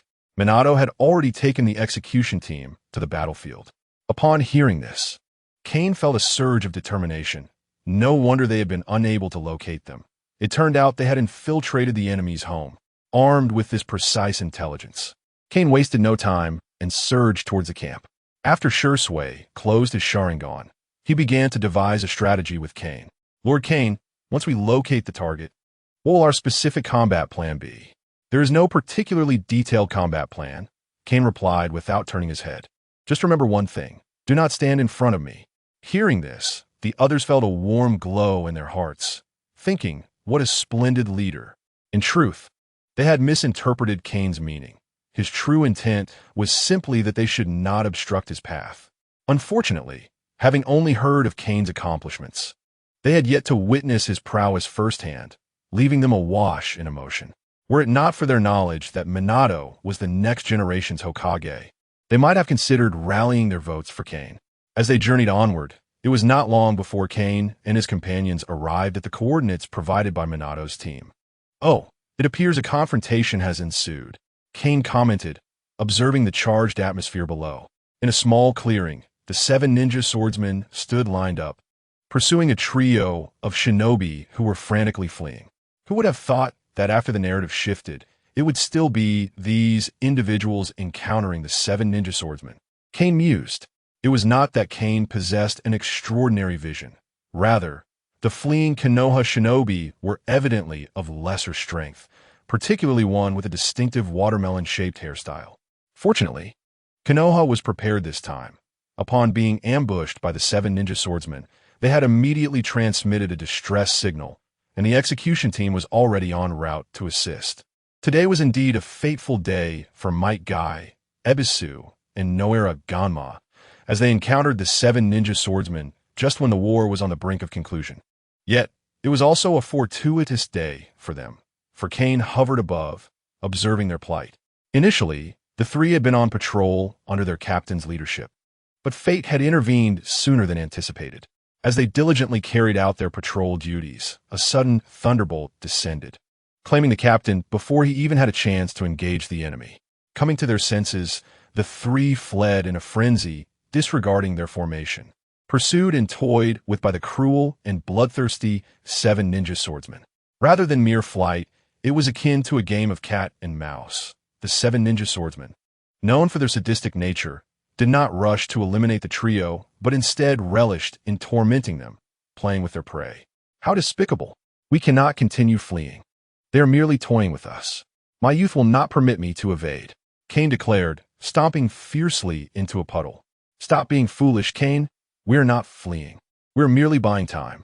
The distress signal has already been dispatched, and the two lords from the execution team will arrive shortly. No, Aragama urged. Ebisu adjusted his sunglasses and concurred with Ganma. Remain calm. Kane, this is the war's conclusion. Ensuring our survival is our primary objective. Yet, Kane gazed back at the malevolent grins of their pursuers, unwilling to relent. But the comrades who came to our aid have already perished at their hands. If we continue to delay, even more of our allies may meet the same fate. Perceiving Kane's frustration, Ebisu proposed, let us split up. If they pursue us separately, perhaps our allies will stand a chance of survival. After all, the execution team was already en route to reinforce them. No one would accept abandoning the fight and allowing the enemy to slaughter them without resistance. No need for that, Gama suddenly interrupted Ebisu, pointing ahead. I believe they have lost their patience. The two individuals followed Xuanjian's finger and noticed that Li Xin Chuanwan and Wuli Shenba had somehow blocked the path ahead. The others behind them also halted, encircling the three. Why must they ambush them? How utterly tedious. I had hoped to prolong this game. Observing the three who had surrendered, Li Xian Chuanwan slowly drew the long blade, Sengjin from behind. TCH, they're still alive, aren't they? Don't be too ruthless. We might still enjoy this until dusk. With that, Wuli Shenba unsheathed his cherished Fei Ma Dao. This cruel and cold-blooded creature often partnered with Li Xian Chuanwan, and this occasion was no different. Though this time the 7 ninja swordsmen acted in unison, it was still this duo leading the charge. Oh no, this is disastrous. Huibishu trembled as he spoke, stumbling and sitting in the muddy ground. Do not disgrace Konoha. To die on a battlefield is the greatest honor for a ninja. Xuanjian, gripping 1,000 books, contemplated whether he could seize the opportunity to eliminate an enemy later. With that thought, Xuanjian tightened the stack of explosive tags strapped across his chest, muttering, "Ah, splendid. The quantity is ample." Kai remained silent, standing resolutely before Huibishu. His not-so-broad silhouette bestowed Huibishu with an indescribable courage. This bravery, born of camaraderie, bolstered Huibishu as he rose to retrieve a kunai, re-establishing their formation alongside his comrades. It seems we have been inactive in the ninja world for too long. Even the low-ranking shinobi of Konoha wish to test their strength against me. Zigwashin Hefyugu glanced at the three with a confident demeanor, licking his lips and contemplating which part to target first. Do you desire the head, Jiaoji? That would not do, for if you kill him outright, the fun will be over. Sensing Jiaoji's displeasure, Zigwashin Hefyugu caressed Jiaoji affectionately, whispering words of comfort, which sent a shiver down the spine of Pizza Shirzong, who leaned against the beheading sword. Chapter 58. The Sealing of the Ninja Swords Truly Perverse. Zigwashin Hefyugu. Pizza Shirzong regarded Zigwashin Hefyugu with a look of revulsion, who treated Jiaoji as one would a lover. Meanwhile, he unconsciously caressed the beheading sword. The most twisted here is you, whispered the owner of the Shuangdao Pingdi, the weakest among the 7, choosing to spectate rather than disturb the elder brother's enthusiasm. Shut your mouth. You have no say here. Haichaleya scoffed, reprimanding him. Haichaleya harbored great disdain for the owner of the Shuangdao Pingdi, regarding his weakness as pitiable. Ha ha ha, I will take their lives. Whoever dares to compete with me will be the first to perish. Tonkawai Aaron brandished his dull blade, eager to engage. However, not everyone was intimidated by his bravado. In fact, only the owner of the Shuangdao Pingdi refrained from engaging further, while the others dismissed him entirely. Even more audacious was Zigwashin Hefyugu, who raised Jiaoji and declared, "You bastard, I will kill you first." Tonkawai Aaron, being a member of the 7 ninja swordsmen, felt no fear towards Zigwashin Hefyugu, raising his blade to block Jiaoji without uttering a word, instead staring at Zigwashin Hefyugu with a bloodthirsty expression. As the atmosphere grew increasingly tense, Pizza Shirzong and a relatively rational Wuli Shenba exchanged glances, then charged towards Kai and his companions. You two take your time. I will claim this delicacy first. Seeing their chosen prey being snatched away by their comrade, Zigwashin Hefyugu and Tonkawai Aaron set aside their rivalry and rushed towards Kai and his companions, shouting, "Bastard, that's mine." Kai, soaring above, realized that Dai was unlikely to arrive today, as his vantage point afforded him an excellent view. and he had yet to spot Dai, while Minato had already approached the vicinity. Kai Darren, as he witnessed his Konoha companions facing imminent attack, Jishe, perched on Kai's back, felt a surge of urgency. Kai did not respond, instead diving down like an eagle swooping on its prey, seizing the nearest woolly Shenba. Enemies! The remaining blades halted upon sighting Kai's abrupt appearance and retreated to a safer distance. Captured by Kai's claws, woolly Shenba was not particularly alarmed.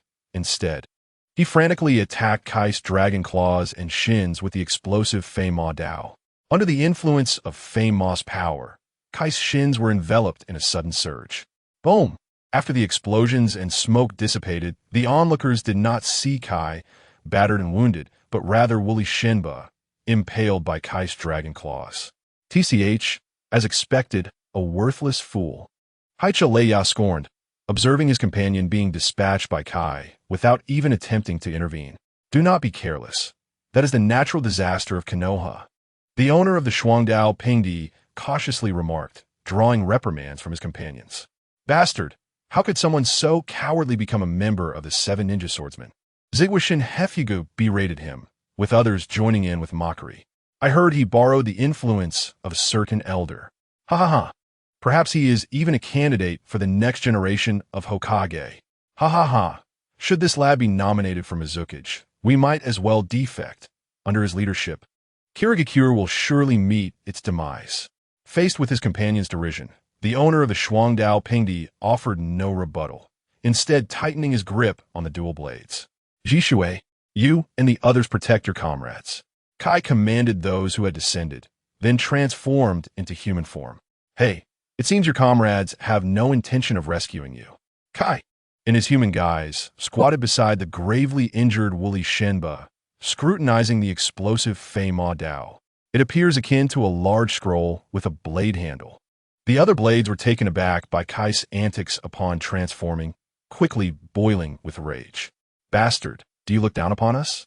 How dare you withdraw from battle form? Tonkawai Aaron seized the opportunity while Kai examined Fei Ma Dao, raising his blade to strike Dai. Annoying. Kai regarded the chattering Tonkawai Aaron, then raised his left palm towards him, invoking Liuing Lua Xuanwan. This technique, a novel creation of Kai, combined a might of his formidable presence and chakra, both capable of attacking the enemy's interior, amplifying the power of the spiral sphere. Tonkawai Aaron, witnessing the cherry blossom-hued orb soaring towards him, dared not underestimate it, raising his blade to block. Unfortunately, it proved utterly futile. Wah! Upon impact, the Liuing Lua Xuanwan unleashed a tremendous spiral force, causing Tonkawai Aaron to lose control of his dull blade, collapsing to his knees, howling in agony as his arms hung limply, broken by the spiraling energy. Another swift execution. Following Kai's appearance, he had dispatched woolly Shenba in one strike while effortlessly defeating Tonkawai Aaron with a single hand, and that was a ranged attack. Now, the remaining 5 blades were utterly deterred from making any rash moves, even the most bloodthirsty and deranged among them. Haicha Leia could not suppress a gulp. How could he be so powerful? Indeed, how could he be so powerful? This reflects the genuine thoughts of the remaining blades. They had long achieved fame and had witnessed various tempests, yet such a bizarre situation likely harkens back to the era of the Great War. It was not only the enemy who was astonished by Kane's prowess. Even those from Ai were deeply captivated by his strength. Is this truly the might of Lord Kane? Jishuang mused that he would not flinch in a one-on-one confrontation with any member of the 7 Ninja Swordsmen, yet whether he could vanquish them remained uncertain. Witnessing Kane swiftly eliminate 2 adversaries left him utterly astounded. Why had they not yet arrived? Observing the 2 semi-conscious figures, Kane furrowed his brow and muttered. Although the owners of these blades displayed commendable strength, Kane was far more intrigued by the 7 ninja swords.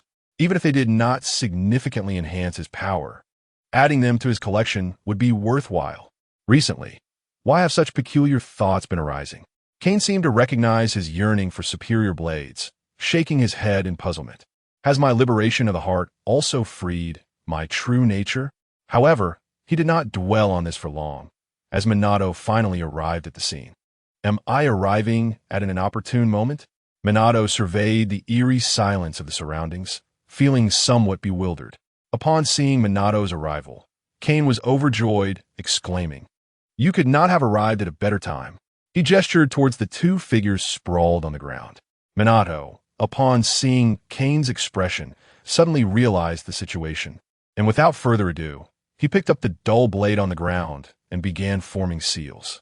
While Minato sealed the dull blade, Kane squinted and scrutinized the remaining 5 swords. "I must resolve these 5 swiftly and without taking their lives. Otherwise, triggering the summoning mechanism would be troublesome." Chapter 59. Seal completed. As Minato completed the initial sealing, the owner of the dual swords, Shuang Dao Ping Dai, suddenly let out a terrified scream, revealing they had come prepared. Initially, the others did not take the first part of his cry seriously, as it was evident they were well prepared. However, upon hearing the latter part, their emotions shifted to one of heightened tension. Their objective was the ninja swords. "This is bad. The blonde is sealing the ninja swords. Quickly, use secret techniques to inform the village." Realizing Minato's intent, Sukashan Gue frantically began forming seals, attempting to alert the village elders before Minato could complete the sealing on the explosive sword. "You are far too knowledgeable." Kane shot a glare at the loquacious Sukashan Gue and snorted as he rushed forward. Swoosh! The Gale Foot decapitating blade. Continuous finger gun, with Kane unleashing a decapitating blade and a barrage of finger guns. The 5 formidable owners of the ninja swords did not even have the chance to mount an effective counterattack before finding themselves incapacitated, moaning on the ground with severed limbs. Had Kane not been concerned that their deaths would trigger the summoning mechanism, these oddly formed individuals would have likely been cleaved in half by a single decapitating blade. As Kane charged toward the opposition, Jishui activated his Sharingan, attempting to keep pace, yet he quickly realized Kane's speed was extraordinary. Just as Jishui formed the body flicker technique seal, Kane had already concluded the battle. That peculiar body technique is astonishingly swift, so rapid that even Jishui, the possessor of the Sharingan, could not discern Kane's movements. Throughout the encounter, he merely heard Kane's cold snort, and by the time Kane reappeared among the crowd, the fight had already ended. Overwhelmed by the pungent scent of blood, Kane disdainfully covered his nose, then, suppressing his nausea, extracted several ninja swords from the heap of severed limbs. Decapitating blade, great blade of the shark skin, thunderblade fong, dual swords of the flatfish, long sword needle. As Sukashan Gue, barely clinging to life, was about to breathe his last, Kane, without pausing to admire his resilience, delivered a powerful punch to the still twitching shark skin and tossed it to Minato.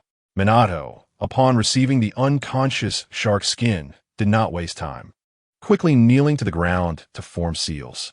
Kane, on the other hand, exited the blood-soaked pit, laden with clinking swords, casting an irritable glance at the quaking genin. Are these genin so oblivious? If they are inept in battle, that is one matter. Cannot they see that their senior is managing so many swords alone? Perhaps stunned by Kane's might or horrified by his brutality, Kai and the others, trembling, dared not take a step forward, instead seeking assistance from the affable Jishui.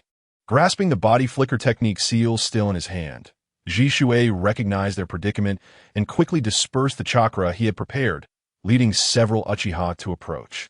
"Lord Kane, allow me to assist, as the 3 have sustained considerable injuries." Jishui provided an escape route for the trio. As he spoke, several Uchiha clan members, eyes filled with admiration, scrambled to lift 4 swords and place them before Minato, while those who failed to seize a sword gazed enviously at Jishui and Kane. "It is surprising that the 7 ninja swordsmen did not last even a round against you." Jishui, approaching Kane, subtly complimented him. Kane, recognizing Jishui's desire for conversation, was equally intrigued by this young Uchiha prodigy. Indeed, now you should have faith in what I asserted." Just as Jishui prepared to engage Kane in dialogue, several members of Kane's team surrounded him, showering him with flattery. "That is certainly true. Last time, Lord Kane must have shown mercy by sparing the Tsuchikage. Otherwise, the IWA shinobi would likely be in the midst of an election, a communications ninja from a minor clan initiated with a particularly fervent compliment, as if seeking to outdo his companions. The two young Uchiha could not muster such fervent praise and simply bowed deeply to Kane, stating, "My lord, we previously acted inappropriately. We implore your forgiveness." In the face of absolute strength, sometimes bowing one's head is the most prudent choice. Kane, unfazed by their words, waved his hand dismissively, indicating his indifference. Ji Shui, observing Kane surrounded by admirers, let out a wry smile and retreated. "I shall seek another opportunity when we return to Mai. Today appears unfeasible." After exchanging pleasantries with the crowd, Kane approached Kai and inquired about their injuries. "Show me where you are hurt." Upon witnessing Kane's concern, Kai felt an immediate surge of emotion, his muscles tensing. "I sincerely appreciate your concern, but the spirit of a man cannot be so easily defeated by such minor setbacks." He proceeded to present Kane with his signature gesture. Kane, observing Kai's thumbs up and bright smile, found it quite amusing. To stand shoulder to shoulder with the divine in a mortal form, you are indeed a true warrior, not only powerful in strength, but also possessing a resilient spirit. With this thought, Kane extended his hand, glowing with a gentle green light. "Do not be overly proud. I possess some healing ninjutsu. Allow me to assist you in your recovery." This technique was a healing art derived from Kane's own would-release chakra, effective for both external and internal injuries. Witnessing Kane's genuine concern for his comrades, Haibi and Su Jian also eagerly gathered around. In truth, Kane approached to tend to the injuries of the three, not merely to observe the future Kai Huang up close, but also harboring a mischievous thought. He had heard whispers of a flamboyantly dressed kin from the Xianjian clan named Wu. Whether this was true or not, if her name indeed was Wu, he felt an unquenchable curiosity.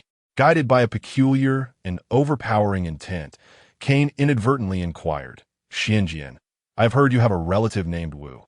Is this true?" Xianjian was momentarily taken aback, never expecting Kane to know his name, let alone inquire about his family. Could it be that a fortuitous opportunity for the Kazahana clan has arrived? The thought thrilled him so much he nearly forgot to hold onto his 1,000 books. "Why, yes, there is indeed such a person," he stammered. Kane, slightly astonished, mused, "You truly have a relative named Kazahana Wu. Could this be fate?" Before Kane could indulge in his fantasies, Xianjian's next words sent him plummeting into despair. "Yes, my sister is yet to be named. I shall discuss it with my father upon returning. By the way, Wu is indeed a lovely name." The revelation of a name unbestowed sent Kane glancing at the younger-than Kakashi Xianjian, realizing he might have ventured down the wrong path. "My apologies. It seems I've made an error." With that, Kane hastily retreated to Minato's side, exclaiming, "I must leave. I nearly became a pervert." Xianjian, bewildered by Kane's sudden and frantic departure, pondered, "Did I err in some way?"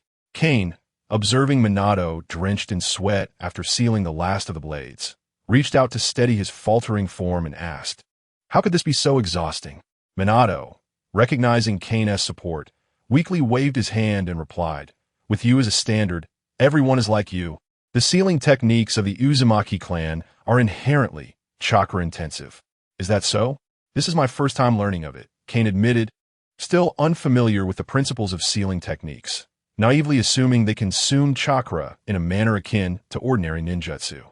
But then again, how could a technique so central to the Uzumaki clan, known for their vast chakra reserves, require little energy? Chapter 60. The brothel. It was astonishing that they had annihilated the entire group and even brought back the ninja blades. Jiraiya watched as the others carried the dismembered bodies and quickly instructed the sealing team to encase them in specialized scrolls. No, it wasn't me. It was Kane." Minato protested upon hearing Jiraiya lavish praise upon him, adamantly denying that the 7 ninja swordsmen had even landed a blow on Kane. "Oh, so it was Kane who acted? Then it's no concern," Jiraiya remarked, suddenly dismissing the threat posed by the 7 ninja swordsmen, eager to confront Uchiha Obito instead. Hey, what do you mean no concern? I'm somewhat disgruntled by your tone." Kane interjected, "You praise Minato's efforts and then downplay mine? That seems rather biased.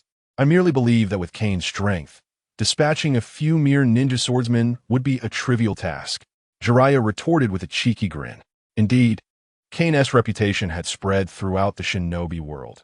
He had effortlessly overpowered the 8 tails, captured the 4 tails, and even injured Inoki, all while destroying the only mountain range in the land of grass to eliminate numerous rock shinobi. The shinobi world remained unaware that Kane had obliterated the entire 7 ninja swordsmen. If this information were to leak, it would send shockwaves through the realm. Furthermore, various shinobi villages had issued orders stating that should anyone encounter the monstrous calamity of Konoha, they could abandon their missions without penalty. Kane, upon hearing this, merely expressed that this is the basic conduct of the powerful, prompting Jiraiya to exclaim in jest, calling Kane overly humble. While Kane and Jiraiya engaged in their playful banter, Minato was diligently managing the aftermath, drenched in perspiration. Have we reported the battle outcomes to the village? Good. Once we receive their response, we shall announce the complete annihilation of the 7 ninja swordsmen. Have we detected any signs of missed shinobi? Dispatch 2 reconnaissance teams immediately. Are all our forces consolidated? Yes. Gather everyone at the base to prevent a counterattack from the missed village. After addressing a myriad of matters, Minato noticed that Kane and Jiraiya had mysteriously slipped out of the camp. Seeing that dusk was approaching, he could only smile wryly, thinking, those two must be off to the nearby town for supplies. With the conflict largely resolved, what else could Kane and Jiraiya be doing but gathering materials? However, Minato greatly misjudged Jiraiya's intentions. While Jiraiya did indeed take Kane to the town, it was not for materials but rather to indulge openly in a brothel. Welcome, esteemed guests. Do you have any familiar ladies with you? The mama-san of the brothel, upon seeing Jiraiya's lewd demeanor, instantly recognized a lucrative opportunity and approached them with enthusiasm. Nay, summon your finest girls. Tonight, I shall revel with my friend, Jiraiya declared, skillfully tugging at the hem of the mama-san's kimono, eliciting a flustered response from her as she beckoned Kane. Come, let me show you the pleasures of adulthood. Noticing Jiraiya's engrossed demeanor, Kane, unable to contain himself, kicked his rear and exclaimed, what the news about the 3 tails? Is it hidden beneath the garments of the ladies? What? Is there such a method? Jiraiya gasped in astonishment. I thought my games of interrogation with the girls were exhilarating enough, but you have truly taken it to another level. Wait, hold on. I was joking. Don't take it so seriously. By the way, Kane, you seem increasingly serious these days. Jiraiya feigned desperation, recognizing that Kane was merely jesting, which lightened the atmosphere. Though Jiraiya often appeared frivolous, his actions this time genuinely moved Kane. Back when Kane had merely mentioned his fascination with tailed beasts and their unique physical structures in Konoha, he never expected Jiraiya to remember it so vividly. Even seeking out information while in the land of water. After their playful exchange, Jiraiya led Kane to a secluded spot and, with a sudden serious expression, posed a rather provocative question. Do you prefer the large or the small, the mature or the tender?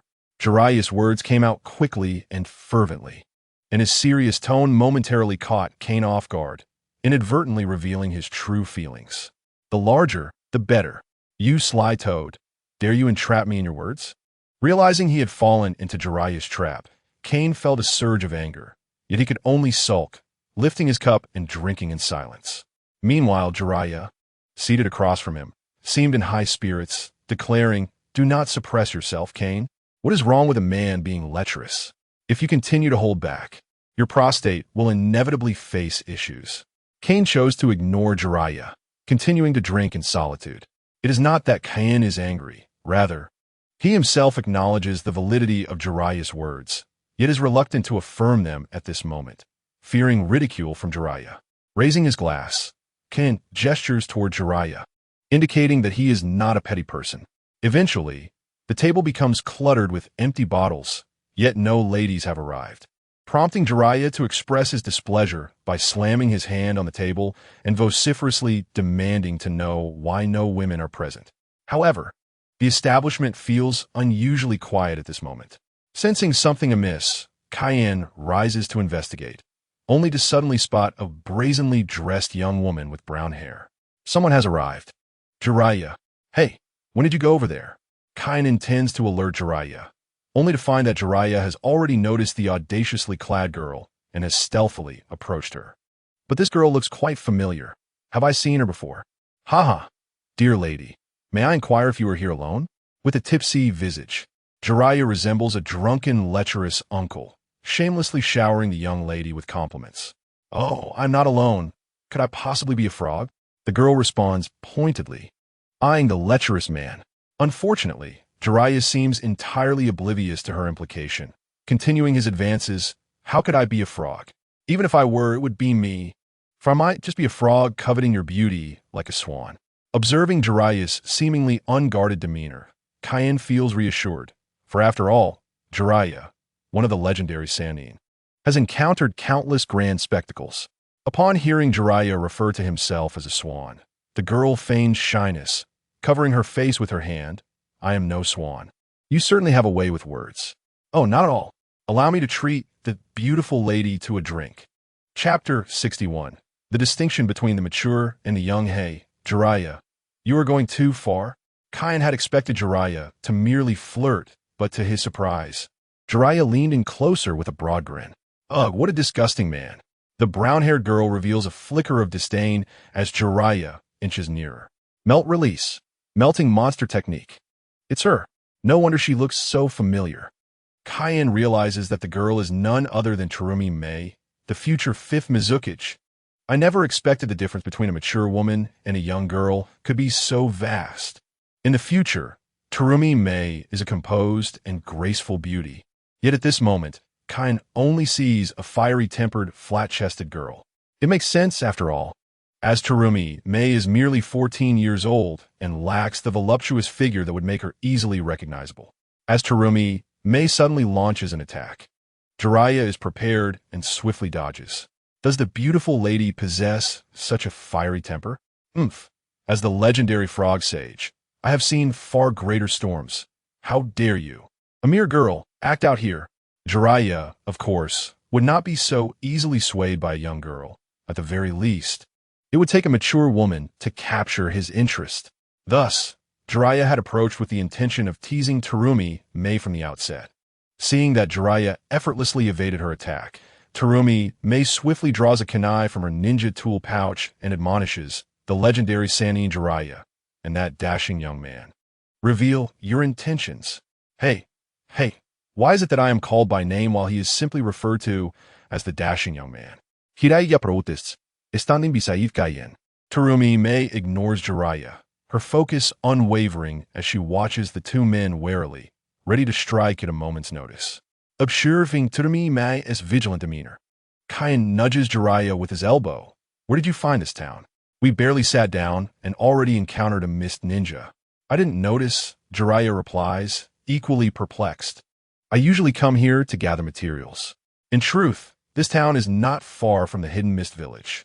It is essentially a small town on the outskirts of the village. Due to the unique geographical location of the Land of Water, the villages here are not scattered like those in the Land of Fire, but rather form a curved shape surrounding the hidden mist village. While Jiraiya usually focuses on the scantily dressed women during his material gathering excursions, he fails to pay attention to the geography. Although Terumi Mei remains on high alert, she shows no inclination to attack, seemingly waiting for something. This is a disaster, Kane thinks to himself, anticipating the social embarrassment that will follow once this news circulates back home. A shocking revelation. A lecherous man over 40 leads a 17-year-old youth into the entertainment district of the Land of Water. Is this a perversion of humanity or a moral decline? Let us get out of here. Jiraiya glances at Terumi Mei and muses, a wealthy lady, and she is quite young to possess such assets. She would be perfect for you. Noticing Jiraiya's intention to leave, Kane hastily follows suit. Stop, Terumi Mei, seeing the two men attempt to depart without acknowledging her presence, grows anxious and demands, state your intentions. Damn it, why has Tao brought anyone yet? I cannot handle the legendary Sannin alone. Terumi Mei refrains from attacking not only out of respect for Jiraiya, but also with the intention of waiting for her teammates. Today was supposed to be a day of rest following a patrol mission, Terumi May had planned to visit a familiar town to purchase some daily necessities. However, upon arriving, she unexpectedly spotted a lecherous old man with white hair accompanied by a young red-haired man entering an entertainment establishment. Under ordinary circumstances, it would have been a simple case of a misguided young man and woman, but now, given the context of war, it is far more serious. As an elite ninja, Terumi May is well aware of who the commander of Konoha is. To see the enemy's commander in the heart of the land of water is alarming. Immediately, she sends a signal to her teammates and stealthily follows them.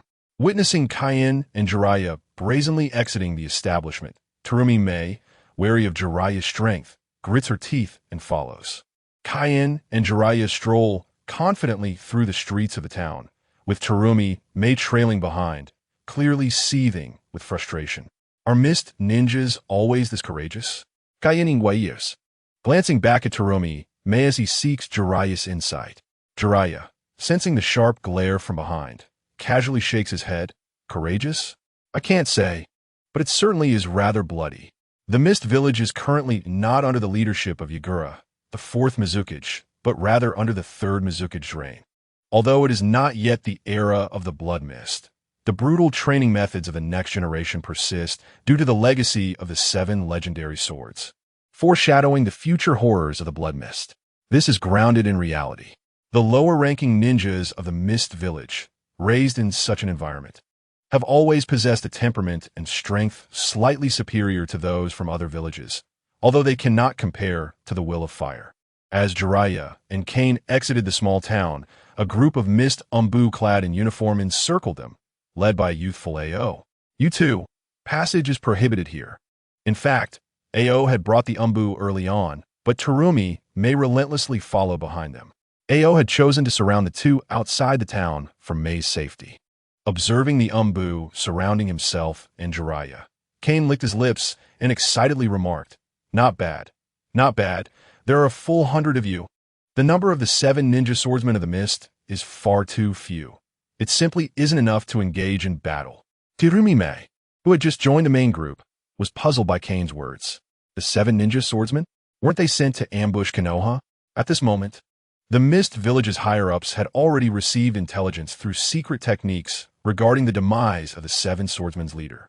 However, when the elders attempted to summon the 7 legendary swords, they discovered that they had lost contact with their ancestral weapons.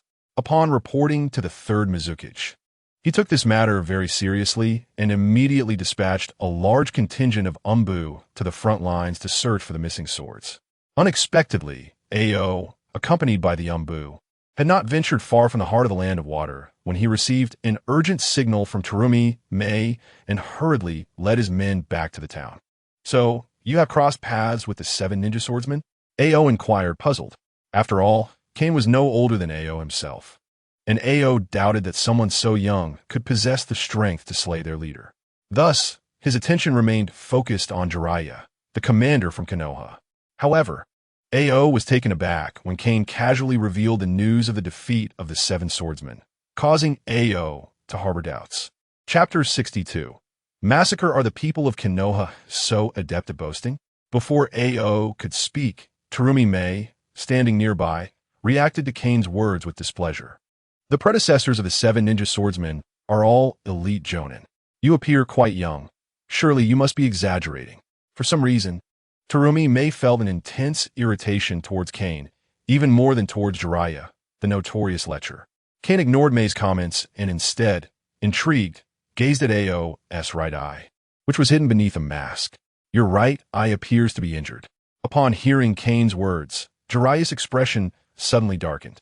"It is not an injury, but an eye that has been transplanted, one that does not belong to him." The original leader of the Hyuga clan was not Hisashi, but a distinguished branch member, who perished in battle, after which Hisashi assumed command of the Hyuga clan squad on the battlefield in the Land of Water. "Huh, Jiraiya, it seems that under your leadership, the ninjas of Konoha have not fared well."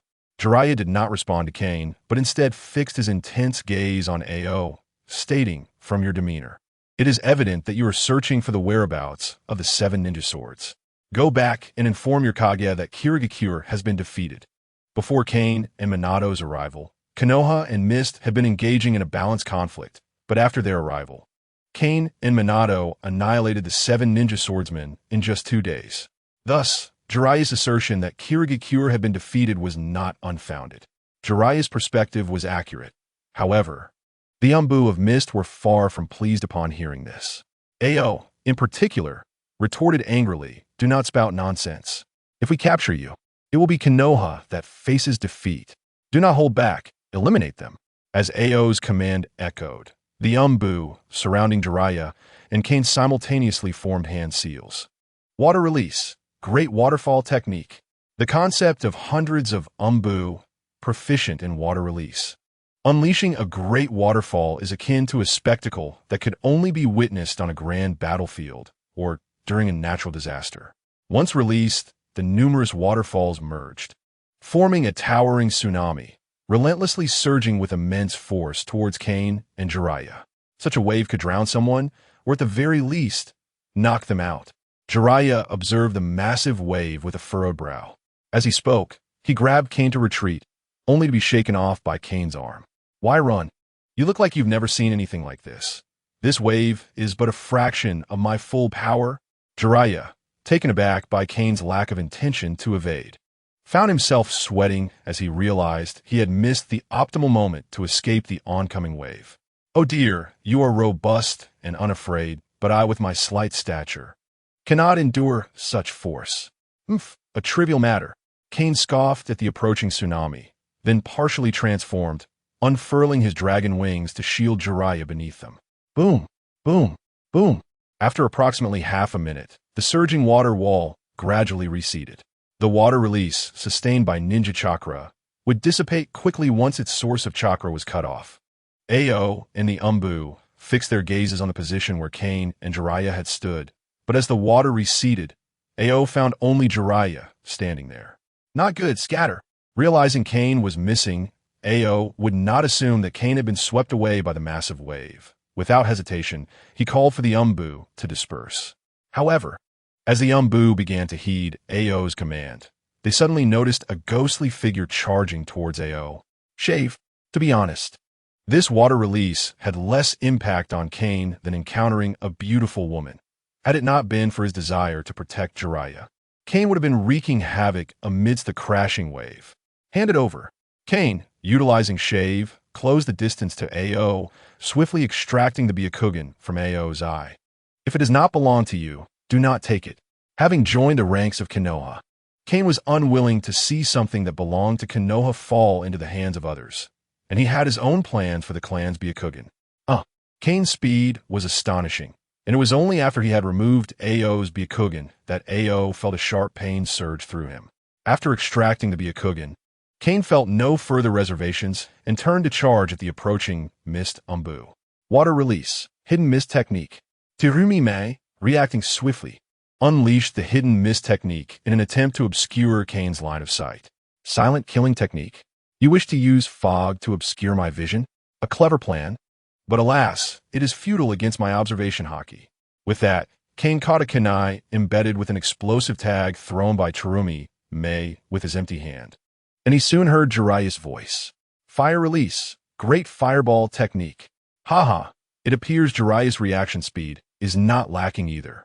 Hearing the distant explosions, Kane weighed the kunai in his hand. This weapon was cumbersome. It was evident that only a skilled assassin could wield it with ease. Boom! After the explosive tag detonated, Kane emerged unscathed. Even the Byakugan in his other hand remained undamaged. TCH, now even the unwieldy weapon is gone. But that is of no concern. I'm more adept at using my fists. With that, Kane discarded the kunai, which had now become merely a hilt, and plunged into the thick fog. The slaughter commences. As Kane charged into the dense fog, sparks flickered within, accompanied by the incessant clanging of metal, a cacophony born from the collision of his armed haki and weaponry. Soon, a chorus of anguished screams echoed through the mist. A solitary cry might signify an injury or a death, but a relentless barrage of screams heralded a massacre of monumental proportions. Standing motionless, Shomi-ai had just regained her senses from the shock of Kane's encounter with the explosive talisman when she was met with the horrifying sight of her comrades being slaughtered. With a fierce shout, she resolved to join the fray. Ching, the kneeling figure, clutching his right eye, urgently implored Shomi-ai to flee. We must retreat at once. Why? We have over 100 umbu here. Shomi-ai responded, perplexed. There is no time for idle chatter. That boy is the calamity beast of Konoha. It seemed that either Kane's appearance was excessively beguiling, or Ching had only glimpsed photographs of him in his human form. He failed to recognize that the red-haired youth was indeed the calamity beast. By the time Ching grasped the gravity of the situation, tragedy had already struck.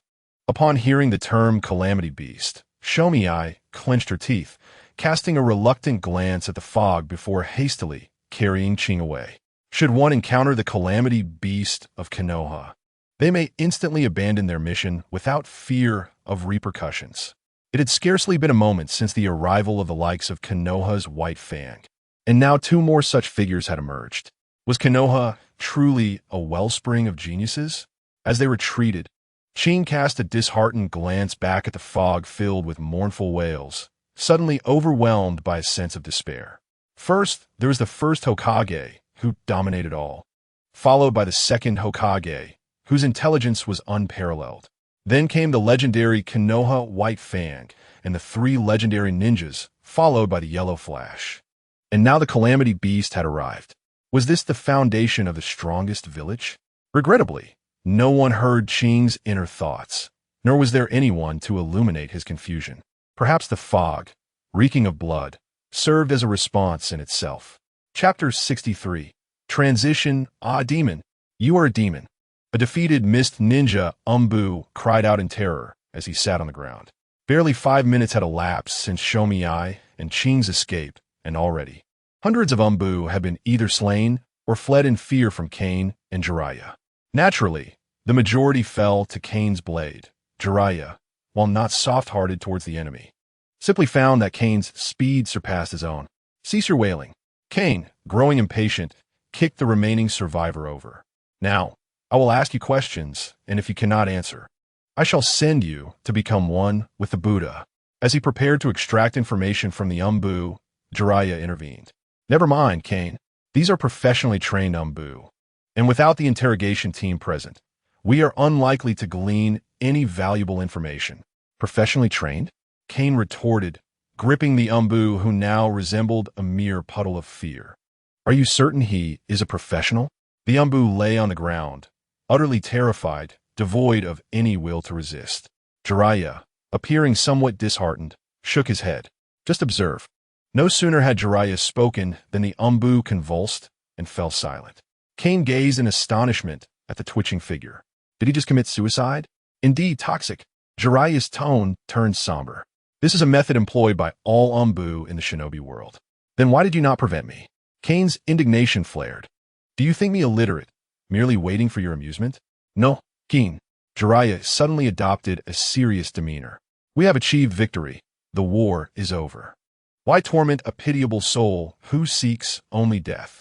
Kane, taken aback by Jiraiya's demeanor, felt as though the stone beneath his feet had transformed into a lotus, his kunai into prayer beads, and the surrounding mist into a sacred light. You were far more ruthless in your methods than I. Did you know that? At least I grant a swift death. Those ensnared by your jutsu either perish in flames or suffocate in mud, and yet you dare to reprimand me? Have you lost your mind, Jiraiya? He is a mist ninja, an enemy. Kane questioned, bewildered. Upon hearing Kane's confusion, Jiraiya exhaled deeply. That is not my intent, Kane. You have only recently descended from Maiboka Mountain, yet you have already become akin to a true shinobi. Have you not noticed? Indeed, Kane had only recently joined Konoha, yet he had already begun to treat slaughter as casually as one might partake in a meal. What manner of beings, then, were those who grew up amidst the shinobi world? Jiraiya's admonition was not born of a desire to mock, but rather stemmed from the teachings of the great sage regarding the child destined to alter the fate of the shinobi realm. Jiraiya understood that Kane was not a savior. At most, he was a formidable force capable of influencing the destiny of the shinobi world, as the great sage had foretold.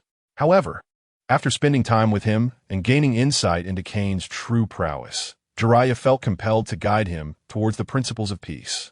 This was not about altering another's convictions.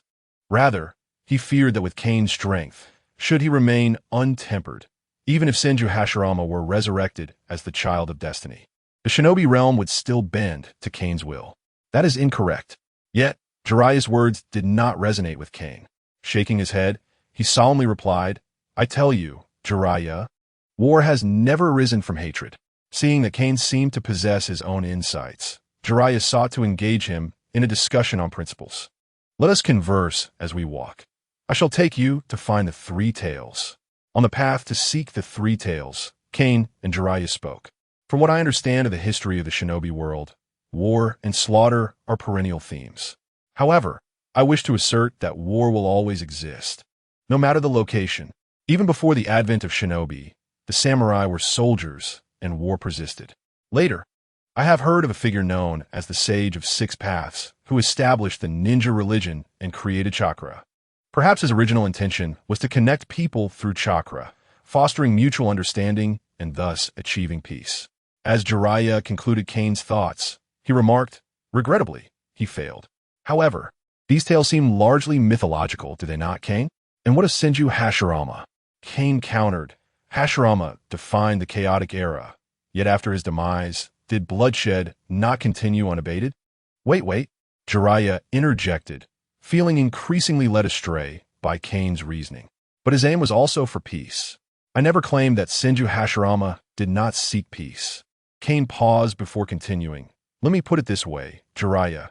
To achieve peace, either all people must perish, or there must exist a common enemy that unites the world against it. It must be a foe formidable enough to require the collaboration of all villages to defeat. Wherever there are people, there exists a realm of conflict, and in such realms, the most abundant commodity is violence." Kane delivered a precise summation to Jiraiya. Observing the increasingly distant thoughts of Kane, Jiraiya shook his head in bemusement. "You misunderstand my intent, Kane. I do not wish for you to become the harbinger of peace. I merely hope that you are not blinded by the allure of slaughter." From the very beginning, Jiraiya never intended for Kane to become a savior. He merely wished for Kane to avoid losing himself in the carnage. After all, once Kane commenced battle, he transformed into a figure of exceptional brutality. Jiraiya was concerned that Kane might succumb to an insatiable thirst for bloodshed, and by the time he attempted to dissuade him, it would be too late. "Oh, so that was your intention," Kane remarked with a hint of amusement after listening to Jiraiya's words. "I have already stated that I am but a lost traveler. To you, I am merely a fleeting presence. Furthermore, it was Myobo Kuzan that brought me into the fold of Konohagakure, while it was the higher-ups of Konoha who summoned me to the battlefield." At that moment, Jiraiya suddenly realized that the upheaval Kane had stirred within the shinobi world stemmed directly from his own actions.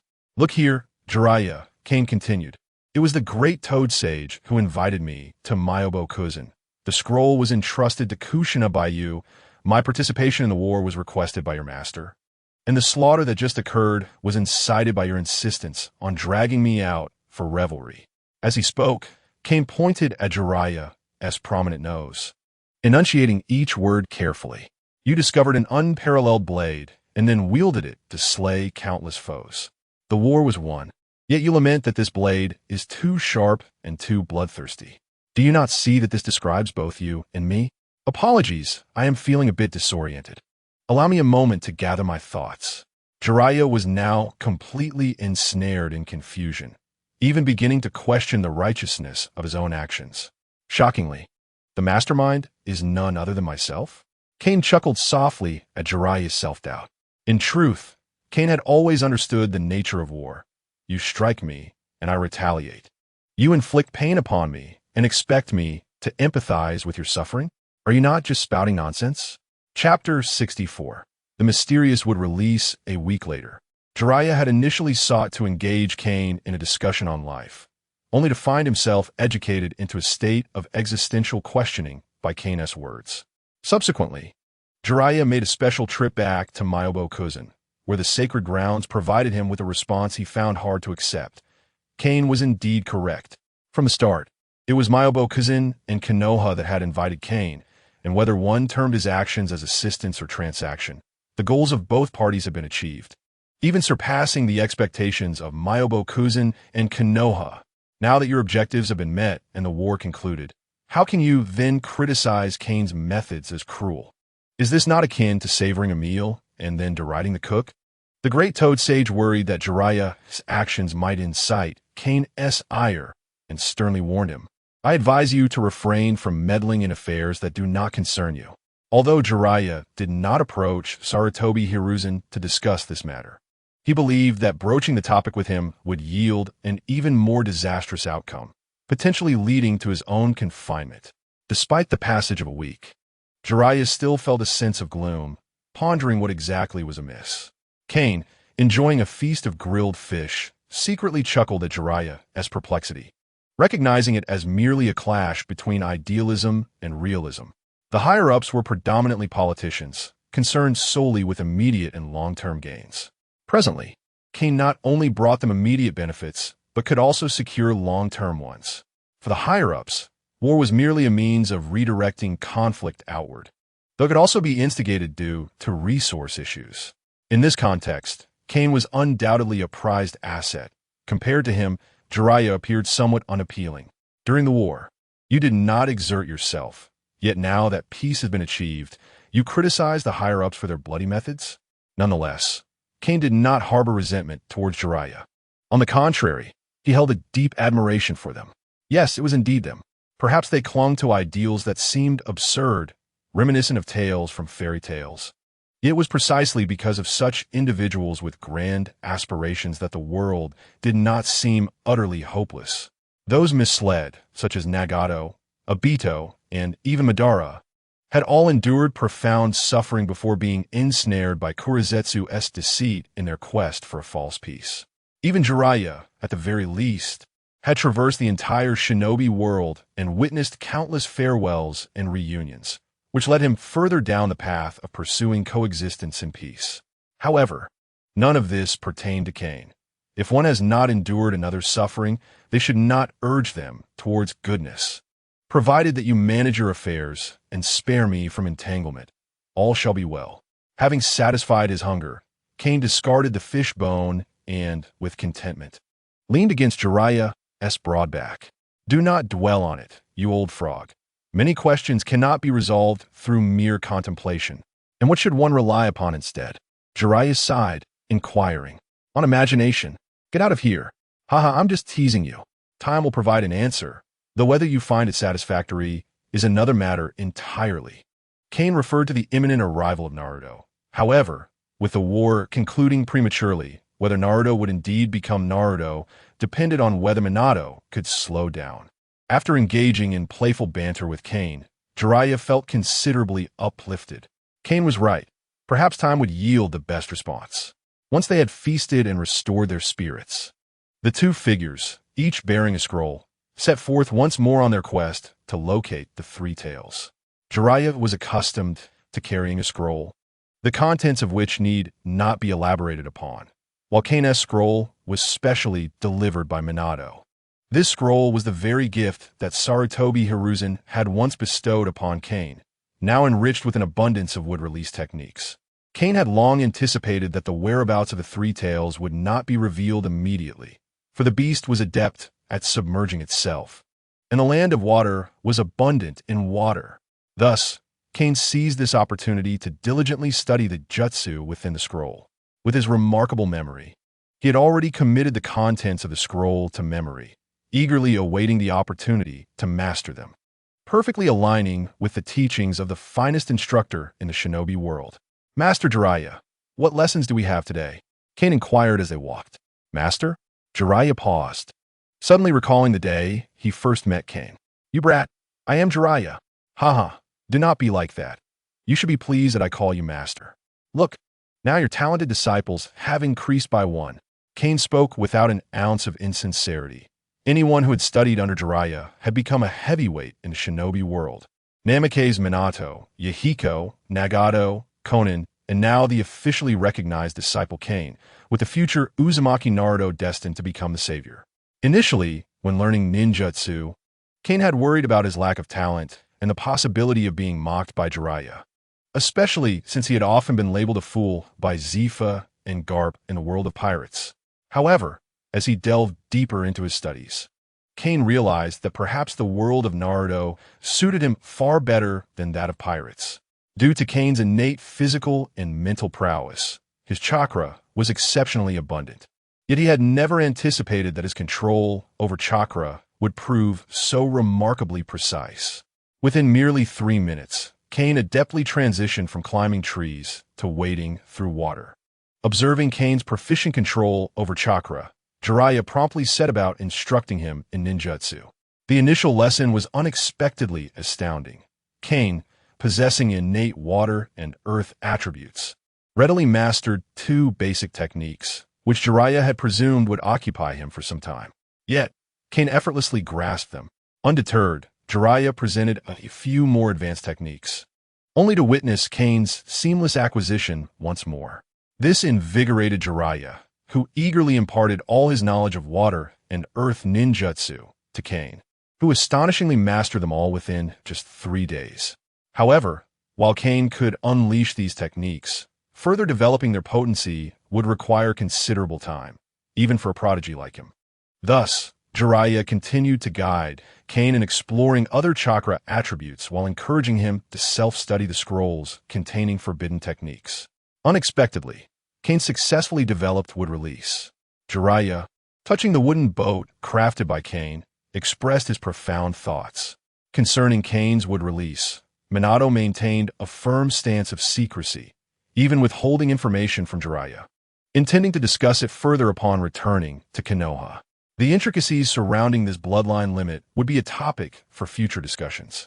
Kane, deeply engrossed in the scroll's insights on wood release, responded to Jiraiya without lifting his gaze.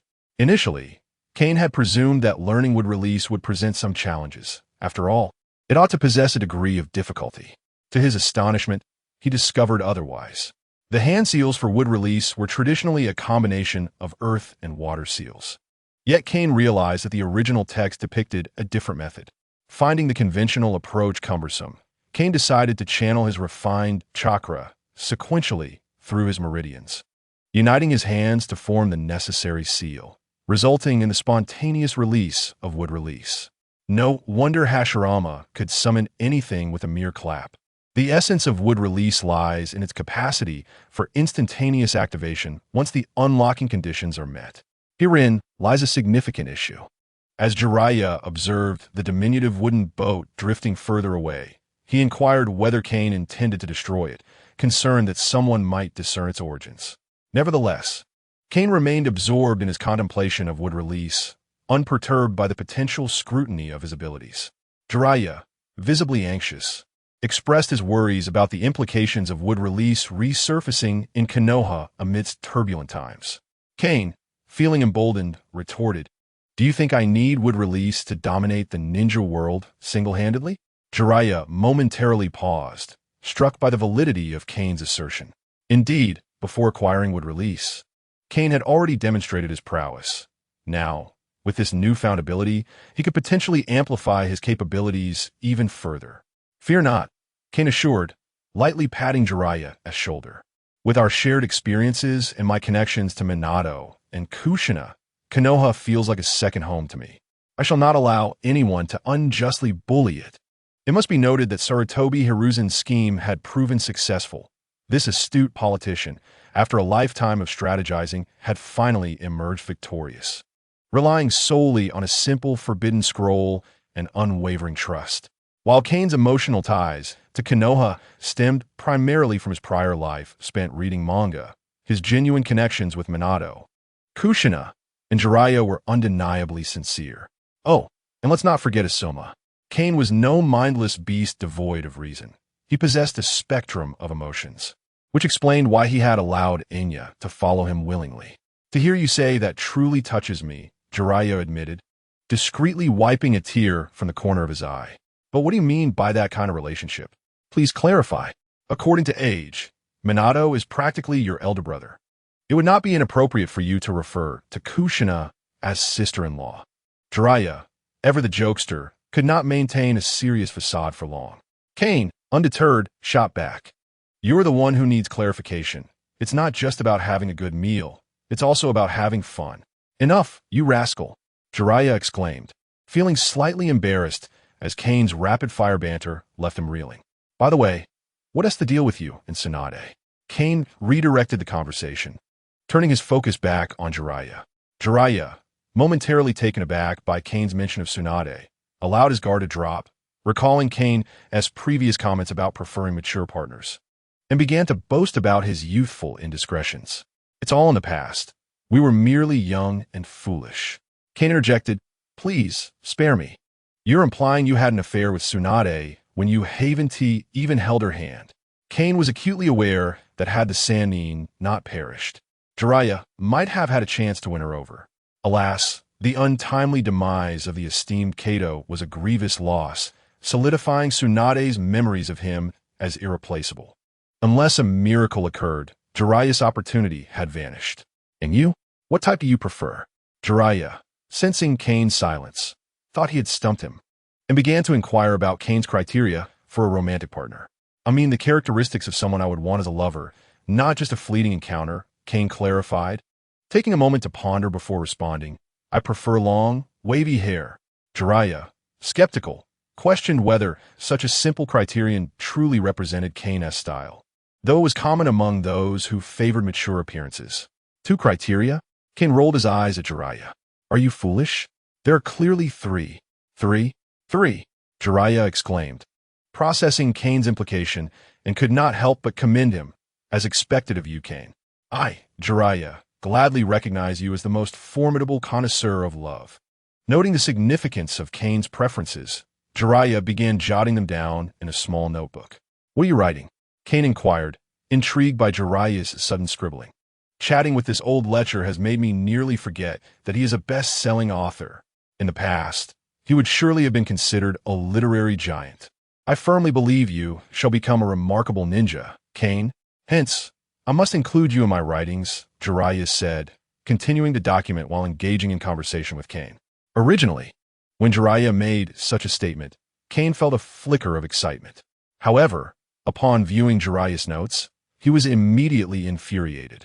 Character card, Genius Ninja Kane, gender, male, interests, women, particularly mature ones with long hair and a certain allure, background, sometimes human, sometimes dragon, a hybrid, abilities, exceptional physical strength, vast chakra reserves, extraordinary talent in ninjutsu, and possessing the wood release, Kekkei Genkai. Note, suspected to have suffered from a severe lack of maternal affection in childhood, hence his peculiar feelings towards mature women. Catchphrase, oh puts my sister-in-law. I can't believe I sacrificed my kidney and liver. My catchphrase is simply, oh puh. Where did this sister-in-law come from? Kane saw that Jiraiya had described him as a half-human, half-beast pervert on his mission card, and, in a fit of rage, formed an enormous Rasengan and charged at Jiraiya. Jiraiya thought Kane was merely trying to intimidate him, but when he turned around and saw the gigantic Rasengan in Kane's hands, his hair stood on end in sheer terror. Ah, Yamdai, don't run, you lecherous frog. First, dispel that Rasengan and let us talk it out. You're still running, huh? Would release. 4 pillars prison. Seeing Jiraiya flee at lightning speed, Kane swiftly brought his hands together and executed the wood release he had just learned.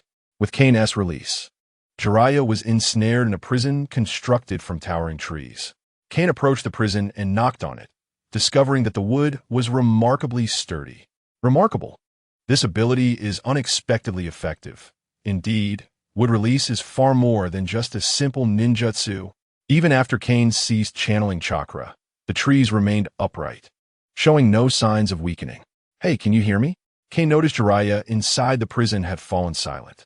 Curious, he began to pound on the wooden structure. Speak up, you lecherous sage. You old pervert. Tsunade is here.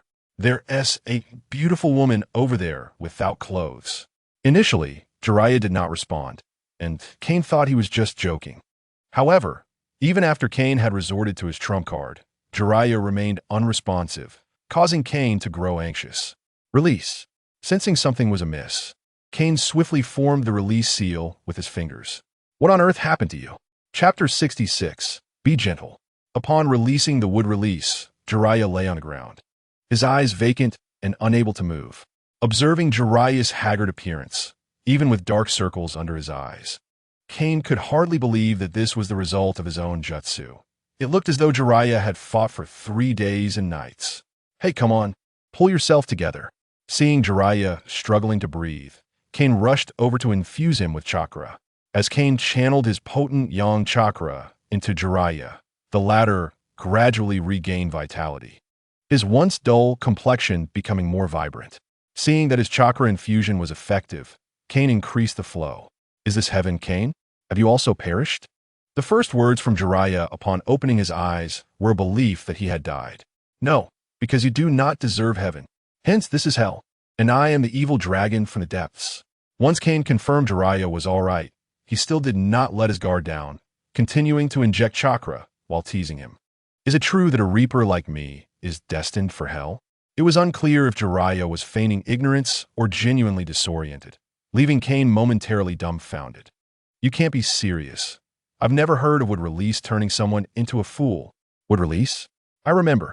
Kane, you killed me. Come here and face your doom. Upon hearing the term wood release, Jiraiya immediately adopted a fearsome expression, brandishing his arms. Realizing Jiraiya was merely pretending, Kane kicked him in exasperation, saying, "Get lost. I wasn't too afraid of you when you were human. Why would I fear you as a ghost? Haha, who would have thought you actually care about me?" Jiraiya, unfazed by Kane's kick, shamelessly draped an arm over Kane's shoulder. Right, if I really died, you would be heartbroken. After all, we are good friends. No, I wouldn't. I would immediately pursue Tsunade. After all, one should not let external parties reap what is sown. Kane replied with a stoic expression. Even when we were strangers, I was saddened by your death, let alone now that we are friends.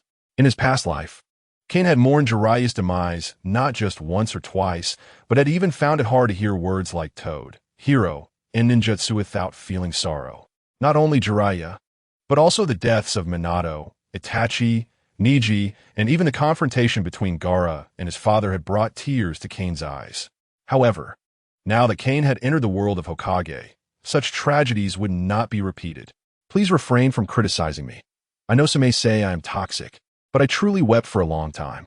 Being a mere passerby may seem carefree, but how can one not invest genuine feelings? Huh, you little pervert. I knew you had no resistance to the mature. Upon hearing Kane's remark, Jiraiya jumped back, creating distance while striking a comical pose and exclaiming, "Draw your sword. You wicked dragon. Uffed. How childish, still playing these juvenile games at your age." Saying this, Kane took a horse stance facing Jiraiya, his hands clawing dragon strike. Oh, such a vile technique. Indeed, you are an evil dragon. Behold my invincible annihilation beam. Rebound. What?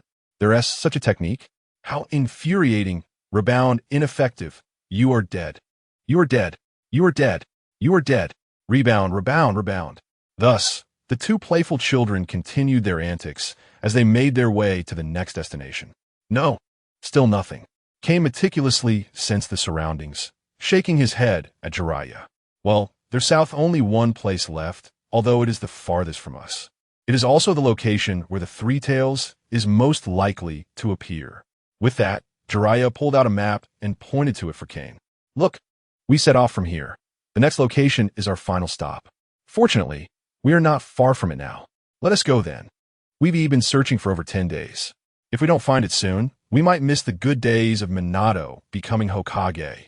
At this moment, the four great nations had already expressed their intention to sign a peace agreement with Konoha. They were merely awaiting the finalization of the treaty before Konoha's fourth Hokage would ascend to power. Had you not mentioned it, I would have forgotten. In the blink of an eye, Minato is about to become Hokage. Time truly flies.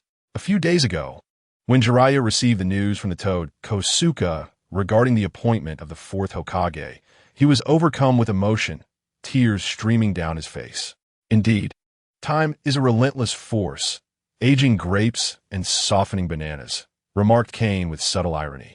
Jiraiya shot Kane a sidelong glance, questioning whether he was once again alluding to something inappropriate. Absolutely not, Kane vehemently denied. After exchanging some playful banter, Kane conjured a wooden boat. setting sail towards their final destination. "Why aren't you coming aboard?" Kane inquired, observing Jiraiya's hesitance to step onto the vessel. "Is this wooden boat you've created safe?" Jiraiya asked. A look of uncertainty etched on his face as he pointed at the craft. "What nonsense are you speaking?" Kane replied, furrowing his brow. "Have you not sailed in a wooden boat before? My concern is that it won't drain my chakra again." Jiraiya shuddered at the memory of his previous experience, recalling how he had nearly perished under the legendary wood release. Should I feel honored or mournful? Upon hearing Jiraiya's trepidation, Kane suddenly realized he had forgotten to address a critical matter amidst their jesting. "Before I forget, how did you lose your chakra within that would release prison?" After a moment of hesitation, Jiraiya recounted, "Initially, when you confined me with your wood release, I found it intriguing. However, when I attempted to break free, I suddenly felt my chakra depleting rapidly, and within mere seconds, I had lost it all." Kane, observing the lingering fear in Jiraiya's expression, mused, "So, it was only after you resisted that it began to siphon your chakra?" "Indeed." Jiraiya nodded emphatically, "and it was alarmingly swift. I want to try it out." Kane, perplexed by the underlying mechanics, decided to seek empirical evidence. No, Jiraiya exclaimed, aghast at the seriousness of Kane's intent. "It could be fatal. If I weren't a sage with an abundant chakra reserve, I might have died on the spot. I will use a milder version. Just don't resist. I promise to rescue you at the first sign of trouble." Kane assured him. With reluctance, Jiraiya nodded, "Then be gentle." Kane, determined, reminded Jiraiya not to resist, proclaiming otherwise. "I cannot be held accountable for the consequences." He then pressed his palms together, invoking the wood release thorn-killing technique. This time, Kane deliberately restrained his chakra output, causing the thorns to wrap around Jiraiya slowly over several seconds. "Do you feel any chakra being absorbed?" Kane inquired, noticing Jiraiya's lack of response. "Not at all. It merely feels constricting," Jiraiya replied, shaking his head. "Should I attempt to resist?" After receiving Kane's nod, Jiraiya began to wriggle in an effort to escape. Unfortunately, the thorns proved exceedingly resilient, and despite his struggle, he could not break free. "Try using your chakra," Kane suggested. "All right." Jiraiya focused his chakra, but the thorns remained unresponsive initially. However, when he directed his chakra towards resistance, the thorns reacted instantaneously. "Kane, quick, release me," Jiraiya cried, witnessing the thorns once again siphoning his chakra dangerously close. "Release."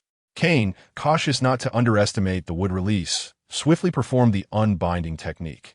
As he did so, the thorns lost their vitality, collapsing limply to the ground, with only a few still standing. Observing the subdued thorns, Kane instructed Jiraiya, "Do not leave the technique's range just yet." "Why not?"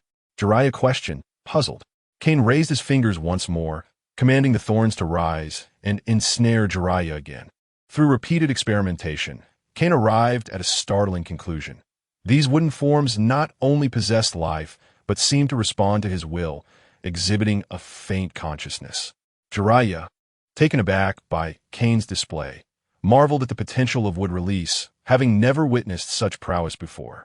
Indeed, wood release possesses remarkable abilities, he admitted, his envy evident as he watched the thorns bind him once more. "Could this ability to absorb chakra also be controlled by my will?" Ignoring Jiraiya's exclamations, Kane commanded the thorns, "Absorb chakra." As Kane issued the command, Jiraiya's alarmed cries echoed. "It's coming, Kane. It's coming again." After Kane dispelled the technique, he looked at Jiraiya, who appeared visibly frightened, and scoffed, "There's no need for such theatrics. One might think I intend to harm you." Jiraiya, quickly escaping the thorn's grasp, retorted, "It's easy for you to say. Excessive chakra extraction can indeed be fatal for a ninja."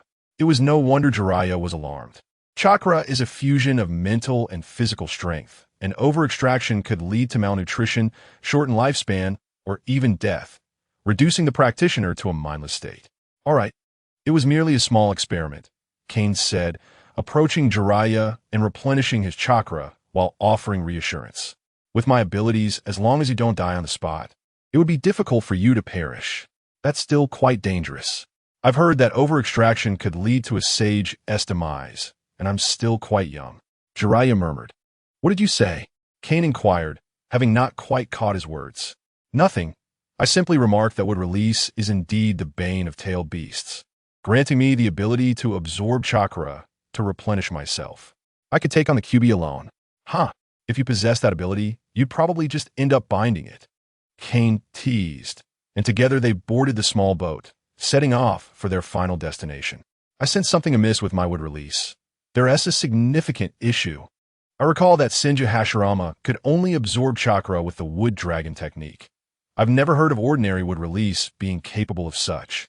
Despite his doubts, Kane was not overly concerned. After all, a traverser should possess unique traits. What piqued Kane's interest was that the chakra absorbed through wood release could also replenish the system as energy. This was indeed splendid. For Kane had been able to absorb tailed beast chakra and the beast balls because those were pure energy, and tailed beasts were energy conglomerates.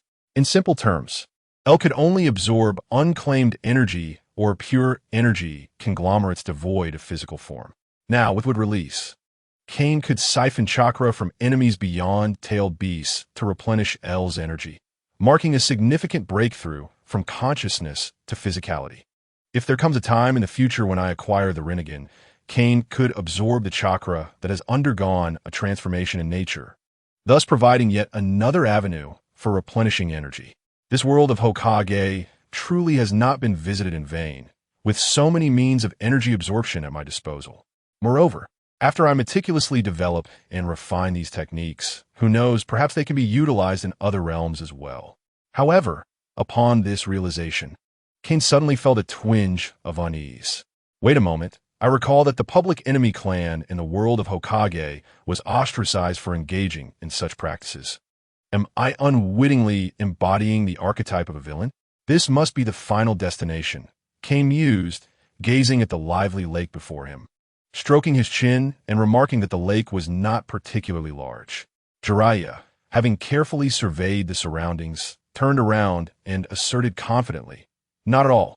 Do not be deceived by the size of this lake. I can assure you it is quite deep." "Really? I find that hard to believe," Kane replied, looking at the lake, which was at most the size of 4 or 5 football fields, expressing skepticism about its depth. However, Kane's doubts were soon met with a rude awakening. Upon activating his Kinbunchika Haki, he discovered that the lake's depth exceeded his wildest imagination. "I still refuse to believe it," Kane declared defiantly, entering Sage mode and continuing to utilize his Kinbunchika Haki. 100 meters, 200 meters, 300 meters, 500 meters, 1,000 meters. When the distance reached 1,000 meters, Kane's Sage sensory capabilities reached their limit. After all, unlike on land, underwater, and underground, his perception would be suppressed. "Indeed, it is quite deep," Kane exclaimed after withdrawing from his Kinbunchika Haki, his tone laden with frustration. "Huh, Sage, I told you this lake must be quite deep. You were too skeptical, weren't you? This must sting a little," Jiraiya remarked gleefully. Isolated from human habitation, the lake's depths were unfathomable. It was a source of flowing water. Now you must ponder how to entice the Three Tails to surface. Although the Three Tails is a tailed beast, it can hardly escape its essence as a giant turtle. Timidity is inherent to turtles. If the Three Tails is determined to flee, Kane's current water release skills might not be sufficient to retain it. "Entice," Kane retorted, his frustration with Jiraiya boiling over. "In just a few days, I shall demonstrate that in the face of absolute strength, all is rendered futile." Chapter 68. Capturing the Three Tails. Had it not been for the Three Tails lingering at the lake's bottom today, Kane would have entirely forgotten about his fish fruits Qinglong form. Upon first arriving in the world of Hokage, he felt somewhat insulted by this fruit, which bore resemblance to the totem dragon of his previous life, and thus refrained from utilizing it. However, upon reflection, considering that all of this is merely animated fiction, why should he, as an interloper, concern himself with such trivialities? Although Kane had come to this realization, he had yet to find an opportunity to use it until today. After a long hiatus, Kane transformed once more into his Qinglong form and luxuriated in a delightful stretch. Indeed, just as I anticipated, Jiraiya exclaimed upon seeing Kane transformed into a magnificent azure dragon. After all, it is a divine dragon, Its aquatic prowess is undoubtedly exceptional. Unfortunately, Jiraiya had no comprehension of the capabilities of the Qinglong form and mistakenly assumed that Kane intended to dive into the water for a physical confrontation with the Three Tails.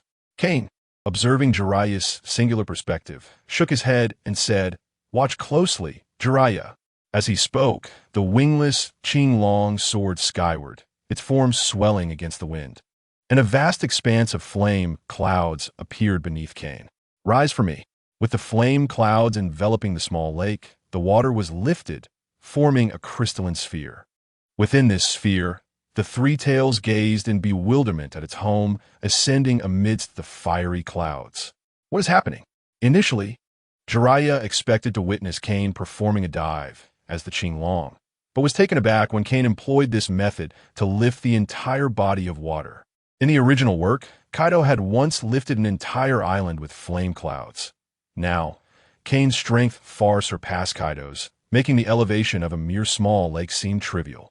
Upon raising the lake's waters, Kane also discerned the Three Tails encased within the liquid, and with a sinister grin, he exclaimed, "Found you," as he manipulated his powers.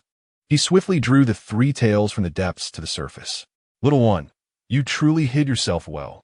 At that moment, as the Three Tails emerged from the water's depths, it was met with the fearsome visage of a dragon, nearly unleashing a tailed beast bomb directly at Kane's face. What a formidable divine dragon! Despite recognizing Kane as an adversary, the Three Tails, influenced by its instinct as an aquatic creature, found Kane's dragon form to be extraordinarily majestic and imposing. The Three Tails had been separated from the 10 Tails by the Sage of 6 Paths, yet each tailed beast possessed its own consciousness. While we shall not dwell on the others, the Three Tails, with its turtle-like form, is undoubtedly an amphibious creature, and quite a unique one at that. A turtle. Throughout various mythologies, turtles have been recorded as having a high probability of becoming dragons' wise advisors. Although the Three Tails found Kane's appearance to be awe-inspiring, it did not quell its instinct to resist. After exchanging a few glances with Kane, the Three Tails made a desperate attempt to escape the water sphere. "Oh dear, it runs quite swiftly." Observing the massive crater left by the Three Tails' desperate escape, Kane watched as its 4 short legs scurried away through the forest. Abruptly, he withdrew the flame clouds, allowing the immense water sphere to plummet into the parched lake.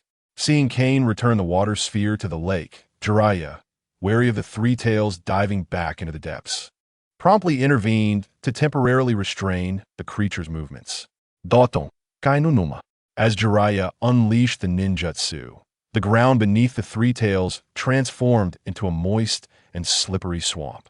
Roaring in anger, the Three Tails, trapped within the Hokai swamp, struggled vigorously to escape its confines.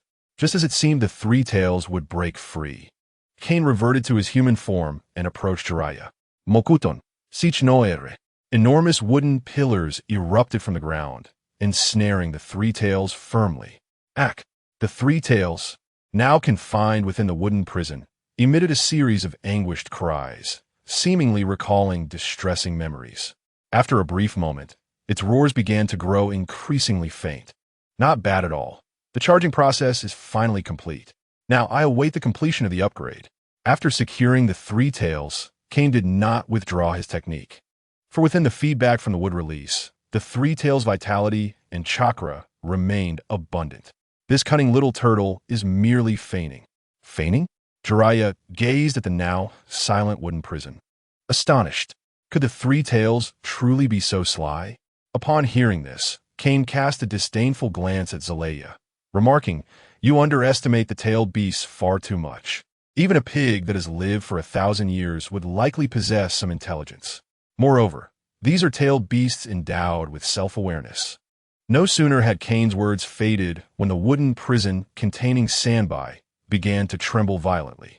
It seemed that Sanbai, realizing Kane was not easily deceived, was preparing to fight back with reckless abandon. I anticipated your tricks." Observing the imminent escape from the wooden confines, Kane let out a cold chuckle and intensified his chakra output. Even without having read the original work, Kane could not believe that a mere wooden prison technique could contain Sanbai. After all, It was a beast known as the embodiment of disaster.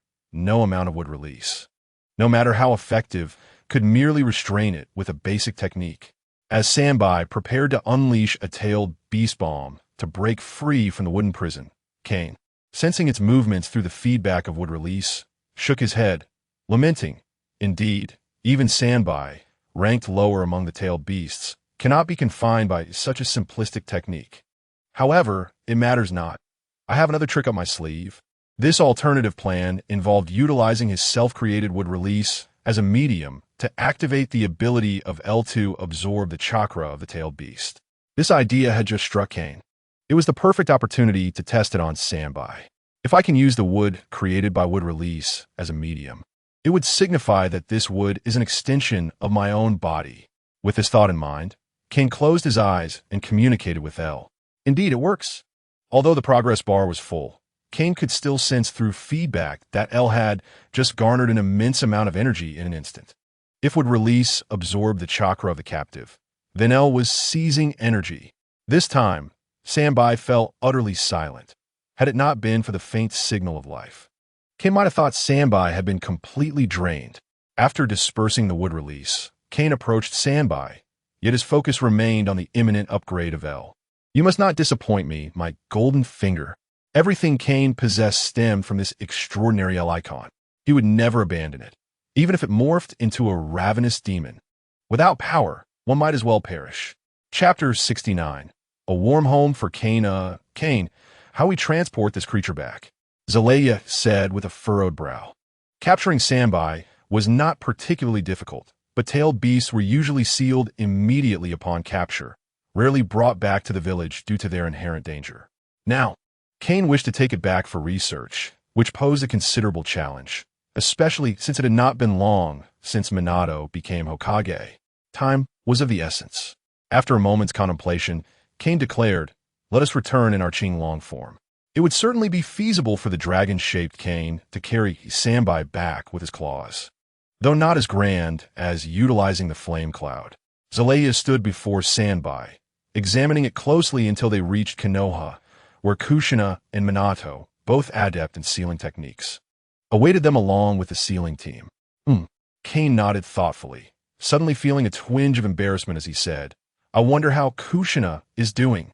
It was no wonder Kane felt this way, as Kushina was his contracted partner, and he had essentially left her behind. Upon hearing this, Zelaya's shoulders quivered involuntarily, as though he was stifling a laugh. "Did you just chuckle?" Kane inquired, suspicion etched on his face. No, Silaya denied vehemently. Impossible. You clearly laughed just now. I might have recalled something amusing, Zelaya said hastily, eager to change the subject. Let us move quickly. We are not close to Konoha. Noticing Zelaya's reluctance to divulge anything further, Kane decided to transform into Qinglong form, lifting both Zelaya and Sanbai into the sky. Zelaya sat calmly atop the flame cloud, yet internally he was bursting with laughter. Ha ha ha, Kane, once we return to Konoha, you will understand why I found it amusing. Previously, Kane had encountered the Nine Tails in the realm of consciousness, where Kushina could also venture. Upon awakening, Kushina resolved to speak with the Nine Tails, only to have the spiteful creature inadvertently reveal Kane's true appearance. As soon as Kushina learned that Kane was a red-headed youth, she could not remain composed and immediately relayed the news to Minato and Zelaya. However, during the ongoing war, the two managed to deflect her inquiries. Once the conflict subsided, Minato and Zelaya concocted a fabricated identity for Kane as a wandering member of the Uzumaki clan, claiming his peculiar bloodline limit had transformed him into a dragon. Now, aware of Kane's true identity, Kushina eagerly awaited his return home, longing to reunite with her brother. Indeed, Kushina had taken to viewing Kane as a brother. Given her status as a princess of the Uzumaki clan, with no peers of higher rank among her contemporaries. Yet, Kane remained blissfully unaware of these developments, as Minato and Zelaya had conspired behind his back, with Minato stating to give Kane a warm home. I've heard that blondes are often dark on the inside. This truly lives up to the reputation. Zelaya laughed, thinking of Kushina's personality. Should Kane return to Konoha, the carefree and unrestrained Kushina and the proud yet awkward Kane would undoubtedly create a humorous spectacle. Imagining the formidable Kane living under the watchful care of Kushina made Zelaya unable to suppress his laughter. No, I must hold it in. If I reveal myself now, Kane will certainly devour me. Haha, I can hardly wait to see Kane's flustered expression. I truly look forward to it. The Calamity Beast. The inheritor of Wood Release. Just picturing Kane, bearing such titles, being treated like a little baby by Kushina's motherly instincts makes me want to laugh uncontrollably. Time passed, as Zelaya sat atop the flame cloud, envisioning Kane's future encounters with Kushina. In the forest surrounding Konoha, Zelaya calmly stated, "This is far enough. I have already notified the village using the secret technique." However, his shoulders, which continued to shake, betrayed his calm demeanor. "Zelaya, why are you acting so strangely? Are you hiding something from me?" Kane, usually slow to catch on, finally sensed something was amiss. "Kukuku. No. I merely recalled something amusing. Could you turn around and speak to me?" For some inexplicable reason, Kane felt a chill creeping down his back. "With my current strength, as long as that troublesome family does not show up, there should not be significant issues. What is this strange sense of foreboding?" Moreover, his observation Haki offered no warnings, leading Kane to focus on Zelaya. It must be this color frog causing mischief. Before Kane could press further, a group of ninjas, led by Minato, hurriedly approached. A group of ninjas leaped about on a grand tree, their vibrant hair colors, blonde, white, black, blue, and red, strikingly conspicuous. Alas, while the hues available for the seance are dwindling, it appears that those left for Konoha are also scarce. Suddenly, Kane's gaze was drawn to a red-haired woman at the back of the group. Upon realizing who she was, an unsettling feeling washed over him. Could it be? Before Kane could ponder further, the red-haired Kushina rushed over, enveloping him in a tight embrace, sobbing, "Oh, Kane, I never imagined you were one of our lost Uzumaki clan members. You should have told me sooner." As she wept, Kushina clutched Kane's head and pinched his cheeks. "Jiraiya, this must certainly be that mischievous toad's idea." Kane was taken aback by Kushina's boldness in broad daylight. He was so mortified that he could have carved a 3-room apartment with his feet. After nearly 40 years of life, being called brother by a young girl in front of Konoha's elite was utterly embarrassing. Eventually, the third Hokage, arriving late, could not bear the scene any longer. It was quite improper for a woman about to marry to be so affectionate with a young man in public. Regrettably, Kushina paid no heed to the third, who could only cast a helpless glance at Kane. Realizing that the third could not assist him, Kane swiftly turned his gaze toward Jiraiya. "Why not glance at Minato?" you ask.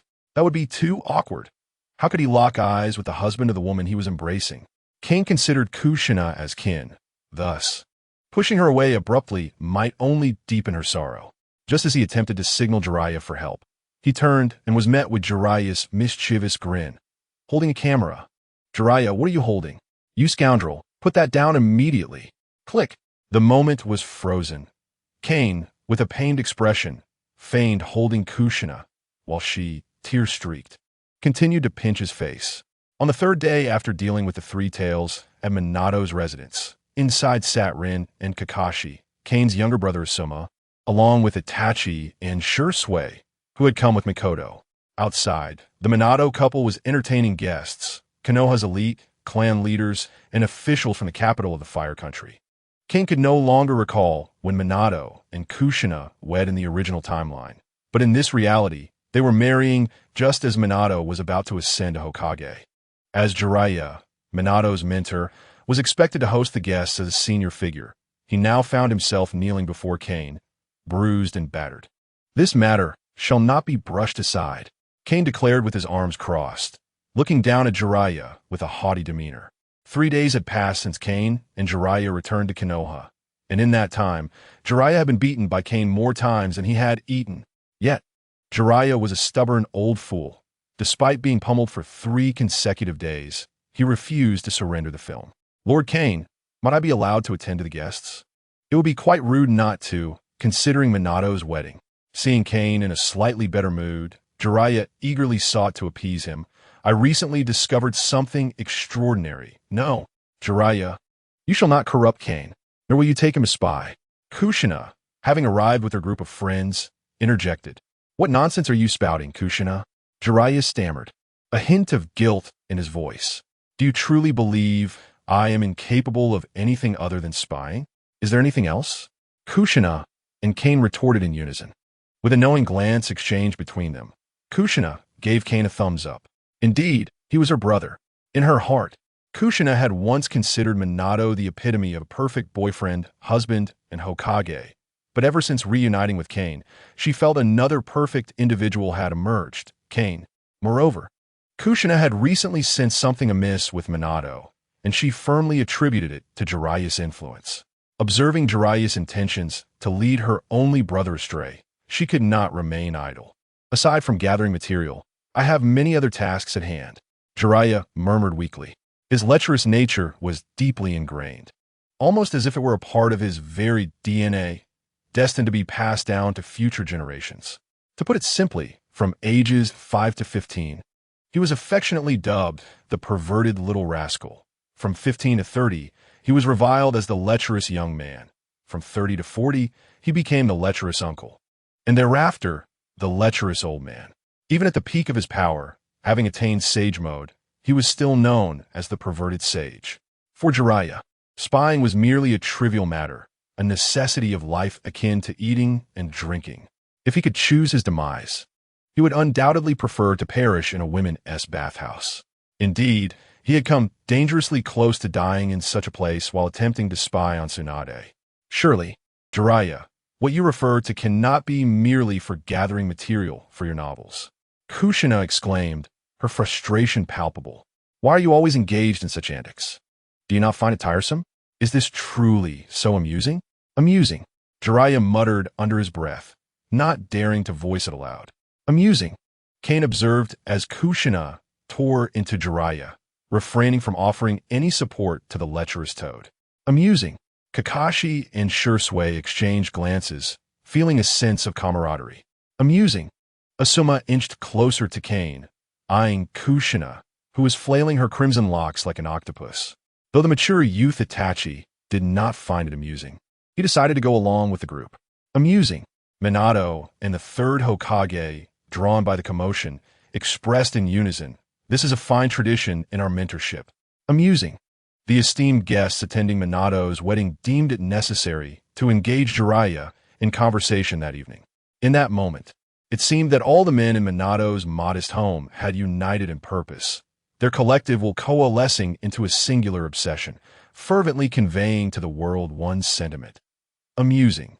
Regrettably, none dared to speak it aloud, not only due to Kushina's fervent chastisement of Jiraiya, but also because of her brother Kane's formidable prowess.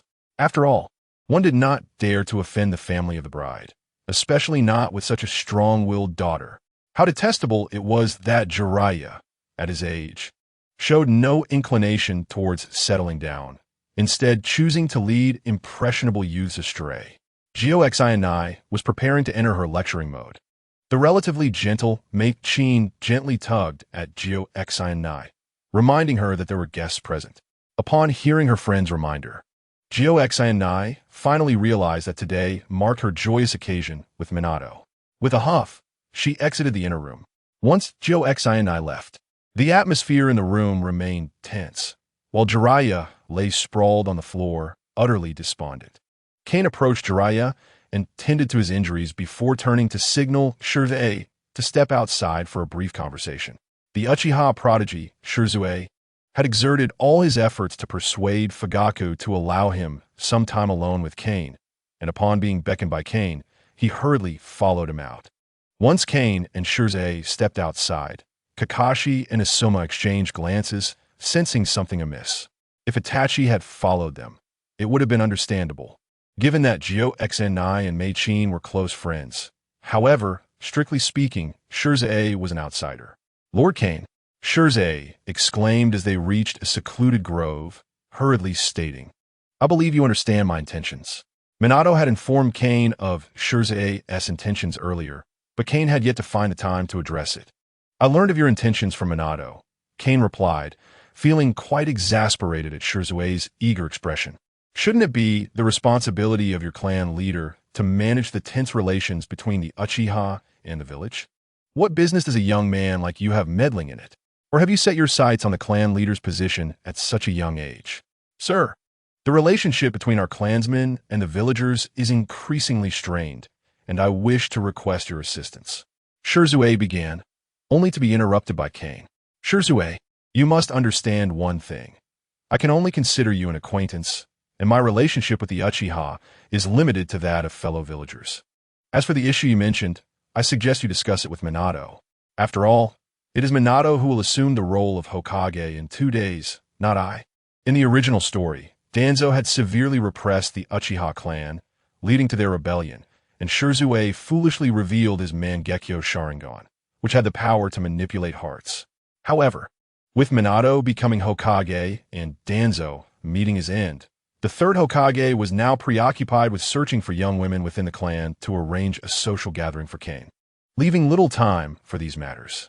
After hearing Kane's response, Shirzue remained somewhat unconvinced, but sir. Enough. Kane interrupted again. All matters can be discussed after Minato assumes his position. Moreover, I am neither the Hokage nor a candidate for the position, so cease your relentless pursuit of me. With that, Kane departed from his secluded grove. Chapter 71. Gyo Xn and I goes into labor. I have not written the storyline for Minato's wedding. I simply cannot devise one, so let's skip ahead. It has been quite some time since then. After emerging from his research facility, Kane felt as though no time had passed at all. The events surrounding Minato's wedding and his ascension, no, his assumption of the role of the fourth Hokage, were still vividly etched in his memory. The day Minato became Hokage was relatively uneventful, but the day of the wedding was filled with occurrences. The happiest during those days was undoubtedly Minato, who not only married a beautiful and wealthy woman, but also ascended to the pinnacle of his life as Hokage. Even more delighted was Gyo Xinai, for she not only gained a husband who was soon to become Hokage, but also a younger brother of the same clan who could single-handedly dominate the ninja world. Conversely, the most disgruntled was undoubtedly Jiraiya. Initially, he suffered for 3 consecutive days at the hands of Kane due to his reckless behavior. And then he was publicly lectured by Gyo Xinai, a younger generation. Later, Tsunade returned to the village, and upon their first meeting, she also beat Jiraiya for 3 days straight. Shortly after Minato became Hokage, Jiraiya lost his close friend, Orochimaru, during Tsunade's time away, while Jiraiya was also wandering. After Danzo's demise, Tsunade returned to Konoha, only to find that Orochimaru had defected from the village. However, Jiraiya asserted that there was no brotherhood left. Later, when Sarutobi Hiruzen pursued Orochimaru, Kane did not intervene. He allowed the master and disciple to engage in their tumultuous relationship. When Jiraiya and Tsunade arrived, only a solitary Sarutobi Hiruzen remained, consumed by sorrow. Upon returning to the village, Sarutobi Hiruzen seemed to have completely lost his former vigor, even contemplating resigning from his elder position. It was only after Jiraiya's persuasion that he chose not to resign and continued to contribute to Konoha. Since Minato achieved the pinnacle of his life, Kane embarked on a scientific journey with his 2 subordinates, exploring everything from chakra to ninjutsu, from bloodlines to Kekkei Genkai, and from tailed beasts to natural energy. 2 full years passed without Kane stepping outside. Had it not been for Minato personally notifying Kane of Gyo Xinai's impending labor, he would have had no intention of leaving his laboratory. Brother, I would like to return home briefly, Kane's companion, Asuma, said as they exited the laboratory, glancing at the distant monkey summoning beast. There's nothing pressing these days. Don't go out, Kane mused, calculating the time and realizing that Naruto's birthday coincided with the original timeline. How intriguing. Who claimed there was no world will in the Naruto universe? As Kane strolled through the streets of Konoha with Enya, he couldn't help but reflect on the chaos he had caused in the ninja world within just a few months of his arrival. Even the timing of Minato's wedding and ascension to Hokage had shifted, yet it hadn't altered the birth date of the destined child. Sir, are we going to the Hokage's residence? Enya inquired. Upon returning to Konoha, Sarutobi Hiruzen had found Kane a well-situated house, where he and Enya had been living ever since. Initially, Kane had assumed Enya possessed some extraordinary bloodline, but after conducting some research, he discovered she merely had a robust physique without any signs of awakening a Kekkei Genkai. Perhaps she possessed a minuscule trace of a special bloodline, lacking even any outward characteristics. Enya's talent could only be considered above average. So Kane asked Xi to intercede and introduce Enya to Tsunade for training. Fortunately, despite her lack of talent in ninjutsu, Enya excelled in human research, and once she completed her studies, she might be able to assist Kane. Upon hearing Enya's words, Kane paused and pondered. "We want to be visiting Minato. They are quite busy at the moment. You should go find your friends to play with. By the way, refrain from wandering out these days." Kane had matters to attend to, and taking Enya, who was lacking in strength, might complicate things, so he decided to send her away. "Oh," Enya responded dejectedly as Kane dismissed her. "Once I'm done, I'll take you around Konoha properly." Kane reassured her, gently patting her head. After that, Kane's figure vanished from the streets of Konoha. What a convenient technique. Enya gazed enviously at Kane, using the flying thunder god to depart, her expression somewhat forlorn. "If only my talent were better, I could keep up with my lord." Enya's talent was decent, but to catch up to Kane was a tall order. "Young lady, I suggest you visit the Multiverse Trading Center to acquire some enhancements." Manubuk haha. Soon after, Kane arrived at a more secretive laboratory using the flying thunder god. "Oh, it appears that this toad has suffered from heat stroke." Upon arriving at the secret base, Kane immediately spotted Jiraiya lying motionless on the operating table and promptly drew out a scalpel. No, Sage, I am merely exhausted," Jiraiya exclaimed upon seeing Kane brandishing the scalpel, hastily supporting his weary back to stand up. "You are not what you used to be, Jiraiya. Previously, you would recharge once a week, yet now you can hardly endure 3 days." Kane mocked while simultaneously channeling chakra into Jiraiya. "Alas, Sage, I may be becoming old," Jiraiya lamented, resting his chin on his hands with a face full of discontent. Half a year ago, under Kane's encouragement, Jiraiya had attempted a drunken night raid on Tsunade, only to be met with a fierce counterattack that left him incapacitated. Perhaps due to the injuries inflicted by Tsunade, Jiraiya now considered himself a mere shadow of his former self. "Injured? Nonsense. Do you not realize the reason for your own frailty?" Kane retorted mercilessly. "Do you dare claim that you sleep at home every night?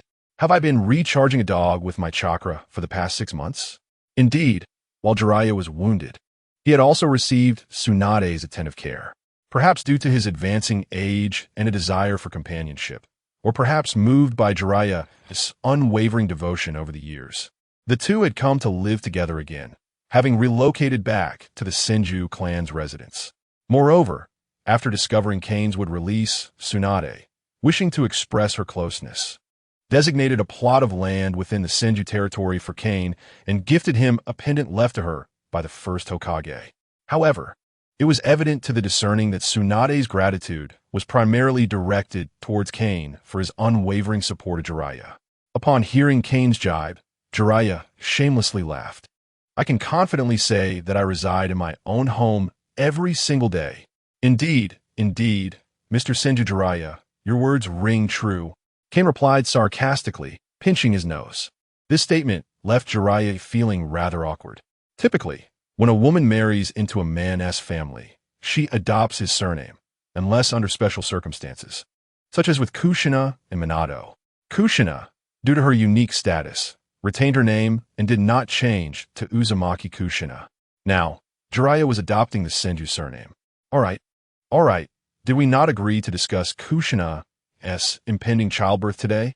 Jiraiya attempted to steer the conversation back on track. It is Kushina giving birth, not Tsunade. Why the undue anxiety?" Kane was determined not to let Jiraiya off easily. "Let us ensure this toad meets a fitting conclusion." The original work clearly indicated a budding romance between him and Tsunade, yet many characters in the world of Hokage seem to possess only a name without a surname. Thus, this provides Jiraiya with a surname, Senju Jiraiya. 3 days later, unlike the designated delivery room arranged for Kushina in the original narrative, with Kane's formidable support, Konoha had merely set up a few decoy delivery rooms to mislead. The actual delivery room was situated within the Namikaze residence. It hurt so much. Watergate. Kushina cried out, gripping Watergate's hair in agony as she lay on the makeshift delivery bed. No, no, no. Kushina, I am in pain as well. I am about to go bald. Watergate, feeling that his own discomfort was no less than Kushina's, pressed his forehead against hers in an attempt to provide comfort. Bang! As Kushina experienced excruciating pain, Watergate's forehead suddenly met hers, prompting her to instinctively strike him. They both cried out in distress. You should step outside. Watergate, you cannot assist in here. You only make the space more cramped, Sarutobi Bawako sighed, intending to usher Watergate out. In the original story, when Kushina gave birth, only Sarutobi Bawako, the former First Lady, was present for confidentiality. However, now, those who had survived, including Rin, Inya, Shizune, and Tsunade, were all in attendance. Given the current scene, one could hardly claim that the Kyuubi Jinchuriki was giving birth. Even the Kyuubi itself could be managed. Furthermore, outside the room, a more impressive assembly awaited. Kane, the third Hokage, Jiraiya, and various skilled individuals on standby. In truth, the presence of anyone beyond Kane was unnecessary. Even on his own, Kane could keep the Kyuubi in check. Over the past 2 years, Kane had engaged in extensive research on tailed beasts, frequently conversing with the Kyuubi. Had it not been for the Kyuubi's nearly boundless chakra, it might have succumbed to Kane's relentless torment, much like the Sanbai, which had lost its under Kane's influence. Tailed beasts, being conglomerates of chakra, have their physical form and consciousness intricately tied to their chakra. Perhaps due to Kane's repeated use of the Sanbai as a charging device, it seemed to have become utterly broken, reduced to a mere shell devoid of divinity. Driven solely by the instinct to absorb chakra, upon learning of the Sanbai's fate through special means, the Kyuubi mourned for a brief moment before turning its attention back to Kushina, not to cause chaos, but rather to channel chakra to nurture her body, even benefiting the yet-to-be-born Naruto. It hurts so much. I don't want to give birth anymore. Tsunade, can I postpone until tomorrow? Kushina pleaded with tearful eyes. Tsunade, helpless, patted Kushina's head, unsure of how to console her, having never experienced childbirth herself. Stop being foolish, Kushina. For the sake of your child, you must persevere. Sarutobi Bawako asserted with the authority of an elder, urging Kushina to regain her composure. Several young girls who had yet to give birth and an elderly woman were left with psychological scars from witnessing Kushina's plight. Inside the delivery room, chaos reigned. While outside Watergate, just sit down. With Tsunade and her disciples present, Kushina will be fine. Sarutobi Hiruzen sat calmly on the sofa, smoking a pipe. How can I sit still? Watergate fidgeted restlessly, appearing more like a monkey than Sarutobi Hiruzen. If it comes down to it, let us consider a cesarean section, Kane suggested. Upon hearing Kane's proposal, Watergate hesitated before ultimately declining. Though the Kyuubi has been well-behaved, we cannot take such risks. Hearing this, Kane merely shrugged, turning to engage in a game of shogi with Jiraiya and the third Hokage.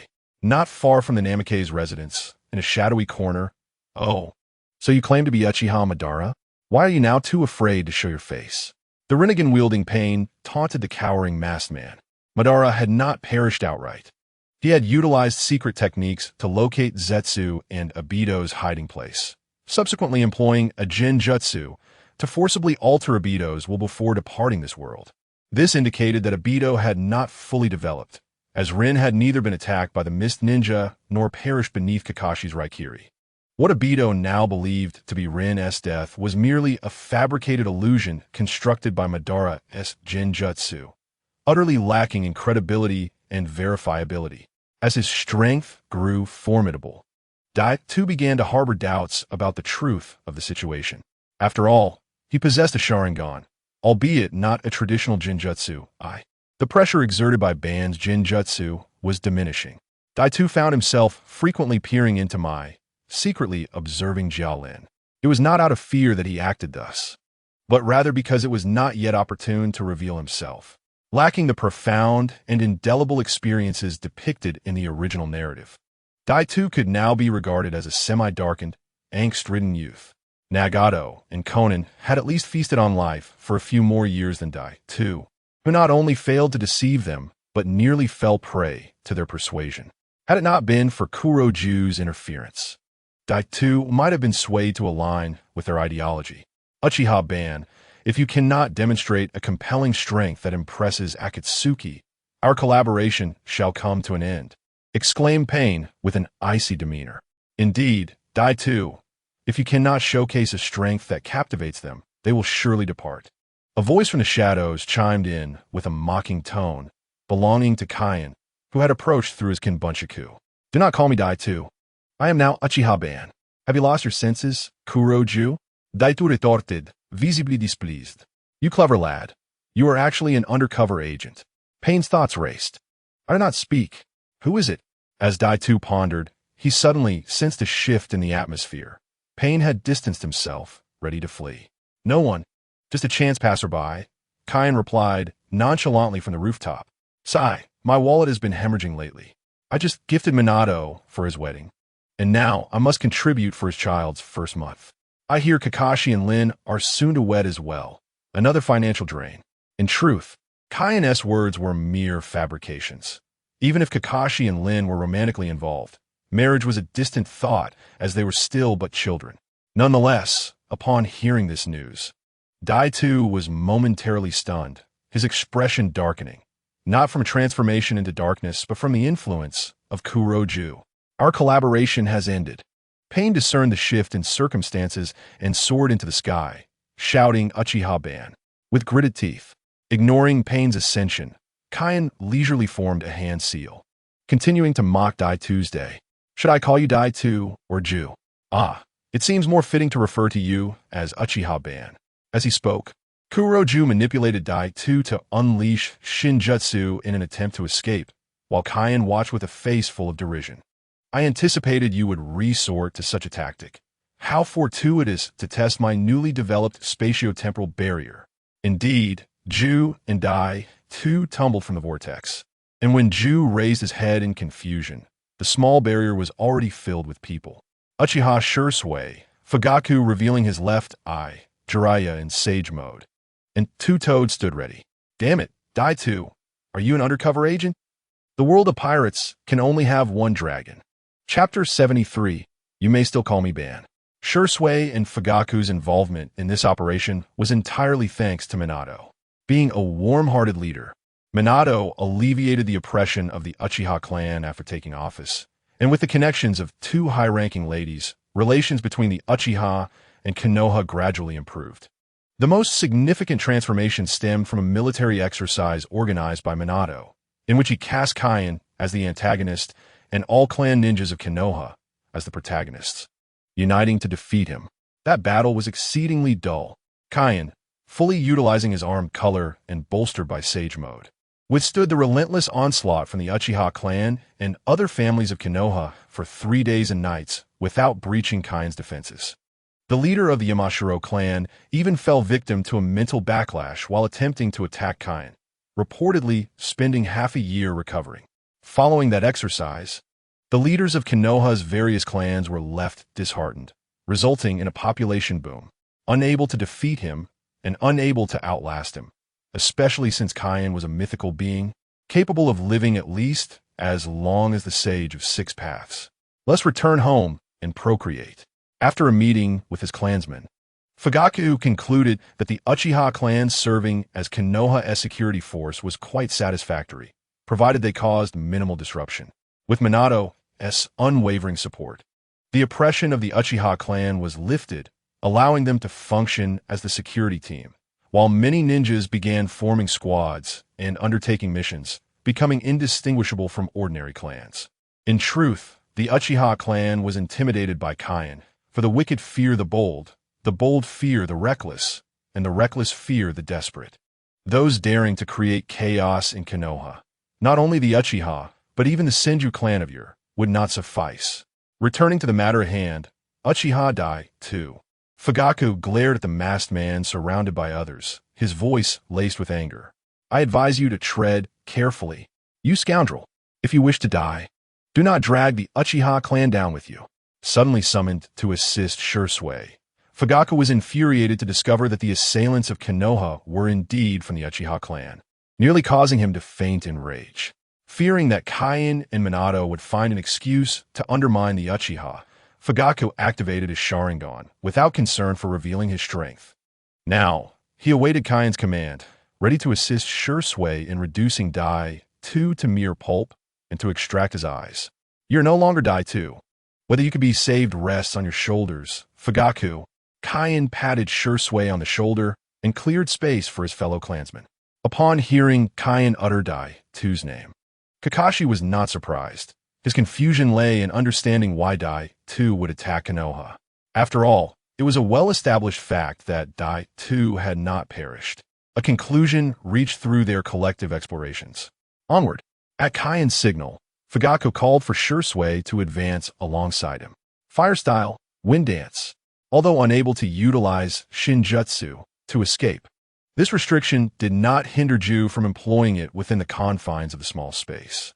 As Dai 2 unleashed fire style, Kakashi, standing nearby, showcased his speed to the onlookers. Water style, water wall formation, with the fierce flames colliding against the water technique.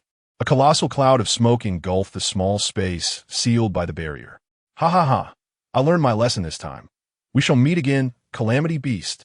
As the smoke dissipated, Ju stood at the edge of the damaged barrier, grinning maniacally. With the barrier shattered, Shinjutsu was no longer constrained.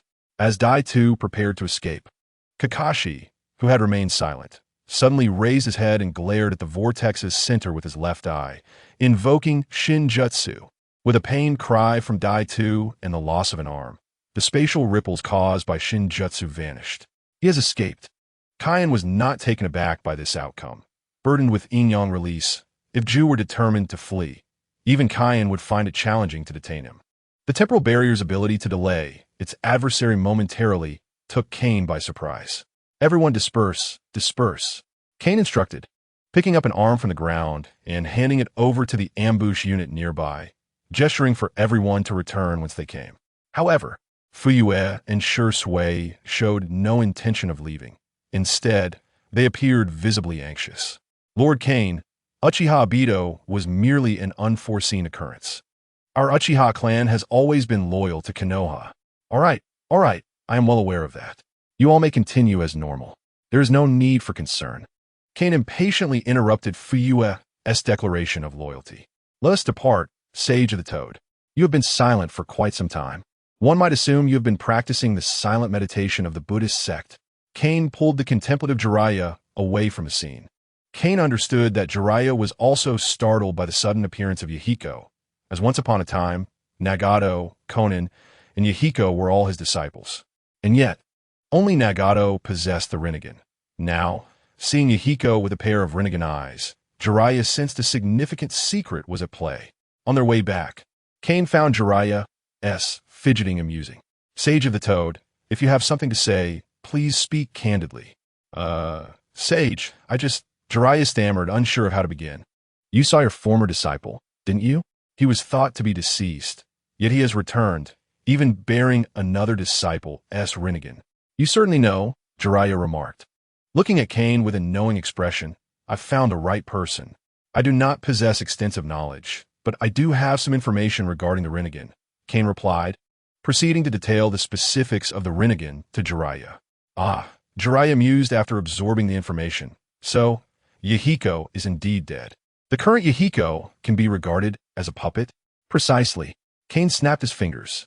While I am uncertain why the Sage of Six Paths, who also possessed the Rinnegan, never created puppets, I can assure you of the veracity of this information. If that is the case, Jiraiya pondered, stroking his chin, then the Uchiha and Senju clans, if their powers were to combine, they could awaken the Shinjutsu. It is a matter of merging these two powers and honing them to their utmost potential, followed by experiencing death once to unlock it. Kain added, in that case, Kain, you also possess the potential to awaken the Rinnegan. Jiraiya counted on his fingers. Your wood release is even more formidable than the first Hokage's. Yet before Jiraiya could finish, Kain interjected, you may be mistaken. Perhaps the first Hokage's greatest strength lay in wood release, but I assure you, The power of the Senju clan is not something that can be easily articulated. Kane realized that explaining the lineage of the Sage of Six Paths was no simple task, and thus conveyed, one crucial point remains. Would release is would release. The first Hokage's would release is distinct from mine. Remember this well. With that declaration, Kane led the bewildered Jiraiya into Minato's home. In a world of pirates, there can only be one dragon. Chapter 74. Obito is a derivative character. To prevent a surprise attack on Konoha, the third Hokage and his companion stayed at Minato's house until dawn. Kane, I find it perplexing why you did not choose to detain Uchiha Obito, Sarutobi Hiruzen remarked casually while pouring tea for Kane. Jiraiya and Minato exchanged puzzled glances. The one called Kurizetsu cannot be captured. Even if we apprehended 1,000 Obitos, it would be futile, as long as Kurizetsu remains. Eliminating Obito and Nagato will merely force it to conceal itself again. Now at least we possess all their intelligence. But if Kurizetsu were to lay plans for several centuries, who knows what would transpire? Are you implying that Obito was under Jinjutsu control, attacking Konoha against his will? Minato's words drew the attention of the others. You are being rather biased towards your disciple. Indeed, Kane affirmed Minato's observation. That lad has a certain fondness for Konoha. I am convinced he was manipulated by Jinjutsu last night. The main concern is, if we capture Obito, where would we find such a derivative character? In the original narrative, while Obito was deceived, he was not under Jinjutsu control. Thus his attack on Konoha, resulting in the deaths of Minato and Kushina, raises suspicions of betraying his mentors. However, the original tale is one thing, and this is a parallel timeline where it is undeniably true that Obito is currently under Jinjutsu control. If this is not Obito's intention, Minato hesitated, glancing at Sarutobi Hiruzen. I am merely a retired former Hokage. These matters are best left to the fourth Hokage. Sarutobi Hiruzen had no desire for power or authority. Power? What does one do with that? Does it matter more than my younger son's recognition of his elder brother? If you cannot refrain from speaking nonsense, kindly hold your tongue. It stinks. At this moment, Sarutobi Hiruzen's greatest wish was for a certain young lady from the clan to marry Kane. But unfortunately, that decision was not solely his to make. Subsequently, Sarutobi Hiruzen set about arranging for his eldest son to produce offspring, though this too was beyond his control. Eventually, his mindset inexplicably became more relaxed. As long as his younger son spent time with Kane, the family ties would remain intact. I must interject, Jiraiya raised his hand to speak. I still do not comprehend what you mean by the special powers of Hashirama and Madara. Upon hearing the names of these two titans, Sarutobi Hiruzen and Minato's gazes turned to Jiraiya. Kane pondered for a moment, then chose not to reveal the truth. Just remember, their unique powers do not solely stem from the Senju and Uchiha clans. Noting Jiraiya's curious expression, Kane quickly warned him. This secret pertains to the family matters of a powerful being. He is not yet completely deceased, and some things are not convenient for me to disclose. If you truly wish to know, go ask the great sage of Mount Myaboku. He knows much more, and if he is willing to share, it will certainly be more detailed than my account. But it is not just that. The ancient deeds of Otsutsuki Kagaya and Otsutsuki Kinshiki were orchestrated by him. However, as a native being of the Hokage world, the actions of the great sage of the Toad are hardly surprising. After all, this world is their home. How could they allow outsiders to wreak havoc? Although we may lack strength, it is of little consequence. The descendants of our enemies will ultimately serve as our allies. Since Kushina became pregnant with Naruto, Kane has become increasingly cautious. After all, he has transformed the shinobi world beyond recognition. The child of destiny must be born at the appointed time. If one claims there are no hidden hands at play, would you believe it? Kane does not dare to take such a gamble. Moreover, the state of the shinobi world is the domain of the Sage of Six Paths. As an outsider, one ought to tread carefully. Should you dare to disrupt their grand plans, you shall find out whether they will bring about your demise. However, Kaien did not hesitate to test the limits of the higher-ups, such as when he delivered the Sharingan to Miyamu Mountain, followed by a precious piece of the clan's Byakugan. A few days ago, the sage of the six paths, informed him that progress had been made in the research of these ocular treasures. And Kane instinctively felt that a certain influential figure must be behind this. Yet, he remained uncertain about what these powerful individuals required from him. Just as the men sat in a somber atmosphere, some smoking and others sipping tea, Tsunade emerged from the room, supporting her waist. The matriarch was too exhausted and had already retired for the night. "Oh, is that so? Thank you for your hard work." Sarutobi Hizashi promptly entered to assist his wife and bid farewell to the others, stating, "We shall take our leave now. My wife has been rather impolite today." Sarutobi Hizashi referred to the fact that his wife had fallen asleep in someone else's home, given her status as the wife of the former Hokage and an elder. "Not at all. It is we who should express our gratitude to you and Kushina." Minato also grasped Hizashi's hand in appreciation. Hizashi waved dismissively and signaled for a few umbu to escort his wife away from Minato's residence. "Kien, teacher, I must excuse myself," Minato said, and as soon as several ladies exited the room, he hurried inside, disregarding any breach of etiquette. With both hosts absent, Kien could only express his gratitude to the others as a member of Kushina's clan. Thank you. I appreciate everyone's assistance." Tsunade yawned wearily and stretched. Observing Tsunade's suggestive features, Kien hastily turned his gaze away, adhering to the principle of not seeing, not hearing, and not looking at what is inappropriate. "One must not take advantage of friend's wife," Jiraiya remarked with a disdainful expression as he subtly positioned himself in front of Tsunade. To his surprise, Tsunade showed no gratitude, delivering a hefty slap to Jiraiya's head. "You scoundrel, what do you think you are doing getting so close?" Tsunade was likely accustomed to the astonished or dismissive gazes directed at her by others, yet Kien's direct avoidance was indeed a rarity. "Lord Jiraiya, we shall take our leave first." The other girls yawned in unison, bidding farewell to Jiraiya. "Ah, you all may go. Your efforts are appreciated." "I will convey my thanks on behalf of Minato and his wife," Jiraiya replied, covering his bruised face while being polite. "Wait a moment," Kien called out to the departing group. "You girls, take this." He handed each of them a kunai for the Flying Thunder God technique, instructing, "Remember, do not separate for the next few days, and this must not leave your side." For added security, Kien discreetly left a Flying Thunder God seal on each of them as a precaution.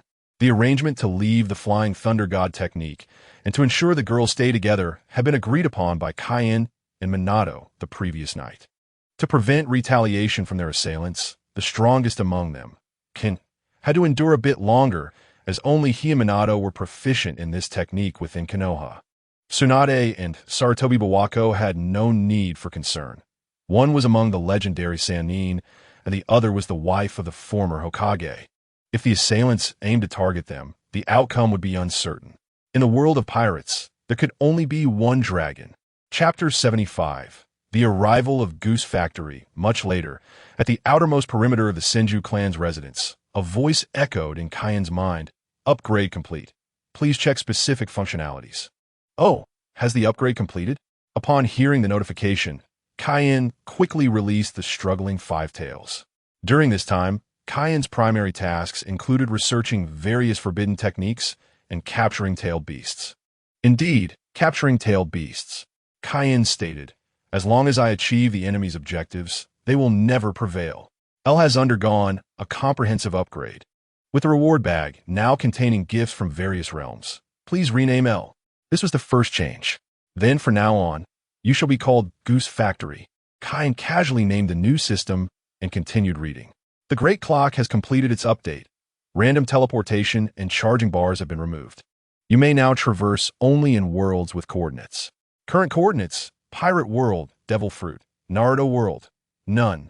The Naruto world, surprisingly, still lacked coordinates. Kien stroked his chin, pondering the updated functionalities of the Great Clock. The removal of the charging bar indicated that he would no longer need to replenish energy for traversal, but could only travel to worlds with set coordinates. What could the coordinates for the Naruto world be? Kien glanced at the coordinates of the Pirate World and then at the Five Tails beside him, seemingly arriving at an answer. The functionalities post-upgrade had both advantages and disadvantages. The positive aspect was the addition of gifts from various realms to the reward bag, while the negative was the requirement for fixed coordinates with the Great Clock. This change, combined with the alterations to the reward bag, made it considerably more challenging for Kane to locate his companions. Special coordinates, number Z. Note, please exercise caution when using this coordinate. Upon recalling the number Z coordinates, Kane remembered the mysterious force that had targeted the Great Clock due to the unique identities of Zoro and his companions during their first traversal. As for what the Z coordinates entailed, Kane had a fair idea, but it was not yet the time to utilize them. At the very least, he needed to obtain the coordinates for the Naruto world first. Current number of reward bag openings, 2. Seeing that he had 2 chances left to open the reward bag, Kane suddenly felt an itch in his hands. No, I must resist. Naruto is not yet grown. I will wait until he matures before opening the reward bag. Kane's intention was not to traverse with Naruto, but to benefit from Naruto's luck once he grew older. After all, with a ready-made lucky star at his side, why should Kane seek out other deities? It seemed he needed to accumulate some luck. During this period, he should refrain from drinking with Jiraiya and Tsunade. Kane could not determine Jiraiya's luck, but Tsunade's. Oh, the Five Tails, feigning death behind Ken, noticed his distraction and quietly attempted to sneak away. Where do you think you're going? Voice Husunded. Upon hearing this, the Five Tails froze in place. When first captured by Kane, the Five Tails had not caused much trouble. But after several suppressions and witnessing the fate of the Three Tails, it had seemingly become much more obedient. Little one, if you do not wish to end up like that giant turtle over there, it is best to behave yourself. Kane ominously cautioned the Five Tails while draining its chakra. For safety's sake, Kane also crafted a cage using wood release to confine the Five Tails. It is time to visit Miamu Mountain. Ever since Kane had delivered the Sharingan and the clan's Byakugan, the Sage of the Six Paths had contacted him through Fukusiku, requesting that Kane secretly bring a portion of Hashirama's flesh. When such sensitive matters are uttered from the lips of Shinzo Sienrin, Kane found it utterly surreal. For Jiraiya had already married into the Chien Shinsho clan, making such actions seem inevitable.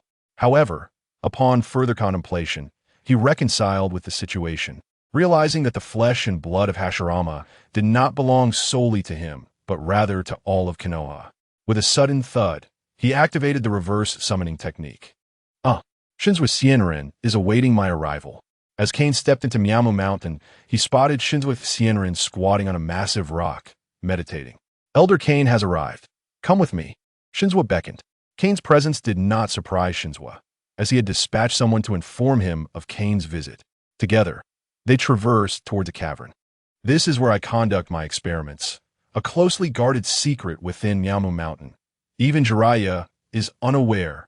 Shinzo Sienrin elaborated, introducing Kane to the laboratory. The kaleidoscope you sent last time has undergone significant transformation.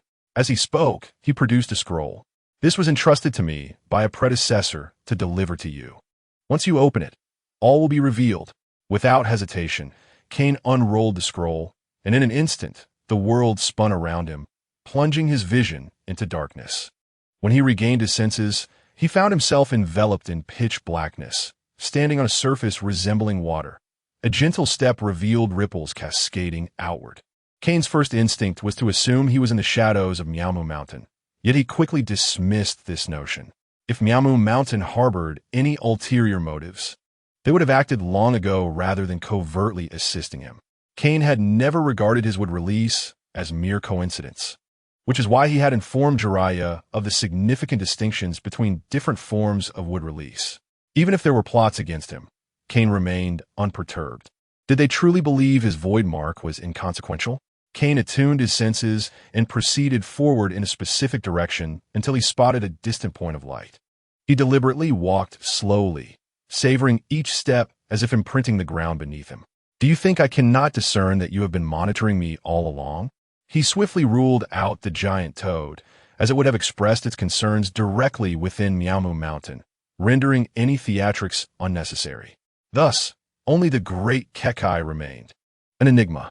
The radiant light at the end of darkness revealed itself to be a palace, albeit one that appeared to be in disrepair. The The cracked, blank plaque indicated that someone had deliberately erased the inscriptions upon it. 8 weathered pillars and seemingly non-functional wooden doors presented the visage of a dilapidated shrine. The only ones capable of bringing him here were the brothers. With the younger sibling occupied singing with their mother, it left the elder. Despite Kane's own considerable strength, the thought of soon encountering a legendary figure made his heart race.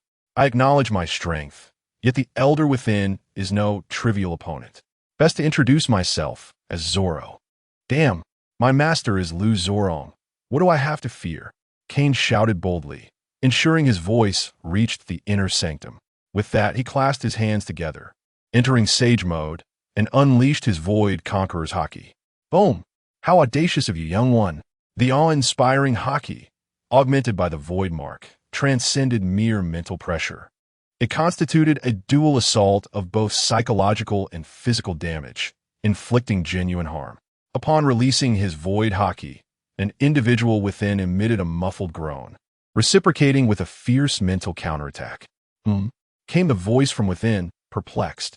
Logically, one would counteract an oppressive aura with a similar force. Yet Kane's strategy, which had proven successful time and again faltered this time.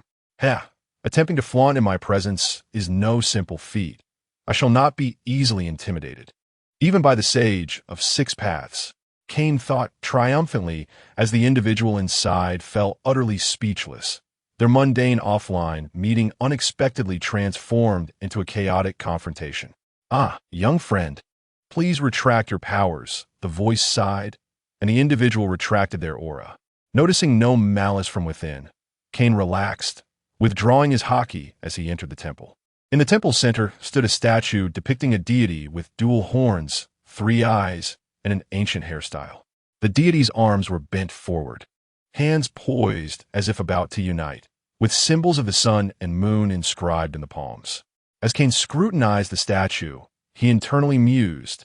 It possesses an air of solemnity mixed with an undercurrent of menace. Could it be a malevolent god? At that moment, Kane sensed something amiss. The statue appeared alive. This realization sent shivers down his spine. Was it not said that the Sage of 6 Paths was merely a mass of chakra? How could this statue exude such formidable vitality? Just as Kane pondered, he noticed the statue's eyes flickering open. Which audacious being dares to act with such impudence here?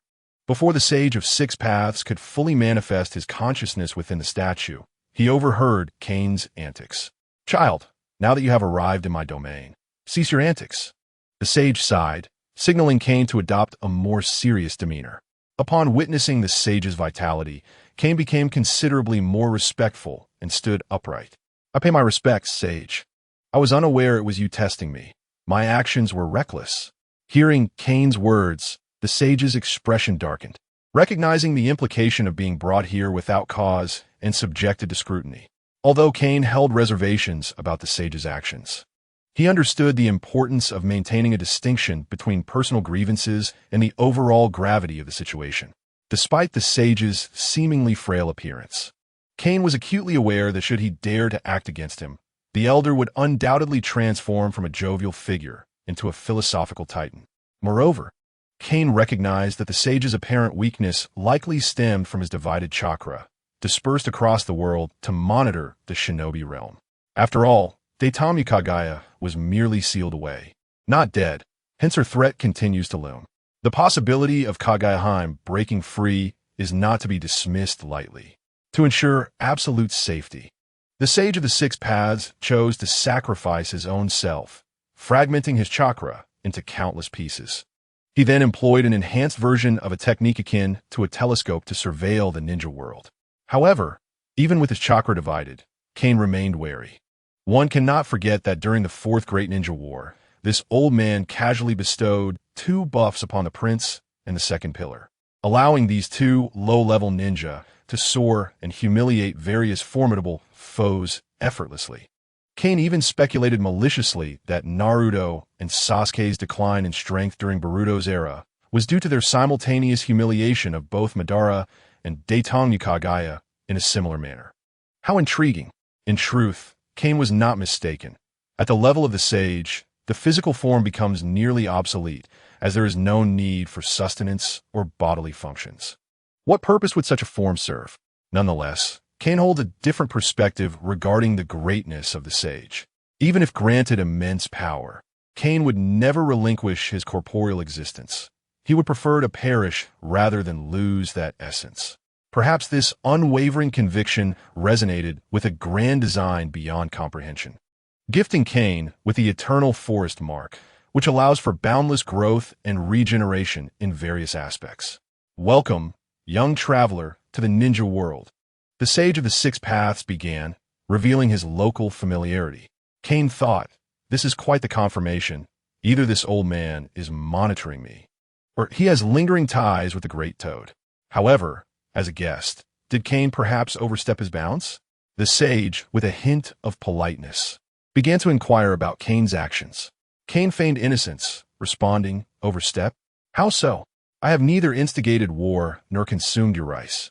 How could I have overstepped? He completely forgot the various transgressions against those little creatures. Yet, compared to other transmigrators, Kane had exercised considerable restraint. If it were another transmigrator, they would have likely swept up all the maidens, indulging in lavish meals or scheming to become the new patriarch of the Six Paths brothers. It is indeed rare to find someone like Kane, who has traversed such a long time, yet remains a virgin and so honest. It is commendable for the youth to pursue power, but moderation is also essential. Seeing Kane's evasive demeanor, the sage called him out. This made Kane uneasy. Strictly speaking, his actions were akin to the initial intentions of the Daetongmu clan upon arriving in the ninja world.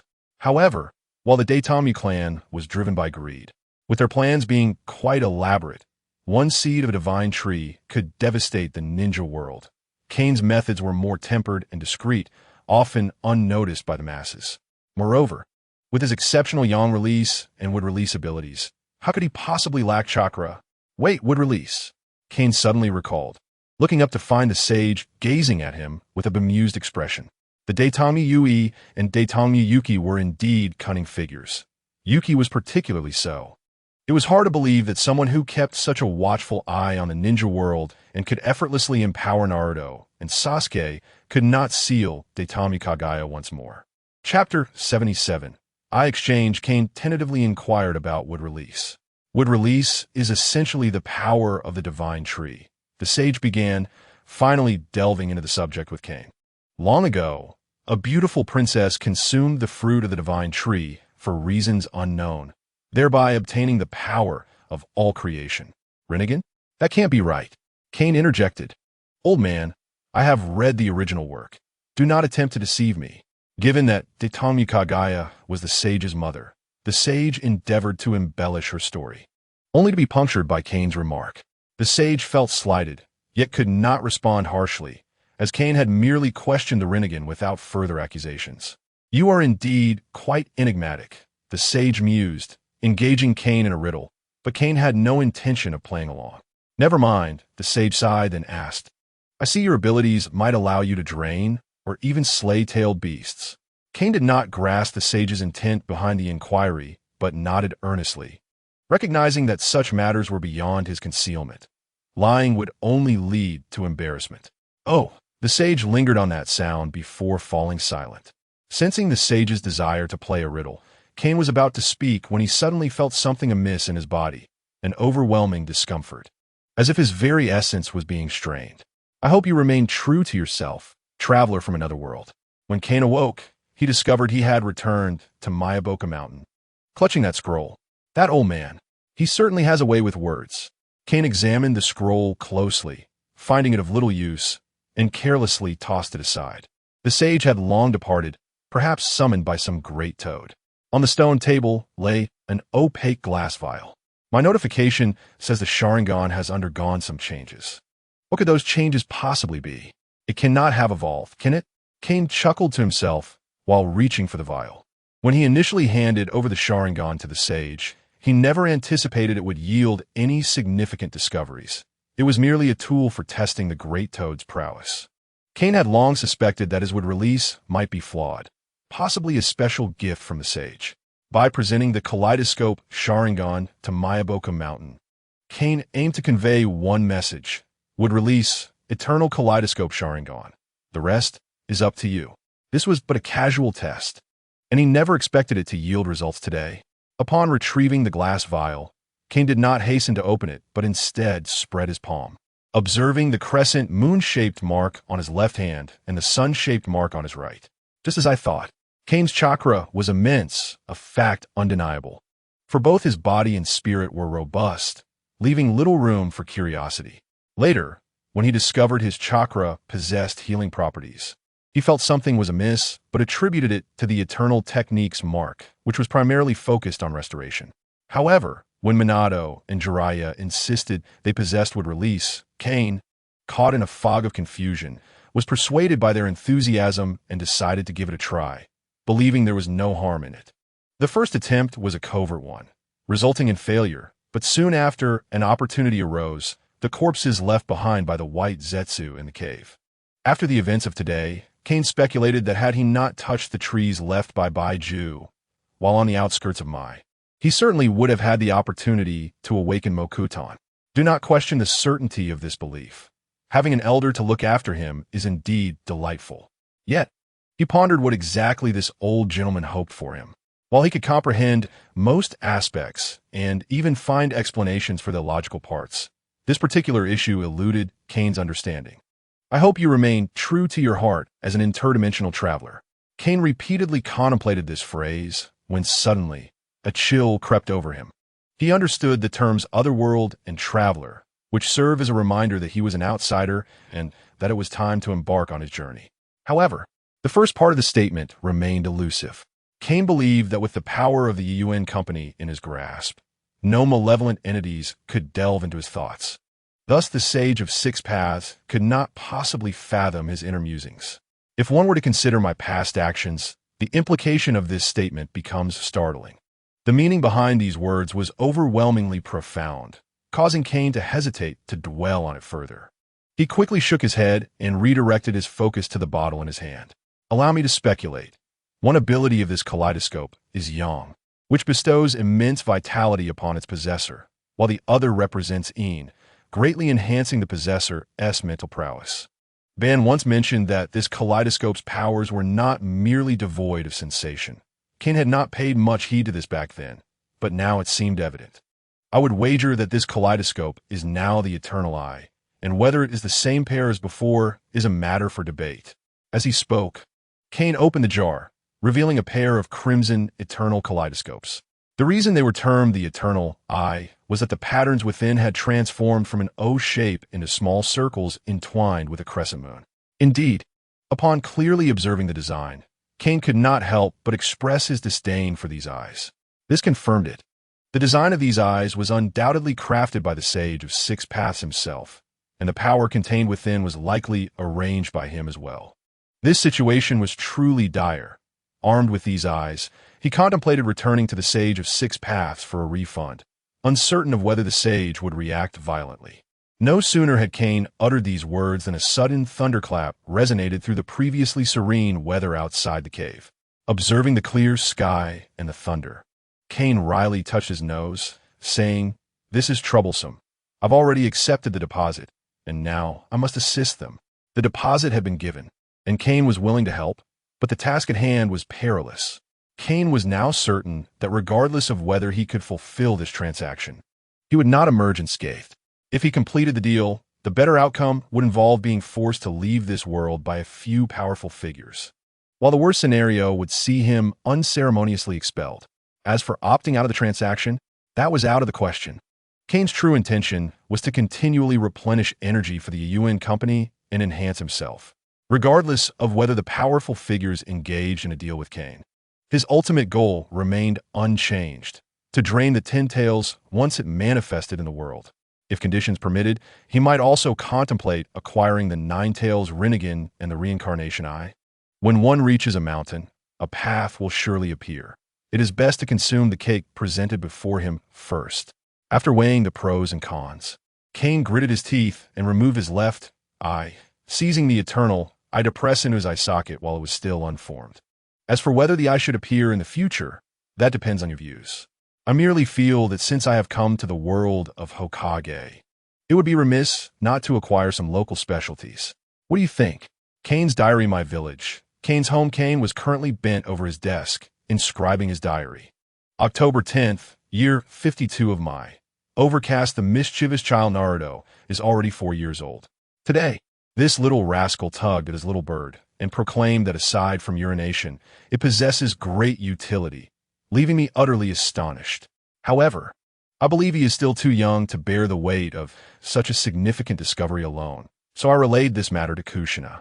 Subsequently, Naruto wept, declaring he no longer liked his uncle. By the way, I slept for another 18 hours today. I wonder if I am entering a hibernation phase, followed by evolution? I have never heard of a devil fruit possessing such a function. December 20th, year 52 of my. Overcast. First, let me establish one thing. My sleep is related to the eternal I and its two buffs. That old man is up to something. I have not been sleeping much these past few days. Perhaps the Sharingan is gradually beginning to merge with my body under the influence of the eternal forest markings. I believe it won't be long before, upon shedding the Sharingan, the eye that regrows will also be a Sharingan. Speaking of which, will I then possess an infinite Sharingan? Had I known, I would have fused with the Byakugan instead. At least I wouldn't have to worry about the reincarnation eye. February 7th, year 53 of my. Light rain. I have begun to slumber deeply again. This is utterly absurd.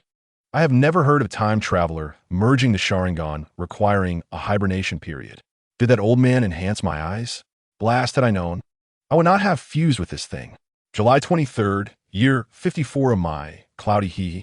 This morning I deliberately taught Naruto the enhanced version of the 1,000 Years of Pain, so he could provide his good friend with an unforgettable birthday memory. As expected, in the afternoon, Itachi arrived at the Namikaze's residence with a sullen expression to complain. Observing the diaper-clad Sasuke trailing behind him brought me immense satisfaction. I have hardly been in deep sleep these days, and I can now wield the eternal kaleidoscope with ease, which is rather pleasant. August 8th, year 58 of my. Cloudy. Damn it. What did that sage put in my eyes? My body is growing stronger, yet I remain in a state of slumber, and I can distinctly feel my mental strength burgeoning. It has been 4 years of sleep. I now suspect that the sage does not wish for me to interfere too much in the affairs of the ninja world. However, this suggests they remain wary of my power and can only resort to such indirect methods. It should be noted that they are wary of my void mark. December 21st, year 58 of my. Light rain today. Upon awakening, I found Enya lying beside me. Damn, it startled me. Thankfully, nothing happened, save for the absence of clothing. I must never drink alcohol again. It only leads to trouble. October 10th, year 60 of my. Light rain. Naruto has already become a genin, while I remain in slumber. How infuriating. Jiraiya left me a note saying he has discovered traces of the Akatsuki organization and plans to investigate. Hee, you may rest assured, my lecherous toad. After your departure, I shall take care of your wife. November 28th, year 61 of my. Light rain. Why is it that every time I awaken, it is raining lightly? How peculiar. I have mastered the nature transformation of all chakra attributes, and the power of a Sharingan continues to grow exponentially. My body also seems to be undergoing remarkable changes. December 29th, year 61 of my. Light rain. Hee. It seems that whenever I enter slumber, someone is plotting something. I have lost the 3 tails and 5 tails. Jushin inexplicably fell victim to an assault, fortunately resulting in only a partial loss of the Kyuubi. I could surmise who was responsible. Yet I shall remain silent, for if I dared to speak, those scheming elders would not forgive me. On March 3rd, Konoha 62. During the events leading to the impending start of the Shippuden, it was less than a year away. However, the anticipated Shippuden has yet to commence. As the Color Toad remains alive, it is rumored that several Jinchuriki have been attacked. How utterly predictable. By the way, my Sharingan has entirely become my own. I have also acquired the coordinates of the Hokage world, just as I anticipated. The world of pirates possesses devil fruits rather than haki, while the Naruto world contains Sharingan, Rinnegan, and Tenseigan instead of Mokuton. Truly, the legendary eyes of the 5 villages strife. How infuriating! Yet here comes the rain again. On November 1st, Konoha 59. The weather was delightful, prompting me to bask in the sunlight, as mushrooms had grown upon my dragon scales. If calculated normally, today should mark Zoro's birthday. Indeed, it has been over a decade since we last met. I wonder if he has grown a beard. Nevertheless, I remain in my youthful form, and upon our next encounter, Zoro will surely experience envy and jealousy. Having trained under the likes of Yagyu Sidro and Dracul Mihawk, Zoro should not be losing hair before sprouting a mustache, right? I highly doubt it. Today, the sun shines brightly, bringing me joy. On October 10th, Konoha 62, the sky was overcast. It was my nephew's birthday, and I celebrated with him. Children are fortunate to have parents.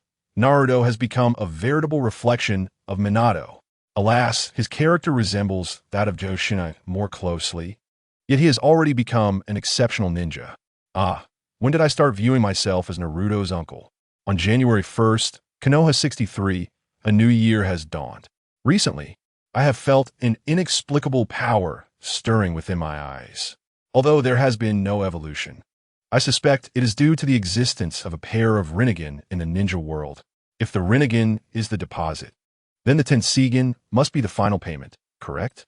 On May 5th, Konoha 63, I meticulously organized my thoughts and arrived at a chilling realization. A certain horned adversary is resolutely determined to become a filial son.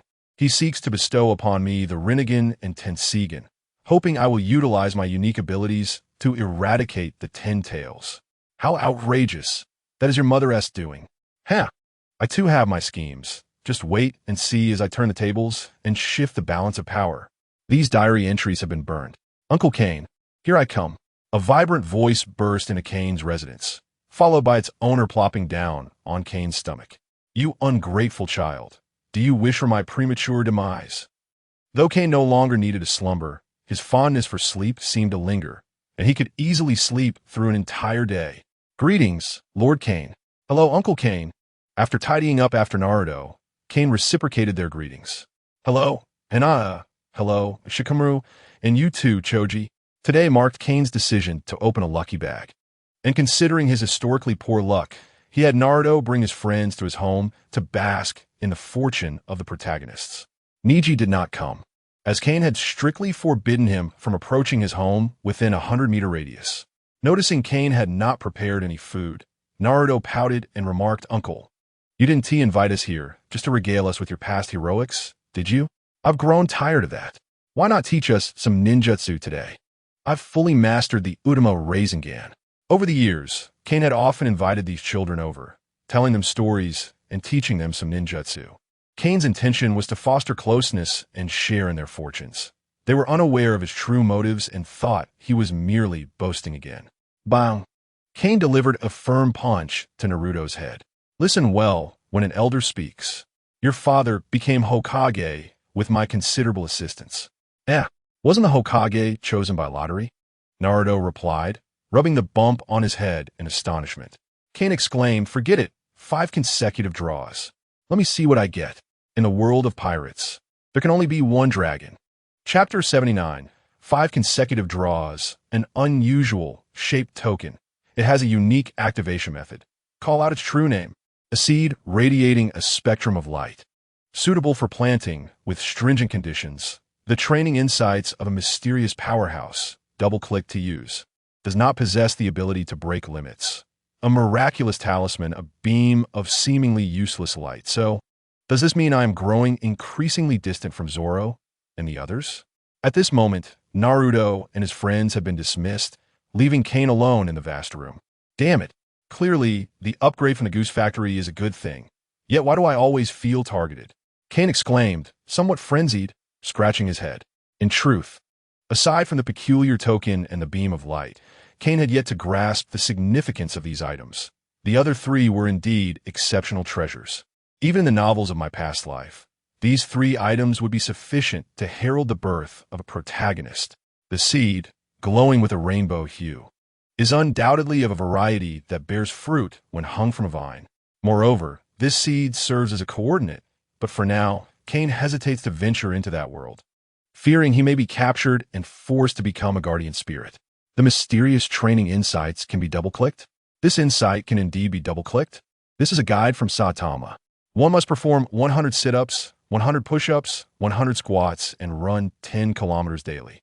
Oh, and don't forget to refrain from using air conditioning in summer. In reality, without this guide, even multiplying that regimen by 10 would not suffice, as one must also break limits. However, Kane possesses no such limiters. His modified Eternal Forest mark serves as a super cheat. As for the mysterious talisman, even the most coveted dog talisman does not pique Kane's interest, let alone the less useful tiger talisman. It is said that these talismans come with certain side effects, and after drawing one, Kane had merely stowed it away in the Goose Factory space, never to be utilized. The training insights would be set aside for the time being, as would the talisman, which would serve as a coordinate. After briefly addressing these two, Kane turned his attention to the two most enigmatic items. I recognize this shape. It represents the Chinese yuan. But what is this token? Is it true that it has a name? The significance of the token eludes me, and even Kane, with all his might, finds it impossible to destroy it. For now, I shall store it within the space of Egachong. With my current strength, I cannot harm it in the slightest. This alone indicates that the object is not simple. Subsequently, Kane's attention shifted to the mysterious beam of light. Should I take it out and examine it? Kane hesitated. This item cannot be used as a coordinate either, and light is merely a method of energy propagation. Kane worried that if he took it out, it might vanish. However, leaving it in storage would never clarify its purpose. When Kane extracted the beam of light, a miraculous scene unfolded. The beam astonishingly fixed itself in Kane's hand, resembling a tangible lightsaber, albeit a slender one. When Kane attempted to use this beam to strike the table, it passed through as though it had no substance. Observing its extraordinary nature piqued Kane's interest. He experimented with various methods, submerging it in water, scorching it with dragon flames, touching it with chakra, observing it with his eternal eye, sensing it with sage chakra, summoning a storm of thunder and wind to attack it, and even attempting to use it to replenish energy for Egachong. After trying all these approaches, Kane felt a profound sense of defeat while holding the beam of light. Perhaps the nemesis of this object is the dark fruit of Hai Yi. With so many methods failing to activate or destroy the beam, Kane could only once again store it in the space of Egachong. Overall, this quintuple draw was more frightening than delightful. Kane evaluated his first lottery after Egachong's upgrade, although he did not obtain the coordinates he desired. The training manual from teacher Chiyu was indeed a shock to Kane, especially as it was the one-click double version. While this manual does not possess the ability to break limitations, Kane himself is limitless. Perhaps after utilizing this manual, his speed will surpass that of his teacher. As for the seed, radiating a spectrum of colors, there is no soil in the Naruto world suitable for its cultivation. Kane must wait until his strength grows even greater before venturing into that world personally. Kane suspects that the gifts in the lucky bag post-upgrade are borrowed. If they truly are borrowed, recklessly entering that world may not be wise. The talismans hold no value for Kane, despite the wonders of that world.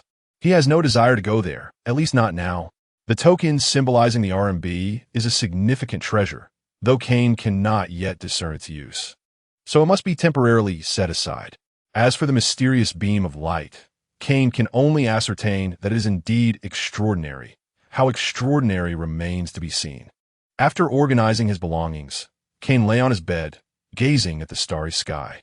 Since uncovering the true intentions of those two brothers, Kane has been in a perpetual state of readiness to flee, fearing they might change their minds. Moreover, had it not been for his covetousness of the energy of the 10 tails, Kane would have already departed, embarking on a brand new adventure. The energy of the 10 tails needs no elaboration. It could at the very least allow for 2 more lucky bag draws. As for those extravagant, beautiful pupils, Kane had previously been quite envious of their abilities, but after acquiring teacher Chiyu's training method, he became more interested in the various extraordinary powers attached to the beautiful pupils, such as gravity and repulsion. After all, gravity is reputed to be one of the 4 fundamental forces, and if developed properly, it promises great potential. Kane reached out to touch his own eye, a cold smile gracing his face. You probably never imagined, did you? I possess the eternal forest mark. No matter what hidden tricks you left behind, they are now rendered futile. Even if Kane's eyes were to be removed 100 times, the new ones would still be Sharingan, and there is no Uchiha blood flowing through his veins. Concerned that the Sage of Six Paths might tamper with his eternal eye, Kane had previously removed his eyes during experimentation amidst clouds of dust and flames. Each removal led to a regrowth, a process Kane repeated over a dozen times. Thus, regardless of any initial trickery, it cannot affect Kane now. Kane, the fourth Hokage, requests your presence. A masked Umbu member squatted by Kane's window, stating, "How have you been lately, Sure Sway?" Kane rose while engaging in casual conversation with the Umbu. The Umbu did not respond to Kane's inquiry, but reiterated the command. The fourth Hokage requests your presence. By the way, should I seek out Zoro? I intend to conclude by finding Zoro. Moreover, have the companions decided on our next world? If so, please feel free to leave a message. In the world of pirates, there can only be one dragon. Chapter 80. This text contains garbled characters and missing sections. The complete and latest chapters are updated here. Ipswallenzikokom 010 PZC9I deployment. Concerning the whereabouts of the terror organization that attacked Konoha 2 years ago, there are now leads. Watergate, adorned in a ceremonial robe, sat in the Hokage office, with the village's jonin standing around. The beautiful youth, Kane, who remains true to his original intentions, still hangs by the window behind Watergate, a curious habit. Assisting Hokage, Liu Jio took over Watergate's narrative. The S-rank rogue ninja Scorpion from the Wind Village. The S-rank rogue ninja Deidara from the Rock Village. The cultist Haiden, the immortal Kaku, the Inyang Man Zetsu, Uchiha Bito, the paper jutsu user Konan, the leader Pain with the Rinnegan, and the 3 renegade ninjas, Orochimaru, the Cold Lord. This information was gathered by Jiraiya based on Kane's guidance. Particularly after learning that Orochimaru was also involved with this organization, Jiraiya had been keeping a close watch on them. Surprisingly, there are still 9 individuals. Indeed, better to have fewer than a multitude. Hanging by the window, Kane carefully counted the numbers and noted the absence of the honest man, Kisame. Understandably, Kisame's master had been ruthlessly eliminated by Kane, and the Samahada had become a rare material for research. Thus, there was no longer a later Kisame. Kane's comments drew sidelong glances from the Jonin, but with the situation unclear, no one dared to provoke him. After all, Kane's status is far too transcendent for an ordinary Jonin to approach. Kane, do you have any insights regarding the Akatsuki organization? Watergate turned to invite Kane to join the discussion. Insights are not to be had. Merely a bit of information. Kane retracted his wings and returned to the room. Childhood, art, religion, money, domination, love, friendship, peace, power, kinship. These 10 wishes represent humanity's greatest desires, burdens borne by these members. Brother Kane, Asuma raised his hand and stated, "It seems their organization consists of only 9 members. The 10th member will not appear. The 10th was a complete tragedy, yet that tragedy has not transpired." At this point, Kane discreetly glanced at Shursui, Itachi, and Sasuke. Thanks to Kane's presence, the Uchiha clan had long been subdued by his strength, fearing for their lives, allowing them to remain active in Konoha, albeit with a significantly more discreet approach. Shursui and Itachi serve as Watergate's guards, while Sasuke has already become a Jonin in the village, as has Naruto. Unlike the original work's clumsiness, although Naruto's character indeed resembles that of Jio Exin Nai to some extent, his demeanor, enriched by the presence of his parents, radiates a certain solar charm. I recall you once mentioned that this group gathered together because of Watergate's words, which were only partially articulated, yet Kane understood the intent behind them. Their objective is the tailed beasts, a fact corroborated not only by Jiraiya, but also through various messages from the different ninja villages. Kane completed Watergate's unfinished sentence. Previously, Kane had subtly hinted to Watergate that he was under threat from a mysterious entity, which forced him into seclusion. Therefore, Kane's sudden resurgence signifies to Watergate that a shift in circumstances has occurred.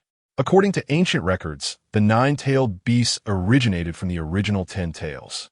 Their assembly hints at a desire to recreate the 10 tails, does it not? After years of investigation, Jiraiya has gathered some insights. From the ancient texts he stumbled upon, he inferred the intentions of the Akatsuki organization. Is it possible that they aim to summon the Ten Tails and become its Jinchuriki, leveraging the power of the Ten Tails for some nefarious purpose? The esteemed first shadow assistant, Lugio, deduced the Akatsuki's general goal from mere subtle clues. However, this seems incorrect. It is Naruto's strength that speaks volumes. Upon hearing Naruto's assertion, all eyes in the room turned to Kane. Indeed, what purpose would summoning the Ten Tails serve? Kane could single-handedly contend with all the tailed beasts. Had it not been for his recent slumber, the Five Tails would have been thoroughly subdued. Moreover, over the years, Kane has repeatedly ventured to other ninja villages to borrow Jinchuriki for research. And it is said that the god of ninjas captures tailed beasts as easily as one might catch chickens. I recall that upon meeting Lord Kane, the two Jinchuriki from Reikage village were so intimidated that their legs went weak, rendering them powerless. The cool-headed Sasuke, with a hint of jealousy, recalled the time Kane taught Naruto the 1,000-year kill technique. The crowd discerned the undertones in Sasuke's words and raised their eyebrows in response, acknowledging Kane's formidable reputation. Itachi, hearing Sasuke's comment, discreetly tugged at his fish lips. The atmosphere grew awkward following Sasuke's remarks. However, Kane remained unfazed because the playful jest from years past had indeed crossed a line. Kane had underestimated Naruto, who had been nurtured by the Nine Tails chakra since childhood. The birthday gift from that time had led a 6- or 7-year-old Sasuke to endure an entire year in diapers. After all, while physical wounds can heal swiftly, the scars upon one's spirit require far longer to mend. Coughing lightly, Watergate sensed the tension and interrupted the strange ambience, simultaneously aiming to alleviate Kane's discomfort. It is true that Kane taught Naruto the technique, yet it was Naruto who poked fun at Sasuke. Since Jiraiya relayed the message last time, the Akatsuki organization has gone into hiding, making it challenging to locate them in the future. The butt ninja, Kakashi, expressed his perspective, suggesting that it may be due to the abilities of that yin-yang person, whose infiltration skills render our tactical deployments utterly defenseless. Upon hearing Kakashi's words, the others fell silent. They harbored no fear of the Ten Tails' might, nor did they flinch upon learning of the legendary Rinnegan possessed by the leader of the rogue ninjas. Yet, the knowledge of Ju's stealth and transformation abilities caused a palpable unease among Konoha's elite shinobi. Ninjas do not fear formidable foes, but they do dread the leakage of intelligence. Even the likes of the second Hokage and Watergate, despite their strength, would find it challenging to act swiftly after detailed information about the Flying Thunder God was compromised. Moreover, the current military deployment needs to remain concealed. The enemy need not know Konoha's strategies. They are merely playing a game of hide and seek with Konoha, buying time. If the enemy becomes aware of the tactical plans, they can easily evade Konoha's pursuit or even counterattack. Recently, the One-Tails Jinchuriki was assaulted, and Gaara remains missing. The Sand Shinobi have dispatched envoys seeking assistance, yet Watergate has yet to decide whom to send. The Two Tails has been captured, while the 3, 4, and 5 Tails have all fallen into the hands of the Akatsuki organization. The whereabouts of the 6 Tails remain unknown, and according to Jiraiya's intel, he witnessed the capture of the 7 Tails, though unfortunately, Obito escaped too swiftly. The 8 Tails was attacked and lost a tail, while Gyo Xen Nai suffered no injuries, though the 9 Tails did lose a small portion of its chakra. Presently, it appears that, aside from the 6 Tails, the enemy has amassed the chakra of all tailed beasts. Even more troubling is the fact that Konoha has yet to receive any news regarding the 6 Tails. During the intermission of the Jonin meeting, 3 Uchiha members lingered in the Hokage's office. Obito's Kimui is exceedingly powerful.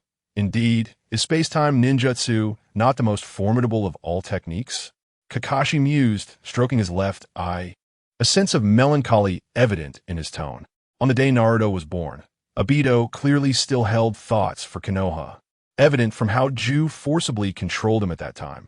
Yet, something must have changed, for when they next encountered Obito, he had entirely forgotten Konoha and Rin. The true power lies within the cells of Hashirama. If Obito were to only possess half of Kamui, he would soon lose his sight.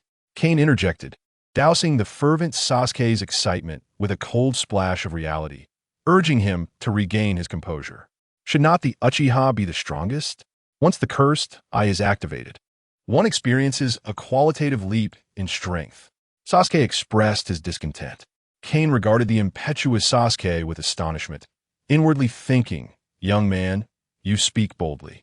Were it not for Watergate's leadership, your words alone would relegate the Uchiha from guarding duties to mere gatekeepers, perhaps even to the restroom. What is considered inappropriate in the presence of Hokage?" Itachi gently restrained Sasuke, preventing him from continuing with his reckless remarks. "How dull. I shall seek out that one who indulges too much." Sasuke huffed, turning to find solace with his close companion. It's over. He bending. Both Watergate and Itachi lamented internally. Ever since the incident involving the blooming rear garden, the healed Sasuke seems particularly fond of spending time with Naruto. At times, even the outgoing Gyo Xianai wonders if Sasuke is becoming overly attached to Naruto. Are you aware of the alternative interpretation of the Mangekyo Sharingan? Just as Sasuke prepared to exit the office, Kane suddenly spoke up. Upon hearing Mangekyo, Sasuke, having already stepped halfway out, hesitated and returned to the room. The Mangekyo is but an evolved form beyond the three Tomo, possessing a more potent ocular power and an additional unique ability. What could possibly be amiss? Concerned about the secrets of their clan's bloodline heritage, Itachi disregarded any potential impropriety and quickly inquired. "Indeed, but it is incomplete." Noticing the perplexed expressions of the others, Kane shook his head and offered an explanation. The Mangekyo, also known as the Eye of Mental Reflection, grants not one, but two abilities, one for each eye. However, these abilities do not manifest randomly. They possess a specific direction. Kane paused, building suspense. At this moment, Ji Shuei was particularly silent, for his own Bition Shun could elucidate everything. However, Kane had previously made a pact with him not to use Bition Shun indiscriminately. Fortunately, under the governance of Sui Min, Ji Shuei was spared the necessity of sacrificing his life to ensure the safety of the Hokage lineage. The Kamui space, as its name suggests, is a realm that embodies the deepest yearnings of Obito's heart, a fantastical sanctuary he envisioned to save Rin. Kane's startling remarks now extended to Rin, prompting the gazes of all present to converge upon Kakashi's head. Kakashi, too, was perplexed, despite Rin's participation in the Third Great Ninja War. She had encountered little peril and returned to Konohagakure not long after. Thus, how could there be any talk of Obito rescuing Rin? Kane's implication was that Obito might have been stimulated by an illusion. After a brief contemplation, Itachi boldly speculated based on Kane's words. Firstly, Kane had no reason to lie, so the secrets he revealed regarding Obito's abilities must be true. Assuming this, even if it were not Rin, Obito must have witnessed the death of a comrade firsthand, especially under circumstances where he was on the verge of saving them. For if he learned of a comrade's demise after the fact, it was highly likely he would awaken abilities to resurrect the dead or even reverse time, rather than wielding the Kamui space. Therefore, there is but one truth. With this thought, Itachi fixed his keen gaze upon Kakashi, who was absent-mindedly touching his own head. Kakashi, feeling the weight of everyone's inquisitive stares, awkwardly adjusted his mask and explained, "Rin and I were indeed once comrades of Obito, and he did harbor feelings for her. As for your marriage to Rin, that was merely a mutual affection, right, Kakashi?" Kane ominously interrupted, leaning closer to Kakashi. Kakashi felt a chill run down his spine and nervously affirmed, Yes. Lord Kane is correct. His marriage with Rin was nothing short of a ruse, aimed at drawing Obito back to Konohagakure upon receiving the news. To this end, Kane had even invested a substantial sum in advertisements proclaiming, "The hero of the Sharingan, Kakashi the pervy ninja, inherits the eyes and wishes of his fallen comrade, as well as the love of his comrade's beloved." Alas, Obito was not deceived, while Kakashi unwittingly engaged in a genuine relationship with Rin, resulting in a couple whose union was misaligned with reality. What relevance does this have to our plan? Sui Min pondered the significance of Kane's words. It had long been established that Obito was under the control of an illusion. Four Sway men harbored hopes of one day resolving the machinations of the puppet master and bringing Abito back to Kanehagakure. The premise was that Abito was indeed under an illusion and had not betrayed the village. I have no ulterior motives. I merely wish to convey that I possess a means to locate Abito, though it necessitates the use of Kakashi's eyes, Kane suddenly recalled. The talisman representing the tiger not only had the power to rend asunder, but also to harmonize the strength of other talismans. And it could locate the other half of an object. For instance, if a sword were to break into two pieces, it would be incomplete. As long as the severed piece still existed, Kane could harness the talisman's power to find it. The prospect of locating the other half piqued Sway Men's interest. Just to clarify, this other half refers solely to the tangible counterpart, not the broader notion of a soulmate. If you expect me to use this ability to help Naruto find his other half, I would simply tell you that his other half is Sasuke. What nonsensical ramblings are you uttering, Kane? Swayman replied, slightly irked. However, Kane's diversion had effectively stifled his original intent to speak. Are you preparing to depart, Kane? Swayman's gaze dimmed. Ever since Naruto's birth, Kane seemed transformed, retreating into isolation for years before abruptly re-emerging, claiming to have been threatened by a mysterious, powerful entity. Swayman had long suspected that Kane did not belong to this world. After all, he was well aware of the few toads residing in Mayaboka Mountain. And the ninja realm had not seen anyone with Kane's unique bloodline limit, capable of transforming into a giant dragon or a divine dragon. Kane himself had even acknowledged that he was merely a lost traveler, separated from his companions. The ninja world is not vast enough for you to be lost, Kane, unless you refer to another realm. Lord Hokage, we have received intelligence that the Six Tails has been captured by two ninjas clad in red clouds and black robes. Analysis of the information indicates that these two are indeed Haiden and Kakuzu. Chapter 83. The Search for the Dragon Vein. By the way, Uncle, why did you not go to assist Uncle Asoma, but instead chose to accompany us in rescuing Gaara? As they traversed through the jungle, Naruto seized a moment to inquire. By the time we arrive, the Six Tails will already have been captured. What significance would my presence hold? Kane replied, his words ringing hollow. Foolish child, if I had indeed caught up to the Six Tails, would you say I should save it or not? Should the Akatsuki organization fail to collect all the tailed beasts, their chances of resurrecting the 10 tails would diminish significantly, complicating Kane's plans. Having resolved to leave, Kane sought to extract one last surge of energy to replenish the resources of the Goose Factory. Currently, viable sources of energy included the Dragon Vein of the Wind Country and something called Chime, though Kane remained uncertain about the latter. I recall seeing a red-haired boy in Kanehagakure over a decade ago. What connection does he have to you? Granny Chiyo had encountered Kane once during her visit to Kanehagakure to sign a peace treaty, at which time Kane had been forcibly dragged out by Sway Men to make an appearance. However, Kane chose not to respond to the elderly woman's inquiry, recognizing it as a ploy to extract information. It was an inevitable trait of a ninja. Upon encountering unfamiliar people or events, the instinct to probe for intelligence arose. Kane had no time to entertain the old woman, for he had already sensed the distant Dragon Vein, which stood along the route from Kanehagakure to Sunagakure. The Sand Ninjas were in dire need of assistance. One was to rescue Kankuro, and the other was to retrieve Gaara, as Kankuro possessed critical information, and failing to save him would leave them in the dark regarding the assailants. Kane was pleased to accompany them, as his goal was the Dragon Vein. Mokutan Moku Bunshin. Seizing the moment when the others were distracted, Kane discreetly formed a hand seal, summoning a wood clone that leapt forth from behind him. I leave it to you. As the wood clone darted ahead, Kane utilized the Flying Thunder God technique to teleport back along the path they had just traversed. The wood clone hurried onward, while Kane himself set off toward the Dragon Vein. Kane need not have taken such care, but due to the peculiarities of Zetsu, he had to tread cautiously lest this old schemer discover his true intentions. For instance, during the last meeting, Kane had carelessly suggested a full-scale assault to locate the Akatsuki's headquarters and obliterate them, only for Jiraiya to soon relay news that the Akatsuki had escaped. Since then, Kane had refrained from divulging any plans, opting instead to act quietly and independently.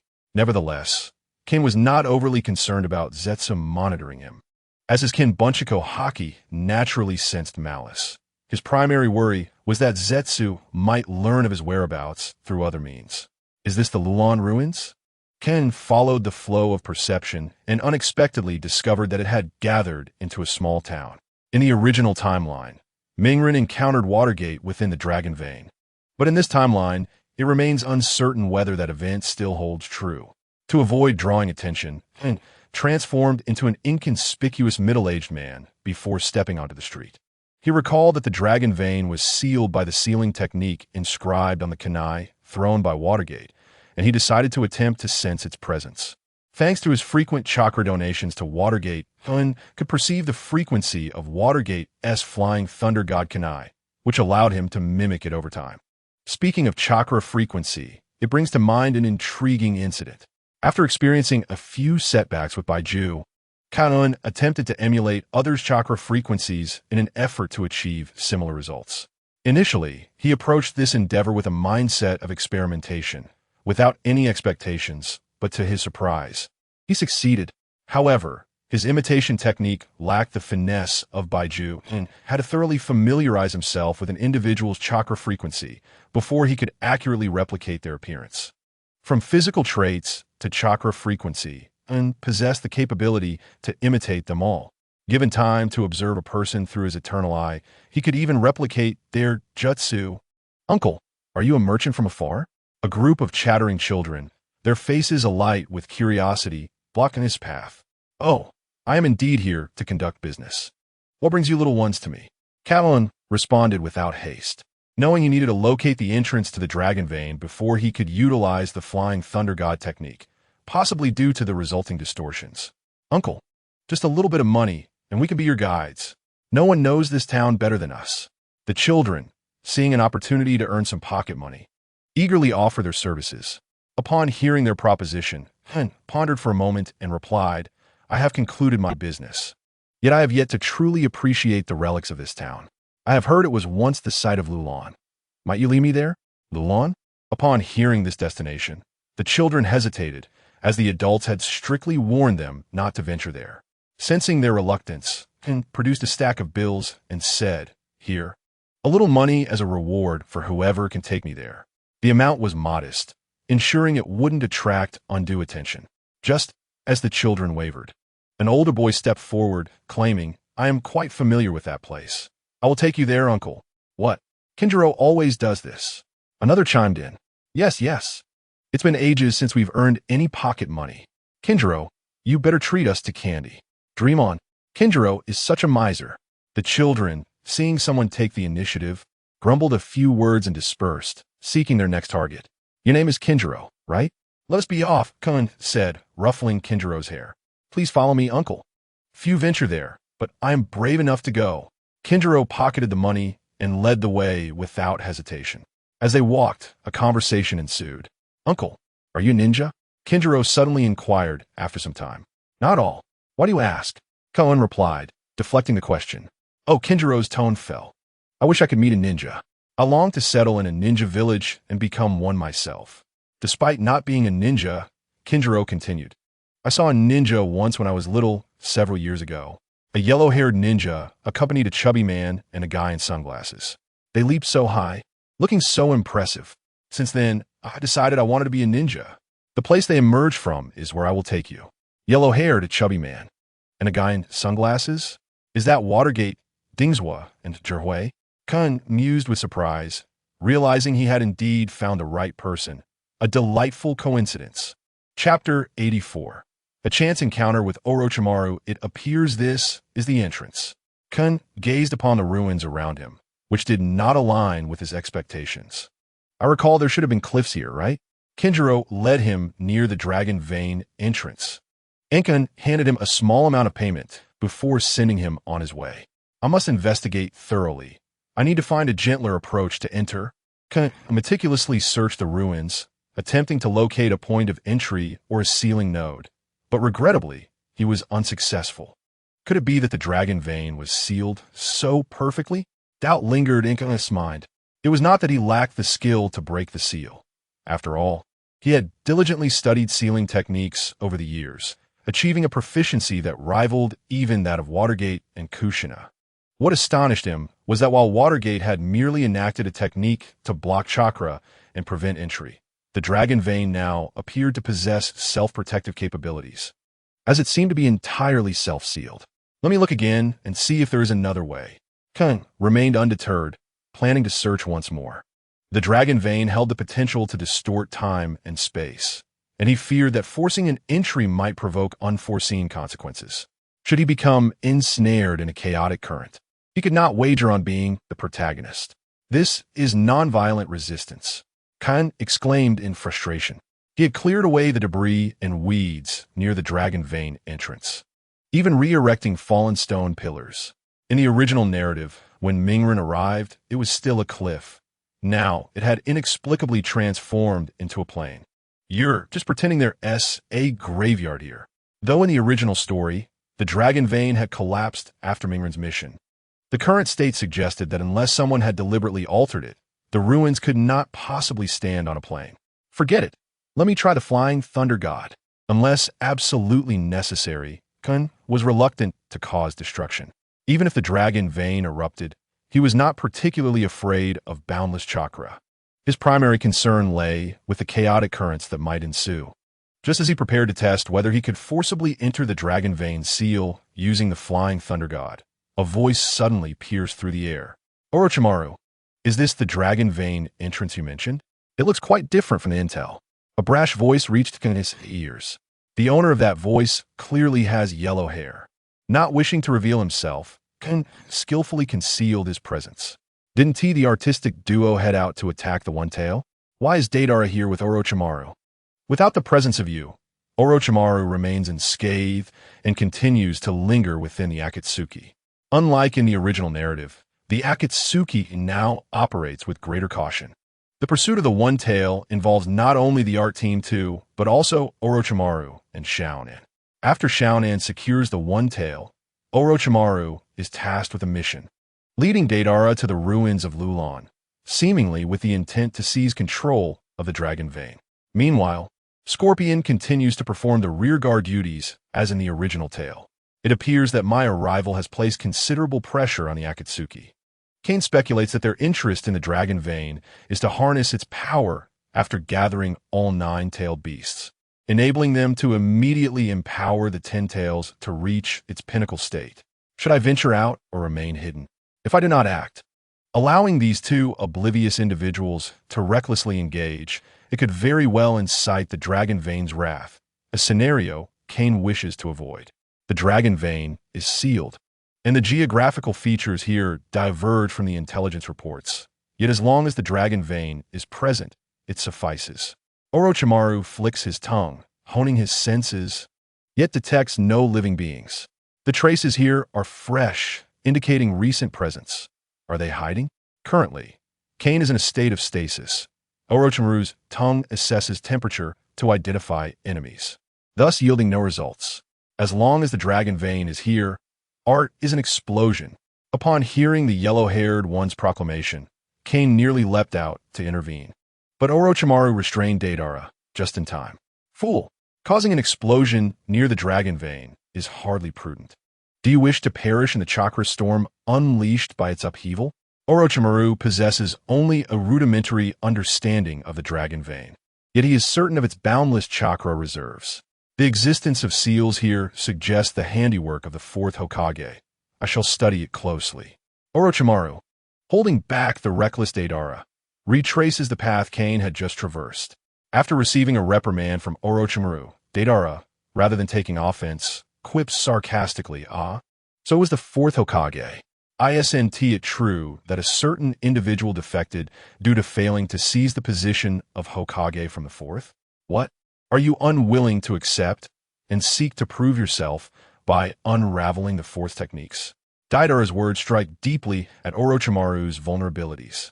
Although Orochimaru does not particularly covet the 4th Hokage's position, the aspiration to become the 4th has long been a burden imposed by Sarutobi Hiruzen, a goal Orochimaru has internalized and shaped his persona into that of a charismatic leader. For Orochimaru, This role serves primarily to strengthen the bond with his mentor, only to have that hope cruelly stripped away by Sarutobi. Do you wish to perish? The tone of Deidara's sarcasm ignites a fire within Orochimaru. Do you seek a confrontation? Ha! I have long harbored disdain for you, creature. Come, let me teach you the true meaning of explosive art. Within the Akatsuki, all are S-rank rogue ninjas, and these perilous figures are not easily provoked. Aside from the usual team formations, they often exchange jibes upon encountering one another, particularly when Deidara faces Orochimaru. Despite being a rogue ninja, he hails from the IWNine, and his defection was merely due to training in forbidden techniques with little personal conflict with his village. The victory of Konoha in the Third Great Ninja War was remarkably smooth, accompanied by the slaughter of numerous ninjas from other villages, largely a consequence of Kane's inadvertent actions. Particularly the catastrophic losses endured by the IWNine, first at the hands of the Third Raikage and subsequently nearly decimating their village. Were it not for Inoki's stubbornness, Deidara might now be playing alongside Kuratsuchi, the Tsuchikage. Just as a confrontation seems imminent, Orochimaru coldly snorts and turns to continue his study of the seals. Phew, fortunate that no fight broke out. That damn Deidara truly knows how to stir trouble. Kane, relieved that a brawl did not ensue, breathes a sigh of relief. Should it have escalated, he would have been compelled to intervene, for even with sealing techniques in place, the dragon vein remains a ticking time bomb. Deidara's penchant for explosive arts poses a tremendous risk to the seals buried beneath the surface, and Kane cannot allow him to wreak havoc. Chapter 85. The Four Red Suns Formation. There's a tree here. Splendid. After holding it in for so long, I have longed to relieve myself. Observing that Orochimaru seems to relent, Deidara ceases his provocations and seeks a suitable spot to relieve himself, inadvertently choosing the area right at Kane's feet. I suspect Orochimaru won't derive much from his research. I have already established contact with Minato's Hiratian coordinates. With this thought, Kane confirms the feasibility of a Hiratian transfer and prepares to slip away, only to be taken aback. What the hell? What are you yellow-haired fool intending to do? As Deidara prepares to expose himself, Kane quickly grasps Deidara's intent. You imbecile, perish. Would release, would gun, would release, 4 pillars prison. As Deidara is about to relieve himself, several wooden stakes spring forth from Kane's transformed tree, piercing the unsuspecting Deidara. Following this, Kane swiftly performs hand seals to restrain Orochimaru. Damn! With Deidara incapacitated and Orochimaru controlled, Kane reveals his human form. Gazing at the lifeless Deidara, Kane worries that he may not be entirely dead and employs an additional thorn-killing technique. Unexpectedly, someone comprehends would release. It seems that Konoha is not entirely virtuous. While Orochimaru cannot see the outside world within the 4 pillars prison, he recognizes would release. Surprised by Kane's voice, Orochimaru inquires, "You do not intend to escape?" Typically, a powerful individual trapped would instinctively attack the would release to escape. However, Kane's would release reacts to chakra. Any reckless attack would trigger a counter, draining the attacker, as Jiraiya had once experienced. Ha ha ha! I have studied would release for over a decade. How could I lack basic precautions? Orochimaru's hoarse voice emanates from within the 4 pillars prison. In truth, Orochimaru is uncertain if would release genuinely absorbs chakra, yet he refrains from acting rashly for safety's sake. Although encountering a former comrade stirs excitement, I have pressing matters at hand. Perhaps we shall meet again in the future. Kane does not intend to engage in further dialogue with Orochimaru, nor does he harbor aspirations of slaying him. The prospect of killing Orochimaru is nearly non-existent. Even in the original tale, Itachi utilized the Totsuka blade. Yet Orochimaru subsequently evaded death through other means. Kane cannot believe that this is his sole recourse. Kane-kun, do you not wish to discuss matters before departing? Orochimaru, mistakenly believing that Kane's would release stems from his experimental endeavors, grows increasingly anxious. There remain many incomplete aspects of wood release. Should you, Kane-kun, be willing to collaborate, I can assist you in perfecting it. If Kane truly acquired Mokutan through the cells of Hashirama, it would warrant careful consideration. Unfortunately, Kane's Mokutan is merely an enhancement bestowed upon him by his grandfather, completely unrelated to Hashirama's cells. In your experimental results, one infant succeeded, albeit by sheer luck, yet undeniably inherited Mokutan. If you wish to continue your research, it would be prudent to follow the previous line of thought. It may yield fruitful results. After Kane uttered these words, before Orochimaru could respond, he drained his chakra, leaving him utterly depleted, akin to having his spirit and life force extinguished, effectively dead. Perhaps they would not meet again, dear Orochimaru. In the original story, Orochimaru was resurrected to perform the Edo Tensei and revive several Kage, but with Kane's intervention, not only the Fourth Great Ninja War, but also the Akatsuki may find themselves confronted by Kane the moment they resurrect the Ten Tails. The tiger symbol, indeed, is a stroke of genius. Kane has already acquired the other eye of Obito, which is now Kakashi's left eye. Subsequently, utilizing the tiger symbol's ability to locate the other half of an item, Kane discovered Obito's hiding place. However, Kane refrained from taking impulsive action, choosing instead to await the final confrontation. Initially, Kane sealed the tiger symbol out of fear of its capacity to bifurcate individuals into their good and evil aspects. Yet, upon later using it, he unexpectedly discerned that it was not as he had presumed. The tiger symbol actually harmonized the yin and yang attributes within Kane's body, a capability designed by the sage to balance the powers of other symbols.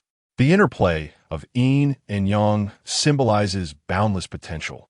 Yet Kane lacked the ability to control these forces, passively awaiting their transformation of his being. Now, with the tiger symbol, this process is accelerating rapidly. It is time to venture to the source of the dragon vein. I hope the seals there are not as troublesome as those here. With that thought, Kane activated the Flying Thunder God technique, teleporting to the Kanai left by Minato. Here it is. Kane arrived in a spacious hall, standing atop the Kanai that Minato had left behind. Let me examine the seals carefully. Kane wasted no time and knelt down to study the sealing techniques on the ground. The positive and negative force symbol seal, straightforward, a Bagua seal. The outermost and innermost layers of the sealing technique consist of a positive and negative force symbol seal, which together form a grand Bagua seal. What lies within? Ignoring the two force symbol seals, Kane focused on the seals interspersed between them. The five-element seal, designed to isolate chakra. The dragon vein seal, which lies at the center and remains untouched for now. It must be unsealed in sequence. The dragon vein seal is the primary seal, the core of the dragon vein's confinement. Surely there are no others? After surveying the area, Kane identified these seals. However, he did not dare to be careless, as different combinations of seals yield varying effects. For instance, the combination of the positive and negative force symbols seal results in a Bagua seal. If one were to merely unseal the force symbols, it would not suffice. Surely, Minato would not have set a trap. Considering that Minato sealed it in the presence of Naruto, it is unlikely he would have laid a trap, especially since Naruto would return in the future. Setting a trap would jeopardize him. After confirming that there were indeed no other seals, Kane created 8 wood clones. Mokutan, multiple wood clones. 1 for each of the 4 symbol seals, 1 for the 5-element seal, 1 for the dragon vein seal, and the remaining 4 for the 4 red sun formation. As the remaining 4 wood clones formed hand seals, a gigantic crimson barrier unfurled. With Kane himself positioned outside the barrier, there was no alternative. While in the original narrative the dragon vein merely manifested as a mass of chakra. Who knows what might transpire once Kane begins to absorb it? To be safe, Kane employed the 4 red sun formation as a precaution. No, that is still not secure. Subsequently, Kane created 4 additional wood clones, directing them to encircle him and establish a smaller, yet concentrated, 4 red sun formation. This should suffice. Shadow clones, commence your actions. Kane observed the discontented expressions of the shadow clones, turning to squat in a corner, assuming the role of a negligent supervisor. It's what clones. I always misname them. The group of shadow clones collectively voiced their grievances before simultaneously forming hand seals. Positive 4 symbol seal, negative 4 symbol seal, 5 elements seal, release. As several outer seals were undone, the The Dragon Vein Seal became exposed. Dragon Vein Seal release. The vast hall began to tremble. Kane sensed an overwhelming and boundless surge of chakra emerging and silently placed his hand upon the 4 red sun formation. I believe it is best to proceed with caution. Kane infused the already formidable 4 red sun formation, capable of temporarily restraining the 10 tails, with a substantial amount of chakra. Chapter 86. Disordered Time and Space. Indeed, Minato's sealing techniques proved to be remarkably effective. Cursing under his breath, Kane emerged from the debris, disheveled.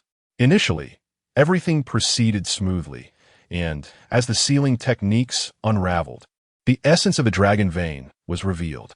Kane, unfazed by the nearly tangible chakra, boldly approached, directly deploying Mokutan Shinsi Jutsu to greet it, while remaining sheltered within the 4 red sun formation. Utilizing Mokutan as an extension of his own body, he began to absorb the energy of the Dragon Vein into his own realm.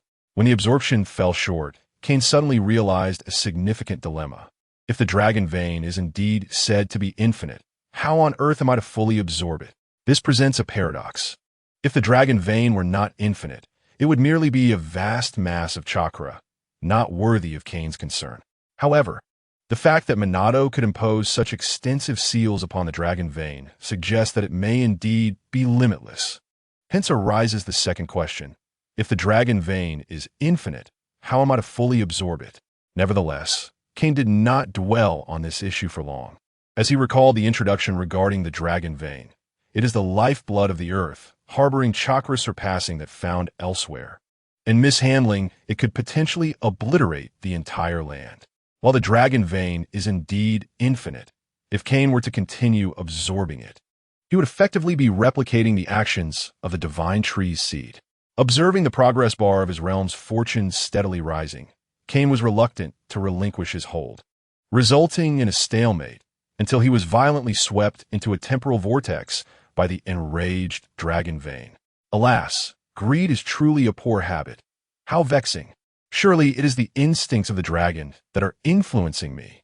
Kane crawled out of the ruins, attributing all blame to the instincts bestowed upon him by the dragon, adamantly refusing to acknowledge his own greed.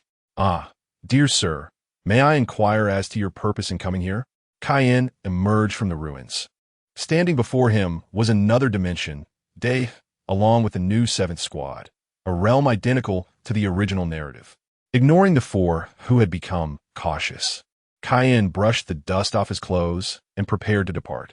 This dimension lacked Kane, thus he had no intention of reintroducing himself. Once the Dragon Vein was fully restored and triggered a resurgence, he would be able to return. I should be able to go back, right? Kane was uncertain whether this method would work, yet the original narrative documented 2 nodes of the Dragon Vein, one during Minato's mission and another during Naruto's. Oh, but now there was a 3rd node, the one caused by Kane's provocation of the Dragon Vein's upheaval. Hey, you haven't answered our question, Naruto called out to Kane. As he gazed at the red-haired youth before him, Naruto felt an inexplicable fondness arise within him. Why does this red-haired boy evoke such an odd affection? What time is it now? Kane inquired, lifting his head. Huh? Oh, it's idiot. Why would you casually answer a stranger's question? He could very well be an enemy. Just as Naruto was about to respond to Kane's inquiry, Sakura delivered a solid punch to the back of his head. Observing Naruto clutching his head in pain, Kane muttered to himself, I recall now, it's during Tsunade's administration. That blonde kid, never mind. Kane figured that even if he asked, Day would not allow Naruto to answer. So he decided to find a solution on his own. Polite, huh? Chino-ki. With a series of hand seals, a puff of white smoke enveloped him, yet nothing transpired. In this dimension, I have not signed a contract. Kane suddenly realized that his connection to Myobo-Kuzan was confined to the original timeline. His name did not appear on the scroll of this realm. If I perform another hand seal, I might have to attack. Without warning, Kane executed a hand seal. Day, caught off guard, had already drawn a kunai. Attack? With what? Only 20% of Hashirama's power in would release. Kane rolled his eyes at Day and then said with interest, since this is a different dimension, the tailed beasts still exist. If that's the case, Can I summon the 10 tails and seal it myself in this dimension? After all, the Sage of Six Paths hasn't noticed me yet. Wood release. Forest to the God Tree. Upon hearing Kane's knowledge of wood release, Day was immediately struck with fear. This was a secret of Konoha. Hey, can we talk this out? Kane shattered a branch that came his way with a single punch. Who exactly are you? How do you know Konoha's secrets? Day was not the only one sensing the anomaly. Even the usually slow-witted Naruto noticed something was off. I mean no harm. Strictly speaking, we are kindred spirits. But you wouldn't understand what I say. Since these individuals did not recognize him, Kane intended to introduce himself through other means. Wood release. Divine tree descends. As he unleashed the technique, towering trees erupted from the ground, transforming the desolate ruins of Lulon into a valley filled with colossal trees. Nanny, this is impossible, Day exclaimed at the sight of Kane's wood release, while Naruto and the others were equally astonished. Now listen to what I say. Do you understand?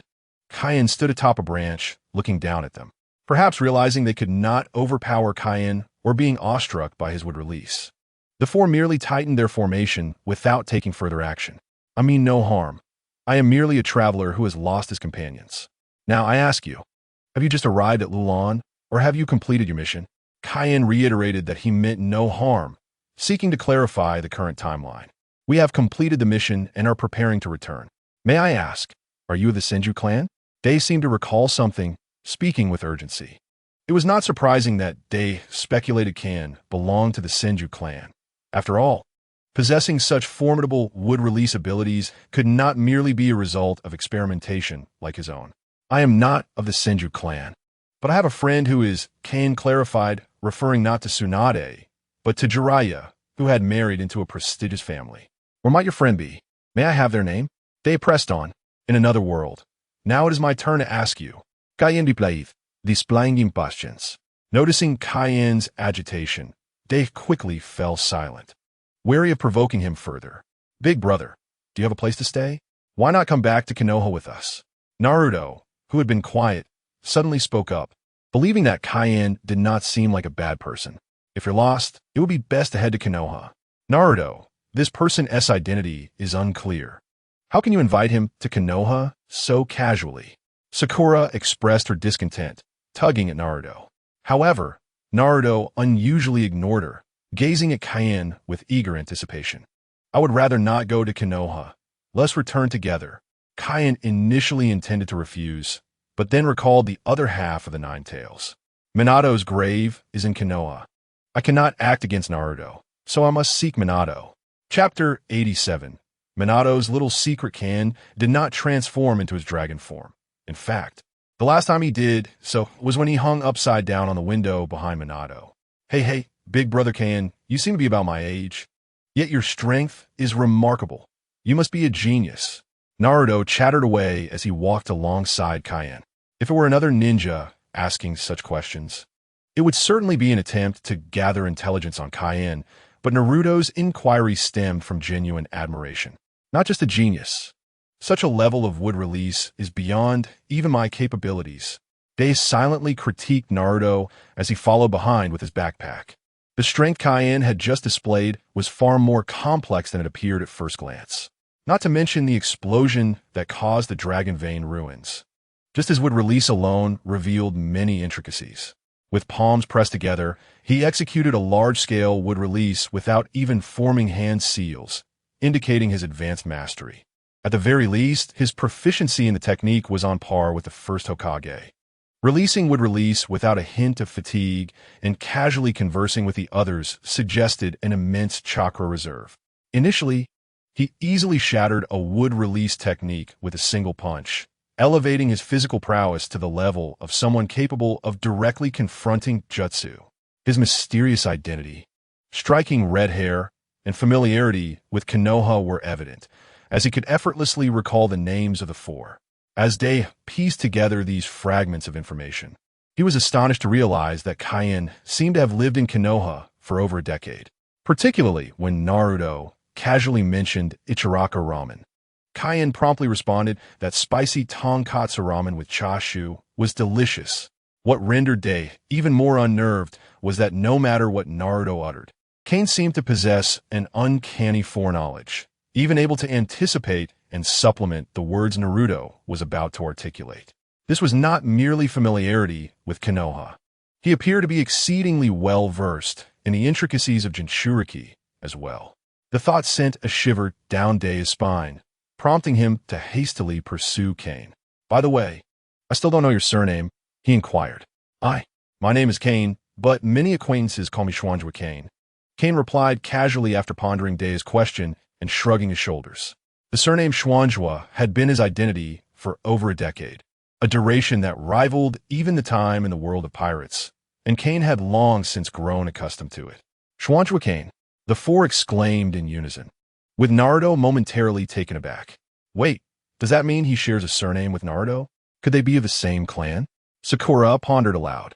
Being the one who claimed to know Naruto best, given that he often shared trivial family matters with her, she found the connection intriguing, despite Naruto lacking any family.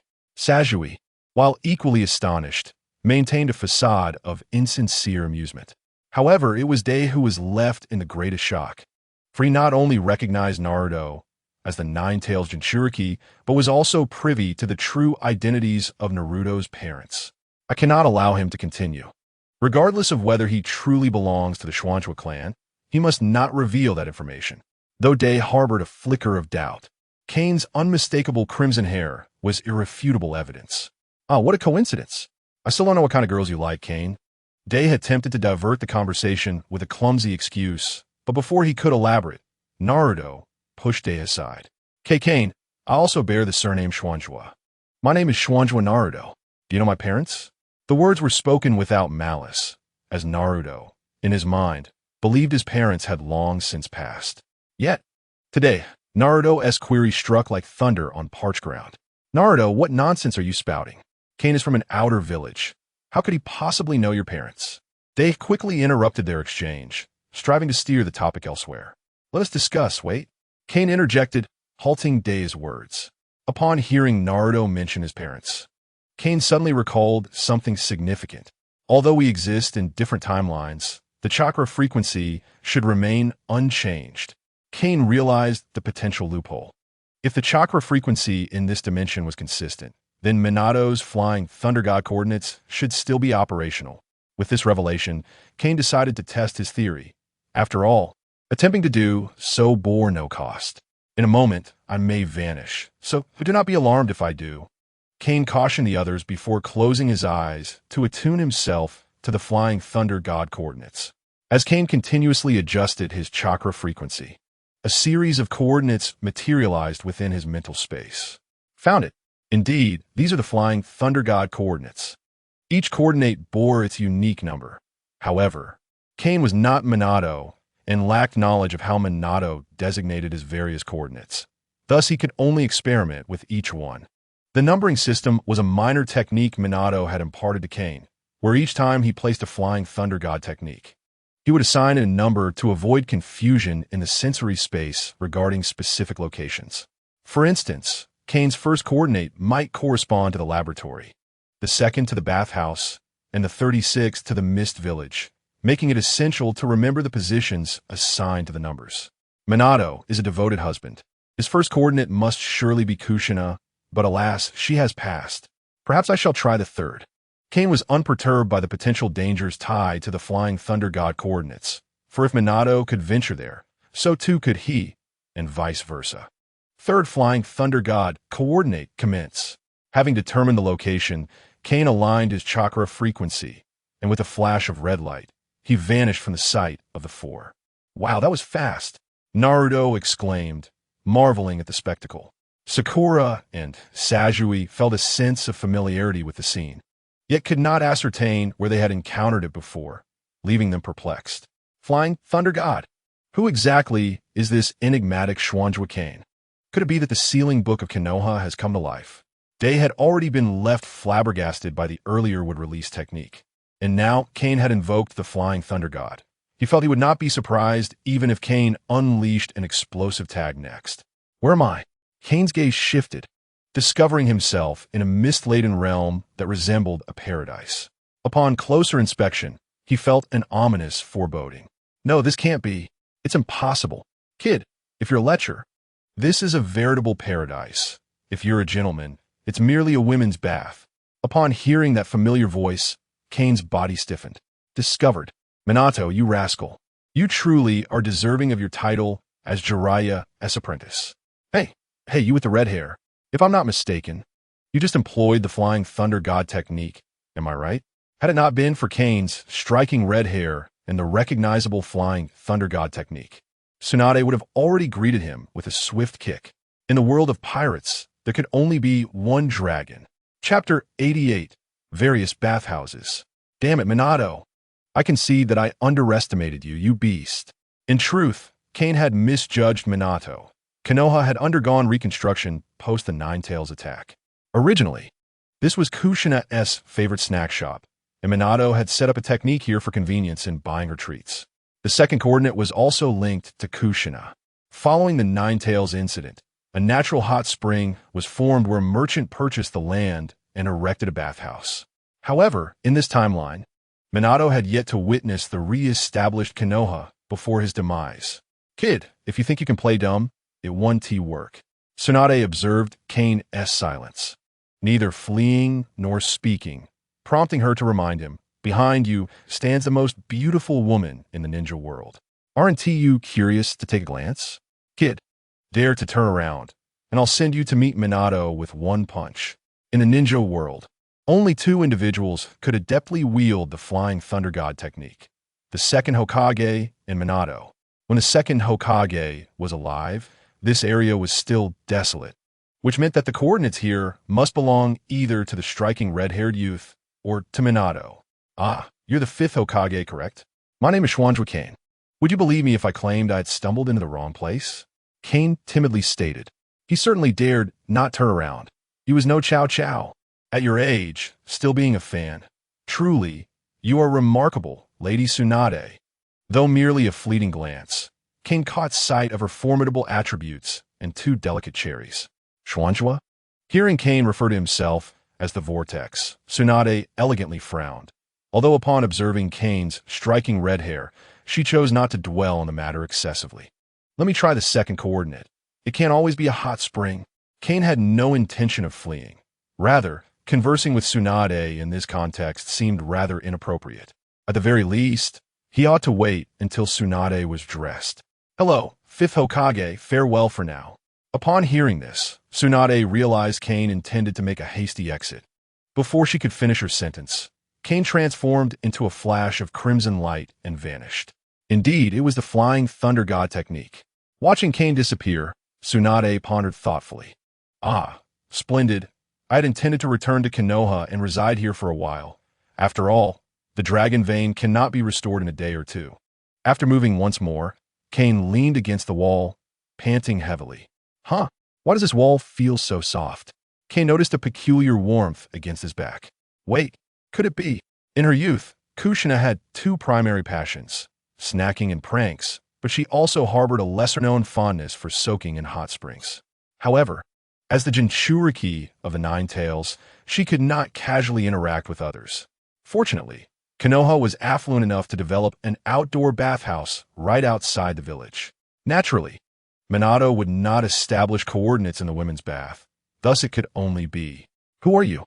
How did you suddenly appear in the bathhouse? Do you not know that one should not wear clothes while bathing?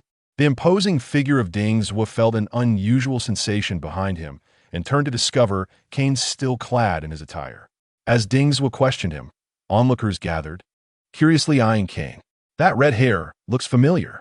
It was the frowning Rikujiu. Shouldn't the focus be on how he suddenly appeared in the bath? The masked Kakashi also wore a puzzled expression, and this entrance method felt oddly familiar to him. Youth, would you like to join me for 500 push-ups? Unexpected guest? Kane, despite being in the hot spring, did not forget his physical training, though keeping his head submerged in water seemed questionable. 500 is unnecessary. I only do 100 daily, which suffices. Kane surveyed his surroundings, realizing nearly every notable jonin was present. I must leave now. I shall head to the fourth, no, the fifth coordinate.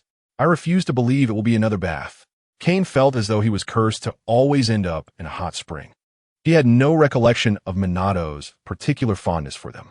Everyone, until we meet again, facing a group of unabashed men, Kane felt quite uncomfortable, bid a hasty farewell, and swiftly departed. In a flash of red light, he vanished. Flying Thunder God technique, Kakashi exclaimed. Currently, aside from Minato's former bodyguards, Kakashi and Tsunade were the most familiar with this ninjutsu, and Kakashi instantly recognized it. Before the Jonin could discuss further, a commotion erupted outside. Everyone, gather at the Hokage's office. The fifth Hokage has been attacked by an unidentified assailant. What? Someone dared to assault Konoha? Rikujiu felt a jolt of shock upon hearing this news. Youth does not allow for retreat. I will go first. Upon receiving this news, Kane leaped from the hot spring like an antelope. Kane, you fool, put your clothes on before rushing out. Dings would quickly grab Kane, preventing a potential disaster. Could it be that the fifth Hokage was attacked? I recall today was a rest day, and that sudden arrival. Kakashi pieced together the truth. As for how Kakashi knew that the fifth Hokage frequented the hot springs on rest days, that remained a mystery. In the Hokage's office, you with the thick eyebrows and large eyes, Minato.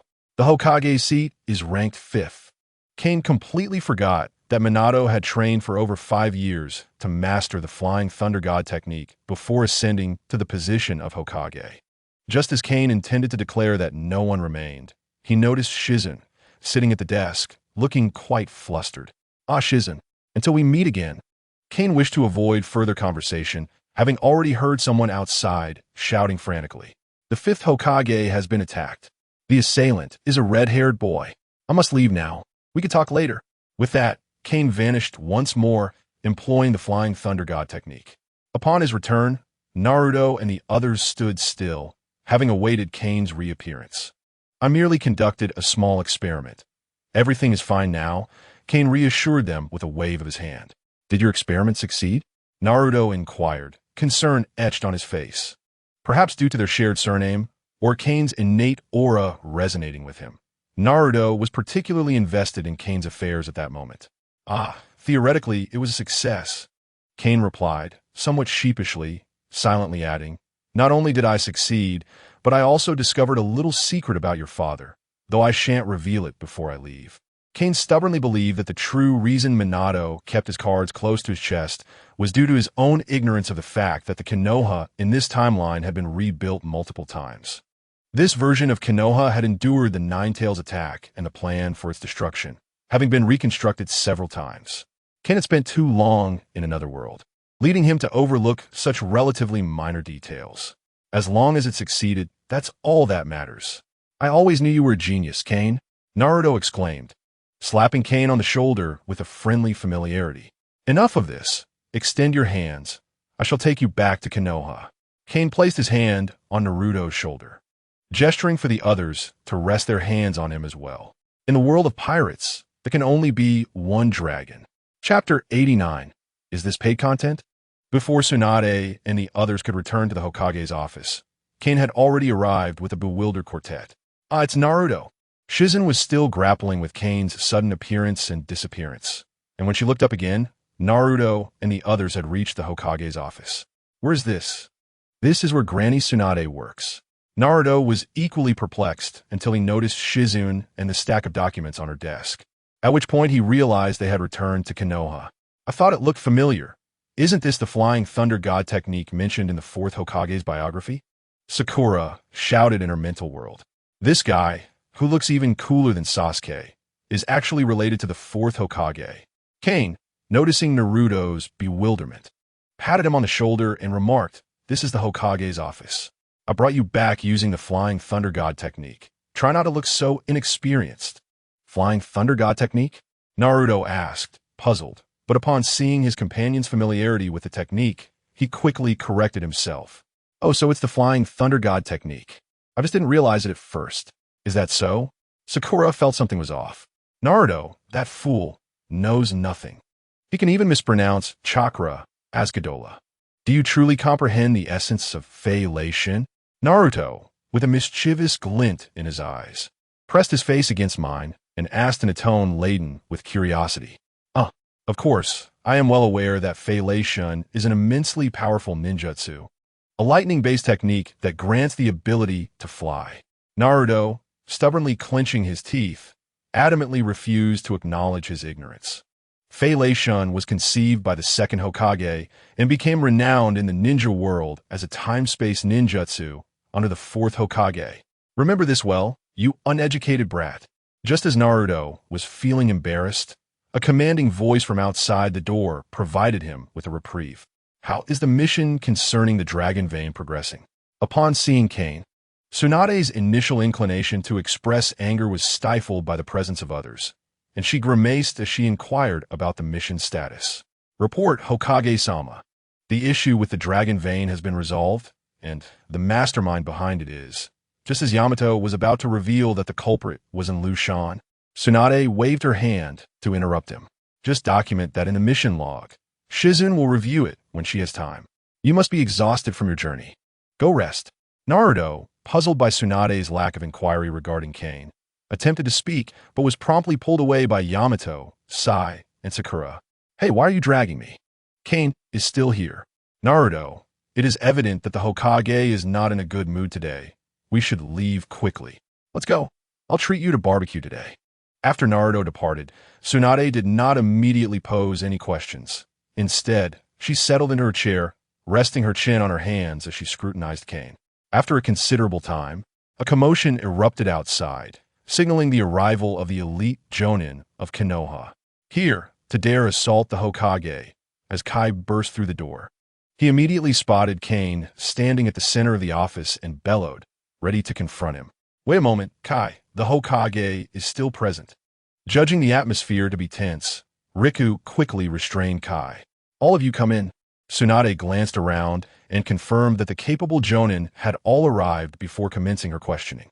Boy, state your name, origin, age, and abilities, and do so truthfully. I am Uzumaki Kane, Ninja ID 009700. Technically, I'm also a ninja of Konoha, ID 009700. Kakashi was most familiar with this number, as his was 009720. You are lying. 009700 belongs to the same generation as Kakashi, and your age does not match. Upon hearing Kane's words, Tsunade slammed her fist on the table, rising in indignation.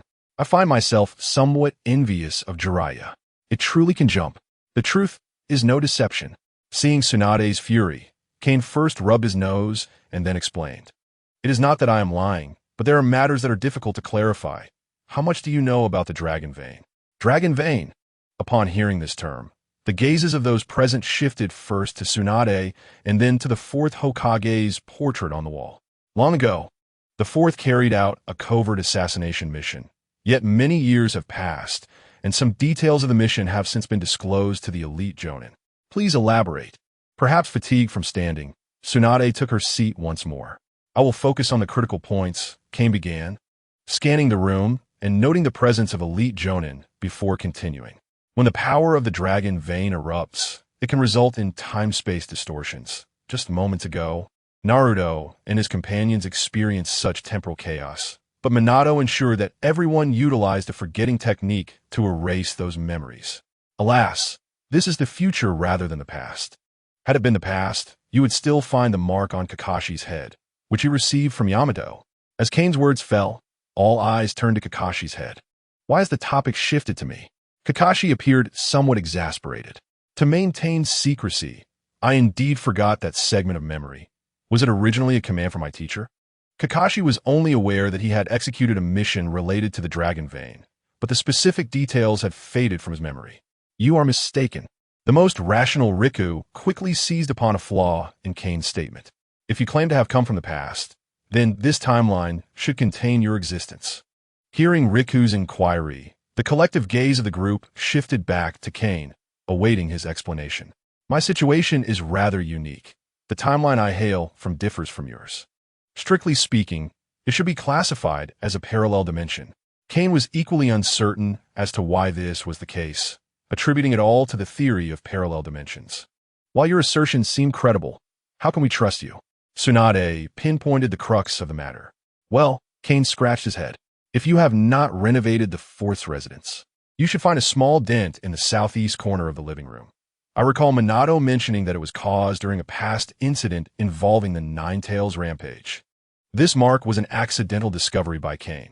He had previously inquired about it with Minato, who explained that it was a result of the Ninetales rampage prior to Kane's arrival. The mark being left when Minato was struck away. Tsunade-sama, should we send someone to investigate? Riku inquired of Tsunade. No need, Tsunade shook her head. This alone is insufficient. A small dent could easily have been an inadvertent finding. This left Kane in a bit of a dilemma. By the way, Kane clapped his hands. How about I recite the contents of the sealing book for you? This is a confidential document of Konoha. Tsunade, what did you just say? How do you know the contents of the sealing book? Shizen, the elite jonin, murmured, is this a good fortune for us? Will we receive this enlightening knowledge for free? In this world of pirates, there can only be one dragon. Chapter 90. The True Thousand Hands of Sage Art. No need for that. As Kane was about to begin reciting the contents of the sealing book, Tsunade quickly interrupted him in alarm. Let us approach this differently. In truth, Tsunade had begun to harbor some belief in Kane's words. However, everything was so extraordinary that she had to proceed with caution. A different approach could work. Then I shall demonstrate a wood-release ninjutsu for you. Kane, refusing to relent, unleashed another bombshell following the sealing book. The crowd gasped in astonishment. Could this boy have, somehow, transformed the sealing book into a sentient being? You also possess wood release? Upon hearing that Kane could perform wood release, Tsunade's expression soured significantly. Currently, the only known wood release user in Konoha is Yamato, whose abilities were derived from his grandfather's cellular research. The thought of utilizing the body of a deceased individual, especially one's own grandfather, to acquire ninjutsu greatly displeased Tsunade. Do not misunderstand. My wood release has no connection to Orochimaru or Danzo. It is a bloodline limit that I developed independently. Kane's revelation drew the attention of the others. The last individual known to have developed a wood release bloodline limit was none other than the first Hokage. Upon hearing Kane claim that his wood release was an independently developed bloodline limit, Tsunade suddenly became intrigued. Just how formidable are you? Formidable? Kane scoffed at Tsunade's words. Let me put it this way. I can dominate the ninja world without using wood release. Employing it actually requires both hands. Do you know why? As soon as Kane uttered these words, many present frowned, believing he was boasting excessively. Only one person foolishly asked why. Because it requires both hands to perform wood release. Kane was taken aback by the fact that someone dared to undermine him. Upon turning to see it was Guy, he understood. Forget it. There's no point in arguing with a fool. What an arrogant young man, Tsunade exclaimed, infuriated by Kane's belittling of her grandfather's renowned technique. She slammed her hand on the table and stood up, declaring, don't think that just because you can use the Flying Thunder God technique with both hands, you're something special. The ninja world is vast. Oh, it seems you doubt my abilities. But some things are simply facts. Kane retorted with a smug expression. As of now, there was no intelligence on Kane in the ninja world, and he had decided to intentionally divulge his wood release capabilities, hoping to attract the attention of Obito and Nagato. If you can't demonstrate wood release today, I will strip you and hang you at the entrance of Konohagakure, Tsunade threatened, striding past Kane toward the door, prompting everyone to head to the 7th training ground. Seeing their leader upset, the elite jonin cast hostile glances at Kane, as if they intended to discipline him on Tsunade's behalf. Yet one individual stood out, asking, why can't you dominate the ninja world with just one hand in a prayer position? You could use your foot, one foot. Kane thought, forget it. There's no point in debating with a fool. Wait a second. This guy might actually be able to dominate the ninja world with just one foot. Kane suddenly recalled that the fool he had spoken of might indeed possess the ability to do so. Let me make this clear. Although your identity is unknown, if you can wield wood release with power equal to that of Yamato, I will permit you to reside in Konohagakure, Tsunade said seriously, her arms crossed over her chest. However, Kane saw through her intentions. Who says a big chest means a lack of brains? Even if I can't use wood release with just the Flying Thunder God technique, I can at least earn a flashy nickname in the ninja world. You're not a loss here. Don't even mention Yamato. If you can't surpass the first Hokage's would release today, I will consider myself defeated. Kane had no plans to remain in this world permanently. His true objectives were the nine-tailed beasts and the Rinnegan. If it weren't for the time required for the dragon vein to recover, he would have already dealt with Nagato. According to Kane's speculation, aside from the forbidden technique of Edo Tensei, the ninja world should only possess one pair of Rinnegan. Thus, the immediate priority was not to eliminate Nagato or gather tail beasts, but rather to await the revival of the dragon vein. As for revealing some information about his wood release, it could serve to pique their interest, as long as he didn't overdo it. The Akatsuki would likely attempt to engage with Kane rather than avoid him. Today, if you can execute wood release stronger than my grandfather's, I will serve you. Tsunade was invigorated by Kane's words and made a promise on the spot. Serving you is unnecessary. Kane discreetly glanced at Tsunade's face. I'm not going to provide you with any grass. What would it matter if you serve me? Should I release wood release or sage art would release? Kane suddenly pondered a serious question as he formed the hand signs. If I unleash sage art would release, won't I scare them away? Kane referred to the Akatsuki, particularly Obito and Zetsu, but the Konoha ninjas assumed he was talking about themselves. Young man, that's enough. There should be limits to boasting, Tsunade reminded Kane. The recovery of the dragon vein will take about 3 days, at most 7 days. Regardless, let us get started. Kane calculated the time and felt it feasible, then directly entered Sage mode. Sage art would release, true Thousand Arms. With Kane's shout, the ground of the 7th training ground undulated like a turbulent sea, the soil transforming into waves that surged forth. With a thunderous roar, slender wooden limbs erupted from the earth, and within mere seconds, they formed into a colossal Buddha head. The next moment, a sensation akin to a magnitude 10 earthquake struck, accompanied by the emergence of a gigantic statue of Kanen with 1,000 arms. How powerful is true Thousand Arms? The original text describes it as the most potent wood release technique, only wielded by the god of ninjas, Senju Hashirama. In an instant, Hashirama entered Sage mode, clasped his hands together, and summoned a colossal Kanen statue with 1,000 massive arms, rivaling the size of the 10 tails. One hand alone could crush the 9 tails. The wooden man technique was insignificant in comparison to the statue's head. The size of the statue's hands was clearly comparable to mountains. During the battle in the Valley of the End, Hashirama used this technique against Madara's Susanoo. Some say Hashirama was not strong, merely inflated by reputation. But few dare to claim that the old man Madara is weak. In this light, did the Hashirama who defeated Madara truly lack strength? The answer is a resounding no. This was Kane's first time unleashing true Thousand Arms, now standing atop the statue's head. He looked down and realized he could see not only the entirety of Konoha, but even the vast forest beyond it. I feel like if I move the statue's foot, Konoha would vanish in an instant. Kane dared not move, fearing that even the slightest action might obliterate Konoha. Eventually, Kane contemplated canceling the wood release, but it was too late. Not only could Kane see all of Konoha, but Konoha could also see the statue, as it was simply too immense. What is that sudden apparition? A massive Buddha statue? The villagers were unaware that this was a wood release ninjutsu. Some even knelt in prayer, bowing their heads. Meanwhile, Danzo, hidden underground, received the news and nearly succumbed to dementia. This is the true Thousand Arms of the first Hokage. No, this wood release is even larger than what records indicate the first Hokage released. Ninjas rushed toward the statue, and spies hidden within Konoha, after initially being stunned, quickly employed their abilities to relay information. Immediately seal the village. Everyone must be on guard. We cannot allow this news to spread. Tsunade had never anticipated that Kane was not lying at all. He had genuinely executed a wood release more potent than the first Hokage's. Especially when Tsunade realized she couldn't even see the top of the statue while craning her neck. She pondered, with such a colossal statue appearing in Konoha, is it truly possible to completely seal off the information? In the world of pirates, there can only be one dragon. Chapter 91. Conspiracy. By the time the aftermath was dealt with, 3 days had passed. During these 3 days, various ninja villages had even publicly issued letters demanding an explanation from the Hokage.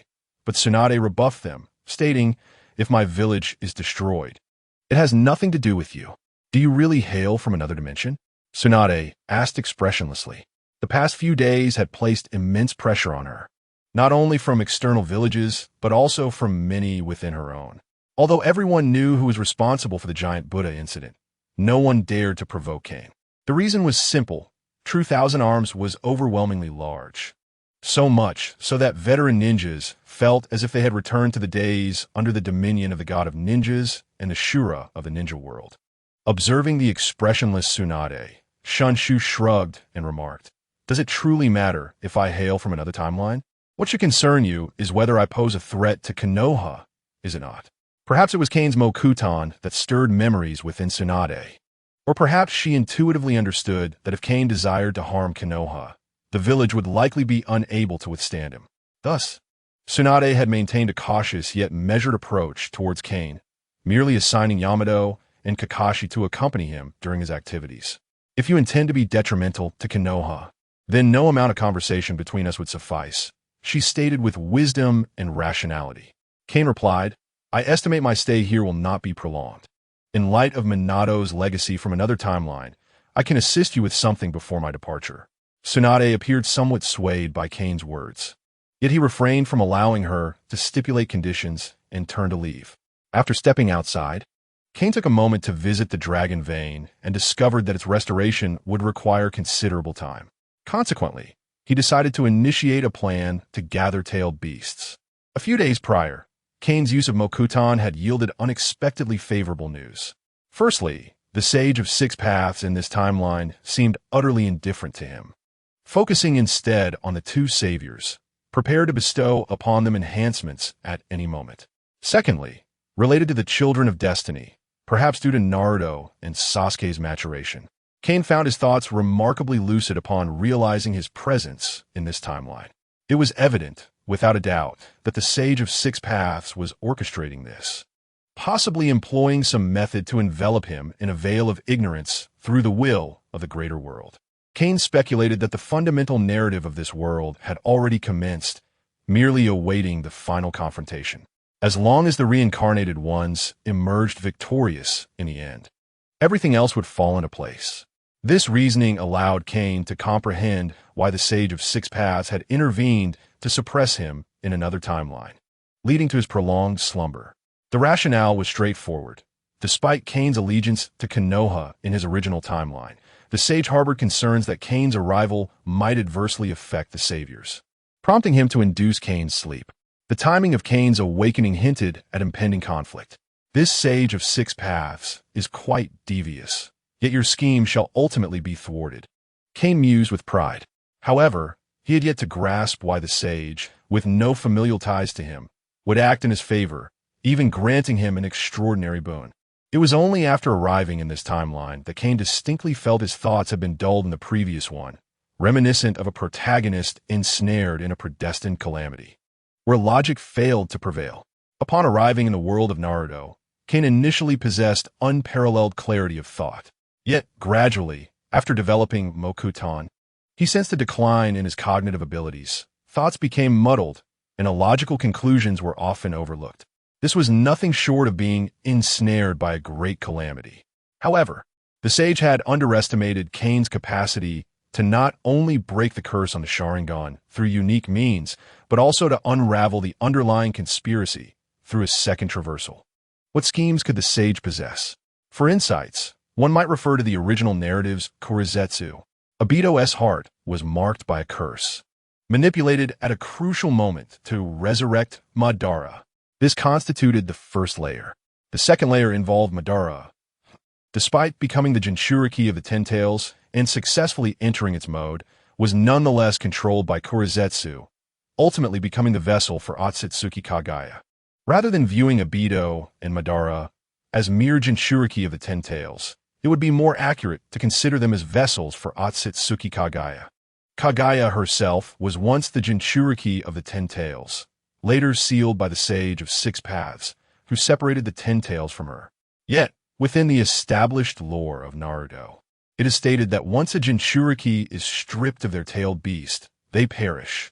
Kushina, stripped of the nine tails, met her demise. Even Madara, despite his formidable strength, perished after the sealing of Kagaya due to the loss of his tailed beast. Kane suspected that Kagaya, unbeknownst to others, had employed some means as she was, in essence, the Ten Tails. The Ten Tails was Kagaya, and Kagaya was the Ten Tails. Once sealed, the Ten Tails, as her source of power, was naturally extracted by the sage. Although the sage claimed that the Ten Tails were too powerful and fragmented them into 9 parts. One must ponder why the Ten Tails was not sealed if Kagaya had been. Kane's analysis concluded that the sage sought a new vessel with boundless potential. As the progenitor of the shinobi sect, the sage was undoubtedly aware of the inherent malice within humanity. Yet, amidst this awareness, he callously allowed the 9-tailed beasts to roam freely in the ninja world, resulting in numerous tragedies. Humanity coveted the power of the tailed beasts, while the proud and formidable beasts looked down upon the frail humans, ultimately leading to tragic consequences. With the tailed beasts being captured and sealed, becoming infamous instruments of war in the ninja realm. It can be asserted that after sealing Kagaya, the sage discovered something significant, which is why he permitted Kurizetsu to wreak havoc.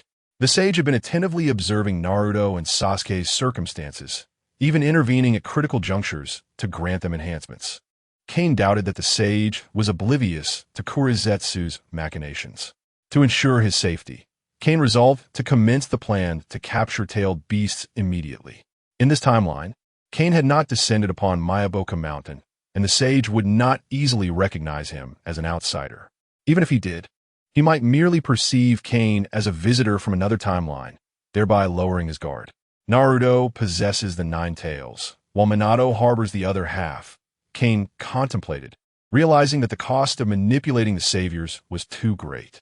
He ultimately decided to journey to the land of whirlpools, resurrect Minato through Edo Tensei, and thereby obtain the other half of the 9 tails.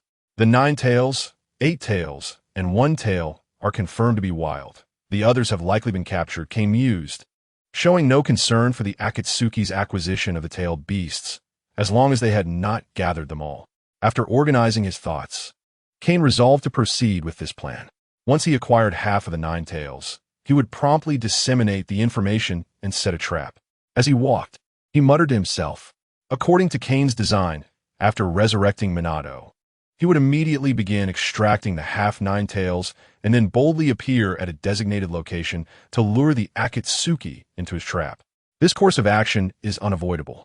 The Shao organization conceals itself too deeply. If Kane were to recklessly venture forth in search of them, he would fear that they might uncover his true intentions. At that point, they could easily hide, and Kane would not have the luxury of time to engage in a game of hide and seek with them. Rather than partake in such frivolities, Kane would prefer to employ the method of the Kyuubi to fish. At the border of the Land of Water, an ancient and dilapidated city lay in ruins. Kane surveyed his surroundings with curiosity, noting the remnants of crumbling structures and toppled stone pillar totems scattered about.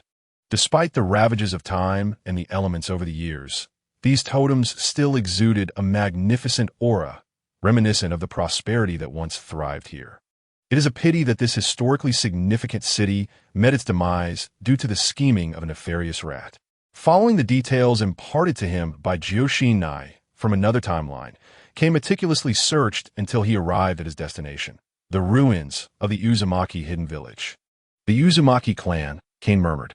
Before him stood a familiar emblem, a swirling mark deeply etched into a stone tablet, an emblem that all Konohan ninjas would recognize, as it represented the long-standing friendship between two villages. Kane approached and gently caressed the emblem, unexpectedly discovering that, after all these years, the swirling mark remained resolute upon the stone tablet. Truly, this village was worthy of nearly becoming the 6th great village. As Kane's fingers traced the symbol, he marveled at the strength of the Uzumaki clan, not only evidenced by their vast chakra reserves, but also their remarkable vitality. Their immense chakra and innate longevity were overshadowed only by their fiery tempers, which led to their unpopularity.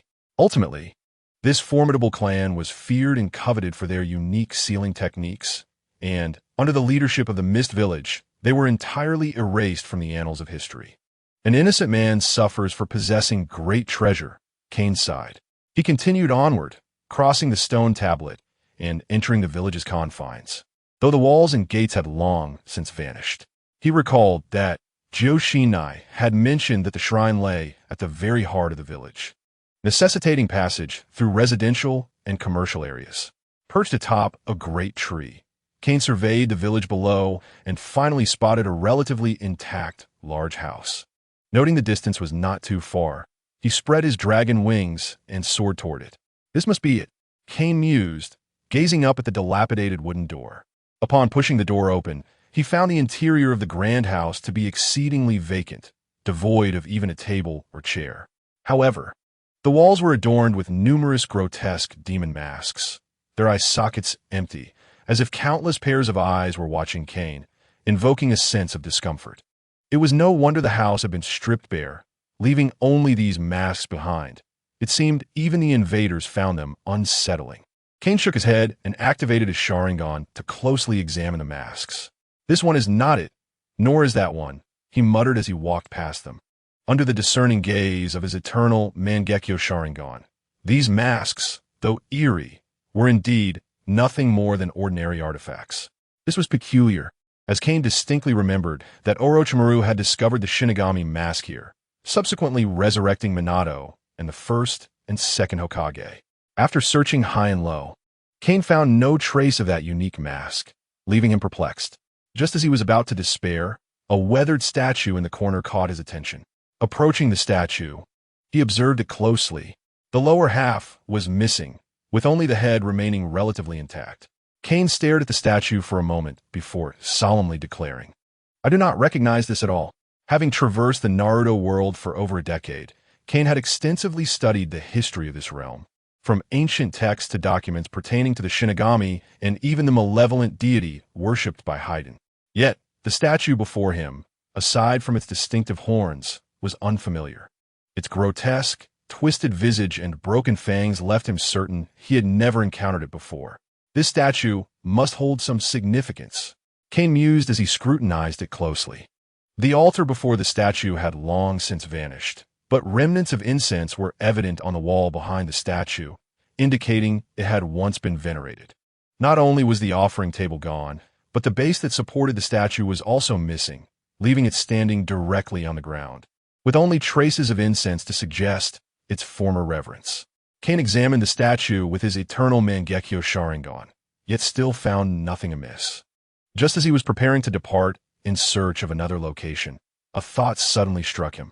He remembered Joshinai mentioning that their clan worshipped many deities, but one was particularly special. What was its name? 10 years had passed since Joshinai spoke of this, when Naruto had just begun his journey at the Ninja Academy, and Kane struggled to recall. It was Yomi Hiragana, he exclaimed, snapping his fingers. According to legend, Yomi Hiragana was the path to the underworld, and in Naruto, it was precisely when the Shinigami was summoned through the Shiki Fujin technique that the legendary figure appeared. With this revelation, Kane returned to the statue and said, "If I am not mistaken, this statue originally had a short blade in its mouth, which the invaders must have taken as a treasure or destroyed. The broken fangs serve as the best evidence of this. I have solved the mystery. This statue represents the Shinigami, embodying the Uzumaki clan's greatest sealing technique, the Shiki Fujin, which calls forth the Shinigami to seal an enemy's soul, with the sacrifice being a living life." Upon this realization, Kane wasted no time in seizing the statue's head and shattering it. Indeed, amid the debris lay no sign of the Shinigami mask. Yet, Kane remained unfazed. If I am correct, the original Shinigami mask should have adorned this statue's face, revealing the true visage of the Shinigami beneath. The Shinigami depicted in the anime is merely wearing a mask. However, due to the invasion, the mask likely ended up lost amidst the chaos. With that, Kane approached the entrance, seeking a suitable spot, and transformed into his dragon form. The Shinigami mask is not easily destroyed. I am left with no choice, and I ask for the forgiveness of the divine. Though he spoke of apologies, Kane's actions were swift. With a gaping maw filled with sharp teeth, he unleashed a torrent of searing flames. As the intense heat enveloped the shrine, in mere seconds, everything before Kane was vaporized. When Kane reverted to his human form once more, a gleaming, ghostly mask lay quietly amidst the bubbling magma. At last, I have found it. Kane approached and picked up the mask, letting out a sigh of relief. If he could not locate the mask, he would be unable to retrieve the water gate that had already entered the belly of the Reaper, thus failing to obtain the other half of the QB. In such circumstances, if he wished to resurrect the Jubi, only two paths remained. One was to summon the brothers Jin Jiao and Yin Jiao, and the other was Naruto. Kane had no desire to act against Naruto, nor could he do so. Not only was Naruto the child of destiny, the consequences of disturbing him were far too great, but the truth was that Kane had genuinely spent over a decade interacting with Naruto, establishing at least a fundamental emotional connection. Even a stone held in one's hand for years would become warm, let alone a living person.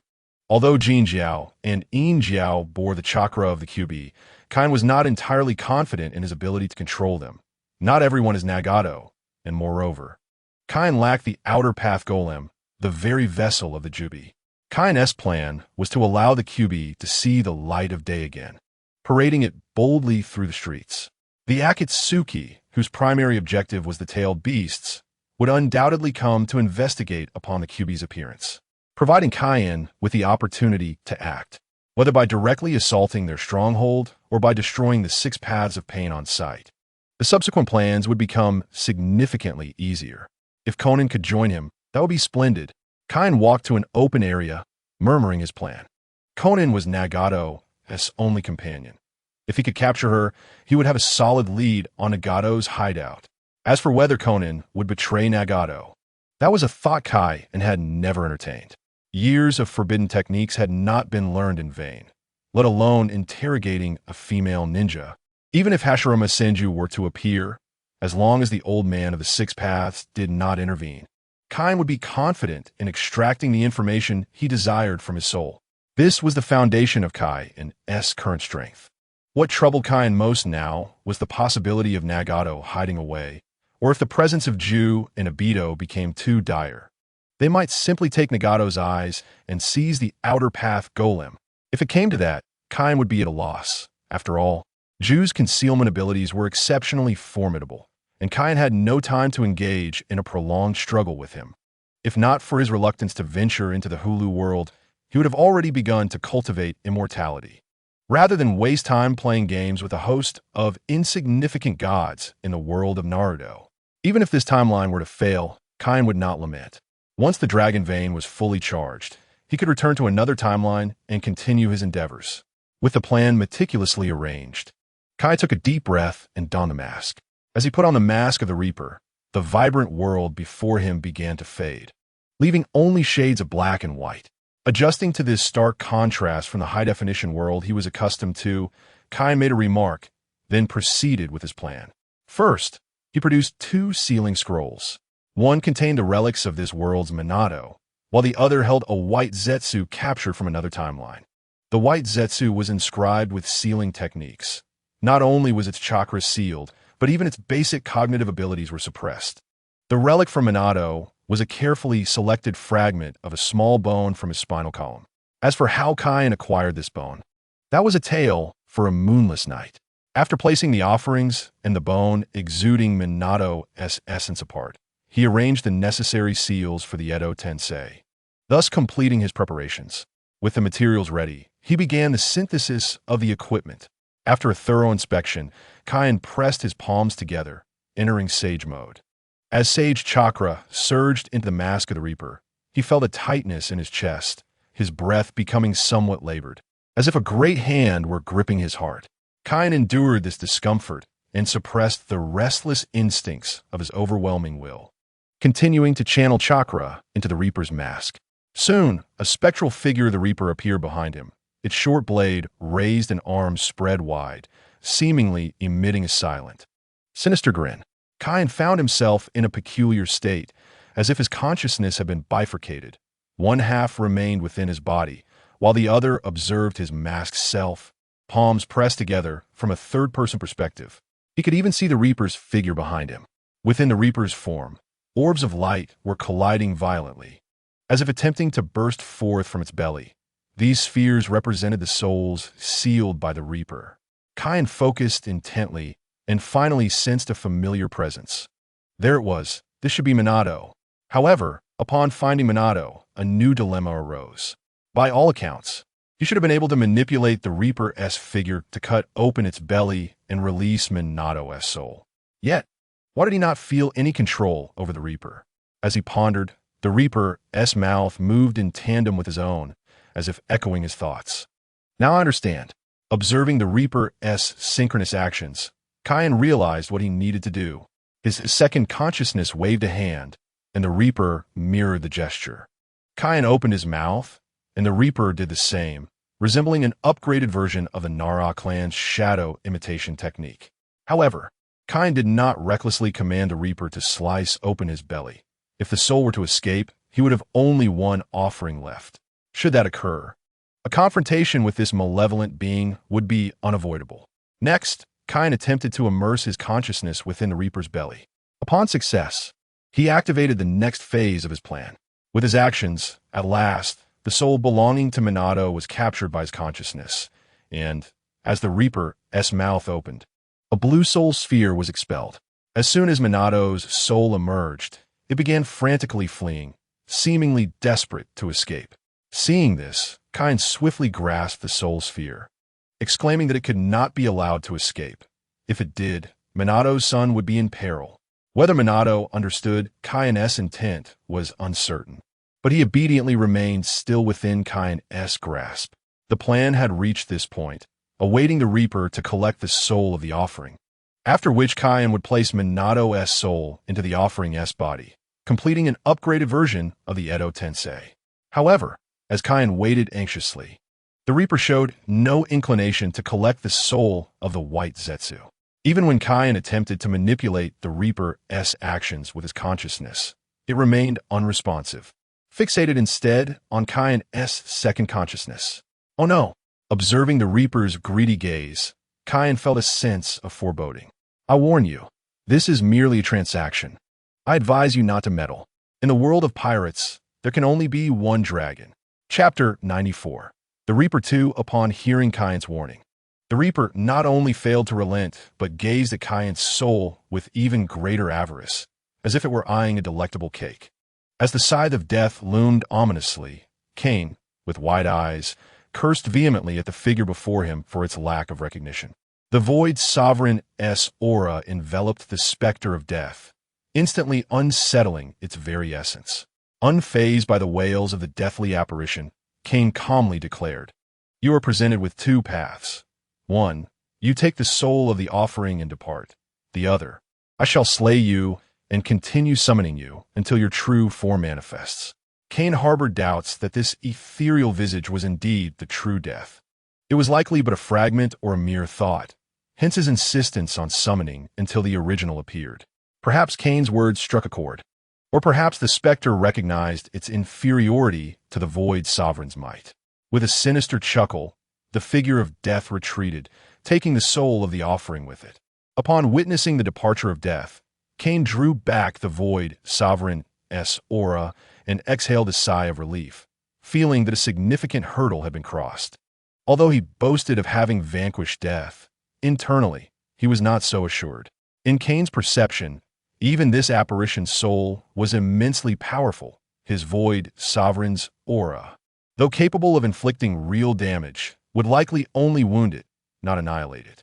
Moreover, Kane possessed means solely for attacking souls, with no defenses against soul assaults. Should death, furious and humiliated by a mere junior, choose to descend upon the ninja world, Kane would be left with no choice but to flee. After all, attacks from the soul are a universal terror, and Kane was no exception to this fear. With death driven away by the Void Sovereign's might, events began to unfold smoothly. Kane first placed the soul orb of Minato into the increasingly lifeless body of Baiju, watching as it gradually became enveloped in a mysterious substance. Before long, this substance coalesced, revealing a face exclusive to the Edo Tensei technique. "Edo Tensei Minato, here we go," Kane remarked, without waiting for Minato to finish his sentence. Kane plunged a kunai inscribed with seals into Minato's head, apologizing. "Forgive me, Minato. I shall make amends once we return to another timeline." Under Kane's command, Edo Tensei Minato immediately entered the Nine Tails chakra mode. Kane's eyes widened as he activated the Eternal Eye. Subsequently, everything transpired without any unexpected turns. Kane first utilized the Sharingan to observe the complete Nine Tails Minato, recording pertinent data before forming hand seals to extract the Nine Tails.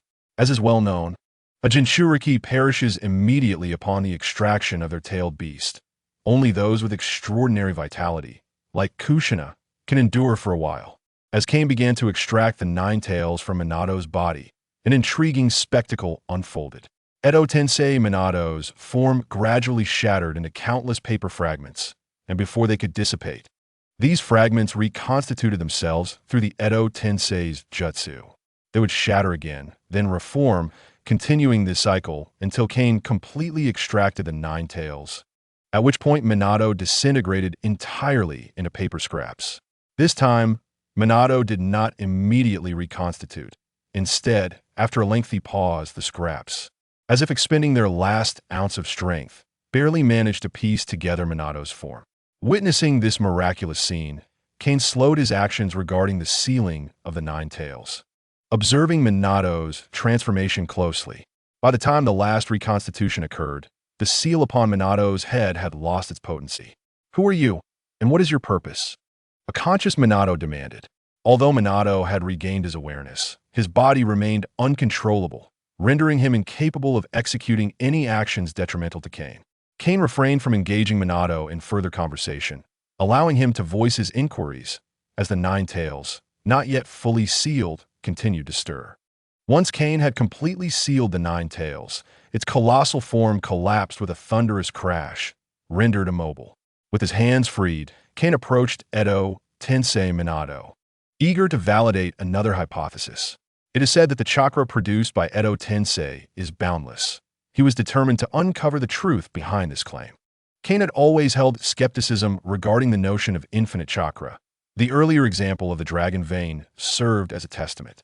The chakra of the Earth's veins was indeed limitless, but any attempt to tap into it would incur the wrath of the entire Naruto world.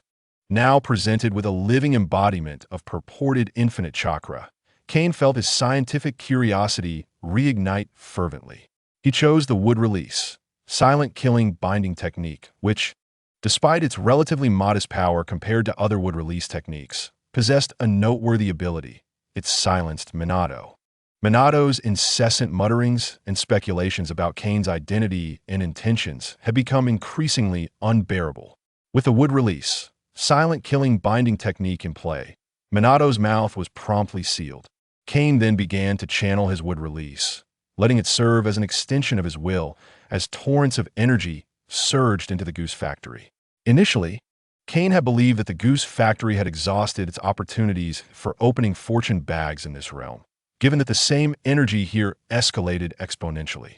However, as energy continued to flood into the Goose Factory, Kane felt as though he had been struck hard across the face.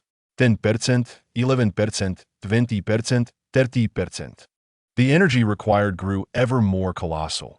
Yet Minato's chakra was relentlessly siphoned away by the wood release, as if it were indeed inexhaustible. Could it truly be infinite chakra? Kane watched the energy meter rise with trepidation, preparing himself for the possibility of traversing dimensions. Regardless of the source of the Edo Tensei's infinite chakra, there must be a wellspring. Kane's reckless extraction of chakra felt akin to shearing another's fleece. Ultimately, as Kane eagerly observed, the progress bar for opening the fortune bag finally filled up and advanced to the next stage. 0.1%, 0.10%. Upon reaching 3%, Edo Tensei Minato's form shattered explosively, and his soul transformed into a blue orb. As if guided by some mysterious force, the instant the soul orb appeared, an eerie fissure emerged alongside it, and a powerful suction drew Minato's soul orb within. This transpired with astonishing rapidity before Kane could react. Both Minato's soul orb and the strange fissure vanished without a trace. Kane hastily approached the location where the fissure had been, recognizing a familiar aura. Pondering thoughtfully, he mused, "What good is speed when your essence has fully betrayed you, O Lord of Death?" From this familiar presence, it was easy to deduce that the source of Minato's infinite chakra emanated from the realm of the afterlife. In this world of pirates, there can be but one dragon. Chapter 95. Hashilama, upon deducing the infinite chakra source derived from the technique of impure world reincarnation, Kane became hesitant to recklessly reincarnate others for the extraction of chakra. The chakra available to him was insufficient for the purposes of e-company, and he deemed it unnecessary to offend the god of death for such trivial progress. He decided to open the last fortune bag in the world of Hokage. As he beheld the rewards that emerged from the bag, a slight grimace appeared on Kane's face, and he placed the item into his inventory, bemused by the experience. After tidying up briefly, Kane approached the Ninetales and unsealed the sealing technique. Before the Ninetales could resist, a powerful ocular influence transformed its consciousness. "You are a silly dog, not the Ninetales. You are a husky," Kane intoned, fixating his eternal Mangekyo Sharingan upon the creature's eyes. Gradually, the Ninetales' initially ferocious and wrathful gaze morphed into one imbued with wisdom. Observing the creature cocking its head to one side with its tongue lolling out, Kane felt a sense of accomplishment and declared, "From now on, you shall be known as Hashilama." Upon hearing Kane's words, the Ninetales, now Hashilama, exhibited no anger. Instead, it began to circle around Kane, seemingly expressing its joy. Witnessing the jubilance of Hashilama, Kane's sense of achievement heightened further. "Kulme, let us make an appearance in the shinobi world, my little darling." He leaped onto Hashilama's head and gestured for it to set off. Unfortunately, despite its understanding of Kane's words, Hashilama ignored his commands, continuing to spin in place while chasing its own Ninetales. Kane, bemused by Hashilama's foolish antics, helplessly formed a hand seal before his chest, using his ocular power to guide its movement. As Kane manipulated Hashilama, they dashed forward, traversing mountains and fording waters. "Are you not going to stop him?" It appeared that he intended to lead the Ninetales back to Konohagakure. Just as Kane and Hashilama approached the seaside, a figure adorned in the guise of a pig's cage, Kurozetsu, could no longer remain concealed. He emerged from the ground and addressed the masked man standing atop a great tree. These two were none other than Uchiha Obito, masquerading as Madara, and Kurozetsu. Upon hearing Kurozetsu's words, Obito remained unperturbed, as if awaiting someone. "Obito, if you do not act soon, I shall take matters into my own hands," Kurozetsu urged, his tone tinged with urgency. Yet, before he could finish, Obito interrupted him. "Zetsu, I believe my name should be Uchiha Madara." His voice was cold and commanding, causing Kurozetsu to suddenly realize he had inadvertently spoken Obito's true name, and he promptly fell silent. Obito is far more rebellious than Madara. He is certainly not an obedient child. But who is this mysterious red-haired ninja? Why does he possess wood release? And why does he wield an eternal Mangekyo Sharingan that I have never encountered before? Zetsu prided himself on having overseen the entirety of the shinobi world for nearly a millennium, ensuring that no exceptional ninja escaped his notice. Yet, the extraordinary prowess of this youth was entirely unexpected. This cannot be. How can such a powerful ninja remain unknown in the shinobi world? I do not recall any such talent from the Uzumaki clan being lost to the outside world. Behind the demise of the Uzumaki clan, there may well have been Zetsu's influence, as they possessed the most formidable sealing techniques in the ninja world, and it was sealing techniques that had ultimately defeated Kagaya Otsutsuki. Zetsu was keenly aware of the need for caution. Not only could he traverse underground, but he was also impervious to attacks of any elemental nature. However, when it came to sealing techniques, Zetsu felt it prudent to exercise extra vigilance. As the atmosphere between Obito and Zetsu grew increasingly tense, a voice shattered the silence. Is that the mysterious powerhouse skilled in wood release? It was Pain, the leader of Akatsuki, who had arrived first. The voice echoed from above. Yet both Zetsu and Obito appeared entirely unfazed. "If you do not arrive soon, I shall capture him myself," Obito stated with a facade of indifference. Although he spoke with bravado, faced with Kane's mastery of sage arts and would release, Obito chose to notify Nagato, requesting Pain's assistance. Even if Obito refrained from informing Nagato, Zetsu would inevitably find a way to summon Pain, as he would not allow Obito to confront Kane alone. The first Hokage had once quelled the chaos of war through his formidable wood release and sage arts. Kane, this red-haired youth, bore a striking resemblance to Hashirama Senju in his prime.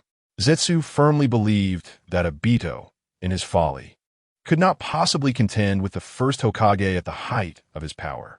If you are capable of capturing him alone, why do you require my assistance? Pain retorted to Obito.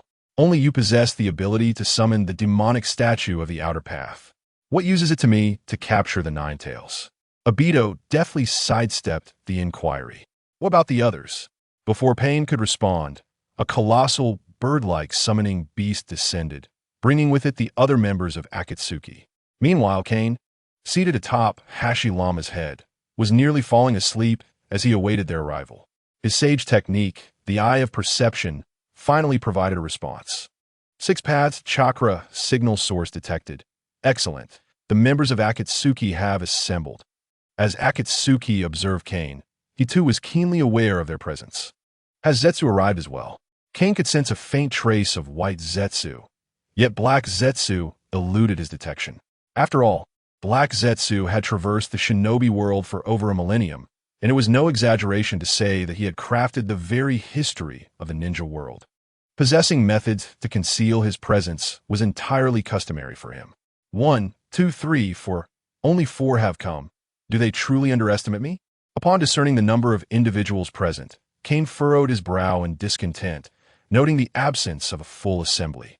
He could clearly perceive Obito's chakra signature, even recalling its frequency, leaving no room for oversight. The brash blonde, Deidara, was also absent. Kane was familiar with his chakra, having previously defeated him. However, the identities of the remaining 2 eluded him, though he was certain Itachi was not among them. In another timeline, Kane had already cataloged Itachi's chakra frequency. Aside from Obito and Zetsu, only 2 remain. It seems a particular duo has arrived. This complicates matters. Without Konan, my plan lacks a crucial component. However, I have a plan B. With that thought in mind, Kane stood up from Hashirama's head to stretch his limbs. In truth, Kane had far more than just a plan B. He had prepared plans from A to Z to ensure success. If the alphabet had more letters, he would have devised them too. Only Konan knew the precise location of Nagato. Perhaps Obito and Zetsu were also aware. Yet Kane had no confidence in his ability to capture them. Obito possessed Kamui, and Kane's modified time-space barrier could ensnare him. But Zetsu would undoubtedly intervene to prevent Kane from capturing Obito. Thus, the time-space barrier would serve merely as a means to buy time. If Konan were to arrive, Kane could swiftly obtain information about Nagato from her, while stalling Obito and Zetsu. If Konan did not come, Kane would have to resort to Plan B, or even Plan Z. As Kane continued to stretch, Obito's eyes narrowed sharply, and he declared in a harsh tone, "He has detected us. In the world of pirates, there can only be one dragon." Chapter 96, Confrontation. He has discovered us. With a sharp shout from Daitu, the members of the Akatsuki organization no longer concealed themselves and rose to exit. Fade Wan, the most arrogant and least cerebral among them, brandished his scythe and charged ahead. In contrast, Jiao Du hesitated, possibly haunted by some unpleasant memories, and dared not advance. Jiao Du, do you intend to defy the orders of the organization? Zetsu, aware of Jiao Du's reluctance, slithered beside him and ominously reminded him, "It is he, Senju Hashirama is Senju Hashirama." Upon hearing Zetsu's warning, Jiao Du scoffed, unleashed his Doton Jutsu, and rushed forward. Daitu and Pain, observing that their 2 subordinates had advanced, did not hasten to follow, but instead leisurely trailed behind them. Ha ha ha! It seems Senju Hashirama indeed deserves the title of the god of ninjas. Even the self-proclaimed Uchiha Madara, Daitu, and the so-called god, Pain, are hesitant. Daitu and Pain were not intimidated by Kane, but rather by the power of Senjutsu and Mokuton. Though both boasted excessively, they moved with increasing caution. In the past, even the peak Uchiha Madara faced a humiliating defeat against Senju Hashirama, and Daito, aware of his own limitations compared to Madara, understandably refrained from rushing ahead. Meanwhile, Pain, manipulated by Nagato, believed himself unafraid of Hashirama, yet decided it prudent to let others engage first and assess the situation thereafter. Zetsu, lacking significant combat prowess, also refrained from advancing, knowing it would be futile. As the scene unfolded, Fade One led the charge while Jiao Du lagged behind. When the two finally arrived before the Nine Tails, they realized that Akatsuki's Afei and Pain had not followed.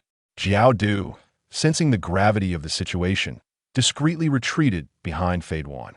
Although Fade One noticed the absence, his lack of intelligence led him to boldly inquire, "Are you the much-discussed Mokuton ninja?" The news of a formidable Mokuton ninja emerging from Konoha had spread throughout the ninja world, and members of the Akatsuki were well aware of it. Kane, observing the audacious Fade One and the timid Jiao Du, nodded and responded, "If you refer to the one who summoned the statue in Konoha, then that would indeed be me. Is it possible that our two leaders are so cowardly, allowing the junior members to charge first?" Kane was aware that others were approaching, yet Daito and Pain had not even exited the woods. Fade One, upon hearing Kane's response, raised his scythe and, grinning maliciously, declared, "Mokuton ninja. The Lord of the Evil God will surely delight in this." Without regard for the Nine Tails beneath Kane, Fade One leaped into the air, swinging his scythe and exclaiming, "Let me taste the blood of the Mokuton ninja." Kane, watching the boisterous Fade One, found no interest in the exchange.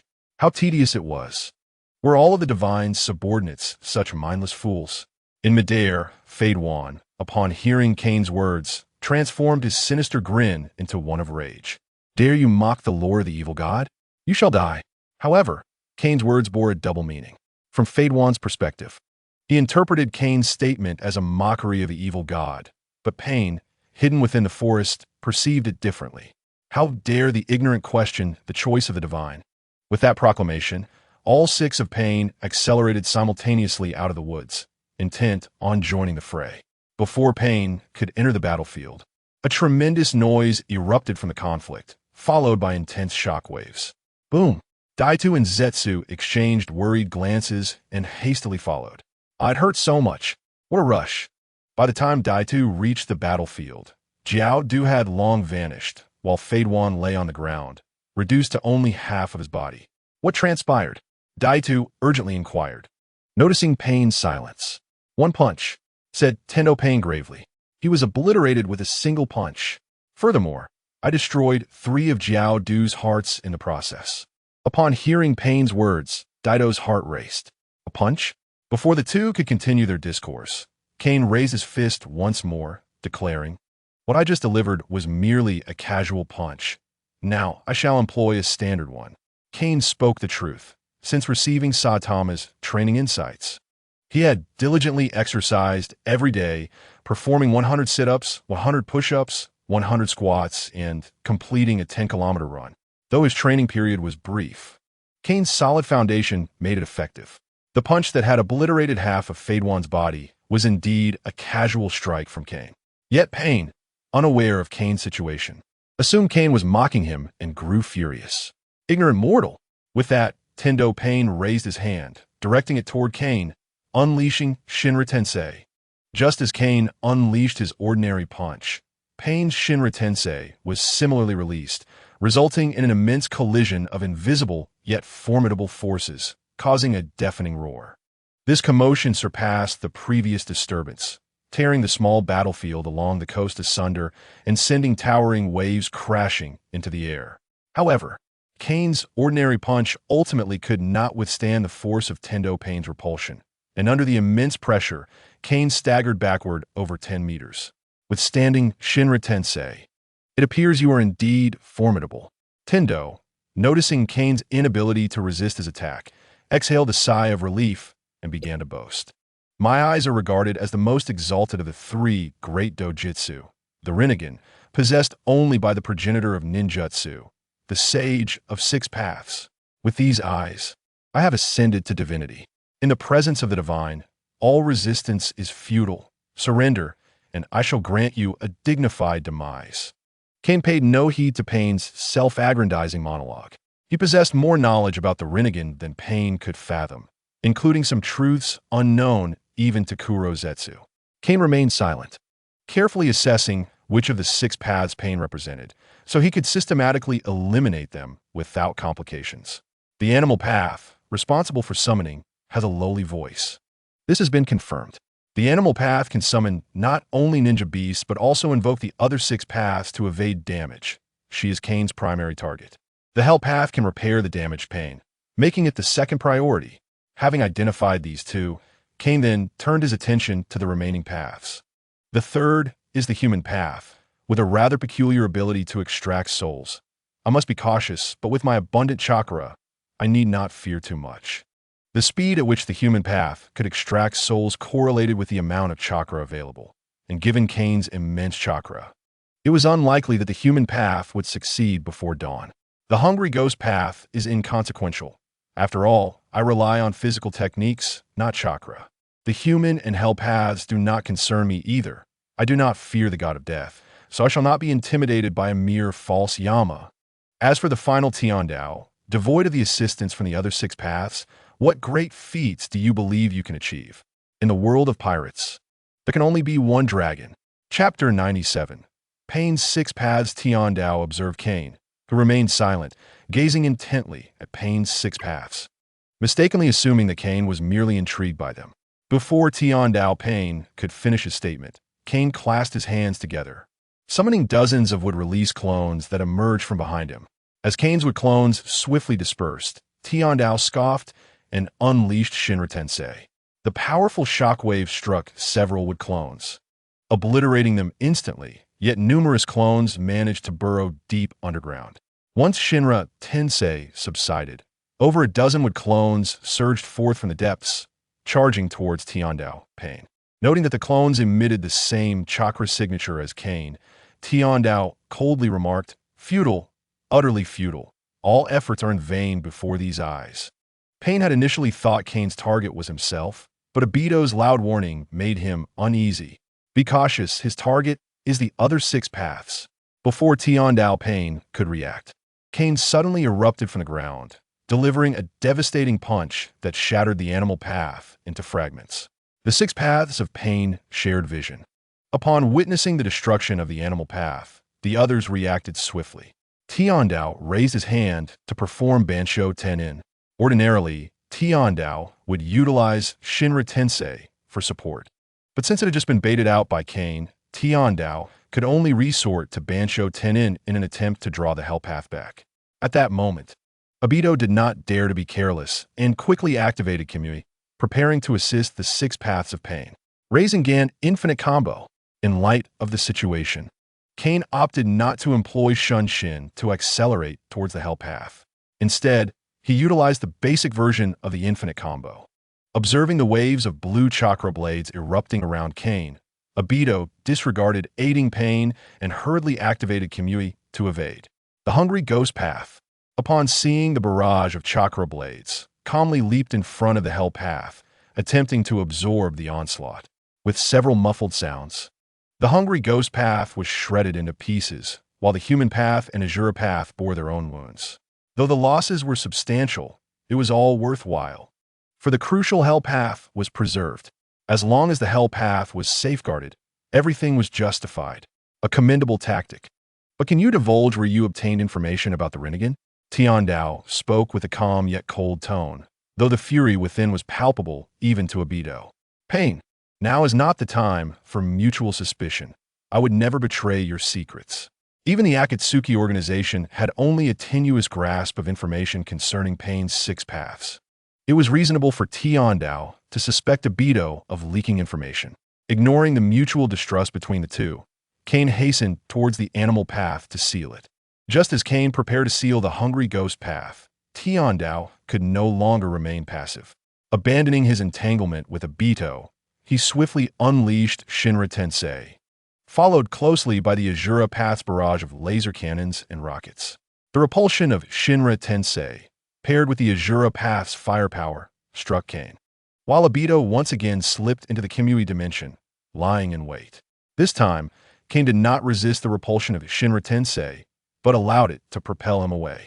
Observing Kane's actions, Tiandao initially presumed Kane intended to evade the Azura Path's fire, scoffing naive. The Azura Path's attacks did not miss due to Kane's displacement.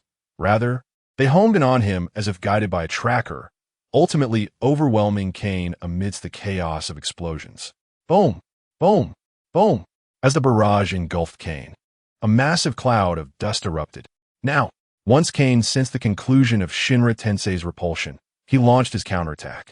In the first second, he executed Shunshin in 3 segments, vanishing like a specter and rendering Obito's movements futile. Observing Kane's rapid approach, Obito remained undeterred, re-entering the Kamui dimension. Kane's target was the now defenseless Tiandao, and the mere distance of a few dozen meters held no significance against Kane's Shunshin. Bansho Tenin. In response to Kane's sudden thrust, Tiandao calmly released Bansho Tenin to disrupt his rhythm, while his other hand readied a black rod, poised to strike. This was Tiandao's customary approach. One hand utilized Bansho Tenin to draw the adversary closer, while the other wielded the black rod to pierce through them. This black rod, a product of yin-yang release, harbored the power of the Rinnegan. Penetrating an opponent's body would disrupt their chakra. Against an ordinary ninja, being struck by the black rod would typically signal the end of the battle. Heh, I have been waiting for your Bansho Tenin. Kane sneered inwardly, relaxing his body as he allowed Bansho Tenin to draw him in. In the second, Tiandao's 2 formidable abilities, repulsion and attraction, left Kane at a loss for countermeasures. He initially believed his physical prowess could withstand them. However, the reality was that this was the world of Naruto, where Kishimoto's design dictated the laws. In this realm, no one could resist the repulsion of Shinra Tensei or the attraction of Bansho Tenin. Even if these 2 abilities could not harm Kane, he remained unable to break through. It was a matter of rules. As Kane's body was inexorably drawn closer, the black rod struck his abdomen. Unlike the usual sensations of resilience or softness, the feedback Tiandao received this time felt as though he had pierced an impenetrable wall of steel. Surprise, Kane scoffed, raising his fist. The black rod disregarded all defensive ninjutsu, and even the mightiest of physiques would falter, for the black rod itself was a product of yin-yang release, inherently countering all defenses. Alas, it was not merely Tiandao who would be left astounded. Even Otsutsuki Kagaya would be bewildered, for Kane relied not on defensive ninjutsu or sheer might, but on the power of haki. In the third second, boom. This time, even Obito could not intervene with Tiandao, as Kane's fist obliterated Tiandao and the hell path behind him, leaving not a single remnant behind, reducing them to irreparable dust. Subsequently, Kane did not relent, swiftly employing Shunshin to evade Obito's grasp and arrive before the human path. Hello, God. Farewell, God. Without granting the human path a moment to react, Kane's ordinary punch sent the human path back to dust. In the fourth second, the Azura path had ceased its offensive and, under Nagato's command, began to retreat. Witnessing the frantic withdrawal of the Azura path, Kane joined his hands, summoning thorns that erupted from below, shredding the Azura path to pieces. After the thorns had decimated the Azura path, Kane transformed his hand seals into the Tiger Seal, unleashing a furious blaze that vaporized the Azura path. Do not think I am unaware. Nagato must be frantically forming hand seals for summoning. Not only could the animal path summon Pain's 6 paths, but Nagato himself was also capable of performing summoning techniques for the 6 paths. The reason Kane painstakingly devised the plan was his concern that Nagato might take action and summon the 6 paths of Pain directly. In a situation where escape was impossible, Kane would not have needed to formulate any battle strategy. He could have simply utilized his Senjutsu Mokutan and the force of his punches to wear Nagato down. In the 5th second, there could only be one dragon in the world of pirates. In Chapter 98, the success of the plan, after annihilating the 6 paths of Pain, Kane surmised that Nagato would undoubtedly be severely weakened. Therefore, he chose not to pursue him immediately, but instead turned his attention to dealing with Obito and Zetsu. You deliberately went to seal the beast path and the hungry ghost path, Obito said, revealing himself from a distance of several dozen meters, his tone grave. This distance was deliberately selected by Obito, as Kain's Shunshin was exceedingly swift, so swift that even with the Sharingan, he struggled to perceive it. Thus, Obito took precautions and chose what he deemed a safe distance. Deliberate? Perhaps, as it is indeed part of my battle strategy, Kain admitted without denial. Even though Kain's ordinary punch might not surpass that of Saitama, it was certainly beyond the tolerance of these ninjas with low defensive capabilities. The reason he refrained from obliterating the beast path with a single blow was to deceive Nagato, leading him to believe that Kain's offensive power was merely that formidable, thereby granting Nagato the opportunity to use the Hell Path to restore the beast path. Otherwise, if Kain had reduced the beast path to ashes with one punch, Nagato, not being a fool, would have summoned Pain and fled. If Pain were to escape, the vastness of a ninja world would make it challenging for Kain to track him down, especially since he did not intend to linger here. If the Sage of the Six Paths in this timeline took notice of him, it would spell disaster. Kain sought a swift resolution, initially releasing Mokutan in Konoha to divert Akatsuki's attention. With Zetsu present, they would undoubtedly seize the chance to probe him. And Kain's second appearance was in the land of whirlpools. He intentionally did not conceal his trajectory, providing Zetsu with an opportunity to track him and bring others to confront him. In fact, Kain's plan was exceptionally successful. Zetsu, overconfident in his anonymity, was deceived. Following Zetsu's misstep, Obito, lacking in discernment, fell into the same trap and hastened to join him. Both possessed unique abilities, and while they might not lose to Kain, the Six Paths of Pain accompanying them were utterly doomed. Even worse, Nagato, who controlled the Six Paths of Pain, not only suffered a significant loss of power, but also failed to preserve the body of his dear friend. This left Nagato in a state of unconsciousness, and upon awakening, he would undoubtedly seek revenge against Kain. You might ask whether he possesses the strength for that? Unfortunately, there are certain things that even gods cannot achieve. Returning to the matter at hand, upon hearing Kain openly acknowledge that everything was part of his plan, Obito began to feel anxious. How could this guy possibly know the intricate details of the Six Paths of Pain? Is there a comprehensive record of the Rinnegan's legends in the ninja world? That cannot be. Zetsu clearly stated that he had personally destroyed all ancient texts regarding the Rinnegan. With this thought, Obito's gaze transformed into one filled with suspicion and distrust. Following his mistrust of Pain, Obito began to harbor doubts about Zetsu as well. Although Obito appeared to have inherited Madara's will to pursue the Moon Eye plan, in truth, his heart only belonged to Rin. His compliance in undertaking the Moon Eye plan was merely a means to reunite with Rin. Zetsu, as the embodiment of Madara's will, would inevitably arouse Obito's cautiousness once he developed his own suspicions. In fact, it was not just Obito who harbored suspicions towards Zetsu. Uchiha Madara had never trusted Obito from the very beginning. Otherwise, he would not have planted a curse upon Obito's heart, akin to the one he had placed on Rin.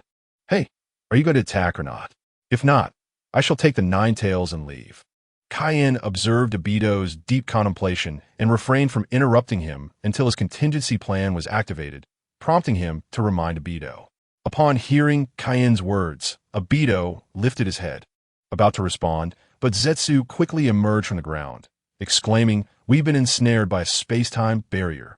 Obito, upon hearing Zetsu's words, felt a surge of panic and swiftly attempted to enter the Kamui space. With a wave of spatial distortion, Obito entered the Kamui space and finally breathed a sigh of relief. Kain watched Obito's movements with a mocking expression, thinking, is this truly the Shura of the ninja world? One might mistake him for a mere rat. Obito paid no heed to Kain's derisive remarks and frantically attempted to break through the spatial barrier using Kamui, but to no avail. Eventually, Zetsu, unable to bear the sight any longer, interjected, "This space is isolated from the outside world due to the space-time barrier. We are now in a completely separate realm." What a fool. Zetsu silently cursed. If it were not for Obito's potential usefulness, he would have abandoned him and fled long ago. However, Madara also recognized that Obito was a fool. After all, controlling a simpleton is far easier than managing an intelligent individual. Black Zetsu had a profound understanding of this, having coexisted with the inherently suspicious Madara for decades, leading to a life filled with trepidation. When Obito finally realized he could not breach the space-time barrier, Kaien had grown bored enough to split off several wooden clones to engage in a card game. "What exactly is your goal?" Obito gritted his teeth and asked, desperately suppressing his fear. His anxiety stemmed from the failure of Kamui. After all, having wandered the ninja world for so many years, Obito had relied entirely on Kamui's space for support. Without it, he was merely a shadow-level expert at best. Now that Kamui had ceased to function, Obito felt utterly out of sorts and particularly insecure. After having warned Obito, Zetsu had already burrowed into the earth. Kaien understood that Zetsu was attempting to dismantle the space-time barrier, but chose not to hinder him. "As long as they remain unaware of my true intentions, everything will be manageable. What is my goal? Shouldn't the focus be on what your goals are?" Kaien feigned ignorance, determined to maintain his facade. Having made up his mind, Kaien continued to allow his wooden clones to uphold the space-time barrier while engaging in verbal sparring with Obito to buy time. Meanwhile, once Kaien was certain he had detained Zetsu and Obito, he disregarded the Nine Tails and turned to soar towards the Land of Rain in search of Nagato's whereabouts. At the outset, Kaien had dispatched more than one wooden clone, and the one engaging with Akatsuki alongside the Nine Tails was also a wooden clone. This was Kaien's plan B. Prior to the confrontation, he had secretly left behind wooden clones, having observed that Konan might not arrive, while his true self had taken to hiding in the high skies, vigilant.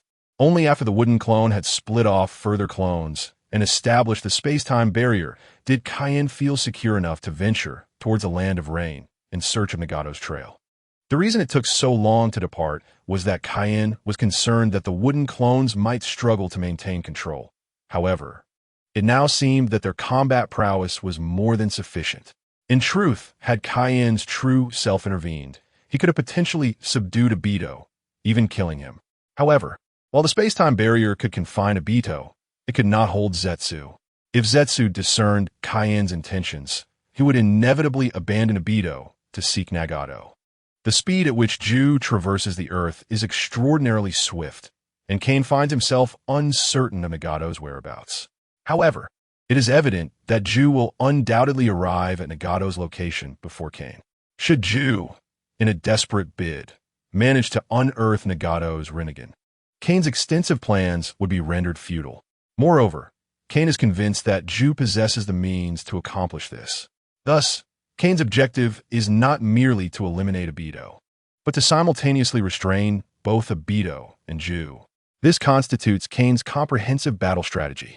In the realm of pirates, there can only be one dragon. Chapter 99. The Rinnegan in hand at this moment, the Land of Rain is still drenched in heavy rain. However, Kain can discern that this deluge is merely ordinary rain and not the Rain Tiger's freedom technique. Indeed, with Devapath Pain having been vanquished by Kain, Nagato is likely severely weakened, compounded by the tragic demise of his dear companion. At this juncture, Nagato should be devoid of strength. Kain, no longer concealing his presence, takes to the skies in his dragon form, gliding low over the various mountains, endeavoring to sense Nagato's position. In fact, Kain has long since detected the Outer Path Golem, but chose not to engage it. His true aim lies in the Rinnegan that Obito has entrusted to Nagato. He ponders whether, after defeating Nagato, he might awaken the Rinnegan. While searching for Nagato's trace, Kain reflects inwardly. He has come to the conclusion that in another timeline, he is certainly incapable of awakening the Rinnegan, for the Sage of Six Paths has employed some unknown means to directly thwart Kain's potential ascension to the Mangekyo Sharingan. Now, Kain bears the power of Yin-Yang from the Sage of Six Paths along with the eternal Mangekyo Sharingan, and he has realized that he possesses all chakra natures. Originally, Kain was limited to wood and water natures, but now he has inexplicably acquired additional attributes, each a harbinger of the Rinnegan's awakening. Yet, he finds himself stymied at the final hurdle, as if something essential is missing. Just as Kain is lost in his thoughts, A cry of anguish erupts from a distant cave. Ah, Yahiko! Upon hearing this exclamation, Kane's eyes brighten, and he swiftly flaps his wings, soaring towards the sound. It is serendipitous. Nagato has awakened from his stupor since the extinction of the six paths by pain, and upon regaining consciousness, he is unable to reconcile the grievous news of his companion's demise, leading him to emit a heart-wrenching wail. Kane follows the sound and, upon confirming that Nagato is indeed in the cave below, begins to devise a plan for the Rinnegan. Eliminating him outright is not out of the question, but Nagato is a pivotal character in this narrative. Directly killing him might draw the Sage of Six Paths' attention. Kane is now confident that if he can slay Nagato and destroy the Rinnegan, he stands a significant chance of awakening the Rinnegan automatically. He is merely uncertain about how long this process will take. Nagato represents the final link in the evolution of the Child of Destiny. If Kane were to kill him, he fears he might not awaken the Rinnegan in time before the Sage of Six Paths in this timeline discovers him. Should I choose not to eliminate Nagato, it may pose some challenges, especially since he currently exists in a semi-mad state. If he detects my intentions, it could jeopardize my plans. Kane's initial plan was to ensnare Nagato, extract his Rinnegan, and absorb its ocular power, thereby awakening the Rinnegan without killing him and sealing the Outer Path Golem. The advantage of this approach lies in Nagato's survival. As long as Nagato remains alive, the timeline will not undergo significant alterations, and the hidden ancient beings will remain oblivious to Kane's scheme. After meticulously comparing the two plans, Kane ultimately opts for the latter, deeming it the more prudent choice. The singular reason is that Nagato must not perish. As long as Nagato can be subdued, whether through the absorption of the Rinnegan's ocular power or the gradual synthesis of his own Rinnegan, it presents no issue. Resolute in his decision, Kane inhales deeply and lands outside the cave, summoning dozens of wood clones. 8 of them form a cross-4 red sun array, while 2 are prepared with sealing techniques. Standing by behind him, once the second group charges in, they shall follow suit, swiftly sealing Nagato's chakra. Another clone is to ready wood release. Once Shinra Tensei is unleashed, he will execute a wood release attack on Nagato, aiming to confine him and drain his chakra, taking care not to deplete him entirely. For clones will entice Nagato into unleashing Shinra Tensei and Universal Pull, while the remaining clones will secure Flying Thunder God coordinates and wait in various hidden villages. The 2 cross-4 red sun arrays are Kane's precautionary measures to prevent Nagato from escaping. Although Nagato is a cripple lacking mobility, Kane prefers to err on the side of caution, thus implementing dual layers of security. The wood clones tasked with luring out Nagato to use Universal Pull are self-explanatory. As long as Nagato's Shinra Tensei is on cooldown, Kane, in Sage mode, can confidently seal Nagato in an instant. The wood clones dispatched to other hidden villages are also Kane's deliberate strategy. Should he awaken the Rinnegan and have time to spare, he would not hesitate to obliterate other villages, thus compensating for Watergate in this timeline.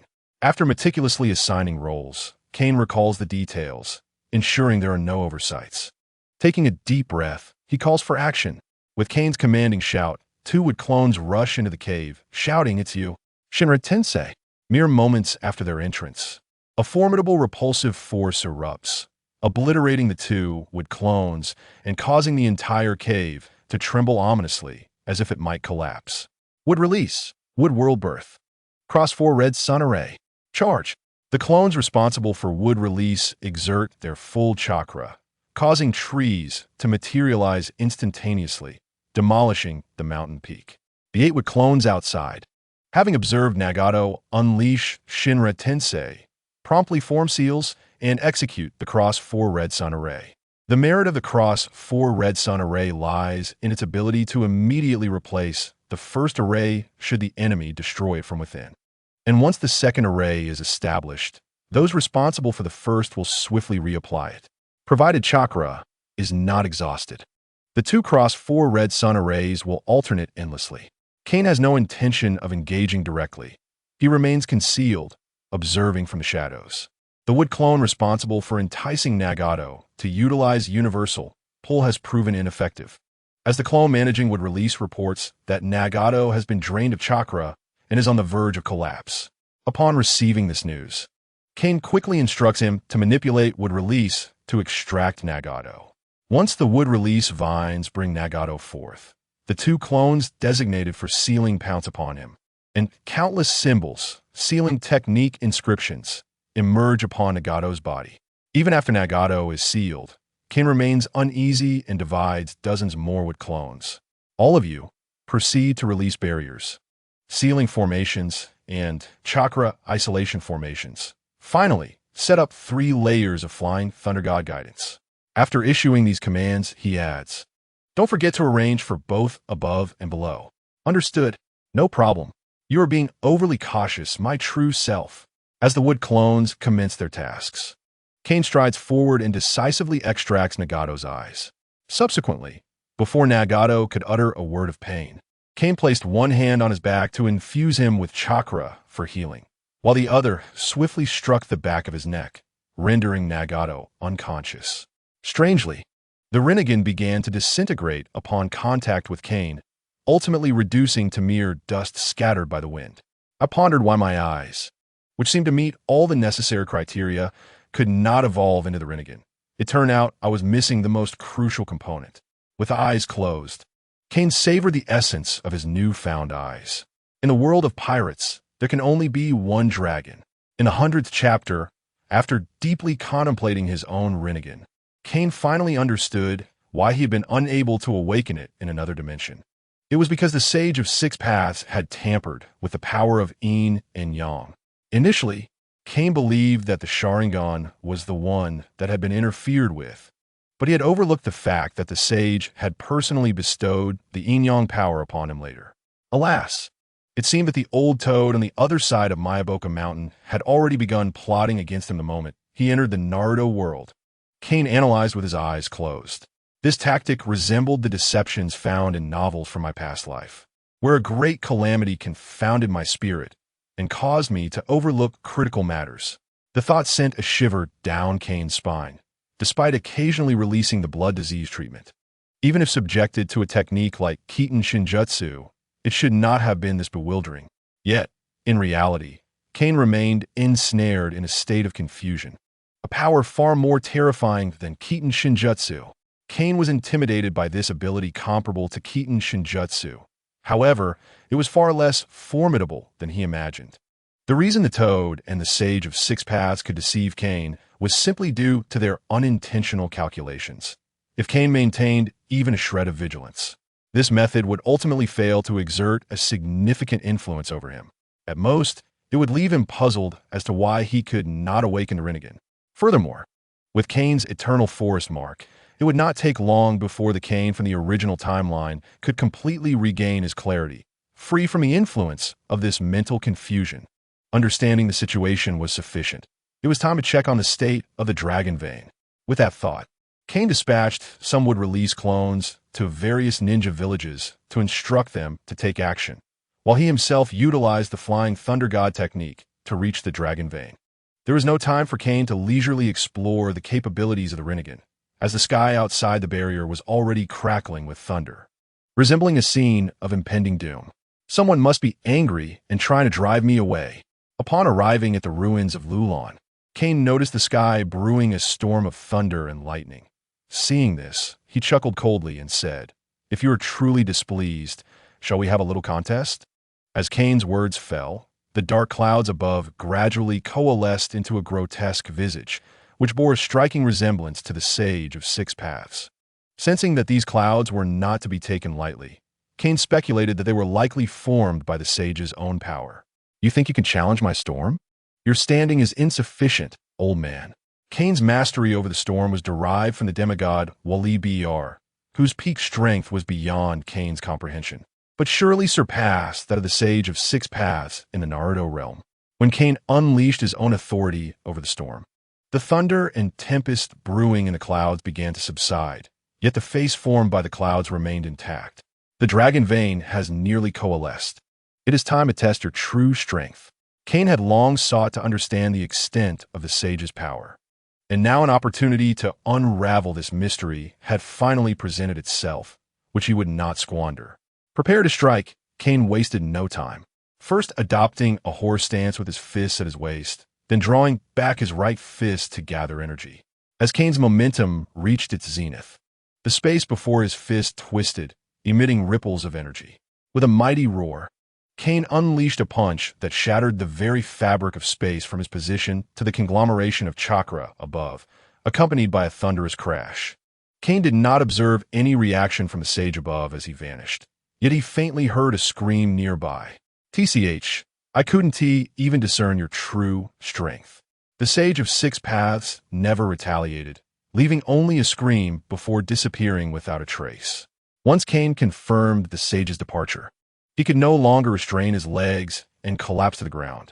Forcefully executing the teacher's standard strike was indeed unwise. Lying on the ground, Kane groaned in pain, as every bone in his body had been shattered by the recoil of that punch, with his recovery relying solely on the nurturing of the eternal forest mark. If it weren't for my mark, I would never have dared to attempt such reckless behavior. Not only in the Naruto world, but even in my past life, I had never sustained such severe injuries. During the car accident in my previous life, I felt not a trace of pain, only a wave of dizziness. And when I regained consciousness, I found myself in the world of pirates. Who would have thought that throughout my multiple lives, the most grievous injury I sustained would be self-inflicted? Kane bitterly chuckled at himself. As time passed, Kane's bones began to heal, and his strength gradually returned. Truly remarkable. Although the energy is taxing, the quality of the divine gifts is exceptional. Noticing the changes in his body, Kane stood up and moved his limbs, discovering he felt even stronger than before, genuinely praising the divine gifts. Now, only one final matter remains to be confirmed. With that, Kane formed hand signs to perform the summoning technique, politely invoking the outsider's demonic statue. A blinding flash of white light appeared, yet nothing materialized. Faced with the failure of summoning the outsider's demonic statue, Kane was not surprised. I knew that with my unexpected arrival, the Sage of Six Paths would not allow me to summon the outsider's demonic statue. Not in a million years. What a pity. I have only completed 1/3 of the ideal plan. In Kane's envisioned scheme, the Rinnegan, the outsider's demonic statue, and the nine-tailed beasts each accounted for 1/3. Yet he had only acquired the Rinnegan, leaving the outsider's demonic statue and tailed beasts unattainable. However, having accomplished the most crucial step, Kane felt a sense of fulfillment. It is time to leave. Kane did not attempt to forcibly gather tailed beasts in this world, for he was not foolish enough to oppose the will of the world. Subsequently, Kane placed his hand into the dragon vein chakra, watching the progress bar of the divine gifts grow at a snail's pace. With a faint smile, he turned to the tardy Naruto and others, bidding them farewell.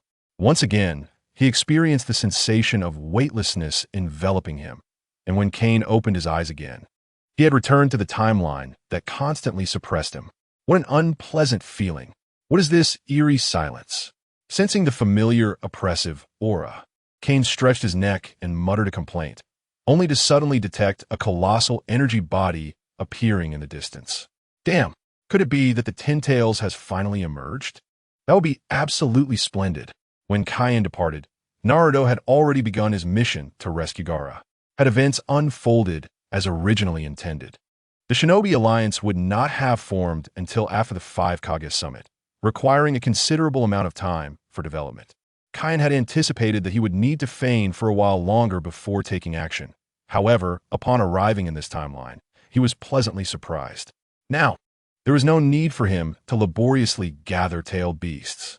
Collecting tailed beasts had never crossed Kain's mind, as the original Ken lacked the Rinnegan, rendering the collection futile.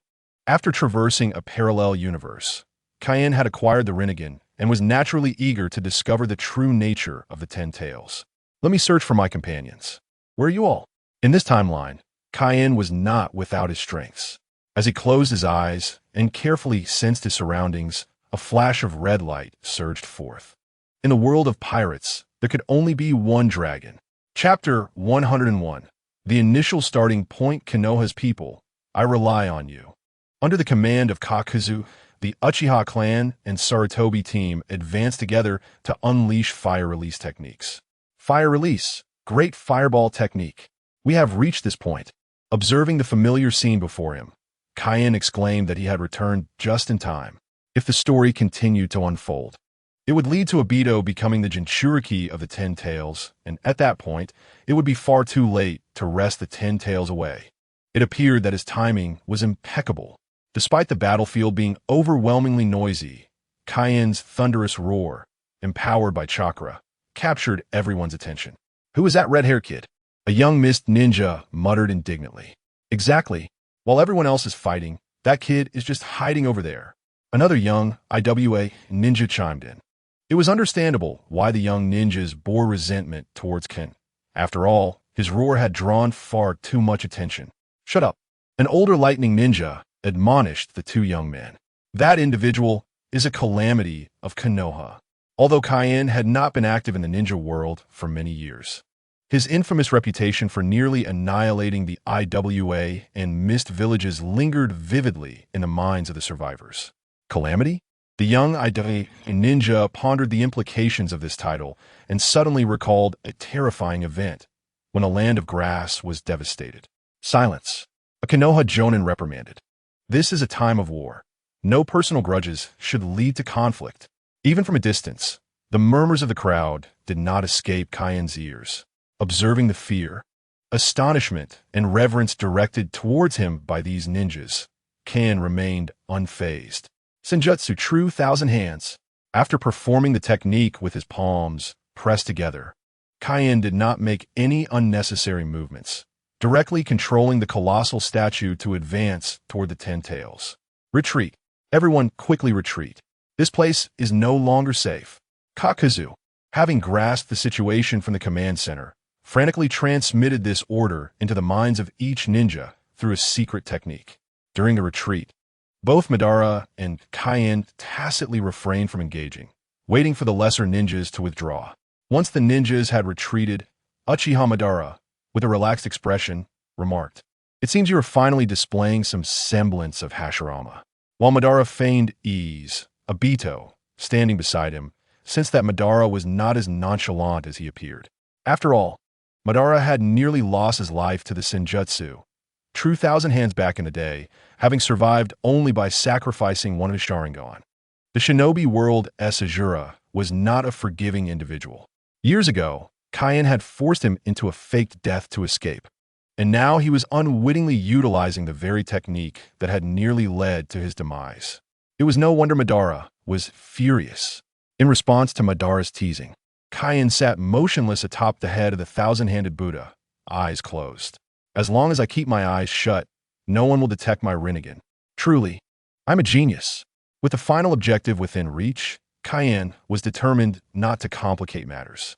He resolutely kept his eyes closed, for under the perception of Senjutsu insight, there was no distinction between having his eyes open or closed. Both were equally potent. Kaien was not boasting. The Senjutsu True Thousand Hands had once defeated Madara, and now, with his Void Emperor's aura enhancing the technique, it could likely vanquish Kagaya Otsutsuki, a thousand fists imbued with dual-colored aura, delivering real damage. Who wouldn't fear such power? It seems your old friend has chosen to ignore your presence. He hasn't even glanced your way, Obito remarked sardonic. "No, that is not it at all." Upon hearing Obito's comment, Kaien abruptly interjected. "I've just been experiencing some discomfort in my eyes lately." Obito's words had already irked Madara, and now, hearing Kaien's retort, Madara's face darkened with irritation. "Sharp-tongued brat, it appears my last lesson was insufficient. Come and fight me." Kaien remained with his eyes closed. "You," Madara, infuriated by Kaien's words, found himself at a loss for words. "Enough chatter, let us battle." Sensing the increasing pressure from the world bearing down upon him, Kaien understood that time was of the essence. With a powerful shout, he unleashed 1,000 giant fists, each imbued with dual-colored aura, striking the Ten Tails with tremendous force, causing the beast to wail in agony. Roars, explosions, and tumultuous cries echoed, lasting mere moments. As it appeared the Ten Tails was on the verge of collapse under Kaien's assault. Suddenly, the entire world seemed to freeze. "Damn it! I do not belong to this realm. This boss, meant to be defeated by the protagonist, has fallen to me," No wonder I am targeted by the will of the world. Kane was now fully conscious, yet his body remained utterly immobilized. Even breathing became an arduous task. Just one more step, break free. Kane roared within his mind, striving with all his might to utilize the Void Emperor's aura to shatter the constraints of the world's consciousness. Perhaps it was due to Kane's own formidable power, which had reached the limits of what this world could withstand, or perhaps the Void Emperor's aura had played a role. Kane felt as though he had broken through some barrier, realizing that he had temporarily loosened the grip of the world's consciousness. Before he could even move his limbs, a sense of confinement surged over him once more. Kane cursed inwardly. How troublesome. Without wasting any time, the 10 tails loomed beside him. Kane flipped over, climbed onto its back, and then opened his eyes to form a seal. In an instant, the 10 tails began to pour into Kane's eyes, just as it had been absorbed by Obito in the original story. Once the 10 tails was completely absorbed, thunder and lightning erupted, as if the very heavens were roaring in fury. Space-time rifts manifested around Kane, seemingly intent on annihilating him. Ha ha ha, now I know who you are. After absorbing the 10 tails, Kane suddenly grasped the most critical piece of the puzzle. I understand now. The one who granted me power without my consent was the Sage of Six Paths, and the one who suppressed me was the will of the world. The Sage of Six Paths hoped that I would either obtain or destroy the 10 tails, so that he could break free from the constraints of the world's consciousness. When Kane acquired Lunhuyan, he realized that his power had surpassed the tolerance threshold of the world's will. No wonder the old Sage of Six Paths had always suppressed him, preventing him from obtaining the Lunhuyan. In retrospect, the entity appearing in another dimension was not the old sage, but rather the world's will. Old man, I misjudged you. Kane apologized to the sky and then hurriedly initiated the next traversal. After Kane departed, the worlds will suddenly paused, as if it were stuck. Ha! Change is a good thing. The next reincarnation will no longer have him. During the brief pause of the world's will, the old Sage of Six Paths suddenly appeared in the shinobi world. After forming several hand seals, he became indifferent, devoid of any vitality in his eyes. Initiate the next reincarnation. With these words, the world of Naruto shattered like a mirror, and whether ninja or civilian. Even the tiniest blade of grass vanished alongside the world's destruction, leaving only the moon in the sky. The Naruto world rebooted. In the world of pirates, there can only be one dragon. Chapter 102. A new adventure unlike his previous experience of traversing into the Naruto world. Kane, upon urgently traversing, did not enter the Grand Clock's interior, but instead fainted amidst a cacophony of garbled sounds. Just before losing consciousness, Kane vaguely heard data intrusion, timeline adjustment, failure, and recoordination. Where's this? Upon opening his eyes, Kane was greeted by a vast expanse of white space, filled with vibrant and colorful specks of light. Kane himself appeared as a soul amidst this brilliance. How warm! A wave of comforting warmth enveloped Kane's soul, reminiscent of a mother's embrace. The powers of two fruits were expelled and surrounded Kane, ultimately transforming into red and blue, merging anew with his soul. It felt like a dream as Kane pinched himself. But alas, there was no reaction. Damn, I forgot I am a soul. Kane sighed in resignation. Upon opening the Goose Factory interface and observing the immobile energy bar, Kane felt a twinge of helplessness for the first time. Clearly, there was an immense and boundless energy surrounding him, yet the Goose Factory could not absorb it. It was astonishing, for the Goose Factory had never faltered since its inception, yet here it stumbled in this unknown realm. Kane estimated that this new world must be of an exceedingly high level, so high that the Goose Factory dared not act recklessly.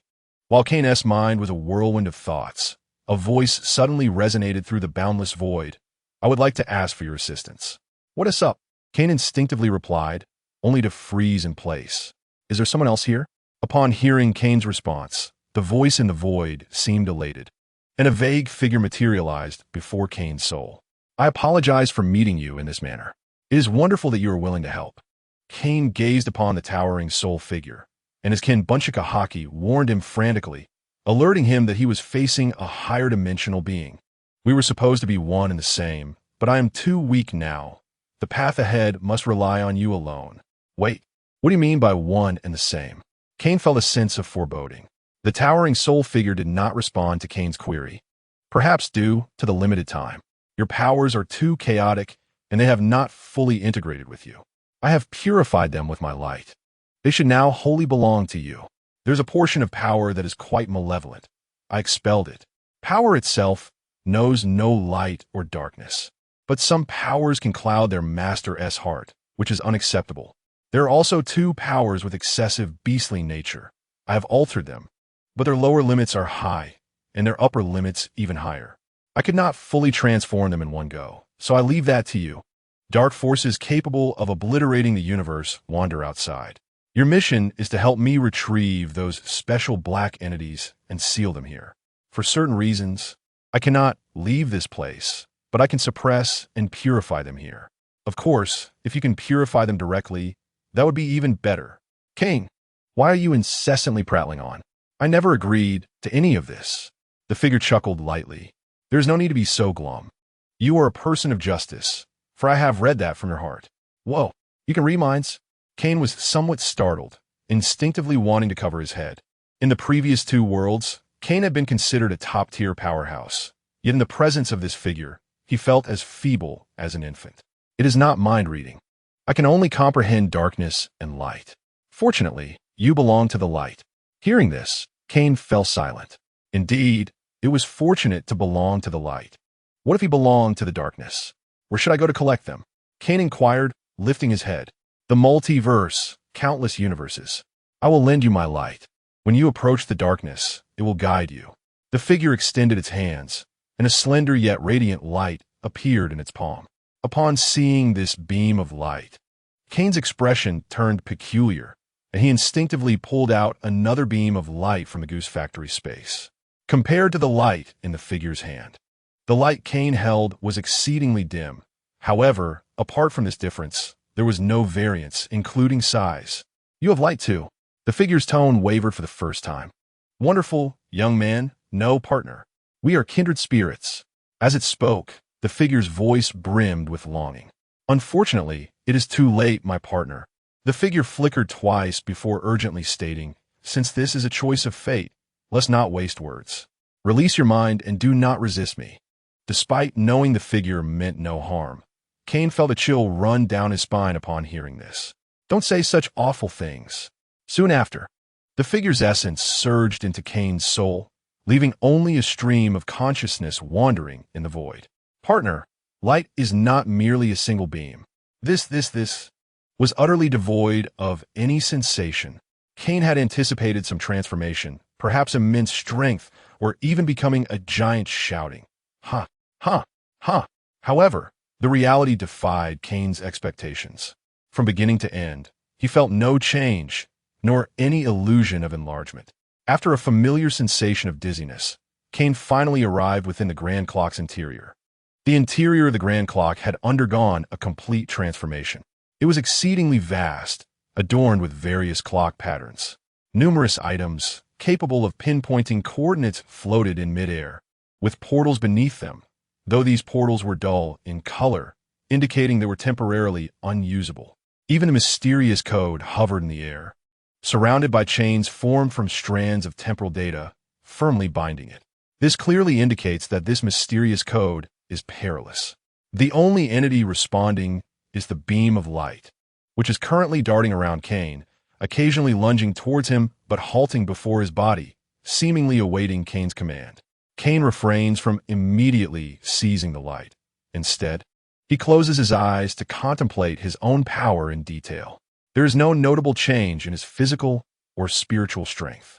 His domineering aura, chakra, and the Rinnegan, along with the 10 tails, appear to have been purified. However, the purified source energy remains intact, now integrated within his soul. The two significant seals show no signs of alteration, suggesting that the items obtained from the e-commerce platform are indeed quite resilient. Ultimately, Kane immerses his consciousness in the essence of these powers, deeply contemplating the forces of gravity, repulsion, wind, fire, earth, wood, thunder, and water transform into Kane's own innate powers, as if they have existed inherently within him.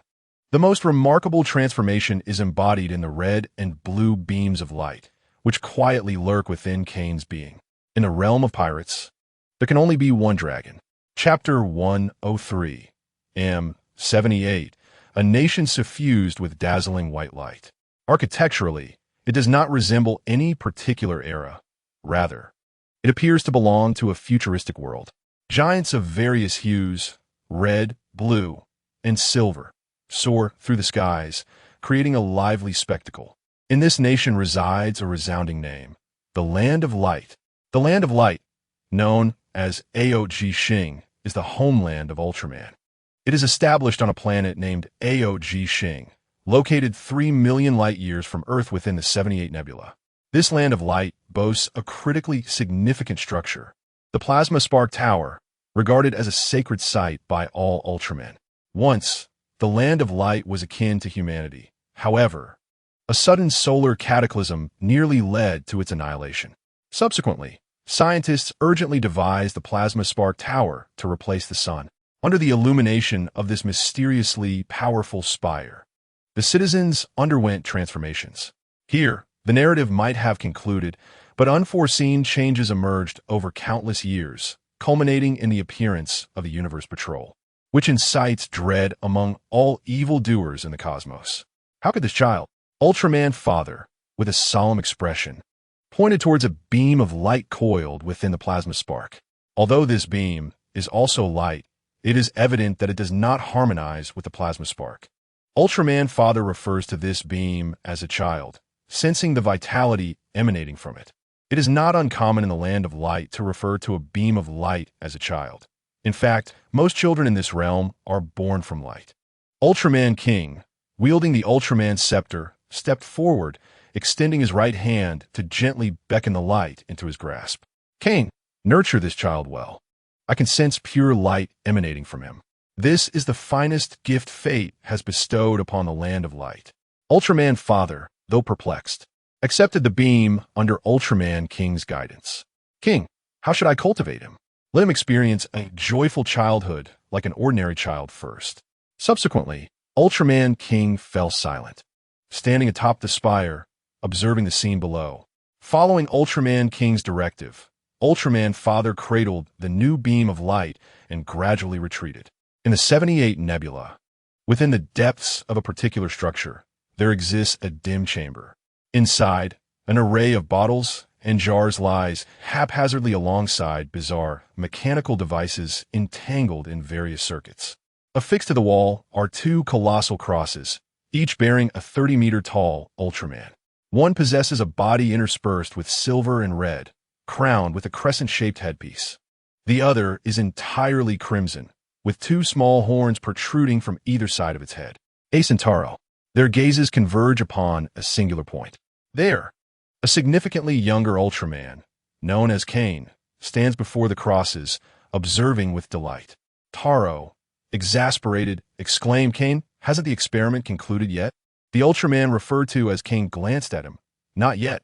Why the rush? I feel unwell. The energy within me is nearly depleted. Can't we conduct the experiment in a place illuminated by the plasma spark? Kane shrugged, give up. Today's experiment aims to drain your energy completely to observe the data of Ultramen under such conditions, hence the necessity for a dark environment. Upon hearing this, Taro was taken aback. Drain our energy? Wouldn't that lead to death? He quickly turned to Ace. Hey Ace, say something. Kane intends to kill us. Ace regarded him and nodded gently. It's all right. In the Land of Light, we do not die. As long as we return to the plasma spark's illumination, we will revive. Besides, Kane is quite prudent in his methods, and isn't this the price for acquiring his skills? Damn! Taro silently cursed, having learned some foul language from Kane. However, he dared not voice it, fearing Ultraman Mother would break his legs if she heard him curse. Observing Kane's serious contemplation, Taro felt anxious. He tentatively remarked, Kane, I now regret coming. Before he could finish, Kane suddenly raised his hand, sending a green beam towards him. The light struck his face, instantly binding his mouth. The remainder of his sentence morphed into muffled sounds. Kane looked at Taro with a kind expression. Taro, I am not unreasonable. How about this? I grant you the right to choose. Hearing this, Taro's eyes lit up. He never anticipated that Kane would exhibit a semblance of humanity. Then Kane continued, if you wish to cease the experiment, simply blink. Taro was bewildered. Blink? Since when did Ultramen possess this ability? While he was astonished, Kane gave him a thumbs up, as expected of the Prince of the Land of Light. I knew you wouldn't refuse, so I shall proceed. Proceed, Taro whimpered, desperately writhing in struggle. Under his desperate gaze, Kane cheerfully manipulated the ray he emitted with Ultraman's psychic power. Instantly, Taro felt his energy dissipating rapidly. An overwhelming sense of weakness coursed through him, causing him to convulse twice before his head drooped, blissfully losing consciousness. Observing Taro's state, Kane shook his head. To succumb so quickly, what a useless man. Next time, I must inform Ultraman Father to assign Taro additional training subjects. Ace, who had not yet fainted, silently mourned for Taro for 3 seconds upon hearing this. After the experiment concluded, Taro ran away in tears, shouting as he fled, just wait, Kane. Once I become stronger, I will definitely seek revenge. Oh, welcome, welcome, Kane lazily waved his hand. Meanwhile, AC, recovering his energy, approached Kane. Kane, this morning, the father of Ultra came to the school looking for you. Upon hearing the name of the father of Ultra, Kane chuckled awkwardly. You two haven't betrayed me, have you? AC shook his head. No, I didn't say anything. Tairoa intended to speak up, but he didn't dare at the time. Kane let out a satisfied hum. It seemed his guidance of Tairoa had been quite effective. After reporting on the enemy's situation, AC glanced nervously around the room before hastily departing. Watching the direction in which the two left, Kane slowly sat down, exhaling leisurely. Unknowingly, he had been in the Land of Light for over 5,000 years. And according to the age ratio between Ultramen and humans, he was about to turn 16. The scenes from inside the plasma spark were vivid in Kane's memory, for he was not a true Ultraman infant, but rather a traveler who had lived through several worlds. A new journey is about to begin, Kane sighed inwardly. Chapter 104. Ultraman graduation. Stepping out his home, Kane stretched lazily before soaring towards the Ultraman school. Although he traversed with memories intact, the lengthy growth period had nearly caused him to forget his past selves. Kane was certain that he was unlike any other Ultraman. During their infancy, Ultramen were often dull and foolish. Even in their youth, barring a few exceptional individuals, most appeared rather naive. Conversely, those warriors with potential excelled in both intellect and learning capabilities as they matured, particularly after acquiring human forms, which accelerated their growth. This led Kane to ponder whether there was some hidden connection between the Land of Light and Earth. If it weren't for the occasional glimpses of the Goose Factory, Kane felt that the memories of his previous lives would have been all but forgotten, perhaps even obliterated. He could hardly recall the appearances of friends and companions from his past lives, only vaguely remembering their names. Yet, he felt remarkably familiar with the Land of Light, recognizing every building, mountain, and plain, as well as the Ultraman school he frequented. Look, that Ultraman with the peculiar skin is here for school. Yes, the same name as the captain of the Cosmic Police, Kane Ultraman. Though he seems strange, he looks incredibly strong and handsome, right? I think so too. And I heard he can easily defeat adult warriors. If the later generations Sai-Sa were present, he would have started boasting by now. But Kane paid no heed to the whispered remarks of the girls. Alas, even though Kane's memories of his past lives were scarce, his aesthetic appreciation for the opposite sex was firmly imprinted on his soul. The flowing waves of long hair, this instinct, etched deep within his being, was akin to Jiraiya's inherent nature. In Kane's view, aside from a few distinctive Ultramen, they all looked quite similar. The Red Tribe Ultramen are born warriors, and even their light is a testament to the power of strength. They generally excel in Ultraman telekinesis. The Silver Tribe Ultramen are no less formidable, leaning more towards the mage archetype, showcasing diverse light skills. The Blue Tribe Ultramen, while comparatively weaker, possess sharp intellects and often take on roles in research. Nevertheless, there are exceptions. When a Blue Tribe member becomes a warrior, they are bound to be a fierce combatant, exemplified by the so-called chief scientist, Hikaru. Kane's arrival brought a touch of uniqueness to the Land of Light. His primary color was silver, yet his accent color was a striking green, albeit in just a few strands, making it quite noticeable. Like 7, Kane lacked a timer on his chest. Even his appearance bore some resemblance to the son of 7. 0, aside from the absence of a timer and their different colors. Regarding his looks, Kane speculated that it was due to his thoughts of 0 when he transformed from Light into an Ultraman. In Kane's aesthetic judgment, if he had to become an Ultraman, 0's appearance was quite acceptable. The green on Kane's body was why classmates refer to him as a peculiar Ultraman. However, Ultramen who had visited Earth seemed to appreciate Kane, or rather, they favored the green accent color that symbolized life. What a stroke of luck that my green accent isn't on my head. Kane stood on the playground, carefully examining his reflection in a shiny door, silently grateful for the 5,000th time. Had the green accent appeared on his head, Kane would have preferred to die on the spot and seek out that mysterious shadow to reconstruct his body. Are you admiring yourself again, little brother? A deep voice called from behind, the owner of which playfully patted Kane's shoulder. No need to look further. I can assure you 1,000 times over. You are the most dazzling child in the Land of Light. Zophie, when did you return? Kane inquired, surprised. Members of the Cosmic Police were often busy, typically away on missions, and only occasionally rested in the Land of Light. I just got back, coincidentally in time for your graduation. Zophie patted Kane's shoulder a couple more times, his tone nostalgic. You've grown up, Kane. Zophie faintly recalled when the father of Ultra brought a peculiar little Ultraman, obviously just born. At that time, the father of Ultra summoned Ultraman Jack, Zophie, and 7 to discuss who would take care of Kane.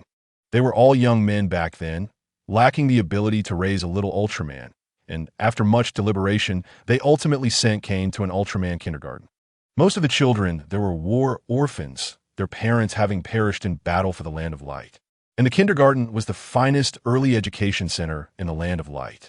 However, after just 2,000 years, Kane had already defeated every opponent in the kindergarten, even those hundreds or thousands of years his senior.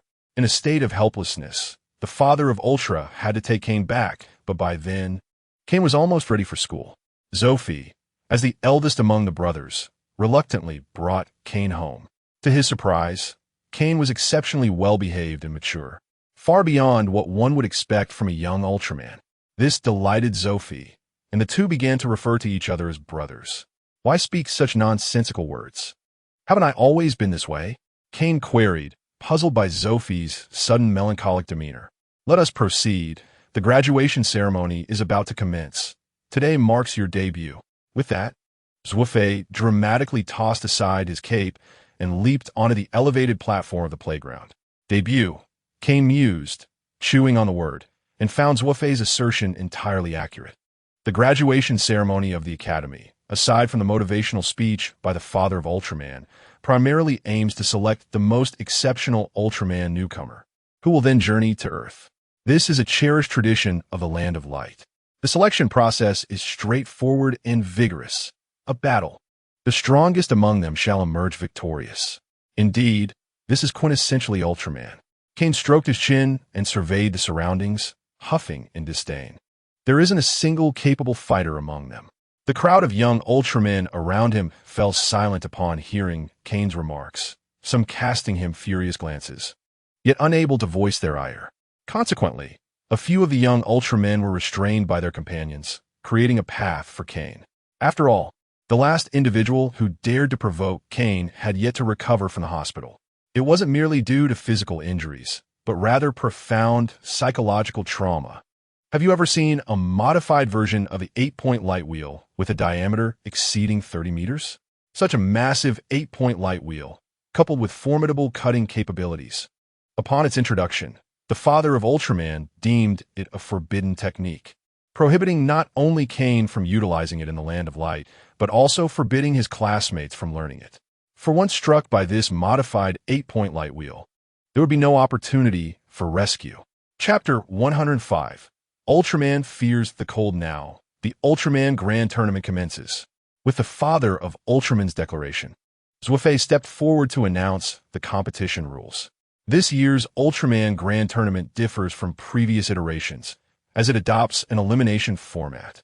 In the past, participants would engage in battles with instructors, and afterward, the best few would compete to determine the victor.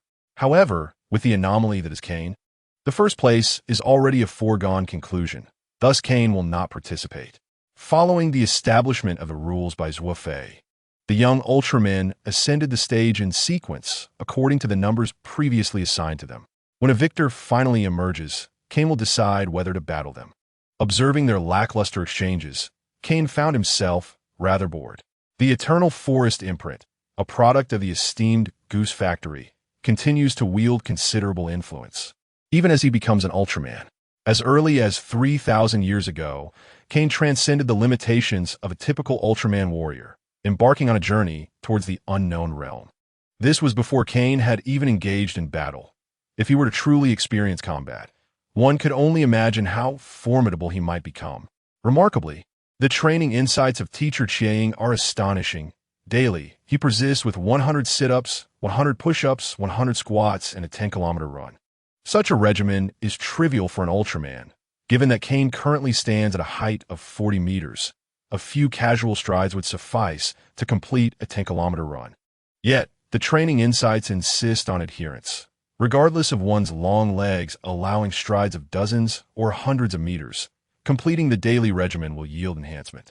However, the degree of enhancement pales in comparison to that achieved in humanoid form. Perhaps it is due to the intrinsic differences between the life essence of Ultramen and humans. Kane, a warm and gentle voice interrupted his thoughts. Kane looked up to see the mother of Ultraman calling him. I am here," Kane promptly responded. "Why have you not discussed strategies with your peers?" The mother of Ultraman inquired softly, placing her hand gently on Kane's shoulder. Well, Kane faltered momentarily. The father of Ultraman had approached without notice and grunted. Perhaps some individuals are so self-assured in their strength that they overlook the capabilities of their companions. Despite his stern words, the father of Ultraman's teachings were inconsistent, as he gently advised Kane. "You ought to engage more with your peers rather than remain silent like a little old man." Over the years, the father and mother of Ultraman had come to regard Kane as their own child, adopting an educational approach akin to that used with Taeluo. "It's not that I don't wish to play with them. It's just that they are exceedingly immature," Kane retorted. Upon hearing Kane's words, the father and mother of Ultraman exchanged resigned glances. Kane's observation held merit. These rookie Ultraman warriors, compared to Kane, not only lagged significantly in strength, but were also vastly inferior in maturity. To be precise, it is Kane's remarkable maturity that sets him apart, rendering him almost unrecognizable as a child of the Ultraman race. At Kane's age, the young Ultramen were preoccupied with play and petty grievances. They scarcely engaged in serious learning, relying instead on natural growth to enhance their abilities.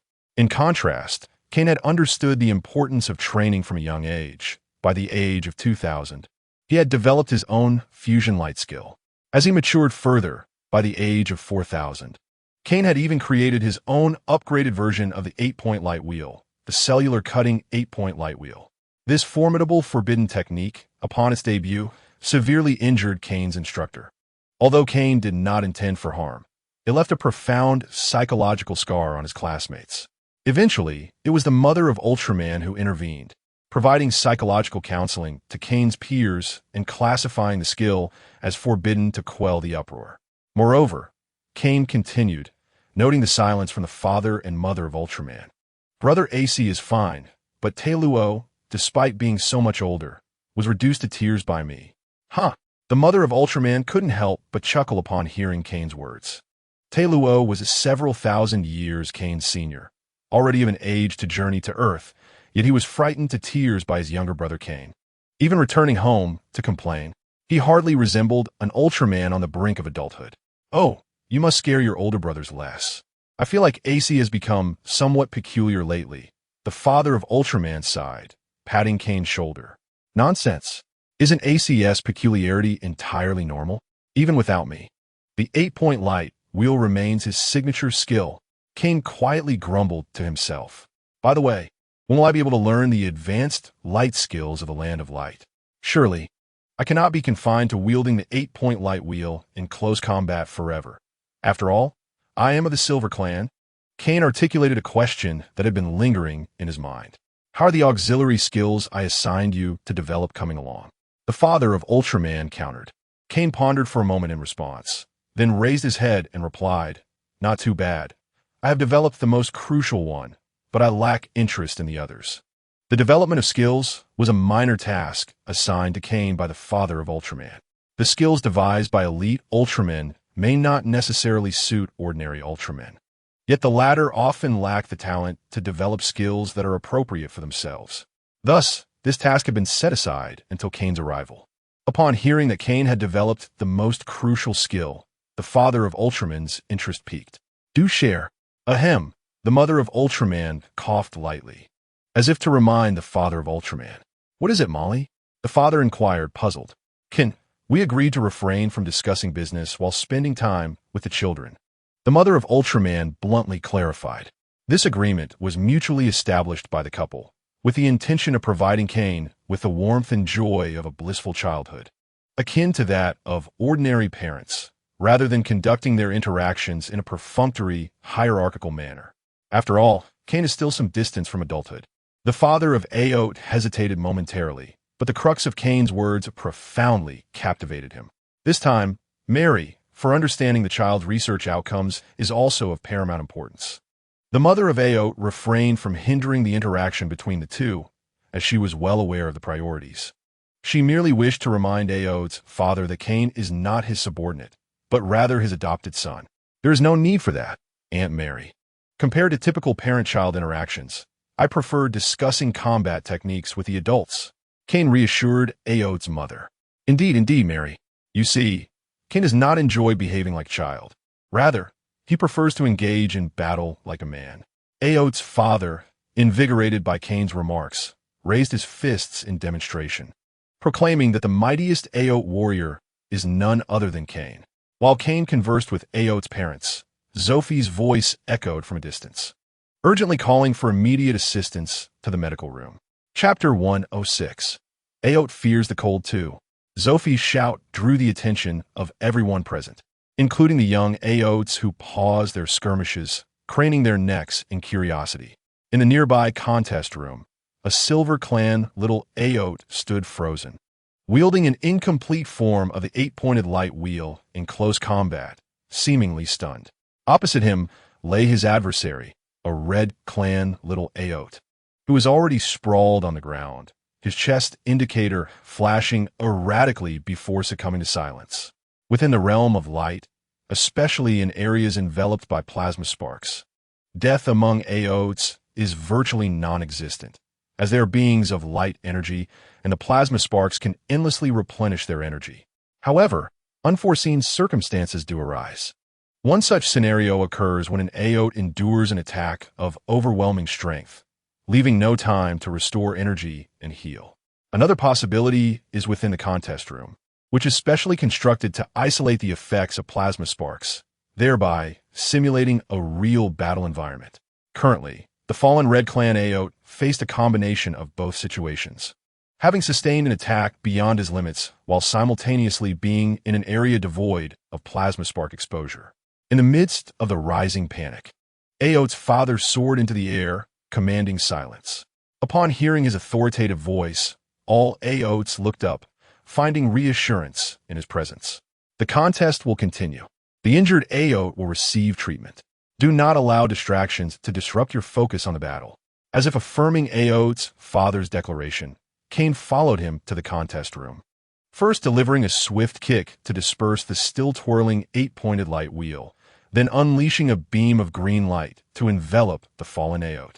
The green light lasted only a few fleeting seconds. The indicator on the Red Clan Aot's chest flickered briefly before illuminating brightly, rivaling the brilliance of the plasma spark. Take your companion to the medical room. He seems shaken, but he is fine, Kane instructed before departing the contest room. Watching Kane leave, the Silver Clan Aot felt immense gratitude as he helped his fallen comrade to his feet, realizing that Kane was not the tyrannical outsider as rumored. The term outsider Aot was coined by the envious male Aots, as there were no green-hued Aots in the realm of light, nor any clad in green armor. Upon returning to the playground, Both Aote's father and mother applauded simultaneously, with Aote's mother praising, "A remarkable life beam." The life beam is a healing technique. Its efficacy comparable to that of plasma spark exposure, though significantly less potent and rather subtle.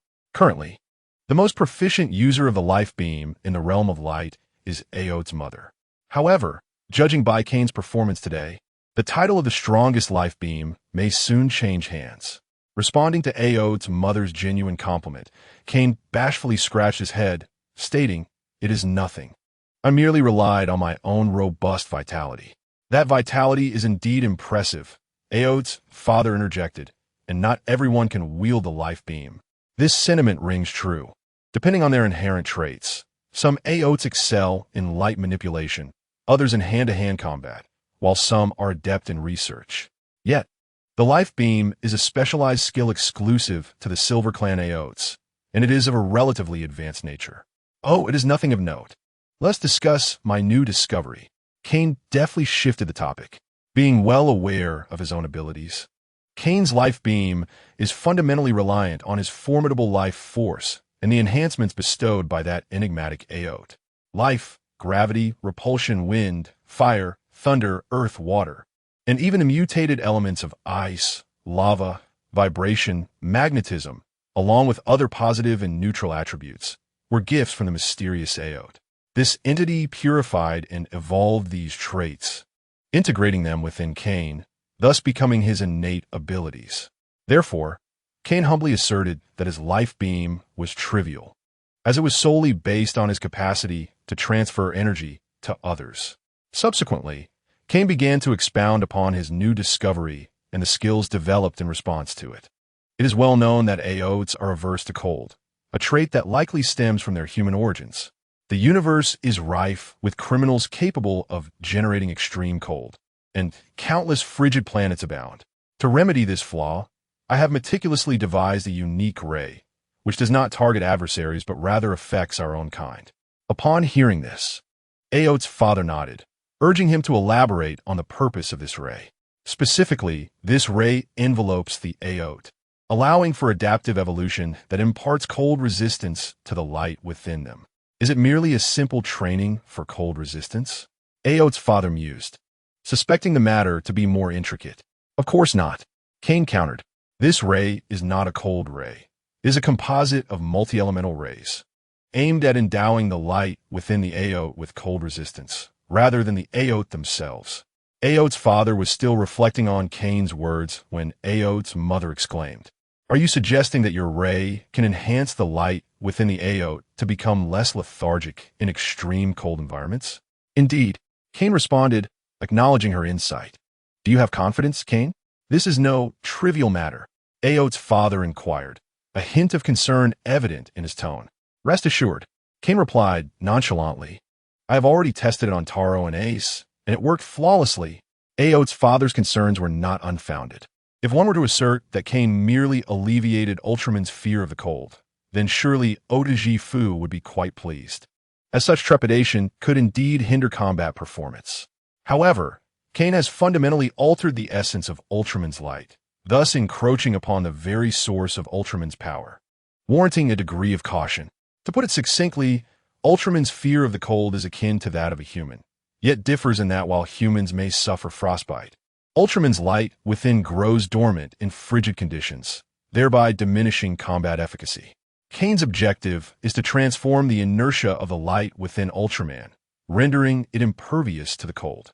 While Ultraman may still fear the cold, the distinction lies in the fact that although Ultraman's responsiveness may wane in cold temperatures, if the internal light is unaffected, his light-based abilities remain formidable. I possess a secondary set of beams, designed for Ultraman training. Upon mastery, they induce a state of searing heat, thus liberating Ultraman from the fear of cold. Kane's revelations left Oda Fu profoundly astonished. The 107th Ultraman Conference concluded successfully, without necessitating Kane's intervention as the grand finale. Kane had accompanied Oda Fu to the meeting, waiting downstairs for the outcome. Addressing the issue of Ultraman's cold sensitivity proved to be significantly more crucial than any minor tournament. Regrettably, a certain younger Ultraman, who had been preparing for revenge with a new technique, returned home dejected, clutching a trophy. Regarding the two-beam techniques developed by Kane, I have resolved to fervently promote them within the Kingdom of Light, incorporating them into the essential curriculum of Ultraman Academy. Otutsifu, seated at the head of the conference room, voiced his opinion. The management team unanimously concurred. This opportunity to incorporate new light techniques also presents Kane with the chance to learn a skill he has long desired, Otujifu remarked. Zoffy glanced at his brethren nearby, hesitatingly expressing that Kane, being still quite young, should not be permitted to learn these powerful techniques. The study of light in the Kingdom of Light is not merely a matter of desire. It requires both contributions to the kingdom and the learner's age and strength to be adequate. Otherwise, as energy beings, should Ultraman release an excess of light, it could easily lead to energy depletion or even exhaustion. For Ultraman, a lack of energy equates to the end of life. There is no need for concern regarding this matter. I have personally vetted Kane's abilities, and given your years of battles, you may not be fully aware of his prowess. Otutsifu addressed Zoffy. In that case, I have no objections, Zoffy conceded, recognizing the authority of Kane's guardian. However, regarding Kane's future, Jack posed a pivotal question. By age, Kane ought to begin more advanced training and preparation for joining the Cosmic Patrol or the Ultraman Brotherhood. Yet in terms of strength, Kane has already evolved into a fully fledged Ultraman warrior. Aside from lacking combat experience, he has nearly grasped the lower limits of the Ultraman Brotherhood's strength.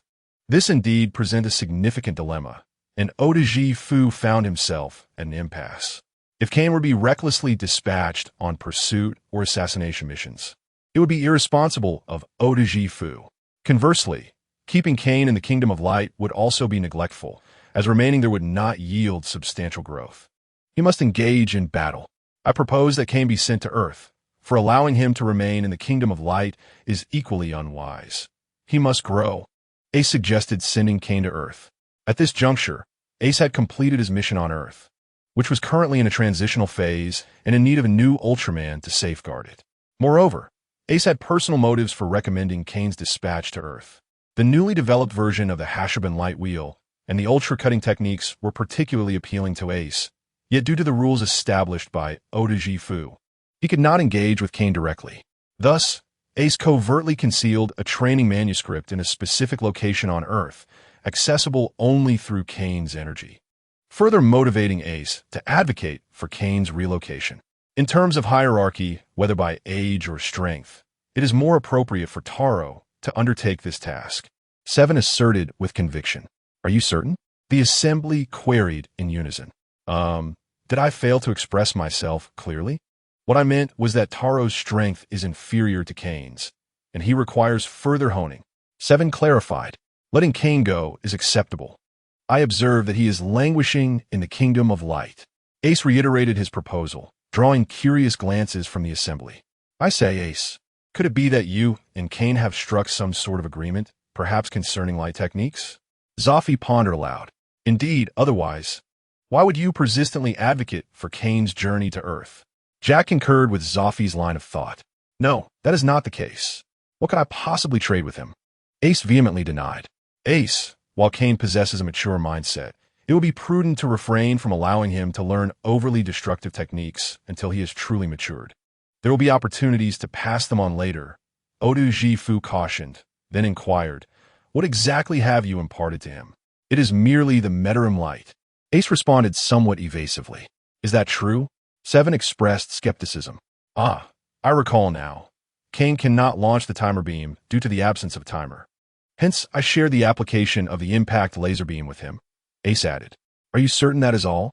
The first generation expressed doubt. The Ultraman barrier is self-evident in its purpose of protecting his younger brother. Ace countered defiantly. I do not believe you. Zoffy joined the interrogation. At most, there are the click light wheel, star ray, and double beam. None of these are forbidden techniques, and moreover, Kane learned them surreptitiously. Ace began to feel cornered. You would do well to confess the truth. Jack slammed the table, demanding an answer. There's truly nothing else. Ace insisted with a stubborn demeanor. Ace, Otujifu rapped the table. I advise you to be forthright. You are aware of the Hashabin light wheel, and besides, Kane developed it himself. Ace, emboldened by chance, proclaimed, Kane's Hashabin light wheel is merely a nomenclature. In truth, it was developed based on the principle of the spiral shuriken. The others assumed it to be a simplified or singular version of the Hashabin light wheel, not paying it much heed. Yet Ace knew better. Kane had simply been too lazy to name it, and the Hashabin light wheel should more aptly be termed the supercell-crushing light wheel. Any monster struck by this skill would leave not a single cell intact. Odaji Fu broke into a cold sweat, realizing that Kane had, unbeknownst to him, acquired such a plethora of forbidden techniques. My dear king, it is not that I lack capability, but rather that this child you have brought forth is truly too gifted. Odaji Fu silently lamented. Tai Luo's age is sufficient, yet his strength remains inadequate. If I were to propose that Kai In and Tai Luo journey to Earth together, what would be your thoughts? The father of Ultras suggested. In truth, visiting Earth is a fervent aspiration for every Ultraman. Strictly speaking, a trip to Earth would usher in a profound transformation for the Ultraman. Firstly, the mindset. Earth is vastly different from the utopian realm of the Land of Light. The inhabitants of Earth embody both virtue and vice, justice and malevolence. Ultramen who have ventured to Earth invariably exhibit a notable maturity. It serves as a crucible for the spirit. Moreover, the growth cycle of Ultramen is exceedingly prolonged. However, upon reaching Earth, regardless of whether they seek a human form or not, Ultramen can retain their age while simultaneously benefiting from the advantages afforded by the aging of Earthlings. It is akin to a human visiting a wondrous world where 500 years pass, yet only 5 years have elapsed in actual age, resulting in a profound elevation of both spirit and body. In a world of pirates, there can only be one dragon. Chapter 108, the series of decapitation blades. At this moment, the Ultramen were convened in a meeting, while Cayenne, having submitted his skills, stealthily arrived at the agreed-upon location with Ace. He furtively unearthed a stone from the ground and illuminated it with a unique ray, revealing a message. Cayenne, I will strive to secure you a chance to visit Earth. Upon your arrival, remember to seek out a girl named Nan Shizi on the moon. She will provide you with a box. Inside the box lies a coordinate, which is merely a ruse. Only she knows the true location. Once you arrive, there will be another box, and the method to open it remains the same. After perusing this message, Cayenne nodded in satisfaction and casually discarded a light bomb to shatter the stone. The box contained a gift from Ace, a complete set of the decapitation blade series. Cayenne had spent some time living with Zoffy, yet this did not imply that his relationships with other Ultramen were lacking. His closest bond was with the melee master Ace, who had always been willing to indulge Kai in his eccentric experiments. In the past, when Cayenne engaged in playful skirmishes with the children at the Ultraman kindergarten, Ace often visited him, as he was also quite young at that time. Thus, they became quite familiar. Ace was particularly struck by Cayenne's genius when the latter injured a child who was 1,000 years his senior. Ace observed intently as Cayenne concentrated his abilities into his hand, forming a sphere.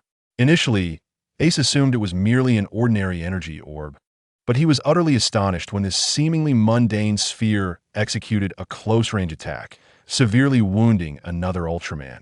Upon understanding the principle behind the orb, Ace was left in awe. Subsequently, he was inspired to develop another application for the decapitation blade based on this revelation. Since then, Ace occasionally imparted fundamental theoretical knowledge and energy manipulation techniques to Cayenne. Cayenne did not disappoint Ace's expectations. Without professional guidance, he independently developed the 8-point light wheel based solely on theoretical knowledge. Eventually, he even created the ultra-cell-crushing light wheel. From that point onward, Ace discreetly taught Kai in forbidden techniques, believing it wiser to directly impart knowledge rather than allow him to flounder alone, observing how he would adapt it to suit himself. These endeavors continued until Ace traveled to Earth. Having acquired the information he sought, Cayenne returned contentedly to the capital of the Land of Light, the city where the plasma spark resided, patiently awaiting the conclusion of the father's meeting. Cayenne was quite eager to visit Earth, for after millennia in this realm of radiant giants, He felt as though he might suffocate from the confinement. However, to journey to Earth, mere recklessness would not suffice. The father of Ultra's consent was imperative. Kane. Just as he was lost in thought, a gentle voice called out to him. Ah, it's Zelia. What brings you here? Kane greeted here. Zelia, a senior 1 year above Kane, was currently employed at the hospital in the Land of Light. I noticed you were daydreaming alone, so I came over to chat. Zelia mimicked Kane's posture, seated on the ground. I am waiting for the meeting to conclude, as it will determine my future. Kane replied, gesturing towards the tower where the Ultramen were convening. I thought you would take a position at the Ultraman hospital. So, you were a combatant instead? Zelia propped her chin on her hands. Kane glanced at her, perplexed. Why would you think I would work at the hospital? Is my 8-point light not formidable enough, or is my laser beam not sharp? No, that's not what I meant. The young woman flustered. If Zelia were human, Kane would surely have noticed her cheeks flushing with admiration. Unfortunately, Zelia was an Ultraman, towering at 35 meters and weighing over 30,000 tons, belonging to the Silver Clan. From the perspective of Ultramen, Zelia was undoubtedly a striking beauty, petite in stature, gentle in nature, and exceptional in appearance. Regrettably, Kane, whose aesthetic sensibilities were firmly established, completely failed to grasp the Ultraman standard of beauty, leaving the lovely Zelia somewhat disheartened. In fact, numerous Ultramen at school harbored secret affections for Kane, both male and female, drawn to him by his formidable power, perfect physique, and distinguished lineage. His somewhat aloof demeanor, however, set him apart, but that was of little concern. Are not geniuses often misunderstood? I believe your life ray is far more powerful than your offensive ray. Zelia offered an explanation. Unabashedly straightforward, she was truly a paragon of candor. This was Kane's assessment of Zelia. As a medical professional, she cherished peace and abhorred conflict, naturally perceiving the healing life ray as superior. Yet, dear girl, you are pursuing your crush in such a manner. If this were Earth, you would be heartlessly toyed with in mere moments. Kane, wishing to steer the conversation away from which Ray was superior, casually inquired, how old are you this year? Zelia? Kane's question, however, elicited an unexpected reaction. Zelia covered her face and fled. Kane, you are insufferable. What on earth was that about? Kane pondered, bewildered. Was my question too sensitive? Just then, the Ultramen concluded their meeting, emerging from the tower and landing beside Kane. Oh my, Kane, you have truly grown. Are you now discussing marriage with the girls? Zophie approached first, jesting. Indeed. If only I had not. Ace attempted to join in the teasing, but, upon noticing the light wheel in Kane's hand, prudently fell silent. Brothers, what conclusions did your meeting yield? Am I to pursue the intergalactic fugitive, or accompany the security team on a mission? Kane rose to his feet, brushing off his attire, and began to contemplate his promising future. He silently prayed to avoid the pursuit of fugitives. Chasing down a criminal, journeying across galaxies, sounds exhilarating, yet it is inherently solitary. There are no companions, no family. Merely an individual engaged in relentless battles. Only a being with the profound resilience of Ultraman could endure such isolation. Go to Earth, Kane.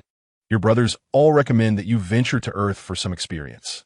Said 7, candidly disclosing the outcome to Kane without any pretense. What do you mean? Kane was momentarily taken aback by the unexpected surge of happiness. The Ultraman brothers exchanged glances and then smiled, saying, Go to Earth. Is it not the place you have always yearned for? Upon confirming this news, Kane felt enveloped by an overwhelming sense of joy. Chapter 109. The Birth of Ultraman. Why must I go to Earth with this crybaby? Kane exclaimed, pointing at Taro with disbelief. Please, don't say that, brother, Taro replied meekly.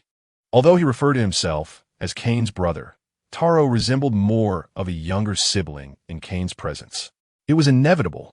Having been bested by Kane since childhood due to his tendency to cry, Taro faced numerous challenges. Whenever he clashed with little monsters, he would cry and return home to be reprimanded by Kane, only to seek comfort from Mother Ultraman.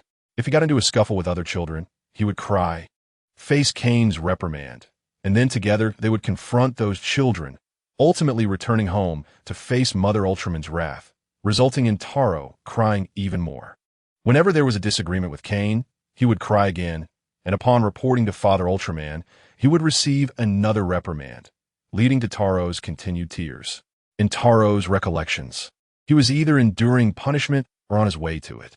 He was either crying or on the verge of being brought to tears. Taro, you need to visit the tower. Father Ultraman and Mother Ultraman are waiting for you, Zoffy interjected, diverting Taro's attention. Once Taro departed, Zoffy turned to Kane, explaining that Taro would not directly descend upon Earth, but would need to inhabit a human body. A body? Kane queried, puzzled, as this seemed to be rudimentary knowledge. Not just any human body, but he will become that person. Zoffy's revelation astonished Kane. Become that person? What will happen to Taro's consciousness? Kane inquired. If that were the case, wouldn't Taro cease to exist? It's not as you perceive it. Zoffy gently contradicted Kane and elaborated. You can regard it as a higher form of human embodiment, essentially endowing that individual with Taro's essence. In truth, they are one and the same. I still don't comprehend, Kane admitted, raising his hands in confusion. Seeing Kane's bewilderment, Zoffy patiently clarified, you can think of that individual as Taro, and Taro as Taro. However, neither is complete on their own. Only when they unite do they form the entirety of Taro. Taro possesses a unique mission, which necessitates this special ritual. At this moment, Kane grasped the concept. It implied that when Taro was initially born, a fragment of him was sent to Earth by Mother Ultraman, allowing both to grow independently. Due to the differing passage of time, the two Taros would mature simultaneously, one as a pure human and the other as Ultraman. Now the plan was set in motion, and Taro was to reclaim his true self. The advantage of this approach was that Taro, having grown up on Earth, would possess a complete worldview and a just heart, thus bypassing many challenges. Is there anything I need to do? Kane asked, somewhat perplexed, as it seemed unnecessary for him to travel to Earth according to this plan. My brother, Zoffy placed both hands on Kane's shoulders. True strength is not solely defined by physical prowess. The strength of spirit is equally vital. Friendship, love, the protection of the weak, and even the experience of adversity are what you truly need. Kane's sense of isolation had long been a cause for concern for Father Ultraman. It was undeniable that Kane possessed the purest and most righteous light, an irrefutable truth. Conversely, Mother Ultraman believed that Kane's upbringing in the Land of Light had resulted in certain emotional deficiencies.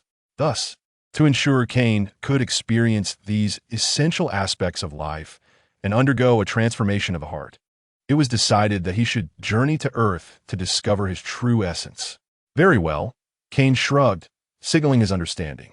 They may not have comprehended the situation, but Kane certainly did. In essence, it was a matter of fixed aesthetics. These older brothers had all ventured to Earth, and their interactions bore semblance to humanity.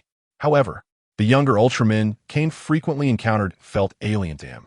If Kane did not have a fixed aesthetic perception, he might have regarded them as inhabitants of another world. Yet, Kane's worldview was already solidified, making it impossible for him to connect with them. Furthermore, and most importantly, ordinary Ultramen aged over a millennium, which equated to mere years of growth for ordinary humans, a necessary path based on the uniqueness of their souls. However, Kane's essence was not light. He was a living being. This distinction meant that Kane had endured for thousands of years, having already persevered for over 5 millennia. Kane pondered that if this continued, he would either grow stronger or become warped. Are you prepared? Then let us embark. Mother Ultraman descended from the tower, landing gracefully before the assembled group. Kane did not see Taro. He surmised that Taro had transformed into light, concealed within the Ultraman badge, awaiting fusion with Taro Higashi, thus resulting in a complete Taro.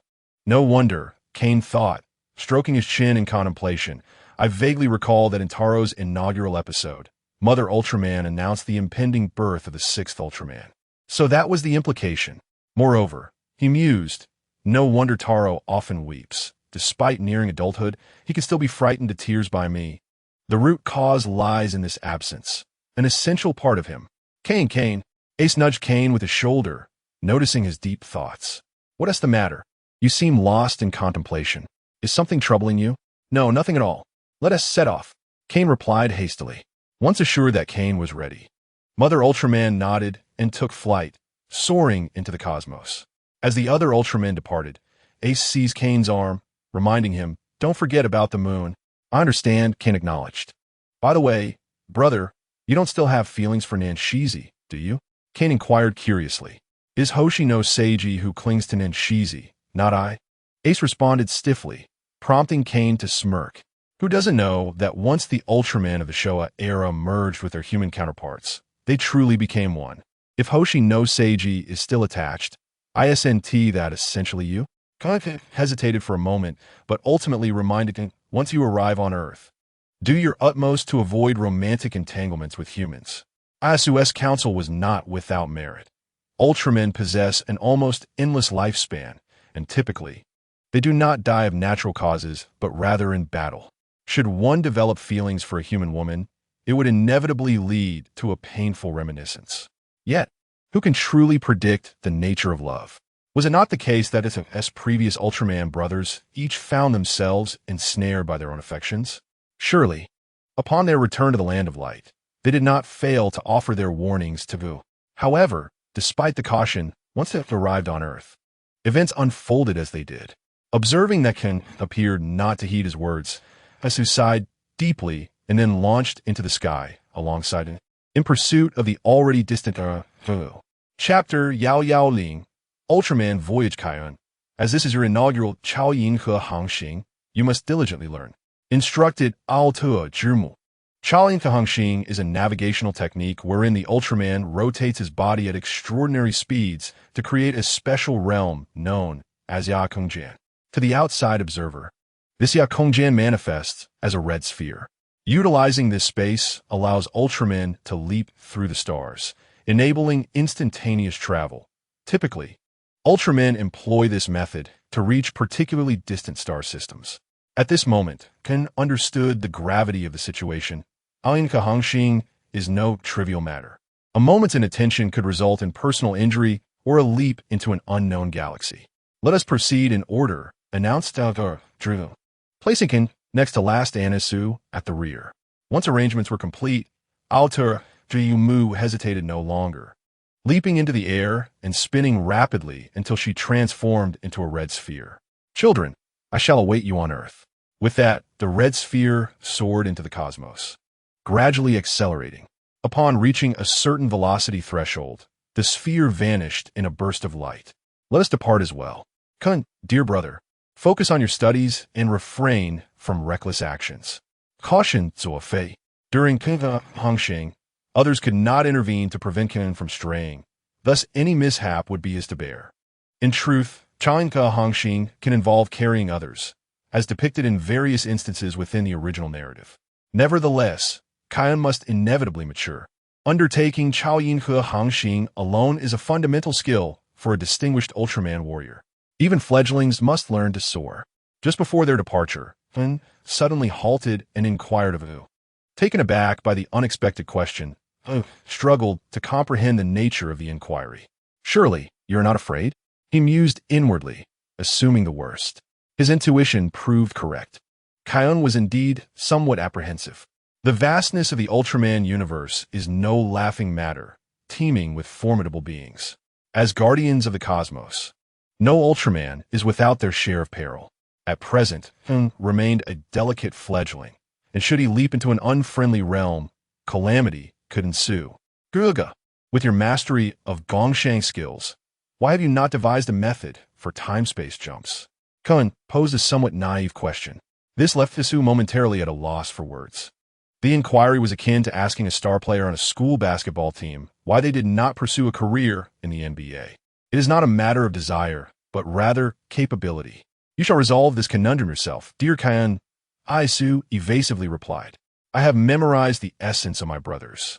I feel I could teleport at this very moment. Kaiun proclaimed, startling Isu. The light within Kaiun was unique, and although Isu was aware of certain aspects, he had not anticipated such an ability from Kaiun. I advise you to remain prudent, Isu cautioned. You are yet unable to perfectly control the light within you.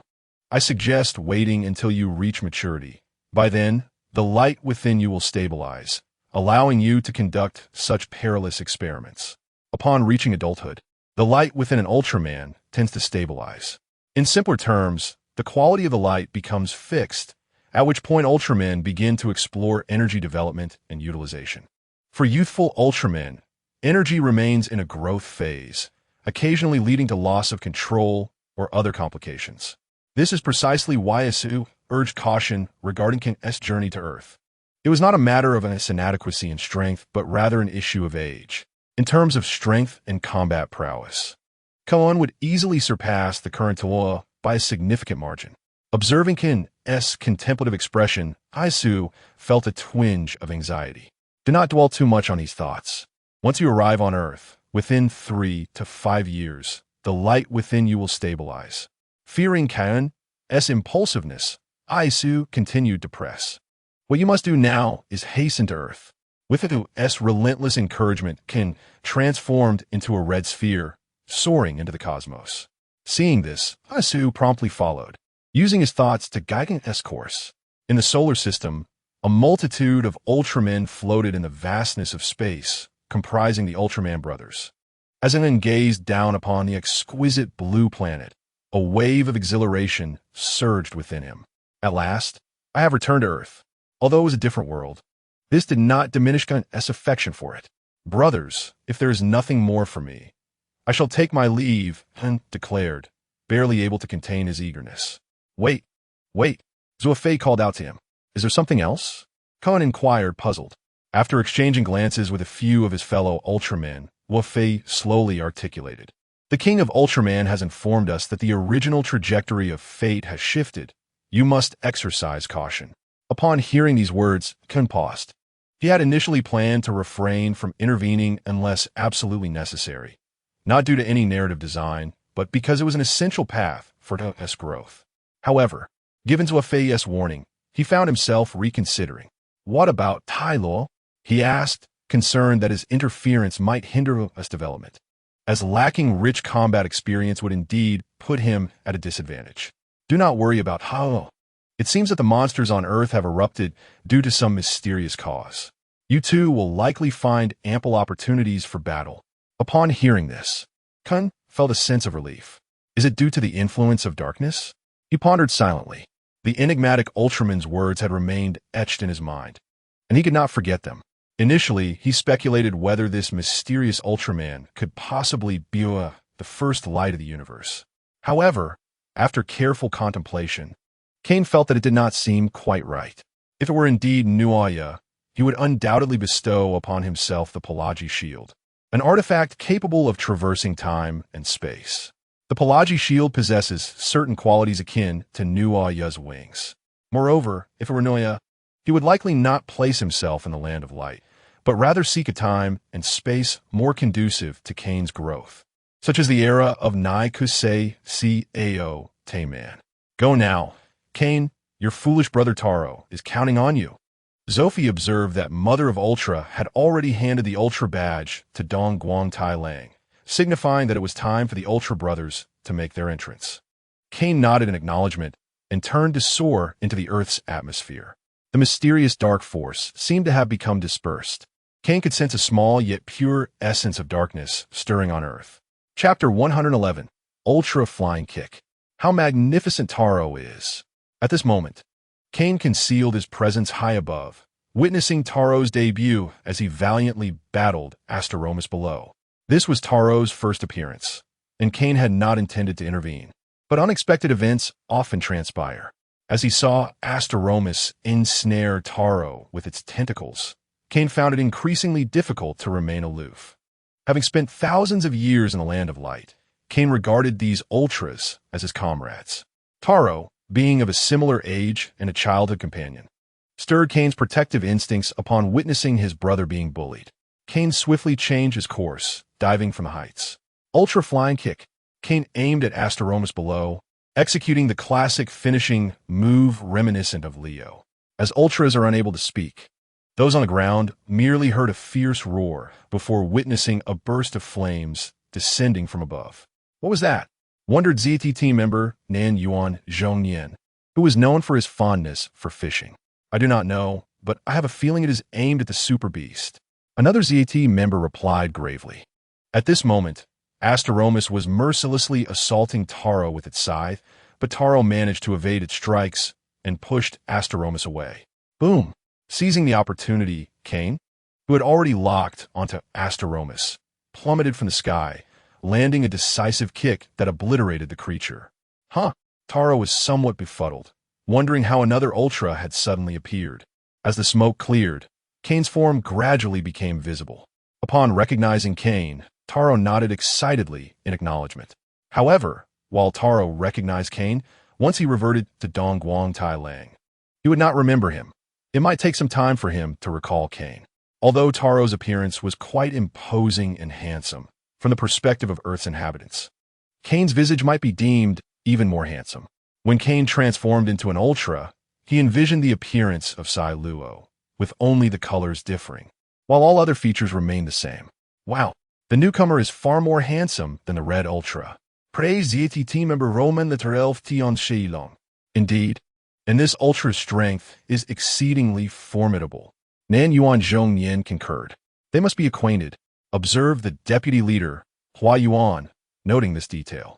When the second Ultra made his entrance, the Red Ultra appeared somewhat perplexed, but as the smoke dissipated, it was clear that his emotions had shifted to excitement, and he even nodded at Kane. The people on the ground were abuzz with discussions about the two Ultras, while the two stood face to face, their hands clasped tightly together. Brother, I fear it may take quite a while for you to remember me. Please be patient, Taro conveyed apologetically to Kane. Currently, Dongguang Tai Lang had not fully integrated with Taro, which explained Taro's sentiments. No worries, you will remember in due time, Kane reassured him. This may be the last of Taro. Once he fully transforms, he will truly become Taro the Ultra. Unlike other Ultras, Kane does not require a human form to exist on Earth. In fact, should he choose, he could maintain his Ultra form indefinitely on Earth. Contemplating this, Kane hesitated as he glanced at the people below. This transformation back into human form would likely determine Kane's true identity. Presently, Kane existed only in a spiritual form. When he reverted to human form, if his appearance matched that of his first life, it would confirm that he remained himself. Conversely, if he appeared as Kane, it would signify that his soul had wholly transformed into that of Kane. What troubles you, Kane? Taro perceptively inquired, sensing Kane's melancholic demeanor. It is nothing, merely a fleeting sadness at the thought of you forgetting me soon, Kane deflected. Fear not, Dongguang Tai Lang is a splendid individual. You shall certainly get along. Taro nodded, refraining from further inquiries about Kane's human form. There is little time left. I must take my leave.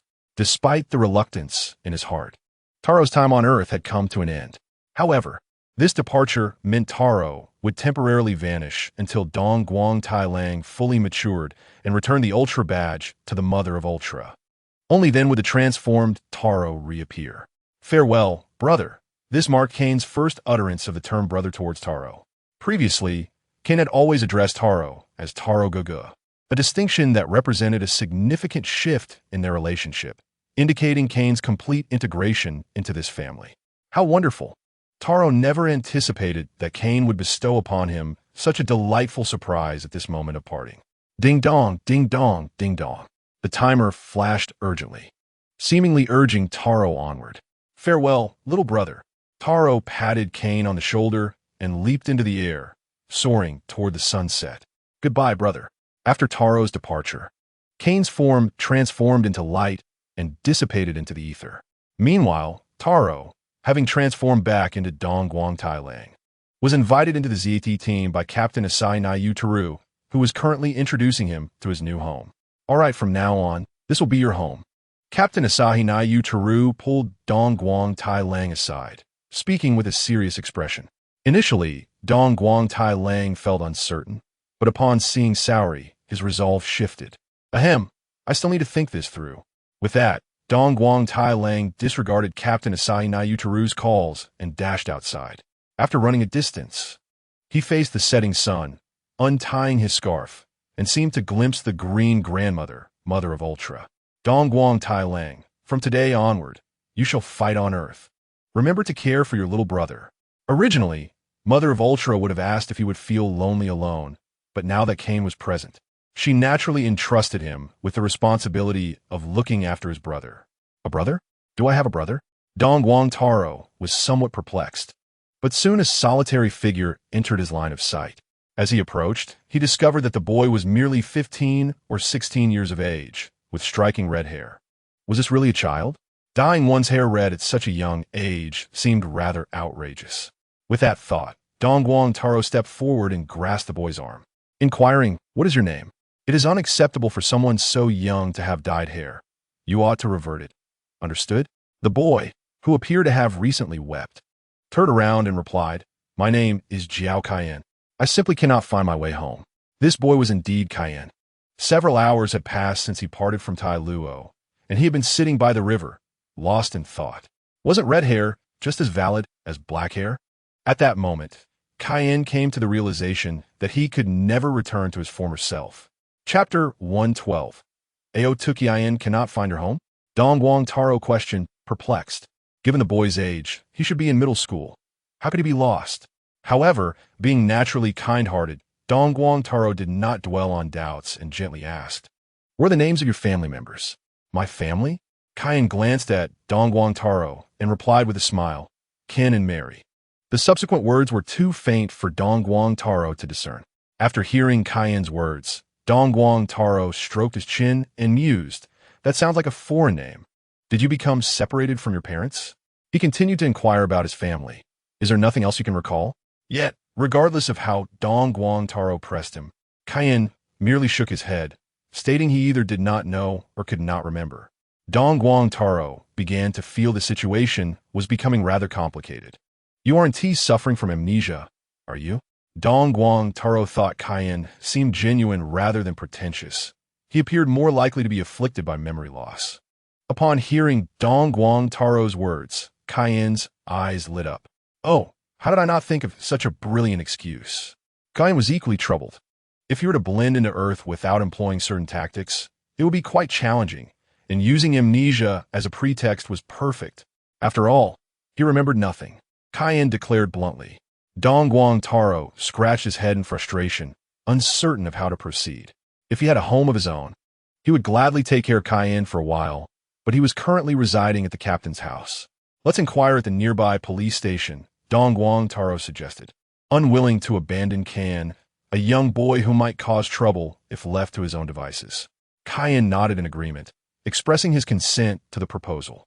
"Go ahead and search. Finding Ken and Mary would be quite impressive." Subsequently, Dongguang Taro led Cayenne to the captain's house, where the captain had already replaced his deputy and awaited Dongguang Taro's return for dinner. The captain of the ZAT team and Captain Bai Niao were longtime friends, and he had not anticipated that Dongguang Taro once traveled the world with Captain Bai Niao. What a coincidence to return with a half-grown child after an outing. Asahi Nayutaro remarked in bewilderment. Hearing Asahi Nayutaro's words, Dongguang Taro scratched his head and explained, "I happened to see this boy. He seems to have lost his memory. Since the police station is closed, I was wondering if he could stay the night." Fearing Captain Bai Niao would refuse, Dongguang Taro quickly added, "Captain, just for one night. He can sleep with me." Captain Bai Niao did not mind at all. Instead, he leaned closer to scrutinize Cayenne and exclaimed in surprise, "Ah, this child is likely a foreigner." "A foreigner?" This revelation astonished several individuals, especially Bai Niao's son, Kenichi, who rushed over, curiously staring at Cayenne's red hair. Kenichi, that is quite rude." Bai Niao Saori hurriedly approached to pull her brother away, repeatedly apologizing, "I am sorry." Kenichi has never encountered such a handsome young man, hence his momentary curiosity. It was indeed disrespectful. Cayenne smiled, indicating he was not offended, and then plucked a small strand of his hair, offering it to Kenichi. "Isn't my red hair quite rare?" At this moment, Dongguang Taro finally had the opportunity to closely examine Cayenne's appearance.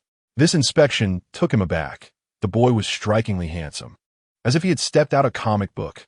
Dongguang Taro's comment was met with agreement from those present. Indeed, at first glance, one might mistake him for a cartoon character. Asahi Yutaro exclaimed in astonishment.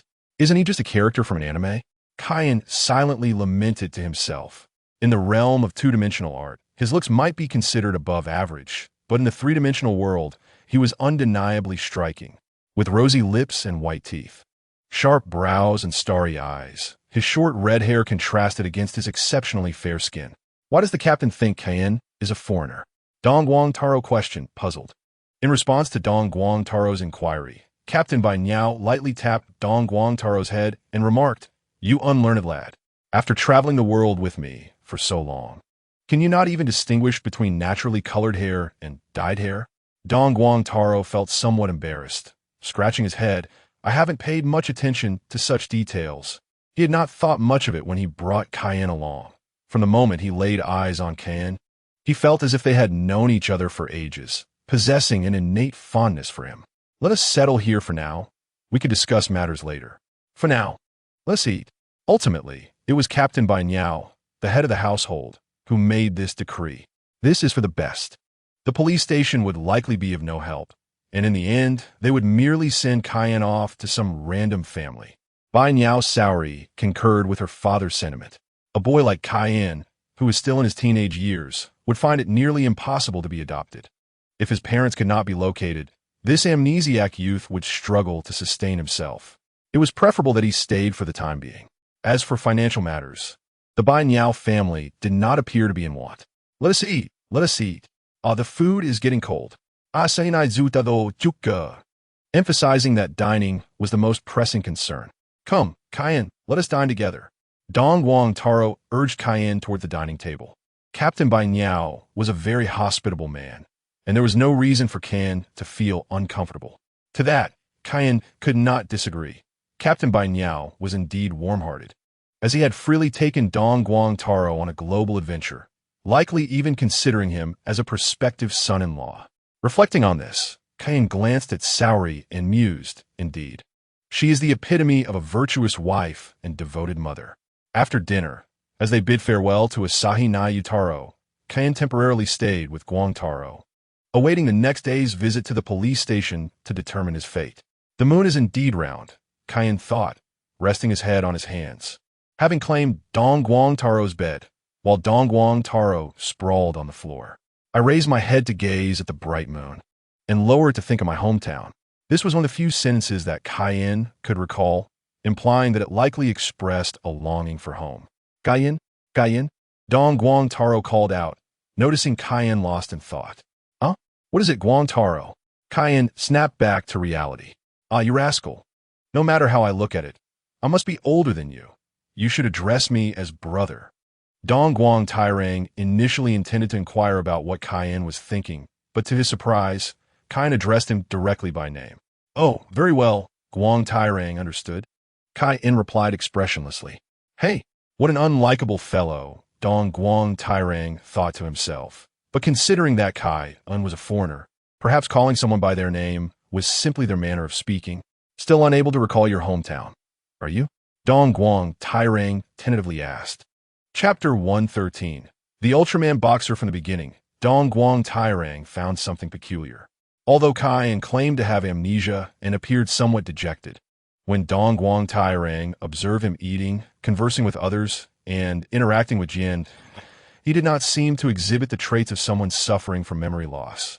Dong Guang Tairang suspected that perhaps Cayenne was simply upset with his family and had run away. Thus, he posed a question. My hometown is, after all, far away. You will know in due time. Cayenne naturally remarked. Far away? Dong Guang Tairang pondered this twice, just as he was about to ask again. The Ultraman badge began to glow brightly. I need to step out for a moment. You should hurry and get some sleep. Seeing the badge illuminate, Dong Guang Tairang initially thought a monster was appearing, and he quickly covered the badge with one hand and dashed outside. In truth, the glowing badge was merely a trick played by Cayenne. Dong Guang Tairang's incessant questions had become a bit overwhelming for him. However, now was not the time for Cayenne to come clean, as he was concerned about affecting the fusion between Dong Guang Tairang and Tai Luo, thus resorting to this desperate measure. When Dong Guang Tairang returned with a gloomy expression, he found Cayenne turn away from him, appearing to be asleep. He would have to wait until next time to inquire further. But was this merely coincidence? Observing Cayenne, who seemed to be in a deep slumber, Dong Guang Tairang scratched his head in confusion. A week later, outside the police station, Captain Bai Niao patted Cayenne's shoulder and said with a smile, "Cayenne-chan, feel free to stay at my home. Once you reach adulthood, it will not be too late to find your parents." It had been a week since Cayenne and Tai Luo arrived on Earth. During this time, aside from a single visit to the police station, Cayenne had been living at Captain Bai Niao's home. "I truly appreciate your kindness, Captain Bai Niao," Cayenne said, glancing at the temporary identification in his hand, a lump forming in his throat. Initially, Guang Tairang had taken Cayenne to the police station, where they merely recorded his information and sent them away to await further notice. After a week of waiting, Captain Bai Niao took Cayenne back to the station, which simply issued him a temporary identification card, indicating that his residence was at Captain Bai Niao's home. "No need to be polite. Once you regain your memories, it will not be too late to seek out your family," Captain Bai Niao reassured him, not minding Cayenne's stay. Living there would not impose any economic burden on Captain Bai Niao, as Guang Tairang had already mentioned that he would cover all of Cayenne's expenses. Being a member of the ZT team, Guang Tairang's salary was quite substantial. "I'll take you to the boxing gym. Guang Tairang is practicing there," Captain Bai Niao said, starting the car and driving Cayenne to find Guang Tairang. At the boxing gym, outside a light rain was falling, while inside, the atmosphere was vibrant and lively. Guang Tairang, wearing boxing gloves, was sparring with an opponent clad in a black tracksuit. Guang Tairang's aggressive onslaught was blocked by the boxer, who then countered with a powerful hook that struck Guang Tairang in the abdomen. "Guang Tairang Yi, Vin Yi Iklemet," rushing over to help him up as Guang Tairang fell to the ground. "All right, that's enough for today. We'll continue next time. You all can take a break," a coach in a red sweater and black glasses said, assisting Guang Tairang to the side. "Mr. Guang Tairang, you performed admirably. I truly admire your perseverance," a middle-aged man in his 50s remarked. "Your fundamental footwork still needs improvement, but if you aspire to be a boxing champion, you must put in a great deal of effort." Thank you, Guang Tairang replied, somewhat begrudgingly. The middle-aged man noticed Guang Tairang's reluctance and smiled without further comment. Just as Guang Tairang and Jian Yi sat down, a clear voice chimed in. "What he said is not entirely accurate. Not only is your footwork lacking, but your strength, reflexes, and offensive rhythm are quite average." "This is Cayenne, right?" Just as Guang Tairang was about to retort, he looked up to see Cayenne approaching. "Cayenne Yi, why are you siding with outsiders?" Jian Yi complained as he ran over to grab Cayenne's arm. Cayenne patted Jian Yi's head and replied, "What I say is the truth. Stern criticism is far more beneficial than useless consolation. Don't you agree, Guang Tairang?" "That is indeed a valid point," Guang Tairang said, lowering his head in shame. Always regarding himself as the older brother in front of Cayenne, he did not expect to find himself in a situation where he was bested, right in front of Cayenne. "This young man seems to understand a bit about boxing," the middle-aged man said, his interest piqued by Cayenne's comments. Cayenne was not particularly inclined to engage with him, but then thought, why not take this opportunity to showcase his skills? After all, there were substantial rewards for boxing champions. "Just a little," Cayenne nodded politely. The middle-aged man noticed Cayenne's courteous response, but perceived an air of expertise about him, chuckling lightly as he remarked, "Considering your age, you must be around 17 or 18. Dishonesty is not a good habit." As soon as he finished speaking, the other boxers and coaches in the gym erupted in laughter. Indeed, Cayenne's appearance was quite deceptive. His striking red hair was one thing, but his fair, delicate fingers and remarkably handsome face made him look less like a boy and more like a girl. Seeing the others mocking Cayenne, Guang Tairang, in a surge of impulse, stood up angrily, declaring, "What is so funny about mocking a child? If you have the ability, come and fight me." With that, Guang Tairang made a charge toward the ring, only to be restrained by Cayenne. Believing that Cayenne was worried for him, Guang Tairang nonchalantly said, "Don't hold me back. Today I'm going to show them a thing or two. That is not what I meant," Cayenne said as he forcefully pulled Guang Tairang back, sending him tumbling to the ground with a thud. "Ouch, my behind! You have such great strength," Guang Tairang exclaimed, rubbing his rear, marveling at Cayenne's power. At that moment, laughter had vanished from the boxing gym. Everyone present was knowledgeable, and they could sense that Kyan was far from ordinary. Without even discussing his skills, the sheer force he displayed warranted their respect. The middle-aged man, now intrigued by Kyan's display, remarked, "What incredible strength this young man possesses. A mere tug can send an adult man flying. This is not simply a matter of having great strength." Khan observed the boxers and, with a smile, inquired whether anyone was willing to engage in a boxing match. As for the stakes, he asked Guang Taro to lend him some money, promising to repay him later. Upon hearing that Kyan needed to borrow money, Guang Taro instinctively clutched his pocket, stating that gambling was not a good habit and that he would not lend him any money. "Don't be so stingy. Just give it to me," Kyan retorted, and when Guang Taro refused, he forcefully pulled his arm and extracted a thick wad of cash from his pocket. "This should suffice. Hey, that's our food budget for the month." Guang Taro quickly grabbed Kyan, urging him to be rational. Boxing is not just about strength. It requires skill. Indeed, brute force alone is insufficient. A middle-aged man approached, producing a hefty sum of money from his pocket. "How about this? I will set up a prize with this money. You can choose any fighter here, and if you can defeat 3 of them, the money is yours. What do you say?" Initially, the middle-aged man had considerable admiration for Guang Taro, but Kyan's performance caught his attention even more, stirring his interest. If he could discover a more talented boxer through this opportunity, the money was of little consequence. Kyan's eyes lit up at this prospect, realizing the favorable turn of events. Although his body had reformed, his strength far surpassed his previous capabilities. Moreover, the 2 animal-type fruits he had expelled did not diminish his power. Instead, thanks to Chiyu's training insights, his strength had intensified. He felt confident that, in his human form, he could overcome even moderately strong monsters. "Then it's settled. Let anyone come at me," Kyan declared as he leaped onto the ring, exuding confidence. "Or you can all come at once." "What did you just say?" the fighters exclaimed, their tempers flaring. "Don't get too cocky, kid. Just because you're a child doesn't mean I won't hit you." As soon as Kyan finished speaking, a group of irate boxers began to scold him, and one even jumped onto the ring. "Kid, let me teach you," he began, but before he could finish, Kyan landed a powerful uppercut to his abdomen, sending him flying off the ring and crashing into a group of spectators. "Stop boasting and step up if you can," Kyan scoffed. The boxers exchanged glances, remaining silent. Though they were brash, they were not foolish. They realized Kyan's strength was beyond ordinary, and they had no desire to suffer needless defeat. With 100,000 yuan on the line, you only have 2 chances. Whoever wins can take home over 200,000. The middle-aged man stoked the flames, eager to test Kyan's limits. At this point, Kyan's victory or defeat was irrelevant, based on his speed and power displayed earlier. The middle-aged man was convinced that Kyan was a boxer with potential. His actions were aimed at garnering Kyan's favor. "There's no need to exert effort. They have already recognized the disparity between us." Kyan leaned against the elastic ropes surrounding the ring, swaying slightly. Upon hearing his words, many of the boxers bowed their heads in shame, some even concocting excuses to leave.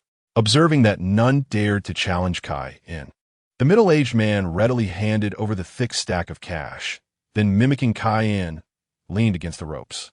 "Young man, may I ask your name?" Kyan glanced at the sly-looking elder and retorted, "What should I call you, old man?" Seeing this, Guang Taro quickly approached, pressing down on Kyan's head apologetically. "Ha! My apologies. My brother has amnesia and may lack some social graces." Then, Guang Taro whispered in Kyan's ear, "You should respond to others' questions first, especially when addressing someone older." "Oh," Kyan replied, looking somewhat exasperated. "Haha, it's all right.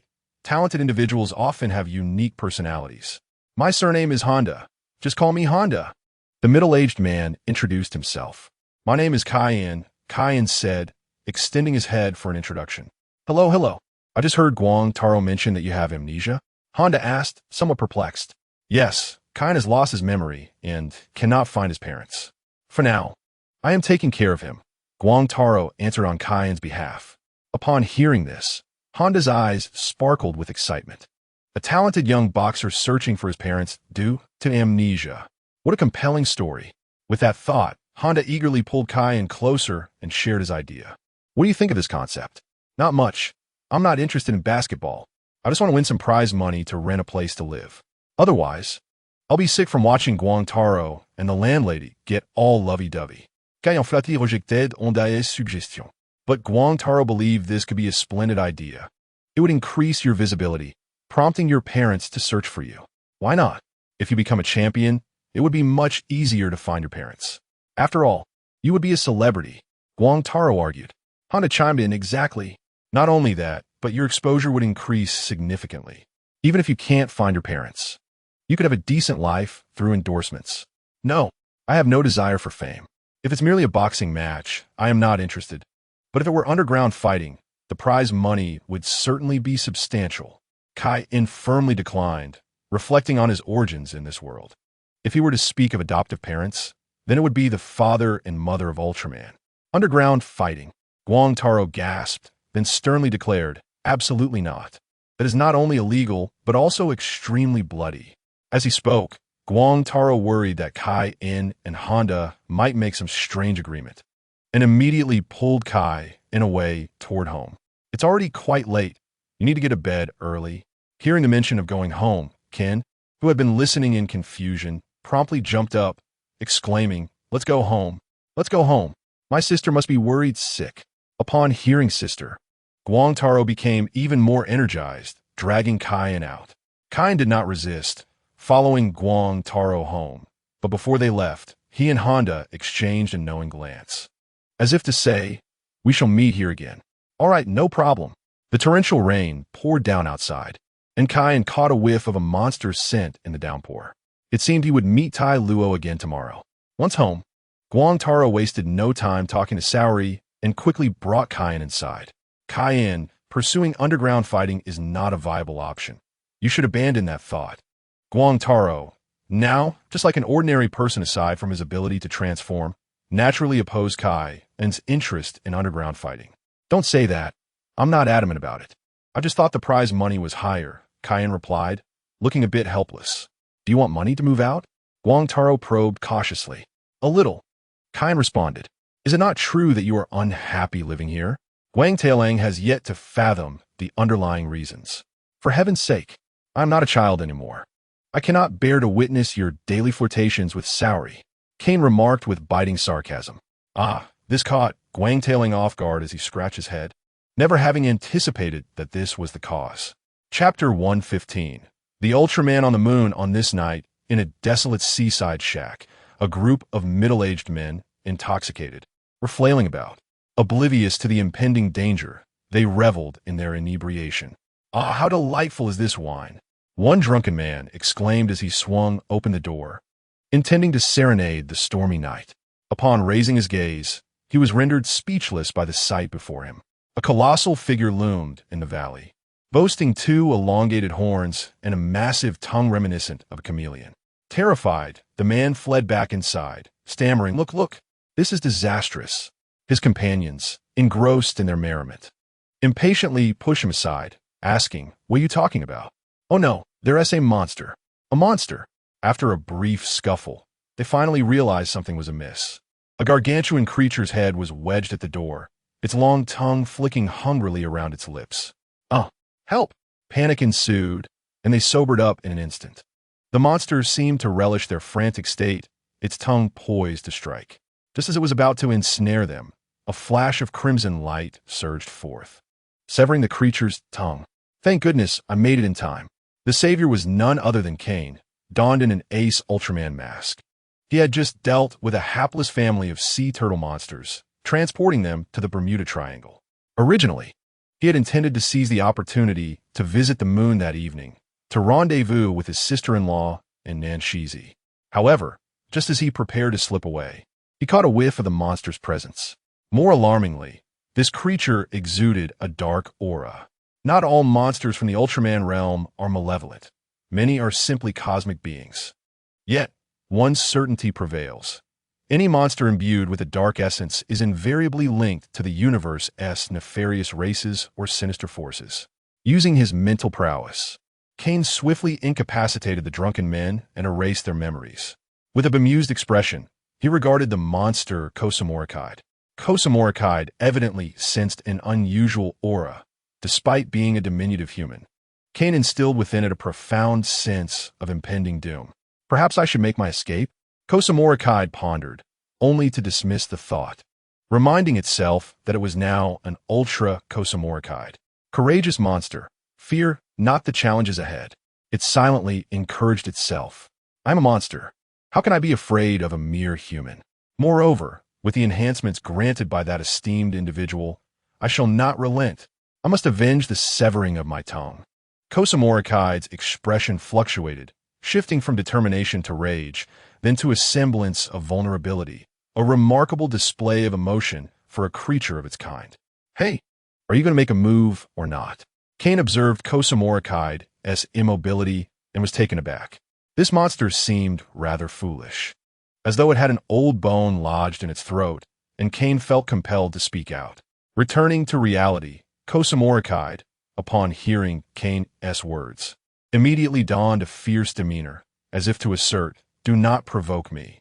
Amused by the creature's somewhat endearing foolishness, Kane contemplated sparing its life. "Shut up," he exclaimed in a classic Ultraman battle cry, transforming into Kane Ultraman. "Fear not, little monster. I shall expel the dark essence from your body." With that, Kane wielded his formidable mental energy to ensnare Kane'sFirst, preparing to purify the darkness within it. A beam of pure, untainted light erupted from Kane's hand, calming the previously agitated Kane'sFirst, rendering it docile as if under a spell of simplicity. Indeed, it was merely a cosmic being, Kane mused inwardly. Once the dark essence was extracted from Kane'sFirst, he discovered that the light did not induce discomfort. Rather, it fostered tranquility within the creature.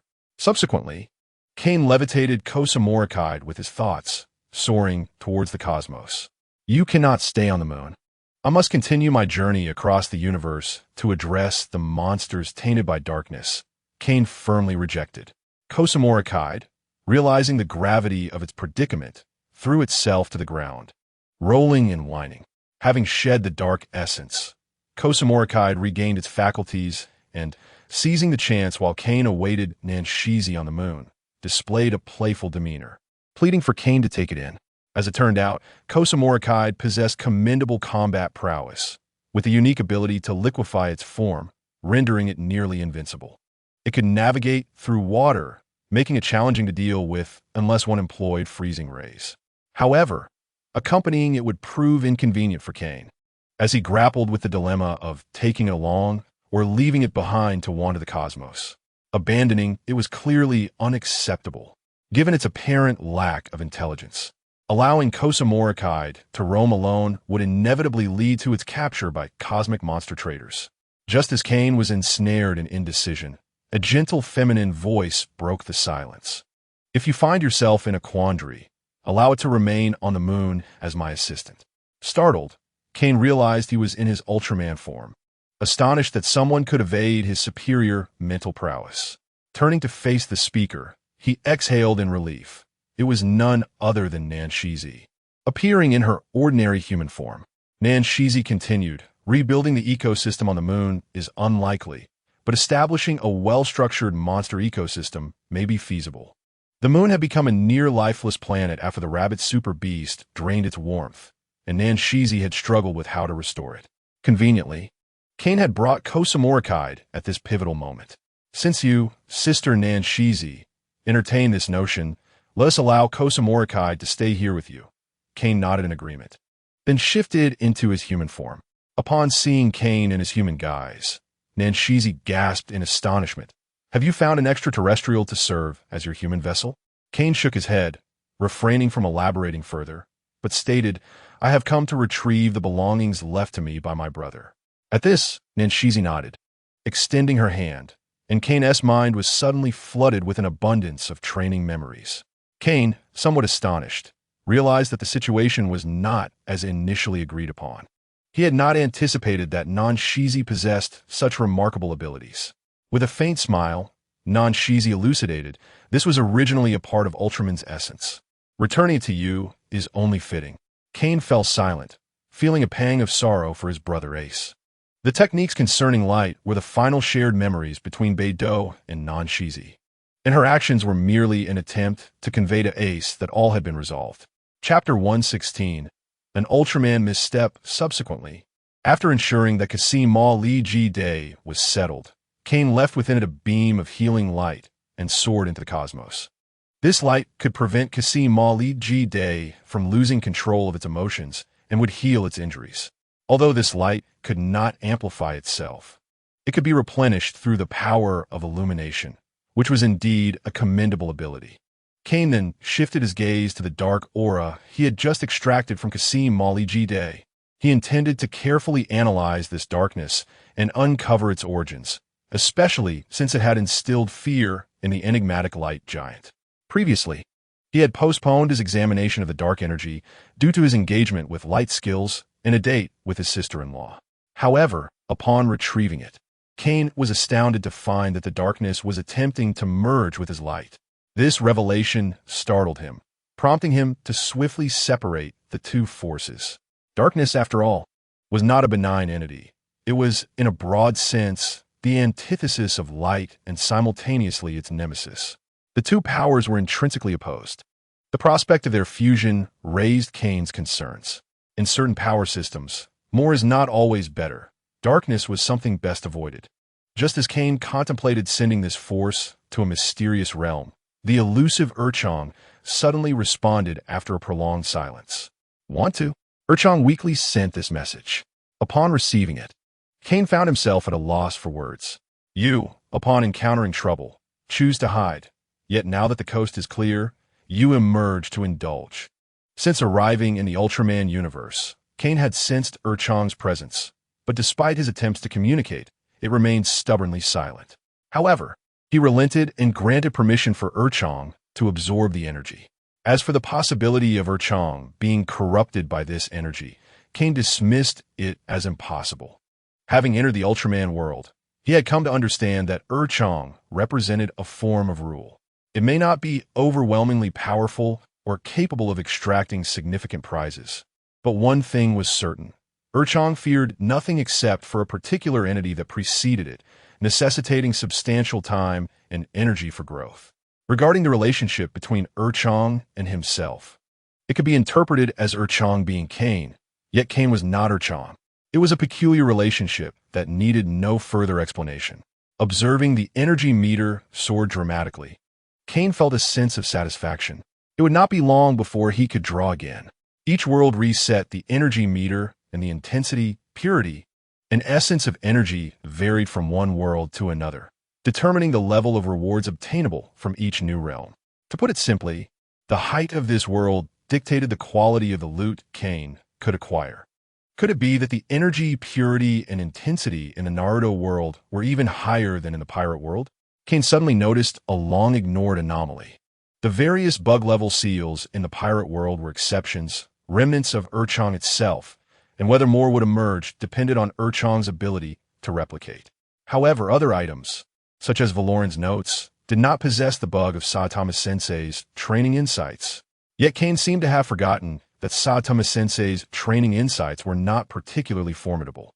It was Kane's eternal forest mark that effectively removed his limitations. Otherwise, relying solely on the teacher's insights would lead to nothing but baldness over a century, without any increase in strength. As for the question of world levels, this was a matter of subjective interpretation, but it was certain that the first two worlds were far inferior to the Ultraman world.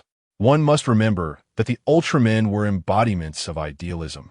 However, Kane did not need to ponder such complexities.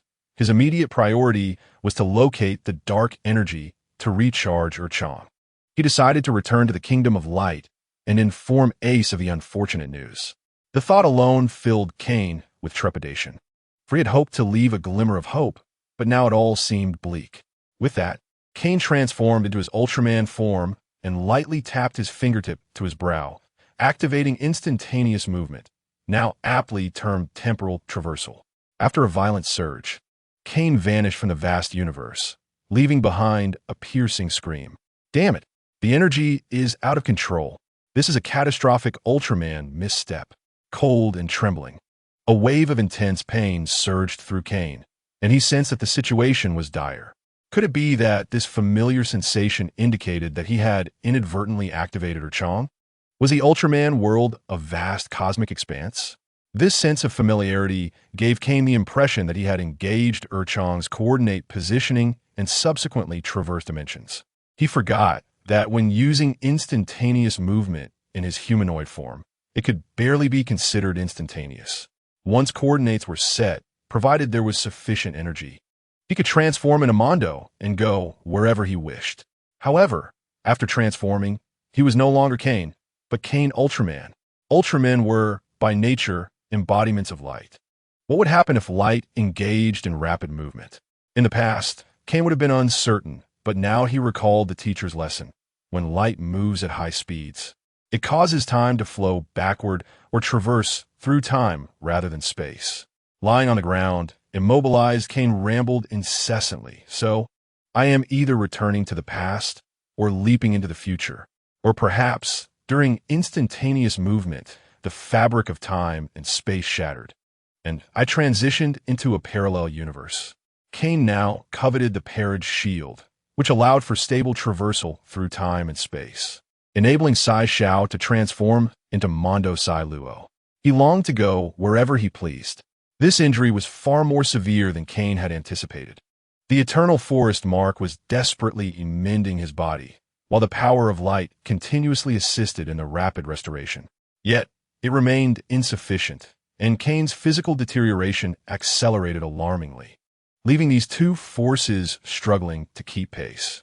It was a dire situation, and he pondered the nature of this relentless damage. Kane felt as though his consciousness was on the brink of extinction, engulfed by waves of excruciating pain. This relentless torment, deeply embedded within his being, stemmed from the erosion of time and space. In a moment of recklessness, Kane activated his ability to traverse dimensions, coupled with the instability of his physical energy, which inadvertently triggered a temporal and spatial storm. Had it not been for the timely intervention of the Ultraman from that universe, the very fabric of that space-time would have been obliterated. However, Kane remained oblivious to these circumstances. Ultimately, under the strain of these three forces, the Eternal Forest Mark and Light were compelled to merge and evolve into a new ability, Light Mark. It retained the characteristics of the Eternal Forest Mark while significantly amplifying its potency, thus representing a tremendous enhancement. Most importantly, this new ability could influence the light within Kane's body, but that is a tale for another time. Gradually, Kane began to sense his injuries improving, and he sighed in relief, feeling as though he had regained his life. In the vibrant heart of a cerulean planet, amidst a bustling urban landscape, piercing screams and collapsing structures shattered the tranquility. Enormous monsters clashed with equally titanic giants, leaving the city in ruins and humanity's existence hanging by a thread. The panicked masses, seasoned evacuation teams, and sleek fighter jets soaring through the skies all conveyed one undeniable truth. This was a high-tech world inhabited by Ultraman. Indeed, Ultraman existed. Since time immemorial, the presence of Ultraman has invariably been accompanied by monsters, an irrefutable fact. The long-lost skyscrapers. How magnificent they were! With most of his strength restored, Kane was filled with elation. The previous two worlds had their charms, captivating ladies and fine wines, but the atmosphere had never felt quite right, leaving Kane with a lingering sense of discomfort. Upon arriving in the Ultraman world, he accompanied Taro to Earth, only to feel even more out of place. The pervasive Showa-era ambience made Kane feel as if the sky itself was rendered in monochrome. With a thunderous roar, monsters and Ultraman trudged heavily past the young man. "Feel free to continue. I shall rest a while longer." Relishing the essence of the grand city, Kane turned over, signaling for them to enjoy themselves. The fierce battle wreaked havoc upon the surrounding buildings, yet with the assistance of the human combat team, the conflict was nearing its conclusion. Ultimately, the monster succumbed to Ultraman's brilliant radiance, exploding into a shower of sparks. A peculiar data fluctuation resonated in the air, and at the sight of the explosion, particle sparks fused together. Sensing an unusual aura, Kane ceased his repose. He opened his eyes and sat up. directing his gaze toward the area where the particle fusion was occurring, only to witness a monster doll slowly descending from the sky. Was this a shining doll? The very monster that had been battling Ultraman had transformed into a lifelike doll under the latter's radiant assault. As Kane pondered this, a few anxious shouts suddenly broke the air. Emerging from the ruins of collapsed buildings was a girl clad in a black and red protective uniform, her eyes scanning the surroundings in desperation, as if searching for someone. Upon spotting a figure ahead, her eyes widened, and she hurried over. Upon reaching Kane, the girl, Arinasa, stared at his unfamiliar face, her voice trailing off. The two stood in silence, disappointment evident on her countenance. Assessing her demeanor, Kane concluded she was a broad-minded girl, and spoke up. "What's the matter? Are you not going to help if it's not the person you're looking for?" Still unable to conceal her disappointment, Arinasa pursed her lips and shook her head. Are you one of the civilians who didn't team manage to evacuate? You should leave here quickly. A collapse could happen at any moment." As she spoke, the Zio member, Yamaso Arinasa, dutifully assisted him in getting up. However, while she expressed concern, her gaze wandered anxiously, searching for the figure she truly sought. "I think my leg is injured," Kane remarked, placing a hand on his forehead and grimacing. "Huh?" Arinasa turned her attention to him, noticing the blood staining his red hair. "You've lost quite a bit of blood. Your hair is all red. Kane, are you the owner of the little deaf and blind fruit? I clearly said my leg is hurt." Kane internally lamented, "Please, Miss Zio, could you take this seriously? I was born with red hair. It's natural."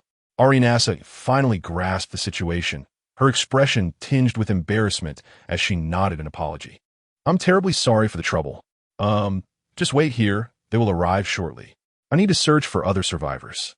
Eager to find the recently missing Daichi, she turned away before Kane could respond. Boom. Upon hearing a noise, Arinasa quickly turned back to see the red-haired youth lying on the ground, his eyes closed. She stood frozen for a few seconds, at a loss. Was this child trying to attract attention in such a manner? She suspected Kane might be doing it intentionally. "Hey, are you all right?" Kane lay there unresponsive, his brow furrowed, as if genuinely injured.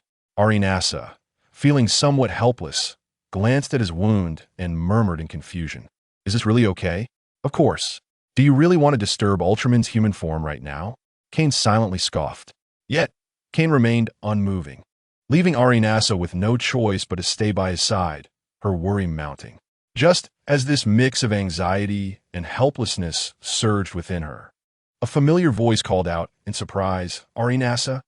Upon hearing this familiar sound, Arinasa instantly brightened. Daichi.